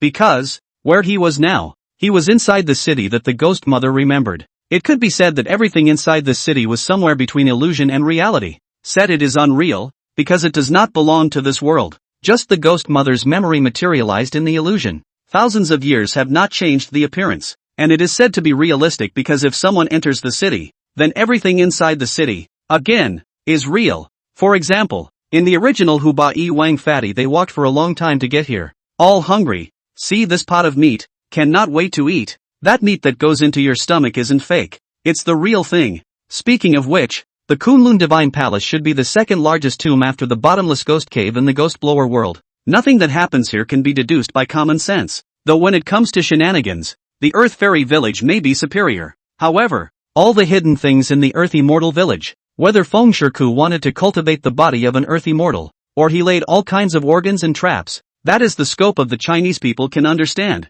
But, the serpent god of the invincible ghost cave, and the ability of the successive generations of ghost mothers to master the void space are beyond the scope of what can be understood by the cultural history of China. After thinking about it, Su Chen still focused the camera on the pot of broth and gave the audience a general explanation of the legend of the Ghost Mother, including the origin of the city. And as soon as his words left his mouth, the broadcast room exploded. Crap, this is an ancient city between fantasy and reality? Or was it created from the ghost mother's memory? Anchor, you don't have a fever, do you? That's too metaphysical to say. The flying centipede from the Bottle Mountain tomb. We can understand. It's become a spirit. But to create a city from memory, that's something only a god or a Buddha can do. Is the demon mother really that powerful? Don't say the audience couldn't believe it. Professor Chu and Director Zhu, who had been following the development of the matter, were equally dumbfounded when they saw Su Chen's explanation on the live broadcast screen. Director Zhu took a deep breath and asked Chu Muyun beside him in a deep voice. Xiao Chu, how trustworthy do you think Mr. Xiao Su's words are? Could this city really have been memorized by the Demon Kingdom Ghost Mother? Creating things out of thin air. That was a means that only immortals could possess. Director Zhu really couldn't believe that China's forefathers had once possessed such amazing power. Of course, as the director of the Institute of Archaeology, having worked on the front lines himself for decades, Director Zhu has seen countless strange and weird things. And all kinds of top-secret information is even more numerous. Instead of dismissing the authenticity of the Devil's Ruins out of hand, as the average viewer would do, he mused that there was a high degree of credibility to the story, and the state, whether or not it can utilize this amazing ability. Chu Muyun's brows were locked and he considered for most of the day before slowly speaking. In my opinion, it is not impossible. Mr. Xiao Su is extremely knowledgeable about the history of the Demon Kingdom. The Glacier Ghost Mother's tomb, as well as the southern border consecrated king's tombs were all found with his help. He won't be aimless. Song Ying, who was on the other side, also helped out. Prof. Little Su is very knowledgeable, especially with his deep research on the culture of the Magic Kingdom. I think what he said is true. Director Zhu sniffed, his face slightly agitated. Hurriedly, he said, so, can we utilize this ability? Creating things out of thin air. This is a means only possessed by the immortals. If there could be such a miraculous great power, then China would not directly rise to become the #1 power in the world. Militarily, hand-rubbing nuclear bombs and materializing space battleships. In terms of people's livelihood, arrange for a few people to specialize in materializing food, so that no one in the world will have to go hungry from now on, and there will be so much food that they will not be able to eat it all. But, Song Ying and Professor Chu looked at each other and shook their heads in unison. Chief, I'm just afraid that idea won't work. Why do you say that? Director Zhu was indulging in a beautiful fantasy, and was a bit unhappy when he was rebutted by Professor Chu. The benefits to China of this fantasy, if it comes true, are incalculable. Professor Chu smiled helplessly and said, it's very simple. If this ability was really this strong, how could the Demon Kingdom have been destroyed in the first place? I'm afraid that it would have already unified the world and even controlled the entire solar system. The reason why the Demon Kingdom perished must be because this ability has all sorts of limitations. Hearing this, Song Ying nodded approvingly. Yes, if this ability was really so strong, how could the Demon Kingdom be destroyed? When Director Zhu heard this, it was like pouring a pot of cold water over his head, and he quickly calmed down. He sighed and said, that's right, I was the one who thought too simply. But this ability is still important. Like this, you immediately notify the warriors of the Kunlun residency to get ready to take over the Ghost Mother Memory City. And when Mr. Little Su's business is finished, immediately blockade this memory city. Director Zhu had already thought that when Su Chen's mission was over, he would immediately classify Kunlun Glacier as a top-secret military base, while sending a large number of scientists over to study it. Not to say that the strength of the Ghost Mother's materialized city was completely researched, even if only a tenth or even 100th of it was researched. That would also bring immeasurable benefits to China. The live stream continues. Su Chen passed through the Ghost Mother Memory City and continued deeper inside. But just then, the system prompt suddenly rang out. Ding! Snake God curse detected. The system has cleared it for the host. Hearing this prompt, Su Chen froze for a moment. After a few moments of careful recollection, he then remembered. This Ghost Mother Memory City seems to be connected to a bottomless ghost hole in the Tarakan Desert. It is the illusion of the evil Rakai city that the first Ghost Mother manifested with her ability to perform realm illusion. In other words, if someone comes to the City of Memories, it's the equivalent of having been to a bottomless pit of ghosts and will be cursed by the Serpent God. Originally, Su Chen didn't really want to go to the Jingjie ancient city because he was worried that he wouldn't be able to solve the Snake God curse, but I didn't expect the system to be quite powerful. The curse that could last for thousands of years and act on the Zakrama tribe was removed with a single word from the system.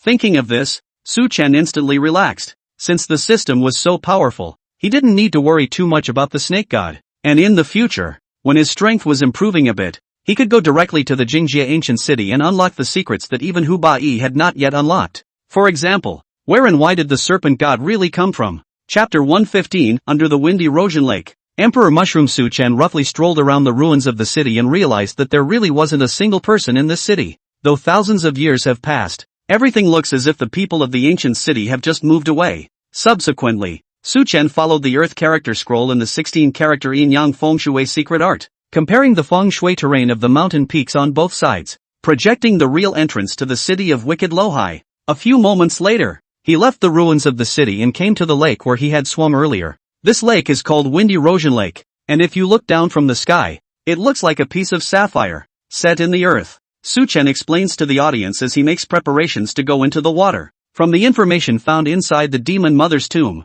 the capital city of the Demon Kingdom is called Evil Luohai City. Not the ruins of this city by the lake, but I've already traveled all around and found no trace of Evil Lohai City. Hearing Su-Chen say that, and then seeing Su-Chen take out his diving equipment, there were smart viewers as well who guessed what he was going to do. So the anchor is planning to dive to the bottom of the lake? A few years ago, a South China Sea archaeological team accidentally discovered the ruins of an underwater city and took many photos. It's just that there are typhoons and thunderstorms in that area all year round, making it extremely difficult to enter. Wow! Lake City. Sounds like fun. Anchor, get in the water. I want to see Lake City. Soon. Su-Chen prepared everything. In fact, he had Qilin water powers that allowed him to stay in the water for long periods of time without the use of scuba diving equipment. But so as not to scare the spectators, he made a show of changing into full scuba gear. Also, in addition to this reason, Su-Chen was also in the habit of hiding his bottom card. After all, there is a mysterious organization of unknown origin behind it. How can you show all your cards at once? After preparing everything, Su-Chen didn't hesitate for a second and jumped into the lake with a flutter. After about a couple of dozen meters of diving, a stone building suddenly appeared in the shot. Su-Chen swam towards that side, but just as he was about to approach the building, two giant pythons suddenly appeared under the dark water. The python was white in color, and the scales on its body were unusually conspicuous under the water. Moreover, their speed was extremely fast, and in a few breaths, they swam to Su-Chen's side in a closed circle. These two giant pythons, creatures that guarded the entrance to Evil Luohai City, didn't have any strange abilities. Su-Chen had also long since raised his guard, secretly preventing them from appearing. Thus, the instant the two white pythons appeared, Su-Chen took out the black gold ancient blade from the void number space. In a flash of lightning, the power of the Qilin bloodline in Su-Chen's body surged. The black and gold ancient sword in his hand transformed into lightning, instantly slashing twice in succession. The current in front of him seemed to have been split in half under this blade.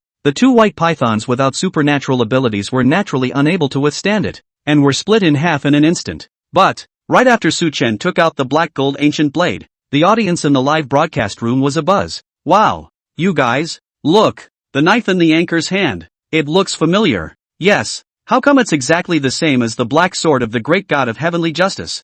Is the anchor also a fan of Tianguan Dishun? Recently, a lot of people on the internet have been cosplaying Tianguan Dishun's outfit. Little brother Su-Chen, although you are very handsome, please understand one thing, no matter how much you imitate, you will never be able to surpass the position of the heavenly official great god in my heart. Yo, please just be yourself. This last pop-up was apparently from a female viewer. Su-Chen didn't have the time to look at it. If he saw it, he was probably going to have a lot of question marks popping up on his brain, and spit out a sentence in the meantime. I'm fucking being myself. After killing the white python, Su-Chen didn't care. Putting away the black and gold ancient sword, he swam towards the stone building. The stone buildings are the citadel buildings that fell thousands of years ago when the city of Wicked Lohai collapsed into the bottom of the lake. Shaped like an inverted triangle of pointed vertebrae, many carvings in the style of the Magic Kingdom can still be seen on the top of the stone. The rock was stuck right on the bottom of the lake right in the center, on the funnel-shaped hole. Su-Chen thought for a moment and took out the Vajra umbrella, then exerted a few thousand pounds of huge force to pry the edge of the stone building. Two casual pries and the stone building did loosen up. Su-Chen added his strength, and the stone building tumbled down below the hole with a loud bang. At the same time, a torrent rolled up Su-Chen and fell toward the space beneath the lake bottom. Fortunately, Su-Chen had prepared for this, and as he spread out his Vajra umbrella, the whole person's downward momentum was stopped immediately. After floating all the way, which lasted for half a minute, Su-Chen then fell into the small lake at the bottom of this space. He put away his adamantium umbrella and took a cold firework for illumination from his waterproof backpack. After it was lit, it became clear that the space was a natural underground cave. It's about the size of the windswept lake overhead, but it's surprisingly high. From the bottom of the wind-eroded lake, to where Su-Chen was now, there was a drop of nearly hundreds of meters. In addition, the wind erosion lake and this cave were connected, and Suchen saw that there were many water columns that fell from the wind erosion lake to this bottom. Think about it. The water of that dark river outside the ghost mother's tomb all flowed into the wind eroded lake.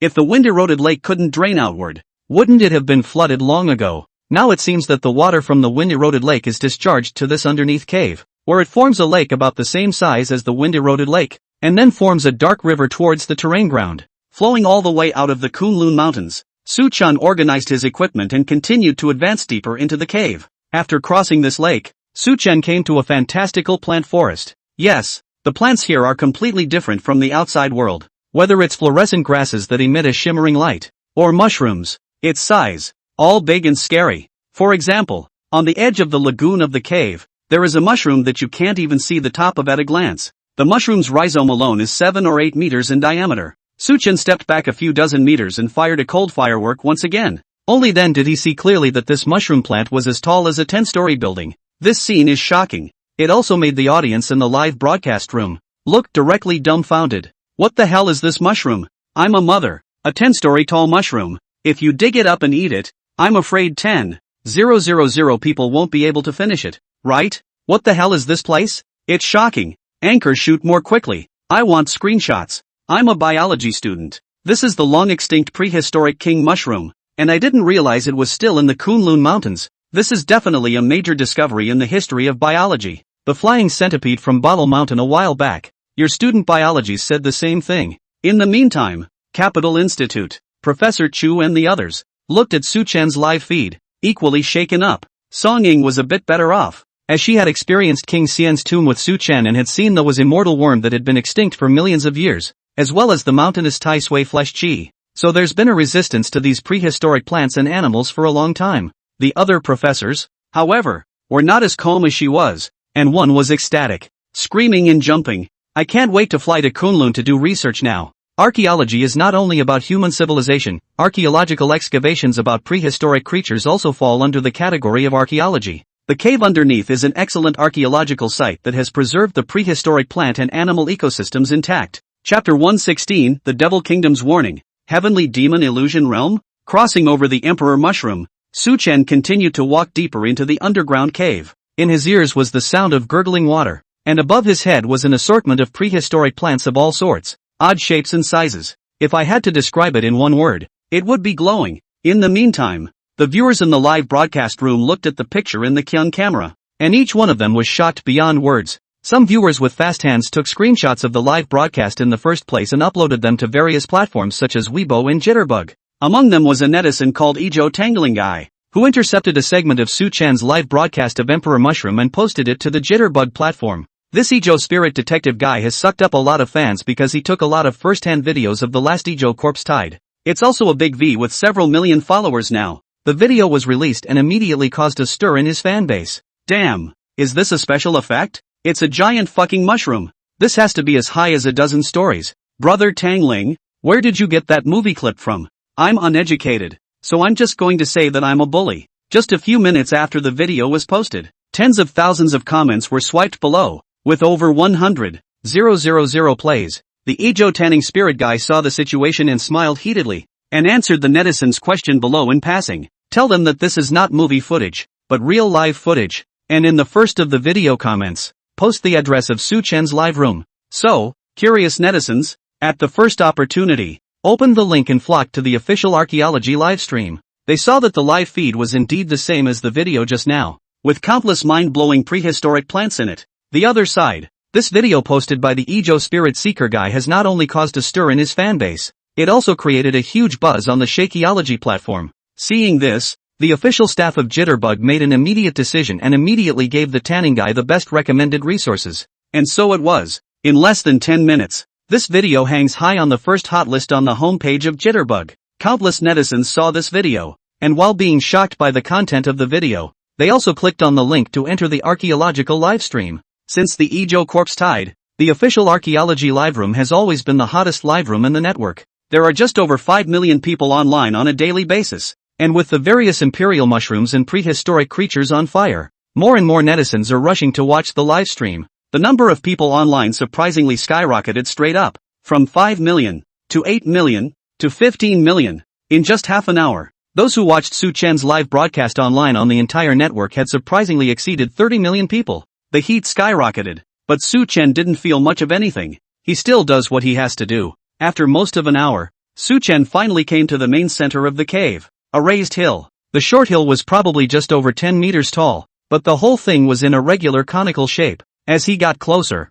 Su Chen realized that it was a small extinct volcano. The top of the mountain is sharp volcanic rock, with no grass. Right in the center was a crater that was dark and bottomless, as if it led to the underworld. In the original, Hubai and the others went down from here and eventually found the altar of the demon kingdom. Thinking of this, Su Chen purposely took out the dusk pearl from his backpack. He realized that the closer he got to the altar, the more active the energies in the grenadine became. At this moment, one could even see a distinct white light emanating from inside the dusk pearl. Seeing this scene, the viewers in the live broadcast room were all agitated. Crap, the Daphne beads are glowing. Did the anchor not fool us that this is really a divine object of the demon kingdom with all sorts of incredible abilities? Anchor, hurry up.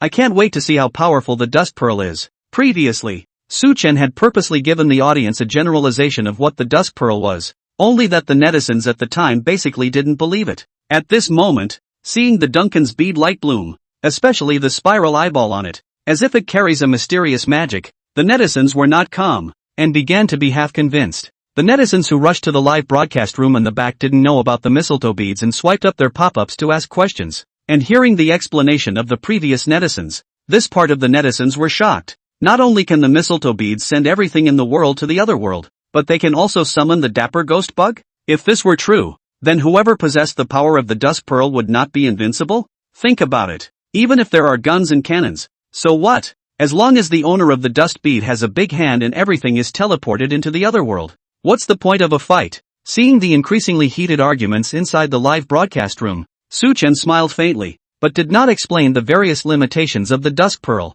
The dusk pearl is certainly strong, but it essentially communicates with the snake god and borrows his power. There were all sorts of limitations, not to mention the fact that if you weren't careful, you'd have to suffer the backlash of the serpent god's curse. Come to think of it, the Ghost Cave clan, whether it's the Demon Kingdom or the Jingjie Kingdom, they all have the power of the snake god, but the end result is the destruction of the country and the death of the clan. In comparison, the Queen Mother of the West had at least lived meticulously for thousands of years and was much smarter than the Ghost Cave clan. Thinking of this, Su Chen no longer hesitated, and after putting away the dusk pearl, he directly took out his Vajra umbrella and jumped down into the crater. When the person was in mid-air, he opened his Vajra umbrella. With the help of the cushioning power of the Vajra umbrella, the whole person descended lightly. Not to mention, the quality of the adamantine umbrella built by the School of the Golden Touch is really good. It can attack, defend and act as a parachute if nothing else, so it's a rare treasure. The only problem was probably that the quality was too low, and in the future,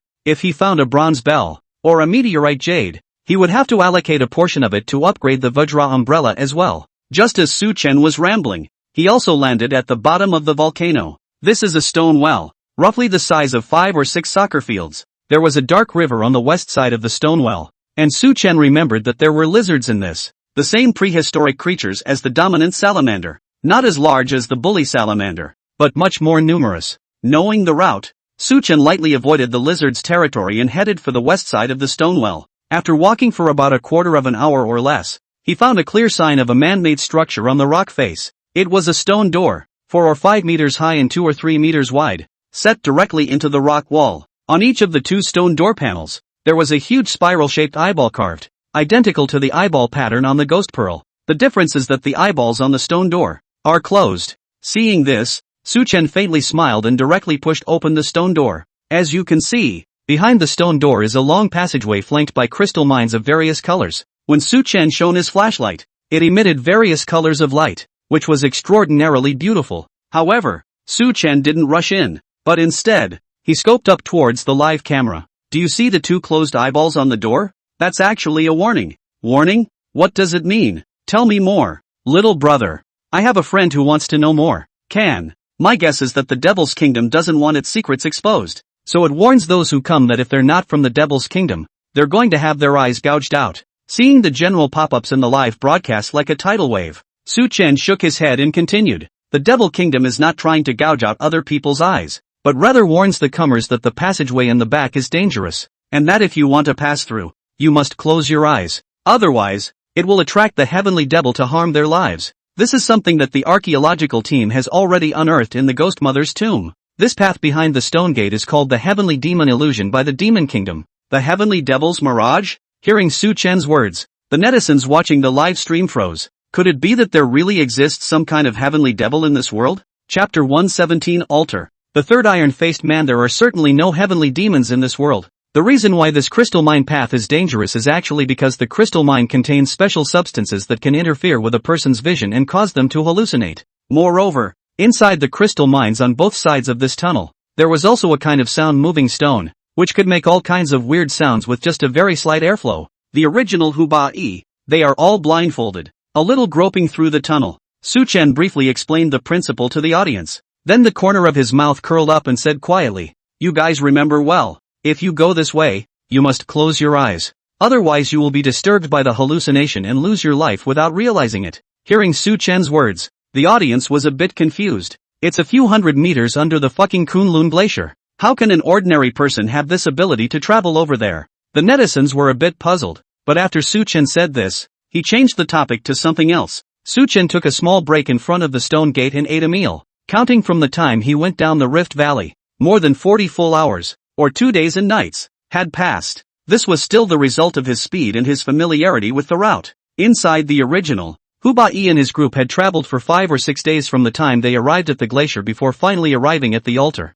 Su Chen had only spent 40 hours, which was definitely considered fast. With the wine and food, Su Chen organized his equipment. Then he took out the heavenly official seal from inside the void number space and placed it on his body, slowly stepping into the tunnel. The 2 weeks of this tunnel are crystallized ore and the floor is white. Just after stepping into the tunnel, Su Chen heard a whimpering child crying. He picked up his phone and looked at it, realizing that the viewers in the live stream had likewise heard it and were frantically posting pop-ups. This proved that Su Chen wasn't hallucinating, and that the sound was coming from the sound-moving stone inside the crystal mine. Interesting, but I have the seal of the heavenly official, so I can ignore the illusion. Su Chen pondered in his heart and resolutely took a step forward. Sure enough, he had just taken a few steps when the heavenly official's seal in his arms burned slightly. Immediately afterward, Su Chen felt a surge of clarity in his mind and became refreshed. The biggest danger of this heavenly demon illusion was the illusion, and as long as one overcame that, then there would be almost no difficulty at all.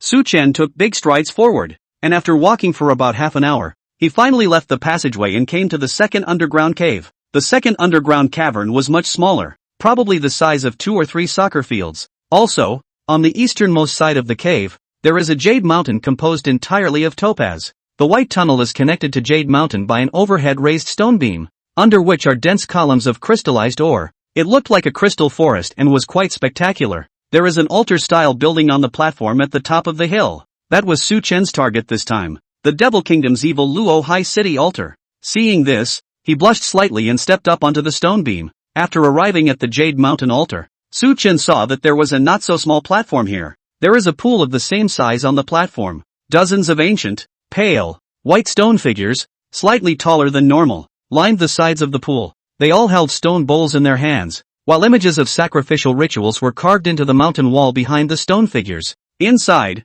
the priests of the Demon Kingdom would gouge out the eyes of the slaves and place them in the stone bowls held by the stone figures. According to the description in the original story, the Ghost Pearl sacrificial ceremony requires the use of a living human sacrifice. The eyes of the sacrifices need to be gouged out and then placed in the appropriate pools, along with the germanium beads. In this way, the sacrifice can be initiated. In the original episode, Hubai was the son of Qilin, and it was all supposed to be desperate. Who knew that a white-bearded man had actually brought the ice crystal female corpse, the eye of the Demon Kingdom's ghost mother, to this cave? It was only then that Hubai and the others did not sacrifice any of them, and they also succeeded in the sacrifice and got rid of the curse. In addition, there was another danger in this underground cave littered with crystal mines. That is that an extremely special kind of crystal trembling occurs in this. Hubai and the others didn't explain it very well. It was estimated that Hubai's mind was on the curse at that time, and he didn't have the time to think about how exactly the crystal tremor was created. Su Chen's own guess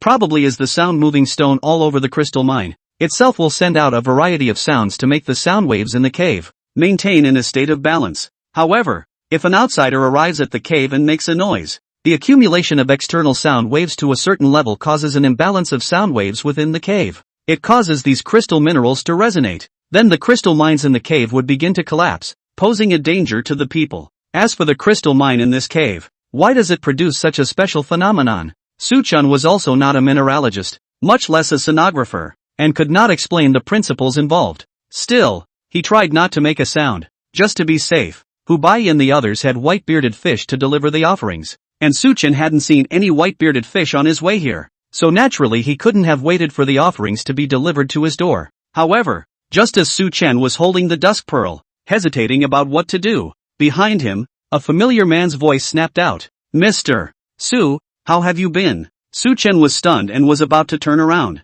A gunshot rang out violently behind him, and the bullet hit a white stone statue not far away, splattering a cluster of fire. Stop! Turn off the live feed first. Hearing the words of the man behind him, the corner of Suchun's mouth flickered as he smoothly closed the live broadcast. Then, that slowly turned around. See only, he was at the entrance to the white tunnel, and he didn't know when two people actually came. One of these two men was shrouded in a black robe, making it impossible to see their true colors. The other man with a gun, who was also the man who had just spoken, was no other than the iron-masked Shang that Suchun had previously removed with his own hands. Seeing this scene, Suchun sighed lightly and leisurely said, "It's really you, Iron Face Shang. How many lives do you have left? Is it true that you can't be killed?" Iron Mask, or the third, Iron Mask, gave a sardonic laugh and spoke with a face full of triumph. "Like I said, you can beat us once, you can beat us twice, but in the end, we're still the winners." Speaking of which, iron-faced Shang in black robe slowly walked up to the altar and gently droned across a pool of water.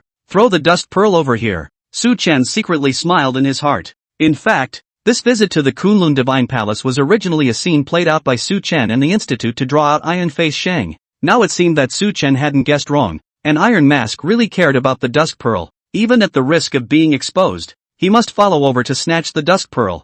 Thinking of this, Suchun took a dusk bead from his coat pocket. Taking it in his hand, he casually threw it twice. "First you tell me how you really came back to life, and what your organization is from. Otherwise, I'll throw the dusk pearl down, and no one will want it." Chapter 118 King Mu of Zhou? 3,000 years of mystery. Suchun had long anticipated that iron-faced Shang would definitely follow him in secret, so he purposely explained how to enter the altar in the live broadcast. Looking at iron-faced Shang and the black-robed man, the two of them should have covered their eyes in the way Suchun said, and that was how they walked through the heavenly demon illusion realm. Hearing Suchun's words, iron-faced Shang obviously threw himself at him a bit. His face changed and he hurriedly said, "Wait." After saying that, iron-faced Shang glanced at the black-robed man beside him. Only after receiving the latter's nod of the head did Iron Mask Shang turn his head to Suchun. "Don't throw it down.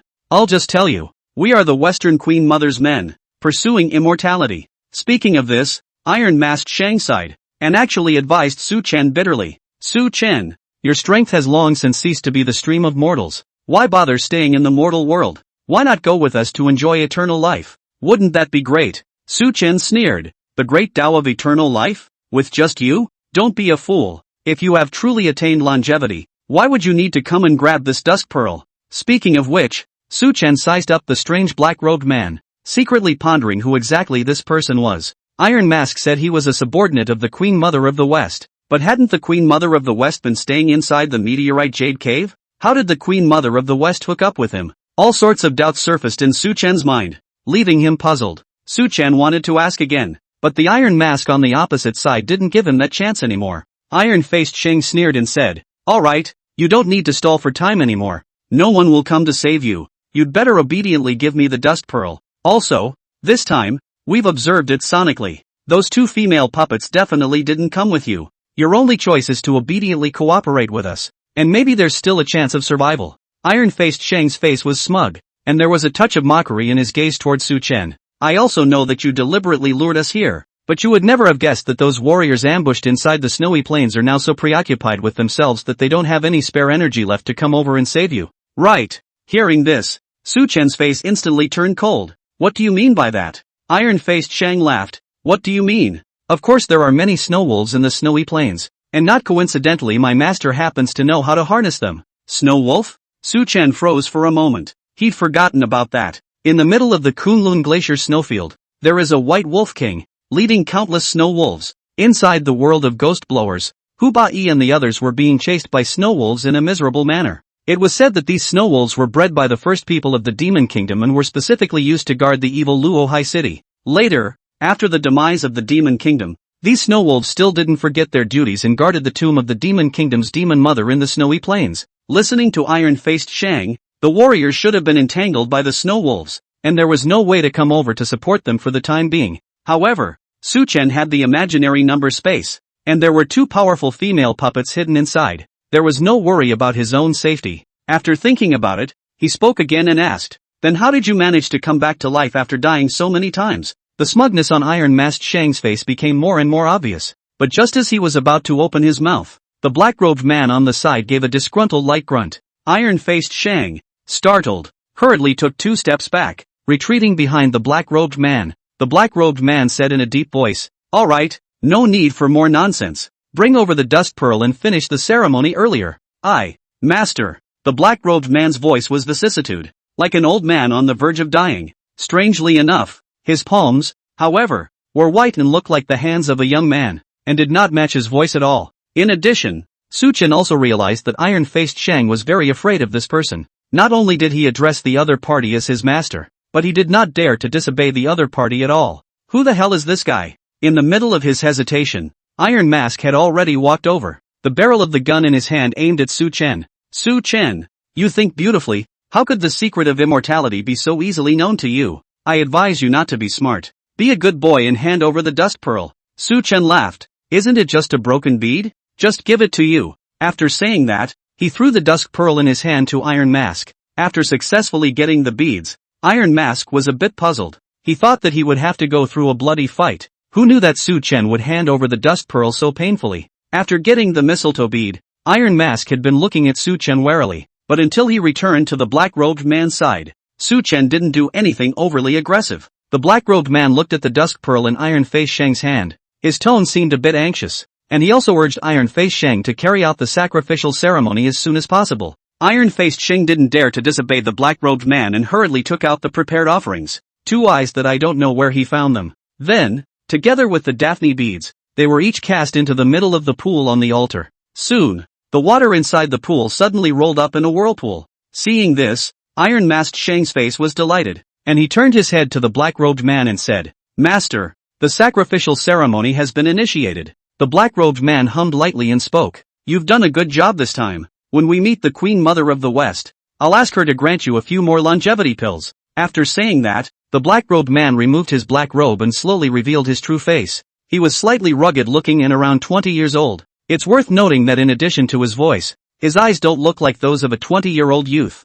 rather like a drooping old man with a gray, dead look in his eyes. Also, after seeing the black-robed man's true face, Su Chen couldn't help but furrow his brows. It was because he realized that the appearance of this black-robed man gave him a familiar feeling. However, he was able to affirm that he had never seen this person before. Then why do I have a familiar feeling about his appearance? Su Chen couldn't figure it out after thinking about it and was about to give up when he saw that the black-robed man inadvertently revealed a phoenix-shaped jade pendant hanging from his waist. Seeing that jade pendant, Su Chen blessed to the heart, violently remembered the king of Ezhou illusion. No, it should be called the bronze wrong joints he picked up in King Mu's tomb of Zhou. The phoenix pattern engraved on it was exactly the same as the black-robed man's jade pendant. Thinking of this, a shocking thought rose violently in Su Chen's heart. This black-robed man, he is King Mu of Zhou. Wait a minute, if he was King Mu of Zhou, who was the one who cut off his own head in the first place? Could it be that the bloody corpse inside that sarcophagus is not King Mu of Zhou, but King Lu Gotham? If you put it that way, then it makes sense. Back then, King Mu of Zhou not only instructed King Luzhen, but at the same time, he also instructed a man and even took him as a slave. That man is Iron Mask. King Mu of Zhou was the son of Zhou, a legendary figure in his own right. If he was really useless to the point that he was designed to become a blood corpse by King Lu Gotham, how could the Queen Mother of the West look at such a stupid person? The only explanation is, it was all a setup against King Ruzhen, a bureau that would allow King Mu of Zhou himself to get out of his tomb. Chapter 119, Backlash. Death of King Mu of Zhou. Su Chen frowned. His eyes fell on the black-robed man and he asked in a deep voice, "You are King Mu of Zhou?" The black-robed man froze, obviously not expecting Su Chen to ask this. After a moment of silence, he said quietly, "It's been a long time since I heard someone call me by that title. Little fellow, you're very interesting. Are you willing to submit to me? I grant you the ability to live forever. Immortality? You really know how to talk big. The corner of Su Chen's mouth skimmed in disdain. And just then, in the altar pool, two whirlpools were suddenly born. Under the spinning of the vortex, the dust bead was slowly suspended in midair. King Jomu's eyes lit up as he stepped forward wanting to receive the energy in the dusk pearl. However, he had just taken a step forward when the dust bead suddenly vibrated sharply. A moment later, it unexpectedly exploded with a loud bang. King Mu of Zhou and Iron Mask froze at the same time, staring blankly at the shattered Duncan beads. That's impossible. The dusk pearl is the remains of the snake god. Nothing can destroy it. King Mu of Zhou murmured two sentences and violently turned around to angrily stare at Su Chen. You tricked me. Su Chen laughed loudly and said, Is the dusk pearl that the Institute has specially prepared for you able to fake the real thing? Indeed. Su Chen wasn't a fool. So how could he possibly hand over the real dusk pearl to them? This mistletoe bead was handmade by an expert within the experts. A master who specializes in restoring artifacts and is also proficient in counterfeiting. 1-to-1 scale restoration. Even the lines and lines on it are not even close. At a glance, there is no difference at all between it and the Daphne bead. Damn you! King Jomu's face was grim to the core as he roared, pulling out a pistol. Only, without waiting for him to do so, he only saw the two whirlpools in the pool on the altar suddenly begin to reverse. In an instant, a powerful suction force was generated in the vortex. Before King Jomu and Iron Mask could say anything more, they were sucked into the vortex by this powerful suction. Su Chen's face changed and he hurriedly retreated to a safe position. After waiting for most of the day to make sure there was no more danger, he slowly walked up to the altar. Between them, the pool had regained its composure, but on the surface of the pool, there were two huge vertical pupil eyes reflected. Those eyes don't show a trace of emotion. They're cold, they're powerful. Just by taking a glance, Su Chen felt a bit of a heartbeat. Could this be the eyes of the snake god? The dusk pearl is the third eye on the forehead of the snake god and is known as the devil's eye. Only after the fall of the snake god, this demonic eye fell into the hands of the Ghost Cave clan, and by means of the ghost dust bead ritual, they continued to borrow power from the snake god. In that case, King Jomu and Iron Mask were sucked into void number space? Can they still be resurrected then? Just as Su Chen was pondering these questions, suddenly a mechanical beep sounded in his head. Ding! Snake god unleashes cursed power. Cleared. Crap. Upon hearing this system prompt, Su Chen froze for a moment before becoming enraged. He hadn't done anything either, just met the eyes of the snake god, and the snake god was about to curse himself for being so unreasonable. Thinking of this, Su Chen casually picked up a crystal ore from the ground, slammed into the pool. The pool splashed with waves, and the reflection of the two snake gods' eyes shattered and disappeared. Old me didn't recruit you either, so I unleashed a curse on me. Doggone snake god. When I'm developing, I must go to the bottomless ghost cave and raise all your bones. Su Chen cursed indignantly. Just then, the communicator he was carrying also rang. The Lone Wolf Specialized Squad led by Qin Jianbing had resolved the entanglements of the White Wolf King on the snowy plain and rushed to support them.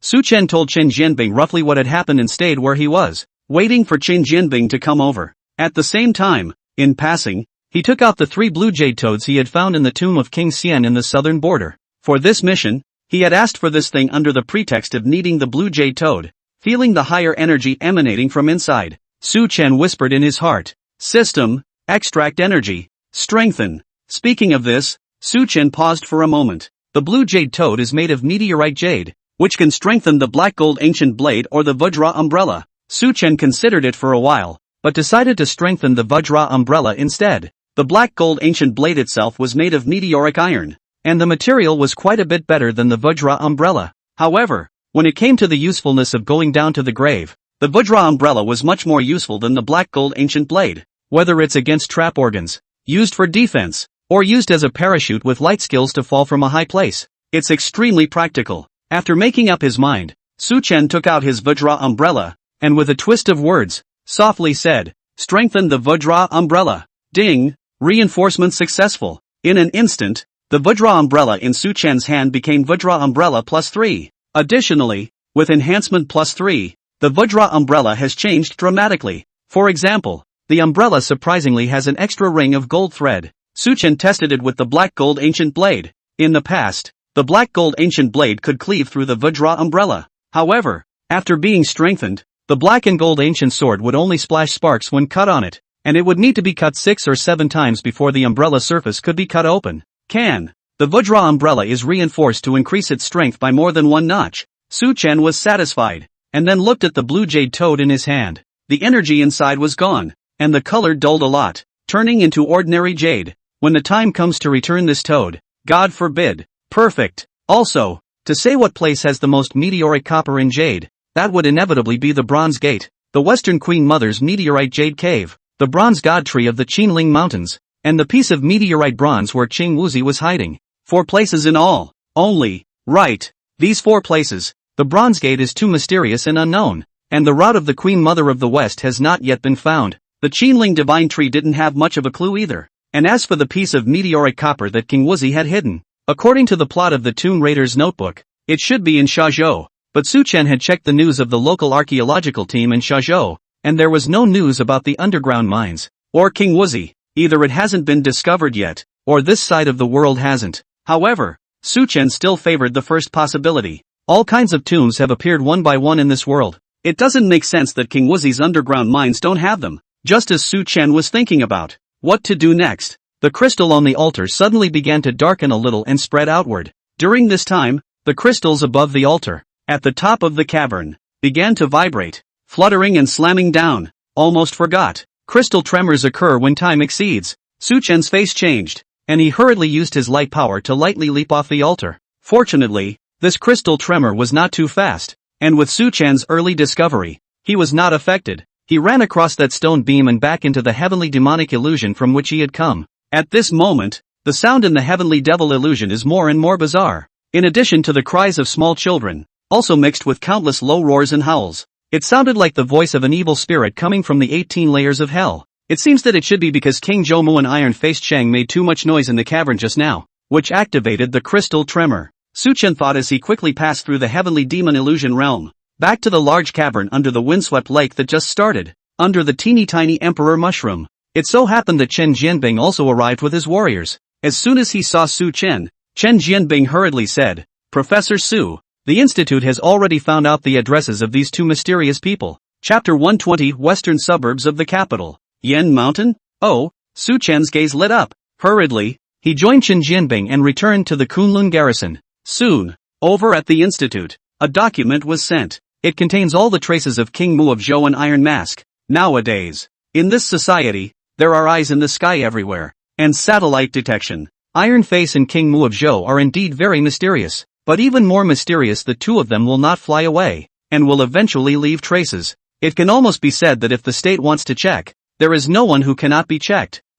In addition to Su Chen's big number, the heavenly officials give blessings. He appeared as a heavenly official, and all his clues, including registration information, airplane flights, etc., were all erased by the system. Even the state could not find out the real identity of Tian Quan Shifu. After King Zhoumu and Iron-Faced Shang showed up, the camera device on Su Chen's body had actually secretly captured the 2 men's appearance and sent it back to the Institute. The Institute entered the 2 men's information into Skynet and tracked them all the way. Eventually, the Institute identified the flight the 2 were traveling on, and it backfired that their departure point was the capital. Things were much easier after this, and the Institute called up all the surveillance probes in all districts of the capital. After sifting through all the surveillance videos from the day that King Zhoumu and Iron Mask took the flight, it was finally determined that the 2 had come out of the western suburbs of the capital. Roughly, the range is right at Yanshan. Inside the Kunlun residency, Su Chen looked at the video within the laptop and immediately frowned. Sounds like something familiar. Also, why did King Mu of Zhou and Iron Mask come out from Yan Mountain? I remember that it seems to be an undeveloped and barren mountainous area. Just as Su Chen was puzzled in his mind and couldn't figure out why. On the side, Chen Jianbing couldn't help but ask, "Professor Su, how is it? Have you found anything?" Su Chen shook his head and replied, "Not yet. I need to go back to the capital and personally visit Yanshan. Well then, I'm going to arrange for a plane. Soon." Su Chen boarded the military plane that the military had specially arranged for him, a direct flight to the capital. And when he landed, Professor Chu and the others came all the way over to greet him. "Little Su, what exactly are those 2 people? Why did they disappear out of thin air? Do you know the reason?" Chu Muyun and the others also watched the footage taken by Su Chen and saw what happened in the cave between King Zhoumu and Iron-Faced Shang and Su Chen. These experts and professors have been unable to figure out the reason why King Mu of Zhou and Iron Mask disappeared out of thin air. Therefore, as soon as he saw Su Chen, he couldn't wait to come and ask after him. Su Chen thought about it and still gave this group of experts and scholars a brief explanation.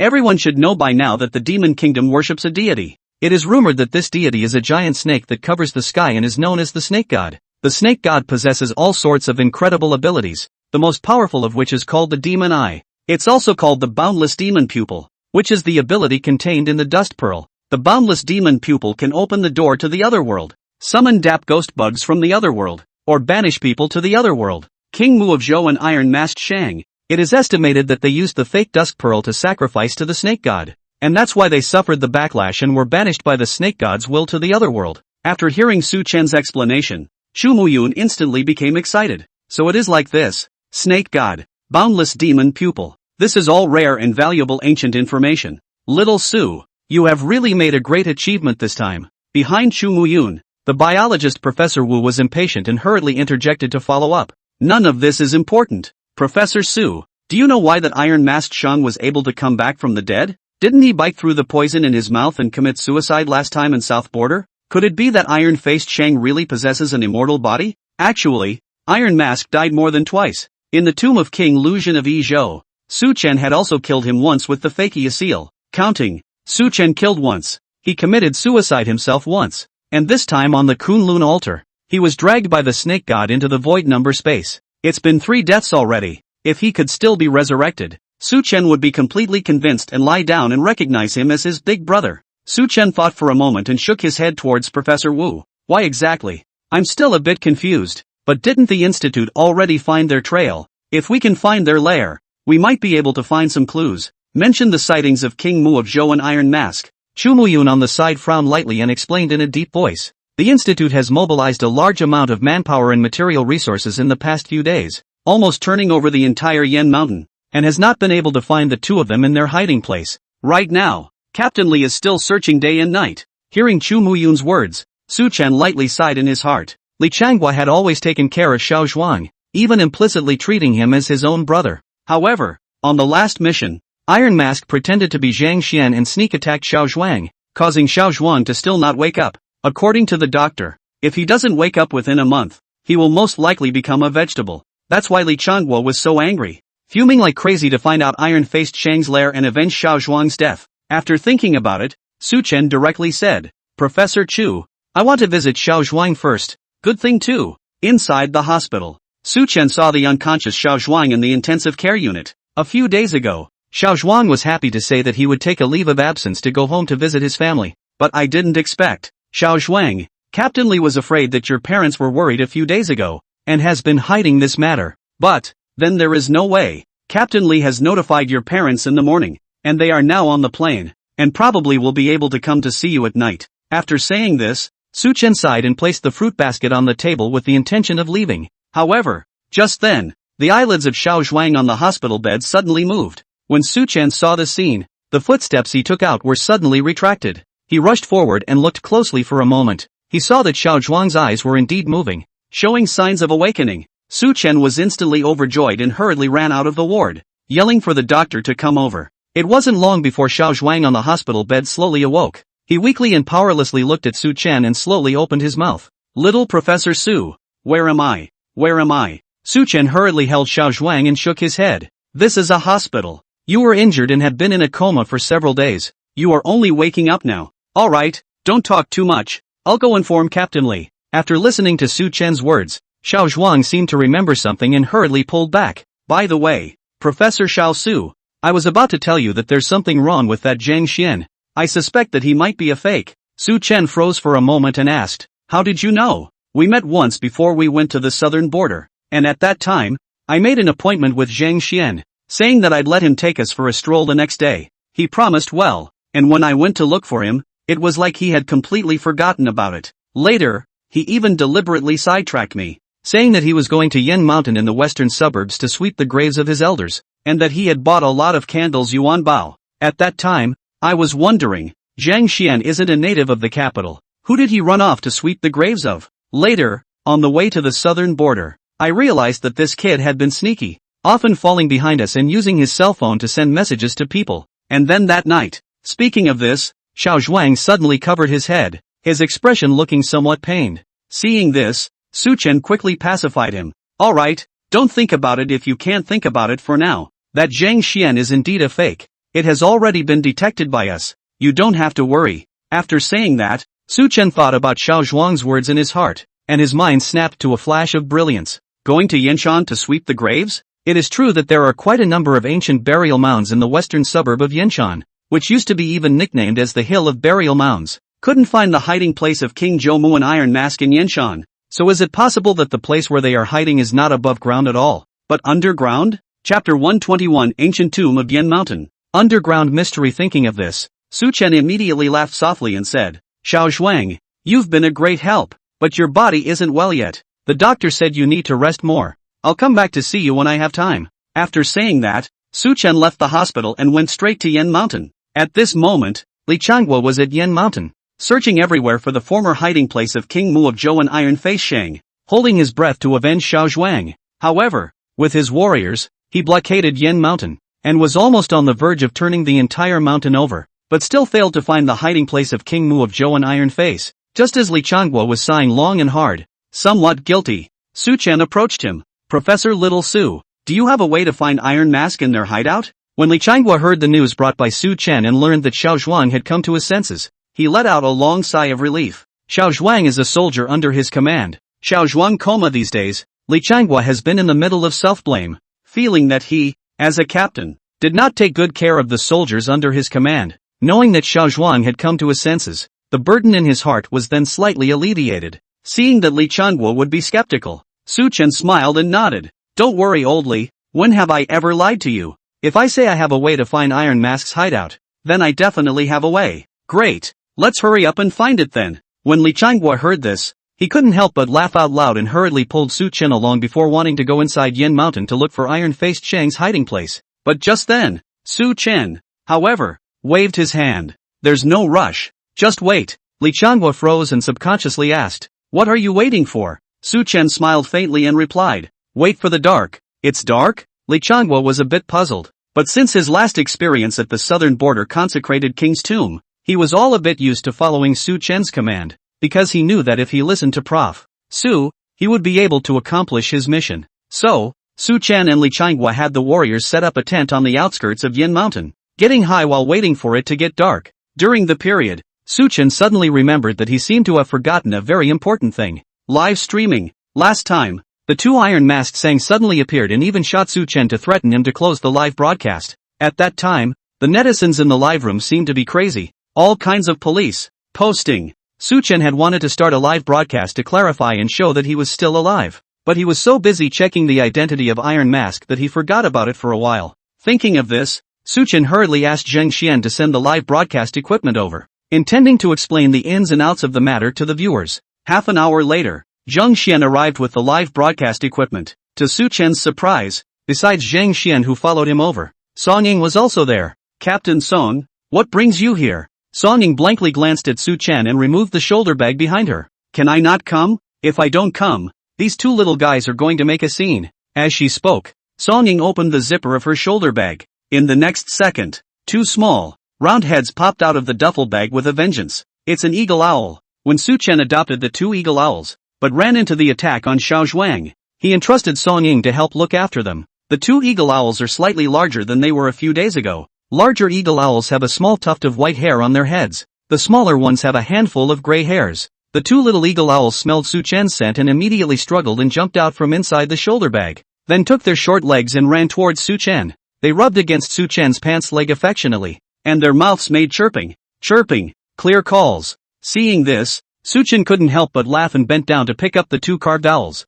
Seeing this, Song Ying, who was on the side, was full of food and said in exasperation, two ungrateful little fellows, you wouldn't even let me hug you when I was around, but when Su Chen came, you took the initiative to jump into his arms. Humph, you're all female eagle owls, aren't you? Hearing this, Su Chen's face was embarrassed. Scratching his head, he said, Team Song, what do you have to do with these two little guys? Song Ying, of course, was only talking, and she loved these two extremely rare eagle owls dearly. She smoothly took out a box of raw meat from her shoulder bag and handed it over to Su Chen, while saying, these two little guys, you have to feed raw meat, not feed worms or anything like that, or else you'll have gastrointestinal discomfort. Good. Su Chen received the raw meat and took it out to feed the two little eagle owls. At the same time, he asked curiously, Team Song, you didn't come just to deliver the eagle owl, did you? Professor Su is really smart. I heard Professor Chu say that you have news about the hiding place of the Iron Mask Shang. Last time, we went together to the tomb of King Qilin of the southern border. This time, to find the truth of the Iron Mask Shang, we should also go together. Speaking of this, Song Ying stood up and snapped a salute to Su Chen. Song Ying, captain of the southern border archaeology team, requests to join this mission. Seeing this, Su Chen shook his head helplessly. Okay, count you in. The last time they went to the tomb of King Qilin in the southern border, there were a total of 5 people who went together, namely Li Qianghua, Xiao Zhuang, Song Ying, Chen Jianbing, and Su Chen himself. Now that Xiao Zhuang was in the hospital, Chen Jianbing stayed in Qilin to deal with the matters over at the altar of the Demon Kingdom. A small team of 5, with 3 still in. Song Ying was curious again, and the last time it happened, Xiao Zhuang was attacked and Iron Mask came back from the dead. If she didn't get to the bottom of this, she was afraid that she wouldn't be able to sleep well. After promising Song Ying to join, Su Chen then set up the live broadcast equipment and opened the live broadcast. Only, what Su Chen didn't expect was that his live broadcast just opened. The screen was instantly covered with pop-ups, so dense that the eyes could barely see. Fuck. Crap. It's a zombie. Shut up if you don't know how to talk. What's a corpse scam? Little brother. This is a ghost. It's great that you're fine. Little brother Su Chen. I've been worried to death these past few days. That said, who the hell were the 2 people who suddenly appeared on the day of the anchor? With guns? So scary. No matter what, it's good that little brother is safe. Seeing the audience these questions, Su Chen thought for a moment, blurted out, those 2 people are actually foreigners, snooping on our country's cultural relics. But fortunately the Qilin mountain station border guards close, rushed over to save me. Now those 2 foreigners have been arrested. Hearing this reply from Su Chen, the audience in the live broadcast room didn't think much of it and even comforted Su Chen. These foreigners are too hateful. Their own country has no cultural relics, so they come to our country to steal and rob. Damn it! Border guards V5 dominating, forever dropping God to the loveliest of men. Anchor, what about at a later time? Didn't you find the altar of the Demon Kingdom and the mistletoe bead? Later I came back. As for the dusk pearl and whatnot, it's the records of the Demon Kingdom that are exaggerated. In fact, there is no such thing as an otherworld. What is the boundless demon pupil? You guys mustn't believe in this nonsense. Just as Su Chen was talking, 2 round little heads suddenly stretched out from his arms, and the audience of the live broadcast, seeing these 2 little heads, boiled over. The girls in the audience, in particular, were exclaiming, cute, Wana Rua, and other tigerish things. Chapter 122 Heavenly Star Feng Shui Technique. Emperor's Tomb. Su Chen saw the audience inside the live broadcast room, all talking about the 2 little eagle owls, just smiled and carried the 2 little eagle owls to the table. The 2 little eagle owls seemed to know that they were on the air as if they were on the air, naively spreading their little short legs and pacing back and forth on the table in a lively manner. That look caused Song Ying, who was on the sidelines, to cry out in adorableness. In the meantime, the ladies in the live broadcast room were captured by the naive appearance of the 2 little eagle owls. Instantly transforming into a fan of the little eagle owl, he directly threw Su Chen to the back of his mind. Seeing this, Su Chen smiled helplessly. At this time, however, the young ladies in the live broadcast room, all curiously inquired about the name of the little eagle owl. Seeing these pop-ups, Su Chen froze for a moment and replied, the name is not yet taken. Oh, such a cute little guy. The anchor didn't even give him a name. It's too much. Suggests beating the anchor to death so I can adopt these 2 little guys. Anchor, where did you buy that owl? I want to buy one to keep. Too cute. Anchor, you have such a cute pet. Why don't you take it out earlier? Ha ha ha. Look, the 2 little ones can do somersaults too. Song Ying, who was on the side, saw the pop-up screen and explained with a smile. These 2 little guys aren't any owls. They're rare protected animals. Eagle owls. Currently, there are less than 500 of them worldwide. It can be said to be a national treasure animal as precious as the giant panda. Saying that, Song Ying turned her head to look at Su Chen and made a suggestion. Professor Su, since the 2 little eagle owls were given to you by their parents, you should give them a name. Su Chen thought for a moment and pointed at the 2 little eagle owls. Well then, the one with the white hairs on his head will be called Little White, and the one with the gray hairs will be called Little Gray. After taking the name, Su Chen smashed his mouth twice, nodded his head and said to himself, this name is nice and catchy. Only, when he raised his head, he saw everyone, including Zhang Xian, staring blankly at him. What's wrong? Is that a bad name? More than bad. You are simply perfunctory. Well, Song Ying skimmed his mouth, his face dissatisfied. Besides her, The audience ladies in the live broadcast room were on the verge of overflowing their screens with discontent. Almost all the pop-ups that filled the screen were protesting these two names that Su-chen had taken. Protest. This name is too perfunctory. The anchor must think of a new one. Please, change the name. These two names are too common to match the little one's identity. Tisk tsk. The grandmothers in my village even got better names than little brother Su-chen. Little brother Su-chen. Aren't you even a little bit ashamed? Seeing so many people verbally attacking him, Su-chen hurriedly said, the matter of taking a name must also seek the little one's own opinion. Or else let's ask the two little ones to see if they're satisfied with these two names. Saying that, Su-chen shouted towards the little eagle owl with a handful of white hairs on its head. White. The little eagle owl immediately raised its head, fluttered its two little short legs, and rushed towards Su-chen. Then he rubbed his head against Su-chen's palm and made chirping sounds from his mouth. Directly let the audience of the live room Miss Hart followed the melting. Su-chen picked up where he left off and called out Little Gray again. The little eagle owl with a handful of gray hairs on its head fluttered its little short legs and ran, just like White. Su-chen laughed at the sight and said to the camera, you see, the little one is very happy with these two names, so let's make a happy decision. Subsequently, after Su-chen continued to feed some raw meat, the two little ones dozed off. It was getting late and night had fallen. Su-chen then put the little guy back into his pet backpack, while he himself, along with Li Qianghua and Zheng Xian and a few others, arrived at the highest point of Yin Mountain. Professor Xiao Su, you said to wait for darkness. Now that it's already dark, how are we going to find Iron-Faced Shang's hideout? There's no rush. In a bit. Su-chen looked at the gray sky and helplessly bristled. Modern society has so much light pollution that you basically can't see the stars inside the city. However, the moon is still there even though you can't see the stars. You know, in ancient times, the moon was also a star. It's called Taiyin Xing. In Tianqing Feng Shui, in addition to using the 7 stars of the Big Dipper to locate graves, you can also use the sun and the moon to locate graves, which are the sun and Taiyin stars. Among the 14 star lords of Ziwei Doshu, there are the 2 stars, the sun and the sun, which are divided into the lords of the emperor and the queen, and in the Tianqing Feng Shui technique, the 2 stars, the sun and the Taiyin, are the most documented, each in a separate article. It can be seen that, but all the big tombs of emperors and queens, using the 2 stars of the sun and Taiyin to locate them. In fact, to be more effective, with this in mind, Su-chen closed his eyes, and an article about the star of Taiyin and the heavenly star Feng Shui technique appeared in his mind. Thinking for a moment, Su-chen opened his eyes and swept his gaze across the panoramic view of Yin Mountain. The heavenly virtue seals the grant, the moon resolves the Yin fury, the dragon pond is covered in splendor, and the year builds the terrace auxiliary. The right side of Yin Mountain is the Jinshui River, and the left side is Qinglian Mountain, which corresponds to the feng shui phenomenon of the dragon pool Huagai, so the most likely place for the great tomb of the empress is bound to be in. Speaking of this, Su-chen turned around and fiercely pointed towards the west side of Yin Mountain. The crowd followed the direction he pointed and came to the western foot of Yin Mountain. It was found that there were hundreds of ancient graves here,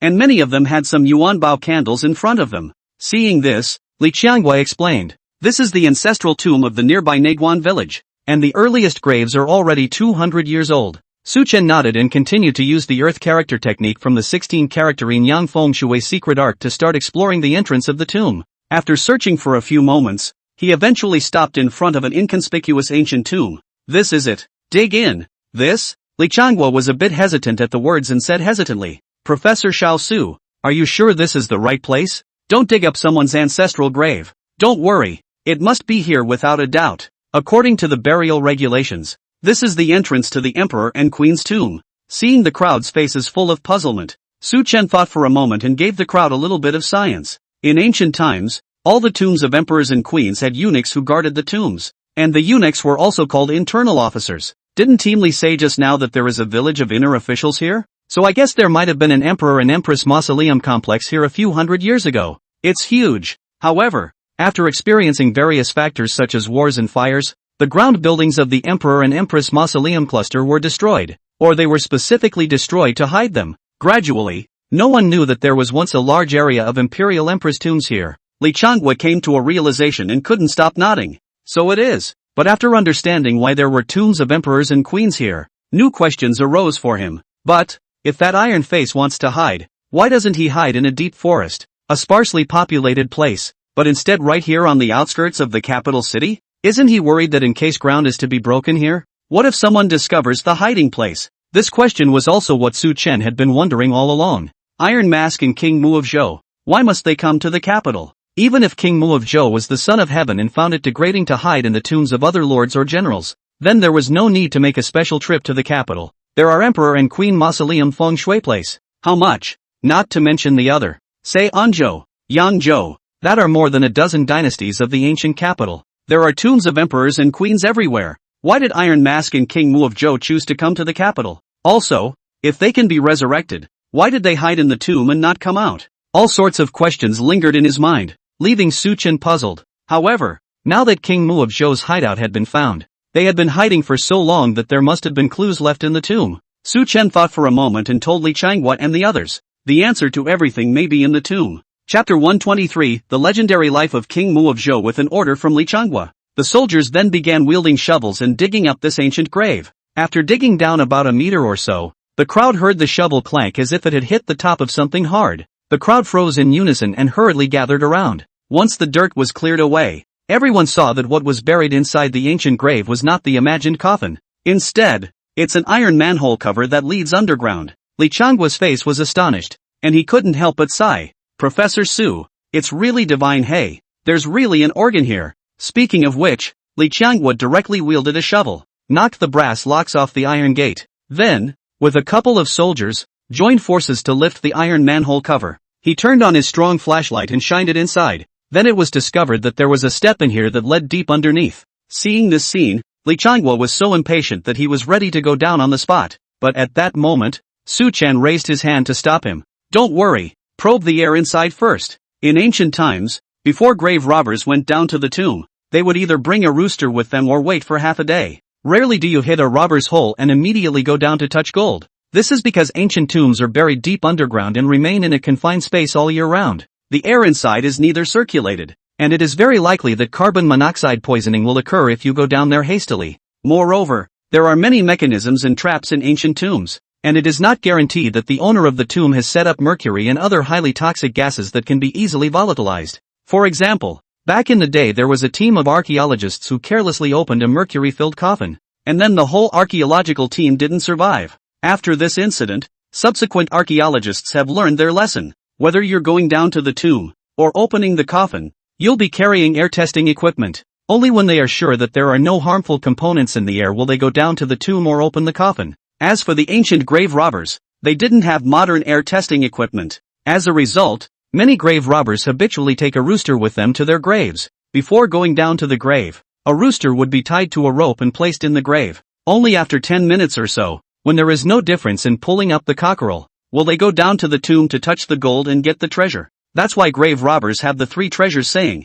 referring to the Luoyang shovel, the big cock, and the black donkey's hooves. Soon, Songying then brought in air testing equipment and used a drone to put it into the underground passageway. The drone flew down a few dozen meters and the space around it began to widen. Through the night vision lens, Su Chen and the others saw that there was indeed a large burial complex down here. The building inside was magnificent and atmospheric, and from the carvings of the building, the various types of decorations, and the tomb-suppressing beasts, one could tell that this was at least a large-scale tomb of a vassal king, or even an emperor or empress. Also, what made Su Chen and the others excited was that they had also found traces of living people surviving in this large underground burial complex. This massive burial site covers an area of about nearly 100 acres. The pavilions inside were all-encompassing, and it looked like it should be a mausoleum complex of some dynasty. Judging from the architectural style, it is highly likely that it is the mausoleum of the emperors of the Ming dynasty. Seeing this scene, Songying pursed his lips and said in a deep voice, "It is indeed possible that it is the mausoleums of the successive emperors of the Ming dynasty." The capital of the Ming dynasty was also in the capital, but the emperors' mausoleums have never been found in the archaeological world. I really didn't expect that the tombs of the emperors of the Ming dynasty were hidden under Yin Mountain on the outskirts of the city. When Su Chen heard this, he replied with a faint smile, "It might be that someone, on purpose, erased this piece of history." Hearing this, Songying was creeped out. "Professor Su, do you mean King Mu of Zhou he?" "That's right. This old monster, King Mu of Zhou, has been laying out his plans for thousands of years, and his plans are certainly not small, but now everything is still my guess. The specific truth, or wait until we go down to see to know. In the mausoleum complex at the bottom, there are obvious signs of human life. Even more, the drone has captured a takeaway lunchbox next to one of the great halls of the Netherworld Palace." Zhang Xian on the side saw this and couldn't help but be surprised. Could it be that King Mu of Zhou and Iron Mask Shing even ordered takeout to eat in the tomb? Su Chen laughed and said, since these two aren't dead, they definitely need to eat. What's wrong with ordering a takeout? As he spoke, the drone crossed this great hall to the innermost part of the mausoleum complex. After flying through a deep section of the tomb passage, the crowd looked at the image that appeared in the camera, and all of them stared in disbelief at what they were seeing. This is because, in the picture, there is, surprisingly, a modern-style building with concrete and steel poured into it. From the looks of it, it's no different than a small villa, a small house or something like that on the ground. On one side were ancient, pale, and a little palpitating mausoleums. On the other side, it is a modern building of red brick and white walls with glass. The extremely powerful image made everyone in the room forget to speak. After a long time, it was Su Chen who pointed at the building in the camera and said quietly, this house should be the place where King Mu of Zhou and Iron Mask are hiding. This door still has a password and fingerprint lock. It's quite advanced. Old Li, get ready. Let's go down to the tomb. The building was locked and the windows were closed so the drone couldn't get in. If they wanted to find the ultimate secret of King Mu of Zhou,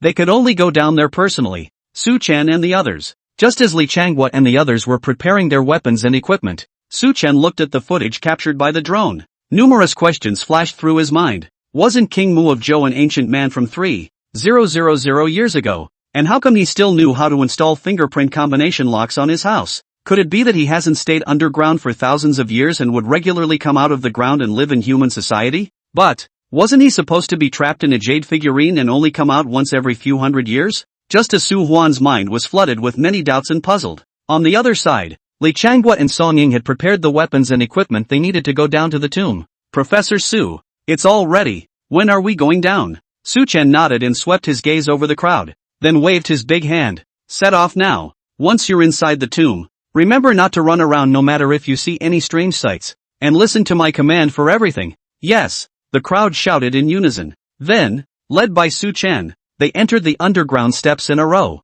After walking through hundreds of steps, the crowd stepped onto solid ground. When he entered inside, Su Chen realized that the air inside wasn't as unpleasant as he had imagined, but rather it was quite refreshing. And inside this space, a gentle breeze could be felt. There's a wind? Su Chen was slightly stunned and subconsciously looked up at the chamber above his head. It was then that he saw that at the top of the chamber, a number of ventilation fans had been installed. These fans are constantly sending fresh air into the chamber, keeping this air circulating. The crowd followed where Su Chen looked and also found these exhaust fans. Song Ying couldn't help but skim his lips and said, this King Mu of Zhou really knows how to enjoy himself. He's living inside a tomb and still doesn't forget to enjoy himself. That's right. After all, people have once been the son of heaven, and whether they live or die, they want supreme enjoyment. Chapter 124 King Mu of Zhou's secret chamber. As the crowd spoke, they had arrived in front of this modern villa hidden underground. Li Changhua waved his hand, and the communication soldiers behind him immediately stepped forward and began to unlock the villa's fingerprint-coated door lock. After drumming for half a day, the warrior gave an okay gesture towards the crowd. Then, with a twist of the doorknob, the villa door did open. Su Chen led the way into the villa and found that it was basically filled with modern furniture, even computers, TVs. The villa looks quite simple, with 4 rooms and 2 bathrooms. In 2 of the rooms, there were signs of human life. Obviously, it should be King Mu of Zhou and Iron Mask who lived in this. Professor Su, come look. There's something here. Zhang Xian, who had gone in to rummage through King Mu Zhou's room, made a discovery and hurriedly shouted. The crowd hurried into the room and at a glance, they saw a photo album in Zhang Xian's hands. Album? The old undead King Mu of Zhou is still taking pictures? Li Changhua froze and walked forward to take the album in Zhang Xian's hand, turning over the pages. The crowd came forward and flipped through the pages afterward. However, looking at the content on it, the crowd was more and more alarmed. This is because the camera was born over 100 years ago, and in the 100 years since the album was born, King Mu of Zhou returns to the surface every so often. At the beginning of the last century, he used the wealth at his disposal to travel around the country and abroad, and became a patriotic businessman, a returnee to the sea. In the 1940s and 1950s, he then left the country of China to study in Europe and the United States, becoming a senior student at many of Europe's top universities. And in the 1990s, Zhou Muwang has transformed himself into a young scientist, also specializing in the technology of biological cloning. On the last page of the album, a newspaper was clipped. That's what the headlines say. Scientist Zhou Haisheng overcame many difficulties and finally cloned a clone sheep named Dolly. Next to the front page headline was a picture of Zhou Haisheng, none other than King Mu of Zhou. Seeing this, The crowd all sucked in a breath of cold air. What does this King Mu of Zhou want in the end? Long life all these years. He has been hidden in the city. Even run off to research cloning? For a while, the crowd felt like their brains were a little short. However, there was a flash of light in Su Chen's mind. Everlasting life. Zombie Dan. Cloning technology. All the clues strung together. And suddenly he had a horrible suspicion. Thinking of this, Su Chen's face was grave, and he directly turned to Li Changhua. Captain Li, have the warriors continued searching to see if there is a secret room or something like that inside the villa? Yes. Without much ado, Li Changhua immediately asked his men to search the secret room. Su Chen, on the other hand, continued to flip through the album, wanting to gather some more clues. After looking at it for most of the day, Song Ying, who was on the side, suddenly frowned and spoke. Professor Su, have you noticed something strange? Strange things? Song Ying nodded, pointing to the photos in the album that were labeled with the time they were taken. There are hundreds of photos inside this album. There are photos of King Mu of Zhou's life, as well as photos of him going in and out of high-class places. But these photos, whether they are from the beginning of the last century, the 40s or 50s, or these recent decades, they all have one thing in common, and that is that they are all within 3 years. After 3 years, King Mu of Zhou would disappear, knowing that he would only reappear after the next 30 or 40 years. Hearing Song Ying say this, Su Chen was stunned. Hastily, he flipped through the album and consulted it. Then he realized that it was just as Song Ying had said. Each time King Mu of Zhou appeared in the world, it would only last for 3 years. When the time comes, it disappears without a trace. By the time the next one shows up, it'll be 30 or 40 years from now. Seeing this, Su Chen couldn't help but recall what the first iron-faced Shang had once said in the tomb of King Luzhen of Yizhou. He passes away every few hundred years. In his quest for immortality, Iron-masked Shang sleeps in a jade figurine and can only live a normal life for a while when he molts his skin every 500 years. And how was King Mu of Zhou able to go out after only 30 or 40 years apart? Could it be that he's worked out a way to shorten the molting time? Su Chen frowned lightly, and the more he thought about it, the more he felt that this speculation was possible. But there is still something unthinkable in it, because during the Warring States period, King Lu Zhenwan was set up and used as a stand-in for King Mu of Zhou. King Mu of Zhou disappeared into the tomb from that point on. Nearly 3,000 years. If he only needed to molt once every 30 or 40 years, wouldn't he have molted hundreds of times? In the original Tomb Raider novel, Qin Wenjin said that if you molt your skin 9 times, you can get perfect longevity. But this King Mu of Zhou has molted hundreds of times, and still needs to sleep in the jade figurine every once in a while. The more he pondered over it, the more Su Chen felt that it was complicated and heavy. And, one last thing, Su Chen suddenly remembered the old ghost he was killing more than a month ago. That old ghost had said that he had originally lived in the middle of a deep forest, but later wandered into the ancient tomb of Yinshan. Could it be because inside the Yinshan ancient tomb, something that attracted him existed? Just as Su Chen was thinking about these issues, Li Changhua's men warriors came back to report that they didn't find any secret basement or anything like that inside the villa. No way. If King Mu of Zhou didn't hide the jade figurine here, how could he have disappeared for 30 to 40 years? Su Chen frowned and immediately walked out of the villa and stood in front of the villa's gate, observing the feng shui direction of the place.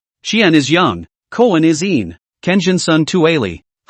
No, there's something wrong with this villa. Behind Su Chen, Song Ying froze for a moment and couldn't help but ask, Professor Su, what's wrong with this villa? According to the theory of the 5 elements of feng shui, this villa is in the position of great evil. If it is a yang house is very inauspicious, but if it is a yin house, it is a unique auspicious point. Saying that, Su Chen thought for a moment and asked Zheng Xian and Li Changhua to each measure the villa's central axis. Then, using the center axis of this villa as a base, he took 9 steps toward the villa's front door. Here was a tomb passage that didn't look any different from any other tomb passage. However, Su Chen carefully observed it once and found that the color of one of the wall tiles of the tomb passage, and the other wall tiles, had a subtle difference. Found it. That's it. Su Chen's face was delighted as he slowly reached out and pushed on the wall tiles. Sure enough, the wall tile immediately sunk in. At the same time, a clacking sound of gears turning resounded in the tomb passage. Not more than a few seconds later, the crowd saw the ground in front of the villa's main door suddenly crack open,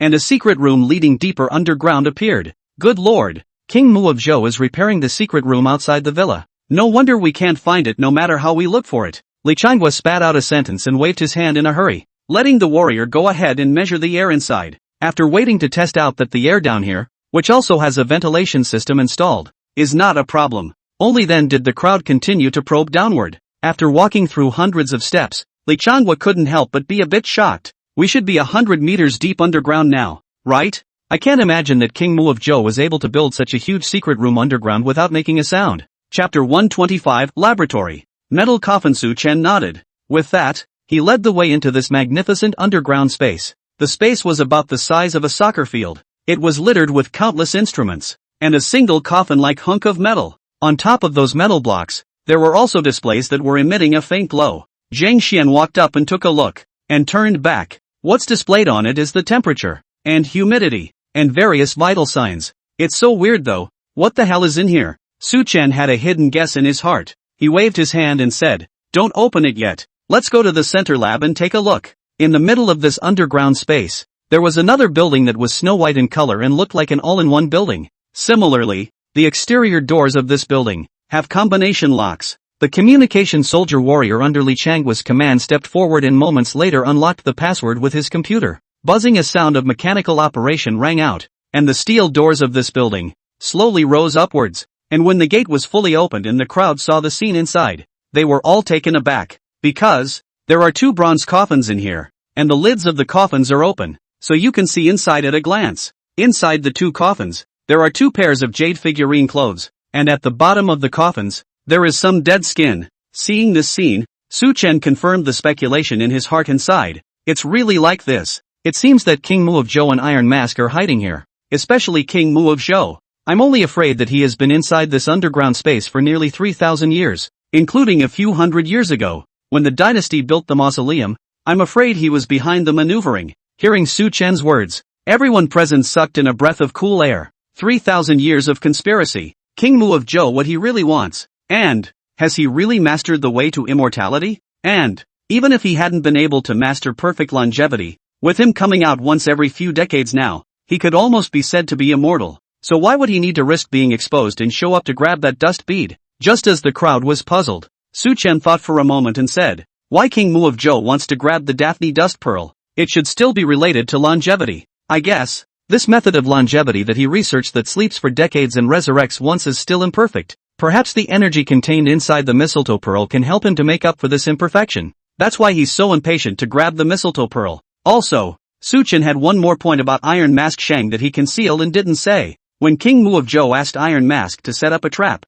he also made everyone think that he had died at the hands of King Lucian, then faked his death to get out of the tomb and rolled over to another chamber. In this, I am afraid that it is because King Mu of Zhou is trying to hide from something. But, King Mu of Zhou had lived for 3,000 years and secretly did not know how many forces he had formed and how many henchmen he had collected. With a status like his, what other people did he need to fear? Could it be the Zhang family where little brother is from? Nope. The Zhang family had an extremely deep relationship with the Queen Mother of the West even if they weren't her descendants. This is evident when Xiao kowtows to what he believes to be the coffin of King Mu of Zhou. King Mu of Zhou had no reason to be afraid of the Zhang family. If it's not the Zhang family, could it be the Wang family? The Wang family is also incorrect, according to the original storyline. Wang Zhanghai was from the Ming dynasty and didn't gradually learn the secret of immortality until a few hundred years ago and pursued it. But King Mu of Zhou has been in hiding since 3,000 years ago. Su Chen couldn't figure it out when he thought about it, but he was certain. If there really was such an organization,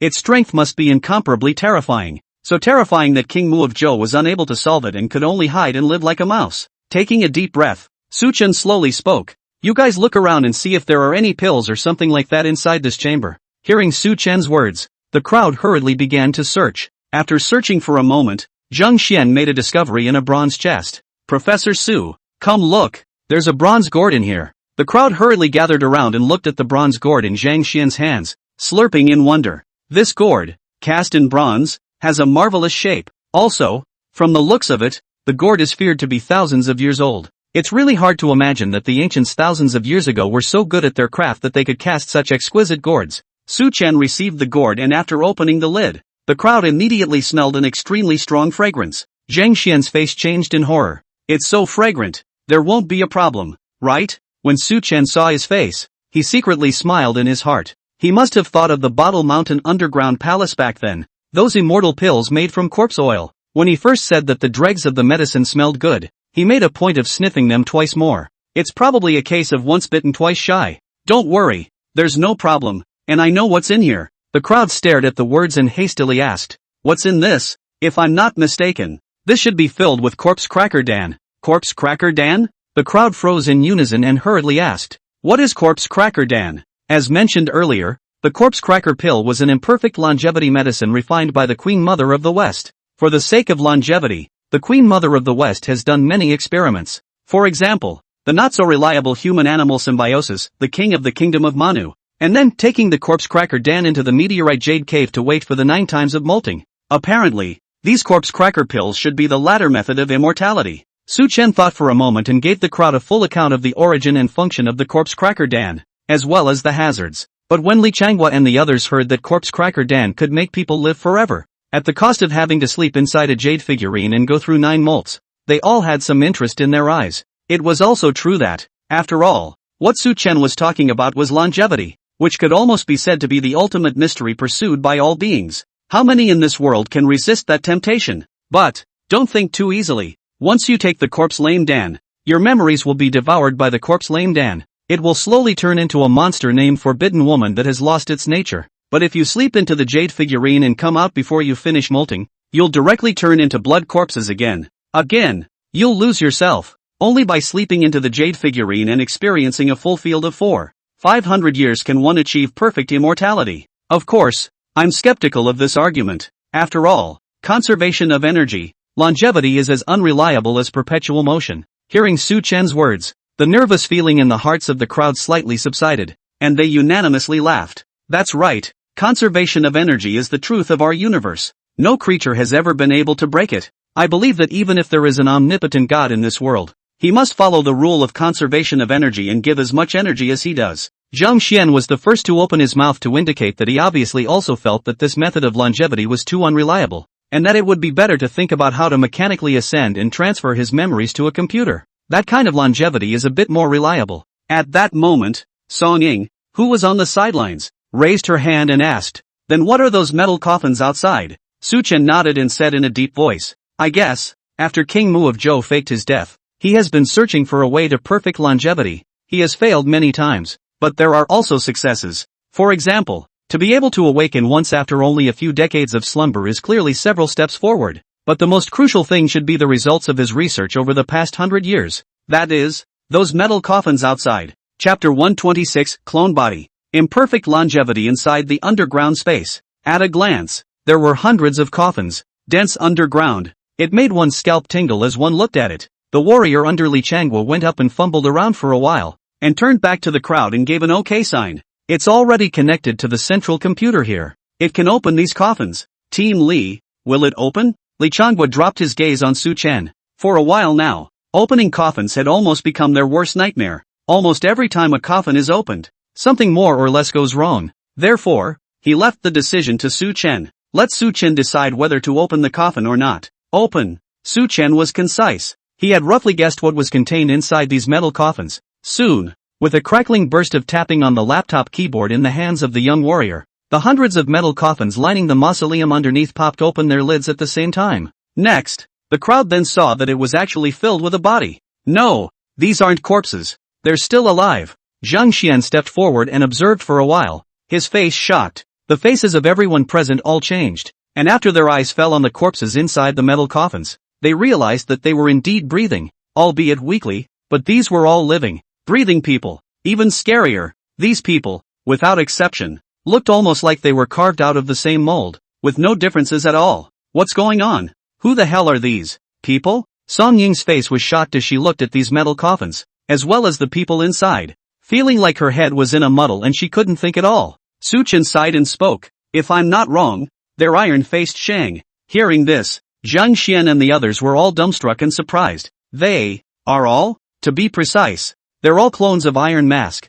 After Su Chen finished speaking, he took out the album and pointed to the last page, where King Mu of Zhou, in the guise of a biologist, created the first domestic clone sheep, Dolly, and was widely reported in the news headlines. 30 years ago, King Mu of Zhou returned to his country as a scholar studying in the United States, and secretly opened research in cloning. Apparently, he drew on foreign experience, and with his research on the human body, he soon produced results, cloning a sheep and naming it Dolly. This matter was widely reported, and Zhou Haishang, the pseudonym of King Mu of Zhou, became the most well-known biologist in the country. But, cloning sheep is still acceptable to everyone. If you clone a normal human being, It involves ethical issues. The world generally could not accept it. So the cloning technology was sequestered and no more human-related research was conducted. Since then, Dr. Zhou Haisheng disappeared from the eyes of the world. But did he really seal all his research results? Not really. He resumed his identity as King Mu of Zhou and returned to this long-ago secretly built laboratory to continue opening his research.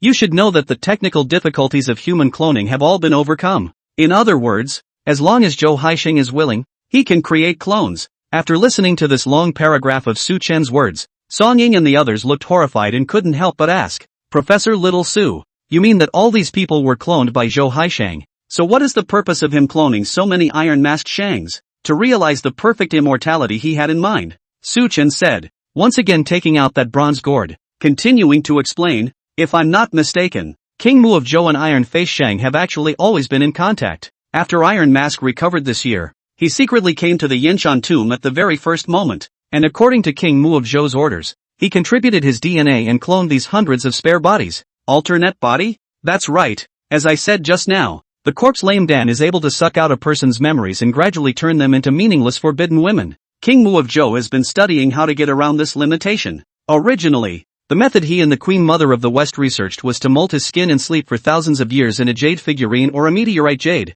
slowly draining the corpse Cracker King from his brain. But this method is too long, and they didn't know if it would work. They were just betting on the odds. However, ever since the cloning technology was introduced, King Mu of Zhou had a bold idea in his mind. If, after taking the corpse Cracker Dan, a spare body without consciousness is cloned, and when the main body is eroded by the corpse Cracker Dan and is gradually forbidden to womanize, the corpse Cracker Dan with its memories in the brain is scooped out and implanted in the spare body, and then repeating this process over and over again, does it achieve perfect longevity? Hearing this explanation from Su Chen, the people present were instantly stunned speechless. Undeniably, putting aside the ethical factors, this idea of King Mu of Zhou is definitely a genius among geniuses. If the body is broken, then another one is. The fundamental reason why a person is that person lies in their memories and their consciousness. Transferring memories and consciousness to an alternate body would be tantamount to realizing an alternate form of immortality. Song Ying, Xian and the others were shocked for quite a while before they opened their mouths and asked, since King Mu of Zhou has already achieved immortality, why would he still need to go and grab the dust pearl? It sounds like this method of cloning bodies is flawless to me. No, there is no such thing as perfect immortality in this world. Flaws certainly exist. Su Chen smiled and denied Zheng Xian's words. Iron Mask has switched bodies twice, but his memories and consciousness have been lost during each body change. After all, the corpse Cracker Dan doesn't absorb all of his memories and consciousness 100%. Imagine after 7 or 8 experiences, your memories start to go haywire. Your behavioral patterns start to look like a different person. Are you still yourself? The question that Su Chen is talking about is a kind of philosophical discursive question of who I am. Is it I think? Therefore I am. Or I am. Therefore I think? Su Chen guessed that it was probably because King Mu of Zhou had discovered the flaws of cloning longevity, and that was why he wanted to be impatient to grab the dust bead and obtain the power on top of the dust bead to carry out the third longevity experiment. However, he would not be able to guess exactly what the third eldritch experiment was. In addition, Su Chen felt that this guess of his should be very close to the truth. 3 or 4,000 years ago, the two of them, Queen Mother of the West and King Mu of Zhou, began to research on longevity, and also created monsters like the King of Wannabe, who lived in symbiosis with crickets. This suggests that at that time, they began to study the human body and had an extremely high level of mastery of it, far beyond modern knowledge. The fact that King Mu of Zhou was able to clone the alternate body of the iron-faced Shang to try the second method of immortality is not surprising at this point. After hearing Su Chen's words, the crowd was silent for a while. A moment later, Song Ying then pointed at the metal coffins and asked quietly, and these spare bodies? Obviously, it's all beings that have no minds and no memories. When King Mu of Zhou was cloned, he probably purposely erased his memories and mind so that Iron Mask could keep resurrecting. Before Song Ying asked this question, her heart tightened with a partial guess. Hearing Su Chen's affirmative answer, she still couldn't help but seize up in her heart. It was hundreds of lives, even though they were clones created by King Mu of Zhou, but they didn't even see the world before they were made vegetative by King Mu of Zhou. No, it's more pathetic than a vegetable. The plants at least had brainwave activity and were still alive in the dream world. For these clones, they never lived. For a while, the crowd was a little too happy to be there. Turning his gaze toward Su Chen, Professor Su, what should we do then? Su Chen thought about it inside. Although they have no memories or consciousness, it shouldn't be up to us to decide whether they live or die. Leave it to the officials. Okay, I'll go inform Director Zhu, Li Changhua promised, hurriedly turning around to do something. As for Su Chen and the others, looking at the hundreds of coffins emitting a metallic luster, they were silent and speechless for a while. Chapter 127, The Little Eagle Owl Becomes a Netizen? In the days that followed, an official blockade of Yanshan was imposed. Started cleaning up the ancient tomb complex below Yanshan. According to Prof. Chu, after the following things about King Mu of Zhou are cleaned up, the Archaeological Institute will target the Yanshan tomb and begin excavation.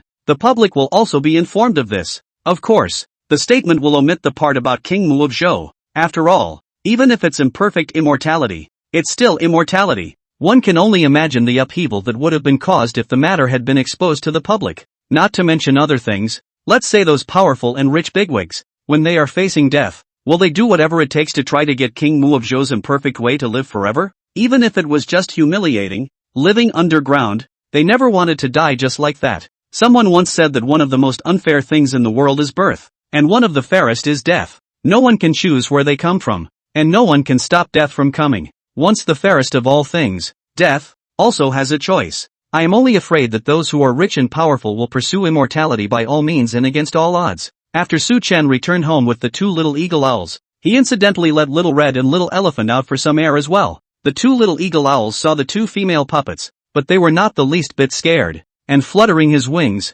he took short legs and walked twice around Red and the baby elephant. Perhaps it was because the two little eagle owls were tainted with Su Chen's scent. Little Red and Little Elephant didn't dare to move at all, allowing the two little eagle owls to naughtily peck at their skirts. When Su Chen saw this, he couldn't help but have a big headache. He's got two flying huskies here. Thinking of this, Su Chen snapped his fingers. The two little eagle owls immediately abandoned the skirt of the female puppet and came straight to Su Chen on the sofa. The couch is too high and the legs of the carved owl are too short. They tried several times and failed to jump on the couch, and were chirping in a hurry. Su Chen laughed and smoothly carried the two little eagle owls into his arms. Only then were the two little eagle owls satisfied, arching their heads against Su Chen's chest. Afterward, Su Chen opened his cell phone and casually browsed through the news. He opened the Shake Shack, but found that the popular ranking, the first playback, but a few days ago when he was live broadcasting in Yanshan, the video of the two little eagle owls. Su Chen was slightly stunned and flipped through the news before realizing it. These two little eagle owls have become some of the hottest cute pets on the internet lately.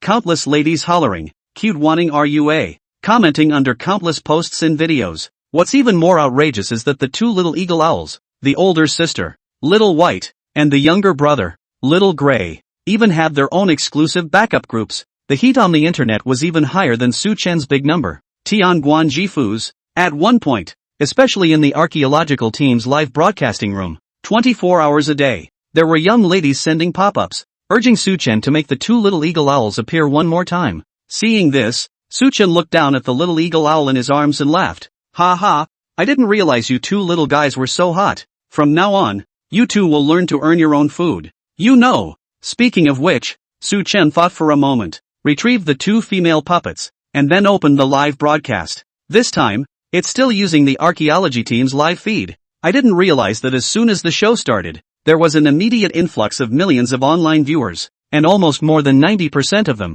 are female viewers. As soon as he entered the live broadcast room, he saw Su Chen holding two little eagle owls and was immediately adorable. Woohoo! Little brother Su Chen, you're finally on the air. I want to cry with happiness. Su Chen little brother, let's discuss. You give the little eagle owl a new name. Little White and Little Gray is too common. Seconded. Seconded +1, +2, +9.99. Su Chen was too lazy to pay attention to these pop-ups. Are you kidding? He's the god of naming. These two names couldn't have come at a better time. Hello everyone, I'm Su Chen. Today is a rare weekend. Everyone has anything you want to ask questions, such as the recent work of the archaeological team, as well as some archaeological knowledge. You can ask me. Oh. Su Chen snaps towards the camera. But the netizens who lost their minds didn't want to see Su Chen and told him not to block the camera. Everyone just wants to see two little eagle owls. Among the tidal wave of pop-ups, there were a few more that caught Su Chen's attention. One was posted by a guy named Ejo Spirit Seeker Guy.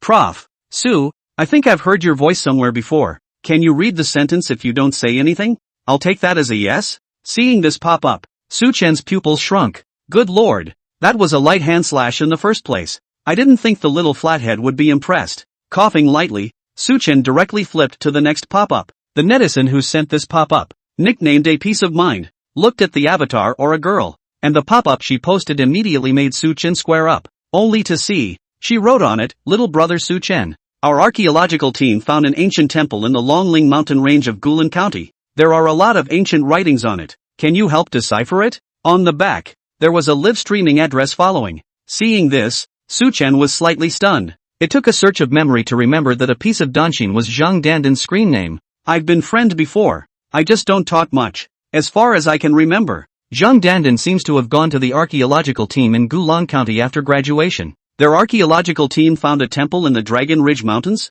There are 2 ancient tombs in Qilin County. One is the home of Ma Bold, who owns a coffin store, and there is an altar underneath which seals a demonic corpse. The other, a chain of tombs beneath the Fishbone Temple. They are the tomb of Li Chunfeng from the Tang Dynasty, and a Western Zhou ghost tomb. That ghost tomb was very weird. It would keep changing its position. There were many organs inside, and the one that impressed Su Chen the most was none other than the hanging ladder. Thinking of this, Su Chen tapped his finger and connected to the archaeological team where Zhang Dandan was at the first time. Soon, the 2 live streams were connected. Su Chen saw that in the picture, a man in his 50s or so, wearing a cowboy hat, appeared. The man was also surprised to see Su Chen. Surprised? "Professor Su? You know me?" Su Chen asked with a frown. "Ha ha, the last time I was lucky enough to be chosen to participate in the Demon Kingdom tomb. At that time, I always wanted to get acquainted with Professor Su, but I was too busy at that time and never had the chance." Saying this, the man's face straightened and introduced himself.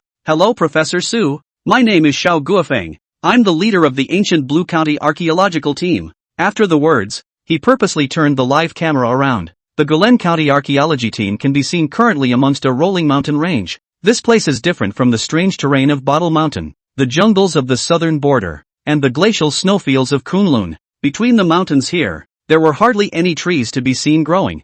They were all bare. Into the eye is nothing but yellow earth. It deserves the name of the Lust Plateau. Behind Xiao Guofeng, there were a dozen other team members wearing the uniform of an archaeological team that was exploring an ancient temple. These players, the oldest is about the same age as Xiao Guofeng. The youngest, just like Zhang Dandan, is a youngster who just graduated. Hearing Xiao Guofeng's words, Zhang Dandan was pleasantly surprised and hurriedly put down the work in her hands and ran over. "Little brother Su Chen is here. Great. Now our archaeological team can unlock the secrets of the temple." The rest of the team heard about it and also gathered around, showing reverence and greeting Su Chen. Seeing this performance of theirs, Su Chen froze, stroking his chin and wondering, "I'm so famous. How come you all know me?" A short-haired girl beside Zhang Dandan smiled cheekily and said, "Professor Su, don't be so self-effacing. Right now you're the #1 in the ancient writing world, and deservedly so. You authored a book of commonly used characters in Zongdingwen, which is now a hand-me-down in the archaeological community." The short-haired girl's words were unanimously approved by the archaeological team of Qilin County. Almost everyone looked at Su Chen with little stars sparkling in their eyes, like little fans seeing their idol of choice. Chapter 128, Fishbone Temple. Ironhead Dragon King Su Chen smiled faintly and shifted the topic to the temple behind the Qilin County archaeological team. "Are you guys in archaeology now?" Xiao Guofeng's face straightened and he hurriedly said, "That's right, we're now in the Dragon Ridge mountain range, in front of a temple ruins that we stumbled upon." The so-called archaeology is used wherever there is cultural and historical value, be it murals, ruins, or even ancient temples. It is not, as many people misunderstand, that you have to go looking for ancient tombs to call it archaeology. Generally speaking, archaeologists will not purposely excavate an ancient tomb unless they are certain that the tomb contains important historical and cultural information, and then they will apply for official consent to begin salvage excavations. After the excavation of the ancient tombs, conditions permitting, a museum will be built directly on top of the tombs, and all the artifacts will be restored and displayed for tourists to visit. The few ancient tombs that are not suitable for museum development have their artifacts packed up and transported to large museums such as the Capital Museum to display them. Back to the main topic. It was a coincidence that Xiao Guofeng and the others found this temple. The Longling mountain range stretches for hundreds of kilometers on the Lust Plateau a few dozen miles outside of Lantian County. This area also has a nickname, called the Dragon Ridge Maze. There is a huge drop from mound to mound here. There are also some places that break when you step on them, and you can fall inside a sinkhole. Those trapped caves were also connected to the caves in the Dragon Ridge Mountains, crisscrossing the landscape. So if one were to accidentally fall in, it would be extremely easy to lose one's way. As a result, even locals rarely set foot in the Dragon Ridge Mountains. But some time ago, the ancient Blue County local rainstorm washed down, so that buried in the yellow soil under the temple revealed a temple monument. The local people found the temple monument and immediately reported it to the Qilin County archaeological team. After an archaeological team brought in a digger and cleaned it up for several days, this brought the temple back to life. But, although the temple was excavated, Xiao Guofeng and the team made a mistake, because they found that no matter whether it was the stone tablets in front of the temple or the text on the murals inside the temple, but they simply could not read it. After Su Chen finished listening to Xiao Guofeng's narration, he smiled and said, "So that's how it is." Then Trouble Captain Xiao to take a picture of that temple stele. "I'll see what kind of writing it is." Xiao Guofeng nodded and hurriedly took the live broadcasting equipment and came to the front of the temple, in front of a temple monument that was about a meter high. Seeing this temple tablet, Su Chen was slightly stunned. This temple stele was black in color as a whole, and the material was somewhat like ink jade. There was also half a broken beast head at the top of the stele, and there was a pattern carved next to the inscription, but it was so badly worn that the pattern could only barely be seen. In the center of the monument, on the other hand, 3 characters were carved, all in oracle bone script, that is, in the ancient times, a kind of hieroglyphic writing. But, what made Su Chen slightly surprised was that the text on the stele looked like it had been carved afterward, far from being comparable to the degree of breakage of the stele. In other words, this stele existed a long time ago, and then someone later used him as a temple stele and carved 3 oracle bones on it. Xiao Guofeng saw that Su Chen didn't say anything and just kept looking at the temple monument in a daze, so he opened his mouth to remind him, "Professor Su, can you see it clearly? This kind of writing looks like patterns, and our archaeological team has analyzed it ourselves, and we can probably guess that the first character should be fish." Su Chen nodded, and after organizing his thoughts for a moment, he slowly opened his mouth. "First of all, this writing is called oracle bone script, which was the first writing invented by the ancient ancestors. The meaning of these 3 characters is also simple. It's called Fishbone Temple." Captain Xiao turned the camera away slightly to show the netizens a full view of this temple. Hearing Su Chen's words, Xiao Guofeng hurriedly took a few steps back. Soon, the viewers in the live broadcast room saw a temple built with fish bones as a frame, appearing inside the screen. Just now, because of the close proximity, the audience really didn't see that the 2 adult high gateposts of the temple were the teeth of the big fish. My God, how big this fish must be! Outrageous. Did the ancients kill a whale and then drag its bones to ancient Blue County and build the temple? I guess so. This fish feels about the size of a blue whale, but ancient Blue County is 100,000 miles from the sea. Why did the ancients go to such lengths? Just as netizens were asking questions in disbelief and popping up, Xiao Guofeng similarly asked about the doubts in his mind. "Professor Su, do you think these bone pillars supporting the temple are fish bones? But the fish is also too big. Are they really blue whale bones from the sea?" Su Chen smiled and shook his head. "Of course not. Ancient Blue County is separated from the sea by thousands of miles, and is an inland plateau. It's not like the ancients had nothing better to do. Why would they do something so laborious and unappealing? In fact, the fish bones used to build this temple are an extinct species of freshwater fish." Hearing this, the archaeologists of Qilin County who had gathered around were all shrieking out in shock. "Freshwater fish? Professor Su, are you sure you're not joking with us? This fish bone is taller than our people just by its teeth. Where can a freshwater fish grow this big?" "That's right, Professor Su. I used to like to watch documentaries about giant monsters in lakes, but the biggest freshwater fish is just more than 3 meters long and 200 to 300 pounds. It's absolutely impossible to reach 7 to 8 meters and several tons of weight. Even if these bones are from fish, they can only be fish inside the deep sea. Never freshwater fish." Su Chen shook his head and said indifferently, "Who says there aren't any? Some time ago in the Qilin Glacier, the long-extinct prehistoric overbearing salamander was also discovered. Biology is supposed to be a miracle. In the face of the unknown, you should remain in awe and be careful to seek evidence, rather than arbitrarily jumping to conclusions." Casually admonishing these team members, Su Chen then explained, "Qilin County is right on the path of the Yellow River, and in the Yellow River section of Qilin County, there has always been a legend about the Iron-Head Dragon King. Legend has it that iron-headed Dragon King is dozens of meters tall, and its eyes are bigger than a house. That is certainly a falsehood and an exaggeration. However, the Iron-Head Dragon King does exist. It is a freshwater catfish, and its scientific name is the golden armored catfish. The maximum size can grow up to 5 meters, and the weight can top out at over a ton. Except that this golden armored catfish is thought to be long extinct, and no living golden armored catfish has ever been seen. I guess this fishbone temple is where the ancients captured the golden armored catfish. Fearing retaliation from the later departed soul of the golden armored catfish,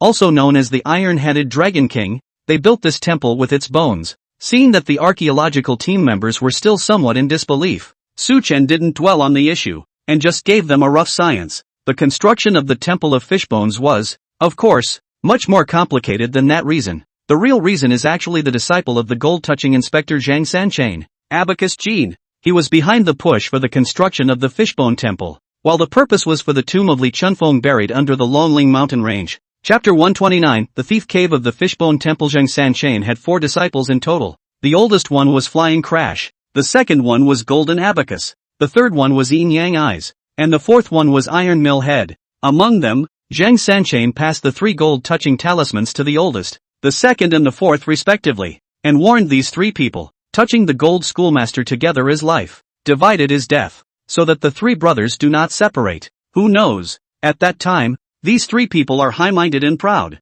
They all feel that they alone can touch the gold-pouring bucket. There is no need to follow the master and brothers together. So, Abacus and the oldest 4 parted ways. A person went to the Yellow River Generation, pretending to be a businessman, secretly looking for ancient tombs to fight and touch the gold. The boss, on the other hand, took the 4th iron grinder with him, raiding ancient tombs all over the world, and his reputation on the road grew louder and louder. But who knows? A grave robbing on the way. The oldest 4 iron grinding head died tragically. The oldest, disillusioned, took away the master brother iron grinding head of the touch of gold talisman, became a monk. The name of the law is called the dust. In the end, Zhang Sankainzi passed on the remnants of the 16-character Yin and Yang secret art to his oldest, the Yin and Yang-eyed Sun Guofu, who didn't like to fight backwards, but instead liked to study Yin and Yang feng shui. This is the school of touching gold, the history of 100 years of inheritance. After Su Chen finished explaining, the audience in the live broadcast room brushed up their pop-ups.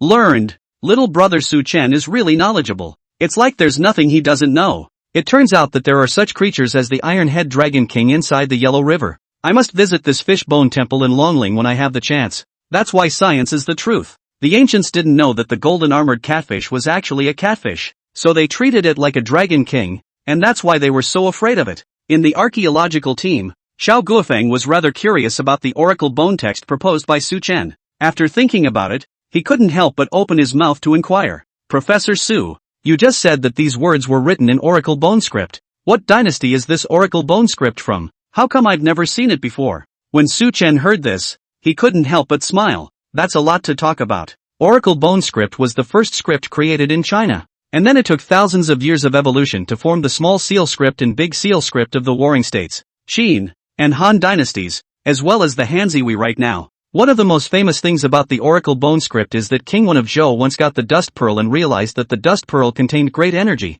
so he wrote about it on top of a piece of tortoise shell, and the text used was the oracle bone script. That tortoise shell, known as the Dragon Bone Book of Heaven, claimed that it hid the secret of longevity. Later, when Qin unified the world and Emperor Shi Huang ascended the throne, he learned that the Dragon Bone Heavenly Book hid the secret of longevity, so he sent the square scholar Su Fu to secretly search for it. After searching in vain for several years, Su Fu was afraid that the first emperor would be angry with him, so he fabricated a lie, claiming that the Dragon Bone Heavenly Book had been taken to Panglai Immortal Island by a foreigner. Believing this, the first emperor sent 500 boys and 500 girls for Su Fu to take to Panglai Immortal Island to beg for the Dragon Bone Book of Heaven. Hearing this, Xiao Guofeng froze for a moment. The first emperor? Qin reigns supreme? How come we haven't heard about this history? Professor Su, where did you read about this history? Hearing Xiao Guofeng's words, Su Chen came to his senses. The history of this world from before the Ming dynasty is vague, not to mention the 1,000-year-old emperor Qin Shi Huang.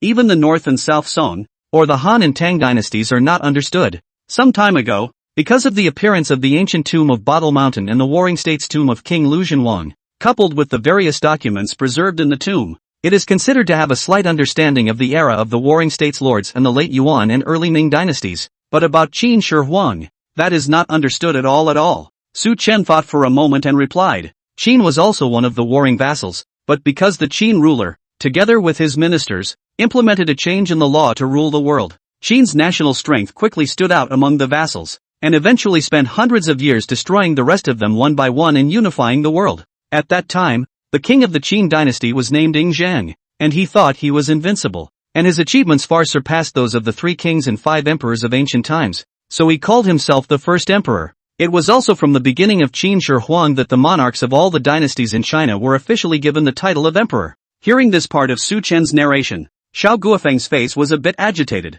and he couldn't help but say, I can't imagine that more than 2,000 years ago, there was such a magnificent history. But Professor Su, where did you learn about it? And how come the Archaeological Research Institute didn't release such an important history? To this question, Su Chen had long thought of a response to the answer. He spread his hands to the camera and said somewhat helplessly, this piece of history concerns a top-secret ancient tomb site, and the matter is still under wraps, so forgive me for not being able to say more. That's right, the ancient tomb that Su Chen was talking about was the tomb of the southern border consecrated king. Inside King Xian's tomb are quite a few accounts of the Qin dynasty, including the time when Emperor Qin Shi Huang learned that he had the dust pearl in his hands, ordered King Xian to hand over the dust pearl, and threatened to send an army to invade the ancient kingdom of Nanzheng. Only, this King Xian also has an iron head, and in the face of the threat of Emperor Qin Shi Huang, the first emperor of the ages, he ironically refuses to hand over the Duncan's pearl. In order to escape the Qin army, they even went so far as to relocate hundreds of thousands of nationals to bring them all to the Qilin mountain range.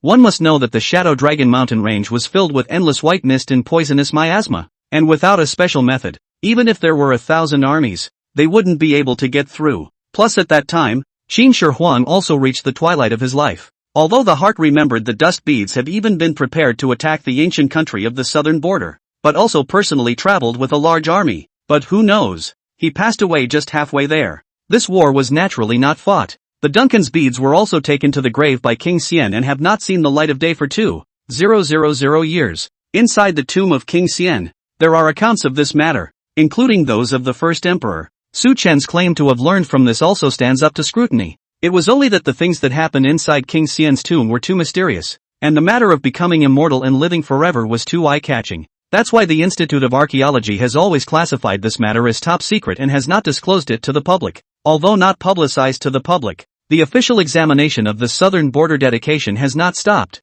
Although half of King Xian's tomb collapsed and was buried deep in the mountain, but it's hard to beat the officials. And from what Prof. Chu said, the officials secretly stationed a 10,000-man force and drove over a few hundred excavators and countless pieces of large equipment. After a little more than half a month of working day and night, the large hill on King Xian's tomb was dug right through half of it. It was expected that in another small half-month's work, the tomb of King Xian as well as the 10,000-year-old flesh Ganoderma would be able to see the light of day again. So it's like this. Xiao Guofeng knew that the Archaeological Research Institute had quite a few cultural relic sites and such that needed to be kept secret, and immediately his face turned solemn and he did not continue to pursue the matter. Then, changing the subject, he asked about the history of the Fishbone Temple. Professor Su, after our archaeological team's tests, this Fishbone Temple should have been built 100 years ago. This can also match up with the local legends. Who built this temple, do you think? And for what purpose was it built? Chapter 130, 1 Fate, 2 Luck,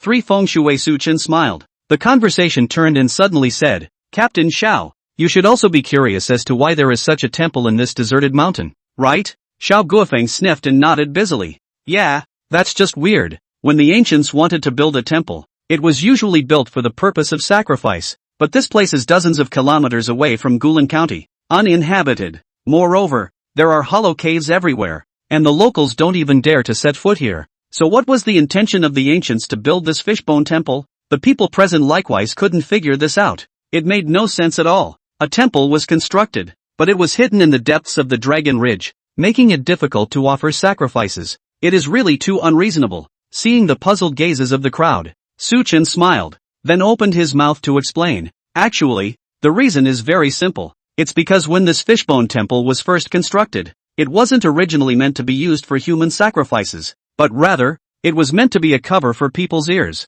Cover up. Hearing this, the members of the ancient Blue County archaeology team froze. Professor Su, what does that mean? Is this Fishbone Temple hiding any more secrets? Yes, Professor Su, we have examined it. There is nothing else wrong with this Fishbone Temple. It is just an ordinary temple, only that it was built in a bit of a strange location. Instantly, no matter if it was the members of Qilin County's archaeological team or the viewers in the live broadcast room, they were all stunned by Su Chen's words. Could it be that this Fishbone Temple really hides some kind of treasure or something? The audience in the live broadcast room was not calm and swiped up pop-ups. Crap, there's still a problem. My hometown is in Qilin County, and I've heard old people in my hometown say that there's a treasure inside the Dragon Ridge. Could it be in this Fishbone Temple? Interesting, little brother Su Chen. Make it quick. I want to see the treasure. It's not a lie to say that there's treasure inside Dragon Ridge. There are two large tombs inside the Lonling Maze Cave. One is the tomb of Li Chunfeng, a man of 1,000 years. The other, the Western Zhouguo's tomb.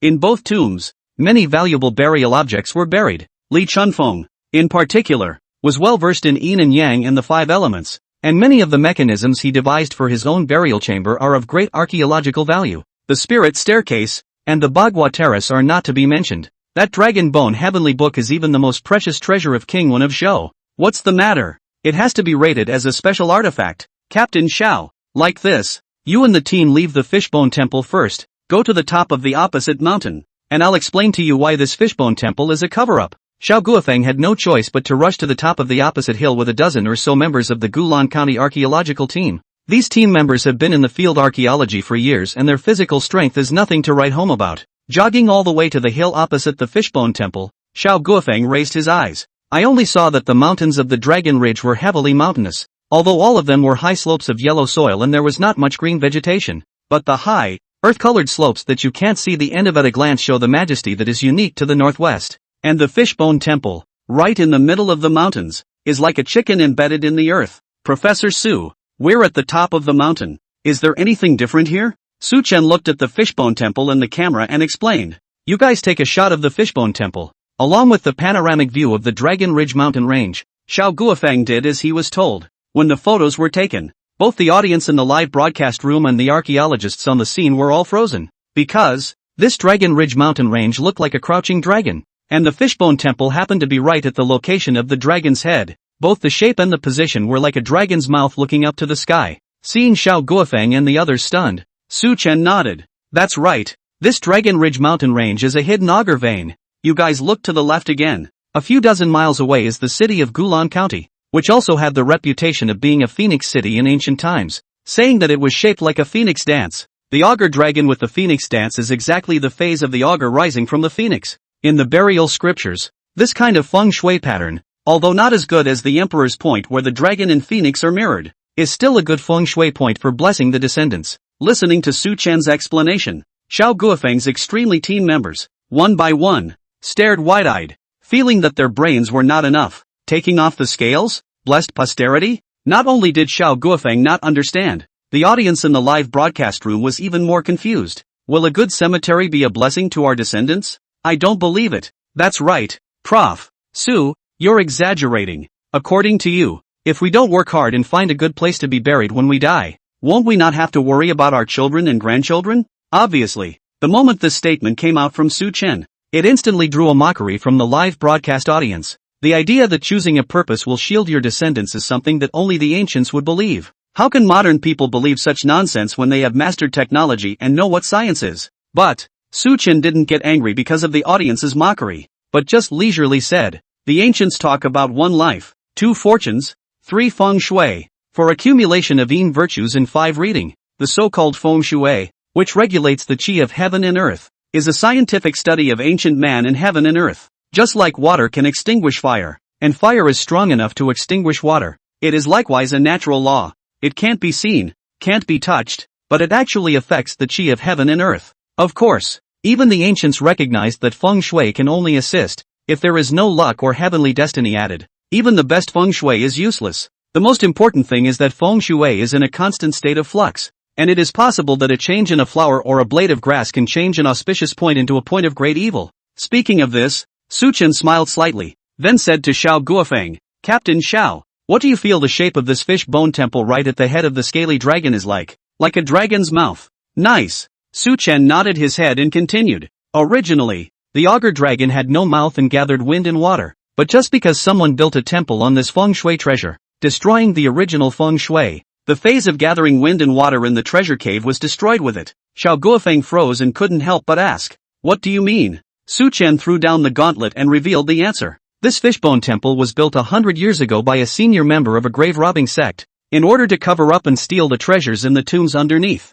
The words fell. Xiao Guofeng and his teammates, one by one, were wide-eyed and shrieked out in shock. What? There's an ancient tomb down here? Crap. Goosebumps are rising. Professor Su is awesome. I understand it all after saying that. There are ancient tombs underneath, and there are people who have built a temple specifically to hide them from people in order to rob them. Which, there must be an amazing tomb down here. Instantly, Everyone turned their gazes to Xiao Guofeng, their faces excited. There is a treasure in the Dragon Ridge. This is a folk song that has been circulating in Qilin County for hundreds of years. Originally, the archaeology team didn't take it seriously, but now, everyone is pumping their fists to find out what's going on. It's not so much for the treasure. These players still have a basic work ethic. What they were thinking was that if they could excavate the ancient tomb underneath the Fishbone Temple, they, the Qilin County archaeological team, would surely become famous in the archaeological world. Chapter 131, Fantastic Idea. Overlord Salamander vs Sphinx Spider. After Xiao Guofeng heard Su Chen's explanation, he frowned and pondered for a while. When he thought about it, it didn't seem right. So, he couldn't help but speak into the camera. Prof. Su, you said that this Fishbone Temple was built by someone for the purpose of grave robbing and to cover people's ears. But we've already checked this temple inside and out, and we didn't find any secret passage or anything like that. Su Chen recalled a little and casually said, have you checked the clay statues in the temple? The statue? Xiao Guofeng was stunned and hurriedly gathered his team and rushed back into the Fishbone Temple. Freshly cleared from the dirt, the Temple of Fish Bones had yellow mud left everywhere, especially the clay statue in the middle of the temple, covered in yellow clay. It was only vaguely visible as a statue of a Dragon King. With Su Chen's guidance, Xiao Guofeng and his team members hurriedly went up and surrounded the clay statue to inspect it carefully. After the team had checked around the statue a few times, one of the team members did notice an anomaly and cried out in surprise. Captain, come look! There's a trap behind this statue. Hearing this, the crowd rushed to the back of the statue. Sure enough,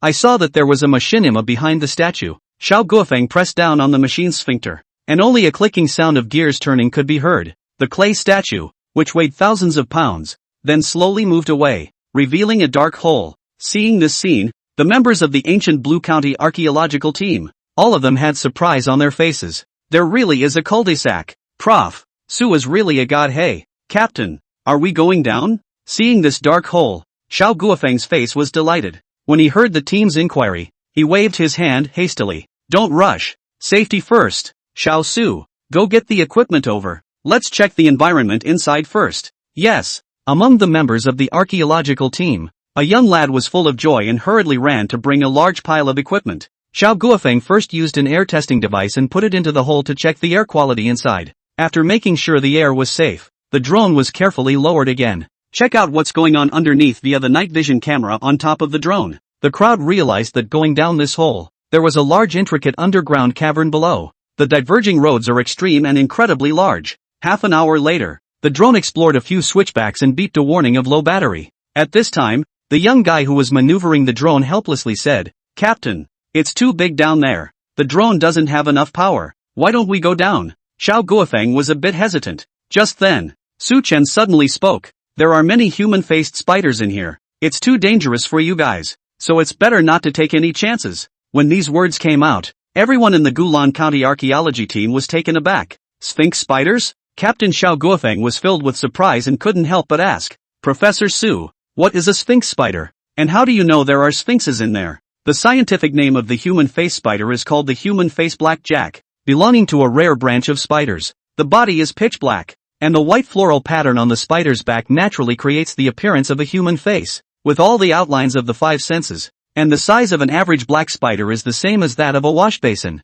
Of course, the black quail inside this large tomb in Qilin County, after years and years of evolution without seeing the light of day, is probably several times larger. I once unintentionally read a book called 16-Character Feng Shui Secret Art, which recorded many strange and bizarre creatures, as well as knowledge of ancient tombs. Among them, there was a rough introduction that there is a Tang tomb near Qilin County, but there are many mechanisms in the tomb, and there are also human-faced spiders guarding it, so it's extremely dangerous. The tombs in the world of Ghostbusters. When it comes to mechanism traps, the first one is Longling Maze Cave and Earth Immortal Village, because of the two tombs. One is the tomb of Feng Shui Master Li Chunfeng, and the other is directly the tomb of Guanshan Taibao, a grave robber connoisseur. The weird and wacky creatures might have to be the Demon Kingdom tomb, but when it comes to the organs, Feng Shui and the five elements, it's still these two tombs that are the most powerful. The crowd of the archaeological team, including the audience in the live broadcast room, were astonished after hearing Su Chen's explanation.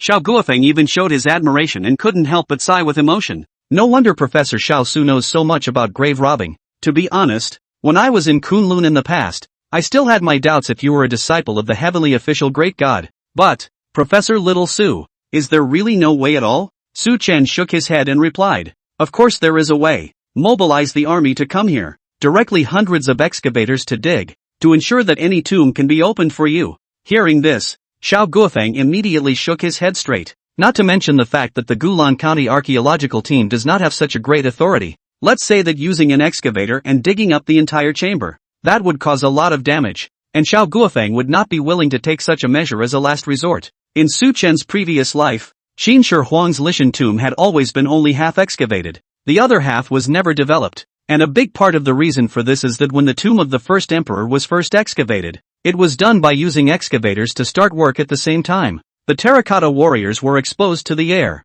causing the colors on the terracotta warriors to rapidly oxidize and become what the public saw later. In fact, the colors of the real terracotta warriors are extremely vibrant and each one comes to life. Both the clothes and the faces of the terracotta warriors have their own colors. However, because of the violent excavation, resulting in these terracotta warriors oxidized and shedding of color, even photos have not been preserved, and future generations can only imagine from the restoration of the terracotta warriors in the original appearance. Also because of this incident, the archaeological community which interrupted the archaeological work of the tomb of the first emperor. Unless the day comes when the archaeological team has more advanced technology to ensure that the artifacts are not damaged, then the excavation will continue. Xiao Guofeng hesitated and asked with a bitter smile, "Professor Xiao Su, is there any other way? Other ways?" In the courtyard, Su Chen looked at the expectant gazes of Xiao Guofeng and the other archaeologists in the camera and frowned in thought. According to the theory of the mountain moving school, all things are born together. Just like the Bottle Mountain tomb, the raging chicken restrains the poisonous centipede. The Sphinx in Li Chuanfeng's tomb is a spider, so its nemesis should be. An image came to Su Chen's mind in a flash of light. There's another way, the bully salamander. Bully salamander? Xiao Guofeng froze and asked busily, "Professor Xiao Su, what do you mean?" All things are mutually exclusive. No matter how powerful the human-faced spider is, it's still an insect. Its natural enemy is lizards and salamanders. Didn't the Archaeological Institute catch 2 overlord salamanders in Kunlun last time? You guys go and apply for the overlord salamanders to be transported here, so that the overlord salamanders can take care of the human-faced spider. This way, we can take care of the Sphinx spider without destroying the ancient tomb. How the hell does that work? Instantly, the audience in the live broadcast room was dumbfounded. Chapter 132 Attention of the whole nation. Sphinx spider appears. Su Chen's suggestion was really beyond the crowd's expectations. Using a dominatrix salamander to tackle a Sphinx spider in a tomb? Xiao Guofeng thought carefully and realized that this operation was really feasible. As an analogy, modern society to control the locust plague has used chickens, ducks, geese and other animals to implement biological control. This method, compared to methods like spraying insecticides, causes almost zero harm to the environment. So, when Xiao Guofeng returned to Qilin County that night, he applied to the institute in the capital. When Professor Chu and the others learned that this matter was Su Chen's suggestion, they all became interested and quickly approved it. 3 days later, 2 prehistoric bully salamanders that had already spent some time at the capital city zoo were flown into Qilin County. It's worth noting that after the efforts of biological experts, as well as zoo trainers, the 2 dominant salamanders have been domesticated a bit and can take some simple commands. This also confirms the truth of the saying, that an orc is never a slave unless it is packaged with food and shelter. Even prehistoric creatures can't escape this true flavor theorem. Also, Su Chen's suggestion to use a dominating salamander to destroy the human-faced spider quickly created a furor on the internet. Countless netizens came and flooded into the live broadcasting room of the ancient Blue County archaeology team. Originally, there were only so many tens of thousands of people watching online in the live broadcast room of the ancient Blue County archaeology team. But after the festering of this story, the number of people online turned out to be in the millions. Even though the archaeological team hadn't started broadcasting yet, there were still countless netizens who furiously swiped pop-ups in it, chatting freely about the topic of who was better between the overlord salamander and the Sphinx spider. In the meantime, microblogging, shaking voice, major platforms, because of this matter, the original cooled down the overlord salamander heat once again skyrocketed. The video of the original capture of the dominant salamander was once again at the top of the charts by netizens. 3 days later at 6 in the morning, the ancient Blue County archaeology team is not yet on the air, but it's been teased that the live stream will open this morning. As a result, millions of viewers entered the live stream of the Qilin County archaeology team at the crack of dawn. Some viewers can't wait and are urging Xiao Guofeng to start the show earlier. How come the archaeology team isn't on the air yet? Isn't there news on the internet that the bully salamander has been airlifted to Qilin County? Hurry up! Hurry up! I'm sneaking out of class to watch the live broadcast. Brothers Mo, do you think the dominant salamander can solve the Sphinx spider?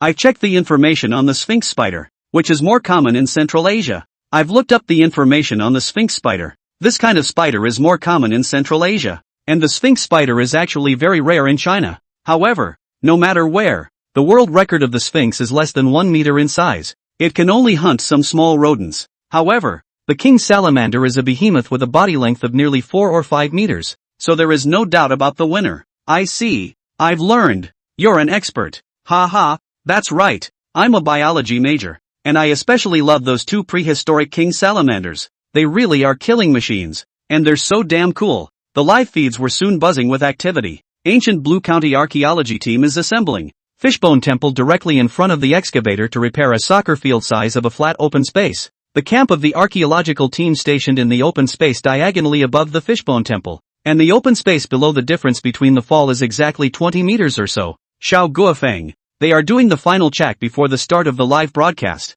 Recently, archaeological teams from all over the world live frequently success. They are the first time, but also spent a lot of time and energy, must not have any problems. In order to save the artifacts in the Fishbone Temple from damage, they used infrared scanning technology to align the channel below the Fishbone Temple to allow the construction team to hard dig a 2-meter wide channel entrance from below as a way for the dominant salamander to enter. In front of the entrance to the passageway at this point was a huge, special cage made of dozens of thigh-thick white steel poured in one piece. Inside were two still sleeping bully salamanders and Xiao Su, who fought to move hard over the undulating bodies of the bully salamanders to check that the cameramen were strapped in securely. Xiao Su, don't shake your hand. If the camera isn't tied securely, we won't be able to grasp what's going on inside. Hearing the words of the two female members outside, Xiao Su swallowed his saliva and didn't dare to make a sound. He is now the turtle inside the urn. Whenever the anesthetic of one of these two guys fails, he can be squeezed to death if he moves a little, but there is no way.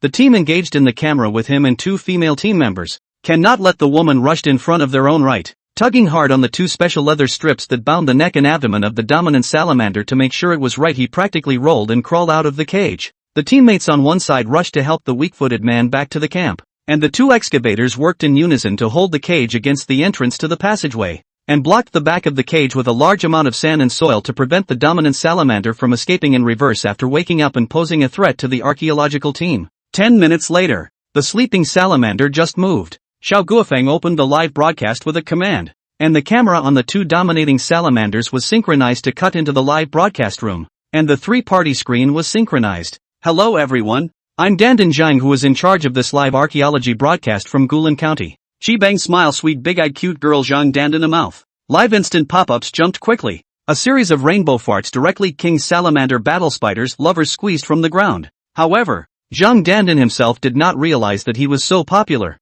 and continued his commentary. As you can see, according to Professor Su's guidance, the dominating salamanders are now in place or preparing to enter the Dragon Ridge Maze Cave's mismatched passages to remove the spiders from the human faces. And in order to give you all a clearer sense of what's going on, my teammates purposely strapped a camera onto the two dominating salamanders to synchronize their live broadcasts. Please join us below to witness this historic scene. Su Chen just got up and opened the live broadcast, heard the words of Zhang Dandan, for a moment could not help but ridicule in his heart. This girl used to like to flirt, did not expect to bake. The atmosphere also has a set. Soon the two dominant salamanders came to their senses and drilled inside the passageway without hesitation. Their speed was no less than in the water, and most viewers clearly have trouble with the overly visual first view footage. Vomiting. This.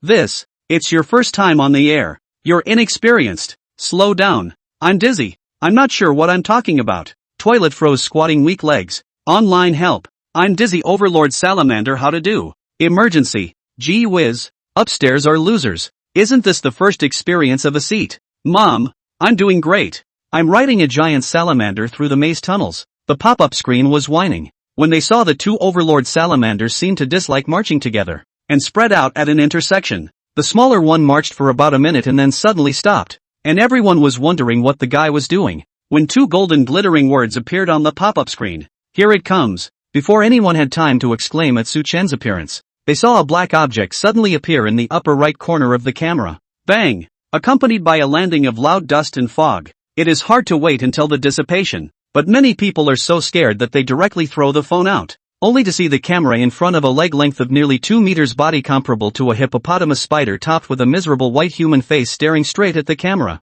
Chapter 133, Defeating the Human-Faced Spider Emperor May Abe. This ghost thing is scary. The cry was called out by Xiao Su, who was at the side of the live camera. Although the latter hurriedly covered his mouth, it was still clear for everyone to hear. None of them laughed at him though. After all, the treacherous and horrifying human face of the human spider was truly frightening. The shock of a camera straight on is no less than being there in person. Instead, they were mentally grateful that someone had expressed their surprise. The big brother who spoke out called it right. 1 second later and I wouldn't have been able to hold on to my cell phone and throw it out. I've already dropped my new kidney, and I've only paid 1 installment. Who is as miserable as I am, squatting in the pit. I was so scared that my cell phone flew out and hit the wall and bounced back into the pit.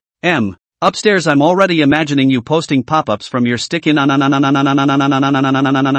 phone, but I'm eating breakfast. Insert a rainbow fart. The great god of heavenly officials is a real fluffer. Prejudged this shit. And Xiao Guofeng, who was supposed to serve as this live broadcast but took a back seat, had been staring at the screen without blinking for the sudden appearance of the Sphinx spider, although it was mentally prepared, but still couldn't help but tremble. The sharp-eyed him also saw a strange-shaped object behind the spiders, so he hurriedly took a screenshot and saved it, intending to study it after the live broadcast was over. Inside the Capital Institute. Recently, but all the live broadcasts where Su Chen participated in the guidance, or where heavenly officials provide blessings, appeared. There will be a group set up by a special person to take charge of recording and observing. Biologist Prof. Wu was originally researching the bully salamander and was in the middle of his research when a paper application from the Qilin County side directly snatched his joy away. For this reason he could only watch the live stream in a depressed huddle in the screening room, and the moment the Sphinx spider appeared he slapped the table with a delightful, strange cry that almost didn't scare the people in the surrounding area out of their minds.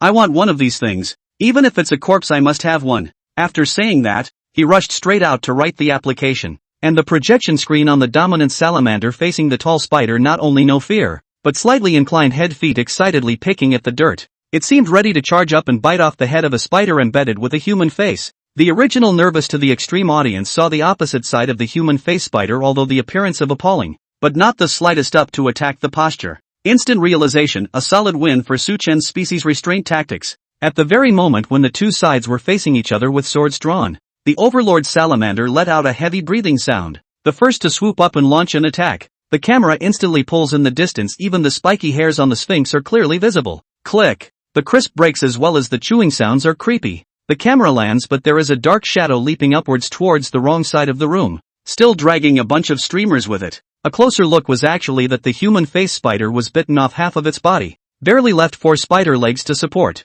But it was only the end of the line. Just below the human face a huge mouthpiece snapped open, emitting a piercing shriek. It then barreled to the ground with a few hesitant drops and went silent. The whole thing took less than a minute. A species restrained second. There were very few pop-ups, and people literally just took the first kill before the bully salamander could react. Su Chen just got the takeout. Is a neighborhood quite famous breakfast store's beef rice noodles? Uncovered the cover aroma. When he looked at the live broadcast again, he saw that the pop-up screen was frantically typing to celebrate the victory of the dominant salamander over the human-faced spider, and even came up with such names as Big Salamander and Small Salamander. So he was a bit helpless. That Sphinx spider should have been calling out to its boss to avenge itself before it died. This thing lives in a group, and because of its large number, it is very vindictive. And basically, it will not rest until it is dead. Hubai, they were chased by the whole family, but also was driven all the way to the spider's nest to enjoy some of the world's animal complex wonders. Dead in front of the camera, this is nothing more than a wandering soldier out foraging for food. Not even an appetizer. The real horror had to be the Sphinx Arachnid Emperor, which was a beastly tank and obstacle clearing machine that rampaged inside the maze. This statement makes the pop-up screen surprised again for a moment. Just like this is still just a straggler. Boss must look like what? Soon the big one in the second shot, the dominant salamander, gave the answer. With a surge of straight energy it rushed forward closer to the spider's lair and happened to meet the Sphinx Emperor, who was out to avenge his little brother's death. 7 or 8 meters away, the great king salamander stopped its motionless posture and stared at the front in a vigilant manner. And the cavern shook like an earthquake. Even the anti-shake camera shook out a noticeable arc. Bang, bang, bang. It's like there's a giant road roller lining up. 3 or 5 thick, bucket-thick spider legs showed up first under the filler light. The mere motion of walking inserted itself into the ground in no small deep craters. with the great bully salamander alertly climbing up the cave wall into a semi-upright attack position. It was only then that everyone could see that this sphinx spider was actually nearly 3 meters tall. The entire body of the spider is comparable to an adult elephant. This is still in the cave stretch, not open. If the spider legs completely unfolded may be able to have a height of nearly 5 meters. Comparing the size alone, the great overlord salamander was actually weaker. The spider emperor did not seem to put in front of the large species that had never seen in front of him, and his long legs swept across the room and broke the 2 thick stone pillars in front of him to give him a downward spiral. On the other side, the small sphinx seems to be afraid to go down the same path as the boss. Then they have and the small king salamander face to face. Densely packed actually climbed all over the entire channel. The battle between the two sides was so scorched that it actually made people inexplicably nervous. I can't believe there's such a thing underneath my hometown. Let's go, salamanders. I won't dare to go back to my hometown if you don't wipe it out. Go, big and little salamanders. Go for it. Must win. The long and short of cheering words of encouragement apply for the first time to the ancient beasts that not so long ago were feared by a pop-up full of it. Seems that this time they have become allies of justice. The two dominant salamanders were quite forceful as well, undaunted as they barreled up at the same time in different spaces. The little salamander's side knocked over 2 spiders at once, and one of them directly knocked over and splashed thick juice, blood, in all directions. On the other hand, the great salamander's side and the human-faced spider emperor were evenly matched. The first wave of the onslaught of both sides of the two sides to test each other. The spider emperor limp a leg but more excited to use the remaining legs to sweep through the stone pillars. The large stones were smashed towards the great salamander in a dense manner. The crash of flesh and blood against a hard object was exceptionally harsh, while the great salamander never uttered a single cry. The battle seemed more like the resilience of a silent, hardened man in the face of a cunning foe. Every step of the great salamander,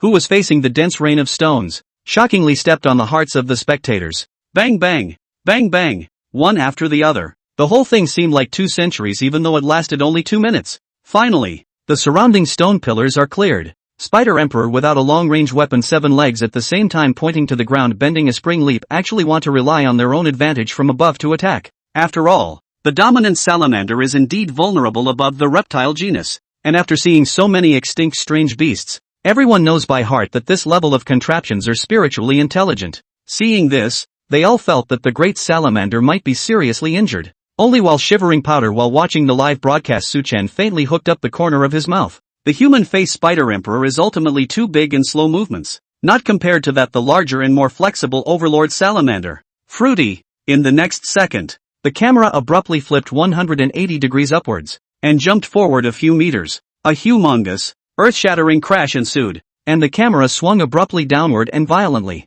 accompanied by the sound of biting and struggling. Everyone saw clearly that the great salamander had directly pounced on the human-faced spider emperor and tumbled to the ground. And at this time, the big mouth was tearing madly on the abdomen of that human-faced spider emperor. 3 or 2 times a big hole was clearly displayed in front of the eyes. Chapter 134, Entering the Crypt. Is there a hidden agenda? The real masters of the game that is a move to determine the winner. Never engage in those fancy things. Right now, the human-faced spider emperor belly to the sky. Thick long spider legs, endless struggling and waving is also to no avail. Everyone let out a long breath at this. Thanks to the guidance of Professor Su again. Otherwise we go in the regiment, not to mention, if such a monster will be released, that can be 1,000 years of sin. When Xiao Guofeng said this, many people expressed their approval, while Su Chen turned his hand and typed a line on his computer. These spiders with human faces are specially kept in the tombs by the tomb owners to guard the tombs from theft. So special measures are set up inside the tombs to prevent the spiders from migrating. When they saw this, the crowd was amazed. Is this the live room that has gathered 2 great celebrities? A historic moment. Screenshots. Take a screenshot. Ouch. My 2 big male gods. Lick the screen like crazy. Following that heavenly official's blessing, account being followed by the entire network. The Ninth Uncle's Heir account was also added to the official certifications on all major platforms in the name of Su Chen himself. Messages from both accounts are basically permanent tops on the live feeds as soon as they're sent, unless they're off the air, or someone behind them brushes them off. And right now the pop-up just happens to be 2 gold glitter accounts speaking one above the other. This made a lot of rumors in private that Su Chen and Heavenly Official's blessing were the same person go away. This is also Su Chen intentionally. After all, the mystery cannot disappear. But where the suspicion of more people, then even if there is no life-threatening, someone everyday door-to-door chatter is also strange annoying. After some rainbow farting, the battle between the little salamanders on the screen has entered a white heat, and the corpses of the small spiders are piled up all around. The small salamander's ragged breathing no doubt also signaled the hardships of the battle. Looking at the great salamander's side, the human-faced spider emperor was still struggling for breath. But I don't know if it was because the sphinx spider meat was too hard to eat or what. After the great sphinx spider emperor gnawed off half of that sphinx spider emperor's abdomen and bit off both of its legs in a backhanded manner, he twisted his head to one side to eat the dirt. It seemed that the flesh of that human-faced spider emperor was more difficult to swallow than the dirt. And just then there was a sudden, mournful scream. Before the crowd could react, it was the great salamander who turned around violently. And the human-faced spider emperor was actually forcibly holding onto his tattered body and flipping it over. Another mournful scream. Immediately afterward, he saw the human-faced spider emperor madly sprinting up. Actually a fish dead net-breaking stance. The audience, originally calmed down, the heart instantly pulled up again. Pust. The sound of flesh and blood being pierced sounded like a dull bell being rung. The scene stops at one of the stiff spider legs of the Sphinx Emperor as he crosses the camera. As time passes like years, everyone is sweating for the salamander as they watch the still image. 1 second, 2 seconds, 10 seconds, 11 seconds. Rustling. Finally, the salamander moved, and the camera moved as it climbed to one side, and it was only then that everyone saw that the stiff spider's leg was actually sticking out of the salamander's tail. It looks like it should have broken right off. At one point, everyone cheered but was heartbroken for the great salamander. And while the small salamanders are numerous over there, they are, after all, prehistoric dominant salamanders. The skin is so thick that any more coming is just a sprinkle. The whole cleanup process lasted nearly an hour and a half, especially after the late-size salamander rounds when the sphinxes got their asses kicked. One way to kill straight into the spider's nest. The sphinx spiders were thus destroyed. This was almost the first successful example of large-scale biological control in history, and the entire broadcast was recorded and distributed to biological institutes around the world. And the two dominant salamanders that ended their mission were lured out of their burrow by sound,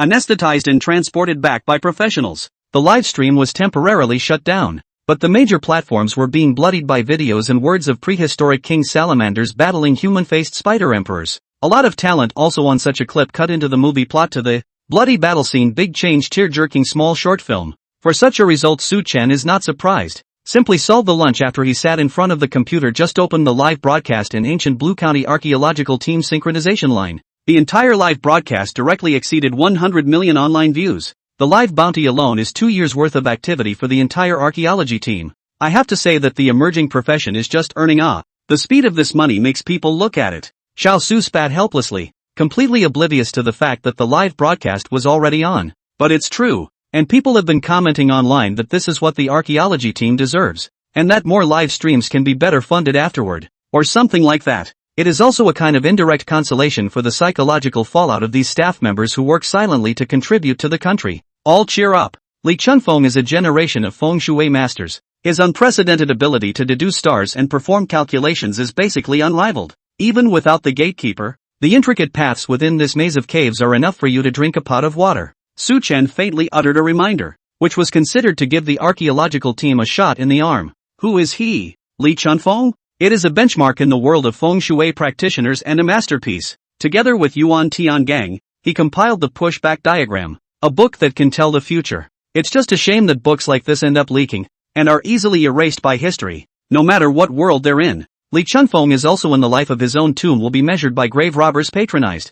I do not know whether his old man calculated that his tomb will also be countless people online comments. Thinking like this, he faintly hooked up the corner of his mouth. But this an inadvertent smile is instantly hooked away from the hearts of millions of female viewers in the live broadcast room. The already large fan base instantly skyrocketed another 2 or 3 times the specs. Because of the Overlord Salamander's opening, the archaeological team went in unimpeded. But they also kept Su Chen's reminder in mind and didn't dare to let their guard down in the slightest. And opening the way was the Fire Phoenix special team led by Li Guoqiang, who had rushed over temporarily. To put it bluntly, it's here to collect the bodies. In response to a joint petition from biologists everywhere, they need to recycle the freshest sphinx carcasses. Professor Su, about Li Chunfeng, can you please tell us more about him? After a long hesitation, Xiao Guofeng still turned to the camera to ask Su Chen for advice. The pop-ups are also following the trend of seeking advice. After all, the cultural heritage of the fault will make them miss a lot of crown of the ancient and modern legend. So archaeology live broadcasts will become today's popular live content.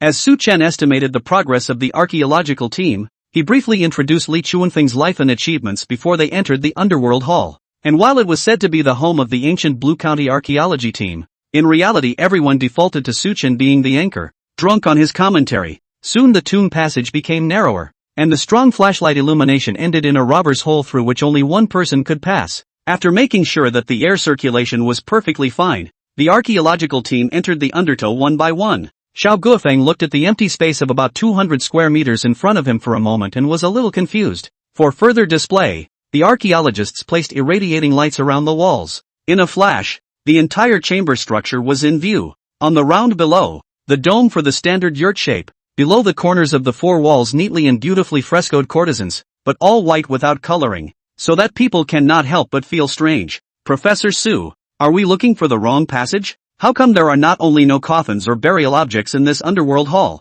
Even the murals look like they are unfinished? Yes, the ancient burials pay attention to things like death, how the life after death will be, how to arrange the mausoleum. According to your statement, this is Li Chunfeng's tomb, but now we see the layout of the tomb room as the style of the emperor's consort, which is not. There is a hidden message. Chapter 135, Lois in excellent feng shui. Ever since the Sphinx spider appeared, the entire Gulan County archaeology team had none of them harboring respect for Su Chen. So even when there is a doubt asking questions, the tone is respectful. If it was in normal times, they would never be so respectful to this young man who was far below their age, and Su Chen had deliberately sold out in the hope that someone would come to pick a fight so that he could hit his face. The archaeologists were a bit uncomfortable with this humility. A few casual dismissals to leave a suspense. After all, this place is just a front. The main event is still to come. When the archaeologists saw Su Chen's perfunctory explanation, they became even more curious. Left two people here to take pictures before moving on. The specifications of the mausoleum have always been secondary to the front hall of the heavy meditation hall, and the archaeological team went into the front hall and looked at the unfinished building with a cold heart. Architectural style in that the palace buildings are arranged in a grand manner, but at a glance none of it was finished, and the crowd felt a bit bummed. The fact that it is unfinished means that the owner of the tomb was not buried here, making it much less valuable for research. It's rare to come across a well-preserved mausoleum like this. But why is it an unfinished one? Was there some trouble along the way? Xiao Su said, releasing the drone into the air. The entire front hall is captured in the camera. Some places simply put up a shelf, but the stone door to the dungeon was sealed with a tightly poured seal. The four walls were huge stone bars reinforced with wrist-thick chains, which should have been the final step after the mausoleum owner was buried. Holding their doubts, the crowd discovered a small spring located in front of the front hall. Although the volume is small, there is still living water constantly coming out of it. Rather, it is more emphasized the whole dungeon bleak. The first time I've seen a mausoleum with living water inside. Is the owner of this tomb worried about the thirst of those who robbed the tomb later? Not necessarily. It could be that the mausoleum was stopped because of the living water coming out of it. Yes, the dead are afraid of the living, so it makes sense to change the place temporarily. Looking at the speculations on the pop-up screen, Xiao Guofeng was also in deep thought. Su Chen's judgment would never be wrong. But if the owner of the tomb really abandoned this underground palace, then why would he keep such a dangerous swarm of spiders outside? The camera pulls in and focuses on the small pool on that side. The crowd thought for a long time and finally chose to think about Su Chen for help. However, the camera is unable to see Su Chen person. Only empty sofa. Prof. Su, are you still there? Can you help us see if we're looking in the wrong direction? Xiao Guofeng tried to call out, but got no response for a long time. Just as the crowd was about to be deflated, a round, adorable figure ran in front of the camera. It's the eagle owl. White. Then another small, round figure, Ash, also appeared in front of the camera. The two little ones squeezed me and me. The cute and adorable big eyes blinking and blinking. Adorable many viewers' hearts. Su Chen walked over helplessly with the food. These two little guys are hungry. I'm feeding them. When he finished, he saw the pop-ups furiously begging for answers. Xiao Guofeng also hurriedly seized the opportunity to repeat his question. Only then did Su Chen put the food aside and get the two little ones off camera to explain. Not looking in the wrong direction. Except it's going to take a while for the entrance to where you're going to open. In front of this is the coffin chung. Feng Shui point of view if the mausoleum site has on such a spring. When the Feng Shui excellent place. If it is placed in the year when the site was first selected, the geomancy outside the palace should be a good dragon vein. The dragon shape according to the situation into the potential to fly. Such as the previously mentioned scaly dragon soaring. This spring is the eye of the dragon chi of the eye of the dragon. Though now that the outside has changed its terrain due to the erosion of the wind and rain, Jiryu becomes a pariah dragon with no account of shelter. But the inner spring is inexhaustible, and the image of where storage is still in the Feng Shui chi, which is extremely difficult to find in Feng Shui. The inner hidden loess, and the inner hidden loess is extremely suitable for burying women. so there will be 13 palaces and stars and moons on the wall paintings outside, symbolizing the royal consort or princesses and so on, buried in this place after their children and grandchildren will be blessed with shade. Hearing Su Chen finish, the crowd came to a realization. Then look at the small pool on the side of the fence. The carving is extremely delicate, not to mention the phoenix bird coiled on it. But if this is such excellent feng shui, why would it present such a desolate scene as it does now? Xiao Su scratched his head and laughed. Maybe there was a war on the way to build it? Or maybe the princess went out to make peace? So the tomb is no longer needed? Not necessarily. This kind of excellent feng shui according to the emperor's nature will never easily abandoned. Even if a princess cannot be used, can also be buried other concubines, in order to obtain the blessing. As Xiao Guofeng spoke, a scream suddenly came from outside. It's the temple of the underworld. Everyone rushed out and saw Zhang Dandan and Song Xia both cowering in the corner, and a giant stone coffin with a carved human face appeared in the southeast corner directly across from them. At first glance, it was more like a person suddenly appeared, mainly because the face was also carved too realistically. Song and I were taking pictures to document it when we turned around and saw an extra face on the wall. Zhang Dandan said with a horrified face. Her big watery eyes were particularly endearing at this time. Xiao Guofeng approached cautiously with two opposite sides holding shovels. Only then did he realize that the giant stone coffin was about 3.5 meters long and 1.7 meters high. All four sides appear to be carved with human faces, and the whole is engraved with cloud and thunder motifs and a solemn gray color. Prof. Su, didn't have this when we came in, did we? There can't be any. Su Chen bashfully drank a mouthful of water. It's fine. This is the entrance opening up. You guys will be able to have a way down if you sneak around for a while. Once these words came out, everyone was relieved. Since Su Chen had said that it was fine, then waiting was the way to go. Scared the hell out of me. This face is carved just like in a horror movie. At first glance, I thought there was a ghost. Who says it's not? Poor Dandan's wife is so scared. It hurts so much. It's an organ. Since great god Su Chen said it's fine, then let's wait patiently. Let's continue with that topic from earlier. Why was the underground palace temporarily abandoned? Indeed, it is a mechanism. Inside this tomb, excluding the human-faced spider that watches the door, the most menacing thing is the various strange and skillful mechanisms set up by Li Chunfeng. The archaeological team touched the mechanism once they entered the chamber, and the giant stone coffin in front of you is actually an object from the Western Zhou dynasty. Everyone recalled the chronological breaks in Su Chen's science earlier. It is saddening to think of the distant years between the Western Zhou and the Tang dynasty. We're in an unfinished Tang dynasty dungeon, and there are Western Zhou objects in here. So is it a serial tomb using the upper chambers to cover the dungeon below? You're silly. It would have to be a completed dungeon to cover it up. That's just it. With such an endless stoppage of the work schedule, something should have happened during the construction process. The archaeologists discussed it with you and me. Along with the pop-ups there was a lot of talk, but none of it could be explained. It was still Su Chen who gave the answer. It's the ghost tomb. Chapter 136, Mineral Water Bottle on the Spirit Staircase, Ghost Tomb? Xiao Guofeng repeated. But it made the already scared Zhang Dandan and Song Xia have a shiver. Su Chen, little brother, is it true that there is a ghost's tomb? After all, it's zombies and prehistoric beasts and whatnot that are out. It wouldn't be surprising to see more ghosts on it. It's more intimidating. There are no ghosts. And the ghost tombs here are in the same sense as the ghost ships over in Bermuda. At that time, during the construction of the mausoleum, some craftsmen saw a number of Western Zhou objects that surfaced because of the movement of the mechanism and disappeared soon afterward because the mechanism moved to another dimension. As more and more people saw it over time, it was mistaken for a sporadic ghost tomb lurking above this dragon vein. The abandonment of the mausoleum in the middle of its construction was actually a sign of great evil, and the appearance of the phantom tomb was also regarded as a sign of great evil at that time, which is why the door of the underground palace was sealed. Of course, to minimize panic as well as omit some of the troublesome narration.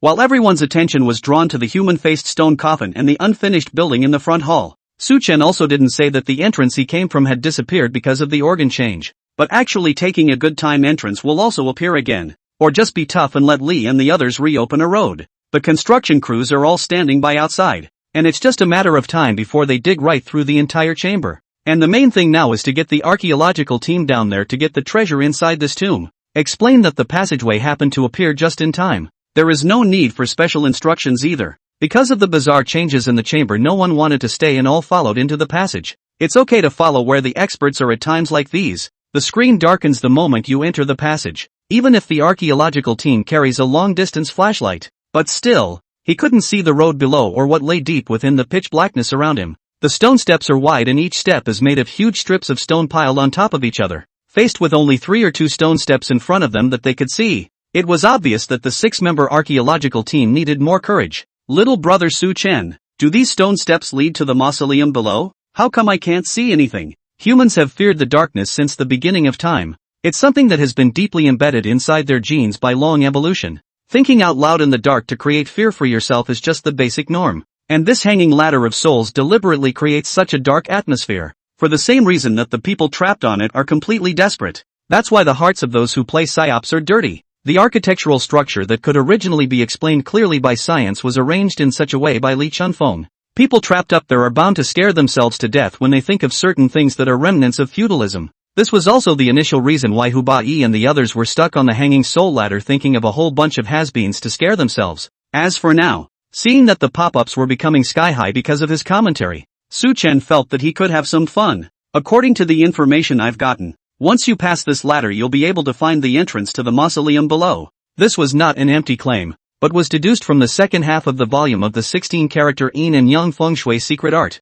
In Hu Baiyi's hands were the remnants of the scrolls. Therefore, after knowing the method of breaking the ladder of hanging souls is anxious to leave and return to the original chamber inside, but Li Chunfeng is as adept at planning as he is. Carving a crescent notch mark on every 23 steps of the spirit staircase removes the need to lure the visitor into the predicament of the spirit staircase. There is also the meaning of guiding the descendants to seek the Dragon Bone Heavenly Book. The archaeological team had no doubts and were about to move forward. Su Chen spoke out faintly again. As a testimony to the wisdom of the ancients, you may leave an object on the steps. The wisdom of the ancients? People face a bitter smile. This time to watch archaeology live to see less? Still, half a bottle of water was left on the steps with a tiny corner of the top label bent. As you go deeper down, you are confronted with the pitch-black depths below. The man carrying the camera turned back to what was originally intended to be a commentary. I didn't realize that it was just as dark, and even the entrance from which it came was gone. Depressed for a while, after about 10 minutes or so of walking, I was still faced with endless darkness. The archaeologists, who had been talking and laughing, became silent. The pop-ups are directly filled with question marks. Little brother Su Chen, how much longer does this have to go? 2 minutes to go.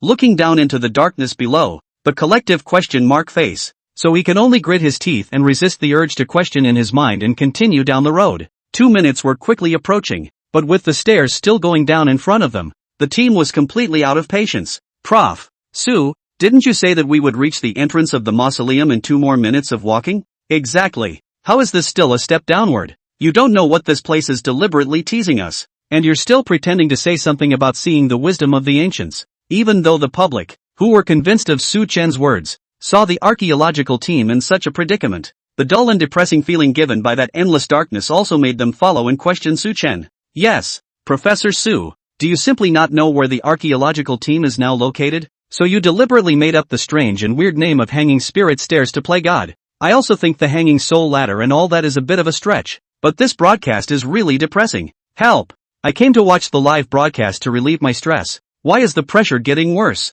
In the face of the overwhelming skepticism, Su Chen didn't say anything and looked at the screen blandly. Just when the mental capacity of the team was about to break down, Xiao Guofeng, who was standing at the front, took a step down with a long sigh. He originally wanted to distance himself from the team, but he didn't expect to stretch his leg downward and kick it as if it were something. Clank! The sound of plastic rolling from a kick becomes particularly harsh at this point. The camera immediately gives to the lower steps. Everyone looked at the half bottle of water that had been poured on the steps and were too shocked to speak. The archaeologists only felt their hairs stand on end, especially Zhang Dandan, who placed the water on the steps. She looked at the label on the bottle, which had been folded over a small corner, and froze. And the pop-up screen is also shocked by the remarks. Some outrageous directly say Hua archaeological team to make a mystery. It was Xiao Guofeng who was the first to react. I understand what Prof. Su said. Cameras and eyes all converged on him. By 2 more minutes, Professor Su means not 2 more minutes to get to the entrance of the other mausoleum, but 2 more minutes to get back to where we placed the mineral water bottle in the first place. He expected us to return to the same place from the start. That's why he had us place a reference before we set off, as a way to visualize the mystery of this hanging soul staircase even more. Chapter 137, A New Underground Palace. A word to the wise. Since it was expected from the start, it was also a direct reminder. Then everything was still expected of Su Chen. At the thought of this, several of the young team members who had just raised their voices turned red and looked away. Instead, Xiao Su, who was carrying the camera, was unrelenting in his efforts to get a few people into the shot. Ha ha ha ha ha ha ha. It's a good thing I'm carrying the camera and can't talk, or else I'd have to get hit in the face like you guys right now. The viewers who were originally preparing to seek justice for their male gods saw Xiao Su operating like this, and for a while it was a crying shame. The ladder of suspended souls is a feng shui term for a more recent name you should be able to understand, the Mobius ring. Mobius ring? The archaeology team was at a loss. They didn't follow a ring of high and low. Even now, the situation is similar to the Mobius ring, which says, as long as you follow the path you see, there will never be an end to it. And they know it well. Everyone's going down. But, can't figure it out again. Why is this mineral water bottle, which should be on top, on the bottom? This is the masterpiece of feng shui master Li Chunfeng. The hanging soul staircase you are on is actually the embedded pathway used to transport the earth and mud from the hollowed-out mountain during the original construction of the Western Zhou tomb below, which was generally constructed on the periphery of the mausoleum for aesthetic reasons. The unfinished Tang tomb was built right on the edge of the Western Zhou tomb and bordered the embedded road. And after work on the Tang tomb was stopped, Li Chunfeng set about remodeling it. The Tang tomb outside is considered to be the first layer of suspicious mounds, and the crescent moon missing mark on the steps. It tends to make the intruder unconsciously an ant walking on Mobius ring. The surrounding area is coated with special light-absorbing paint, essentially creating a large secret room that is difficult to break into. After the explanation, the archaeologists were even more bewildered. So you're saying there's a way out from our perimeter? Said the man, leaping to step into the darkness beside him. Try it if you want to die. If it were that simple, it would still be called the spirit staircase. As the name implies, it is definitely empty below the embedded channel after the mountain is hollowed out. As far as height goes, in order for the Mobius ring to form, falling any lower and killing someone wouldn't be a problem. The man brought his leg back unhappily, hopping back and forth across the room, feeling the almost non-existent difference in height. A moment of exclamation. What you were told to bring can now be brought out. The team members have taken out long ropes and the people around them connected together. According to Su Chen's instructions from the mineral water bottles to start counting 23 steps to stand 6 people respectively. What Hu Ba-yi and the others were trying to find was the way back out of the hanging soul stairs. So the rope basically went around the entire Mobius ring. And what Su Chen was looking for was a direct entrance to the Western Zhou tomb. After the 6 men stood still, they extinguished their flashlights as instructed, and a smooth,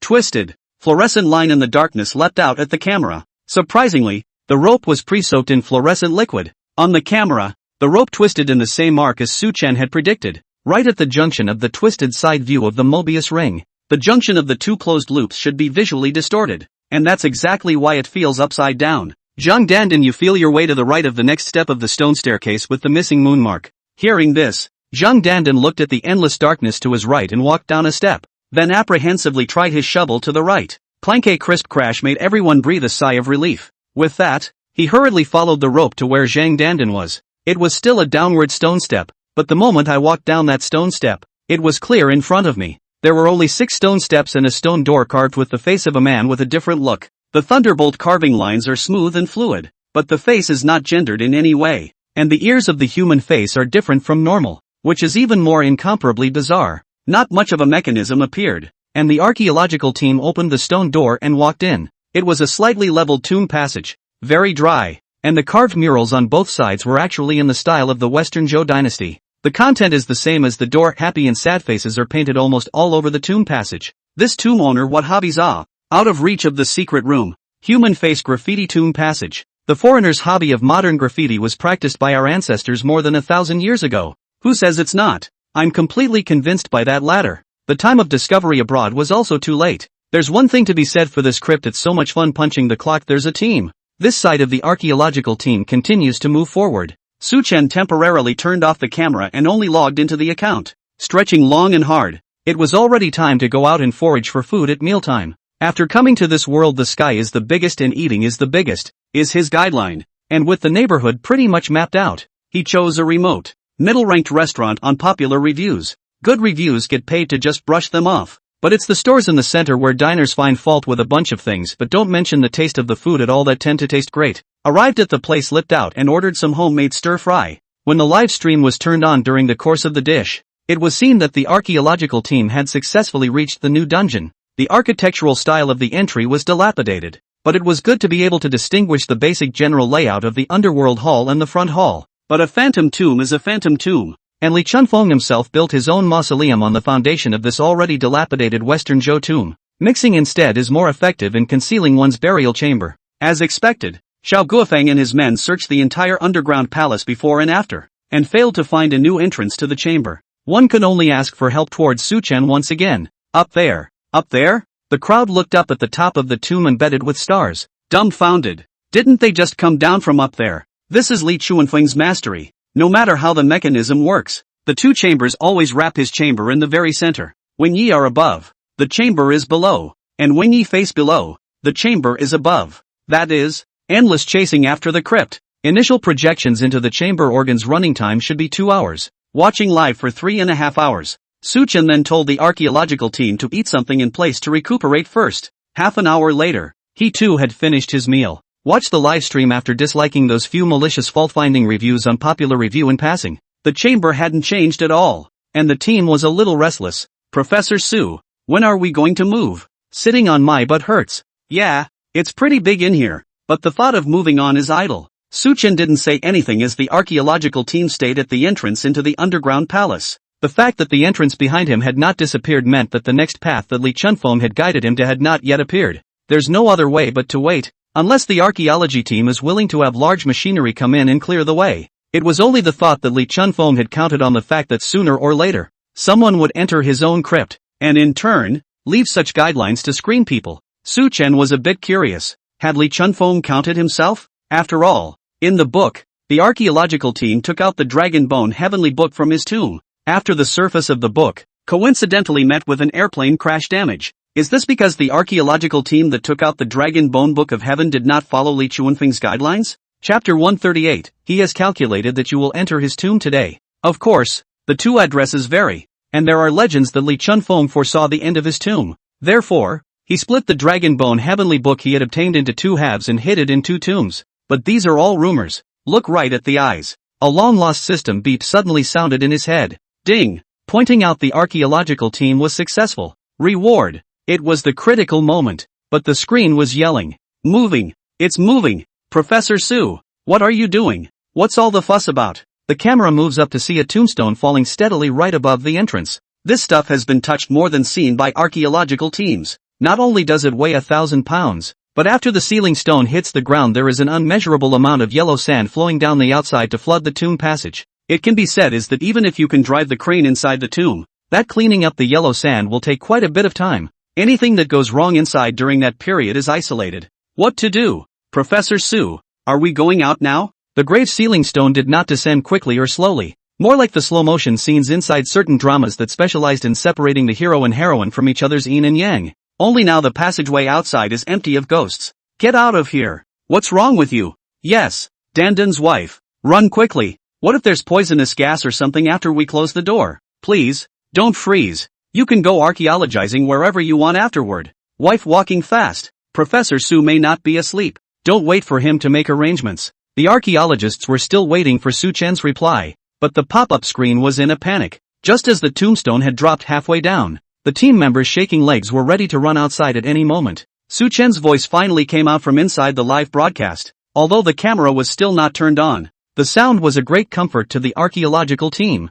People have paved the way. If you are scared and run away from the battlefield, Li Chunfeng Sr. will not be angry with you guys to start a corpse. Of course, Li Chuanfeng's corpse said rising a corpse is impossible. Not even if the world is destroyed. Pave the way? Professor Su, you watch the camera before you speak. This is clearly a road closure. How has a male team member ever seen such a scene? Whenever you excavate an ancient tomb, the first major hurdle is to carefully clean up the sediment that fills in front of the tomb door. It was all solidly sealed to stop anyone entering the chamber head-on. Now that he saw that this tombstone was going to fall, he simply saw himself being rescued out in the future. The gruesome look of a dead hardened man with his 7 orifices still filled with mud and sand. No way. I want to go out. I don't want to be sealed inside a tomb like this. When fear takes over reason, the ability to think is often lost. Seeing that the team member was about to rush out, Su Chen's gaze flinched and his voice was cold and appalling. Get him! Xiao Guofeng had been thinking about what Su Chen meant by paving the way. When he heard Su Chen issue the order again, his body lunged out almost as a reflex. The male member was held down by the waist and fell to the ground. And just moments before he fell, the tombstone that had been slowly descending abruptly fell to the ground, like an elevator with a broken steel rope. Bang! Seconds slammed into the ground, sending up a cloud of dust and mist. The entire chamber was instantly sealed. The male team member who was originally crying and struggling to get out was directly scared to the point that he didn't react even when snot fell into his mouth. Xiao Su, who was standing at the back, subconsciously touched his neck and swallowed resentfully. If Xiao Guofeng hadn't listened to Su Chen just now and stopped that male player, now I guess we'll see a body crushed from the neck down. That scene is scary to think about. Like I said, to make it all the way here, it's the people who are welcoming you. If you go to someone's door and don't walk up to the host and greet him with a harumph, you're a toast. The first time he heard Su Chen's tone become cold, even the pop-ups were too scared to swipe more. There was also total silence in the crypt. Not a single person dared to make a sound. Scenes like this scare the whole crew straight into reflection. They really relied on Su Chen too much. It was precisely because of this that one forgot to think about how many dangers were circumvented by the path Su Chen had guided for them. From the beginning, he kept in mind that there were many mechanisms in the tomb, but now he was lazy and brainless. Totally just defeats the purpose of an archaeologist excavating, exploring, and seeking knowledge. But it was also because along the way he had not yet involved himself in any danger. This was what made them slowly become condescending, and subconsciously began to disregard Su Chen's words. The two female members of the team sat on the floor with weak legs, and the male team member who was on the ground was finally apologizing with remorseful sobs. I'm sorry. Oh, I'm sorry, Professor Su. You saved this life of mine. Ooh-hoo. If you hadn't warned me earlier, I'd be smashed to bits right now. Xiao Guofeng stood up with a trembling hand and looked at the thick tomb door with a palpitating heart. Once again, from the depths of his soul, he was struck by the wisdom of the tomb's owner. Just now that tombstone was like it suddenly sensed someone trying to escape. It came crashing down, like the current induction technology. But how could the Tang dynasty have been able to have that kind of technology in a time like that when manpower was used to reign supreme? And it has remained so for more than 1,000 years. And until now the organ still hasn't failed. Su Chen saw through it without saying anything, thinking that such wonders would only increase along with more and more ancient tombs being excavated down the road. There's your damn surprise. After telling the disobedient player to shut up, directly above the door to the chamber is pointed out as the entrance, and there should be a mechanism in the wall below to open the door. The archaeologists obeyed and went to look for it, and Xiao Guofeng still played the trait of a curious baby and asked questions. Professor Su, how do you know the entrance is up here? I'm looking at the top of this tomb and there's nothing there. Look at the stars up there. When just entering the chamber, the camera is pointed at the top of the dungeon. Su Chen then paid attention to a glance, after which a second time when he aimed at the spread-out starry night. It took him a moment to determine that the deployment of the stars above him was indeed slowly changing, supported by the bold projections of the star of heaven Feng Shui. It was only then that Su Chen realized that Li Chunfeng was truly a cow. Not only do the three burial chambers accompany the organs in perpetuity, it also allows the starry night sky atop the western Zhou geomancy to operate along with it,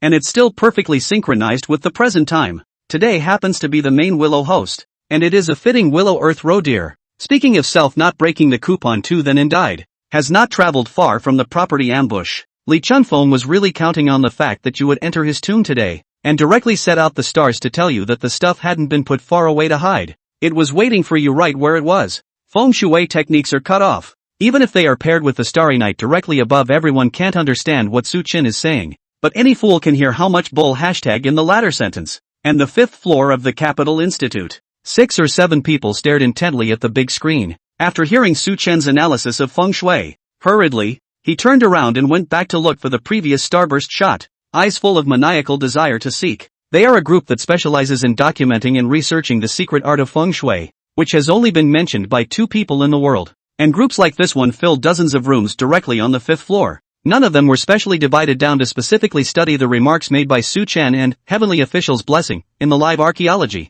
Chapter 139. If he's really still Alevites all run as an officially classified program. The level of confidentiality is S. It is the second most secretive project after the excavation of a certain ancient and modern tomb since its excavation so far. Su Chen could roughly guess that the entire country's acceptance of this information now deviated too much. So much so that the response from above could not keep up for the time being, resulting in a lot of aggressive strategies. As the saying goes, if you can't hold the sand in one hand, you can hold it in 2. But with only 2 hands you are trying to hold the sand that only 5 hands can hold. This is tantamount to drawing fire. As to when the woes will rise again, or God bless the kingdom of China, or something like that, that's all afterward. Inside the underground palace, Xiao Guofeng and the others were about to grope around for nearly 10 minutes before they found the organ in the lower right. The moment the machine was touched, the sound of the raster speeding up sounded like a joyful congratulation on pushing the door to a new world. After 2 clear clicks, A series of stone steps extended directly above the wooden door. It is very solid, although it only allows one person to pass. Each step up the stone steps made Xiao Guofeng unable to hold back his inner excitement. This journey seemed to be just like what Su Chen had said. They were welcomed from the owner of the tomb, all the way up. But in 3 minutes, it was out of a 3-year frame. The pop-ups were frantically hyped, and there were those patient enough to speak out to stop them. So the two parties quarreled again. Instead, the crowd was quiet when the chamber actually came into view. It was a chamber of only 20 square feet, and there was no door to the tomb other than the way it came. The stone walls of the quadrangle had been coated with a special material that brought its own light. The top of the tomb is the same half-dome, and the dense pattern of stars on it is a marvel of the construction workmanship of the time. Under the refraction of light, the sky was full of stars glittering. It was more like directly moving the stars and hosts in equal proportions inside this tomb. All 4 corners are supported by prime jade pillars. But compared to the fancy mural chronicles of previous chambers, this one can only be described as fairly clean. Right in the center is the stone coffin, surrounded by very simple carvings. The team members were hesitant to open the coffin and take a look, but their hands were stopped by Su Chen just as they touched the stone coffin. People didn't lure you all the way here so you could lift the lid of their coffins. There is a mezzanine inside the stone coffin. Look for the mechanism, get what's inside and leave quickly. These people still hadn't learned their lesson and hadn't even noticed that the stars above the top of the tomb were shifting. Being able to leave behind a backstroke and a strange mechanism and generously guiding yourself to where the crypt is located. Li Chunfeng is already quite a high-minded person, but even a person with more style should have a bottom line. Zhang Dandan fumbled at the top of the stone coffin for a while and happened to press the switch. The compartment opened and handed out a goat jade box. Before the crowd could take more than a passing glance, the entire chamber shuddered. Thinking of Su Chen's warning, Xiao Guofeng picked up the box and let everyone run outside quickly. Soon the top of the tomb above the mud and sand pouring actually directly opened the self-destruction mode. As soon as the last man ran down the stone steps, a boulder fell from above directly crushing the entire entrance.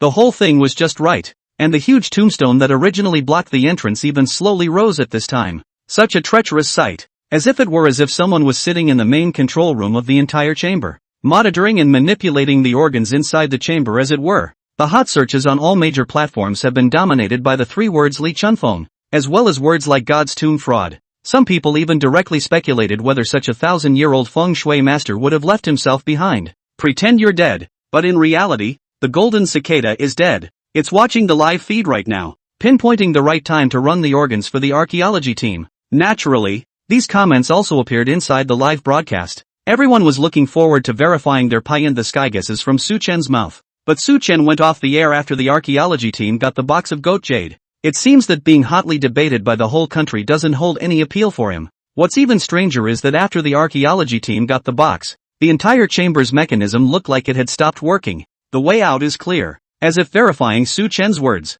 the tomb owner, Li Chunfeng, then destroyed his tomb after handing over what he needed for the afterlife. It also destroys the organs that have been in operation for thousands of years at the same time. Some even wondered if Li Chunfeng could be the current heavenly official great god. The reason why the great god of heavenly officials is reluctant to show his true colors is because he comes from the distant Tang dynasty. Yes, I second the motion. It feels like the only way to explain why so many unbelievable things are happening. That's it. It was even thoughtful to destroy the organs for later archaeological research. Ah, great god Tianguan is simply a warm man. I want to give him a monkey. Upstairs, get in line. Look at yourself in the mirror and see if you're worthy of having a baby. There was a lot of noise on the internet, and Su Chen had just woken up from his nap. Inside his hand, he clutched the proposed reward he had just redeemed and fell into deep thought. It was a ring-shaped jade pendant, the craftsmanship of which is far removed from recent modern knowledge, and the 11 ghost cave texts engraved on it were something Su Chen was more than familiar with.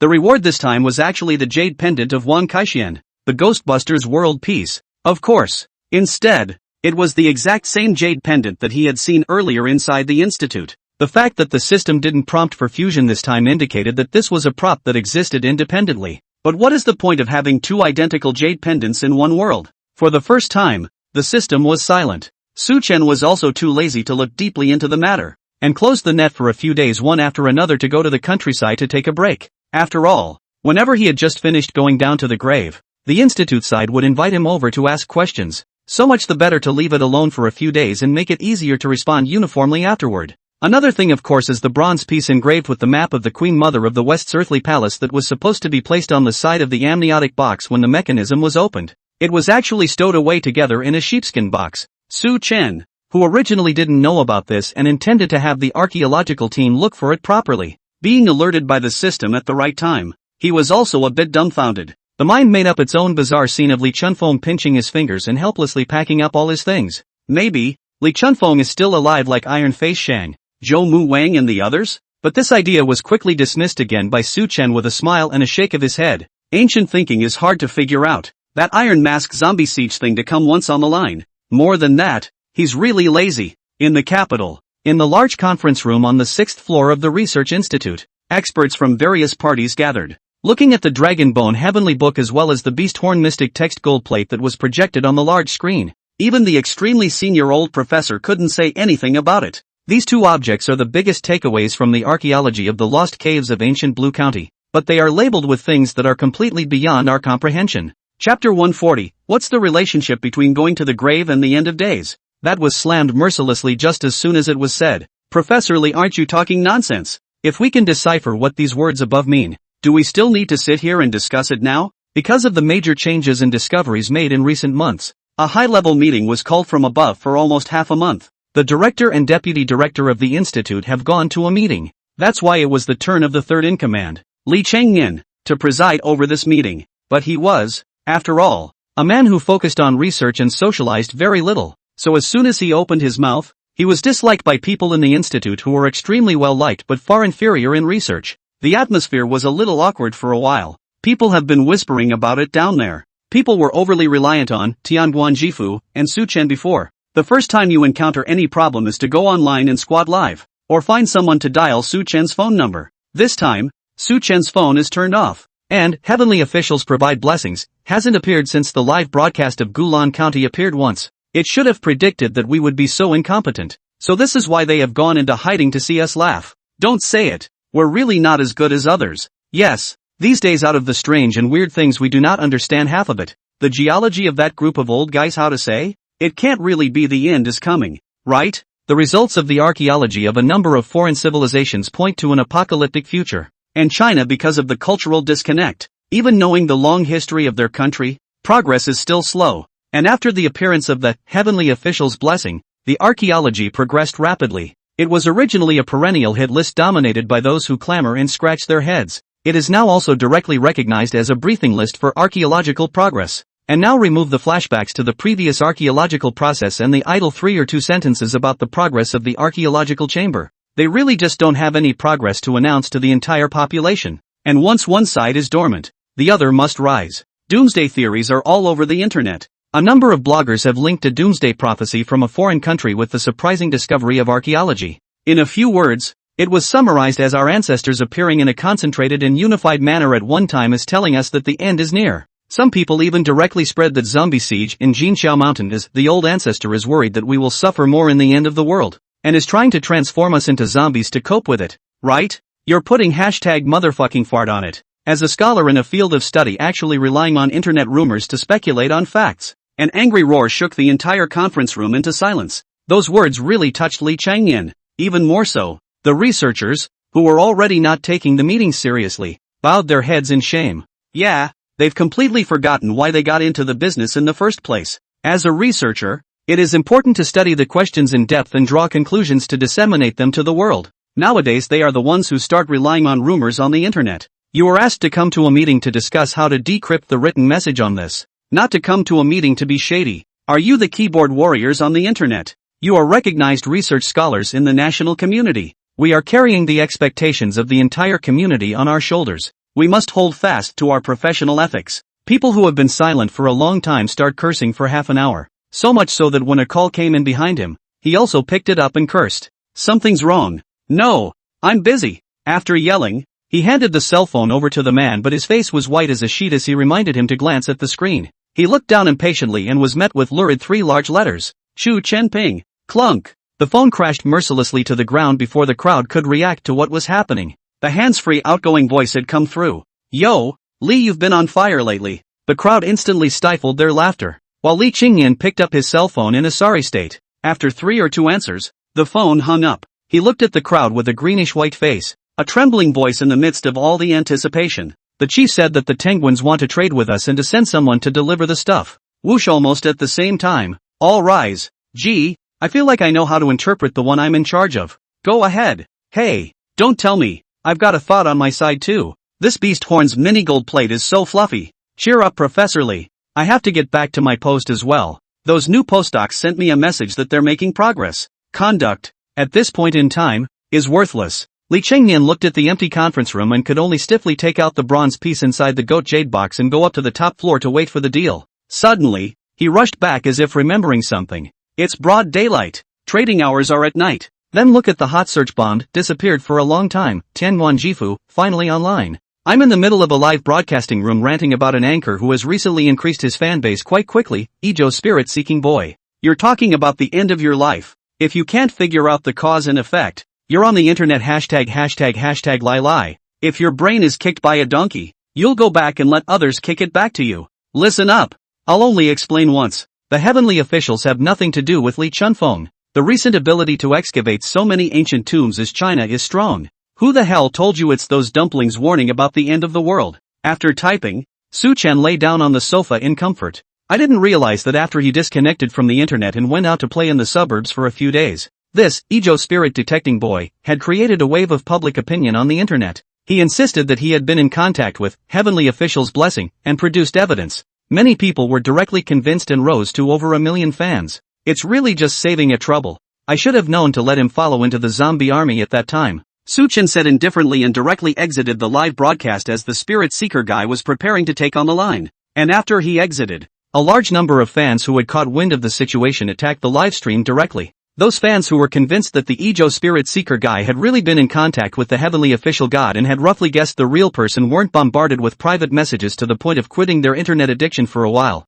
In the evening, the little elephant brought 10 and 8 copper coins with him, and soon brought back the bronze piece. This time it came with a letter. What it says is probably a request to solve the Dragon Bone Heavenly Book. He then casually opened a live archaeological broadcast that seemed to be stationed at the beach was preparing to plan to go to sea tomorrow to salvage the wreck. Not bothering to read more in the middle of the night, he left a direct message on that live stream. For a translation of the artifacts inside Li Chunfeng's tomb, the archaeological team can refer to the animal horn mini-text gold plate attached inside the sheepskin jade box. That is the version that Li Chunfeng has already translated. And the inscriptions on the tortoiseshell use phonetic annotations of the 4 secret sounds, so you can start your research from that perspective. After saying that, once again, he went down the line, and Li Song-nim, who had just moved down from the rooftop of the institute with shivering legs, was hearing the good news from his assistant. He actually cried out in excitement on the spot. Chapter 141 Analysis of Multisectoral Synchronized Research and Development. At that time, the confidential meeting,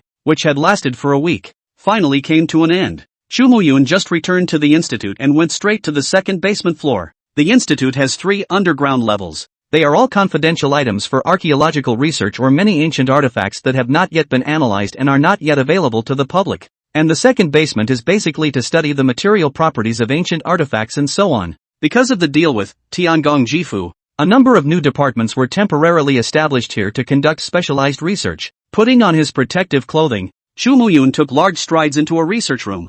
Through the thick protective glass it could be seen that there were 3 institutes inside carefully operating on the 3 and 8 coins with special instruments. This is our new discovery. The person in charge of the program couldn't wait to come up and explain when he saw Chu Muyun arrive. After testing it was found that there is a special energy fluctuation on the innate copper coins exchanged from heavenly officials' blessings. And these special energy fluctuations are actually of the same origin as the Great General's talisman, Corpse Suppressor Talisman. After days of deciphering, the researchers were surprised to find that these energy fluctuations could be converted using electricity, and used the same principle to energize the empty corpse-suppressing talisman. After hearing this, Chu Muyun excitedly slapped his thigh. That's exactly what this meeting is all about, and our institute is kind of at the head of the pack. Need to focus on special countermeasure research on the major problems of the previous zombie siege. Being able to directly develop the corpse suppressor talisman now directly minimizes the difficulties of future scientific research by half. After saying that, Chu Muyun looked at the person in charge and asked seriously,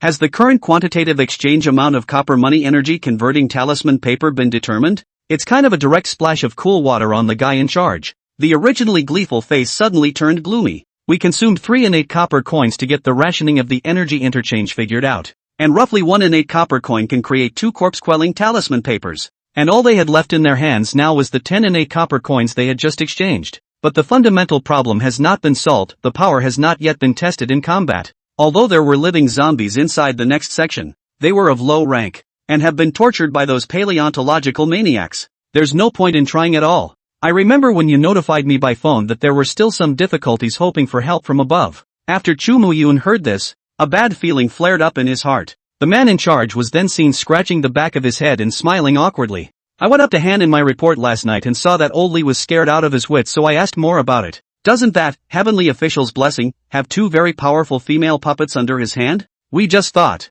Also can't let our warriors take unfinished talisman paper to go down to the grave to suppress the corpse. On the insurance point, can it be? Can't. Qilin categorically refused the person in charge's damning request. These researchers are really out of their depth. They think of everything. I can't believe I'm trying to borrow a female puppet from someone to do research. Let's not talk about whether they're willing to lend it or not. What if it breaks? The protagonist of their meeting this time is Tianguan Jifu. It was expressly ordered from above that he must be on good terms with him and must not be offended. Try to be fully satisfied with any request. Going to deliberately trouble people is a rule that is nailed down and cannot be easily touched. There are difficulties to overcome on your own. I saw quite a bit of cursing at Old Lee's meeting yesterday. Didn't you go and listen? The person in charge was instantly displeased when he heard this. It's not like we haven't asked archaeological teams with recent plans to go down to the tomb, but the ones that go there are all small, unknown tombs, not to mention zombies, and it'd be nice to have a bigger creepy crawly, and those zombies next door don't even have any reference of. I could have slapped them down standing in front of them. When it comes to research, it's non-stop whining. It's a family affair, but the project has been growing like crazy lately, and the complaints from departments have grown exponentially. Xu Quanping was busy docking with the top, and Li Chengyan was busy studying behind closed doors. He's the one who's stuck in the middle. Okay, I'll ask for you if I get the chance. I'll make it clear that the chances of success are pretty slim. A great deal more was said after that, but the man in charge seemed to hear only that he would ask, and nodded his head extremely perfunctorily in response. And next door, hard upgraded from a biological research department to a paleontological research department,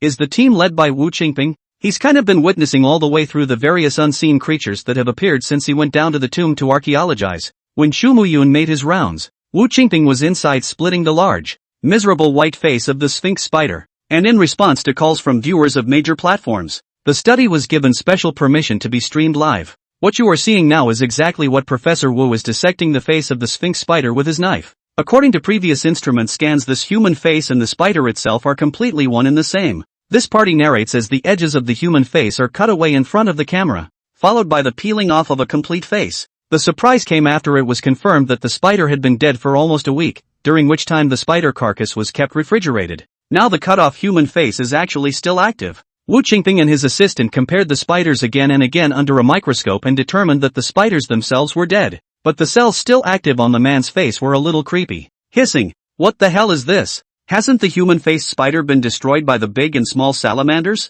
Can this thing even come back to life? Oh my god. This life force is comparable to Shao Chang's. Professor, be careful. If this thing can parasitize, it's over." For a time, what was originally just a small-scale cold live broadcast instantly attracted in a lot of viewers to top the live room directly to the top of the favorites. Su Chen, who hadn't watched a live broadcast for a long time, just opened the software and clicked in smoothly. The Sphinx spider and this human face should be in a parasitic relationship. A big line of gold glitter blinded the audience for a long time. Qilin was so excited to see the appearance of the heavenly official's blessing that he almost didn't stand still. Oh, has Mr. Tenkan seen any other similar creatures? Wu Qingping also forced himself to ask with excitement when he heard his assistant's reminder. In ancient times, the taming of beasts basically relied on taming, a method that was time-consuming and inefficient, while certain hidden communities discovered a new method by chance, that is, bioparasitism. Compulsion is a branch of this, and the corpse turtle encountered before is also a type,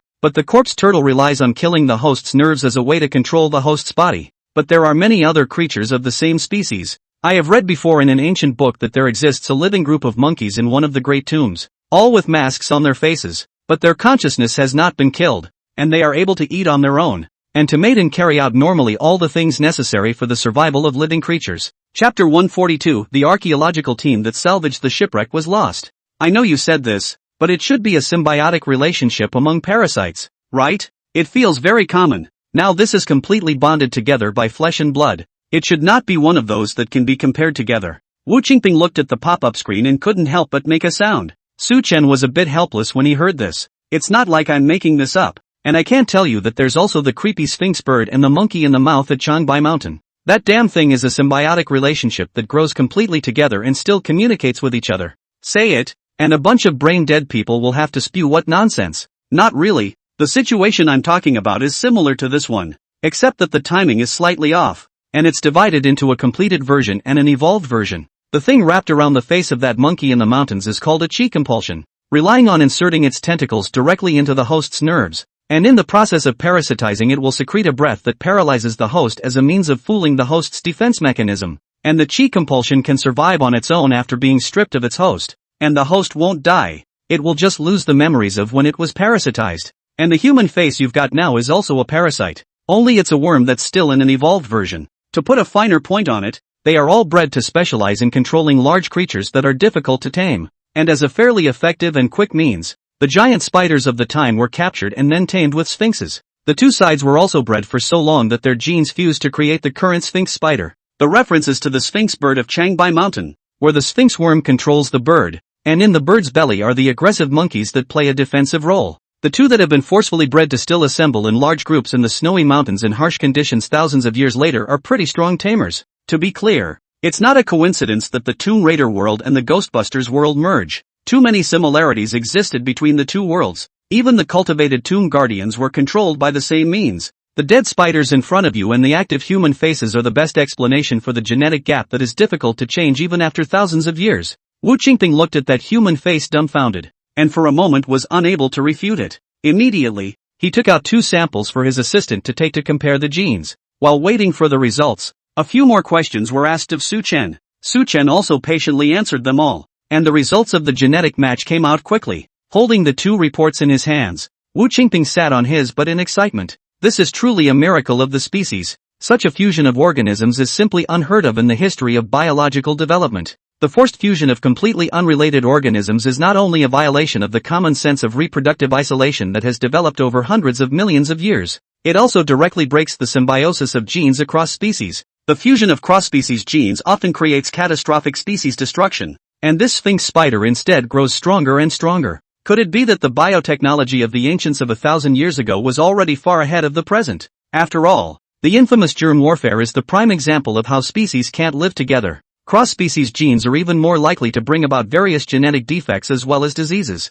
But the sphinx spider is completely absent, not to mention scary strong. It's simply an ultra-typical success story of bioculture. It's just a shame. They're all dead. These were the words that Wu Qingping didn't say because he had fainted from excitement. The scene was instantly chaotic, and it should have been treated as a live broadcast accident to terminate the broadcast. But Chu Muyun's quick eyes and hands stopped the operator. Standing in front of the camera, Mr. Tianguan, I have an important matter on my side that I would like to discuss with you. Could you please turn on the private chat privilege? The live broadcast closed after Su Chen agreed. The private chat message there sent a big long string of text in seconds, as if it had been prepared for a long time. But the content Su Chen was very interested. In addition to wanting to borrow a female puppet to experiment with the power of the body-suppressing talisman, there are also those iron-masked Shang who were cloned out before. It's as if they've discovered that there's still some connection between the clone and the main body. After they data collected and compared the clone's brainwaves, they found that they were all at a rather chaotic frequency.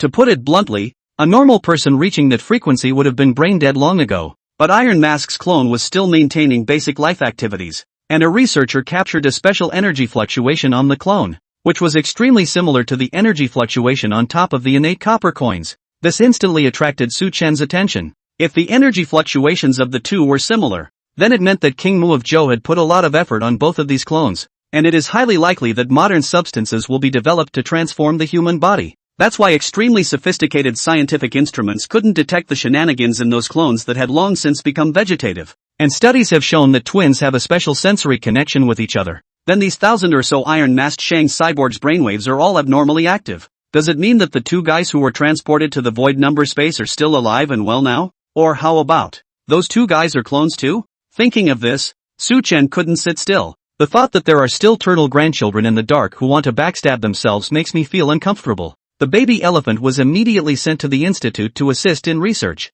Of course, it was also agreed that the scope of scientific research would be limited to body-snatching talismans. Every time I think of the zombies that were captured by the troops at Goldfinch Mountain at that time. Su-chen was also a little worried that certain people would rush into things and trigger a completely unnecessary disaster, taking the redeemed bronze pieces out in passing. The 3 bronze pieces fit together and could give very little information. Looking at the missing corner, there is still an important last piece of bronze missing before the map of the entire Queen Mother of the West's palace can be put together. It seems like we need to hurry up and put together the map of the underground palace. As people who pursued immortality together, King Mu of Zhou had already been bouncing around in the present world for so many years and had made such a big commotion. Could his old flame have made a move? Thoughts confused. Su-chen put the bronze piece away. A few days later, news that an operating vessel salvaging the wreck had been lost in an accident took the last place on the hot list. Everyone thought it was a perfectly normal modern accident, but the top was in a hurry and held a meeting overnight. Isn't it just responsible for salvaging the wreck?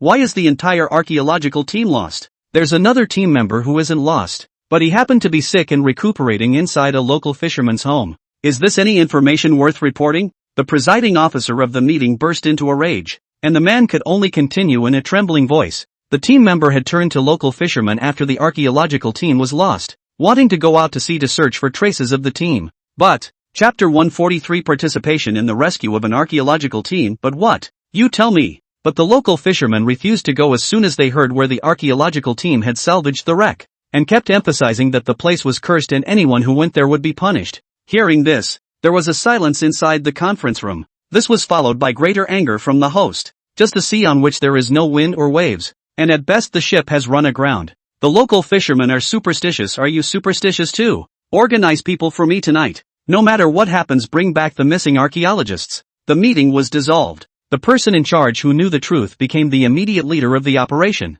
To put it bluntly, the guns are out. At such a serious moment, any statement can become a mandate. But the search continued for a whole week after that, and the ship that had salvaged the wreck never appeared again, as if it had vanished into thin air. Word has been slowly leaking out over time. Recently, I found out that Omyukamaki is on the air, but it's all the usual stuff. It doesn't compare to the exciting hot tomb that was there before, so the netizens are calling it boring. Once a person has seen something good, then looking at something bad again is definitely full of reluctance. And the heat has been turned up for the big archaeological excavation. Everywhere, no matter what strange things appear, there will be enthusiasts to write a report to the relevant departments. But it's not the same reality as everyone expected to find more large tombs. Archaeological teams around the world are having their busiest time ever. Almost anywhere there's feedback, whether it's a deep forest or whatever, you need to make a personal run-up. For this reason, the entire institute spread out almost all the archaeologists they could send out. So much so that it comes a week after the archaeological team that salvaged the wreck has disappeared. After all, there is no law institute. The meeting decided to organize another archaeological team. Come and walk up the side along the line of the previously missing archaeological team to see if there will be any new discoveries. But the current archaeological teams all have their own missions and there are no suitable candidates. And besides, wouldn't an ad hoc team be counterproductive? The general archaeological team specifications are quite strict. This is the basic guideline for the protection of ancient cultural relics. Just when the entire conference room was silent, the dusty Zhou Huaiwen walked in. I heard there's a problem with the salvage work on Shen's side. What's going on? These words were tantamount to giving everyone hope again. Finishing up on your end? It's just a small tomb. It's basically worthless to study in terms of age. And the background of the owner of the tomb, those are quickly studied. I left a couple of grad students there to make good and rushed back. It's good to be back. Old Chow. We're in big trouble over here. A day later, the archaeological team to Shisha was officially formed and the team was packing up. Zhou Huaiwen closed his suitcase and looked at the pile of information collected by the last archaeological team. After thinking about it for a while, I still sent a message to Su-chen. Su-chen was too lazy to go. After all, if he had to follow any tomb on a trip, there would be too many tombs after the fusion of the two worlds. But casually scratching at the photo Zhou Huaiwen sent over, that is to say, a large shipwreck. Silent for 100 years at the bottom of the sea, like a sleeping beast covered in seaweed and coral. But as more and more pictures were sent, he realized something was wrong. There's one photo that's weird. It was also a bronze carving, but it was an object similar to a wine bottle. But the direction of the lines on it alerted him instantly, and he subconsciously took out the 3 bronze pieces. Once you compare them, the patterns are strikingly similar. Even if it wasn't the bronze piece with the map engraved on it, he could be sure that the 2 objects were from the same period. And most likely by the same hand. Where did this picture come from? This is the last information that was sent back to the institute from the shipwreck salvage team that my student Su Xiaoying was part of before it was lost. It should be on that shipwreck. Professor Su, if you are interested, you can go with us to see? Zhou Huaiwen typed tentatively. In fact, in his heart, he couldn't wait to forcefully press Su Chen's head to let him go alone. Every time he thought that his student had been lost for so many days, he was distraught. It's pretty tough to produce a solo archaeologist in this day and age. 2. It's fine for me to go, but I need command of all participants in this program. Seeing this, Zhou Huaiwen breathed a sigh of relief. That's something I don't want yet. Promptly obliged. At the airport the next day, the archaeologist's luggage had just been carried onto the plane by the staff. It was then that he saw Su Chen walk over empty-handed. This could be a long-term assignment. Don't you want to bring some change of clothes? Su Chen shrugged and went straight to the airplane. Zhou Huayuan had no choice but to hold his forehead, and could only call the local receiver to get the necessary supplies. And on the plane, a sweet voice was fluently narrating. I'm sure you've all heard about this mission, where one of the Institute's archaeological teams was lost en masse during operations to salvage a shipwreck. In the case of fruitless search, there is a partial proposal that there may be an undersea relic.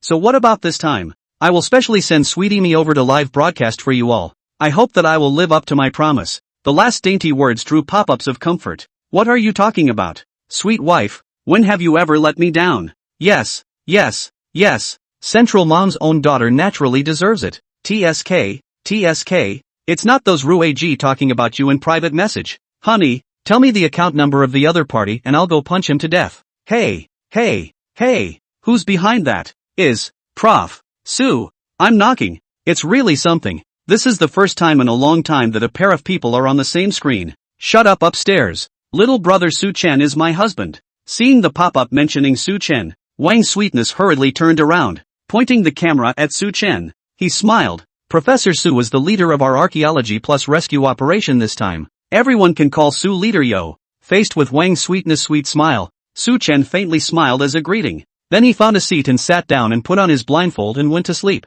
There were more people there this time, and for efficiency it was a direct chartered flight. And when Wang Sweetness saw that Su Chen didn't have too much of a desire to communicate with the pop-ups, she lowered her voice and went to introduce the rest of the team to the audience. Soon the group reached the South China Sea. The local vehicle responsible for picking them up pulled them directly to a rented residence on the beach, and more people involved in the rescue set up military tents on the spot. Prof. Su, you just arrived today. We'll give you a briefing on our side later. Then can we sail tomorrow? The captain of the rescue team finished and was about to say something else. Just see Su Chen looking at the distance, see faintly shaking his head. No. Chapter 144, Sailing Through the Storm. Ha! It's not going to make the rescue captain whole. They say that these archaeologists have a lot of things to do, and they are also petulant, so they won't run into a big trouble, right? Then, just rest for 2 days, and then get ready to sail the day after tomorrow? Shake your head. So, the day after tomorrow? Keep shaking your head. It's not me who said that.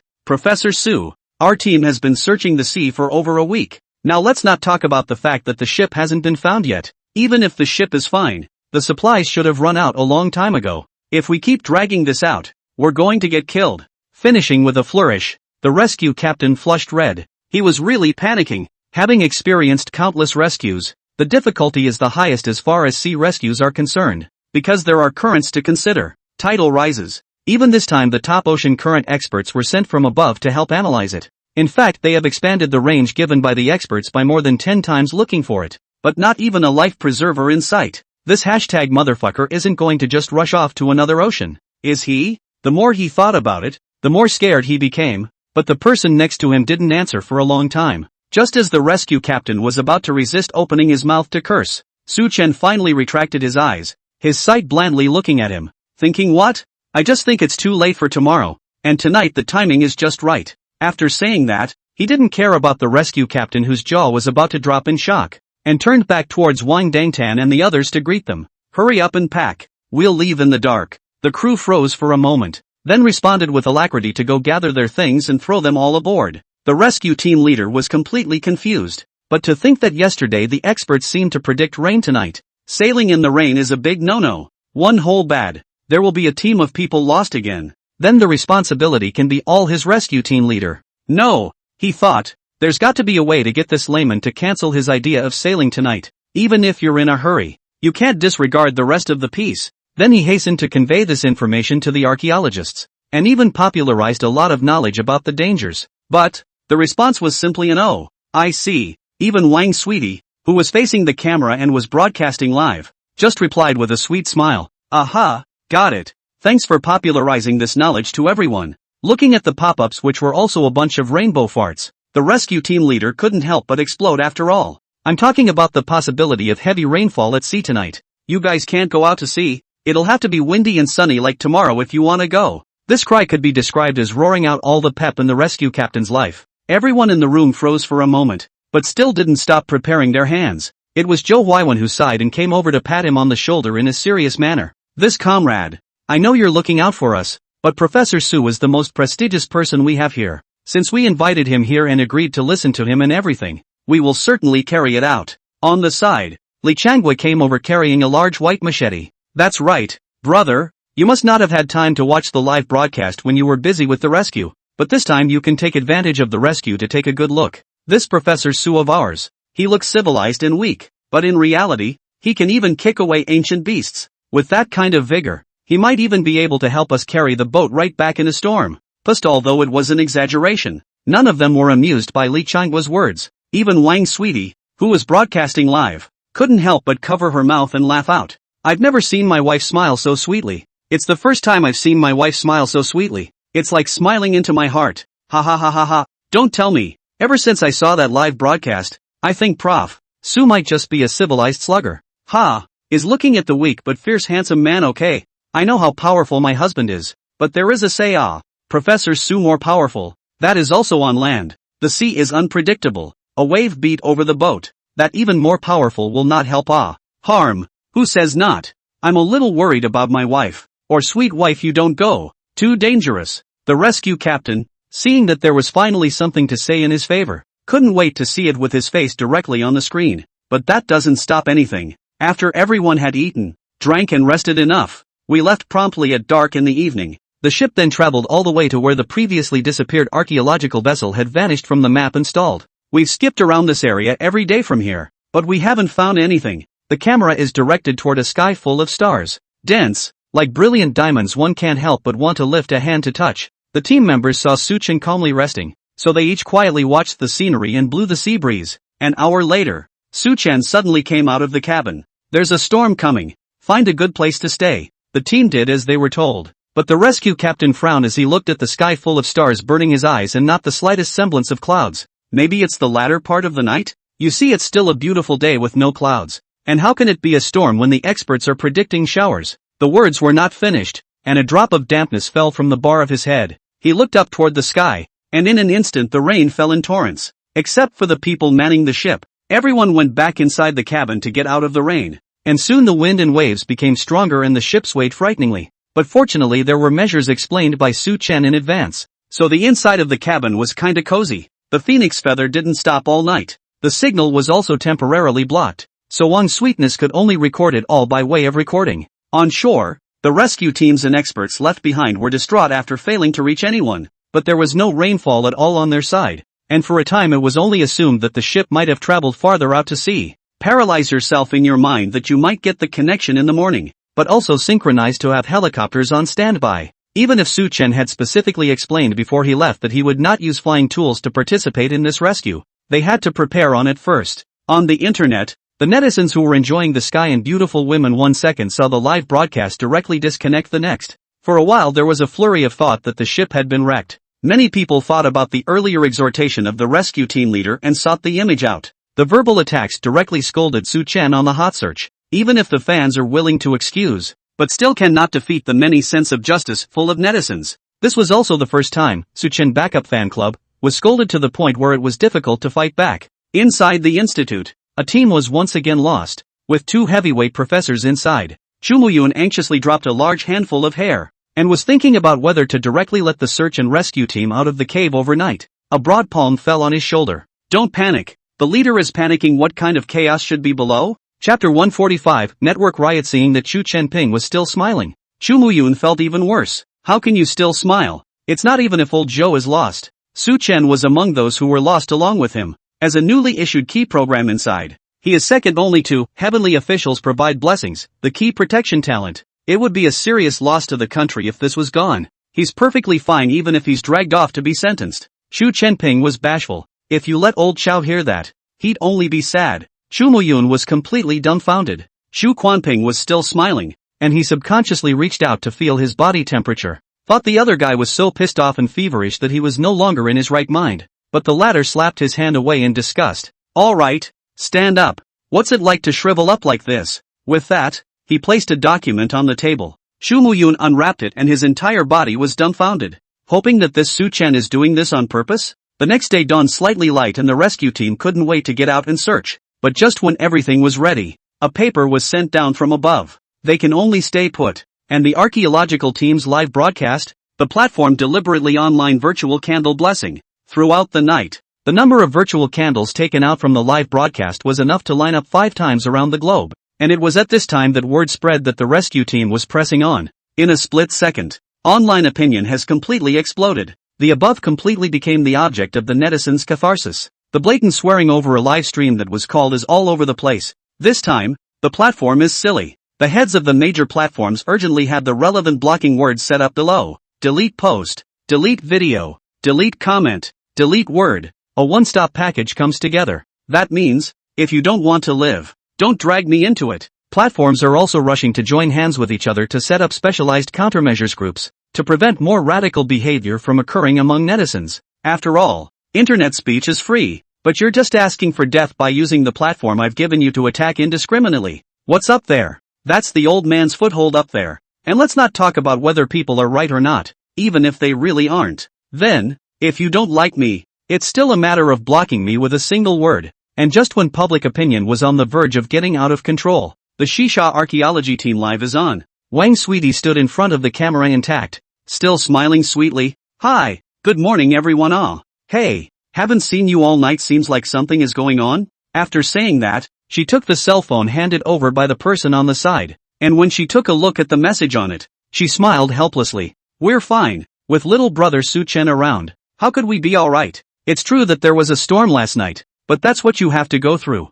Everyone was confused, so they hurriedly let Wang Tuanqian speak down. The captain of the rescue team was the first to stand up and accuse Su Chen after the storm. But barring that, Su Chen simply ignored him. Just close your eyes. The storm gradually calmed down quite a bit in the background and everyone slept through it. When he woke up again, he was directly in a strange sea. We've been blown off somewhere. I haven't seen this part of the ocean since I've been searching for it all week. That's if you don't know how to get in. A word to the wise. It was then that the rescue team leader suddenly remembered that the previous currents expert seemed to have mentioned once that the currents detected between the disappearance of the archaeological team were not right. But because it was only a moment and the data was not precise enough, it was not taken seriously. You mean the archaeological team that disappeared earlier also ran into a storm and then entered this part of the ocean? Su Chen nodded his head undeniably. What is a ship that is stagnant as far as the eye can see if it is not a salvage ship of the archaeological team? It all makes sense. No wonder at that time, Su Chen asked to leave at night. So it was because he knew that the only way to enter the sea was to catch the storm. After all these days, you should have heard the locals talk about a sea here that eats people, right? I've heard of it, but I didn't take it seriously at all. The rescue captain felt like crying at his own stupidity. When he thought of his previous questioning of Su Chen, the entire person wanted to kneel on the ground and kowtow in thanks. If he really did stop the archaeology team last night, wouldn't he really be the one responsible for the deaths of everyone on that salvage boat? Hey, then, little brother Su Chen, does this piece of sea really eat people? Wang Sweetness asked a timely question, sort of blocking any further aggressive behavior that the rescue captain might have. Of course not. This place is called the Returning Ruins Sea Area, a special space with a geomagnetic field that causes it. You can only come in under certain conditions, but ships coming in tend to be temporarily disoriented and the rising tide can expose the reefs below. So even if you can get out, it's not uncommon to run into a reef and have your ship wrecked. The locals don't understand this, hence the rumors of cannibalistic seas. Of course, cannibalistic seas are empty,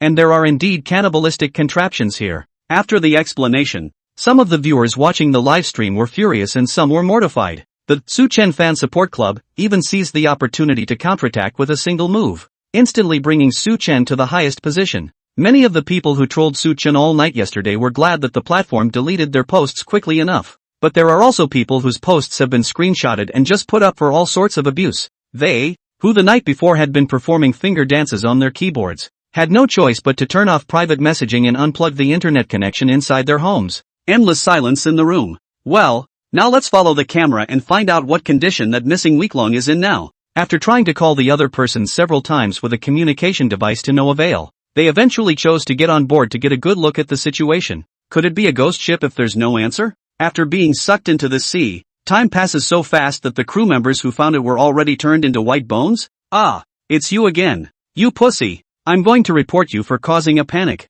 That's right. If that's true, won't my sweet wife? Whimpering, do not I just spent the night worrying about my wife. How can I eat like this? Crowd. What's your mom's name? Of course I'm a man. The crowd once again. What about your wife? Su-chan is a handsome man. I love this kind of wife. Crowd, you hashtag re-looking for death RN hashtag TU. Get lost. While the crowd was frantically cursing, they realized that there was no one to check. It was only when I checked that I realized that it was actually a momentary cancellation. Li Changwa and the others had brought enough weapons because Su-chen had privately emphasized that there were things inside these waters that could get on board and attack people. Still, after boarding the ship I was shocked by the misery on board. Chapter 146 Water Monkeys Attack. Warm-up begins. The ship was full of blood. Signs of a fight. It was a total mess. Everyone alertly searched the entire ship and froze without seeing a single living soul. And, of course, not a single body was found. Professor Su, was this entire boat full of people eaten by the kind of monsters you described that can come aboard and attack people?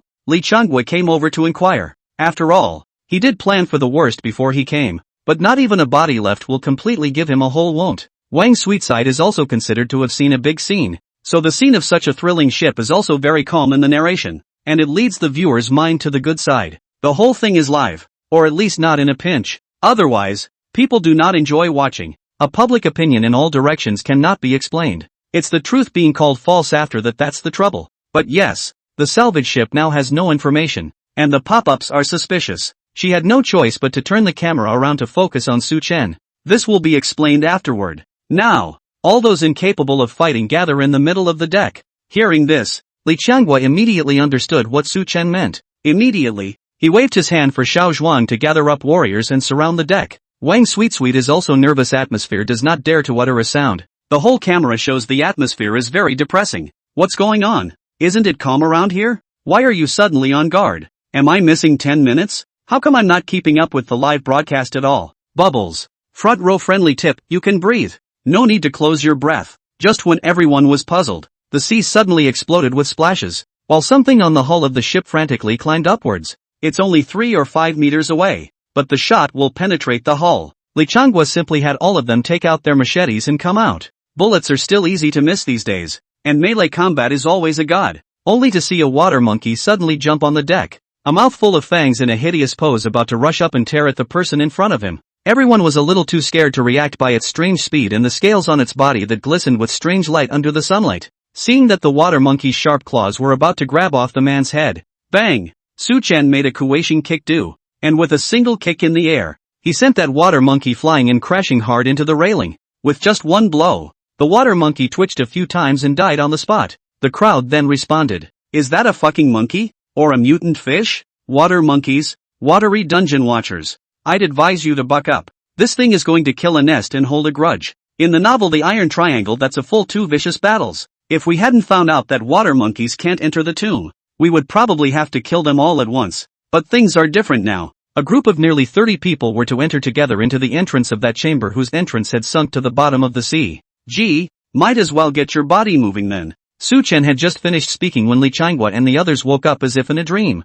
I had heard the villagers talk about it before I came here, because there had been so many deaths on the sea over the years. So the unjust souls piled up and formed a host of strange forms, clad in scales, but shaped like monkeys, and they should never be killed or provoked when encountered at sea. Otherwise, the whole group will be attacked in a frenzy of deathlessness. Everyone realized after listening to Sweetie Wang's explanation, but according to Su-chen's reaction, it should have been directly to someone's base camp. There is also a sense of sadness in recalling the harrowing images from the missing salvage boat. One after another, they cheered up for Su-chen and the others, fearful that the footage later will show the gruesome image of total extinction. But in reality, Su-chen was playing these like a game. Almost one half of the deck became his fighting area. The sea monkeys also seemed to know that Su-chen was the existence with the strongest battle power, and gathered towards him frantically afterward. This side had just punched away a sea monkey, and 2 sea monkeys from that side rushed over with their teeth and claws open. The back was exactly open, and an inexperienced warrior was so scared that he rushed up to help Su-chen.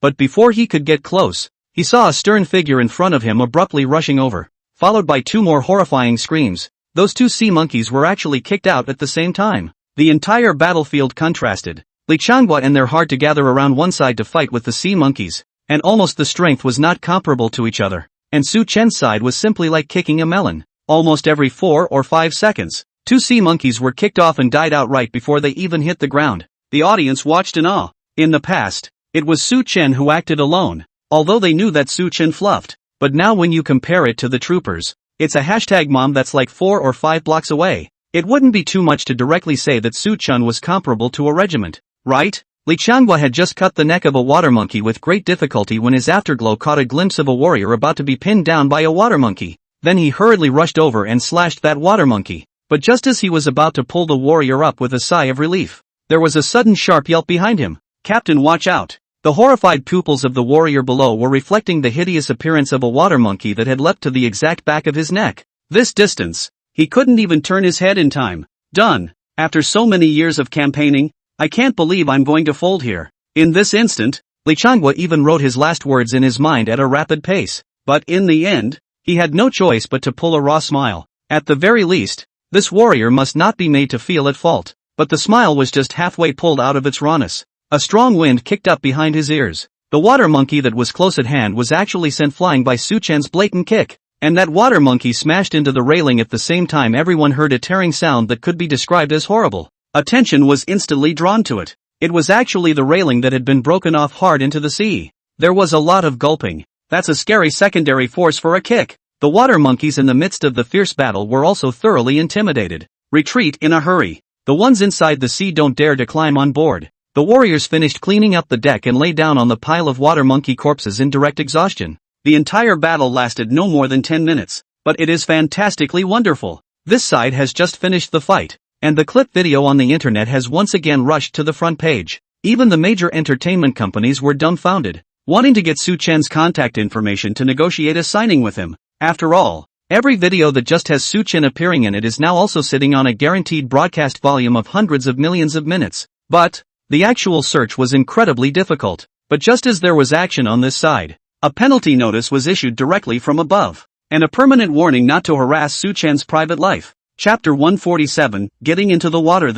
Such swarming creatures are really scary. The warriors spoke with palpitations, and the archaeologists who were protected in the center were unharmed but terrified. It was the first time they had ever faced a ferocious and appalling battle head-on like this. The ferocious look of the water monkeys probably booked a spot in future nightmares. Over on the live feed, Wu Qingping saw the end of the fight, rushed to call over and ask Li Changhua to collect the bodies of the water monkeys and bring them to him when he goes back. Li Changhua could only helplessly command the warriors to clean up the battlefield. In his heart, he was also more and more helpless. Why did he do some work of collecting corpses lately? That. Wang Sugar hesitated for a moment. When he saw Su Chen looking at himself, he shook his head again to firmly inquire. So has this entire ship been eaten by those water monkeys from earlier? Zhou Huaiwen froze and looked at the camera rolling on the ground for a while before awkwardly reacting to pick it up. Li Changhua knew that Zhou Huaiwen was worried about his student, but it was no good to comfort him, so he could only send a warrior to help him to rest inside the cabin. You guys don't notice anything strange on this ship? Different? The crowd looked around a bit confused. Wasn't the ship's abnormality the fact that it was full of blood, but not a single person was seen? No wetsuit. Su Chen faintly reminded the crowd, and the crowd was then startled to realize this. Yeah. Even if they were suddenly attacked, it's unlikely that the sea monkeys would eat the diving suits, right? You mean they dove underwater? But being underwater should be more conducive to water monkey attacks, right? Faced with an attack from a monster that was originally from underwater, he also went straight down to the water in a diving suit. That's not a death wish. Since it was determined that the people had gone underwater, they must have died out. Everyone thought of this, but they didn't dare to say it directly in the way of Su Chen. Even Wang's sweetness revealed a sad expression. Some are even pondering whether to risk going into the water to look for the remains. The atmosphere was quite heavy. Su Chen sensed this and realized what was in everyone's mind and felt a bit amused. But the laughter clearly offended the crowd, which was drowning in grief. Prof. Su Yu, are you heartless to laugh when a whole shipload of people are shipwrecked? Does it amuse you that others don't cope as well as you do when encountering ferocious beasts? And the results of panicking and choosing to die? The one who spoke was the leader of the rescue team, who could hardly bear to face this situation. And no one from the crowd present spoke up to admonish them. because they all thought it would be uneducated to laugh after confirming that the entire ship had been killed. So acquiescence was given to the rescue team leader's comments, and there was even an expectation that he would say more. Destroy Suchen's prestige. Shipwrecked? Who told you they were shipwrecked? Did you see the remains yourself? Or did you witness them all being eaten underwater by sea monkeys? Coldly, Suchen asked back in a deep voice. It actually made the crowd freeze. The captain of the rescue team also did not expect that at this time. Suchen was still so imposing, and the pressure was so powerful. Can only stuttered answer to, the whole boat people are gone. Just, according to you all go underwater is not also certain death. The world is also full of people like you who jump to conclusions without being open-minded in seeking evidence, which is why there are so many people who die in vain. After saying that, Suchen took the lead and jumped back into the boat and put on his diving suit. It was reasonable to say that his physique didn't need these contraptions, but one couldn't act too outside the norm for the camera. Otherwise, next time, maybe that Prof. Wu would stare up there to have his body studied. The others followed back to the ship. After all, staying in that bloody place made people uncomfortable. Seeing Suchen ready to go into the water, he still voiced a reminder even if it was unpleasant. I didn't expect Suchen to be full of it. Suanying and their salvage work here was going on for a while. It wasn't in distress right from the start, was it? When Zhou Huaiwen heard this, he immediately perked up. Right. They also sent back quite a bit of information. And the night before she disappeared she messaged me that she might be about to make a major discovery and told me to wait for her good news. Speaking here, he finally reacted to what Suchen meant. Are you thinking that there are other places under the sea where they can hide? Certain undersea ruins are, indeed, significant discoveries. It's like the remains of Atlantis lying dormant at the bottom of the sea. But, relics are always just relics. Places left behind by the long river of time as the name suggests. Since it's all silenced inside the sea, it must have been destroyed. Even if we find it, what can we do? Nor could it provide a place of refuge for his students. As I said before, that water monkey was raised to guard the gate of the underground palace. The dungeon? The water monkeys had just launched their attack and everyone's attention was focused on staying alive. Didn't even notice Suchen mentioning such a place. So what you are saying is that there may be air inside that dungeon. Did my students also discover this and may now be hiding inside just waiting for our rescue? Suchen nodded. There is this probability. But it was the same sentence that rekindled the hopes of the crowd. After all, with such a ferocious monster guarding the door, there was a high probability that that dungeon should also be the same as the dungeon in Qilin County. It's some kind of prohibition set up to keep the monsters from going in and destroying the dungeon. By this reckoning, then the previous archaeologists still had a high hope of survival. So they all put on their diving suits and prepared to go into the water. But they were stopped by Suchen. I'll take only 4 men into the water, and the others will stay at sea to meet them. After saying that, he ordered the 4 of them, Zhou Huaiwen, Li Guoqiang, Wang Suidi and Xiao Zhuang. After the 4 of them went into the water, they didn't see any more water monkeys. And it's the first time for Wang Suidi to shoot underwater, and she nearly lost the camera a couple of times. Li Changhua could only follow her around to help stabilize the equipment, while also secretly marveling in his heart that the current technology can actually do live underwater. As it dives further down, a huge shadow appears in the shot. Upon drawing closer it was discovered to be the ancient shipwreck mentioned earlier. The foremost Suchen, however, did not have the slightest intention of stopping and continued to swim forward. It was only until Zhou Huaiwen had already lost some of his stamina that Suchen stopped. Everyone looked up unanimously and realized that they had just been focusing on keeping up with the incredibly fast Suchen, not realizing in the slightest that a behemoth had appeared in front of him at some point, like a huge reef, but with a somewhat eerie feeling of being suspended. And after surveying for a while, Suchen dived directly to the bottom. As we got closer, we realized that there were huge chains extending out from the perimeter of the huge reef. It was as if someone had deliberately anchored this huge reef in place with such measures. Chapter 148. There are still ruins down there. Zhou Huaiwen looked at the depth of the seafloor without seeing light to remove the shipwreck. But there are also traces of artificial excavation. Instantly the whole group was stunned, completely missing Suchen gesturing towards them. It was Xiao Zhuang who realized that the situation was not right and hurriedly dragged Zhou Huaiwen to swim towards where Suchen was. Li Changhua was the first to realize that water monkeys were gathering above him. Even after killing so many of them before, they are now no less in size when viewed in the water. Wang's sweetness was also treated the same as Zhou Huaiwen being dragged forward to swim. The camera was out of control for a moment and pointed backwards. The audience originally did not understand, thinking that it was the undersea current that had rushed Wang Sweetie temporarily out of control of the camera. There were also pop-ups to encourage her, but it wasn't until a dense black dot approached them that they realized something was wrong. That densely packed, but also speedy swimming close to not just before the big battle just finished the water monkeys. And what is it? Whoa, whoa, whoa. Did this hashtag mom rush straight into the water monkey's old home? Oh, my god. Tian's wife. You swim faster. Go find Mr. Qilin. Ah, so scary. These water monkeys are even scarier underwater. Mom, yeah.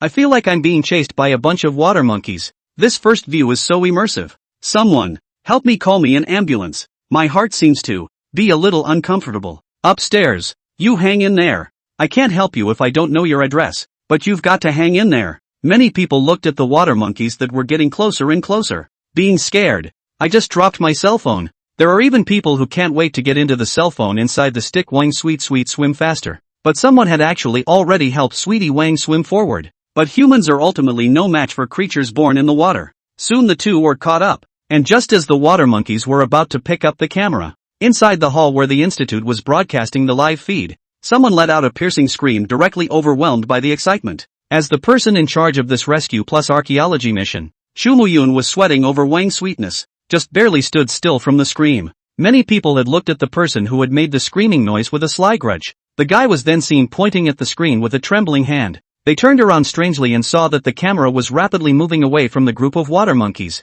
And how does that speed look visually? It felt like someone was driving a motorcycle inside the water and accelerating. As the parties involved, the frightened Wang Sweetness and Li Changhua were even more quite bewildered at this moment, because they were also shocked by the sudden acceleration underwater. Dumbfounded, he watched as Su Chen dragged the two of them forward to swim toward the already open chamber entrance at the bottom of the reef. Xiao Zhuang and Zhou Huaiwen seemed to have swum in first. Neither of them actually felt anything until they went inside, but after seeing into the tomb passage, the sea monkeys stopped their pursuit, and Su Chen let go of them. Only then did he let out a sigh of relief and hurriedly adjusted his state to follow Su Chen as he swam forward. After they entered the tomb passage, the focus of the pop-up discussion all changed to when did the officials invent such a cheesy swimming aid? Why wasn't such swimming equipment mass-produced earlier? Why didn't you equip my wife with such awesome equipment in the first place? It scares me to death to see it, but it's actually official. Looking at the swimming data that the pros just calculated based on the live stream, too scared to even say another word.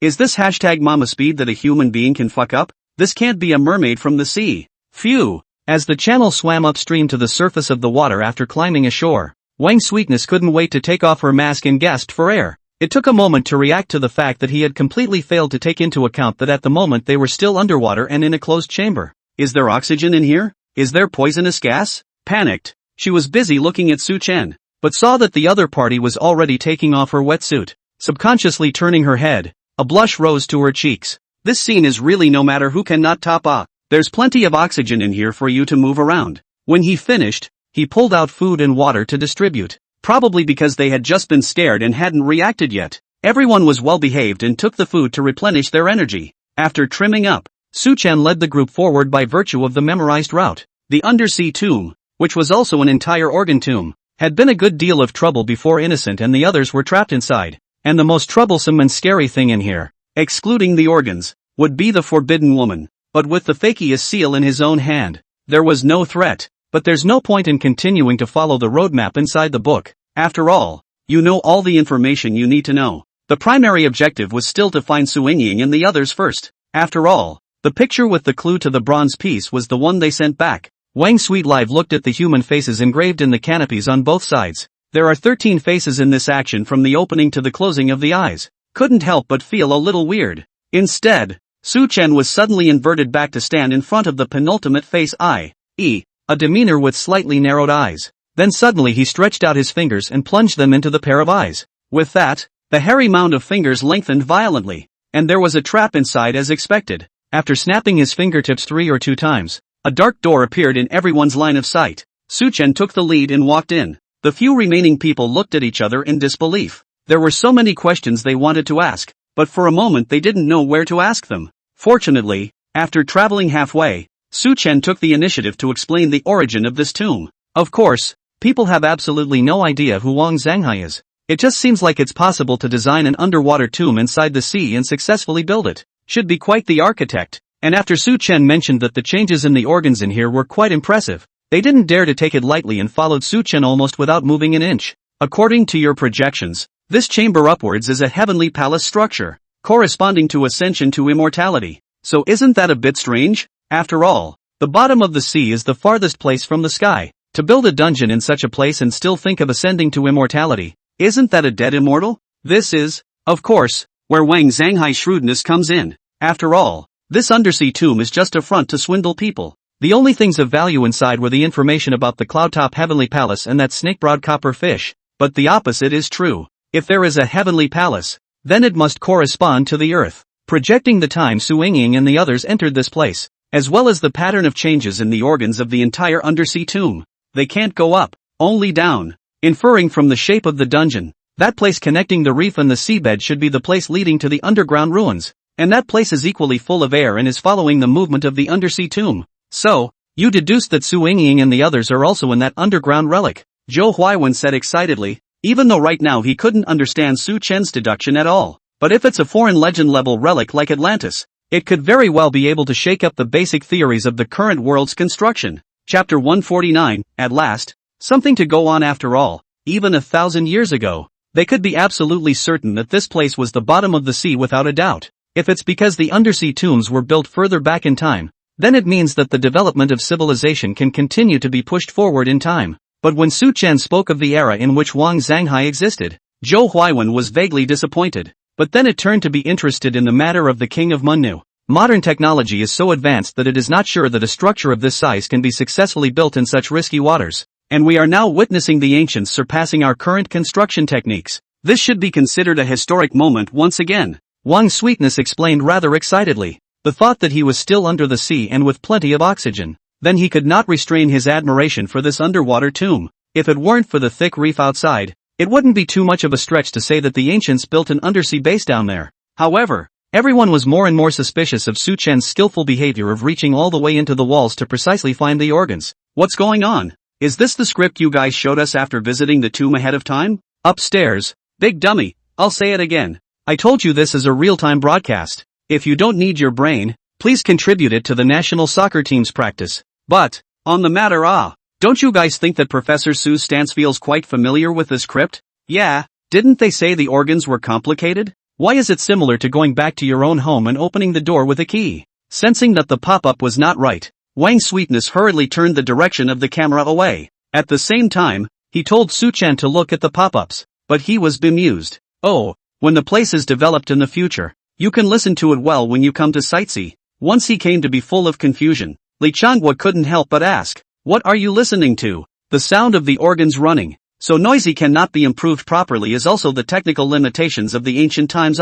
This was indeed the first time Su Chen had heard the sound of an organ running with such a loud noise. It could be heard in the previous crypt, but only so subtly. You can only hear it clearly when you get close, and this undersea tomb should be because it is inside the sea, surrounded by seawater. The huge reef that had been hollowed out then became quite a confined space. All the movement inside was doubled back. Wang Sweetness and the others couldn't hear it, but for Su Chen after his body was strengthened, the noisy organ operation sounded like a gibbering man was constantly telling him what was here and where. Several people looked at each other in disbelief as they listened. Xiao Zhuang saw that Su Chen was about to insert his fingers into the wall again, so he hurriedly moved up. The whole thing was stuck to the wall like a gecko. Su Chen didn't bother with him and directly broke open the mechanism, and another downward tunnel appeared. And as the tunnel appeared, Xiao Zhuang's expression changed from bewilderment to surprise. I'll go. There's really a very small sound of organs working, clicking and clacking, and Su Chen had already entered the tunnel. Admiration was written all over Xiao Zhuang's face,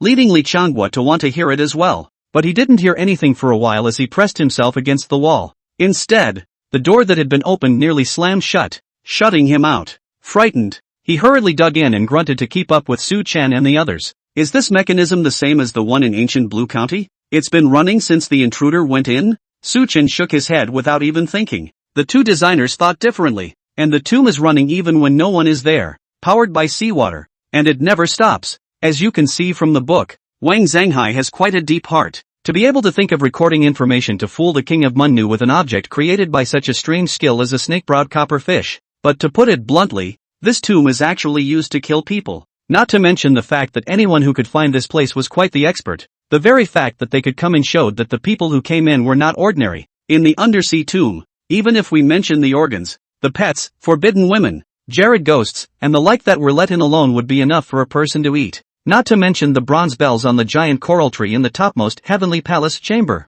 Hiss. Thinking of that thing, Su Chen recalled that he had previously upgraded it with a single hexagonal bell. So wouldn't it be a much faster upgrade to have a whole tree full of places here and there now? At once, the return route was predicted. For the first time, too, there were signs of a previous visit just moments after coming out of the tunnel. A field of lotus arrows signaled the master's warning to the infiltrators. There shouldn't be much inside the dungeon down the road. The original did not mention that there was a dungeon down here either, but the huge echo down there made Su Chen a little concerned. Institute, 6th floor. In the conference room, Chu Muyan let out a long breath when he heard Su Chen's explanation. Sure enough this time, reminding Zhou Huaiwen and inviting Su Chen along was the best decision he had ever made in his life. Just looking at the arrows that appeared in the blood on the ground gave him a bad feeling. Thinking about this live broadcast all the way smooth because Su Chen could find the organs and bring the crowd to avoid the danger. But even then, the place they had now come to was full of arrows. That is, passages that cannot be avoided even by knowing the organs also abound.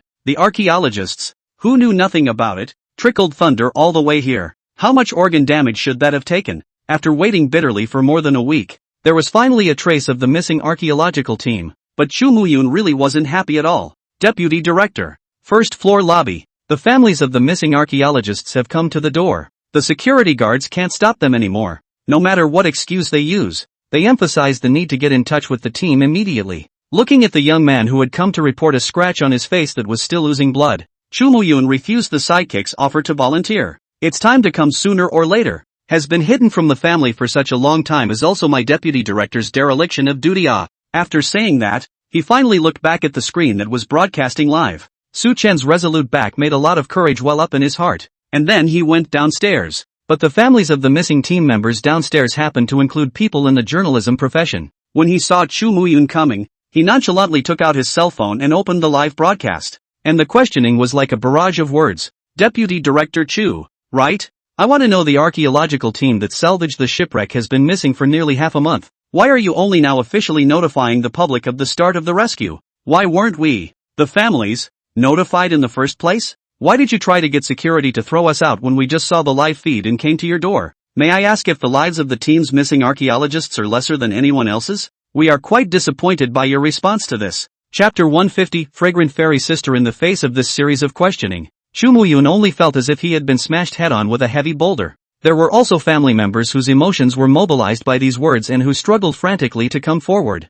Even with the security guards desperately blocking in front of them, it still caused Chu Muyun to suffer some injuries. It was half an hour later by the time the people had been pacified. He was in a submarine tomb. Su Chen and the others had just traveled to the most important node, the part of the huge reef linking to the seabed that could be seen from the outside. But just after entering this narrow passage, Su Chen felt something was wrong. There's something following at the end. Hey, do you guys smell a very fragrant odor? Xiao Shuang said without a word. Zhou Huaiwen, who was walking in front of him, frowned and sniffed. And there was really something. Is it some kind of spice that is preserved inside this seabed? I don't think it's a spice. It feels more like a daughter's scent. When Xiao Shuang finished, the corners of his mouth cracked into a smile as he turned back. Then a long strand of hair was seen. The scent filled his nose and his brain suddenly felt ethereal. It seemed that someone was approaching along with the aroma, and he subconsciously reached out. Fingertips touched a warm, soft body. Then there was a face that was beautiful but not demonic. Is there actually a pretty fairy sister inside this tomb? Xiao Zhuang thought and gulped. There was no movement behind them, so they should have gone far away, right? Years of army life had left him without contact with the opposite sex for many years, and he was faced with a beautiful sister who was now getting closer and closer. Without any hesitation he took her in his arms. A little warm and benign, but the scent was tantalizing. A silvery laughter seemed to ring in his ears. He subconsciously hooked up the corner of his mouth. Annie was slapped unceremoniously. Snap! The crisp ringing sound nearly ruptured his eardrums. He opened his eyes in a daze and saw everyone looking at him with a panicked look on their faces. Su Chen stood behind him at some point, seemingly cupping a broken white doll in his hand. He opened his mouth to speak, but his throat felt dry and uncomfortable. There was a rustling of what seemed to be crawling on the body. Reaching out, he picked up a large handful of long hair. Hey, did either of you bring a wig here to prepare for cosplay? Finally I was able to speak, but my voice was raspy, as if I had stuffed a lot of things inside my throat. Subconsciously wiped his mouth and #mom grabbed another handful of hair. Seeing Zhou Huaiwen step back in shock, he felt the discomfort in his throat become more and more pronounced. There seemed to be some bad associations floating around in his head. Looking down he realized that the hair he was grabbing was actually coming out of his mouth. Ah! The audience watched the camera as Xiao Zhuang's mouth, nostrils, and ears were all stuffed with hair inside, too scared to even type. It really is a scarier picture than a horror movie. Although I don't understand what's going on. The camera pans out to be Su-Chen choking a wobbly white doppelganger with long hair. And Xiaozhuang looked mesmerized, holding a huge pile of hair. That scene was so #fucking jittery. Clank backhanding the forbidden woman who was restrained by the hair mound seal. She threw it and smashed it against the wall. And ghastly white skulls and other parts of the skeleton rolled out from inside the pile of hair. Xiaozhuang looked at the skull that rolled in front of him and jumped up directly in fear, hiding behind Li Changhua. Su-Chen was a little amused to see him in this state of shock. What? Wasn't it just now that Sister Goddess was screaming and hugging and refusing to let go? It's been less than 2 minutes and you've turned your back on your fairy sister? Xiaozhuang stared dumbfounded at the appalling pile of hair, and then looked at Su-Chen who had a bland face. Beside him was Li Changhua, who disliked himself, and behind him was Wang Tian, who was holding up a camera and looking at himself with a somewhat strange expression. His head felt like it was exploding as he recalled that he did seem to have a blurry memory after a whiff of the scent, but a stunningly beautiful face was the one that made him shiver all of a sudden. Holy shit! I did just dream that I was holding a stunningly beautiful man. It can't be holding this thing. Su-Chen blandly cut his finger and flung a drop of blood inside the canal above. From a distance, 2 or 3 ghastly white skeletons could be seen sprawled inside, but it instantly disappeared without a trace after the blood was flung over it. He had thought that he wouldn't attract the forbidden woman if he didn't take the path of innocent and their dribbling thunder inside the book. I didn't realize that a forbidden woman was still coming to my door. Or are these forbidden women actually watchdogs down the line? I #motherfucking kissed that goddess too. Seeing that Su-Chen didn't answer himself, Xiaozhuang took it as a default,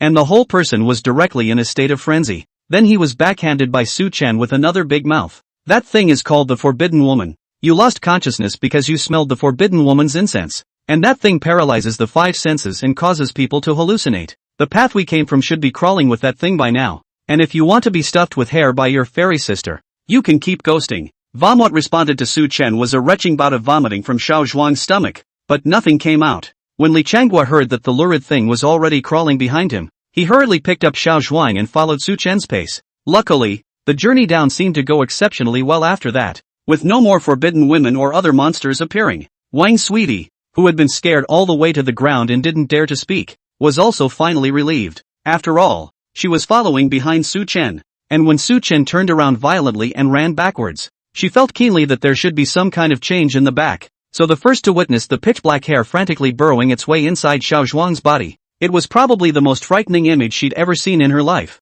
So, is the forbidden woman made out of living people? Aha! Su-Chen nodded his head and slowly told the process of making the forbidden granny. Although now directly eat the corpse turtle Dan can also be, but in the tomb was built at the beginning of all the burial goods can be carefully selected. The forbidden women dedicated to guarding the tomb can be unmarried yellow women. The team was unsurprisingly silent again. Especially Xiaozhuang. Thinking of the gentle face that embraced her, she wondered if that was what the woman looked like before she became a forbidden woman. It's also really saddening that this undersea tomb was built, and a lot of people should have died during the construction process, right? Zhou Huaiwen had just finished sighing when he saw Su-Chen stop in front of a half-hidden tomb door. Just as he was about to speak, a ghastly wind came slamming out of it, and the telltale swaying of hair alerted everyone. Is there anything dangerous in here? Su-Chen thought for a moment and said, looking at the size, there should be a bunch of them, right? A whole bunch of jars. Following the sound of the mechanism in operation, they were now in the real bottom of the sea no doubt, but there was still a small distance to go to where the echo was greatest in the emptiness below, and all 3 of the chambers, which were separated from each other in the middle, seemed to be agitated by something. Chapter 151, Discovery of Survivors. What about that? Are we going to keep going? Zhou Huaiwen said hesitantly, looking at Xiaozhuang who was still drooling because a foreign object had entered his body now, as well as Su-Chen's description of the forbidden woman. He had already tacitly agreed that his students had been seduced by the forbidden woman and dragged away by their hair to their deaths. Li Changhua casually tugged on the large white machete. He had a feeling that he might not be of much use, and was coming with the attitude of observing and learning from Su-Chen's battles and gaining insight. But Su-Chen's decisive move to restrain that forbidden woman's stance really made him feel like he couldn't be of any use at all. Collecting corpses seems to have become the most immediate and rewarding thing he's done lately. Alas, morale was instantly low. Wang Sugar awkwardly turned the camera to the ground, watching the pop-ups half letting go back and half cheering and continuing to encourage them to move forward. For the first time, there was the helpless feeling of not knowing what to say to mediate the atmosphere, and what they had been forced to ignore. The traces of the battle in the tunnel had to be confronted head-on at this time. Professor Su, do you think that for what we've experienced along the way, the missing archaeologists would be able to hold out in their place? Zhou Huaiwen had an undying desire to continue asking. Hang in there? Su Chen was also thinking about this. Along the way, he removed to avoid dangerous organs. It also avoids passages or chambers where bodies have been left. There are those who have been wrapped up and broken for a long time by the forbidden woman. There were falling traps and being poked by blades. There are also those who were trapped inside the tomb by the mechanism and lost their desire to live and died. And coincidentally, those bodies were distributed all the way down. Same route they're taking now. If there are no upwards, that's now a total of 5 dead. All this, he didn't say. After all, there weren't enough men with them, and it wasn't now that they had to collect the bodies. Not to mention the impact of live streaming a rescue, but live streaming the body found is not good. He could basically predict that there should be family members at the institute right now who were in an uproar. It would be better not to reveal the bodies until all of them were found. But, coincidentally, there was a body right behind this tomb door that had been violently opened just a short time before. He was dipping his head inside the jar and there was a little dumpling trying to nibble on his brains. According to the sound of the mechanism changing, there is no other route. That is, the only way to travel to that larger underground space is to take this route. Just when he was thinking about whether or not to force his way in, Wang Sweetness, who had been silent for a long time, suddenly spoke out. Oops, I didn't pay attention to the power level. Everyone rest for a while. I'll change the battery, we'll see you later. After saying that, she directly closed the camera of the live broadcast. Su Chen glanced at the power level. Still half. Remember that Sweetie Wang replaced the batteries even when she first went into the crypt to tinker with it. Su Chen, little brother, have you already discovered something? Zhou Huaiwen stared closely at Su Chen, as if he wanted to find the information he wanted to know from his every move. But Su Chen remained expressionless, which made him sit on the ground powerlessly. Then Su Chen finally spoke out, counting this one behind the door. 5 dead so far. I think the scale is 15? That is, there's still a chance that 10 people will survive. But Zhou Huaiwen only heard behind the door, so he rushed in with his flashlight up regardless. That speed was so fast that Su Chen didn't even have the heart to stop him. Zhou Huaiwen gasped for air. Looking at the calf-high ceramic jars stacked in dense yards in front of his face, he shines his flashlight around for any sign of his student. Finally, a kneeling figure was seen in the corner, with a black and red intertwined hand cord tied around his wrist hanging to the ground.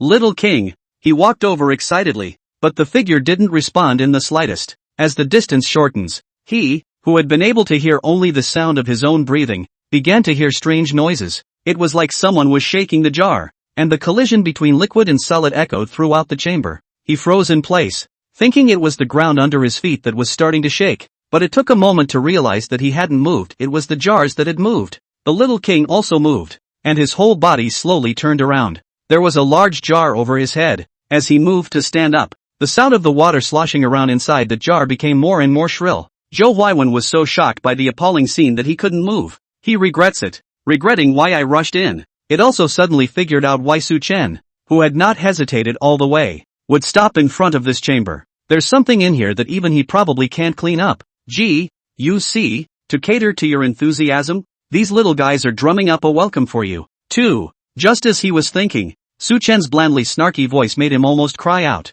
He finally gathered his breath and shouted, "You guys, get out of here. Something's not right in here." But the moment he finished, the murmur around him vanished in an instant. Turning back, several people were already standing inside the chamber, and the jars were quiet and never seemed to make any noise. Wang Sweets just opened the live broadcast. Su Chen walked helplessly to the corpse that had turned in the corner. As you can see, this is the first casualty we've encountered, and I'm sorry we couldn't save him. But since we can meet him here, it means that there are other survivors who made it to the lower levels. And in order not to miss a single chance, let's continue down to the survivors now. When he finished, he moved the body out of the way and felt around on the ground a few times. The corner opens a door. Wang Sugar followed, and Li Changuo looked at the frothing Zhou Huaiwen and helplessly dragged him on. 2 people to the left and 1 to the right were distracted, hoping he's here to take care of these 2 guys. But also witnessed before Su Chen struck, several pairs of tender little hands reached out from inside the jar, the complete opposite of the positive words just now. Su Chen, under Zhou Huaiwen's repeated questioning after he reacted, revealed what was stored in the jar in that chamber just now. Child's wine, an infant spirit raised by putting a newly formed baby alive in a jar and filling it with wine. Su Chen directly sent away the entirety of the brats with the hair mound seal before the camera even opened, and the miserable screams made people's scalps numb. It was a good thing that they all had a hard time realizing that the infant spirit had made a sound after being suppressed. Otherwise it's just going to be treated as a runaway psychosis. Just in the Tomb Raider's notebook world, the little dumplings above that raised children more or less made Su-chan somewhat concerned. Although he had avoided the chambers with coffins all the way, he vaguely seemed to see a few small, wet feet on the walls. If that little guy is like in the book, he'll take people all the way down. Then the situation might be a little worse. After all, that guy only leads people into traps, especially the chamber with the big pool inside the book. Chapter 152, The Unspaced Ear Room. And following the pattern of the shifting chambers, it seems to be operating right down there now. That is, the thing knew no better than to walk right in front of them. The carved green brick floor all the way to the next chamber turned directly into alabaster brick construction after entering the next chamber, and what came into view was clearly a huge golden casket 3 meters from the wall. Does this coffin contain the owner of the tomb? When Zhou Huaiwen saw this gorgeous coffin, the sadness he felt just now swept away in an instant. Breaking away from Li Qiangguo's hold, he stumbled and punched up. The hand stroked up the coffin, like a widow who had been a widow for years finally seeing her man. The eyes were loving and lingering. If it weren't for the fact that everyone knows that Zhou Huaiwen is an archaeologist who is quite passionate about research, I'm just afraid I thought he was treating his money like his life. Look at the construction here, should be the ear room. And this coffin is a corpse-raising coffin. You can pry the coffin open and make out with the things inside if you really like it. Hiss. As soon as he heard Su-chan say body-raising coffin, even if he didn't understand what was inside, everyone couldn't help but take a few steps back. Now everyone knows that the most difficult is the zombie. If you are not here, may not bring back the whole body. So, Su-chan, did you bring anything to cure the zombies? Li Qiangguo was stunned for a moment, but still walked forward to stand side by side with Su-chan. The large white machete was held across his body, wary of anything that might leap up at any moment in front of him and make a scene. Su-chan looked at the empty inside of the chamber. Except for this huge golden cedar door coffin, there is no value in the burial goods. This concept is different from what you think. Generally speaking, the dumplings inside the corpse-raising coffins are horrifyingly powerful once they have risen. But what's inside here won't rise. If he remembered correctly, this corpse-raising coffin should be the same as the one Wu Qi and the others encountered. The corpses piled up inside had long since congealed into a large mass of corpses, or else Zhou Huaiwen should have risen the instant he approached. It won't rise, and it's not the owner of the tomb, so how can there be a coffin of this size? Not only was there no burial goods, not to mention, even the 4 walls were empty. A departure from those fancy murals outside. Just that the pair of twisted together on the top of the tomb relief python always let a person feel through a sense of evil. Li Qiangguo said without thinking, maybe it's a mistress that the main house doesn't recognize? Zhou Huaiwen looked at him helplessly. Having the ability to build such a burial chamber, you wouldn't be incapable of marrying your own mistress into your family to give her a name or something, right? Su-chan helplessly pointed at the spring in the very center. Didn't you guys realize there was another spring there? Li Qiangguo clapped his hands in sudden realization. I know. It's the feng shui of the inner hidden loess. You know, a hammer. Su-chan frowned at Li Qiangguo. It was just hard to talk to amateurs. This underwater spring doesn't have the same feng shui as the Nezumi loess. There should be 2 of them inside the entire chamber. And both of these springs gather sea and river aura, which can nourish the entire chamber's chi fortune for future generations. But in contrast, 2 springs like this cannot be left vacant, or they will attract evil spirits into the chamber and reverse the feng shui pattern. That's why these 2 excellent feng shui coffin locations must be filled with corpses that are related to the tomb owner in order to absorb the mountain and river auras. It took a while for everyone to react to the fact that this was a spring at the bottom of the sea, so naturally, they couldn't be compared together. Forward, the door to the tomb appeared out of nowhere. Everyone was trying to move forward. After all, there was a corpse with a stomach made thievishly large by child's wine in the chamber behind them. However, he saw Su-chan staring at the open tomb door. It seemed like something weird was just about to leap out from inside. Little brother Su-chan, you guys wait here, I'm going to go over and take care of something. Both chambers with springs appear and are just a wall away from each other. It's definitely not a coincidence. According to the original structure of this chamber, there should be another large tomb in the middle of the 2 chambers. After all, the feng shui requirement for underwater springs is that the foundation arrangement needs to match the main burial chamber. But now it's actually 2 against 2. Or the sound of water dripping down stung in the darkness. Something in the darkness was coiling up on top of the chamber, ready to attack the people down below. But just as that little thing jumped down in the air, it was backhandedly choked by Su-chan. That little dumpling had been inside the tomb for so many years, which had seen such a stance.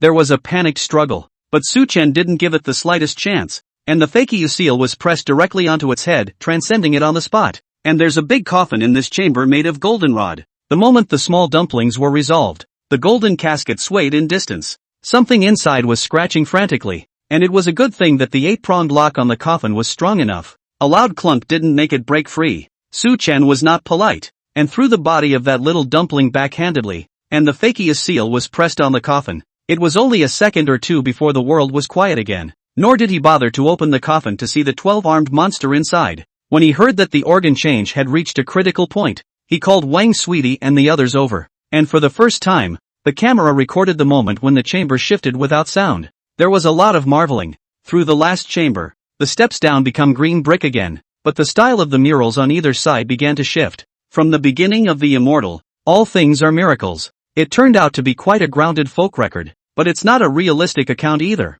More like a very perfunctory drawing of the lives of the workers involved in the construction of the undersea tomb at the time. Based on what is recorded on this mural, it seems that the fishing village on the shore at that time was still larger than it is today. More people would have been forcibly recruited from elsewhere, dressing in a variety of ways, with different food and movement habits. At the beginning of the construction of this undersea tomb, it seems that there was no plan to build an undersea human world, but one day after a sudden rumble, a huge cavity appeared below, and many workers were sucked in and died horribly. Some people thought it was unlucky and tried to stop the work, thinking they were angering the gods of the sea, but the chamber builders were not impressed and said it was part of the design. It's almost as if the gods are helping. This is supposed to be a snub, right? Listening to Su Chen's explanation, Xiao Zhuang couldn't help but grunt. Then he was glared at by Zhou Huaiwen, and then he didn't dare to speak again. In fact, after Wang Zhanghai was captured and forced to design a mausoleum for the people, he's been lying about it. Su Chen said indifferently. This undersea tomb was supposed to be a front, and the stone door on one side in front of him was the final barrier. Pushing open the stone door, it was suddenly as bright as day in front of him. A huge undersea space was in full view, the pavilions and thatched dwellings, scaled far more amazingly than those above. Chapter 153, The Red Rope Trap at a Glance. It was actually on the verge of being as big as 3 soccer fields. Surrounded by giant pillars of the sky, a grand temple stood far away in the northernmost part of the building. There is also a small lake creating a scene to the south, and the river runs through the entire city, disappearing at the western wall. After thousands of years, the structure of this lowest building is still very much brand new, with only a small layer of ash accumulated. It's like it was just built not too long ago. But compare the chamber construction above. The one below is decidedly more rudimentary, and even the materials used are quite crude. A closer look reveals that the building underneath this is more like an enlarged version of a building model that allows one to pass normally inside. The only thing that would have cost a fortune would have been the beads illuminating the top, but they are also worthless beads. The reason it was as bright as day before they came in was also because someone else came in before them. Holy shit, what's wrong with this complex? It feels so weird and fluffy, Kosho said in amazement, reaching out to touch the nearest piece of the roof. Steady, just a little bit of pressure and there is still a quivering. Zhou Huaiwen was busy stopping him heartily. Such a complete complex under the sea is unheard of in ancient times. None of you should move around. Try not to damage the artifacts. That re-emphasized tone. Su Chen was lazy. The road to this place is practically blocked again and again. It was only because he had taken care of the trouble along the way that they hadn't realized what the problem was. And there were messy footprints in the dust on the ground. If those guys hadn't been extremely lucky and panicked all the way to the underground palace down here, that's being driven down by something on purpose. The 12-armed dumplings had naturally never moved, and there was no sign of the little dumplings. The forbidden woman has obviously been staying on the upper level and hasn't been down here. Apart from the above two conditions, that would only be explained by a malfunction in the operation of the organs of the undersea tomb. It also incidentally explains the bizarre phenomenon of the merging of the crypt's twin ears. But, is it actually really that simple? Su Chen didn't feel it. It's all too much of a coincidence. A bunch of inexperienced archaeologists. To be able to enter this undersea tomb is already quite unusual, and to be able to go deeper into the hinterland is even more thought-provoking. Professor Zhou, did Su Wengying and the others join this archaeological team with any supernumeraries? Zhou Huaiwen directly shook his head. First of all, when the team was formed he wasn't at the institute. He just knew that a few of his students were in it. Exactly what some of them were he wasn't sure. Again, supernumeraries? It's only been a few months since archaeology became a popular profession. And aren't you the only supernumerary with the ability to be directly involved in archaeological missions right now? He didn't say that out loud, though a supernumerary was more of a fluffer than he was in his own profession. And that wasn't just a slap in the face. What's going on? Little brother Su Chen, did you find the missing archaeologists again? Sweetie Wang turned the camera around at the right time,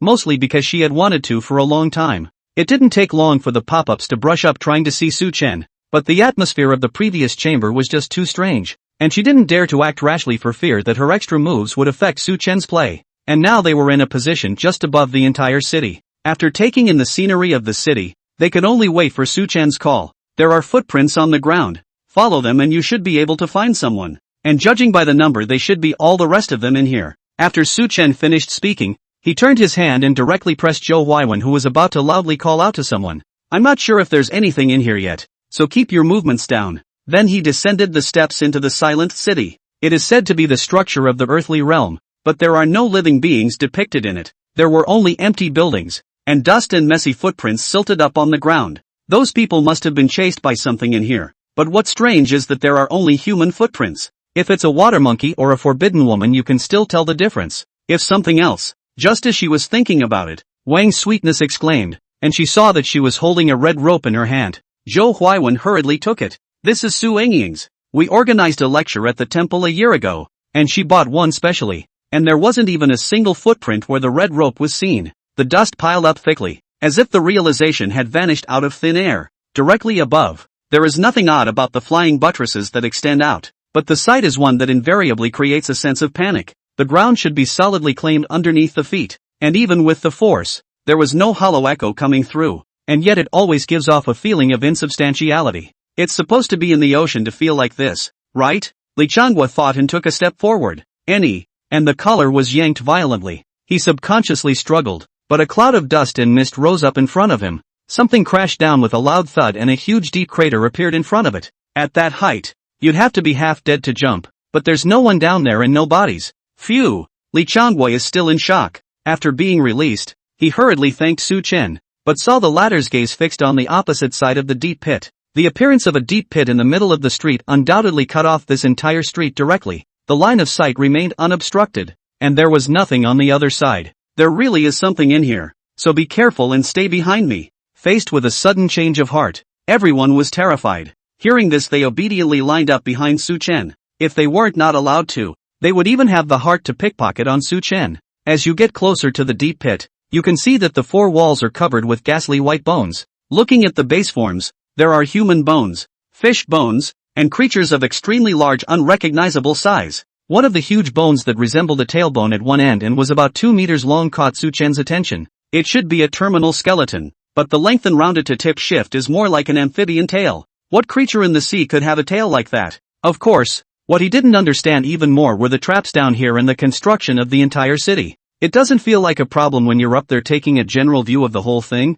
but it feels rather awkward when one comes down. It's like there are a million pairs of eyes all around you all the time. But he was able to determine that there weren't any extra living things in the vicinity, and the hair mound seal was contained inside his pocket. There is no such thing as an evil spirit that is not afraid of death approaching to make trouble, and that red rope was undoubtedly the bait. A trap laid ahead of time by someone who knew the place and them well. Go straight to the Great Hall, but anyone with a bit of brains, trapped in a place like this would surely choose the most conspicuous building to hide in. After all, the truth that the most visible place is the safest place never goes out of style. Chapter 154, You Didn't Go Into the Tomb. Everyone is back to their previous state of not daring to fart, carefully taking each step, fearing that the deep trap would suddenly appear again. In the face of this almost miraculous underwater city, they were out of the mind to visit. Watching the live broadcast said viewers were full of questions when they saw this. It's too strange. Why would something from the archaeologists show up in a place like that? This can't really be some kind of supernumerary mixed inside the missing archaeology team like Professor Su said, right? Conspiracy theory? Can't you just accidentally leave it there? That's right. We've been trapped for so long. We can't be happy that someone is coming to rescue us. So what's the point of setting traps? Why set a trap? To kill the rescuers and die here? But the reality is that if not for Su Shen, Captain Li would have fallen to pieces by now. Okay. Inside the Capital Institute. It was now afternoon. Chu Muyun, who had just finished eating a bucket of instant noodles, returned to the conference room and looked at what had happened in the 10 minutes or so that he had been absent. The color of his face became ugly all of a sudden. Go get Li Chengyan for me. Li Chengyan gleefully came in holding a large stack of translations and was about to share with Chu Muyun the rapid progress he had made in the past few days. He saw the other person looking at him with an angry face. What? What is it? Old Chu, you got ink spilled on your face? It was the first time he had seen Chu Muyun so angry, and with that, he threw over a pile of information without a word. At the top is a list of the missing members of this archaeological team. Down the page are details of those involved in recent social connections. How come the missing persons are also checked so carefully? Those who don't know think you're looking for fugitives. He originally wanted to make a joke to regulate the atmosphere, but he didn't want Chu Muyun to still pull a face. Thinking about how he had been translating that Dragon Bone Heavenly Book and the Beast Horn Mystic Text gold plate around the clock for the past few days. There's also the chore of shouldering the disappearance of the archaeological team until they return from their meeting. At that moment, Li Chengnian's temper also came up, and he threw the things inside his hand. Impatiently, he said, "You have something to say. Don't give me all this fancy stuff. I don't know what kind of virtue you Chu Muyun are if others don't." Chu Muyun looked at him with cold eyes, but his anger did not diminish one bit. The list at the top actually has circled names. After watching the live broadcast, he immediately knew Su Chen's intention of asking about supernumeraries. Immediately, he had someone bring together at the first opportunity the information that had been gathered over the course of the week. It was also because of Su Chen's and heavenly officials' blessing's great display. That's why the theory of strength first has become popular in the archaeological world.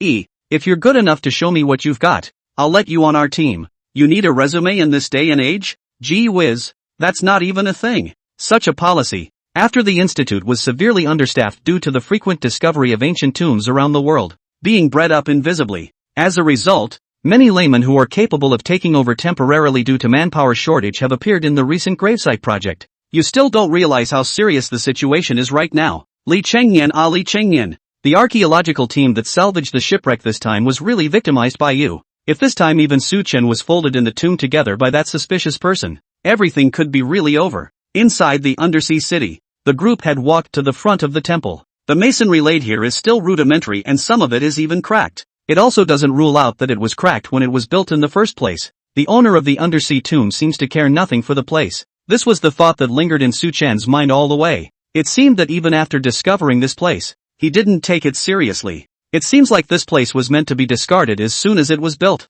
Instead of following your own heavenly official counterpart on Earth at the beginning, now it's more like the heavenly officials correspond to hell. Or perhaps, the fake heavenly palace corresponds to the real ghost city. The clothing's in here, moreover, made him feel somewhat familiar, but he couldn't recall what was familiar when he thought about it. Messy feet entered the great hall, which contained a creepy statue with many hands. It's the king of Munnu, and inside the corner lay a body. A man. The color of the body was unchanged, and there was still some warmth. It was actually recently dead. Li Changhua alertly stood up and Xiao Zhuang each protected Zhou Huaiman and Wang Dangtian behind them. Behind the statue, Su Chen's cold words made the two of them freeze for a moment. Immediately alert around to the back of the statue, they saw that the sanity has been somewhat weak. Su Yingyin girls were tied up and could not move. There are 6 left. Su Chen casually took out medicines and food from the imaginary number space. A few people had only minor scrapes, and then again, they had been starving for 4 days. Sanity is a little unclear. There was nothing for it but to correct in place and wait for them to slow down,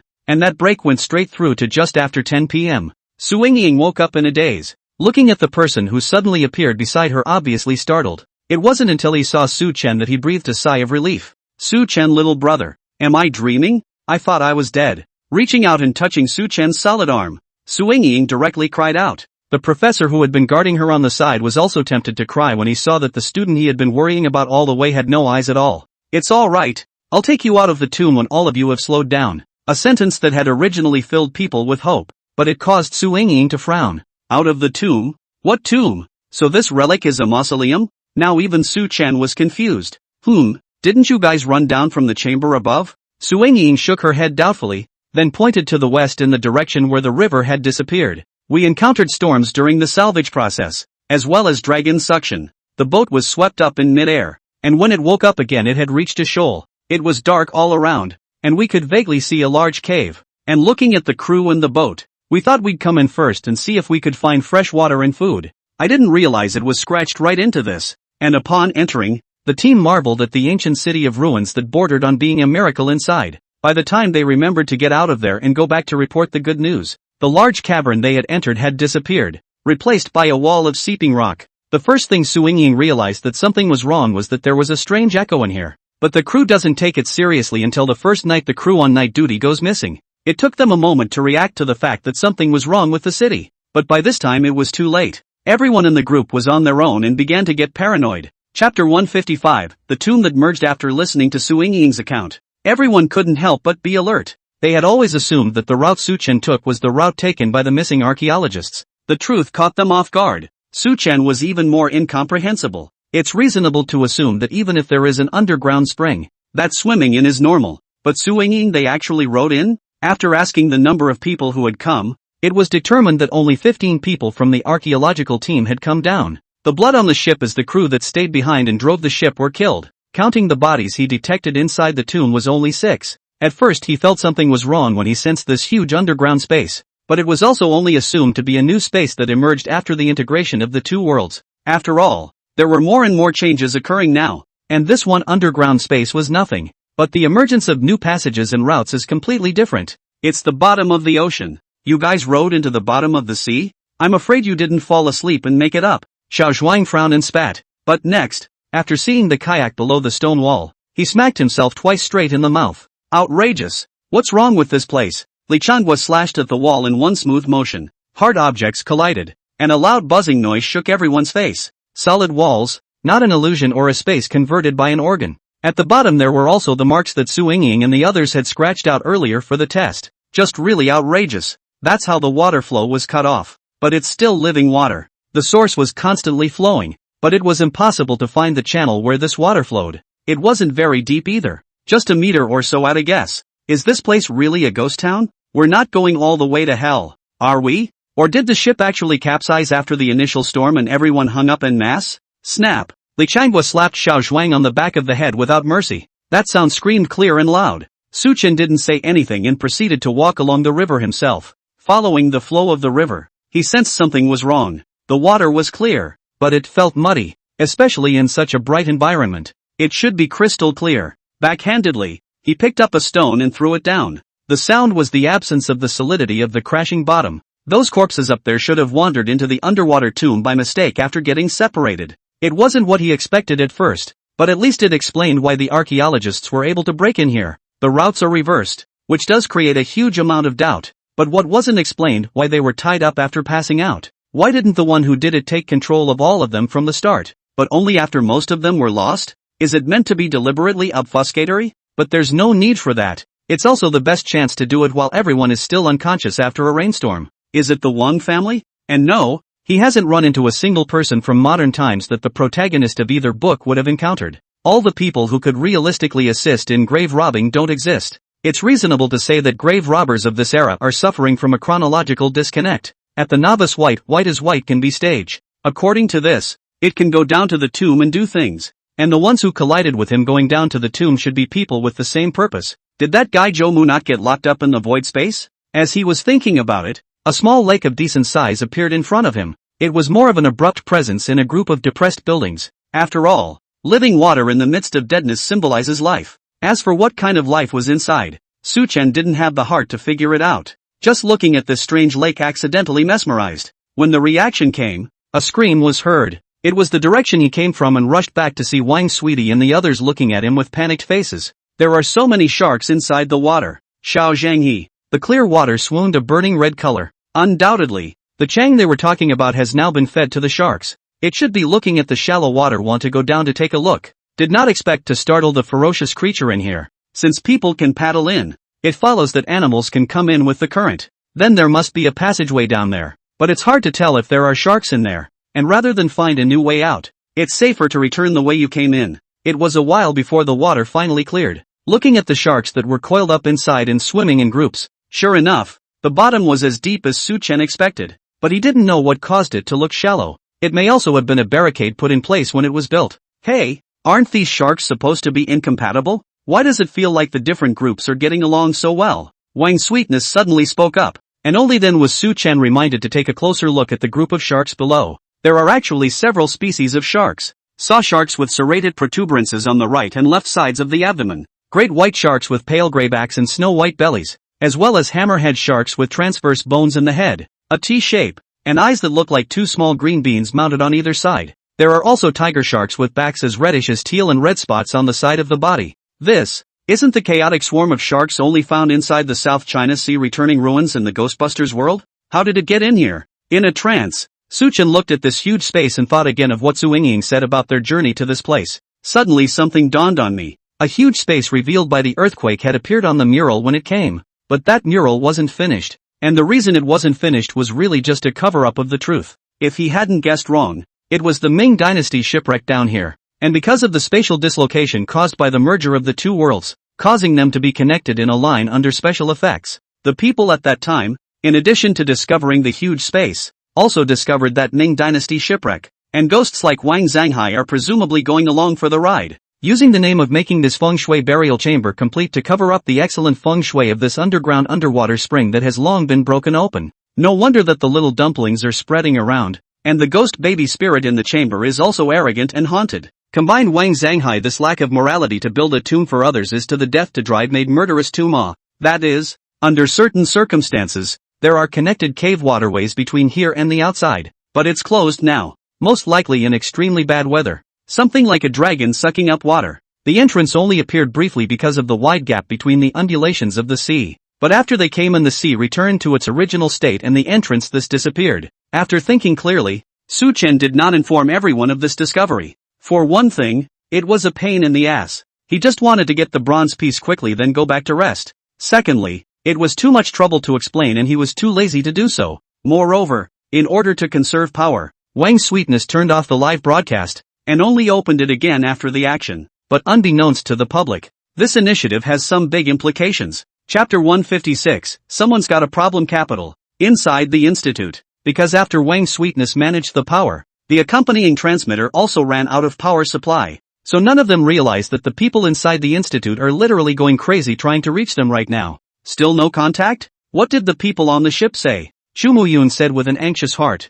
According to the information he had found, the actual information of the supernumerary named Chen Liming was all false. Even the group of newly pacified family members down there didn't have anyone within them who recognized him. Send someone to the address he left. Just pay a month's rent for a temporary rental. The room was empty, like no one had ever lived there. The people who rented the place seemed ready to leave at any time, or for someone to come to their door and search them at any time. This was exactly the same situation as before when Zhang Xian was replaced by Iron Mask. Thinking of what Iron Mask Shang and the others had caused before, and associating it with the inexplicable disappearance of the archaeological team this time, Chu Muyun simply had two big heads. The people on the boat said they couldn't get in touch. It was too far away, but they've sent someone down to look for Professor Su and the others. The man finished his cell phone suddenly rang again. Picking up the phone 3 or 2 sentences let him face suddenly changed. Chu Muyun looked at him with a somber expression. What happened again? The people on the boat said that there were too many water monkeys under the water, and that as soon as the people got out of the water monkeys would rush up,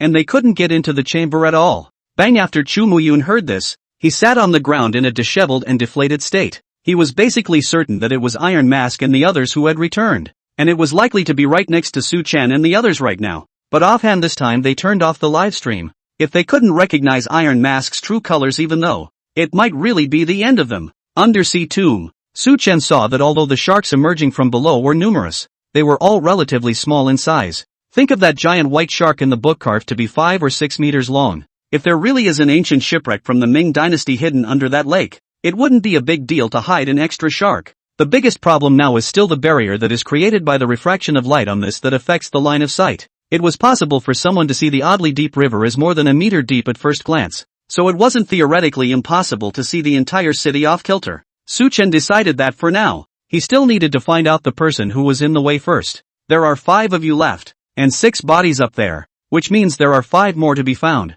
Even with the high probability of becoming a corpse, you need to take stock of the personnel. It's even more problematic if you have an accomplice. So Su Chen will see before the body features one by one in Su Yingying they briefly described clearly. After learning the names and brief information about a few people, it kind of rules out some of them for now. As for the next people to understand clearly, Su Chen first asked them to vote out the suspected people whose initiatives were not normal. Afterwards, after calling Su Yingying aside individually to rehearse, little brother Su Chen, do you mean that the person who tied us up might be around us? Su Yingying said in a rather puzzled manner. More doubts in her heart. Even when she was rescued she was quite unconscious, but clearly heard someone say something about the ropes being tied too tightly or something like that. That guy couldn't have been any more powerful than he was when he tied himself up tight with a rope. Could he? Don't rule it out. If the other side can directly manipulate the dumplings, why not just tie a rope? It's easy to kill people. In that case then, I do think little Chun he's quite strange. Tran? Su Chen seemed to have a bit of an impression that the man seemed to have been watching him from the beginning. Someone next to him kindly explained that he was a fan of his own, but Su Chen didn't feel that way. There were other emotions in those eyes. More like scrutiny. Scrutinize someone you already know pretty much everything about. As far as we started was to think that the weather may have to change the original plan intended to cancel. But at that time Xiao Chen suddenly said that the seabed has a major discovery. If we do not go in time to take pictures to record, may be destroyed after the storm or cannot be found. Everyone had come with the attitude that they would salvage as many intact artifacts as they could. So after some discussion, it was decided that we would kayak out first to check out the new discovery that Chen was talking about. Su Ying said that she couldn't help but wipe her tears. Su Chen casually took out a pack of tissues and handed it over. The intention was not to delay to continue, but Su Ying's eyes seemed to turn into something else. It took a while for her to adjust her emotions. After that it was the same as what Su Chen had deduced. Shortly after getting out of the water they encountered strong stormy weather, and the weird celestial phase created by the dragon sucking in the water had them all panicked.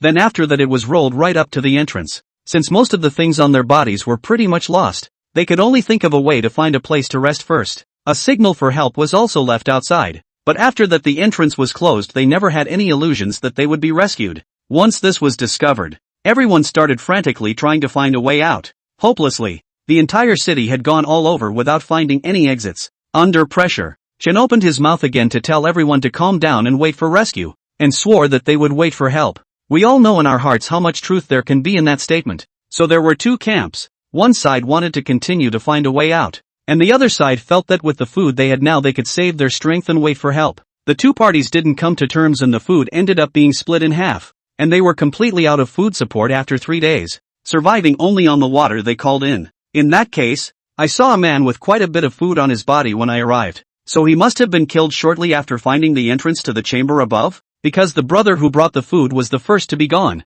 The rest of them were running around like headless flies inside the chamber. So with the exception of the 2 corpses that had been wrapped away by the forbidden woman, and the 2 corpses that had gotten big bellies from drinking baby spirit wine, the other corpses were quite dried out and emaciated. Su Ying nodded, looking at the crowd not far away, more or less fearful up. So what do we do now? Little brother Su Chen? Is it to test if little Chen has any problems? Su Chen shook his head. Testing? What a pain in the ass that would be. The two of them walked back, and halfway through, Su Chen directly took out a bunch of food and then distributed it to everyone. Wang Sweetness and the rest of them were used to Su Chen taking out food at the drop of a hat. Just assume that he and the great god of heavenly officials might know each other, and that both of them are capable of some jaw-dropping things. But the 5 were a different story, and chased after them for a while with unending questions. It was only when Zhou Huaiwen spoke out to stop it that it died down. After that we all talked some more about what we had and ate and fixed it up. It was only then that Su Chen said that he had just found something out of place over at the lake and asked everyone to go over and take a look together.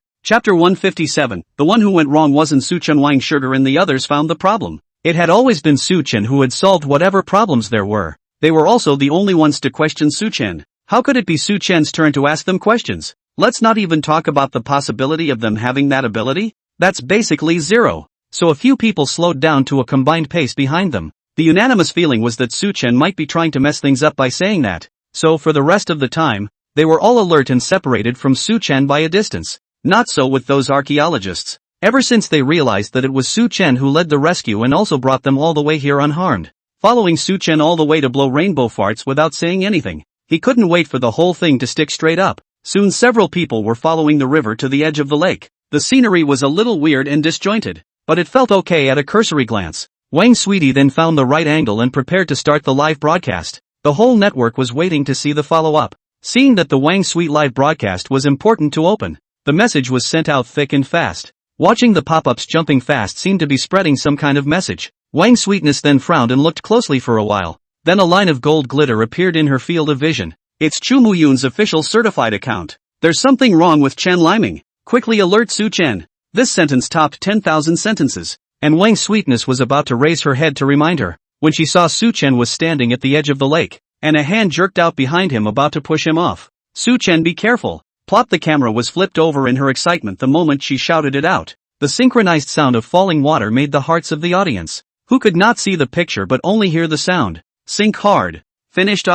This just came in to see a bastard want to harm my husband. Whoops, told you to bring enough batteries. Now it's late. What's wrong with you guys? Doesn't Su Chen know how to swim? It's a shame that he can't go to the competition with such good water skills. I know how to swim, but that's Iron Mask. That guy almost brought down a whole city. He might have put something powerful in the water. That's when the camera was picked up. and before anyone had a chance to take a closer look at the image, a scream was heard. "Hurry up and save him. There are so many sharks in the water. This is certainly a bolt from the blue. There are sharks inside the water and Su-chen fell into the water." Directly reciprocated by the netizens to become Su-chen people are gone. So for a few seconds, the video of the blacked out screen went wildly viral online. Su-chen died tragically after being torn apart by a shark while descending from his grave. This topic with the video. Less than a minute straight to the hot search number 1. Shumuyun watched the live broadcast with unblinking eyes, and his heart was also gripped by the sound of falling water. Thinking that even if Su-chen was more powerful, he was surrounded by a group of sharks inside the water. Without any handy weapon on him, the man would not still have to be gone. He slumped over the table in despair, covering his face. There was a steady stream of voices coming over the air, but he didn't even care to listen. The thought that he had buried such a talent with his own hands made him incredibly remorseful. After a while, someone unknowingly poked him in the side. "Professor! Professor!" he yelled in anger. "What for?" The man pointed awkwardly at the screen. He looked over impatiently and saw the screen where Su-chen was holding his arms properly was looking at the man struggling in the water. "That. Wang Sweetness just explained that Professor Su is fine, and the one who fell into the water happens to be Chen Liming." Hearing these words, Shumuyun instantly stood up in high spirits. Scared, the others stood up with them, thinking something had happened. There's no need to save him. He just tried to push little brother Su-chen into the water. Wang Sweetie beamed and said in a very angry manner. The thought of that scene just now scared her, because her warning was indeed too untimely. But fortunately, Su-chen had noticed it long ago and deftly turned his body in the nick of time. A backhanded tug followed. Not only did the man pounce, he was also thrown directly into the water by Su-chen. "Is it a misunderstanding? Xiao Chen all the way to us or quite care. It's not a misunderstanding. Can't you guys see that he's been deliberately baiting us all the way here? Which is not said first to save people up and then ask for clarification. Cannot live to see people in the water to be bitten to death, right?" Hearing this, Sweetie Wang lifted the camera upwards to shoot only the people on the shore. Su-chen hadn't made a sound, just looked at the man in the water with a bland expression as he flopped around. It looks a lot like drowning, but it's really more like looking for a chance to get to shore. And that's when the water got more and more unsettled. A few fins peeked out of the water. Their deftly swinging arcs more like an excited pre-party revelry. "Say, who are you and what do you want here?" The man had also seen the approaching school of sharks and had intended to feign panic. However, when he heard Su-chen's question, he was suddenly calmed down. "You're still as bad as before, but that's okay. We have all the time and energy in the world to clean you up." Bang! When he finished speaking, a huge bag of water suddenly bulged out of the water. The moment the surface of the water broke open, a huge mouth directly swallowed him. Everyone was startled by the sudden appearance of the huge object and retreated more than 10 steps back in panic, fearful that the thing would come ashore and swallow itself as well. "What's that? What's that thing? Is it a shark? How can a shark be? Everyone has seen it before. It's not this big." Fear tends to take away one's sanity for a while, and they're not discussing the fact that someone just died. Instead, they argued about what the monster was. Su Ying palpitated and stroked her chest as she walked over to Su-chen, looking at the 3 teammates that remained after removing herself. Eyes sad and pitiful. This should be safe inside the team, right? There were so many people who came in a frenzy, but now there are only a few left. It's not the same as sitting in a classroom and learning from books. Reality really is brutally scary, I suppose. The remaining 3 are obviously very real and basically fine, but looking at Su Ying's heavily struck appearance, Su-chen still decided to find something for her to do first. On the way back, the journey was so smooth that the audience felt that Su-chen was taking them for a walk in his own back garden. Avoiding the traps along the way, he finally arrived at the main chamber. Seeing this imposing chamber, Zhou Huaiwen almost couldn't move his legs. Wang Sweetheart then let Xiao Zhuang use a flashlight to light up the camera, moving it bit by bit to capture all of the exquisite murals on the 4 walls. This ancient time to play with models? Su Ying and the others stared at the model that housed the heavenly officials, as if the huge coffin on the side was just a decoration. The mirrors placed on all 4 sides are also well made, but none of them seem to be as attractive as the murals and models. Su-chen didn't hesitate much and directly found the organ. The moment the wall opened, a huge coral tree appeared in everyone's sight. Chapter 158, a brief moment of doubt. Li Changhua was instantly attracted to the chicly shaped coral tree. Looking at it makes you want to get close enough to reach out and touch it. Then he was yanked by Su-chen's hand and thrown backward, falling on his back. "Professor Su, there's no need for that. I'm just curious as to how it still has so many bells hanging from it." This time, Li Changhua really didn't have a defense. Su-chen's chi simply did not allow him the slightest room for resistance. Even the speed was such that he was thrown straight to the ground before he even had a chance to call out to anyone. This hexagonal bell tree is not an ornamental, specially made, until I fix what's inside. Su Chen looked at Li Changguo with a faint expression. But if you touch any one of these, it will affect the whole body. And after the bells of a whole tree ring, not only those of us who are present, but even the millions of people who are watching the live broadcast will have to be tormented to death by the hallucinations. Hearing this, everyone sucked in a breath of cold air. Except for the lake there in the undersea city below, they had never heard Su Chen bluffing. At once, the crypt was quiet. Everyone even began to hold their breath, fearing that any movement would cause the airflow to fluctuate and shake the bells into ringing. Li Changguo also stood up resentfully and cowering in the corner with a cat's back. So what do we do now? Professor Su, can you take care of all these bells?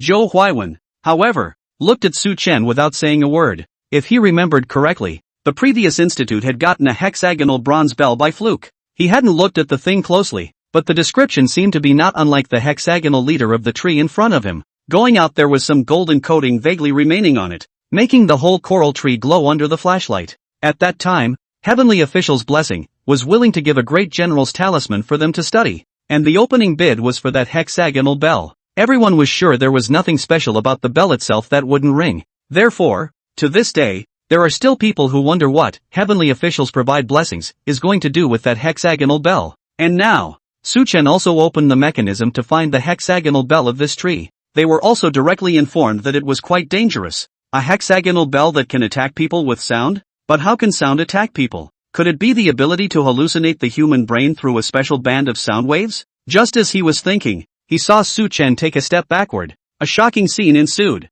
A whole tree of hexagonal bronze bells actually turned into powder in an instant. But what's even stranger is that nothing else has changed except for that bell. What is this?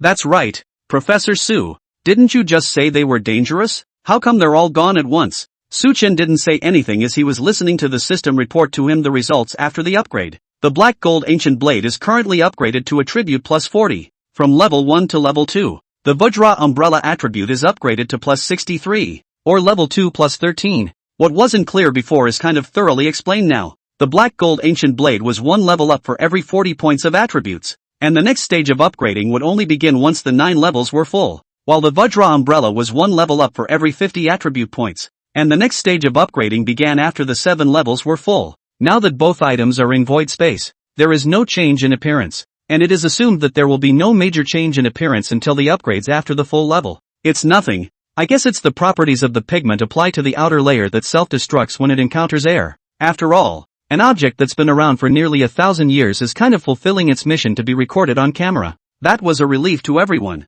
but those who knew the truth thought otherwise. Zhou Huaiwen looked at Su Chen's back and only felt inexplicable fear. It's like being confronted with someone who knows everything about you, but you don't know a single thing about him. That unknown fear completely crushed him directly on a spiritual level and made it difficult to think. Even inside the institute, the professors, who were finally relieved, were once again flustered by the change in the bell and Su Chen's perfunctory explanation. What did the people who worked on the bronze bells before say? That hexagonal bell that was redeemed away by Heavenly Official's blessing seems to be sealed up inside with wax oil, and indeed it won't ring. But the patterns and techniques carved on it are difficult for any of us to parse right now, and the relevant experts in sound transmission have been asked. There's a definite possibility that those ripples could lead to the birth of some special sonic frequencies. Chu Muyun, however, didn't breathe a sigh of relief and only felt like there was a huge mountain pressing down on him. The hexagonal bronze bells of the time were acquired by chance to many unbelievable occurrences, and quite coincidentally, a relevant countermeasure officer.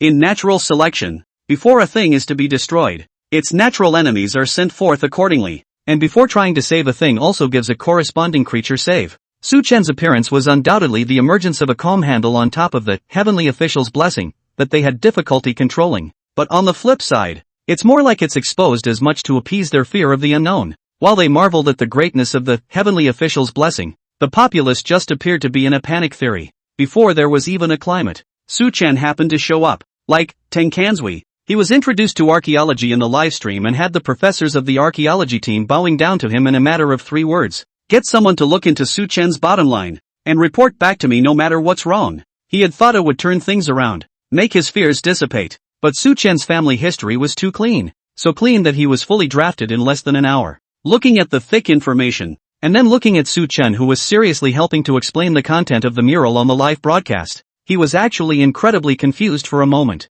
Is this your fault? Is it because of the emergence of people who are superior to you in terms of academics and ability that such compassion is born? The smiles on the faces of the surviving archaeologists who were told on that screen that in a little while they would be able to get out of the chamber and see the light of day again were even more humiliating to him. How can one cast doubt on a benefactor? I'm going to go calm down. Send this information back, and whoever pulls it up in the future is dismissed without my permission. The assistant looked at Chu Muyun's back that had aged quite a bit in an instant, somewhat puzzled, but did not dare to ask more. Su Chen didn't know that Chu Muyun inside the institute had already checked his own fortune, just patiently explaining the story of the mural and the construction of this model of the Heavenly Palace. As for the real Cloudtop Heavenly Palace, he hadn't said anything yet. He's not a model worker. He can't do the thing where he just went down to the sea and had to climb the snowy mountains over there. So, how are we going to get back? Chapter 159, Shut up if you're not in a hurry, is it urgent? Su Chen raised his eyebrows and asked rhetorically. This question was a bit confusing for the man.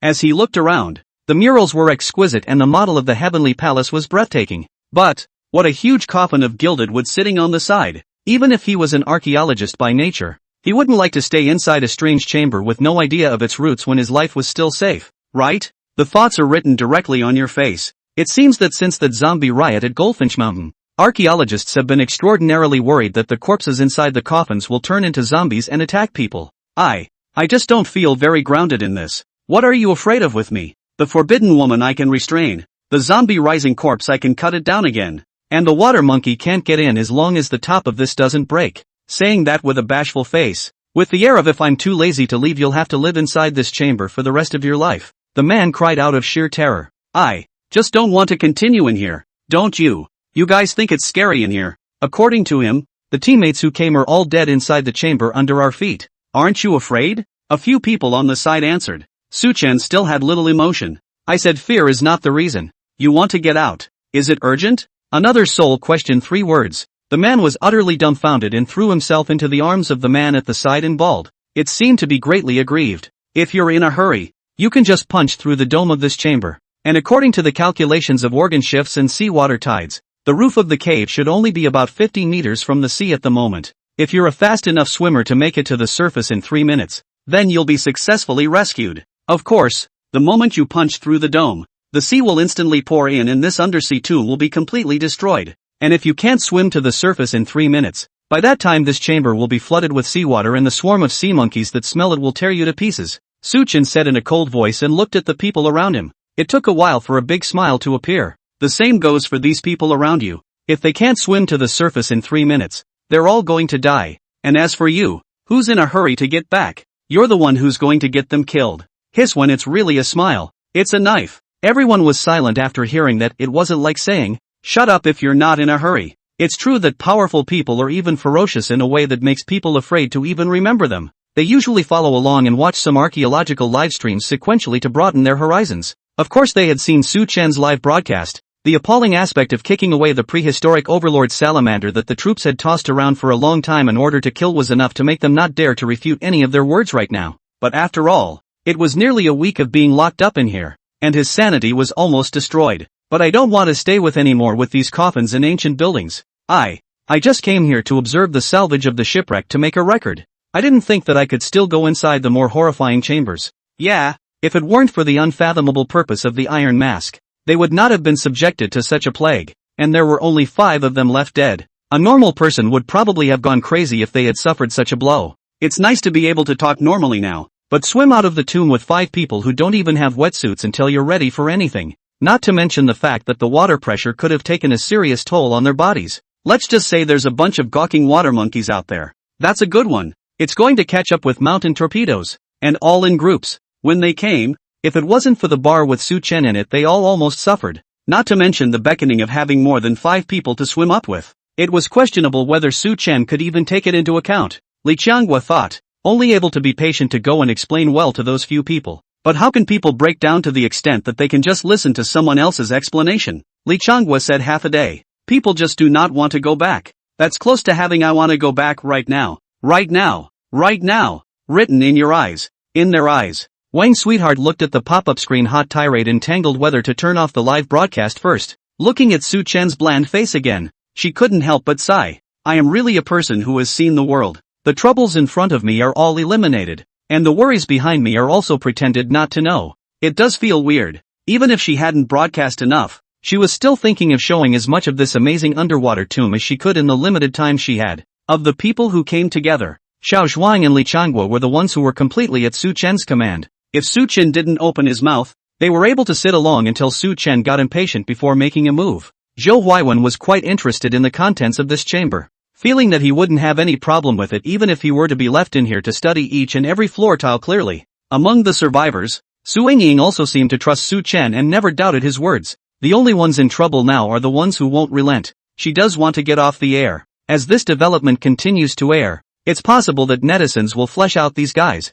and cyber violence against them. She hadn't experienced it, but she had interviewed people with similar experiences. After having their self-confidence completely destroyed by cyber violence, they are even coy in their speech. It's still strong enough to survive. What those who commit suicide after being cyber violated feel like she doesn't know and never will. But just as I was getting ready to get off the air, the pop-ups went crazy. There seemed to be some warning within the words. Sugar, I supported you before no matter what you did, but now you can't go off the air. Yeah, at a time like this, those guys just don't know what's good for them, do they? That's it. You worked hard all the way to keep them alive and fed, and now in such a safe place with my husband guarding them. How can you still make such a mess? My last husband was just too grumpy. If it were up to me, why don't you make a scene? I'll feed you to the sharks. Speaking of sharks, I'm still kinda wondering why there can be sharks in freshwater rivers. Tisk, didn't I tell you about the undersea spring? The spring water and seawater don't merge at a certain amount and create a boundary, so it doesn't affect the shark's activities. Off topic upstairs. Now it's time to persuade Sweetie not to go off the air. After Sugar comes off the air, I can just imagine how my husband is going to be verbally condemned by those psychopaths. Everyone seems to be convinced that without the camera Su Chen will become absolutely vulnerable and be morally condemned. Wang Sweetness looked helplessly at the past, which she felt was absolutely impossible. She hadn't seen Su Chen suffer defeat at anyone's expense since she had known him. Alright, a lot of acquaintances of the Institute through the mouth is also Su Chen powerful. And again let whoever is dumb. The few people whose mental defenses had collapsed in front of them were that kind of fight. Little brother Su Chen, I heard you say before that the fastest way to get out is to blow up the dome above, right? Chapter 160, Try and Die. Su Chen nodded. Despite all the crying and fussing on the side, he was a little curious as to what the girl wanted to do at this time. Without waiting for Wang Tian to speak, Zhou Huaiwen couldn't stand up. No way. This says nothing. I'll kill anyone who dares to blow up the top. Didn't we agree before that we'd wait for the troopers to come down with equipment to support us after we brought the men up? We don't have any missing arms or legs here. We're all well fed and well drunk. So what's the fuss about? It takes 4 or 5 hours to get back by boat. Hearing their mentors speak, those few people then cried a little less. Su Yingying let out a sigh of relief. After the elevator incident, her ability to withstand it had increased quite a bit, while her level of trust in Su Chen was also pulled down to the extreme. So she wasn't worried at all about what dangers she would encounter if she followed Su Chen. In fact, the former teammates they've seen along the way have signaled just how dangerous the environment they're in is. But people Su Chen just brought up the whole team unharmed. This is the capital that makes people believe. But at the same time she empathized with her teammates' horror. Su Chen, little brother, why don't we change the place to fix it? After a long hesitation, she made the suggestion. Half the people were in favor of it, and it was voted down by Su Chen. If you really feel idle, or if the environment I've created for you is too cozy. Su Chen pointed in the direction he came from. Get a flashlight over there and focus on those contraptions hanging from the top of the canopies. A few people were a little confused, but did as they were told. Wang Sweetie was a little curious, so she held up her camera and followed her over. The crowd held their breath and cautiously made their way to the entrance of the coming tomb passage. The flashlight light went through and the tomb passage was clean and empty. Just as he was about to turn around and sneer, he was reminded by Wang Sweetness. What about focusing on the top? Moving slowly upward as the light converges, it was seen that the top of the tunnel was coiled with dense black filaments at some unknown time. What's this? Is it the seaweed that's a specialty here? Oi! There's a fragrant smell, hey! The man said and was about to reach for it. Wang Sweetness looked at those filaments still moving slowly, and something seemed to explode in her mind. Don't move! But, late! The black filaments instantly crawled up the man's body like tentacles in a frenzy. It was also a split second, directly wrapping the upper half of his body into a large black cocoon. Ah! Help! What is this thing? The rising and falling screams pierced the eardrums of Wang Tian, as well as the eardrums of the audience. Disgruntled curses swept in once more. The difference was that this time it was more of a relieving cynicism than before, and everyone praised Su Chen for his clever tactics. Just one sentence. Let these unreasonable guys eat the bitter end. There are also people who are sanctimonious and say, what if people do die? What do we do? I don't know what to do, but I don't know what to do. They're the ones who clamored to leave the crypt, and now the door hasn't even been left open, right? But that being said, as he watched the man get wrapped up, his body was about to lose its balance and be pulled away. Wang Sweetness was still a little bit reluctant to do so.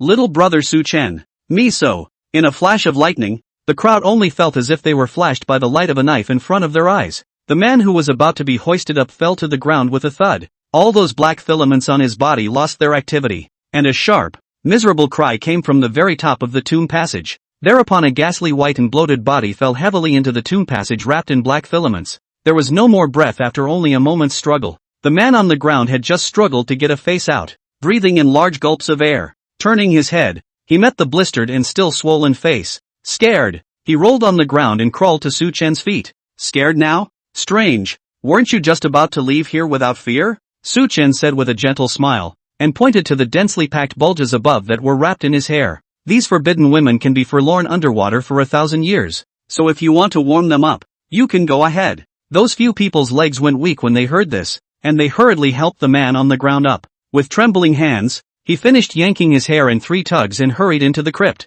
and hunkered down in the far corner. The world is finally clear. Hearing the person beside him let out a long breath, Su Chen was somewhat surprised at Wang Xingtian's courage. Aren't you afraid? It's not that we have little brother Su Chen here. I'm sure you won't let anything happen to me. That sweet smile did have the power to warm the heart. Only he was immune. Turning back, Zhou Huaiwen matter-of-factly was studying the bronze mirror in the crypt. Xiao Zhuang and Li Changhua directly closed their eyes and skillfully looked like 2 old salted fish that could turn over on their own. The experience along the way made them all know in their hearts, with Su Chen around, those evil spirits wouldn't even dare to come close. Only Su Yingying was at a loss. The tension of going down to the tomb was lost with this. In fact, it's not a problem to swim straight out now. The supplies he had stockpiled for this occasion in that imaginary space of his were quite sufficient. But there are 2 people who are extremely bad at water. Even if they just opened the dome, the current that siphoned in didn't wash them out, and the whirlpool after that was not something they could resist. He wasn't one of those rotten people. And bringing in guys he didn't like to look at was pretty tolerant.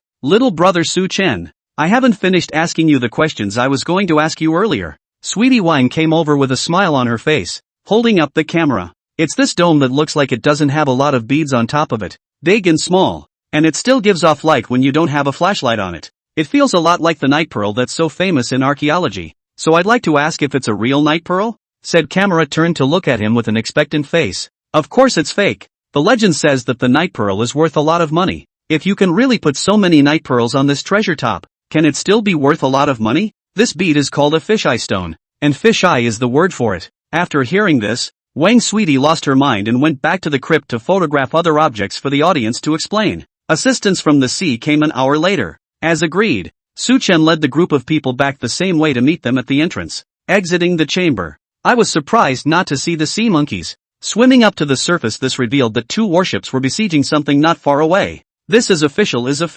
and everything that is done can be handled in the most arrogant and honorable way. It looks like the bait should have been dropped in advance to draw all the sea monkeys away from this small area of the sea and then eliminate them en masse. A day later, Su Chen returned home. Thanks to the so-called celebratory dinner, he was finally comfortable in his big bed. Just as he was about to fall asleep, he suddenly received a text message on his cell phone. Chapter 161 The Big Bang. Aren't you going to move right away once you've got your map together? Seeing this, Su Chen rolled over and got up in an instant. The face wasn't the least bit alarmed, and he even wanted to laugh a little. Indeed, he got the last bronze piece. He hadn't merged them together yet, but the smooth lines on them told him that they were authentic. But the strange thing was that when he took away the bronze piece, Wang Sweet and Su Yingying and those survivors of theirs were all still asleep. Even the man pretending to be Iron Mask was still in a weakened state. He worked his way up, making sure there was nothing alive around him. Within a distance of 10 meters, any breeze would catch his attention. Or was Iron Mask actually pretending to be asleep at that time?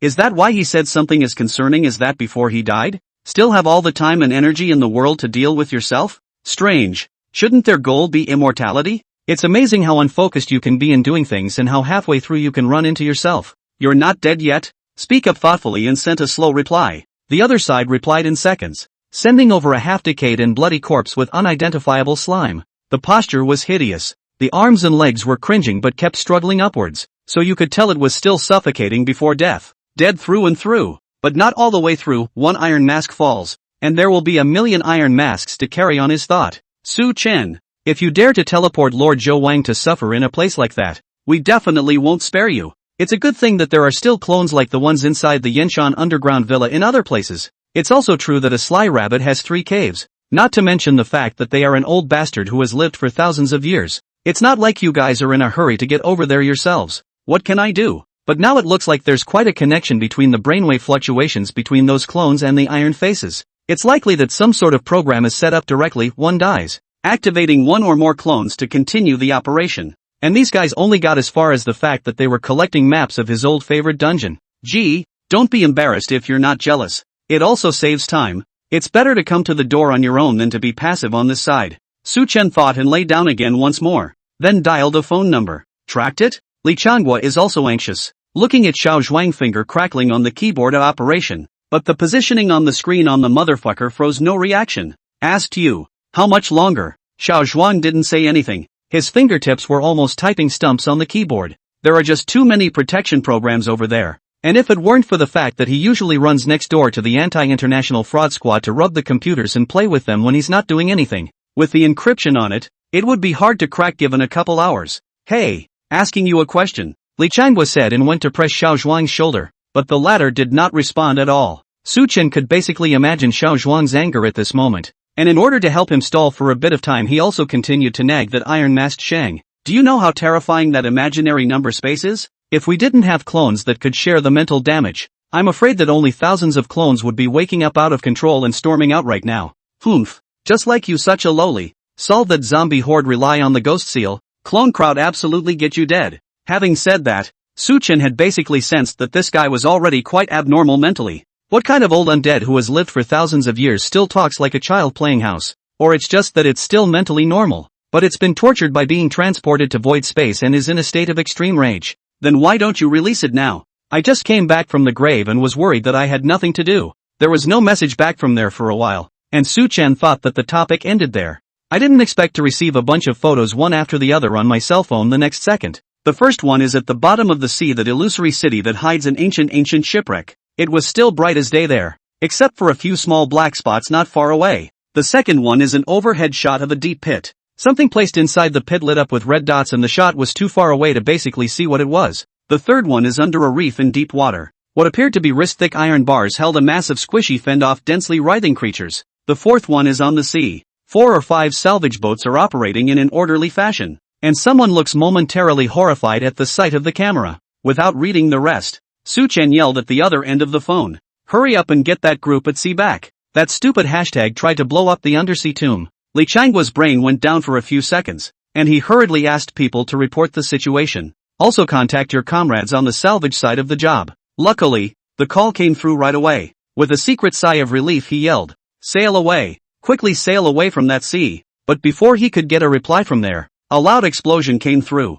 Then again, the phone just hung up. No matter how much he dialed back, it was the cold and unfeeling mechanical female voice. Hello, the user you have dialed is temporarily unavailable. Please dial again later. The explosion sounded like it had drained all of Li Changhua's chi in an instant. For the first time, he felt so weak in his arms and legs that he couldn't even do something as simple as stand. It was all he could do to stagger around and find a chair to barely support himself. Xiao Zhuang naturally noticed the movement behind him, but this was the most critical moment. He simply couldn't be distracted. The life and death of a comrade he had spent so much time with was uncertain, and he could not even mourn for a moment. Tears fell without command and the entire room was filled with calls to contact the site. Bar the last step is finally parsed. The computer parsed out the location. It's in the capital. Captain, it's done, Xiao Zhuang said tearfully, and in the next instant, he was lifted by Li Changhua to gather his troops. Su Chen hung up the phone in silence. Undoubtedly, his dangling gave Iron Mask a chance to indulge. On the surface, he was the one who teased Iron Mask,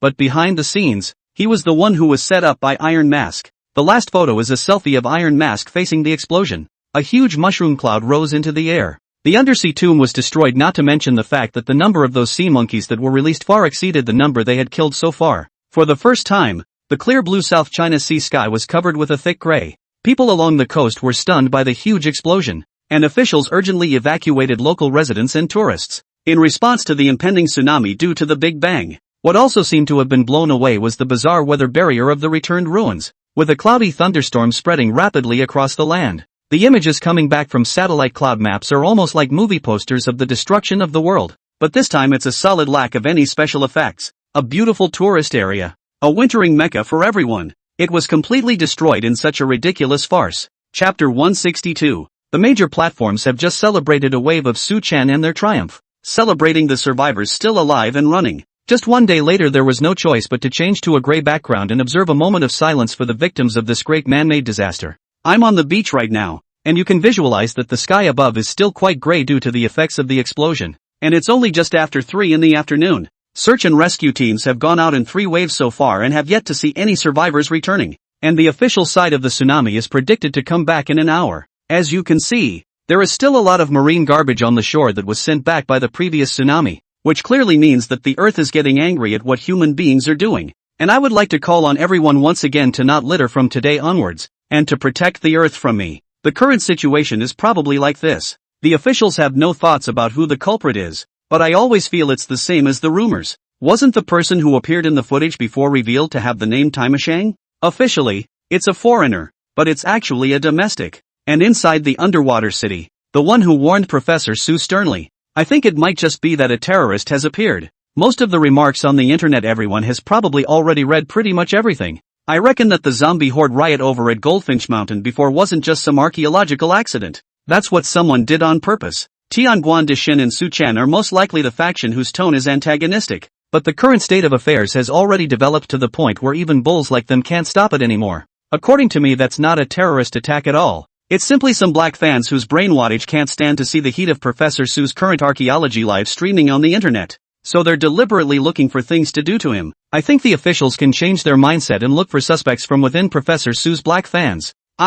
This kind of thing people can't say, but now there are quite a lot of people. Want to see me dance? Wait until after the dance and we'll see if things have changed at all. All the major live broadcasts, as soon as they were opened. We're talking about the big explosion that happened in the undersea tomb, and the salvage ships that were affected. Conspiracy theories are no longer called conspiracy theories at this point, all labeled as rational analysis. The heat is the discussion of Su-chen, Tianguan Jifu, explosion, Iron Mask Shang and other such words like these are being distributed with a fair amount of traffic. Before an accurate official briefing was given, the netizens had already taken it upon themselves to put this matter on Su-chen's head. In the capital, inside the research institute, the temporarily established countermeasures team looked at the dialogue message relayed from Su-chen's side. For a while, I didn't know how to analyze it. Chu Muyun couldn't take the blow after blow, and went into the emergency room with a brain hemorrhage directly after being informed of the Big Bang. The meeting was again handed over to Li Changyan. Once he was back, he was well prepared this time. Presiding over the meeting was in better order than before. He's a novice at managing public opinion. 2. In dealing with this most serious of issues, he could also only submit an application for the heads of the major platforms to come over to discuss and harmonize their approaches. This incident is not like the previous zombie wave at Goldfinch Mountain. It's just that time can be happening, incrementally, and this time it was over without anyone noticing, without giving any chance of maneuvering at all. The public has seen the worst of it in the most intuitive way. There's nothing we can do about this. That is, this public opinion fermentation is too fast. Before that thing word is still relatively small. Just call a few technicians can be closed directly finished. This time, word is too much. My side has been trying to find a way to close the relevant live room, but those big anchors have their own dozens of fan groups. Sealed A, people open another. The group inside a notice. My side sealed a lonely word screening has reached over 300. So many people are starting to use Pinyin instead. It's really not that we're not cooperating. It's that things are getting too serious. Yes, there is a policy at the top and a plan at the bottom. Won't you give an official reply earlier so that our side can solve it sharply? All in all, the meeting was a lonely one. Xu Quanping went to another important meeting. Chu Muyun resuscitation is not yet over. The arrest team led by Li Changguo went to the place and only found a computer that was turned on. And the building was empty. Li Chengyan annoyingly touched his head, straight to down a large handful of hair. A fourth wave of reports came back from the surface. The salvage ship was completely sunk by the impact of the explosion. A total of 43 bodies have been recovered from the sea so far, and not a single survivor has been found so far. With the next wave of tsunami approaching, the search team had to return to the nearest anchorage. At major national conferences, because of the significant impact of this explosion, a number of conspiracy media outlets have outright published statements such as "Bogeyman from a major weapons test explosion." The whole social pressure rises all at once. Departments have also been ordered to find the culprit as soon as possible. Troops massed and began a massive infrared scan of the suspected mountains starting from around the capital. But the scope is just too big, time-consuming and labor-intensive. A couple hours down the road didn't produce anything. For a while, it was actually in a predicament that was difficult to break free from. Li Chengnian thought for a long time, but still decided to bring Su Chen here first. I can't get in touch. Professor Su isn't in the service area anymore. Clank this time. Li Chengnian was completely unable to support himself, and his entire body directly fell off the chair. Archaeology has made a significant impact. For the second time. The previous time, even if it was stopped in time, the impact was still significant. And this time, is it a sign that archaeology is not really fit to continue? He thought in despair, surrounded by crews who were running around busy for this major accident. His incompetence is highlighted at this point. Professor Li, just when he was disheveled, a voice as clear as a silver bell made him feel like he had seen hope. Professor Li, in order to solve this major accident, the station has specially arranged for me to come here to help, Wang Sweetness said, pointing at a few co-workers behind herself who were carrying equipment. The live site, I'm going to just pick your command room, is that okay? Li Chengnian glanced at the mess he had recorded in his book, shaking his head helplessly. I can't give you guys anything to watch live. Instead of being in my place, you guys should just go and cover the aftermath of the disaster. This waning ethos is clearly felt as a deep sense of powerlessness. Wang Sweetness was instead left to her own devices, allowing her co-workers to assume the equipment at the right angle without affecting the staff. Professor Li, you're not alone in this fight, and the idea I want to convey to the audience is the same one. Chapter 163. Another base. After saying that, Wang Sweetness directly opened the live broadcast. Li Chengnian looked blankly at the transferred live feed and the netizens that were frantically pouring in on it. A flood of questions and abuse came unmercifully toward the young lass, but she still straightened her back and maintained a professional expression without being overbearing as she explained what information she could at this stage, and slowly those tirades seemed to disappear in an instant. In its place was a rational discussion of the whole thing by everyone. Wang Sweetness saw that the audience in the live broadcast room had stabilized their emotions before calling Li Chengnian over for a brief interview. Li Chengnian tremblingly after the current stage of the progress of all the tray out. Unexpectedly, it didn't get a huge chunk of abuse. Instead, everyone was showing understanding. There were even quite a few people who directly inquired about Su Chen's whereabouts. Where's my boyfriend? I've been fighting with those fools on the internet because I'm worried about what's going to happen to him. Right. This incident is obviously a case of the boy god behaving too well and being looked at by others with red eyes. Do not say, this accident who did not expect it is not. Is outrageous how there will be such a ferocious revenge society. Professor Xiao Su we have not been able to contact for now, but the relevant departments are looking for as much information as possible about the other party. And currently the relevant departments of explosives control have locked down a portion of the people and are checking them. Su Chen looked at Li Chengnian's fidgety appearance and could guess that the top was now in a mess. There was no way he could move with them. The last message on his phone he didn't send. An address written above. Unlike the mountains before, it is the center of Yishui, the capital's neighboring city, and is in the basement of a building. He arrived at the second level of the underground parking garage, which was empty. There was a communicator on the floor. He picked it up. An Iron Mask's arrogant voice came from the other end. Yo, you've got some nerve. Really coming alone? Su Chen frowned, looking at the camera diagonally above him. If you have something to say, if you want to fight, I'll be there. The other end listened and laughed even harder. Fighting? Ha ha ha ha ha. You're thinking too beautifully. You've made me and the Lord suffer so much, and now you're given nothing but death. Su Chen looked a little embarrassed. I'm sorry, this request is difficult to comply with. With that, he took out the black and gold ancient sword from the imaginary number space, and then slashed downwards. Boom! With a loud bang, the blow actually directly smashed through the thick concrete slab, and the elevator only goes to the second basement level of the building, which is surprisingly empty below. Stomping the raucous headphones to pieces, Su Chen leapt down, after chopping 3 floors one after another, jumped in front of Iron Mask, who was frantically directing his men to come to his rescue. This base of yours is quite nice. A whole building up here is what your master fought for all these years? At that time, when he saw that underground building and those cloning devices in Yanshan, Su Chen guessed that King Mu of Zhou hadn't tossed around the pit for years. There should be a huge supply of money chain. Grave robbing was obviously the first way to get started, but having an identity to study abroad is also documented and has never been suspected by anyone. That would only be if there was preparation for potential family support. It is supposed that after a certain awakening, King Mu of Zhou deployed his family's absolute support as well as submission to himself. With the family's help in creating fake identities and information, walking around will be unobstructed. In fact, he had made that point at the very beginning. It was also investigated by the relevant authorities at that time. But the process was rather slow. And after that, the clones of Iron Mask Shang and King Mu of Zhou were imprisoned after being transported to another void space. It seems that officials just completely stopped taking the offers seriously. That's why they didn't cut them off altogether. And after coming here, Su Chen began to think deeply after determining that the family to which King Zhoumu belonged did indeed exist. Would the two great families, Zhang and Wang, which did not appear in this world, have declined directly because of the rise of the families on King Mu's side of the Zhou dynasty? After all, cultural disconnections come with everything. It's not out of the realm of possibility to use the cultural disconnect to directly destroy both families. How do you know there's still underground space here? Iron Masked Shang panicked and stepped back, looking at the black and gold ancient sword held in Su Chen's hand as if he had seen a ghost. Is that a fucking knife? One cut of floor, not to mention.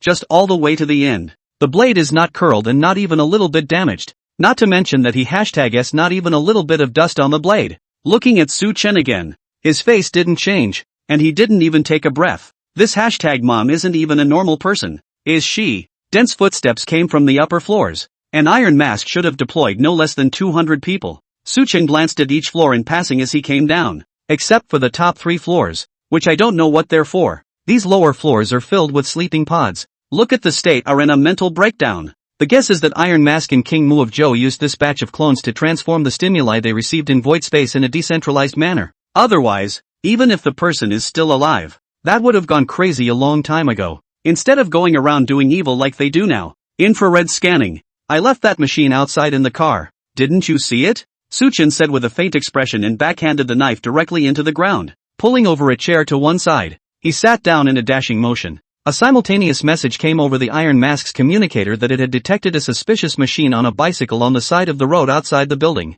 But this his #outdated news is bullshit. People are killing me. Looking at Su Chen, who was as relaxed as if he was going home in front of him, he angrily threw his headphones away. It's all #fucking crap. Looking at your state, you're quite a bit more grumpy than last time. It seems like I gave you guys quite a blow. This stung Iron Mask even more. After the memories were well and truly repaired by the clone, he was severely repaired by his master and consumed 3 clones. Memories as tragic as that made him not even dare to think about it. So he put his mind one door down on cleaning up Su Chen. If I'd known, I should have taken dynamite with me on my first trip to the bottom of the ocean and gotten it all together down there. The footsteps from above were getting closer and closer. But Su Chen was not panicking at all. You should regret calling me here now. Iron Mask laughed out loud and pointed to the floor above. Do you know how many people are up here? 260 whole. Every one of them carries an AK-47 in their hands. You're good in a fight. But are you bullet resistant? A single bullet from any one of them would have pulverized you. Su Chen couldn't help but laugh out loud after hearing this. So you chose to send an underground base in the first place because of the soundproofing. Ha! Chapter 164, One Step Away from Total Insanity. Send? Iron-faced Shang bit the word and looked at Su Chen's calm demeanor. Suddenly it felt like how you were the one being counted? But he was sure that Su Chen hadn't contacted anyone. And when he sent the message, he sent the virus along to Su Chen's cell phone. When Su Chen opened the text message, the virus instantly took over his phone in an invisible manner, including the chat logs being sent to the Institute afterward. It's all under control. Are you dying without a struggle? This is where you will be buried today, but no one will come to your rescue. Fierce words, but no deterrent at all. Seeing that the support from above is about to be all over the place, although it was something different from what was expected, the result was all right if Su Chen died. Iron-faced Shang thought like this, thinking that he was about to see the tragic situation of Su Chen being hacked into a sieve in front of his face. But as time passed by second, Su Chen remained lazy and showed no signs of panic. He panicked. Beads of sweat dripped down his forehead.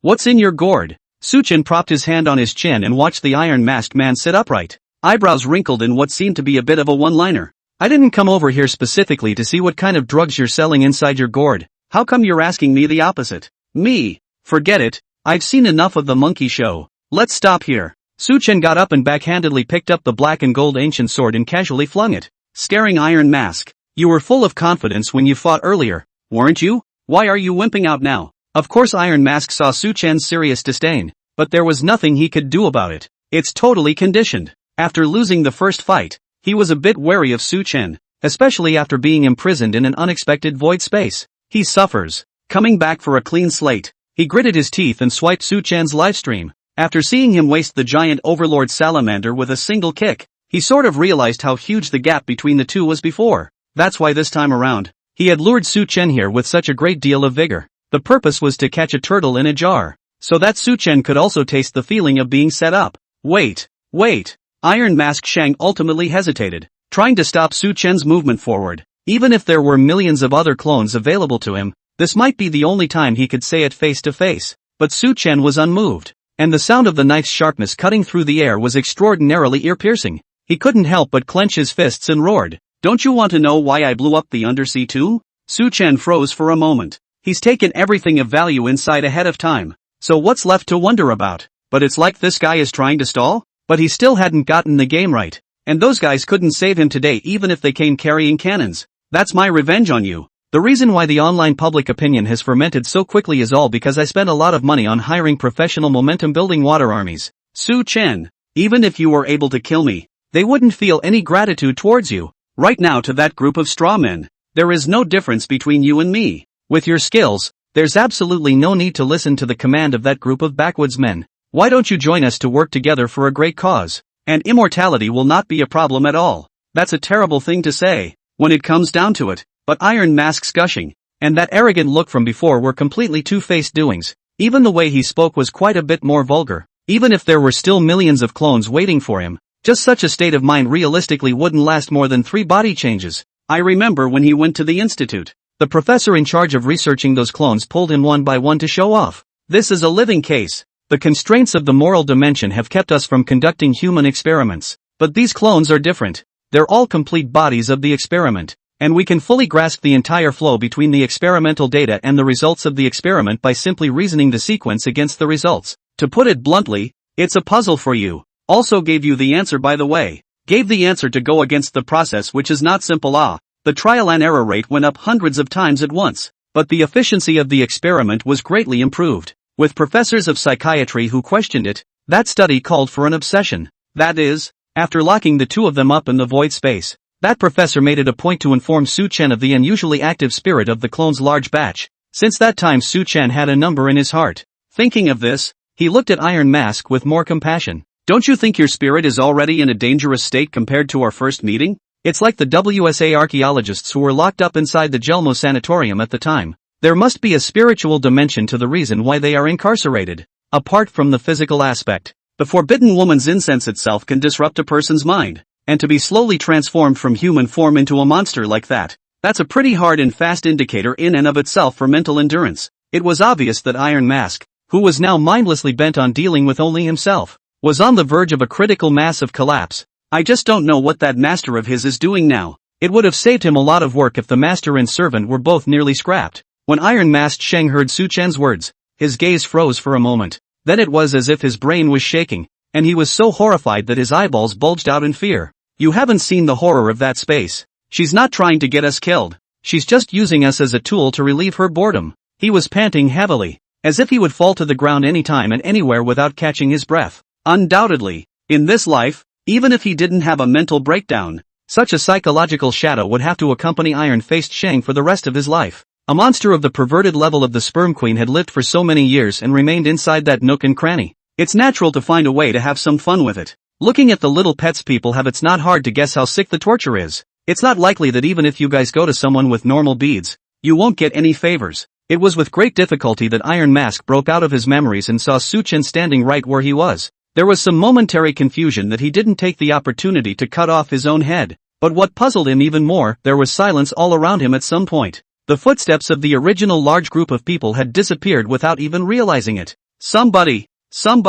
He couldn't help but yell. But the building was empty, and his voice traveled up the hole that Su Chen had hacked out all the way up to the finish and back again. And Su Chen shrugged his shoulders helplessly, as if to say that none of this had anything to do with him. Chapter 165, Collecting a Roomful of TNT. What have you done? He looked at Su Chen alertly, but the other party was blinking innocently. Not doing anything. I've been nagging you very patiently. However, Iron Mask's gaze, which did not deviate in the slightest, caused Su Chen to be a little taut. He rubbed the back of his head, smiled badly, and snapped his fingers. Then 2 figures jumped down with a thud right above them, accompanied by a series of heads. Iron-Faced Shang looked at the 2 female corpses that had changed so much, and was dumbfounded for a moment. Damn it! He forgot about these 2 guys. Ever since the Golden Bird Mountain farewell, these 2 guys had completely recognized Su Chen as their master. I wonder what tactics he used to bring them around without attracting attention. Yo, Red and Elephant. You guys are finally done. All that was said was that finally, but only a handful of minutes had passed. He placed Red and Elephant in different floors as he hacked away at the floor when he sensed that there were numerous others underground. The noisy footsteps weren't the support that Iron Mask thought was coming, either. It's just a snapshot of those guys running in a panic after being chased by two guys whose whereabouts are unknown. Little Red and Little Elephant remained stagnant, but after hearing Su Chen's voice, directly throwing the large string of heads worn up in his hands on the ground, then standing behind Su Chen in a well-behaved manner. See why I said you sent me an underground base? Su Chen craned his neck, sort of simply moving his body. You can't play corpse with me. You still can't play tactics with me. It's not that we, bully, have to overpower you. It's that you're quite inferior yourself, understand? Me so. The moment the words fell, the black and gold ancient sword was flung forward. The color of that iron-faced student's eyes then darkened, and a circle of red marks appeared on his neck. The head weeps and slides off,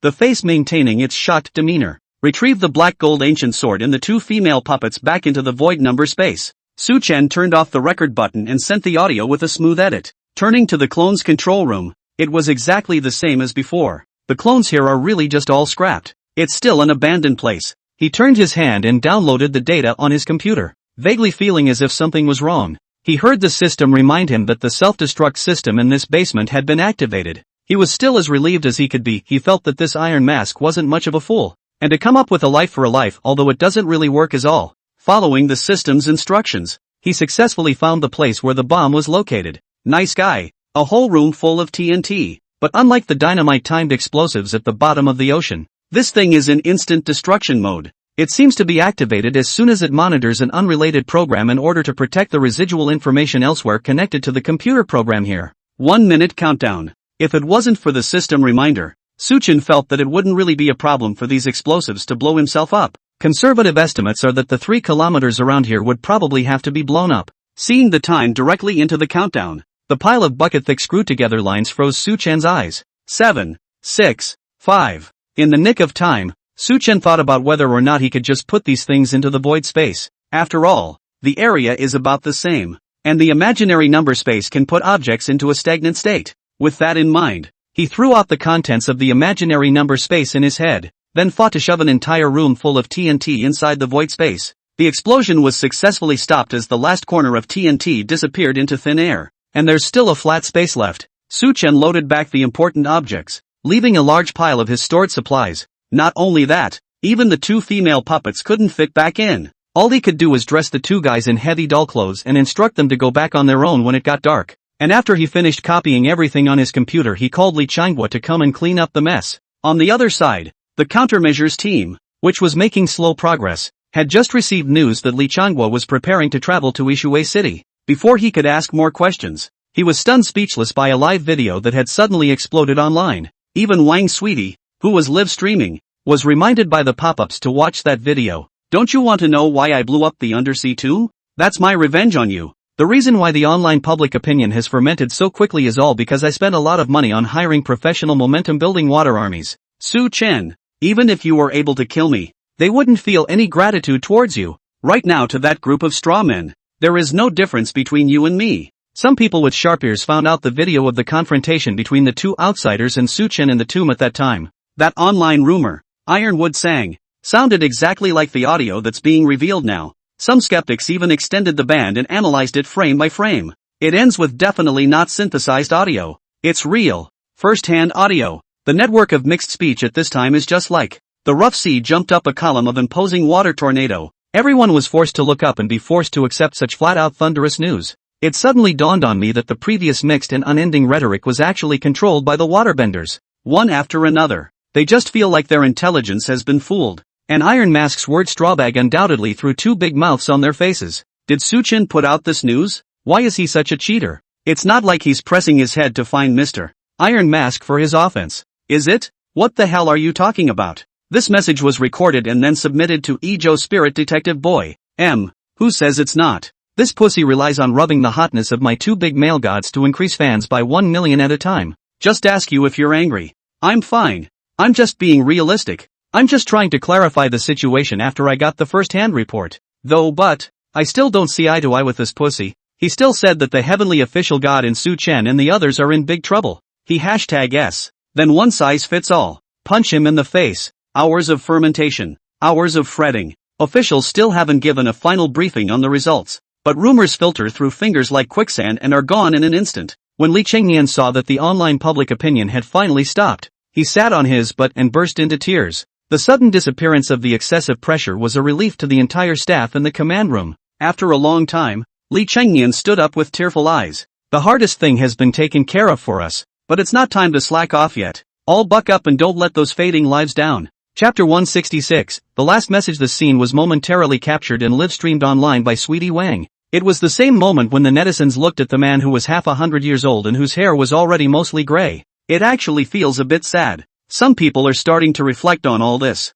Why don't you go and blame the suspected perpetrator instead of mouthing off about the victim on the internet? Some people also feel that this is a ridiculous farce. More than 100 lives have been put to the torch in order to compete for the so-called glory. Others felt that it was similar to the zombie wave at Goldfinch Mountain. If this happens once, it will happen again. And it is only a matter of time before the third time comes. The tsunami lasted 3 days before finally subsiding. The coastal strip was affected and the direct economic losses were tallied at a staggering amount. And on the first 7 days of the victims who were in the center of this disaster, netizens are spontaneously coming to the beach, waving their cell phone torches. A long strip of coastal lights glowing faintly, but never extinguishingly, in the night sky. With good prayers, they sincerely hope to guide the way home for the deceased in the sea breeze. Those who couldn't make it to the event threw tears on the air. Do what you can to buy a whole bunch of prayer charity candles. The time limit for burning a candle is given by the platform is 1 minute. After that night, the candle burned on the air for more than a year. And by that time people had moved on from the incident.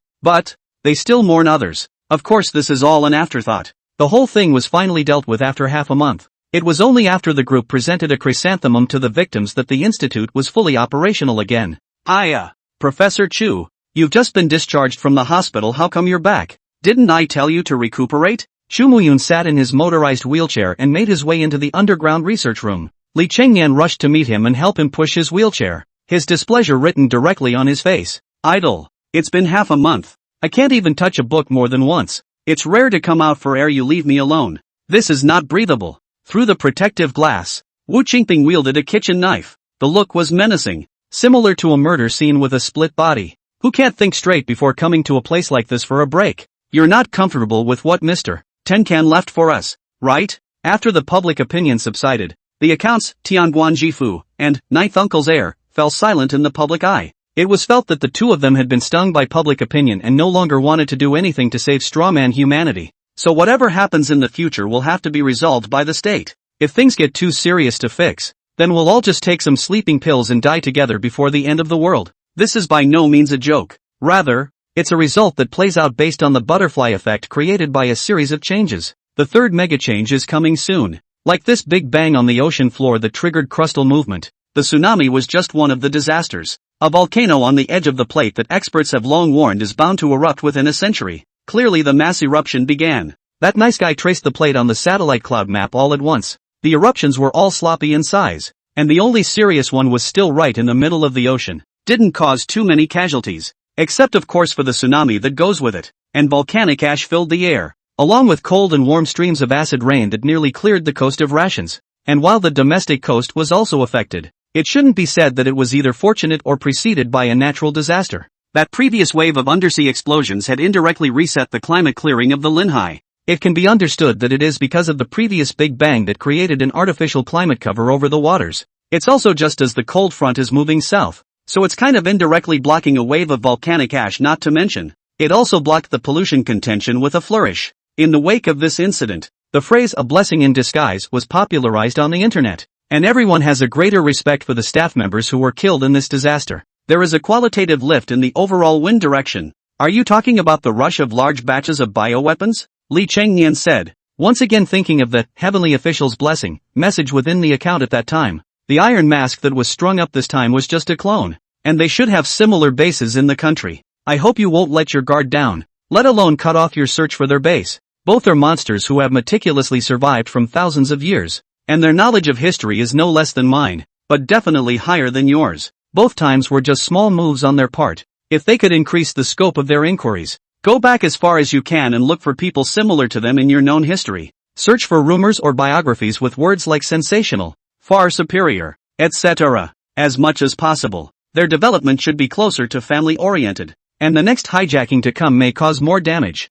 For this reason, it would be wise for you to take these words to heart. Prepare by end-time standards. After this message, Tianguan Jifu was not online again. The institute was surprised for a couple of hours and then rushed back to work. The above also attaches great importance to this passage. With exercises and new weapon development going on around the clock, it was like Adam, who received the prophecy and began to prepare the ark for the new century. Not only the army and research institutes, but also pharmaceutical and food research and development. Any department, company, or individual that can play a role in promoting the program has begun to study, train, and work as vigorously as if it were chicken blood. Universal mobilization. It's like there's no impermeable wall in the world. Sooner or later, all parties will know, but everyone is waiting with confidence. GDP was pulled up to the value-added point of this decade during that period. The physical fitness of the entire population is also mobilized. Square dancing is no longer reserved for older women, people of all ages are joining in. Exercise has also changed from just square dancing to Tai Chi and five-bird play.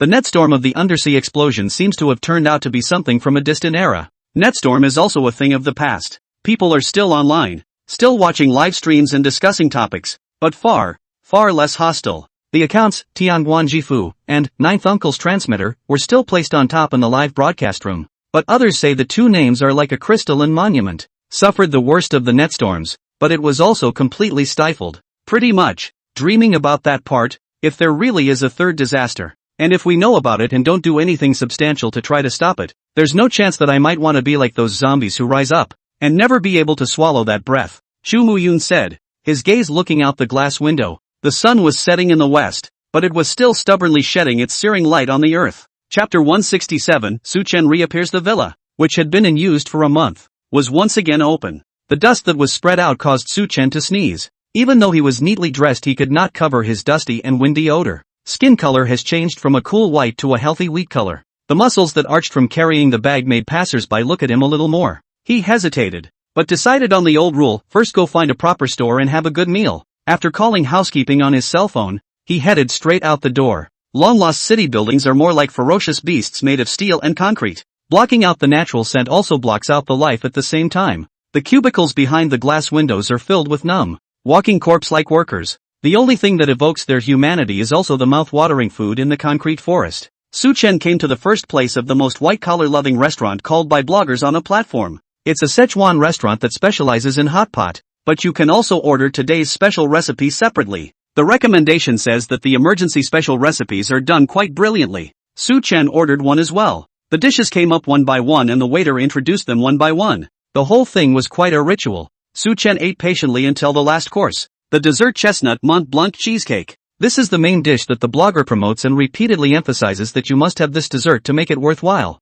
And Su Chen threw up the first bite he took. The waiter's face changed slightly, and he was busy handing over paper towels to inquire. Is there something wrong with you, sir? Su Chen didn't take it, and took a tissue for himself to rinse his mouth with what seemed to be more than 300 cups of sparkling water on the side, and then just spit it out as the waiter looked on dumbfounded. It's nothing, the stuff is just hard to eat. These words made that waitress not calm down. She was looking at this private room to come as a big handsome man before grabbing over to serve. What's with all the pomp and circumstance over dinner? Despite her raging anger, she forced herself to maintain a professional smile. This chestnut Mont Blanc cheesecake is our #1 rated dish yet. Did you just eat it too fast to taste the flavor? Heck, if the service was mediocre before, it's probably disgusting now. Su Chen directly ignored the waiter. The scene was photographed, and I started editing the copy with the intention of dissing the lackluster blogger. The waitress glanced at the copy and gasped as her whole body exploded. But seeing that Su Chen had no intention of checking out and leaving yet, he quietly called the manager over.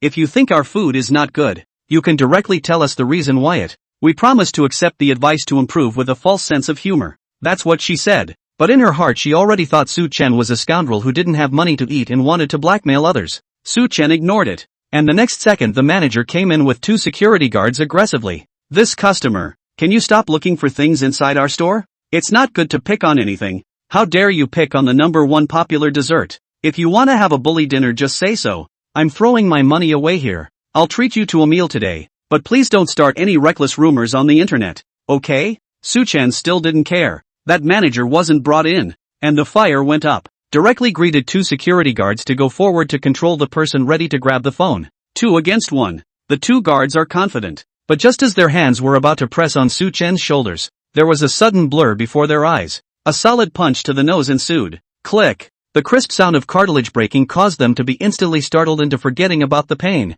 And they also panicked as they searched for Su Chen's trail. Knowing that warm liquid was running inside their mouths, they both reached up at the same time to wipe it away. It's all blood. And Su Chen had already sat down on another chair to continue editing the copy. The manager didn't see it, and just assumed that the guard had missed and hit the other guy right in the face. Get on with it. Raise you guys as if you're freeloaders. He anxiously prodded. After all, bad dish articles sent to the internet. He's going to make $12 less a month. The two security guards wiped clean their nosebleeds and frowned in disbelief as they charged toward Su Chen again. It's still the same as before. Click. The crisp breaking sound was followed by them suddenly looking down in horror, only to see their calves being kicked off and abducted out 90 degrees. All of a sudden, sharp pain suddenly reached the nerves. The two men fell to the ground clutching their twisted calves as a whole lot of heartbreaking howling. The manager had never seen such a scary scene, and was so scared that he sat down on the floor and peed his pants on the spot. The waiter, who had been ready to watch the show, was also cowering in the corner holding his head and shivering,